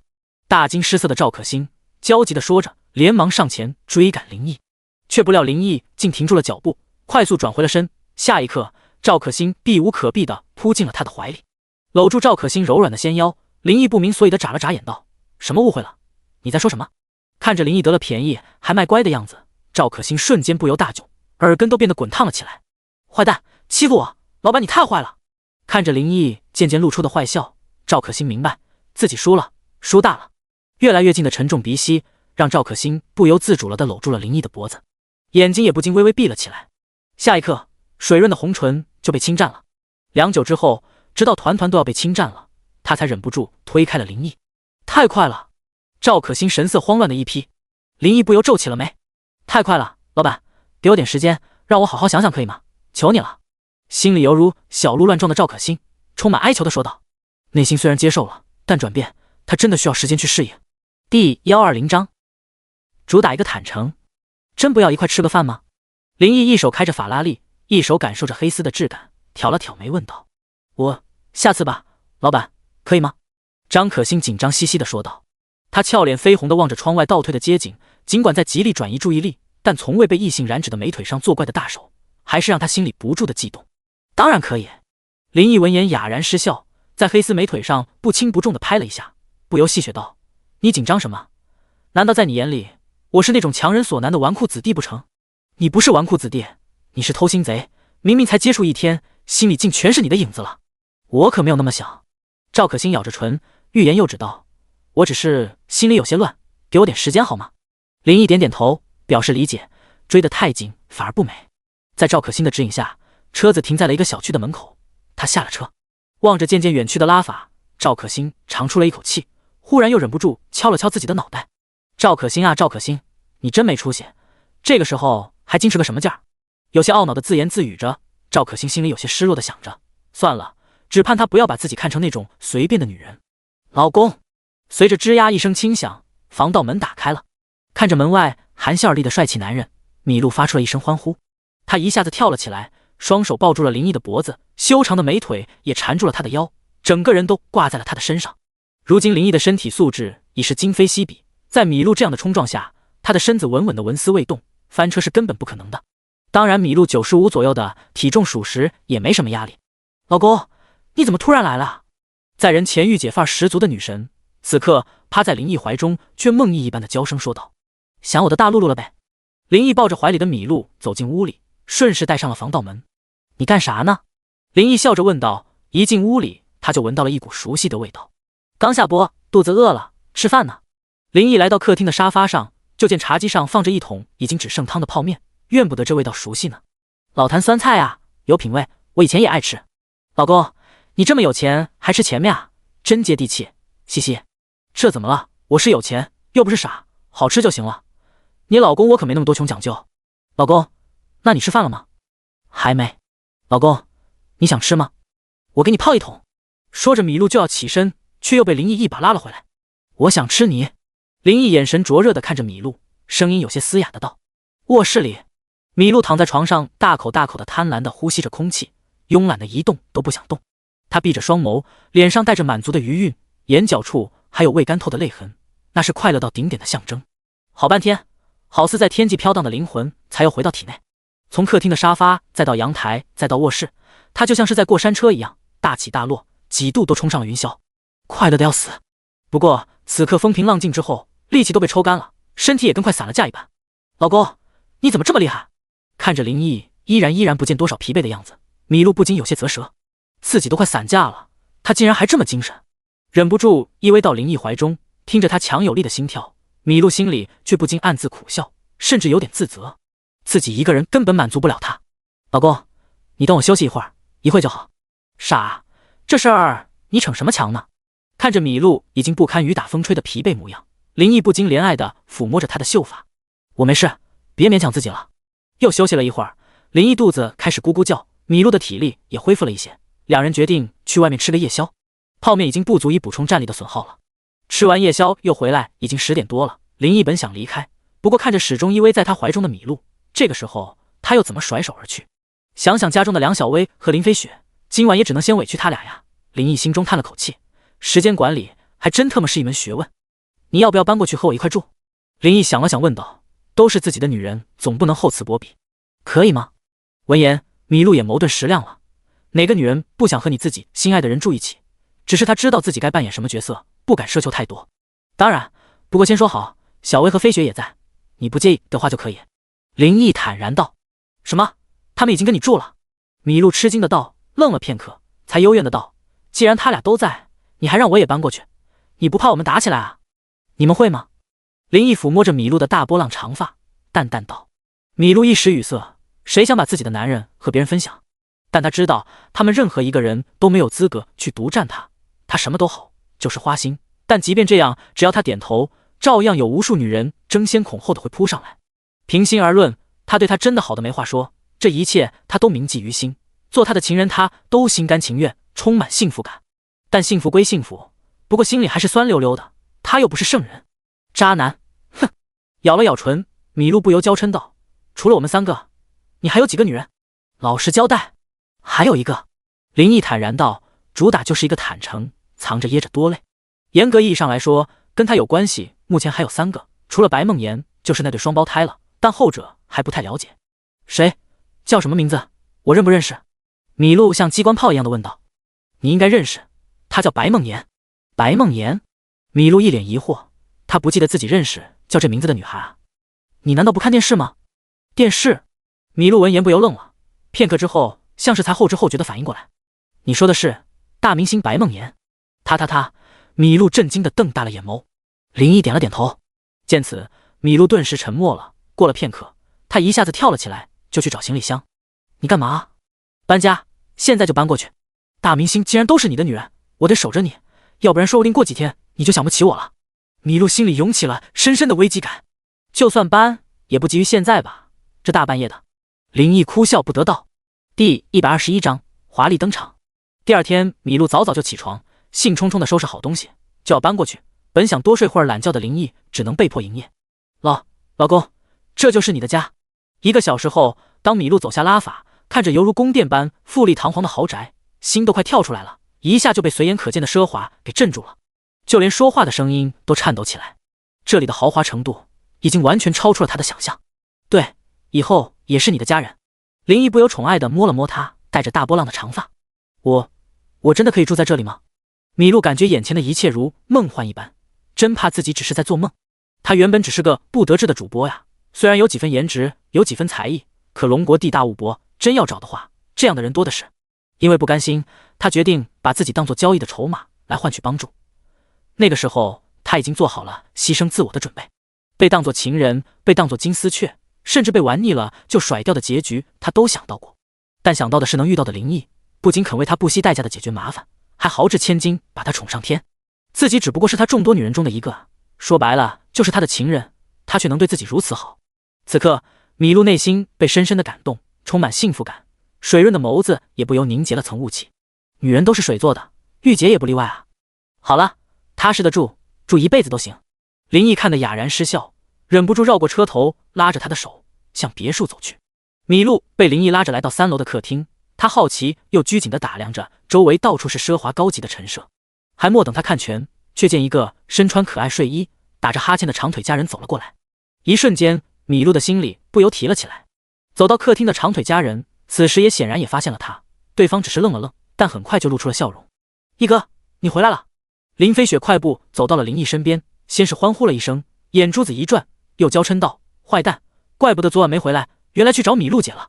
说完，林飞雪又看向了米露，他们不但认识，事实上已经很熟悉了，这些天还经常连麦。对于米露的到来，林飞雪一时有些意外，但她并没有太过吃惊，很自来熟地拉住米露的手。林飞雪娇笑道：米露姐，没想到你现实比视频中好看多了。见此，米露悬着的紧张心情才放松一些，微笑着回应道：菲菲，你也很漂亮。哪有，米露姐你的皮肤比我的还白啊。菲菲，你的腿真长，太让人羡慕了。此时此刻，旁边的林毅都傻眼了，这特么秒变商业互捧现场啊。算了，互捧就互捧吧，总比互掐好。小薇呢，在睡觉吗？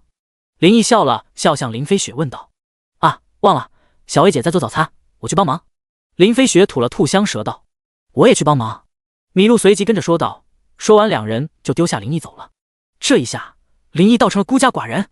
古人说，3个女人一台戏，撑不起我。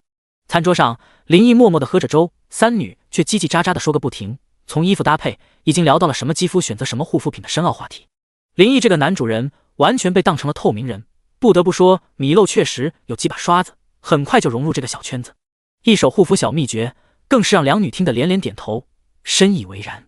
这些话题，林毅虽然插不上嘴，不过看3人相谈甚欢的样子，心情倒也很愉快。吃完早餐，收拾妥当之后，稍微歇了一会儿，梁小薇和林飞雪就去直播了。米露如今也搬进来住，直播间也是必要的，她也开始着手布置自己的直播间。林毅倒成了闲人，像大爷一样躺在沙发上，拿着手机，他也有登录了飞鱼。一上去，竟弹出了一个官方的通知，原来是定制的座驾和礼物完成上线了，现在已经可以试用，如果不满意还可以修改。林毅设置好了座驾，上次比赛账号都刷空了，第二件事便是充值，一口气充了2个亿，林毅才停手。看着那一长串吓人的数字，他满意点了点头，心想充这么一回也够自己用几天了。士别3日，当刮目相看。如今的梁小薇已经是今非昔比，虽然是人气普遍低迷的上午，开播没多长时间，人气竟已达到7万之多，取得双星争霸赛超新星的冠军，加上又上了微博热搜，本身就收获了超高的人气。当然现在又有飞鱼最牛的推荐加持，人气想不高都难。假以时日，等把这些人气吸纳之后，绝对能一举登上了超一线主播的行列。这晋升速度在飞鱼已经可以成为传奇。直播间里，梁小薇此刻正在唱一首抖音爆火的古风歌，婉转空灵的音线完美的契合了这首歌的意境，高低音的转换更是一气呵成，瞬间就带给人身临其境的感觉。唱功这块绝对是不用质疑，这傻妞大学可不是白上的。随着她将歌曲唱到高潮的部分，直播间的气氛瞬间更加热烈了起来，无数的弹幕在刷屏，伴随而来的还有各种各样的小礼物。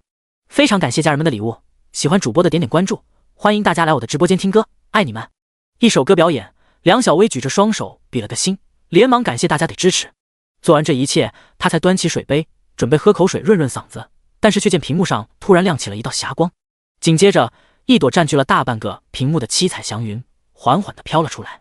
祥云之上有金龙，而金龙则拉着云罗华盖的龙辇，一位睥睨天下犹如世间的王者端坐在龙辇之上，目光中充满霸气，傲视寰宇。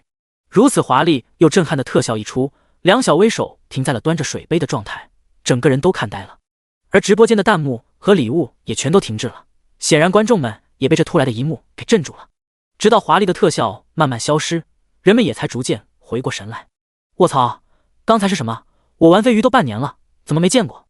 半年你说毛，我他妈玩2年了都没见过。牛批啊，太他妈霸气了！弹幕瞬间就炸裂了，而梁小薇却没管这些，她飞快地放下杯子，水眸顿时亮了起来。欢迎我浮尘哥哥。第122章屌炸天的山河图。大佬来了，是浮尘大佬来了。听到梁小薇的话，直播间的观众也纷纷反应了过来，顿时心中都不由激动了起来。浮尘军团集合，欢迎老大回家。哈哈，我说谁的座驾这样牛掰，原来是浮尘大佬啊，之前也没见过啊。大佬这是全新定制的吗？那肯定的啊，我他妈玩飞鱼3年了，也没见那个神豪有这么酷炫屌炸天的座驾，肯定是浮尘大佬的专属座驾。我新来的，不懂就问，这是谁啊？卧槽，居然还有不认识浮尘大佬的，这可是如今飞鱼第一神豪啊！楼上说的对，这是当之无愧的第一神豪，累计都刷了超3个亿了。卧槽，膜拜大佬！林毅看着直播间沸腾的弹幕，其火爆程度连他都不禁有些啧舌。这太他妈考验眼力了，刷屏速度实在是太快，眼前的盛况让林毅露出了欣慰的笑容。当初梁小薇的直播间都凉的只剩他一个观众了，如今能有这样辉煌的景象，可以说完全都是他捧起来的，一手把自己的女人捧上神坛。作为男人，林毅心里此刻也不免充满成就感。兄弟们，上午好！林毅嘴角露出了一抹笑容，快速的打了个弹幕。老大，上午好！大佬，上午好！上午好！林毅不过是发了一个问好的弹幕，然而就像水滴落入了沸腾的油锅，公屏的弹幕瞬间就炸裂了。回应的弹幕整整刷了1分钟都没有停止，这样的人气，这样的牌面，除了林毅还有谁？现如今悉数飞鱼的神豪，有一个算一个，与他相比，都弱爆了。欢腾的气氛久久才平静了一点，突然一个弹幕又勾起了所有观众的好奇心。大佬，争霸赛超级神豪的奖励，除了专属座驾，还有定制礼物啊！大佬，礼物好了吗？让我们长长见识。卧槽，楼上是明白人，大佬求开眼啊！老大，展示，我们也想看啊！展示+1，展示+2，展示+3，1415926，94681587。直播间的气氛瞬间又沸腾到了极点，观众们都已经开始迫不及待了，就连梁小薇的水眸中都露出了期待的目光。见此情景，林毅不禁莞尔一笑，既然定制礼物，自然不会藏着掖着，锦衣夜行不是他的风格。人生得意不尽欢，等着过期作废吗？好，就满足一下大家的好奇心。林毅平易近人的发了个弹幕，然后从礼物栏找到了自己专属的定制礼物。下一刻，屏幕光华绽放，刹那间有巍巍重山崛起世间，有奔腾大河归于大海，有日出山巅光芒万丈，有鲜花盛开，有大船航行，有彩云流转，有红日落于大海映红天际，有月星点点闪耀苍穹，有小字浮现，花开花落，云卷云舒，日月流转，水主沉浮，山河图价值18.8万。这梁小薇不由自主地捂住了红唇，瞪大了水眸，完全被这磅礴大气又霸气十足的华丽特效镇住了。而直播间的公屏也安静一批，直到特效完全消失，众人才渐渐地反应过来。卧槽，牛逼！这他妈是我见过的最屌的礼物，不接受反驳。18.8万，一个礼物竟然18.8万，简直离谱！卧槽，浮尘哥还得是你啊！不愧是飞鱼第一神豪，666。大佬，没看够怎么办？嘿嘿，兄弟们，没看够的跟上，没看够+1，没看够+2，加侵害里皮硼碳氮氧氟奶。看着观众们的强烈要求，林毅哑然失笑，一瞬间也豪气冲天。没看够，那就让你们看个够！我主浮尘送出山河图腾1，我主浮尘送出山河图腾2，我主浮尘送出山河图腾50。卧槽，居然50个，一个18万8，一共940万啊！大哥牛逼，大哥威武！第一神豪，实至名归。当林毅一口气送出了50个山河图，所有人不仅是眼睛过足瘾，心里更是被彻底震撼。不仅是直播间里，随着一个又一个连绵不绝的头条，整个飞鱼又再次震动了。看到头条上听都没听过的礼物，所有人都懵逼了。巨大的好奇心促使着他们纷纷涌进了梁小薇的直播间。但此刻林毅已经离开了，不过他并没有退出飞鱼，而是来到了林飞雪的直播间。如今的林飞雪同样也已今非昔比，作为超级星的冠军，他拿到了平台最强的推荐位，虽然没有像梁小薇那样火出圈，但也名声鹊起。现在直播间的人气同样火爆，可以说完全碾压一线主播，仅次于梁小薇，而他也被冠以长腿精灵的美称。同样是自己的女人没得说，林毅主打就是一个雨露均沾。走进了直播间，他简单的打了个招呼，然后就毫不犹豫的直接开刷，就是豪横，就是宠。我主浮尘送出山河图腾1，我主浮尘送出山河图腾2，我主浮尘送出山河图腾50。同样一口气刷出了50个山河图，林飞雪直播间瞬间就沸腾了。刷出940万，用在一线城市都能买套房子的钱，就是为了让大家看特效。实力宠粉这块，试问还有谁？林毅用实力证明了，你浮尘哥还是你浮尘哥。而之前涌进梁小薇直播间的别人家粉丝，此刻又纷纷来到了这里，但却依然来晚了，吃屎狗都赶不上热乎的。林毅再次转移了阵地，来到了大喇叭的直播间。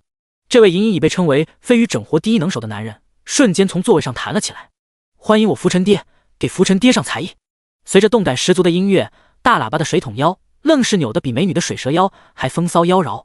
我主浮尘送出山河图腾1，我主浮尘送出山河图腾2，我主浮尘送出山河图腾10。林毅一连刷出了10个山河图，给足了大喇叭面子，也让他出尽了风头。感谢我浮尘爹，浮尘爹威武霸气！大喇叭扯着嗓子吼着，激动的都破音了。直播间更是一片欢腾景象，久久才渐渐平静一些。待激动的心情平复以后，大喇叭的脸色却严肃了起来。浮尘爹这么捧自己，他并没有飘，他还记得自己的任务。浮尘爹，你说过了要封杀星鱼公会，据我观察，他们公会了有2个主播想要抢周星。大喇叭沉声道：星鱼曾经雪藏米露的公会还想抢周星，我同意了吗？听到大喇叭的话，林毅嘴角不禁露出了一抹冷笑。第123章有点狂。在平台没有大活动的情况下，一个主播想增加曝光度和知名度，从而获得更高的人气，抢周星是个不错的选择。相比于打比赛获得推荐位，周星的推荐效果虽然不是那么炸裂，但性价比相对来说还是蛮高的。可以说，周星是主播日常直播中打响名气的一个很重要的途径，也是许多实力派主播的必争之地。大大小小的周星10几个，礼物的价值有大有小，因此周星的难易程度也有所不同。一般来说，小周星有个10几万就能抢到，而大周星就得110来万。如果2个实力主播碰巧选择了同一个礼物，那就热闹了，可能打到100多万。但也就如此了，毕竟不是比赛，更多的是争个面子。不过无一例外，无论是小的周星还是大的周星，都有许多主播在争抢。别的主播林毅管不着，也没有针对的理由，但星鱼的主播想抢就不行。林毅虽然平时为人随和，但绝不代表他没有脾气。星鱼对米露的所作所为就已经让他恼火，然而超新星的决赛竟还想踩着他上位，这更是不能原谅。宽恕别人的错，那是上帝的事，在林毅这里，有仇就得报。他说话一向算话，说封杀就一定会做到，想出头就要做好被打的准备。浮尘爹，星鱼的主播田成抢的是皇冠的周星。大喇叭很快的找到皇冠的榜单，介绍道：田成是一位一线主播，在星鱼公会被称为万年二姐，在米露刚被雪藏那会儿，是最有实力成为星鱼一姐的女主播。公会也重点捧了她2个月，可惜效果不尽人意，上线跟锁死了一样，一线已经是她的终点，要不然公会也不会想扶新人上位。皇冠周星的争抢并不是太过激烈，他目前排名第1，已经上了70多万，比第2名高出了20万之多。这可以说完全已形成碾压之势，面对如此大的差距，第2名似乎已经放弃了挣扎。到今天封榜之时，如果没有黑马杀出，这皇冠周星就是他的囊中之物了。另一个是谁了？时间充裕的很，林毅并不着急，打了个弹幕问道：180万对于现在的林毅来说，完全就是九牛身上的一毛，才70多万的榜单而已，完全不够看，动手的事儿就能给他涂了。另一个就是田小一，他要抢的是小火箭的周星。大喇叭熟练地找到了火箭的榜单，不由愣了愣，颇为意外的样子。嚯，田小一看来铁了心要抢啊！我之前看他还是第3名，现在竟然已经第1了，而且都打到100多万了。田小一还是个熟人啊！这位被星娱力捧的主播，如今的人气也已经今非昔比。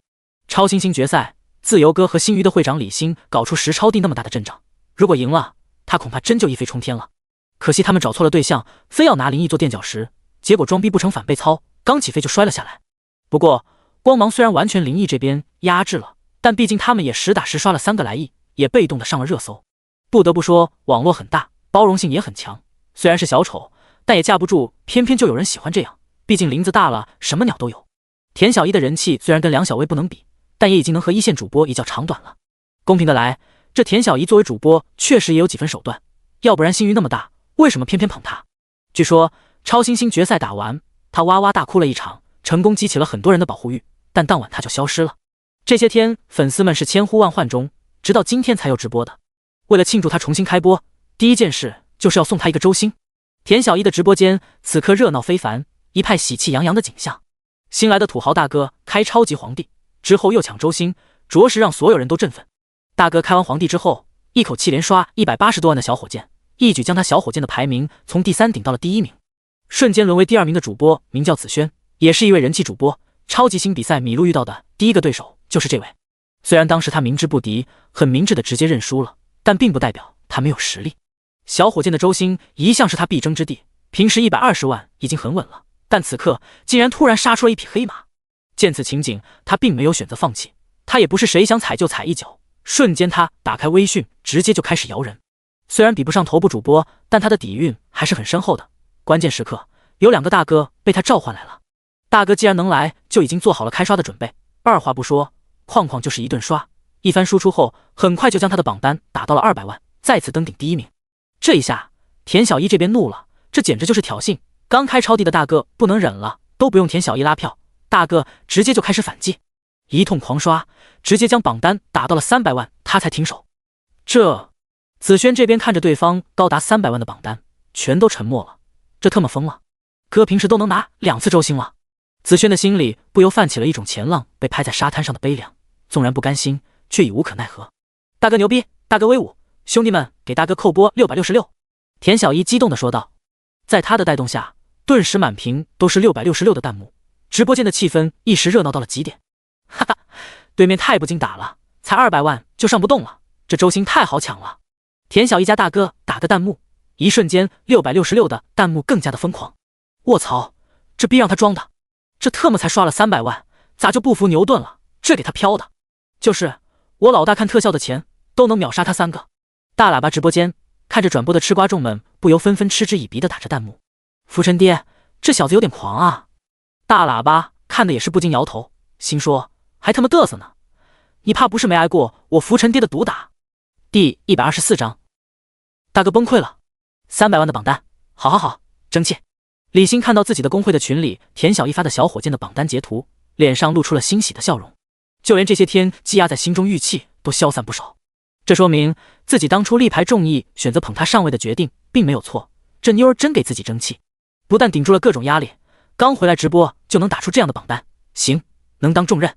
抢个周星就打出了300万，这已经相当牛逼了，可以说吃下周星稳稳的。要知道这成绩公会可是一点都没出力，全靠他自己留住的大哥贡献的，人才啊，真是人才。都是自己慧眼如炬，一时间李欣的心里还有小得意。加上刚刚田城晒出的皇冠周星榜单，不出意外的话，今天自己公会就能拿下2个周星。看着群里因为2个榜单截图变得一片欢腾的氛围，李欣不由自主地笑出了一脸褶子。这些天着实有些压抑，之前决定力捧田小一这个新主播，公会的其他主播就颇有微词，而决赛那天那么大的阵仗，竟然还被无情的碾压了，这影响实在是太大，不但他们这些当事人被狠狠地抽了一巴掌，连公会的主播们都感觉脸面无光，心中本来不满的情绪更甚，他这个会长的威严都拉低了几档。这几天他过的是煎熬无比，晚上更是半宿的失眠，头发白了不少。自从上次决赛之后，丢尽颜面自由哥就联系不上了，似乎是躲了起来。而大哥能逃避，他能逃避吗？公会可是他全部的心血，再不痛快也不能一走了之，烂摊子还得自己受。这些天他都成了整个平台的笑话，而他不得不自食苦果。工会的名声都受到了打击，顺带着主播们的军心都动摇了。主播可是工会的根基，这一度让他头疼的都快炸了。还好今天连续2张周星的榜单截图，让群里的人心再次振奋。田成田小一，干得漂亮！工会最近虽然遇到了点挫折，大家不要灰心，困难总会过去。你们既然选择新余这个大家庭，我保证新余绝对不抛弃不放弃，定能带领大家走向更高的辉煌。李欣情绪有些激动的在手机上飞快的打了一大串字，趁着群里热闹的氛围，一碗鸡汤就灌了进去。看着自己发出的话，李欣自己都被自己感动了。只是群里的主播们还没来得及品味这碗鸡汤，却被田成紧随其后发来的消息给吸引了。田成崩溃了，我周星的榜单被打下去了，怎么办？看着田成带着10个泪奔小表情的信息，大家不是愣住了。之前的截图他们可是全都见了，一个皇冠周星田成打出了70万的榜单，比第2名高出了20多万。按理说这绝对是稳的一批，难道对方竟然又追上了？天哪，这不过是一个小周星，什么时候都这么激烈了？田成二姐不能怂，当我们新余是软柿子吗？抢回来！对啊，二姐，你都上了那么多了，不能放弃。对啊，二姐，赶紧姚大哥干回去！看到信息，群里瞬间群情激愤了起来。见此，田成的脸色却是一片死灰，心里更是比吃了苦瓜还苦。他先是在群里发了一串苦笑的表情，然后又发了一张截图，最后打字道：我倒是想打回去，可你们说这怎么打？群里的主播们纷纷不由自主地点开截图，顿时都瞪大了眼睛。只见皇冠周星的第1名榜单已经高达500万，这已经够震惊了。然而更让他们窒息的是，这榜单的主播竟然米露。田成之所以被称为二姐，正是因为米露，曾经的米露可是新余当之无愧的一姐。这是什么情况？曾经的一姐也碰巧了选择皇冠周星？新余的主播们当然不会这样天真的认为，曾经的一姐曾一度被工会压得几乎没有之力，他们都是知道的。如今人家被飞鱼第一神豪看中，有了强力的后盾，可谓是实现了华丽的翻身。此刻分分钟人家就屠了榜，会只是单纯的为了抢周星？为什么不抢其他工会主播的？明眼人一看就知道，这就是针对新余，完全就是报仇来了。联想到之前听说的浮尘大佬貌似要封杀新余的一些传言，所有主播细思极恐，心里不禁顿时冒出了寒意。他们不过是想背靠大树好乘凉，现在貌似有人想砍倒这棵大树，但他们可不想成为被压死的小鬼啊！看到这张截图，主播们慌了，但比主播更慌的是李欣。他多聪明的人啊，当然不会看不出米露这边现在出手的意义。这几天他还一直担心被灵异打压，可迟迟不见动静，他侥幸的以为对方不过是过嘴瘾罢了。但现在看来，不过是时候未到。田城的周星被屠了，自己工会还有田小一，他家新来的大哥好像很猛啊！一瞬间，李欣升起了一丝幻想，他飞快地打开了飞鱼，然后就点进了田小一的直播间。一进来就见直播间就跟双打的茄子一样，黏不拉几的，弹幕寥寥无几。一个烫金的弹幕在他进来的时候正好飘了出来。操，这他妈怎么打？完蛋吧，没意思，走了。这是新来的大哥呀，这就走了？李欣愣了愣，就这一瞬间，大哥竟真的退出了直播间。操，这是什么狗屁心态？玩这么一会儿就崩了？李欣心里吐槽着，却见此刻田小一竟也绷不住了，哇的一声哭了出来。这到底发生了什么？李欣连忙查看小火箭的周星榜单，只见田小一这边已经从之前的300万打到了现在的500万，但名次却是第2。第一没有意外又是米露，而他的榜单竟然高达恐怖的2000万，这怪不得新来的大哥崩溃了，这谁见了心里不哆嗦啊？这尼玛，一个周星至于这么夸张吗？这尼玛简直比孙悟空面对五指山还绝望。李欣脑瓜子嗡嗡的，一个恍惚差点晕倒，刹那间如坠冰窟，遍体生寒。第125章需要拯救。对不起，您拨打的号码已关机，请稍后再拨。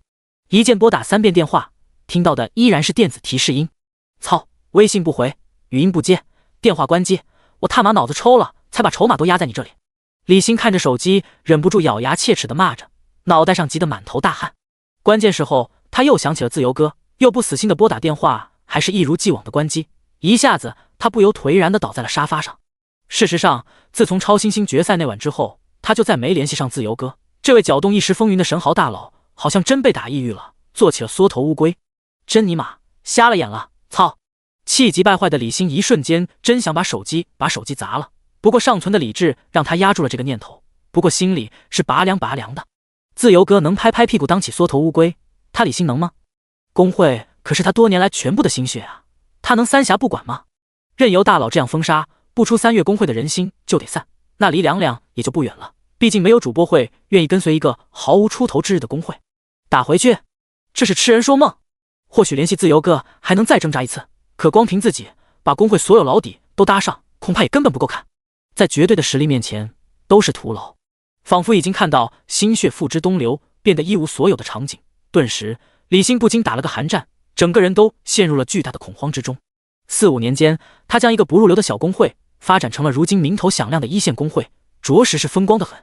但人的欲望是无限的，这山望着那山高，认识了自由哥后，他就想借助神豪的力量再进一步。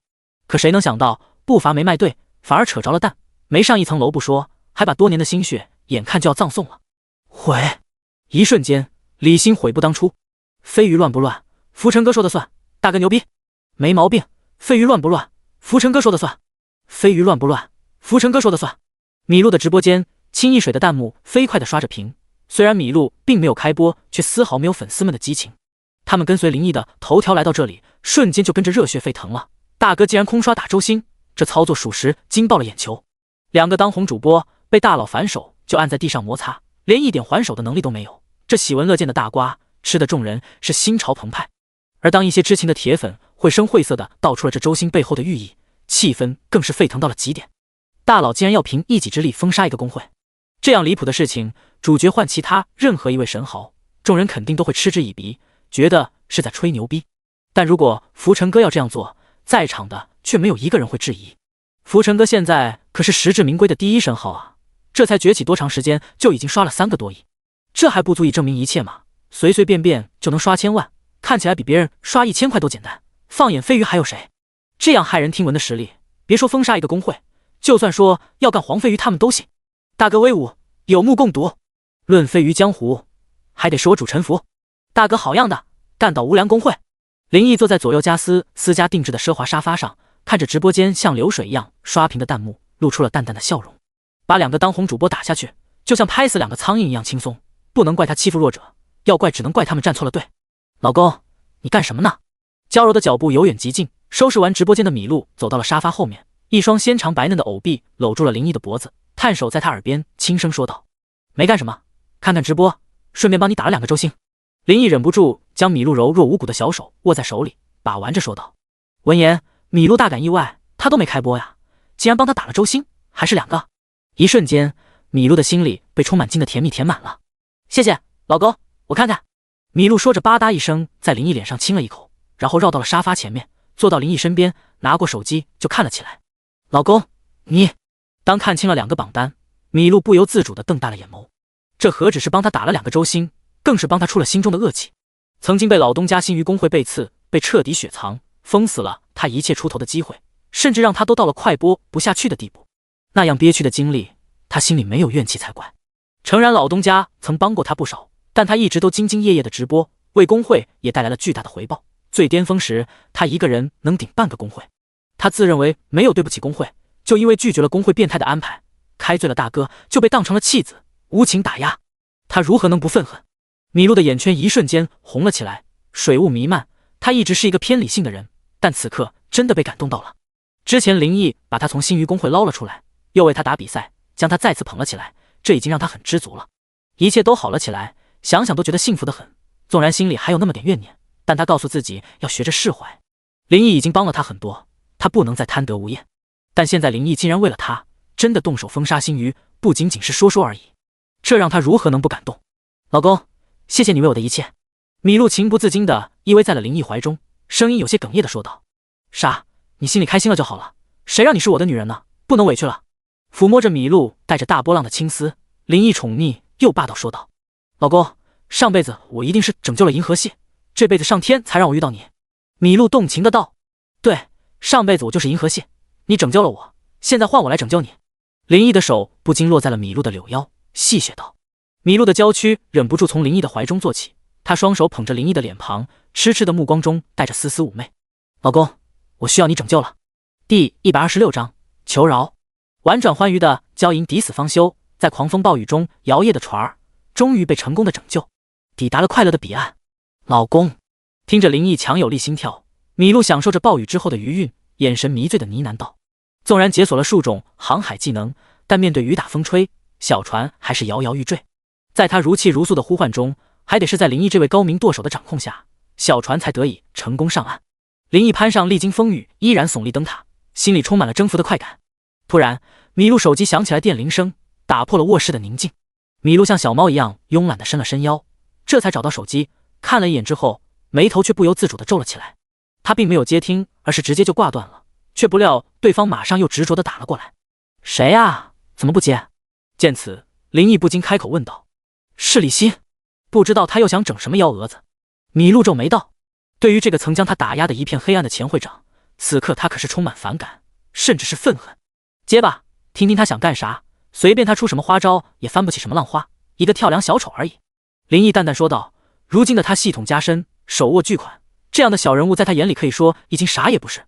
闻言，米露点了点头，接通了电话。没想到对方竟然不说话。有病啊，打来电话不说话。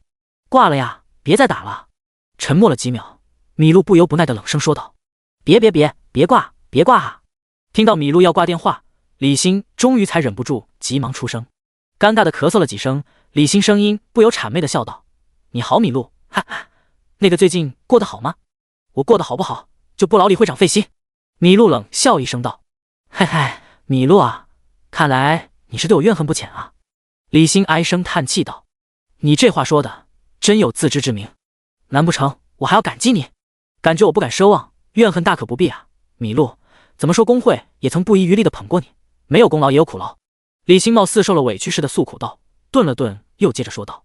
现在虽然你现在离开了工会，毕竟曾也是星鱼的老人，转过头就打压老东家，是不是也太不念旧情了？你是在指责我？米露闻言不禁瞪大了眼睛，真是活久见，没想到还有这么厚颜无耻的人，他真被气到了。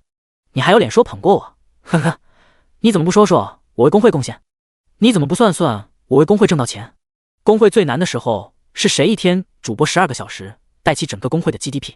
毕竟是曾经奋斗过的地方，好也罢坏也罢，都过去了。其实米露已经不想再提，但此刻李欣竟然还有脸来指责他，真是不能忍。你李会长是真狗啊！为了舔自由哥，你反手就打压我，背地里还教唆其他主播抢我的粉丝，这些事你是绝口不提是吧？我也不想打压你啊，那都是自由哥让我做的，我也是身不由己。你知道的，工会要进步太需要强力的大佬支持了。李欣叹了口气，声音悠悠地说道。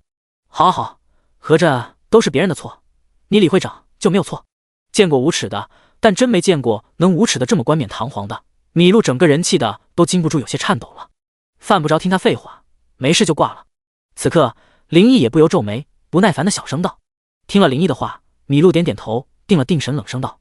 李会长，你走你的阳关道，我过我的独木桥，我和你们星鱼已经再没关系，我还有事，不要再来打扰我了。别，米露，你听我说。听着米露大有挂电话的样子，李欣不由急了，声音一下子软了下来。现在浮尘哥为了你要封杀星鱼，这事你可不能不管啊！李欣突然充满哀求道。米露，退一万步讲，曾经你也是星鱼的一员，你也为之奋斗过。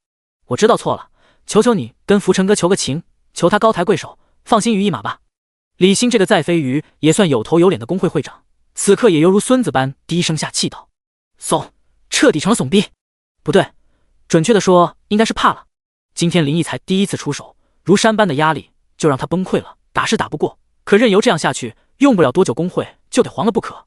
社会是很残酷的，风光的时候或许没人惹，可一旦落难，谁不想来踩一脚？工会的主播就算自己不跑，恐怕也得被竞争的工会给挖跑了。工会要是黄了，他李欣屁都不是，由不得他不怕。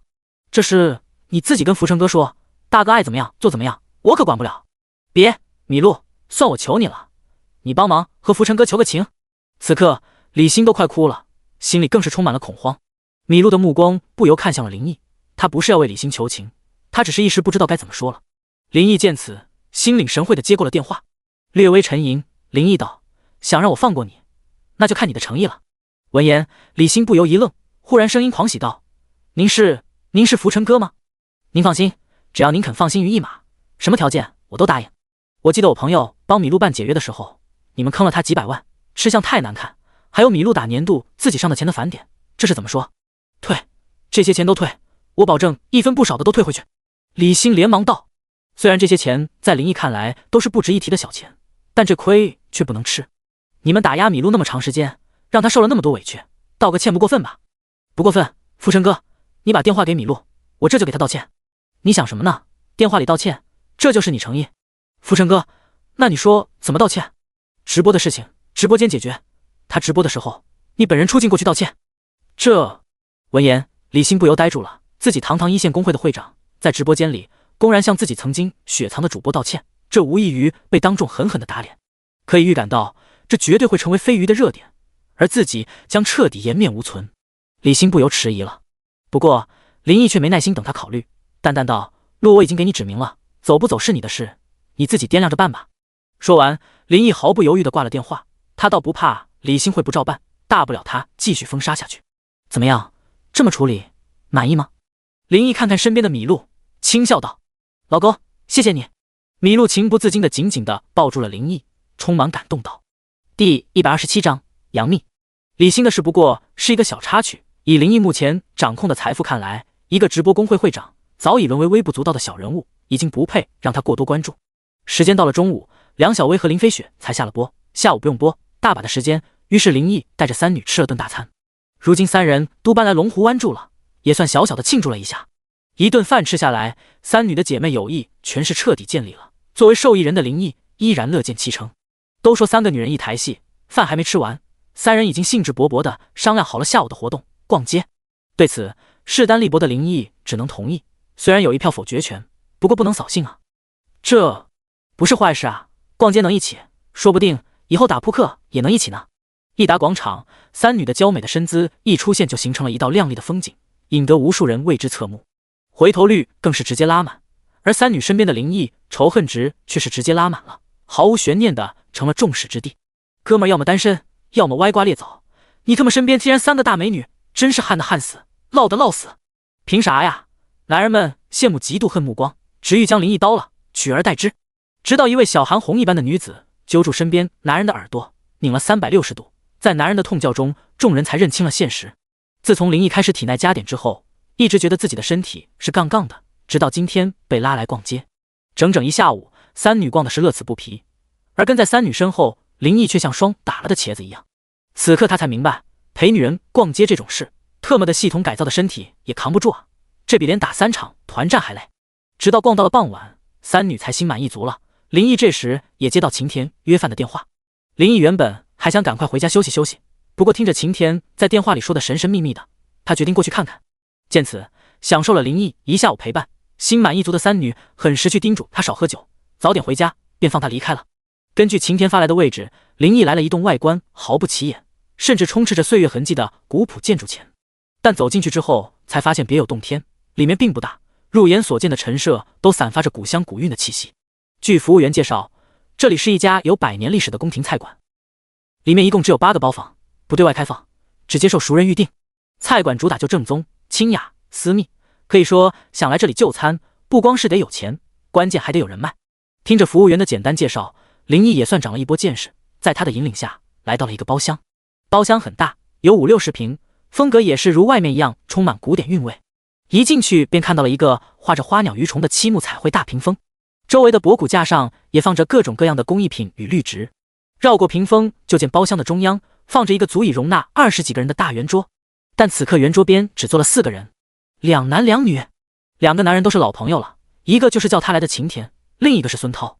而看到2个女人，林毅不禁愣了一愣，大感意外的样子。怪不得晴田神神秘秘的，其中一个还好，林毅前些天在1号公馆已经见过，那充满异域风情的绝美容颜也让他印象深刻，大明星热巴。而另一位倒是真让林毅意外，只是扫了一眼，林毅就认出了他，因为实在是太熟了。当然，他只是从各种影视剧、综艺、新闻中认识的，现实中这还是第一次见。是杨幂。哈哈，老弟你总算来了，就等你这正主了。晴田率先看到林毅，笑着朗声说道。其他3人的目光也落到了林毅的身上，顿时纷纷站了起来。林少晚上好。孙涛笑着打了个招呼。林毅拍了拍孙涛的胳膊，含笑的点了点头。你好，林少很高兴再次见到你。紧随其后，热巴也连忙打着招呼，只不过他看着林毅的眼神却有些躲闪，想看却又似乎有些忐忑的样子。怎么，我很吓人吗？见此，林毅不禁哑然失笑，心想上次在1号公馆那点小小不愉快，不会给这位大明星留下什么心理阴影吧？没有。热巴闻言脸蛋不由一红，连连摇头道，神情顿时充满拘谨。不过此刻杨幂却走到了林毅跟前。你好，林少，我叫杨幂，很高兴认识您。杨幂伸出手，面带微笑说道。你好。亲耳听到这个充满独特的奶酥音，林毅的心里不禁一荡，他也伸出了手，手感不错，柔弱无骨。不过林毅也只是轻轻一握便放开了。如今的他早已不再是那个没吃过啥好肉的他。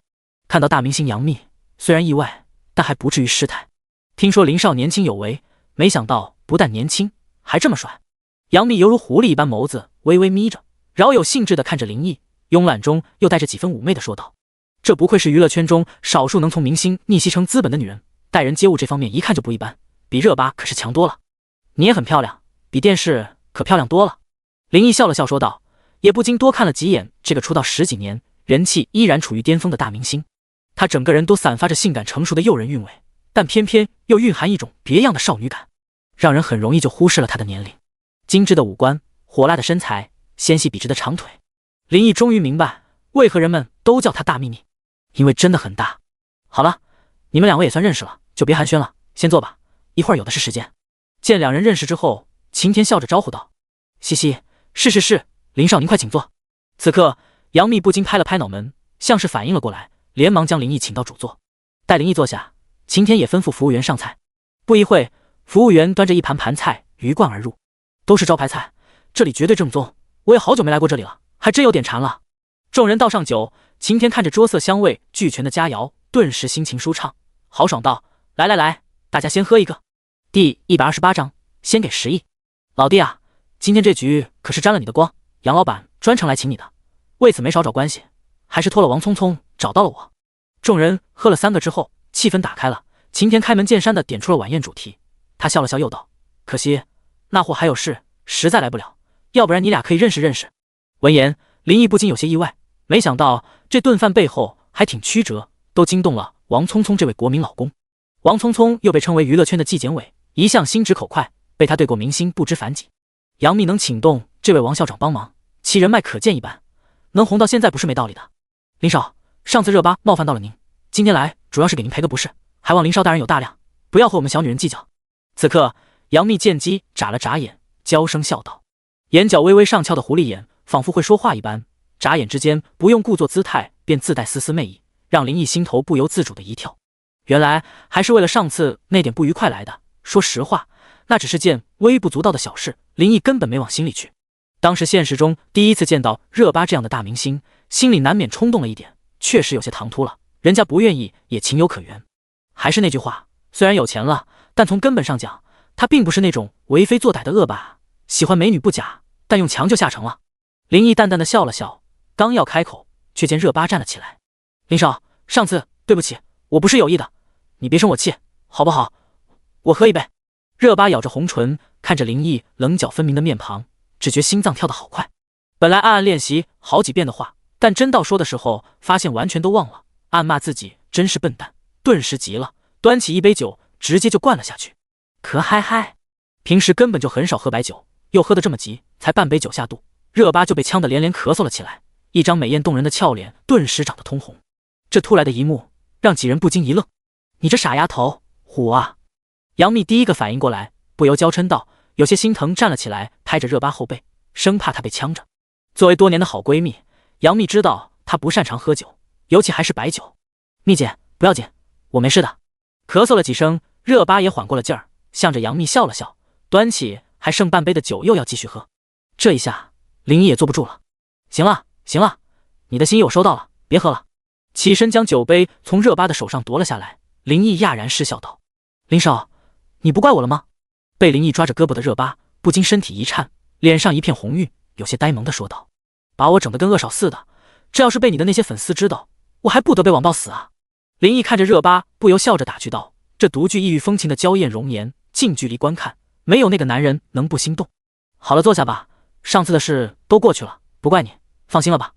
林毅将热巴拉回座位，平易近人的笑道。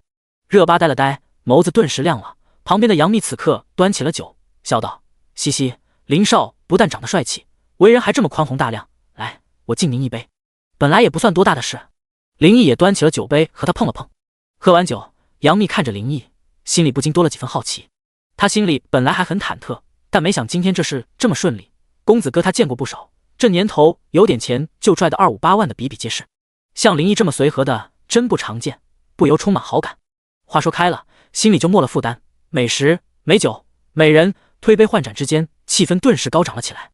酒过3巡之后，今晚一直有些沉默的孙涛突然想起来什么道：“林少，之前给米洛办解约钱，今天李欣那孙子竟然给我退了回来，还多给了200万。看着他是真怕了。”林毅闻言不禁露出了笑容，不由把今天直播间的事情简单的说了下，引得众人一乐。虽然当初在1号公馆亲眼见林毅众人打比赛，那狂刷4个多亿的豪气，热巴早已被深深震撼，但此刻听到林毅又用1000万打周星，心里还是不禁快跳，看着林毅的眸子里满是崇拜。听到林毅随手就刷了1000万，那满不在乎的样子，让这些年已经从明星晋升成资本的杨幂都为之侧目，不禁暗暗咂舌。那可是1000万啊，这比王聪聪都豪气多了。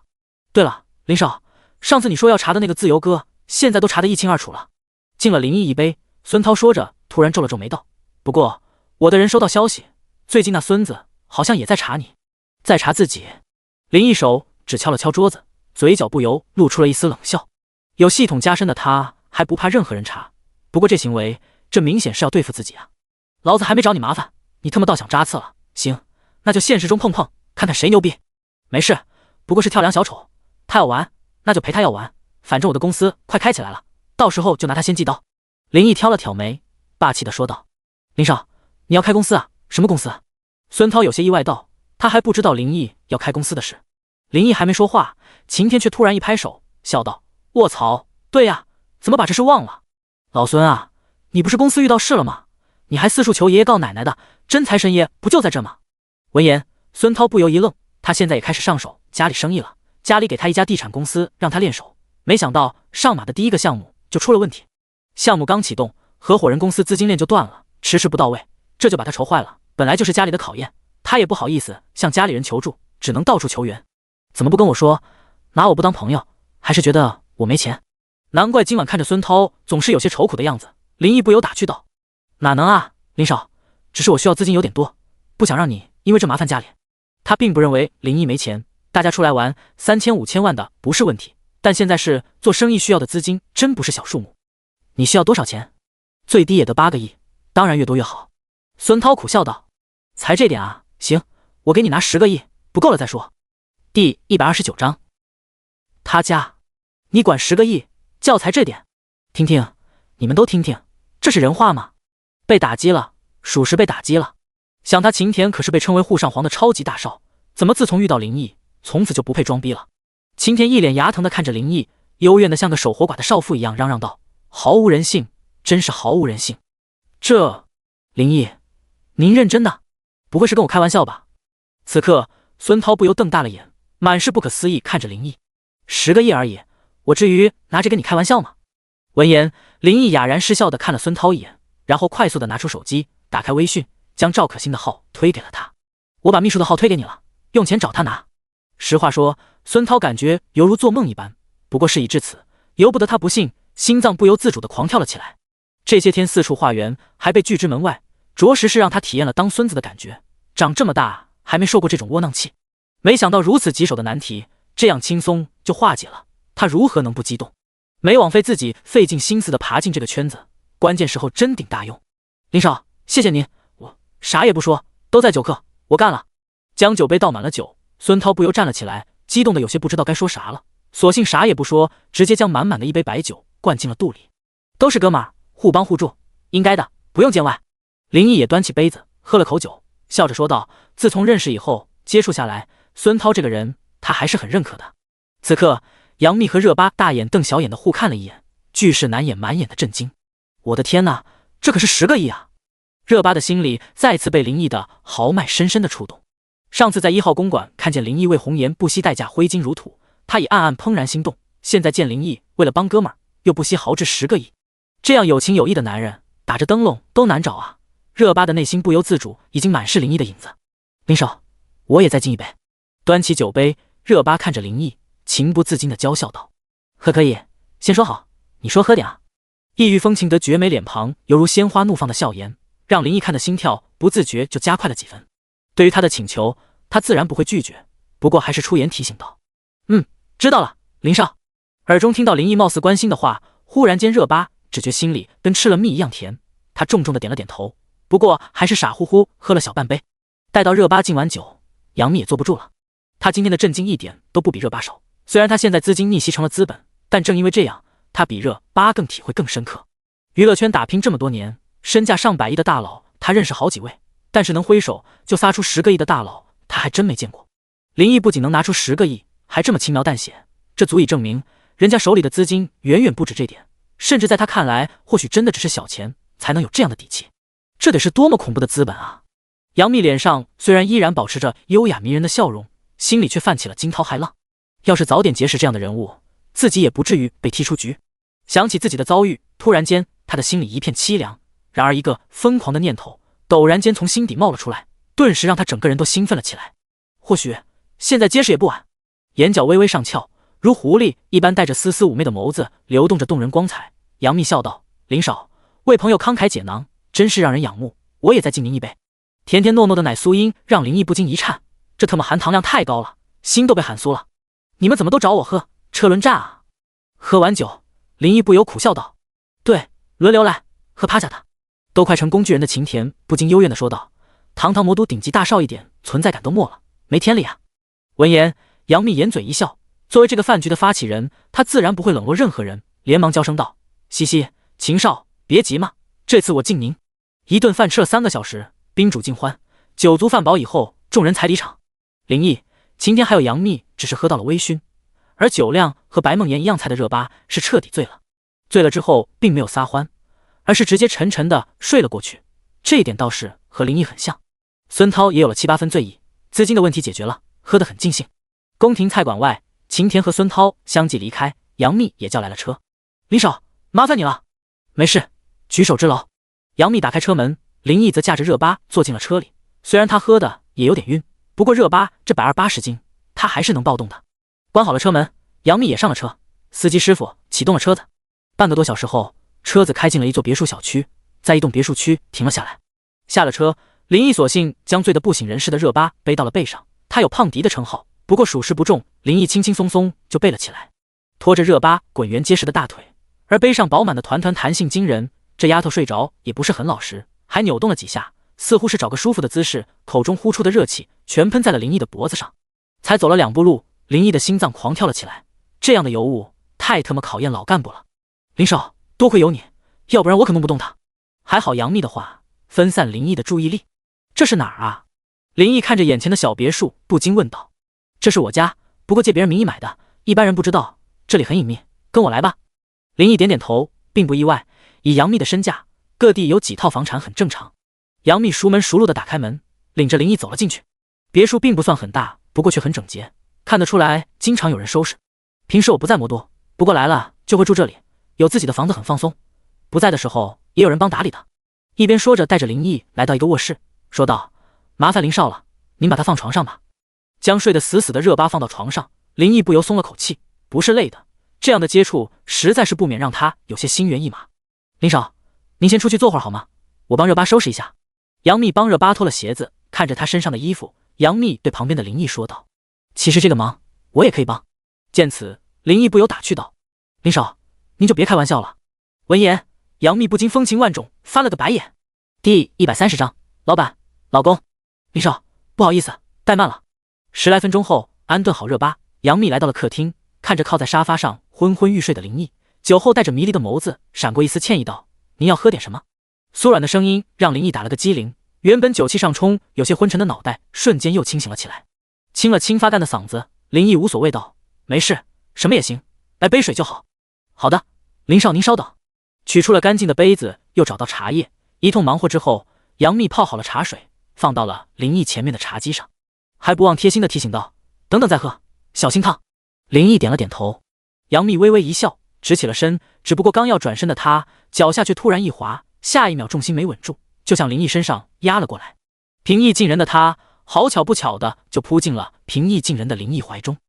这一瞬间，两人都不禁懵了。林少。几秒钟后，率先反应过来的杨幂口中发出了一声低吟，精致的俏脸不由浸染了一层红潮。哦，你没事吧？此情此景，林毅不禁身体一颤，连忙将他扶起。不好意思，林少，酒劲上来了，有些晕，没撞到你吧？在林毅的帮助下，杨幂在旁边的沙发上坐了下来，眼角微翘的狐狸眼中闪过一抹羞涩道：虽然被他带球撞人，结结实实砸了个正着，但林毅结实的身板倒是一点事没有，不过就是苦了球了。我不要紧，你没事就行。林毅坐直了身子，神色如常的笑道。见此，杨幂的眸子不由自主的一暗，经过了刚才突然的意外，她心底瞬间波澜骤起，自己的球都撞得生疼，她竟然一点感觉都没有。她之前面对热巴完全就是一副坏坏的样子，怎么对自己却这么正经？岂有此理？为什么她如此平静？自己在她眼中一点魅力都没有。几乎眨眼之间，杨幂的内心就翻腾起了一连串的心思。不得不说，女人有时候真是个奇怪的生物。看着林毅棱角分明的侧脸，那么年轻又帅气逼人，突然杨幂只觉备受打击，充满失落。难道自己是真的老了，一点魅力都没有了？嗨，之前听林少要开投资公司，主要打算做那一行业的项目呢。努力压下心头的失落和挫败感，杨幂咳嗽一声，打起了精神问道：这个嘛，目前还没有具体要做的项目，无所谓，什么赚钱就搞什么。闻言，林毅淡淡笑了笑说道：那林少有没有考虑进军影视圈？杨幂眸子一亮，问出了她一晚上都想问话。如果赚钱肯定考虑，怎么杨老板有好的剧本需要投资吗？听着杨幂的话，林毅不禁被勾起了一丝兴趣，挑了挑眉反问道：剧本暂时倒没有。杨幂看着林毅眸子又亮了几分，按捺不住有些激动道：以林少的实力，如果想进军影视圈，不如不直接收购一家娱乐公司，这样可以快速站稳脚跟。直接收购？哪家公司？闻言，林毅愣了片刻，方开口道：如果想往娱乐圈发展，这倒不失为一条捷径。至于钱，他现在缺钱吗？现在娱乐圈里的大明星白梦妍已经是自己的女人，而梁小薇、林飞雪和米露等如果想有更高的发展，最终也得往娱乐圈靠。自己拥有一家娱乐公司，这一切就方便了。心里想着，林毅还真有点异动。嘉行传媒看着林毅有所动的样子，强压着内心的激动，杨幂开口道：嘉行传媒？我记得这不是你的公司吗？难道我记错了？林毅不禁有些不解道：林少，你没记错，不过有些误解，公司不是我自己的，我是股东，之前也算老板之一，不过现在我已经离开了嘉行，除了还有点股份，公司已经和我没关系了。说起嘉行，杨幂满脸苦涩，她咬了咬唇，旋即自嘲的一笑道：哼，说是离开了，其实是被踢出局了。目光一凝，杨幂接着道：林少，话说到这里了，我也就不跟您兜圈子了，嘉兴就像我的孩子一样，是我一步步将他带大的，曾经为了那个对赌协议，我拼了3年，现在好了，反而被他们踢出局，我不甘心啊。林少，您能理解我的心情吗？就算我得不到，也不能便宜了他们，林少您能帮我吗？说着说着，杨幂整个人都激动了起来，精致的脸蛋都红了起来，妩媚的眼眸充满希冀地看着林毅。林毅只知道杨幂是娱乐圈为数几个从明星晋升成资本的人物，但这些背后的东西倒还是第一次听说，不过倒是能理解一二。这么做我能得到什么好处？理解归理解，林毅却没冲动的答应，他皱着眉问道：林少，收购嘉兴传媒，您绝对不会亏。杨幂闻言忍不住噌的一下站了起来：您可以得到一个蒸蒸日上的公司，目前包括热巴在内，全约艺人近50位，发展潜力巨大。当然，如果您能够收购的话，我也会重新回去，一定不让老板您亏本。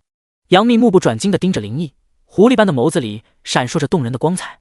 林毅刚想说话，杨幂充满魅惑的眼眸一转，突然大胆地坐到林毅的腿上，手臂更是直接勾上了林毅脖子。奶酥的声音娇声道：其实收购也并不难，相信我，我会为林少提供一些办法。说着，他竟越发大胆起来，身子一轻，平易近人的球直接顶在了林毅胸膛，紧接着俯首在林毅耳边吹着丝丝热气呢。难道林少，你愿不愿意做人家的老板啊？这突来的变故让林毅忍不住浑身一颤，心里更是陡然狂跳了起来。太大胆了吧，才18个菜就会这样了。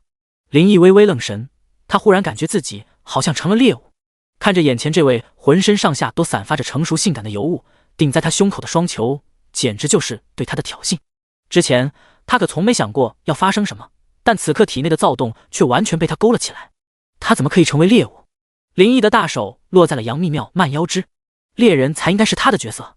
一瞬间，杨幂敏感的身子变得僵硬了起来，然后他试的心里却是一喜，看来自己并不是没有魅力。腰间温热的大手让他心也刹那间悸动了起来。抛开其他不谈，只是他本身的散发魅力就没有几个女人能抵抗，更何况是已经压抑了这么多年他。突然想放纵，他不知道这是不是堕落，无所谓了。在他坐到他腿上的时候，就已经扔掉了理智。林少，您到底要不要做人家的老板？杨幂轻轻地咬着林毅的耳垂，厉声道：“只是老板吗？”林毅眼睛眯了起来，手忍不住运起球。老板，老公，老公能干吗？能干。第131章。昨晚可不是这么叫的。翌日，日上三竿，一个嫩白的手臂伸出被单，那拿起了响得不停的手机。喂，是，什么？不用，别着急，我过去处理。一个电话接完，杨幂不禁微微皱眉，整个人都清醒了过来。怎么了？旁边的林毅此刻也被吵醒了，睡眼朦胧地问道。没什么，工作室出了点小状况，我得过去处理下。当老板还这么忙啊？交给别人不行吗？林毅看了看时间，才9点，揉着眼睛说道。交给别人行就好了，没办法，小家小业就是劳碌的命。杨幂叹了口气，有些自怨自艾道。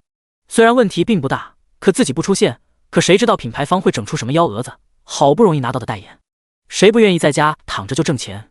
可现实不允许啊！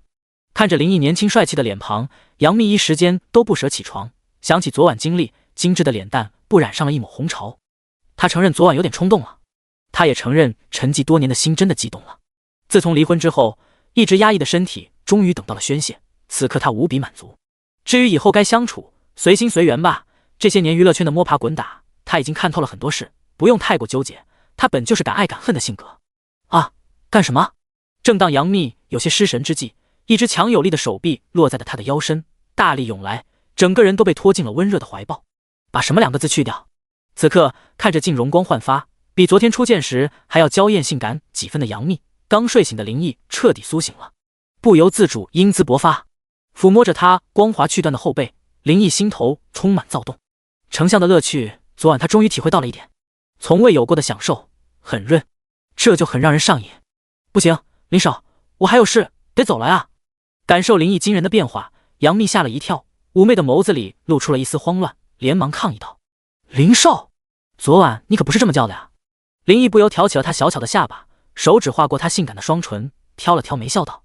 一瞬间，脑中浮现昨晚羞耻的一幕幕，杨幂的脸蛋顿时烧红了。叫老公还不行，这小坏蛋非逼着自己叫爸爸，可恶可恶，简直就是条小狼狗！自己10多年都坚持练瑜伽的腰都差点被折腾断了，只是那时候叫是情趣，是快乐使然，现在纵然坦诚相对，他也拉不下脸啊！坏蛋就会欺负人！杨幂羞愤道，一双狐狸眼恶狠狠地翻了个白眼，只不过看着更像是抛媚眼。这林毅心头一跳，他并没有说话，便想以手运球，这让顿时杨幂像受惊的兔子一样慌乱地躲向了一边。别闹了，人家真的出去！死死按着林毅蠢蠢欲动的大手，杨幂哀求道。那我怎么办？太不负责了吧，管杀不管埋。林毅撇了撇嘴，有些痛苦的道。兴致都来了，你说要走，凉拌，自己想法解决。看着林毅的低落样子，扑哧一声，杨幂乐了。自己昨晚一直被压着打，现在终于找回了点面子。你，林毅看着有些幸灾乐祸的杨幂，不禁顿感无语。你不是眼馋热巴大宝贝吗？他就在客卧，叫他给你解决喽。杨幂眼珠子转了转，笑眯眯的说道。闻言，林毅心脏不由狠狠一跳，眼睛都瞪大了几分。她不是你好闺蜜吗？这就把她卖了？你别激我，我冲动起来自己都怕。你还真想啊！见此，杨幂忍不住气愤的说道。沉默片刻，突又哼了一声，道：什么叫卖？正因为是闺蜜，我才想着她，别人才懒得管。看着林毅，杨幂心里悠悠的叹了口气。年轻帅气，身材还好，有身份有地位，脾气也不错，关键是战斗力还很爆表。这放到娱乐圈简直就是唐僧肉啊，不知道的缠死多少小妖精。要不是自己闺蜜，别人想抢她还不答应呢。女人在娱乐圈混太难了，被公司剥削就罢了，还得时刻抵挡潜规则，能有个强力的靠山，最后顿是福气。什么婚姻了，爱情了，都扯淡。这个圈子的诱惑太多了，能遇到心疼自己，在乎自己，还能帮助自己的人，那就是上天的眷顾，知足吧。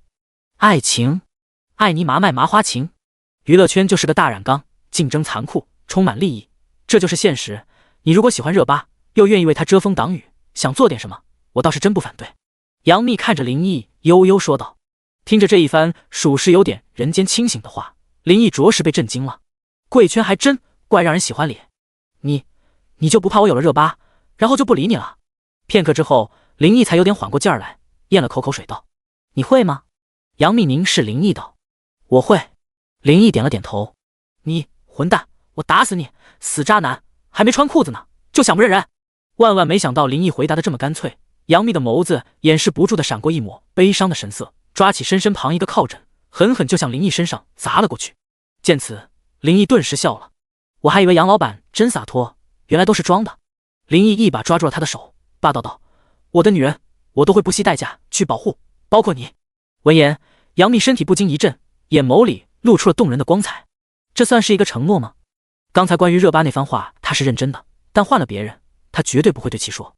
他知道如果他真想做点什么，自己也阻止不了，还不如顺水推舟，这多少是有点讨好的成分。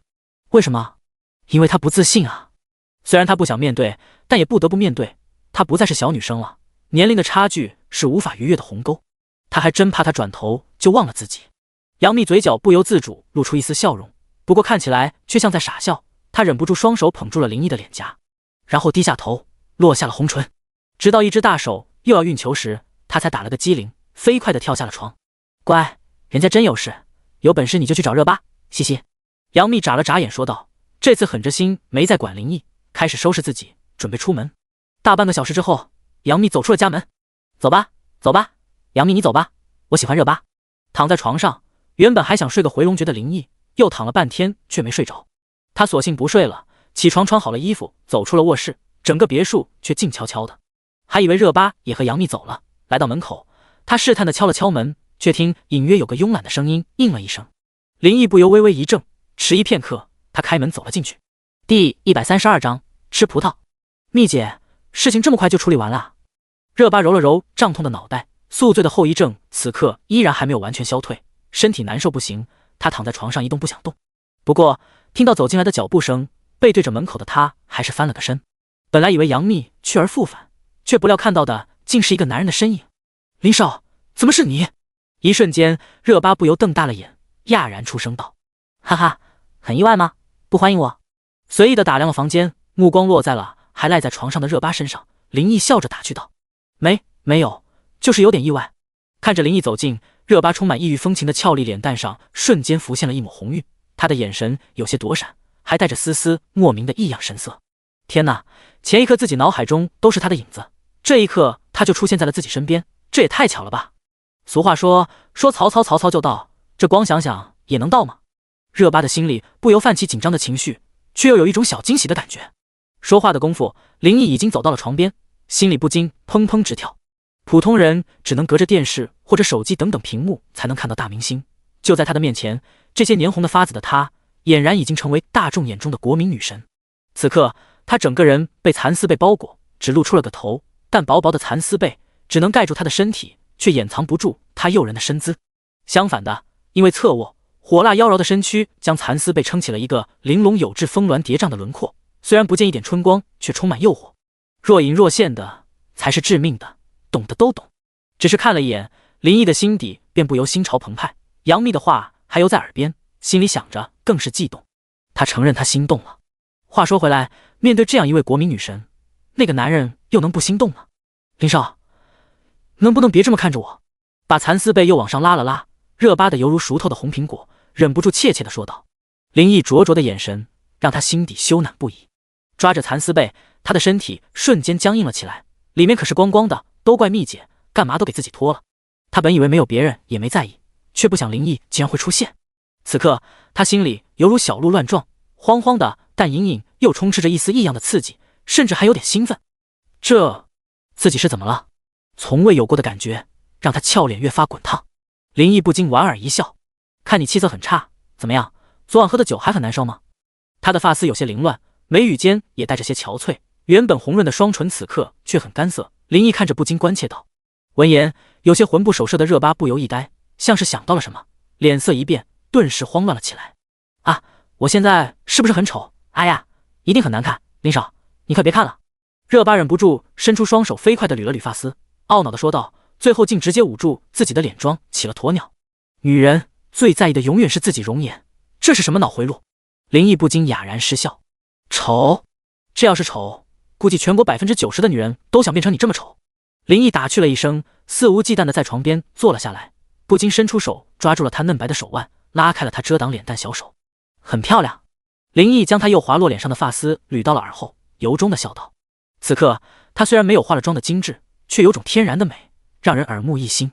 这就像另外一位明星在娱乐圈摸爬滚打多少年就是不火，却因为刚睡醒顶着鸡窝头的素颜样子火出了圈。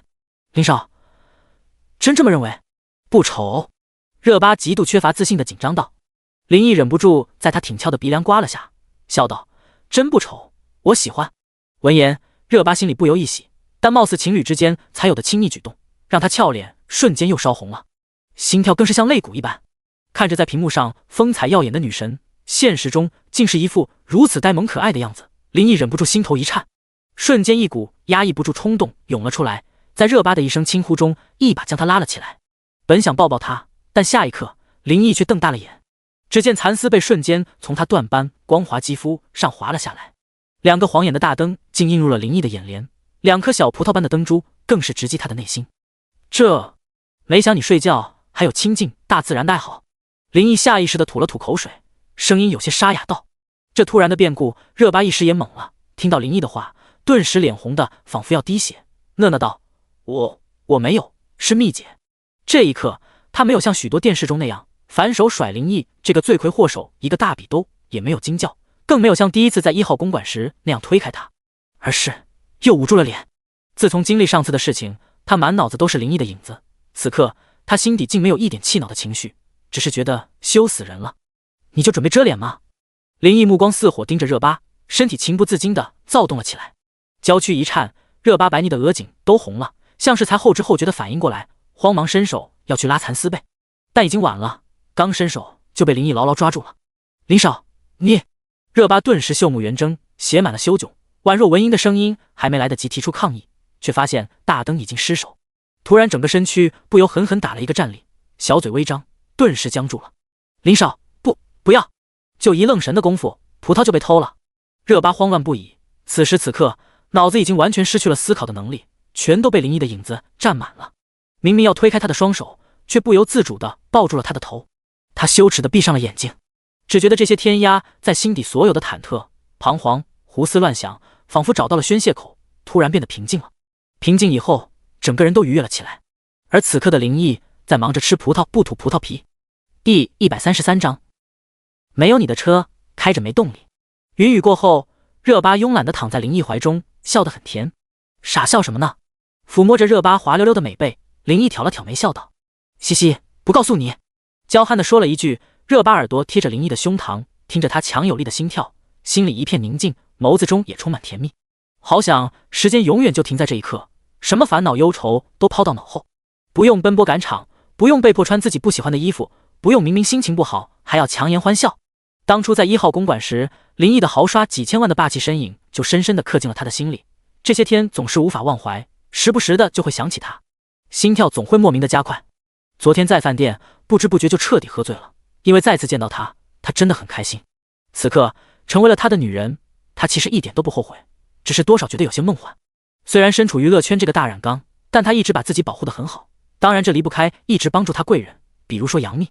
她不是一个随便的女人，更不是那种为了上位不惜出卖自己的艺人，有些呆萌的她甚至骨子里颇为传统。他虽然很喜欢她，但短短2面就被她吃干抹净，他心底还是充满了羞涩和忐忑的。坏蛋，就知道欺负我。想到第一次见他就大胆的想抱自己，而现在竟更加大胆，直接就这样欺负自己。热巴下巴顶着林毅的健壮胸膛，看着他令人迷醉英俊脸庞，他似嗔似怨的说道：那我的热巴大宝贝，喜不喜欢被我欺负？林毅闻言，嘴角不禁露出了一个促狭的笑容，手抹撒着他丰腴而不是纤细的腰身，低声细语道：谁是你的大宝贝？心里甜滋滋的，但热巴眸子中却充满羞意，想起刚刚仿佛魂飞天外的美妙历程，心里陡然就又升起一丝渴望的悸动，吓得他连忙转移注意力，嘴硬道：就知道欺负我，我才不喜欢。哦，原来不喜欢啊，那好吧，我还是走算了。林毅叹了口气，就要起身离开。不要，明知道林毅不过是装模作样，但热巴的心里还是不由自主一慌，连忙制止林毅：“你又不喜欢，我留在这里干什么？”“喜欢，人家喜欢。”热巴讷讷说道，脸蛋红得像熟透的苹果。“哪里喜欢？”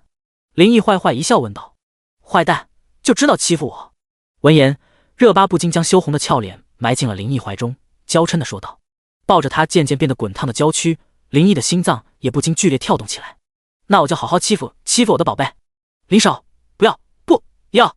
一时间，惊涛拍岸的声音再次打破了卧室的平静，一幅春意盎然的景象跃然而生。欢乐的时光很短暂，转眼就到了下午，热巴也不得不离开了。临出门，将自己打扮的时尚靓丽，她转过身却死死地抱住了林毅。离别总是痛苦的，林毅没想到热巴会如此感性，只见他眸子里瞬间竟泪眼婆娑。“哭什么？又不是再也不见了。”林毅抚摸着她极具异域风情的娇美脸庞，轻柔地说道。说完，不禁亲了亲她性感诱人的红唇。好一通安慰后，两人才出了门。林毅亲自开车将她送到了机场。送走了热巴，林毅就回到龙湖湾别墅。下午，梁小薇三人都没有直播，找遍几人的房间里都不见人。他溜达到了1楼，却听到隐隐传来戏水声。走进泳池，林毅的眼睛顿时亮了。只见清澈的池水中，3个活力四射的诱人身影正在追逐嬉戏。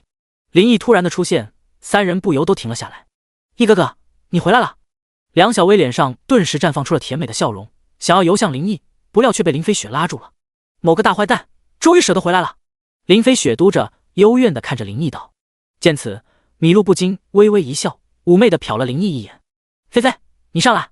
林毅招了招手道。“我不。”林飞雪闻言却不为所动，嘻嘻一笑，挑衅道：“你下来。”“好啊，你是越来越大胆了，不听话了嘟，等着看我不加法伺候。”林毅瞪了眼调皮的林飞雪，飞快地走到旁边的换衣间。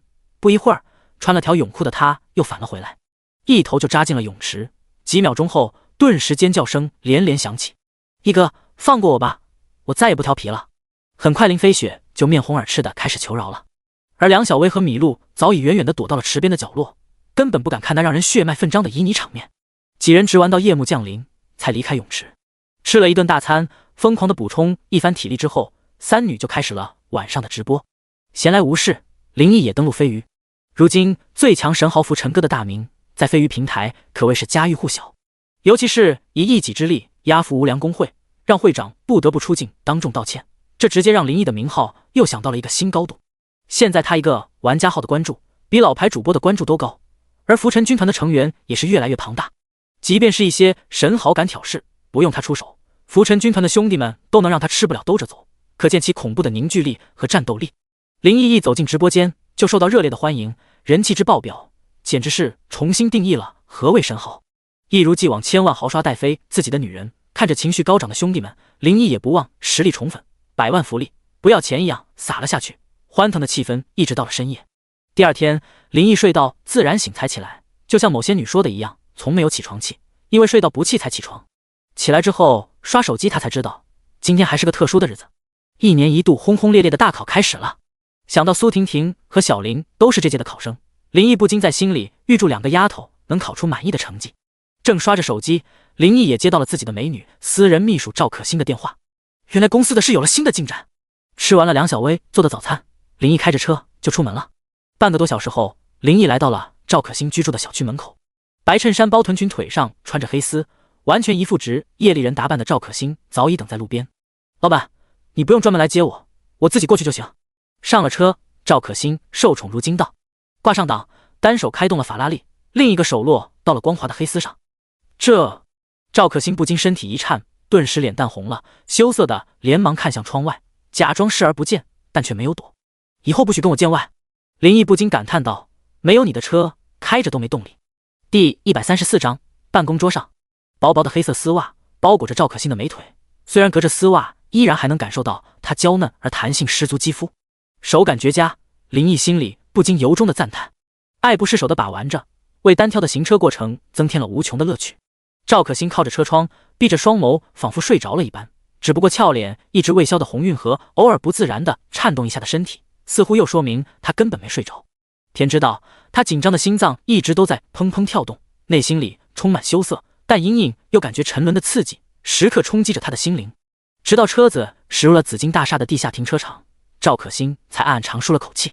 停好车后，林毅先一步下了车，而赵可欣整理了下头发和衣服，借此平复了下自己的心情，这才咬了咬唇，拿起挎包迈下车。然而谁成想下了车才察觉到双腿一阵软麻无力，要不是反应的快扶住了车子，差点摔倒在地。怎么，你没事吧？见此，林毅不由快步走了过来，关切道：没事，腿麻了。张可欣俏脸顿时红红的，羞窘不已，差点就丢死人了。腿麻不是关键，关键是还有点软。没坐多久车啊，怎么会麻了？来，我扶你。林毅皱了皱眉，不禁上前扶着赵可欣走了2步，关上了车门。还不都是你，坏死了！闻言，赵可欣气苦的娇哼道，不禁大着胆子千娇百媚的瞪了林毅一眼。这还怪我了？谁让你坐着都一动不动呢？怎么怕我吃了你啊？林毅顿时乐了，笑着打趣道：不许说。赵可欣看着林毅貌似得了便宜还卖乖的样子，满面大窘，忍不住捏着拳头捶在了他的胸膛，但自己都觉得无力。明明是年轻有为的大老板，偏偏总是坏坏的，自己自打认识他后就被吃得死死地。哼，臭老板总是不忘欺负自己，坏死了。赵可欣虽然脸上又气又羞，但他却生不起反抗的志气，因为打心底他就没有想反抗的心思。不仅是如此，内心深处甚至反而感觉有些甜蜜。像他这样有身份有地位，年轻还气宇轩昂的神豪，想找什么样的优秀女人不行？相信没有女人能拒绝他的青睐。他本身就魅力十足，又有能令无数女人为之疯狂的超能力。赵可欣自认为不是那种拜金的女孩，但能吸引这样一位各方面都完美的男人喜爱，他其实觉得蛮自豪的。俗话说悦己者容，这并不是无稽之谈。站了一会，等到缓过劲儿，赵可欣才打起精神，和林毅向公司走去。乘坐电梯直达58层，这些天已经熟门熟路的赵可欣走在前面领路，向林毅这个甩手老板展示自己这些天的工作成果。时隔几天再次来的公司，这里竟焕然一新，林毅倍感欣喜。只是一进门，设计的高端大气上档次的公司形象墙就令林毅相当满意。走进里面，环境雅致，一尘不染，公司的基础设施也统一做了重新布局，井井有条，高档崭新的办公用具、电脑等等一应俱全。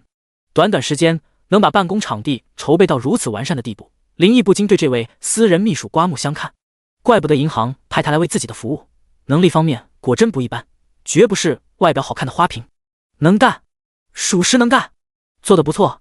这么短的时间你就把公司筹备了起来，我还真是捡到宝了。林毅满意的看着赵可欣，毫不吝啬的夸赞道：这也不是我一个人的功劳，银行同事还有物业的张经理都出了不少力，关键是老板你肯出钱，只要钱到位，什么事都简单。赵可欣语气谦逊的笑道，但努力的成果被林毅肯定，他的眸子还是掩饰不住的露出欣喜之色。不要谦虚，没有你的统筹协调，怎么能进展这么快？你就是我的宝啊！林毅赞赏看着赵可欣笑道。闻言，赵可欣心里顿时甜滋滋的，只是林毅这样直白的话让他脸上不禁发烫，有些不好意思的转移话题道：不要夸了，大老板，我带你去看看你的办公室吧。林毅点了点头，跟随赵可欣来到一间宽敞气派的办公室，干净整洁自不用说，书柜、办公桌、待客的沙发、茶桌等等，处处透着高级。摆放的位置显然也经过了慎重的考量，一进门就让人有种心旷神怡的感觉。巨大玻璃窗保证了充足的阳光，窗前的绿植花卉让办公环境带来了一派生机，让乏味的工作都变得惬意了起来。我的大老板，你看看你不满意，我再调整。赵可欣看着林毅微笑道。林毅一屁股坐到舒适奢华真皮老板椅上，饶有兴致地看着硕大的办公室，一盆精巧别致的盆栽。这办公室里大到整体的布局，小到这些小摆设，处处都透着用心，让林毅不禁大感欣慰，简直是满意他妈给满意开门，满意到家了，非常棒，辛苦你了。林毅再次夸赞道。你满意就好。赵可欣眉目含笑的道，说着走到林毅身旁，从包里拿出了一沓文件和印章放到办公桌上道，上面这是公司的执照和公章，手续都办好了。你的朋友孙少也跟我联系了，暂时通过银行的渠道评估了一下，还是很有投资价值的。我整理了一份项目书，猎头公司的张总也回有消息了，目前初步找到了5位高端精英，都是国际名牌大学毕业，最低学历也是硕士，都有国内外知名金融资本领域任职的经验，最低工龄3年，目前进一步接洽中。而行政前台人士等等各部门的基础员工也在计划中，相信很快公司就能充盈起来。啊，还有最下的资料袋是孙少让我转交给你的，说是什么自由哥的资料，没有细说，他说你知道。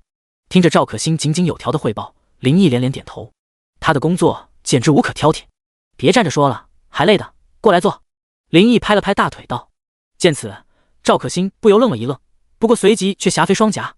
坐哪儿？大腿上吗？这不用了，我站着就好。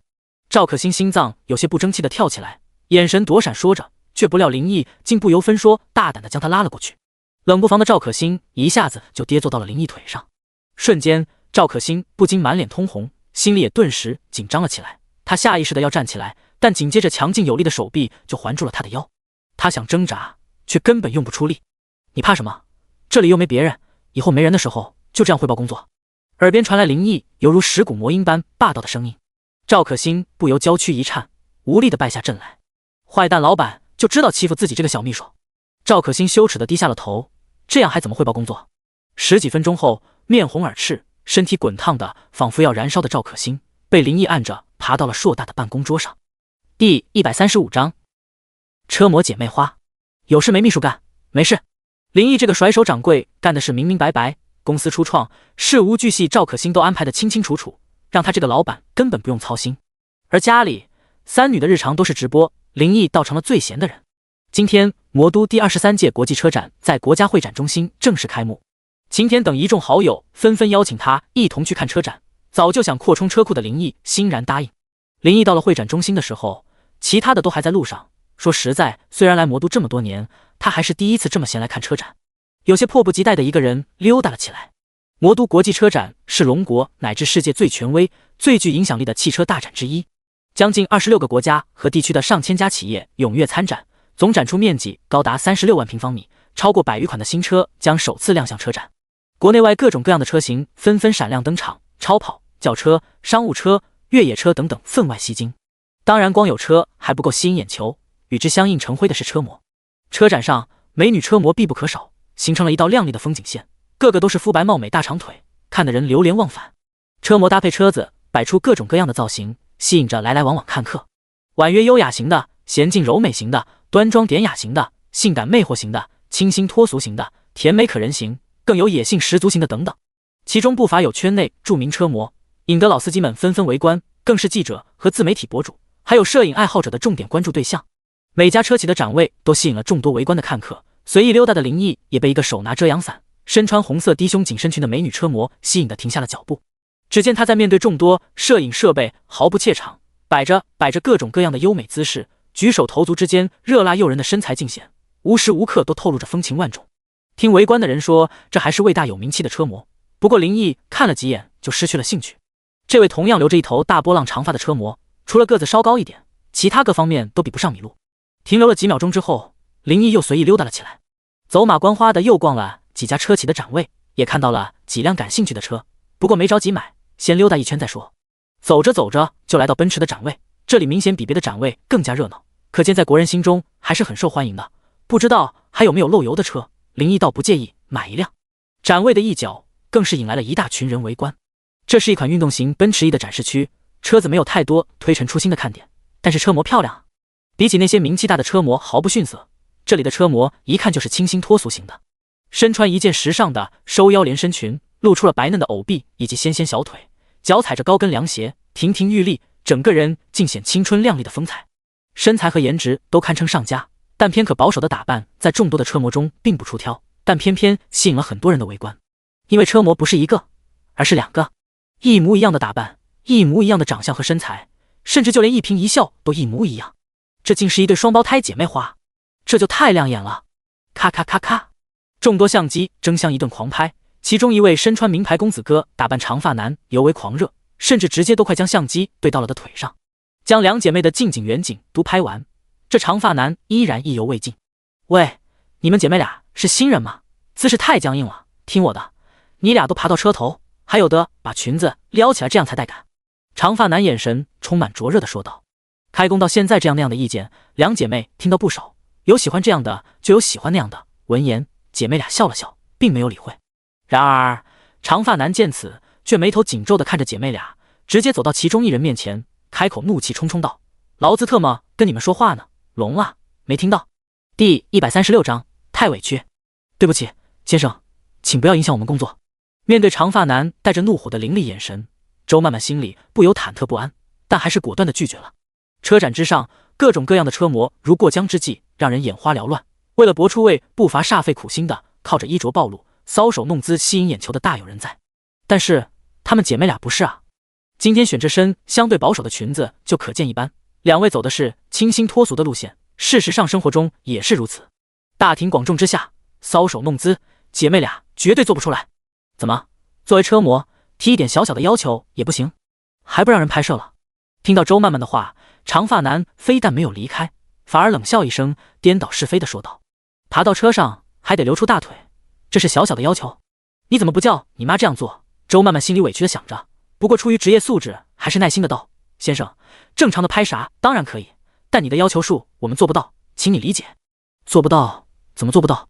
闻言，长发男不禁脸色一变，不屑的厉声喝道：你们踏马不是车模吗？不就是干这个的？跟劳资搁着装你妈纯啊？劳资拍你们是看得起你们，别尼玛不识抬举，信不信劳资让你吃不了兜着走？周曼曼万万没想到长发男竟然当众就肆无忌惮的大骂出声，他不禁向后退了2步。长发男咄咄逼人的目光吓得周曼曼顿时花容失色，俏脸都瞬间白了几分。见此，周妙妙连忙来到妹妹身边，不过她的神色也不由惴惴不安起来。她看得出来，这个留着长发冒充艺术家男子绝对不是什么善类。看他的穿着打扮，一看就是有钱的公子哥之流，说不定还是那种一嚣张跋扈的纨绔子弟。事实上，周妙妙猜了个8、9不离十，这长发男还真是来自杭城的一名富二代。在杭城，这长发男的家里还颇有势力，豪车美女一向是2代的最爱。但他不同，除此之外，他还痴迷摄影。他的偶像是陈老师，只可惜他空有陈老师的爱好，却没有陈老师的魅力。那怎么办？用钱砸呀？还不行，那就用强用药。反正时候有录像危险，这些年可为坏事做了不少。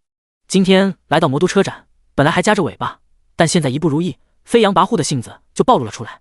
长发男的大声喝骂，也引得周围看热闹的人越来越多。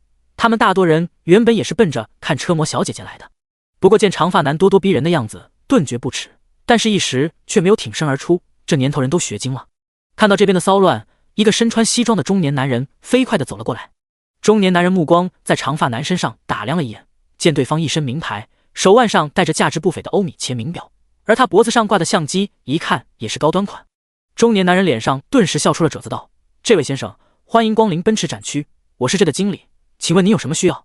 长发男冷哼了一声，并没有看中年经理，而是手指一指周妙妙姐妹俩，强势道：我需要他俩爬到车上拍照，你能解决吗？这么简单的事还能出乱子？中年经理看着姐妹俩，眉头不由皱了起来。经理是吧？一直到让他们按我的要求让我拍过瘾，这辆车我买了。长发男指了指旁边的车子，傲然说道。闻言，中年经理眼睛顿时一亮，只要让拍几张照片就能出单，这太容易了。你们2个听到没？还不快按这位先生说的做，还等什么呢？中年经理对姐妹俩命令道。经理，你不知道他的要求太过分，我们见此。周曼曼不由焦急解释道，然后中年经理莫等他说完就打断了他的话：你们什么客户就是上帝没学过吗？不就是拍拍相片能掉块肉吗？请你们来是付了薪水的，难道你们想拿钱不出力？经理，可是……周曼曼又想解释，然而经理都根本不给他机会。可是什么可是？我不想听你们可是，别忘了你们是车模，赶紧按照客户的要求做，耽误了生意你们担待得起吗？还有你们看看整个车展多少车模，你们不想做有的是人做，要知道这是你们机会。还有，既然入了这一行，就认清现实，收起你们那不值钱的清高，总之别自找麻烦，耽误了事，我一定向你们公司投诉。你们公司会怎么处理？这个不用我说，你们也明白吧？我想你们比我清楚这个露脸的机会有多难得，自己掂量掂量吧。中年经理不管3七21劈头盖脸的一通训斥，让两姐妹不由瞪大了双眸。这完完全全就是站在了长发男的一边，不管什么要求，不能让对方满意，就是他俩的错。如果是正常的要求，做不好被训无可厚非，但对方明明是强人所难，反而还是自己的错。一瞬间，姐妹俩眸子里俱是布满了雾气，心里更是充满委屈。踏上模特这条路后，两人早听前辈说了，没关系没背景，想出头简直难以上天。今天他们才切身的体会到残酷的现实，没有背景，别说出头，连解释的机会都特么没有。他们也曾主动寻求一棵庇护的大树，只可惜对方的身份地位是那么高不可攀，简直高山仰止，自己似乎根本不配得到那位大少的青睐。此时此刻，听到中年经理最后的话，两姐妹心里不免又满心凄凉。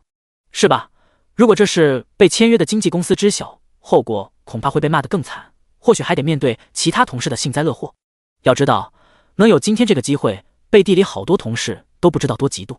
难道想要在这条路上走下去，就必须得放下自尊，违背自己的意愿，刻意逢迎？对，就这样先别动。卧槽，这表情奈斯啊，必须拍下来。看着两姐妹几乎如出一辙、楚楚可怜的模样，长发男浑身一颤，心里陡然就升起了一种变态的兴奋感。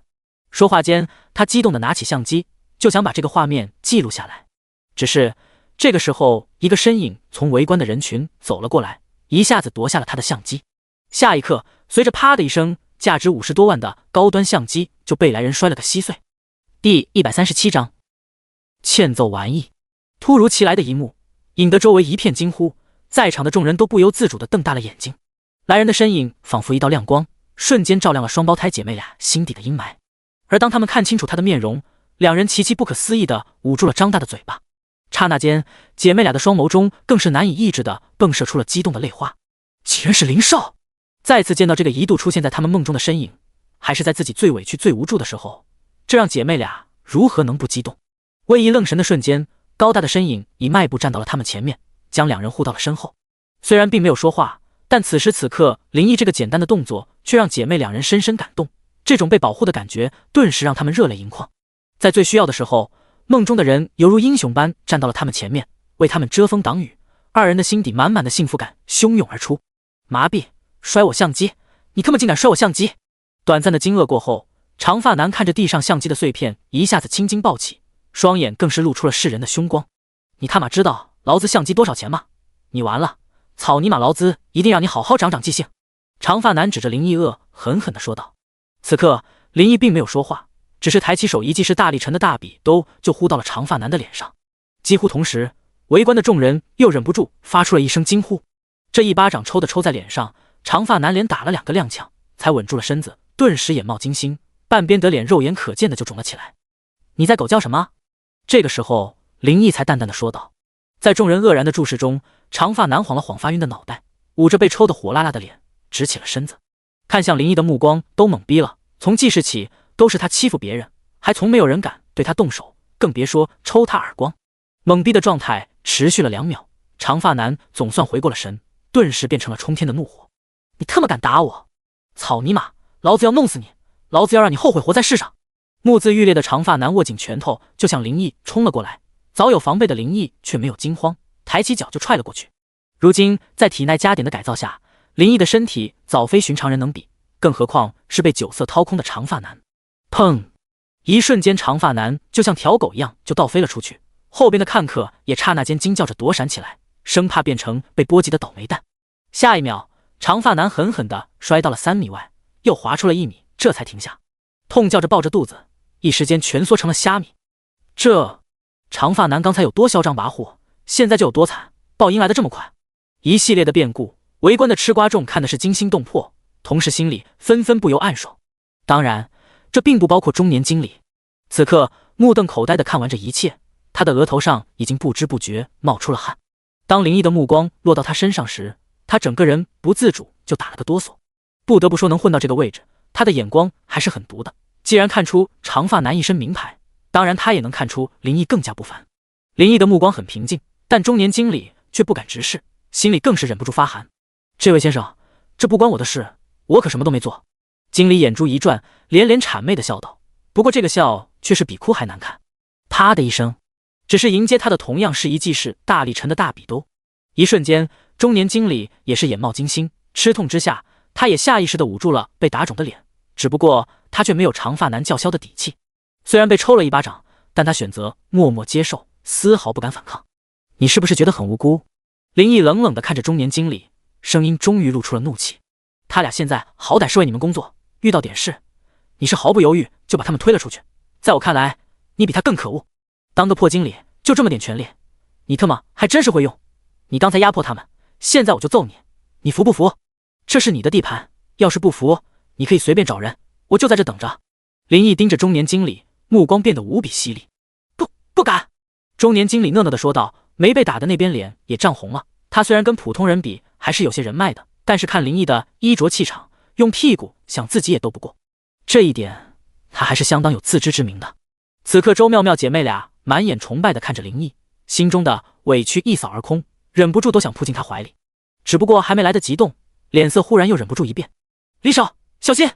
两人不由齐齐紧张出声。林毅扭转头，却见长发男缓过劲又站了起来，双眼充满怒火，双拳紧握，一副要冲上来跟他拼命的样子。只是还没等他行动，突然一只手就盖在了他的脸上，紧接着猛然往后一扒拉。毫无防备的长发男不由自主就噔噔噔往后退了几步，然后一屁股就坐到了地上。刹那间，还在猛圈之际，他身上就挨了几记重踹。老弟，这煞笔是谁啊？原来是擎天众人找了过来，就是个欠揍的玩意。见到哥几个到来，林毅不由露出了笑容。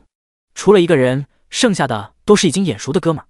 然而这个人，林毅虽然第一次见到，但偏偏却认识。不光是他认识，周围的吃瓜众也第一时间认出了这个人，一时间引起了一片哗然。他有着一张貌似平平无奇的脸，但偏偏这张脸的知名程度比明星还高。他的身上有着众多称号：国民老公、娱乐圈纪检委、葱油饼、想你的夜。王聪聪，王校长，你就是林老弟啊！哈，常听晴天这货说起你，今天总算见到了。王聪聪看着林毅，笑着说道：“好说好说，你王校长我可是经常见，不过今天也可算是见到活的了。”林毅同样回以微笑道：“活的？你见过死的呀？”王聪聪闻言自来熟的打趣道：“也是没那个机会。”第138章，很公平吧？看着林毅和王聪聪两个人称兄道弟、谈笑风生的样子，中年经理都傻眼了。虽然刚才看出林毅不简单，但也没想到竟是如此牛逼的存在，能和王公子平起平坐，用脚趾头想，这身份背景绝不会差到哪去。在普通大众的认知中，王公子那就是富二代的天花板。中年经理连连擦着额头的冷汗，暗自庆幸刚才被抽了一巴掌，自己选择了默默接受，而不是还击。这特么挨一巴掌事儿小，对方能消气还是值得的。努力半辈子才有今天这番作为，但人家一句话就可能让自己失去所有，太吓人！这样的人自己根本惹不起啊！中年经理低眉搭眼的看着地面，心里不住的发誓，以后自己绝对善待每一个人，坚决不浪。谁？那个王八蛋，他妈的踹劳资，有种站出来！林毅几个正在你一嘴我一嘴互相调侃打趣时，一个怒不可遏的声音响了起来。哥儿几个齐齐看了过去，原来是长发男又站了起来，还敢叫嚣，这他妈真是头铁啊！还在看热闹的吃瓜众，此刻目光落到长发男的身上，都不禁露出了一脸牙疼的表情，眼神更像是看煞笔一样。而长发男却完全没有丝毫觉悟，嚣张跋扈惯了，让他夹着尾巴做人怎么可能？何况是都被人当众打脸了。愤怒已经让他失去了理智。扒拉开人群，双眼泛红的长发男又冲到林毅面前，面目都变得狰狞起来。只不过当他看到林毅身边的王聪聪时，整个人都不由一愣。普通人都能很容易认出王聪聪，何况是他？他家可是和益达集团有着很深的合作，也正靠着这棵大树，这些年才顺风顺水，逐渐成为杭城的龙头企业。益达集团的太子爷，他如何能不认识啊？做梦都想结交啊！我踹你了，你想怎么着？莫等林毅说话，王聪聪已经站了出来，淡淡说道。闻言，长发男心里不禁里狠狠一颤，他的目光不由自主地从王聪聪和林毅等人身上飞快转了一圈，看着几人玩味十足的神情，他顿时脸色一白，就像是酷热难当的三伏天突然被浇了一身带着冰碴子的水。这特么是刺激！他怎么也没想到自己会以这样的方式和万达太子爷见面。怎么办？当然是凉拌，惹不起啊！家里人一直告诫他，在外面为非作歹，欺负普通人可以，家里还能给擦屁股，但惹了不能惹的人就别回家了。自己要是得罪了王公子，估计老爸知道了都得把自己腿打断。没事没事啊，你们玩哈，不用管我。一瞬间，长发男耸得比兔子还快，汗如雨下，啥脾气都没有，打着哈哈就像溜之大吉。站住，我让你走了吗？见此，林毅不由皱眉道。闻言，最近的孙涛挡住了长发男去来，而他脚步不由猛地一顿。你想怎么着？长发男僵硬的转过身，有些忐忑的道。他现在也看出来，能和王公子玩在一起，林毅的身份绝对不简单。你他妈想走就走，我他妈没脾气啊！林毅看着长发男冷声道：你不是玩摄影吗？行，刚才你要让他俩爬车上，现在我要你爬车上，完全按你说的要求来，我给你拍2张，很公平吧？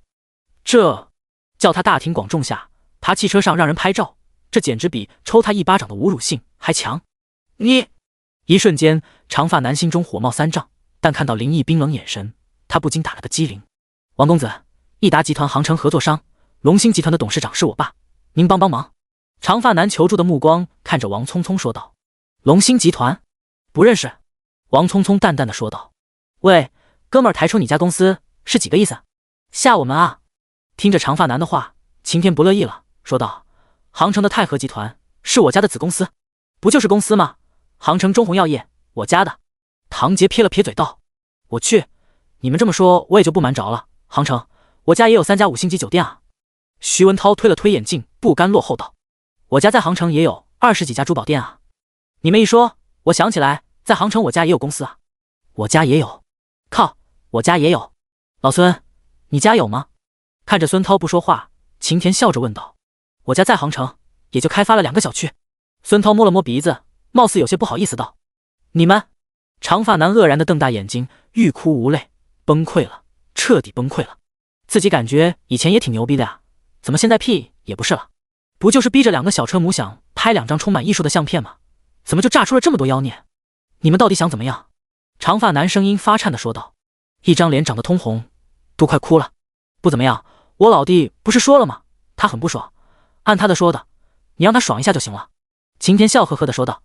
闻言，林毅不禁暴汗，卧槽，这话说的，什么叫我爽一下？我可是正经人啊！你们不要太过分！长发男突然咬了咬牙，色厉内荏道。过分？什么过分？不是吧，哥们儿，这点要求还过分？晴天依旧笑呵呵说道，要不你打个电话问问你爸，有没有刚一下子的魄力。此话一出，在场的大少们纷纷附和，哥几个虽然没有飞扬跋扈的恶习，但是并不代表不会。见此，长发男顿时遍体生寒，脸色苍白，再也没有一点脾气了，磨磨蹭蹭的开始往车边走去，双眼竟然还露出了泪花。从小到大都是他仗势欺人，都是他让别人体会社会的黑暗，如今他终于也体会一把社会的黑暗，太可怕了，他想回家啊，以后再也不来魔都。喂，我说哥们儿，你那是什么表情？怎么跟起了爹一样？笑一笑啊！林毅看着兴致勃勃地指挥着长发男摆造型的唐杰，不禁莞尔，这特么怎么比自己都兴奋？靠，屁股撅起来啊，这样才有艺术感。徐文涛推了推眼镜，一副对艺术很有研究的样子。第139章，舔狗。拍完要永生难忘的艺术照，长发男像被强攻了的大姑娘一样，眼含泪星，夹着尾巴灰溜溜的跑了，窜得比兔子都快。报复！就算脑子灌2斤水，他现在也不敢有这想法，他只想远离这个吓人的地方。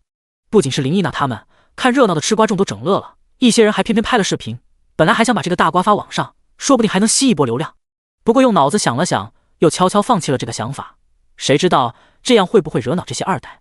现在的科技手段，纵然隔着网络也不是就安全的，真要扒一个人，其实也简单，若果还有钱，那就更容易了。此刻，周妙妙和周曼曼姐妹俩看着林毅，满眼都是小星星，只觉得能认识林毅这样的超级大少，是这辈子最荣幸的事儿。而林少还肯为他们出头，心里更是开心的要死。你们俩是跟着我，还是想继续在这工作？正当姐妹俩感动不已之时，林毅的一句话，两人心里顿时猛地一颤。林少这是要把自己姐妹俩留在身边吗？这只要不是傻瓜都知道怎么选啊。林少，您不会开玩笑的吧？周妙妙声音有些颤抖地问道，生怕是自己出现了幻觉。真正见识了他的强大背景和能量，姐妹二人越发觉得他高不可攀，两者简直是云泥之别，自己姐妹真的有资格走进他的世界。你们觉得我会随便开玩笑吗？林毅的目光从姐妹俩紧张又充满期待的俏脸扫过，不禁莞尔一笑。在1号公馆一番深入接触，林毅对这对双胞胎姐妹花可谓印象深刻的。要说有感情还谈不上，但如此极品，还是纯天然的白虎，不留在身边简直暴殄天物。至于感情嘛，日久自然生情。林少，我们跟你走，你放心，以后我们一定乖乖的，不会给你添麻烦。姐妹俩说着，一左一右飞快地抱住林毅的胳膊，生怕他会反悔一般，激动得满脸潮红。见此，林毅不禁都被逗笑了。怎么，我要带他们走，你有意见？突然才发觉中年经理还站在一边，一副想看又不好看的样子，林毅不由问道。不敢不敢，您随意。闻言，中年经理心中一紧，渐渐摆手道，你跟他们公司熟吧，帮我带句话，让他们准备好解约合同，回头我过去找他们。林毅不容置疑道，什么破公司，谁愿意带谁带，既然要将姐妹俩留在身边，怎么能让两人还留在那样毫无实力的小公司？等到自己这边拿下嘉行传媒，签字家公司不香吗？好，您放心，我一定帮您转达。中年经理眼睛一亮，同时心中暗暗松了口气，刚才一直惴惴不安，生怕还找他麻烦，现在听林毅这么说，顿时乐开花，巴不得能有将功赎罪的机会。林少，不用麻烦了，他们老板我说，一个电话就能搞定。同样听到了林毅的话，孙涛走了过来笑道，说着瞥了中年经理一眼，仿佛在说你什么身份，还想献殷勤，这让经理额头不由又冒出了汗。林老弟厉害啊，车没买，反而带走了2个车模。看着相伴林毅左右的极品姐妹花，王聪聪眼睛放光，有些崇敬笑道，看来林老弟撩妹很厉害啊，有时间咱俩可以交流交流经验。闻言，林毅还没说话，晴天忍不住扑哧一声跃了，打趣道，你就是个舔狗，你有什么经验可交流啊？这话直接引得哥几个一阵偷笑。老秦你滚蛋，你就是个俗人，你就会用钱砸，你根本不懂什么叫撩妹。王公子瞪了几人一眼，怡然自得道，用钱砸来的多俗气啊，爱情怎么能让金钱玷污，撩妹撩才是重点，要享受美妙的过程，最终达到心灵的共鸣，你们根本不懂，俗气。王大公子一边说着，顿时变得一脸陶醉。狗屁，我靠，你那是撩吗？你那分明是舔，而且人家还不搭理你。你们懂什么？人家那是忙，你以为都让咱们一样闲啊？再说了，人家又不图我什么，难追点很正常，撩妹要有耐心，要花时间，懂吗？说着，王聪聪内心里充满感动，自己感动了自己。切，你倒是舍得下功夫，可也没见你舔到手啊。见此，晴天不由嗤笑一声，戏谑道，老秦，你还是不懂，撩妹哪有那么简单，不可能100%成功的，很正常，但只要肯用心，锲而不舍，总有一天会追手的。王聪聪一脸迷之自信地说道，你真是无药可救了。晴天被自我感觉良好的王大公子整得一脸牙疼，忍不住连连翻着白眼。堂堂益达集团太子爷，明明还是霸道总裁的性格，偏偏却是十足舔狗，这尼玛简直离谱他妈给离谱开门，离谱到家了。要不是网上多达数页的聊天记录曝光，是万万不敢信啊。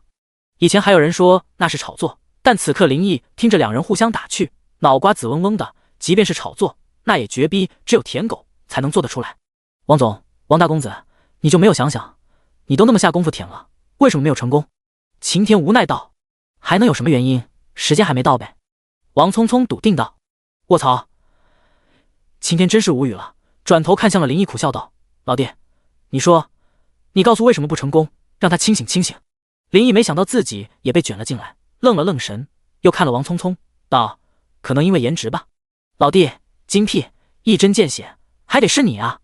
闻言，晴天眼睛一亮，顿时忍不住大笑了起来，而其他几位大少此刻也终于憋不住了，跟着也笑了起来。卧槽，你们！看着大笑的众人，王聪聪一脸悲愤，笑屁啊，都是俗人。林老弟，没想到你也是俗人，竟然质疑我的颜值。王聪聪不服气地看着林毅的脸，突然感觉深深被打击了。好吧，我承认我不如你帅，但也挺帅的，好吧？你们太伤人了，算了，我还是去看车吧，懒得理你们。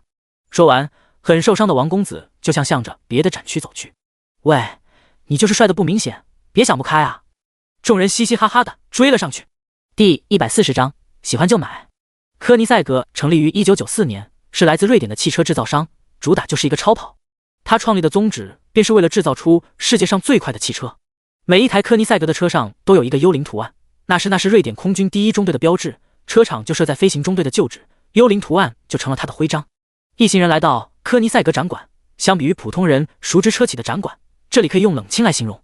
不是人们不想来此参观，只因为作为千万级超级跑车的展馆，想进去是有限制条件的。毕竟动辄数千万的超跑，磕了碰了算谁的？即便是一道小划痕，也不是寻常人能赔得起的。想进去参观，一般都需要验资。不过林毅一行人进去却没有那么麻烦，因为王大公子的脸就是最好的通行证。在工作人员的陪同中，几人来到展馆内部，偌大的展示区竟只放着一辆超跑，白色的车身，旋转式的车门，可伸缩的大尾翼，完全符合空气动力学的低趴车身，充斥着复古而优雅的魅力。科尼赛格 Agera， 众人的目光不由自主就被这辆拉风的超跑给吸引了。虽然没有看到心心念念的One 1，但看到这辆车王聪聪的眼神还是亮了起来。晴天等人的眼中同样也露出了喜爱2字，就连周妙妙姐妹俩也充满好奇地打量着车子，神情既兴奋又带着拘谨，都没敢靠太近了看，生怕万一不小心弄坏点什么，把自己卖了都赔不起。在众人参观中，工作人员笑着介绍道，众位，这辆车搭载的是 5.0T 1158马力的 V8 发动机，最大功率850千瓦，最大扭矩1200牛米。它搭配7档湿式双离合变速箱，最大车速可达420千米每小时，0-100加速仅需 2.9 秒，可谓是目前市场上速度最快的量产跑车。听着工作人员专业的介绍，众位大少仿佛看到心爱的美女一样，眼神更加明亮。是买布加迪威航还是这辆科尼瑟 Agera？ 王聪聪纠结无比，一时难以抉择，心里跟猫爪一样刺挠。其他人虽然并没有做好入手的准备，但这玩意对于男人来说，就像女人看到名牌宝宝一样，买不买先不说，看着就心情舒畅。而此时的林毅注意力却没放在这样超级炫酷的跑车上，他正在一边接电话，手机里传来赵可欣悦耳动听的声音：“老板，猎头公司张总挖掘的高端人才已经参观过公司，他们都对公司很看好，也都有意入职。老板您看看什么时候方便面试一下？”听着私人秘书赵可欣的话，林毅嘴角露出了笑容。公司目前虽然正处于组建阶段，但无论是公司办公场地还是注册资金，绝对不比那些老牌公司差。虽说新公司没什么名气，但硬实力就摆在那儿，即便是对行业顶尖，也有着强大的吸引力。梧桐以立，不愁引不来凤凰。不过，虽然公司需要员工，但也不是什么人都能进来的，即便是最高端的人才，那也得林毅这个老板满意才行。林毅迟疑片刻，对电话里的赵可欣道：“择日不如撞日，这样吧，我现在在会展中心看车展，你问问他们，如果没事就过来见个面。”“好的，老板。”闻言，赵可欣果断地说道，毫不犹豫地执行林毅的决定。挂了电话，林毅走到了哥几个身边，看着众人目光灼灼地围观的超级跑车，林毅笑道：“这车怎么样啊？”工作人员听到林毅话，顿时很有耐心很敬业，同时又很自豪的对这辆超跑的各项数据再次详细的介绍了一遍。林毅听得一阵头大，说实话，他对这些专业数据一点都不感冒。事实上，他对超跑根本没什么研究，拉法开到现在，他也记住用的是什么发动机。老弟，要不要考虑买一辆？这车炫酷，劲儿大，跑得快，这要开出去，比你那辆拉法还拉风。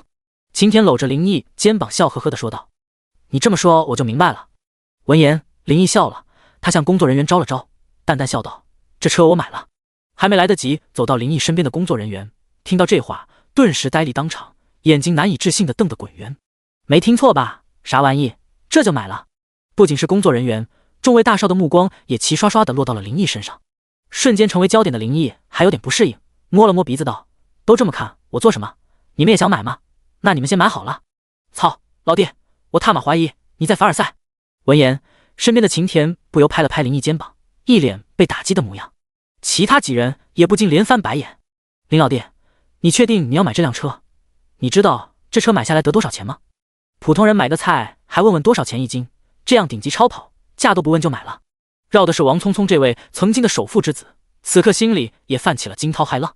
喜欢就买了，管他多少钱，无所谓。林毅挑了挑眉，平静道：“我尼玛！”见此，王聪聪不由语塞，一时心里堵得难受，看着林毅都懵逼了，自己都在犹豫不决。你这上来不管3721就是买，这么豪横的吗？莫天里啊，我爹是曾经的首富，我都不敢这么造啊！懵逼的王大公子绝对体会不到，首富爹哪有系统爹来的香。见王聪聪都被林毅的豪横镇住了，晴田等人忍不住笑出了声。他们比王聪聪强多了，毕竟是曾经见过林毅玩个直播都能刷了几个亿，早已有了免疫力。怎么样，王大公子，你就说我老弟牛不牛逼？没白认识吧？晴田搭着林毅肩膀眨了眨眼，与有容焉道：“还是林老弟牛逼。”王聪聪竖起了大拇指，由衷的说道。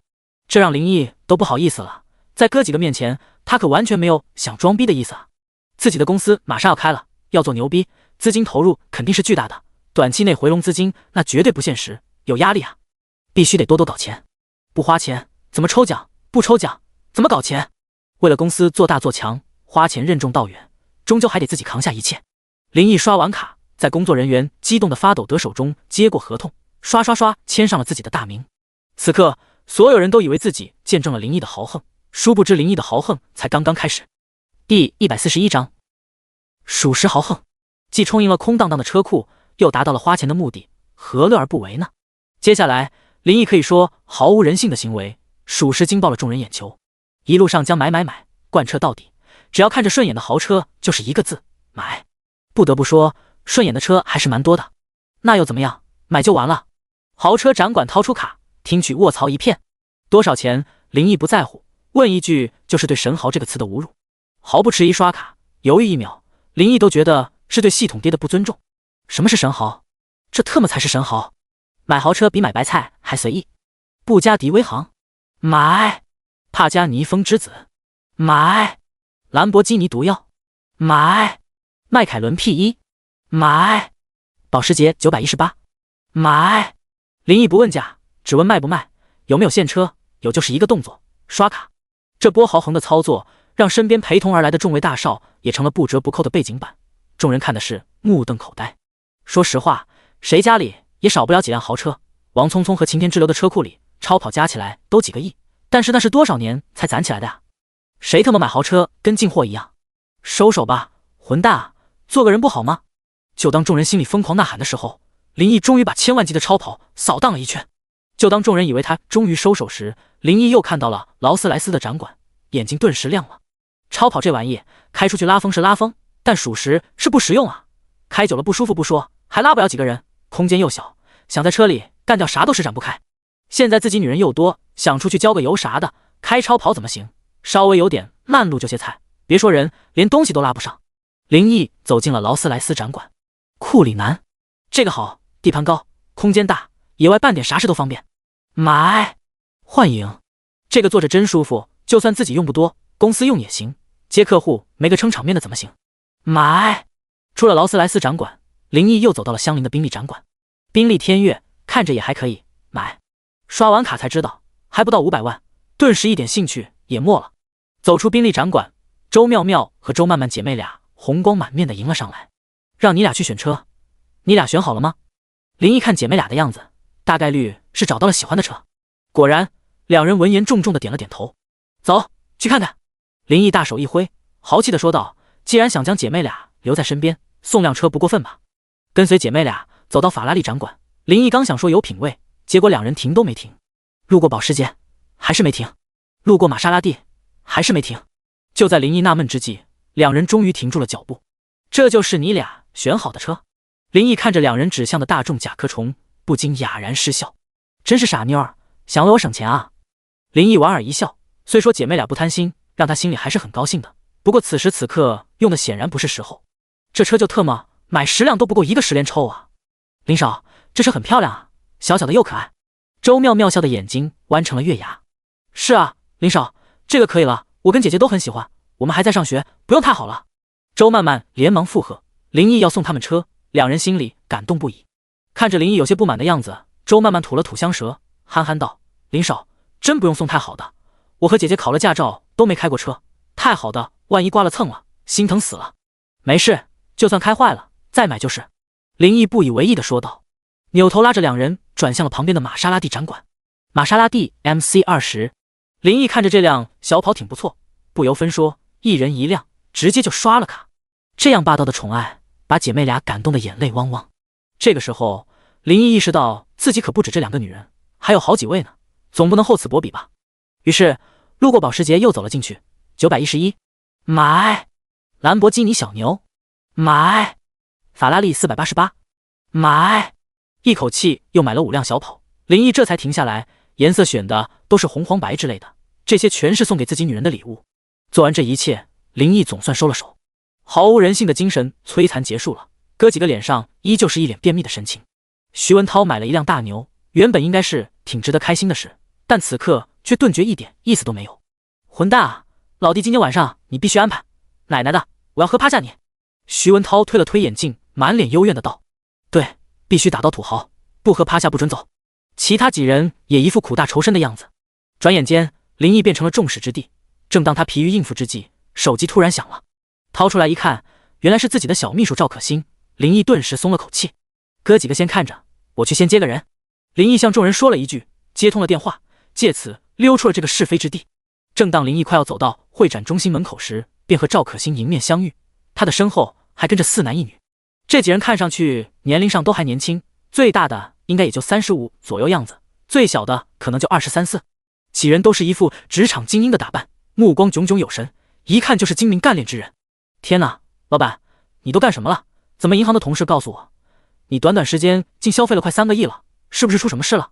当看到林毅，赵可欣快步小跑到了他的身边，也顾不得还有人看着，当即抓住了他的胳膊，满脸震惊地说道：“作为林毅的私人秘书，现在又暂时代管着公司的财务，这样巨额的消费支出虽说出自他的个人账户，但他也不能不管不问。将近3个亿啊！即便是魔都这个国际化大都市，70%的企业1年的营业额都没这个数。没出什么事，就是买了几辆车，不用担心。”林毅看着紧张兮兮的赵可欣，笑着安慰道：“什么？买了几辆车就花了将近3个来亿？”闻言，即便曾是银行高级客户经理，赵可欣也不由呆住了。而身后的5人此刻眼中也纷纷光彩闪动。买车花了近3亿，这要不是亲耳听到，谁信啊？这位是自己将来老板吗？属实豪横啊！第142章好女儿。经过最初的震惊之后，5位由猎头公司的网罗来的高端人才相继做了自我介绍，并各自阐述了一番对行业的见解和职业规划。看着学历最低都是名牌大学硕士，职场经历最短的也在国外著名风投公司任职2年半5位人才，林毅还是很满意的。对几位选入职福辰资本作为老板的林毅表示肯定，当即豪气冲天。他没有画大饼，而是直接让5人一人选1辆车，1000万价位以内随便选。5人属实又被林毅的豪横惊呆了。当然林毅并不是直接送给他们，他们只有使用权，想真正拥有那就看对公司做出多大的贡献了。可即便如此，几人也振奋不已。之所以放弃老牌驰名公司的招揽，选择林毅这家初创的公司，几人无非是想混个从龙之功，最不济等公司做大，自己也是元老级别的功臣。现在看到林毅如此大魄力和格局，5人更加坚定了追随的决心，纷纷表示愿为公司做大做强拼尽全力。见此，林毅也提自己的要求，第一就是众人齐心协力，尽快将公司完善起来，争取早日开张。第二，尽快拿下嘉行传媒还有自由哥的公司。本来就准备大展拳脚的几人，不但对林毅的决议没有异议，甚至还充满兴奋。好好干，相信各位不会让我失望。你们都是专业人士，专业的事情交给专业的人，我期待你们的好消息。简单的发言之后，林毅就离开了。至于几人选车的事，自然有赵可欣这位贴心小秘书处理。恭敬的目送林毅离去，几位焕然如梦。能得到这样豪横的老板赏识，内心里纷纷心潮澎湃，整个人干劲十足，恨不得立马投身工作，为公司开疆拓土。再次和几个哥们儿碰面，这次林毅豪气完全收敛起来，他拉着周妙妙和周曼曼姐妹俩担当起来小透明。直逛到了傍晚，众位大少也各有所获，众人才离开会展中心，直接杀向1号公馆。这注定又是一个腐败充满香艳的夜晚。酒足饭饱之后，林毅再次体验到了驯兽师的乐趣，让林毅在1v2中游戏中享受到了畅快淋漓的极致体验。接下来的几天，林毅又成了闲人，不过车展上所购的车在这几天里陆续送到了别墅，这样他也不至于太无聊。两小薇3女的也都收到了属于自己的跑车，意外之余不禁感动得热泪盈眶。人生果然是选择大于努力，自从认识林毅之后，他们人生的轨迹可谓发生了翻天覆地的变化。能得到林毅这般不计代价的宠溺，让他们觉得幸福的要死。所有人只看到林毅毫无人性，挥金如土，但谁又能想到他花钱即是赚钱，即便花再多也永远不亏。车展上他疯狂输出3个亿，事实上暗地里他已经抽奖抽麻了。30个10连抽之后，林毅的现金又暴增30多个亿，而投资金、虚拟金等等各项专用金也有多达4、50亿的进账，而属性点也抽到了20点，全部加完之后，身体变得更加精壮有型，丰神俊逸，气质上也越发华贵翩翩。他虽然不是小鲜肉，却能将坤坤之流的小鲜肉碾压成渣。悠闲的过了几天，大考到了放榜的日子，苏婷婷看到自己的分数喜极而泣，终于还是追上小林那个妖孽的步伐，可以一起上理想的大学。第二天，心里重担落地的他便喜滋滋地邀请林毅一同去迪士尼游玩。林毅欣然同意。开上库里南，林毅来到他家小区，看着一身运动风打扮的唐奇君和苏婷婷，林毅不禁眼前一亮。穿着风格改变，让唐奇君看上去宛若变了一个人一般。简单的 T 恤和运动7分裤，加上白色运动鞋，长发也扎成了马尾，还戴一顶遮阳帽。和女儿站在一起，认识人的知道两人是母女，不知道还以为是姐妹俩呢。君姐，你今天真漂亮。等到惹人纷纷侧目的母女花上了车，林毅缓缓启动着车子，一边由衷的赞美道：大哥哥，你怎么光夸妈妈都不夸我呢？人家伤心了。后排上，苏婷婷听着林毅的话，不禁有些吃味的堵起了嘴。不过她倒没有真生气，眉目一转，就又笑逐颜开道：西西，大哥哥，我妈知道你要来，可是花了1个小时打扮的，能不漂亮吗？你这孩子别瞎说。闻言，还没怎么着，就被别胳膊肘往外拐的女儿出卖了。唐奇君顿时大窘，脸上都不禁泛起了红晕，忍不住发出了一声娇嗔。苏婷婷却满不在乎，她靠到了唐奇君身上，歪着头问出了一个但凡是女人都关注的问题：西西，大哥哥，你觉得我和妈妈谁更漂亮一点？你是喜欢妈妈还是喜欢我多一点？苏婷婷这番大胆的话顿时又让唐奇君吓了一跳，他不禁连忙捂住了女儿的嘴巴，可惜为时已晚。不光是他吓了一跳，正在开车的林毅听了，心里也不由狠狠一跳，真是妈妈的好女儿，都喜欢，喜欢你妈妈，也喜欢你。林毅挑了挑眉，坦然说道。闻言，苏婷婷的眸子亮了起来，而唐奇君却羞得满脸通红，恨不得找个地缝钻进去。天哪，这是怎么了？怎么就扯淡喜欢自己了？心里莫名有些开心，但更多的是羞涩。他忍不住死死看着女儿，生怕她再说出什么让人面红耳赤的话。在唐奇君提心吊胆中，三人到达迪士尼乐园。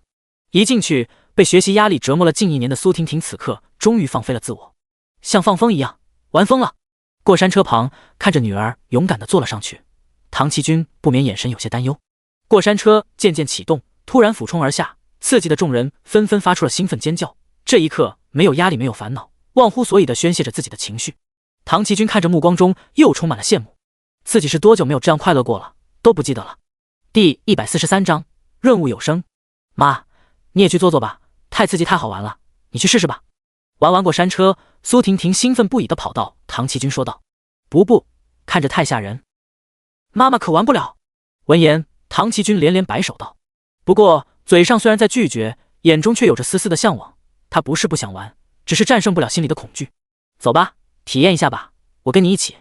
林毅敏锐地捕捉到了唐奇君的情绪，笑着邀请道：是吧，来都来了，妈妈就是体验一下吧，可好玩了。苏婷婷此刻也不停劝说着唐奇君。你们，我真的。唐奇君明显越发异动，只是他确实很害怕，而且这么多年他一直在尽职尽责的努力做一个好妈妈，从没想过去做这么疯狂的事。工作赚钱养家，看着女儿健康快乐的长大，这已经是他的全部。他已经被一成不变的生活束缚了自我。君姐，走吧，就当陪我好了。看着想玩又没有勇气的唐奇君，林毅微微一笑，不由分说拉着向过山车的入口走去。妈妈，加油！妈妈，你最棒！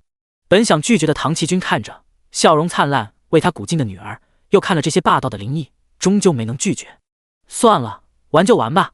唐奇君无比忐忑地着林毅走向过山车，一切安全工作都做好了，过山车才准备启动。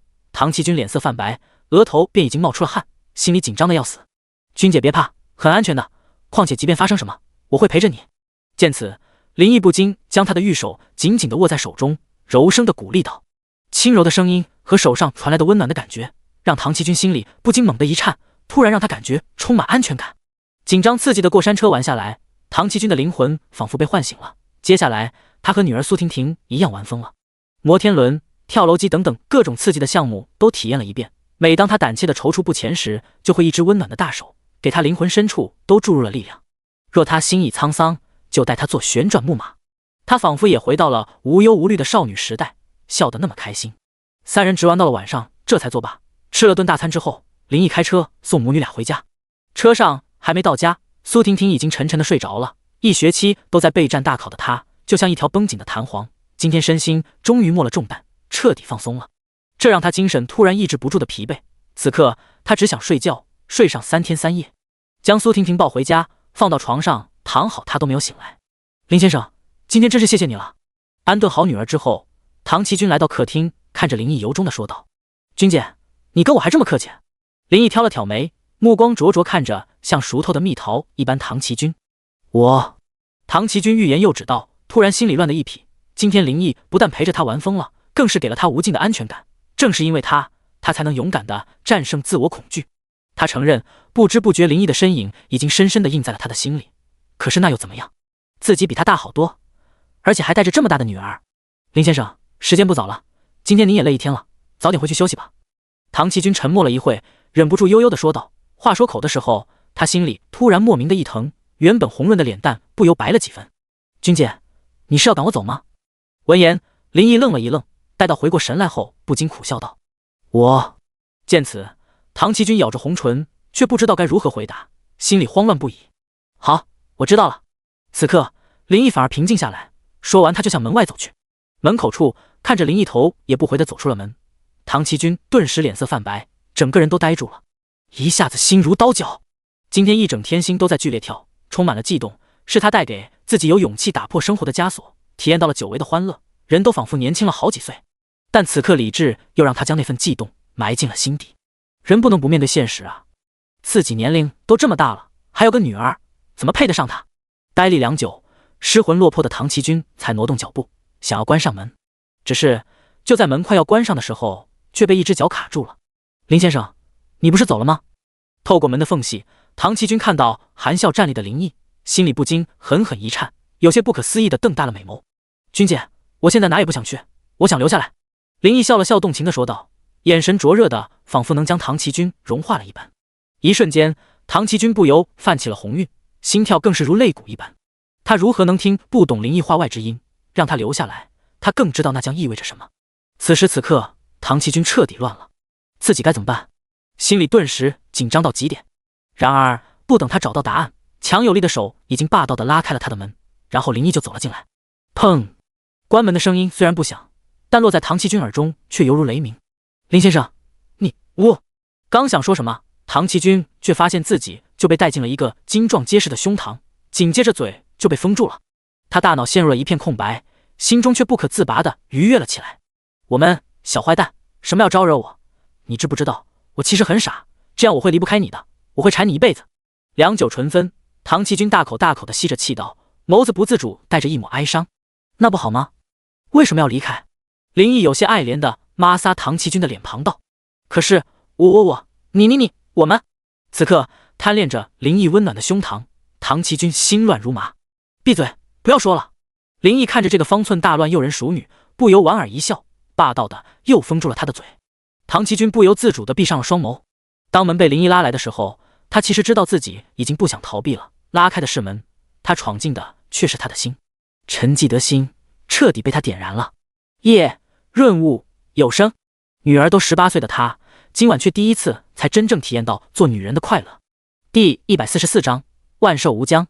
那晚过后，唐奇军这个犹如熟透的水蜜桃一般丰润多汁的熟女，放下了心中的包袱，彻底归心。之后他也听从了林毅的安排，从龙湖湾辞职，而后入职浮沉资本，成为了主管后勤的高层。从此无论是生活上还是公司里，都将是林毅无比信赖的大管家。这天上午，林毅开车回家的时候，却意外地看到了一个熟悉的孤单身影，是有一段时间未曾谋面的小林。看到林毅，这位有些清冷的学霸美女罕见地露出了一抹浅笑。她是刚从花店出来，手里正拿着一束白菊。林毅好奇地询问下，得知原来她要去墓园祭拜母亲。林毅很小也失去了父母，听着一下被触动了心灵，一时也五味杂陈，闲来无事他便开车拉着她来到了墓园。小林在母亲墓前祭奠了许久，直到快中午他才伤感地离开。为了缓解他的心情，林毅便想带他吃顿大餐，谁料小林却执意回家自己做。林毅不忍拒绝，便同意了。小林的话不多，不过却心灵手巧，回到了家很快就做好了几个家常菜，还端上来了2碗长寿面。追问之下，林毅才知道今天竟然是他19岁的生日。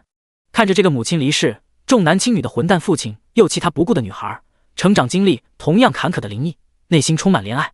林毅当即便要为他补上一份大大的生日礼物，小林却连连拒绝，表示林毅能陪他吃一顿饭，他已经很开心了。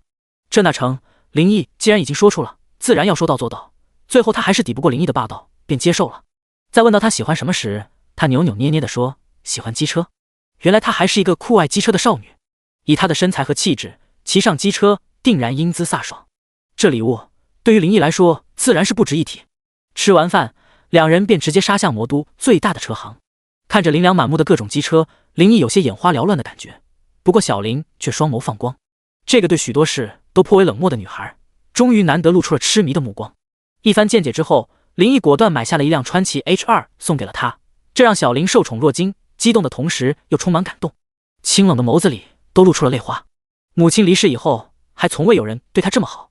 各种手续临牌一站式搞定，成人之后第一件事便是考下来摩托车驾驶证的小林，此刻终于拥有了属于自己的第一辆机车。回到家，小林让林毅将自己的汽车放下，便迫不及待地让他坐上机车。兴奋的他载着林毅转了大半个魔都，直到夜幕降临，过完瘾的小林才又载着林毅返回了家。吃完了小林亲手做的爱心晚餐，又陪他到了9点多。眼看时间越来越晚，林毅便要告辞，谁料小林却拦下了他的脚步。哥哥，你送了生日礼物，我也要送给你一个礼物，你等我。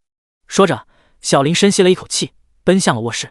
无奈之下，林毅等了一会儿，卧室的门一声轻响就打开了。下一刻，林毅眼睛陡然瞪大了，心里更是瞬间狂跳了起来。只见将自己包得嫩白如竹笋的小林出现在了门口，随着笋尖轻颤，他俏生生地走到了林毅的面前。灯光的照耀下，他整个人白皙的耀眼。你这是干什么？小心着凉，听话，快进屋。费了好大劲的林毅才收敛起心神道。然而此刻美的像一座艺术品的小林却没有听他的话，依然执拗地站在他身边。那个少女心中不期待一个英雄，早在夜场的那个夜晚，在他一时误入歧途，后果即将让他一生尽毁时，他的出现犹如一道光，照亮了他冰冷灰暗的心。他就是拯救他的英雄。在那之后，他的心里便再也住不进别的男人。此时此刻，小林的双眸不再清冷，而是充满了动情的光辉。你让我骑了机车？小林看着林毅，羞涩却坚定。我让你骑。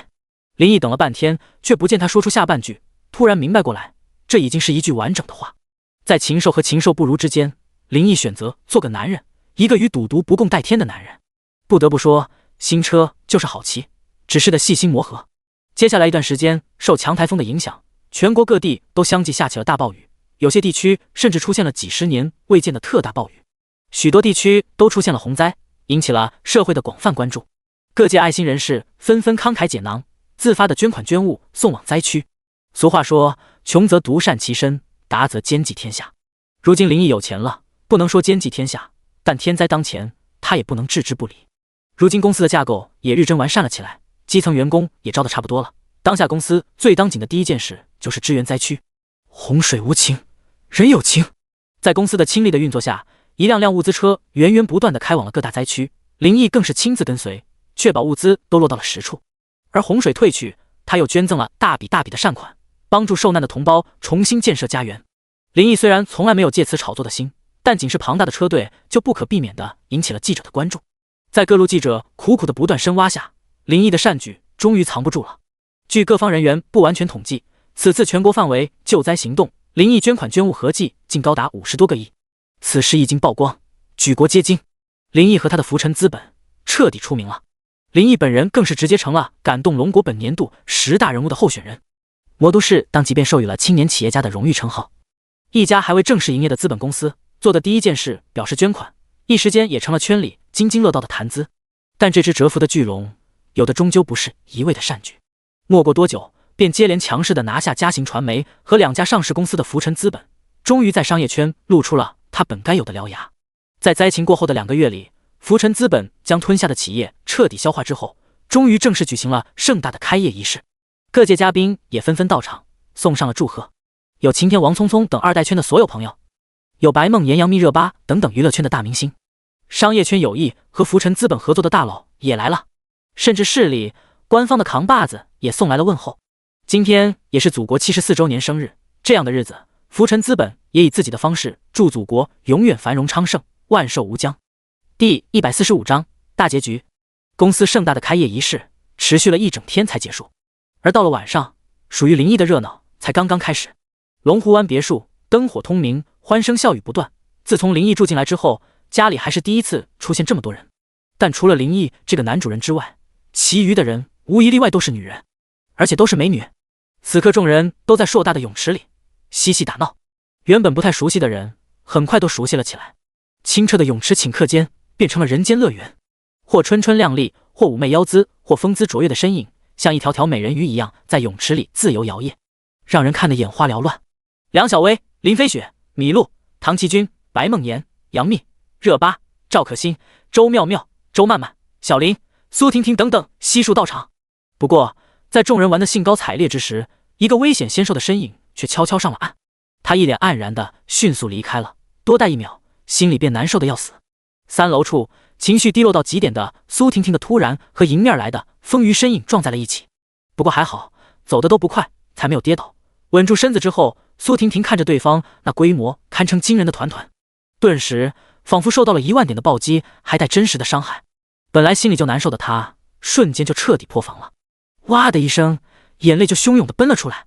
小妹妹，怎么了？是不是撞疼你了？王诗雅看着哭成泪人的苏婷婷，此刻顿时手足无措了起来，原本娇媚中充满红晕的脸蛋也一下子泛白了。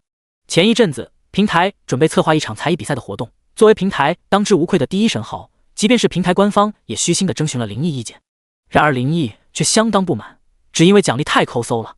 他当即表示自己捐赠5个亿，资助这场比赛。这豪横的行为让官方恨不得直接叫爸爸。为了便捷、快速、准确地接收到林毅的指示，当天就把王诗雅这个专属客服空降到了林毅身边。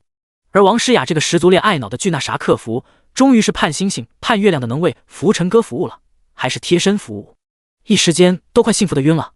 刚刚收到总部消息，浮尘杯才艺大赛的程序已经全部完成，明天就能正式上线，借以汇报的名义。他有为浮尘哥贴身的服务了一次，身乏腿软的他没想到刚走出来就撞到了苏婷婷。此刻正当王诗雅不知道该如何是好时，听到动静的林毅也走了出来。当苏婷婷看到林毅，便直接扑进了他的怀中。我不是故意撞到他的。王诗雅满是忐忑地看着林毅道：没事，交给我，你先去吧。林毅见此笑了笑，挥手示意道：怎么，丫头，撞奶了，哭着伤心？王诗雅离开之后，林毅摸着苏婷婷的头，柔声道：我难受。好了，别哭了，哪儿难受啊？告诉哥哥。这里。在林毅的安慰中，苏婷婷哭势渐小，指了指自己的对 A， 悲泣道：撞得很疼吗？林毅有些汗颜道：不是撞的，他们怎么都那么大，凭什么就我的小？苏婷婷泪眼婆娑的双眸满是自卑。闻言，林毅却愣住了。唐奇君基因的强大，他可是亲手验证过的。作为女儿，苏婷婷这情况，他也挺纳闷啊。哥哥，我听网上说，这里男生按摩就能长大，是不是啊？林毅不由瞪大了眼睛。我才不要别的臭男生碰，哥哥，你愿不愿意帮我？苏婷婷紧紧地抱住林毅胳膊，抽泣道：哥哥，你帮帮我好不好？求你了。哥哥，好不好吗？哥哥，爸爸。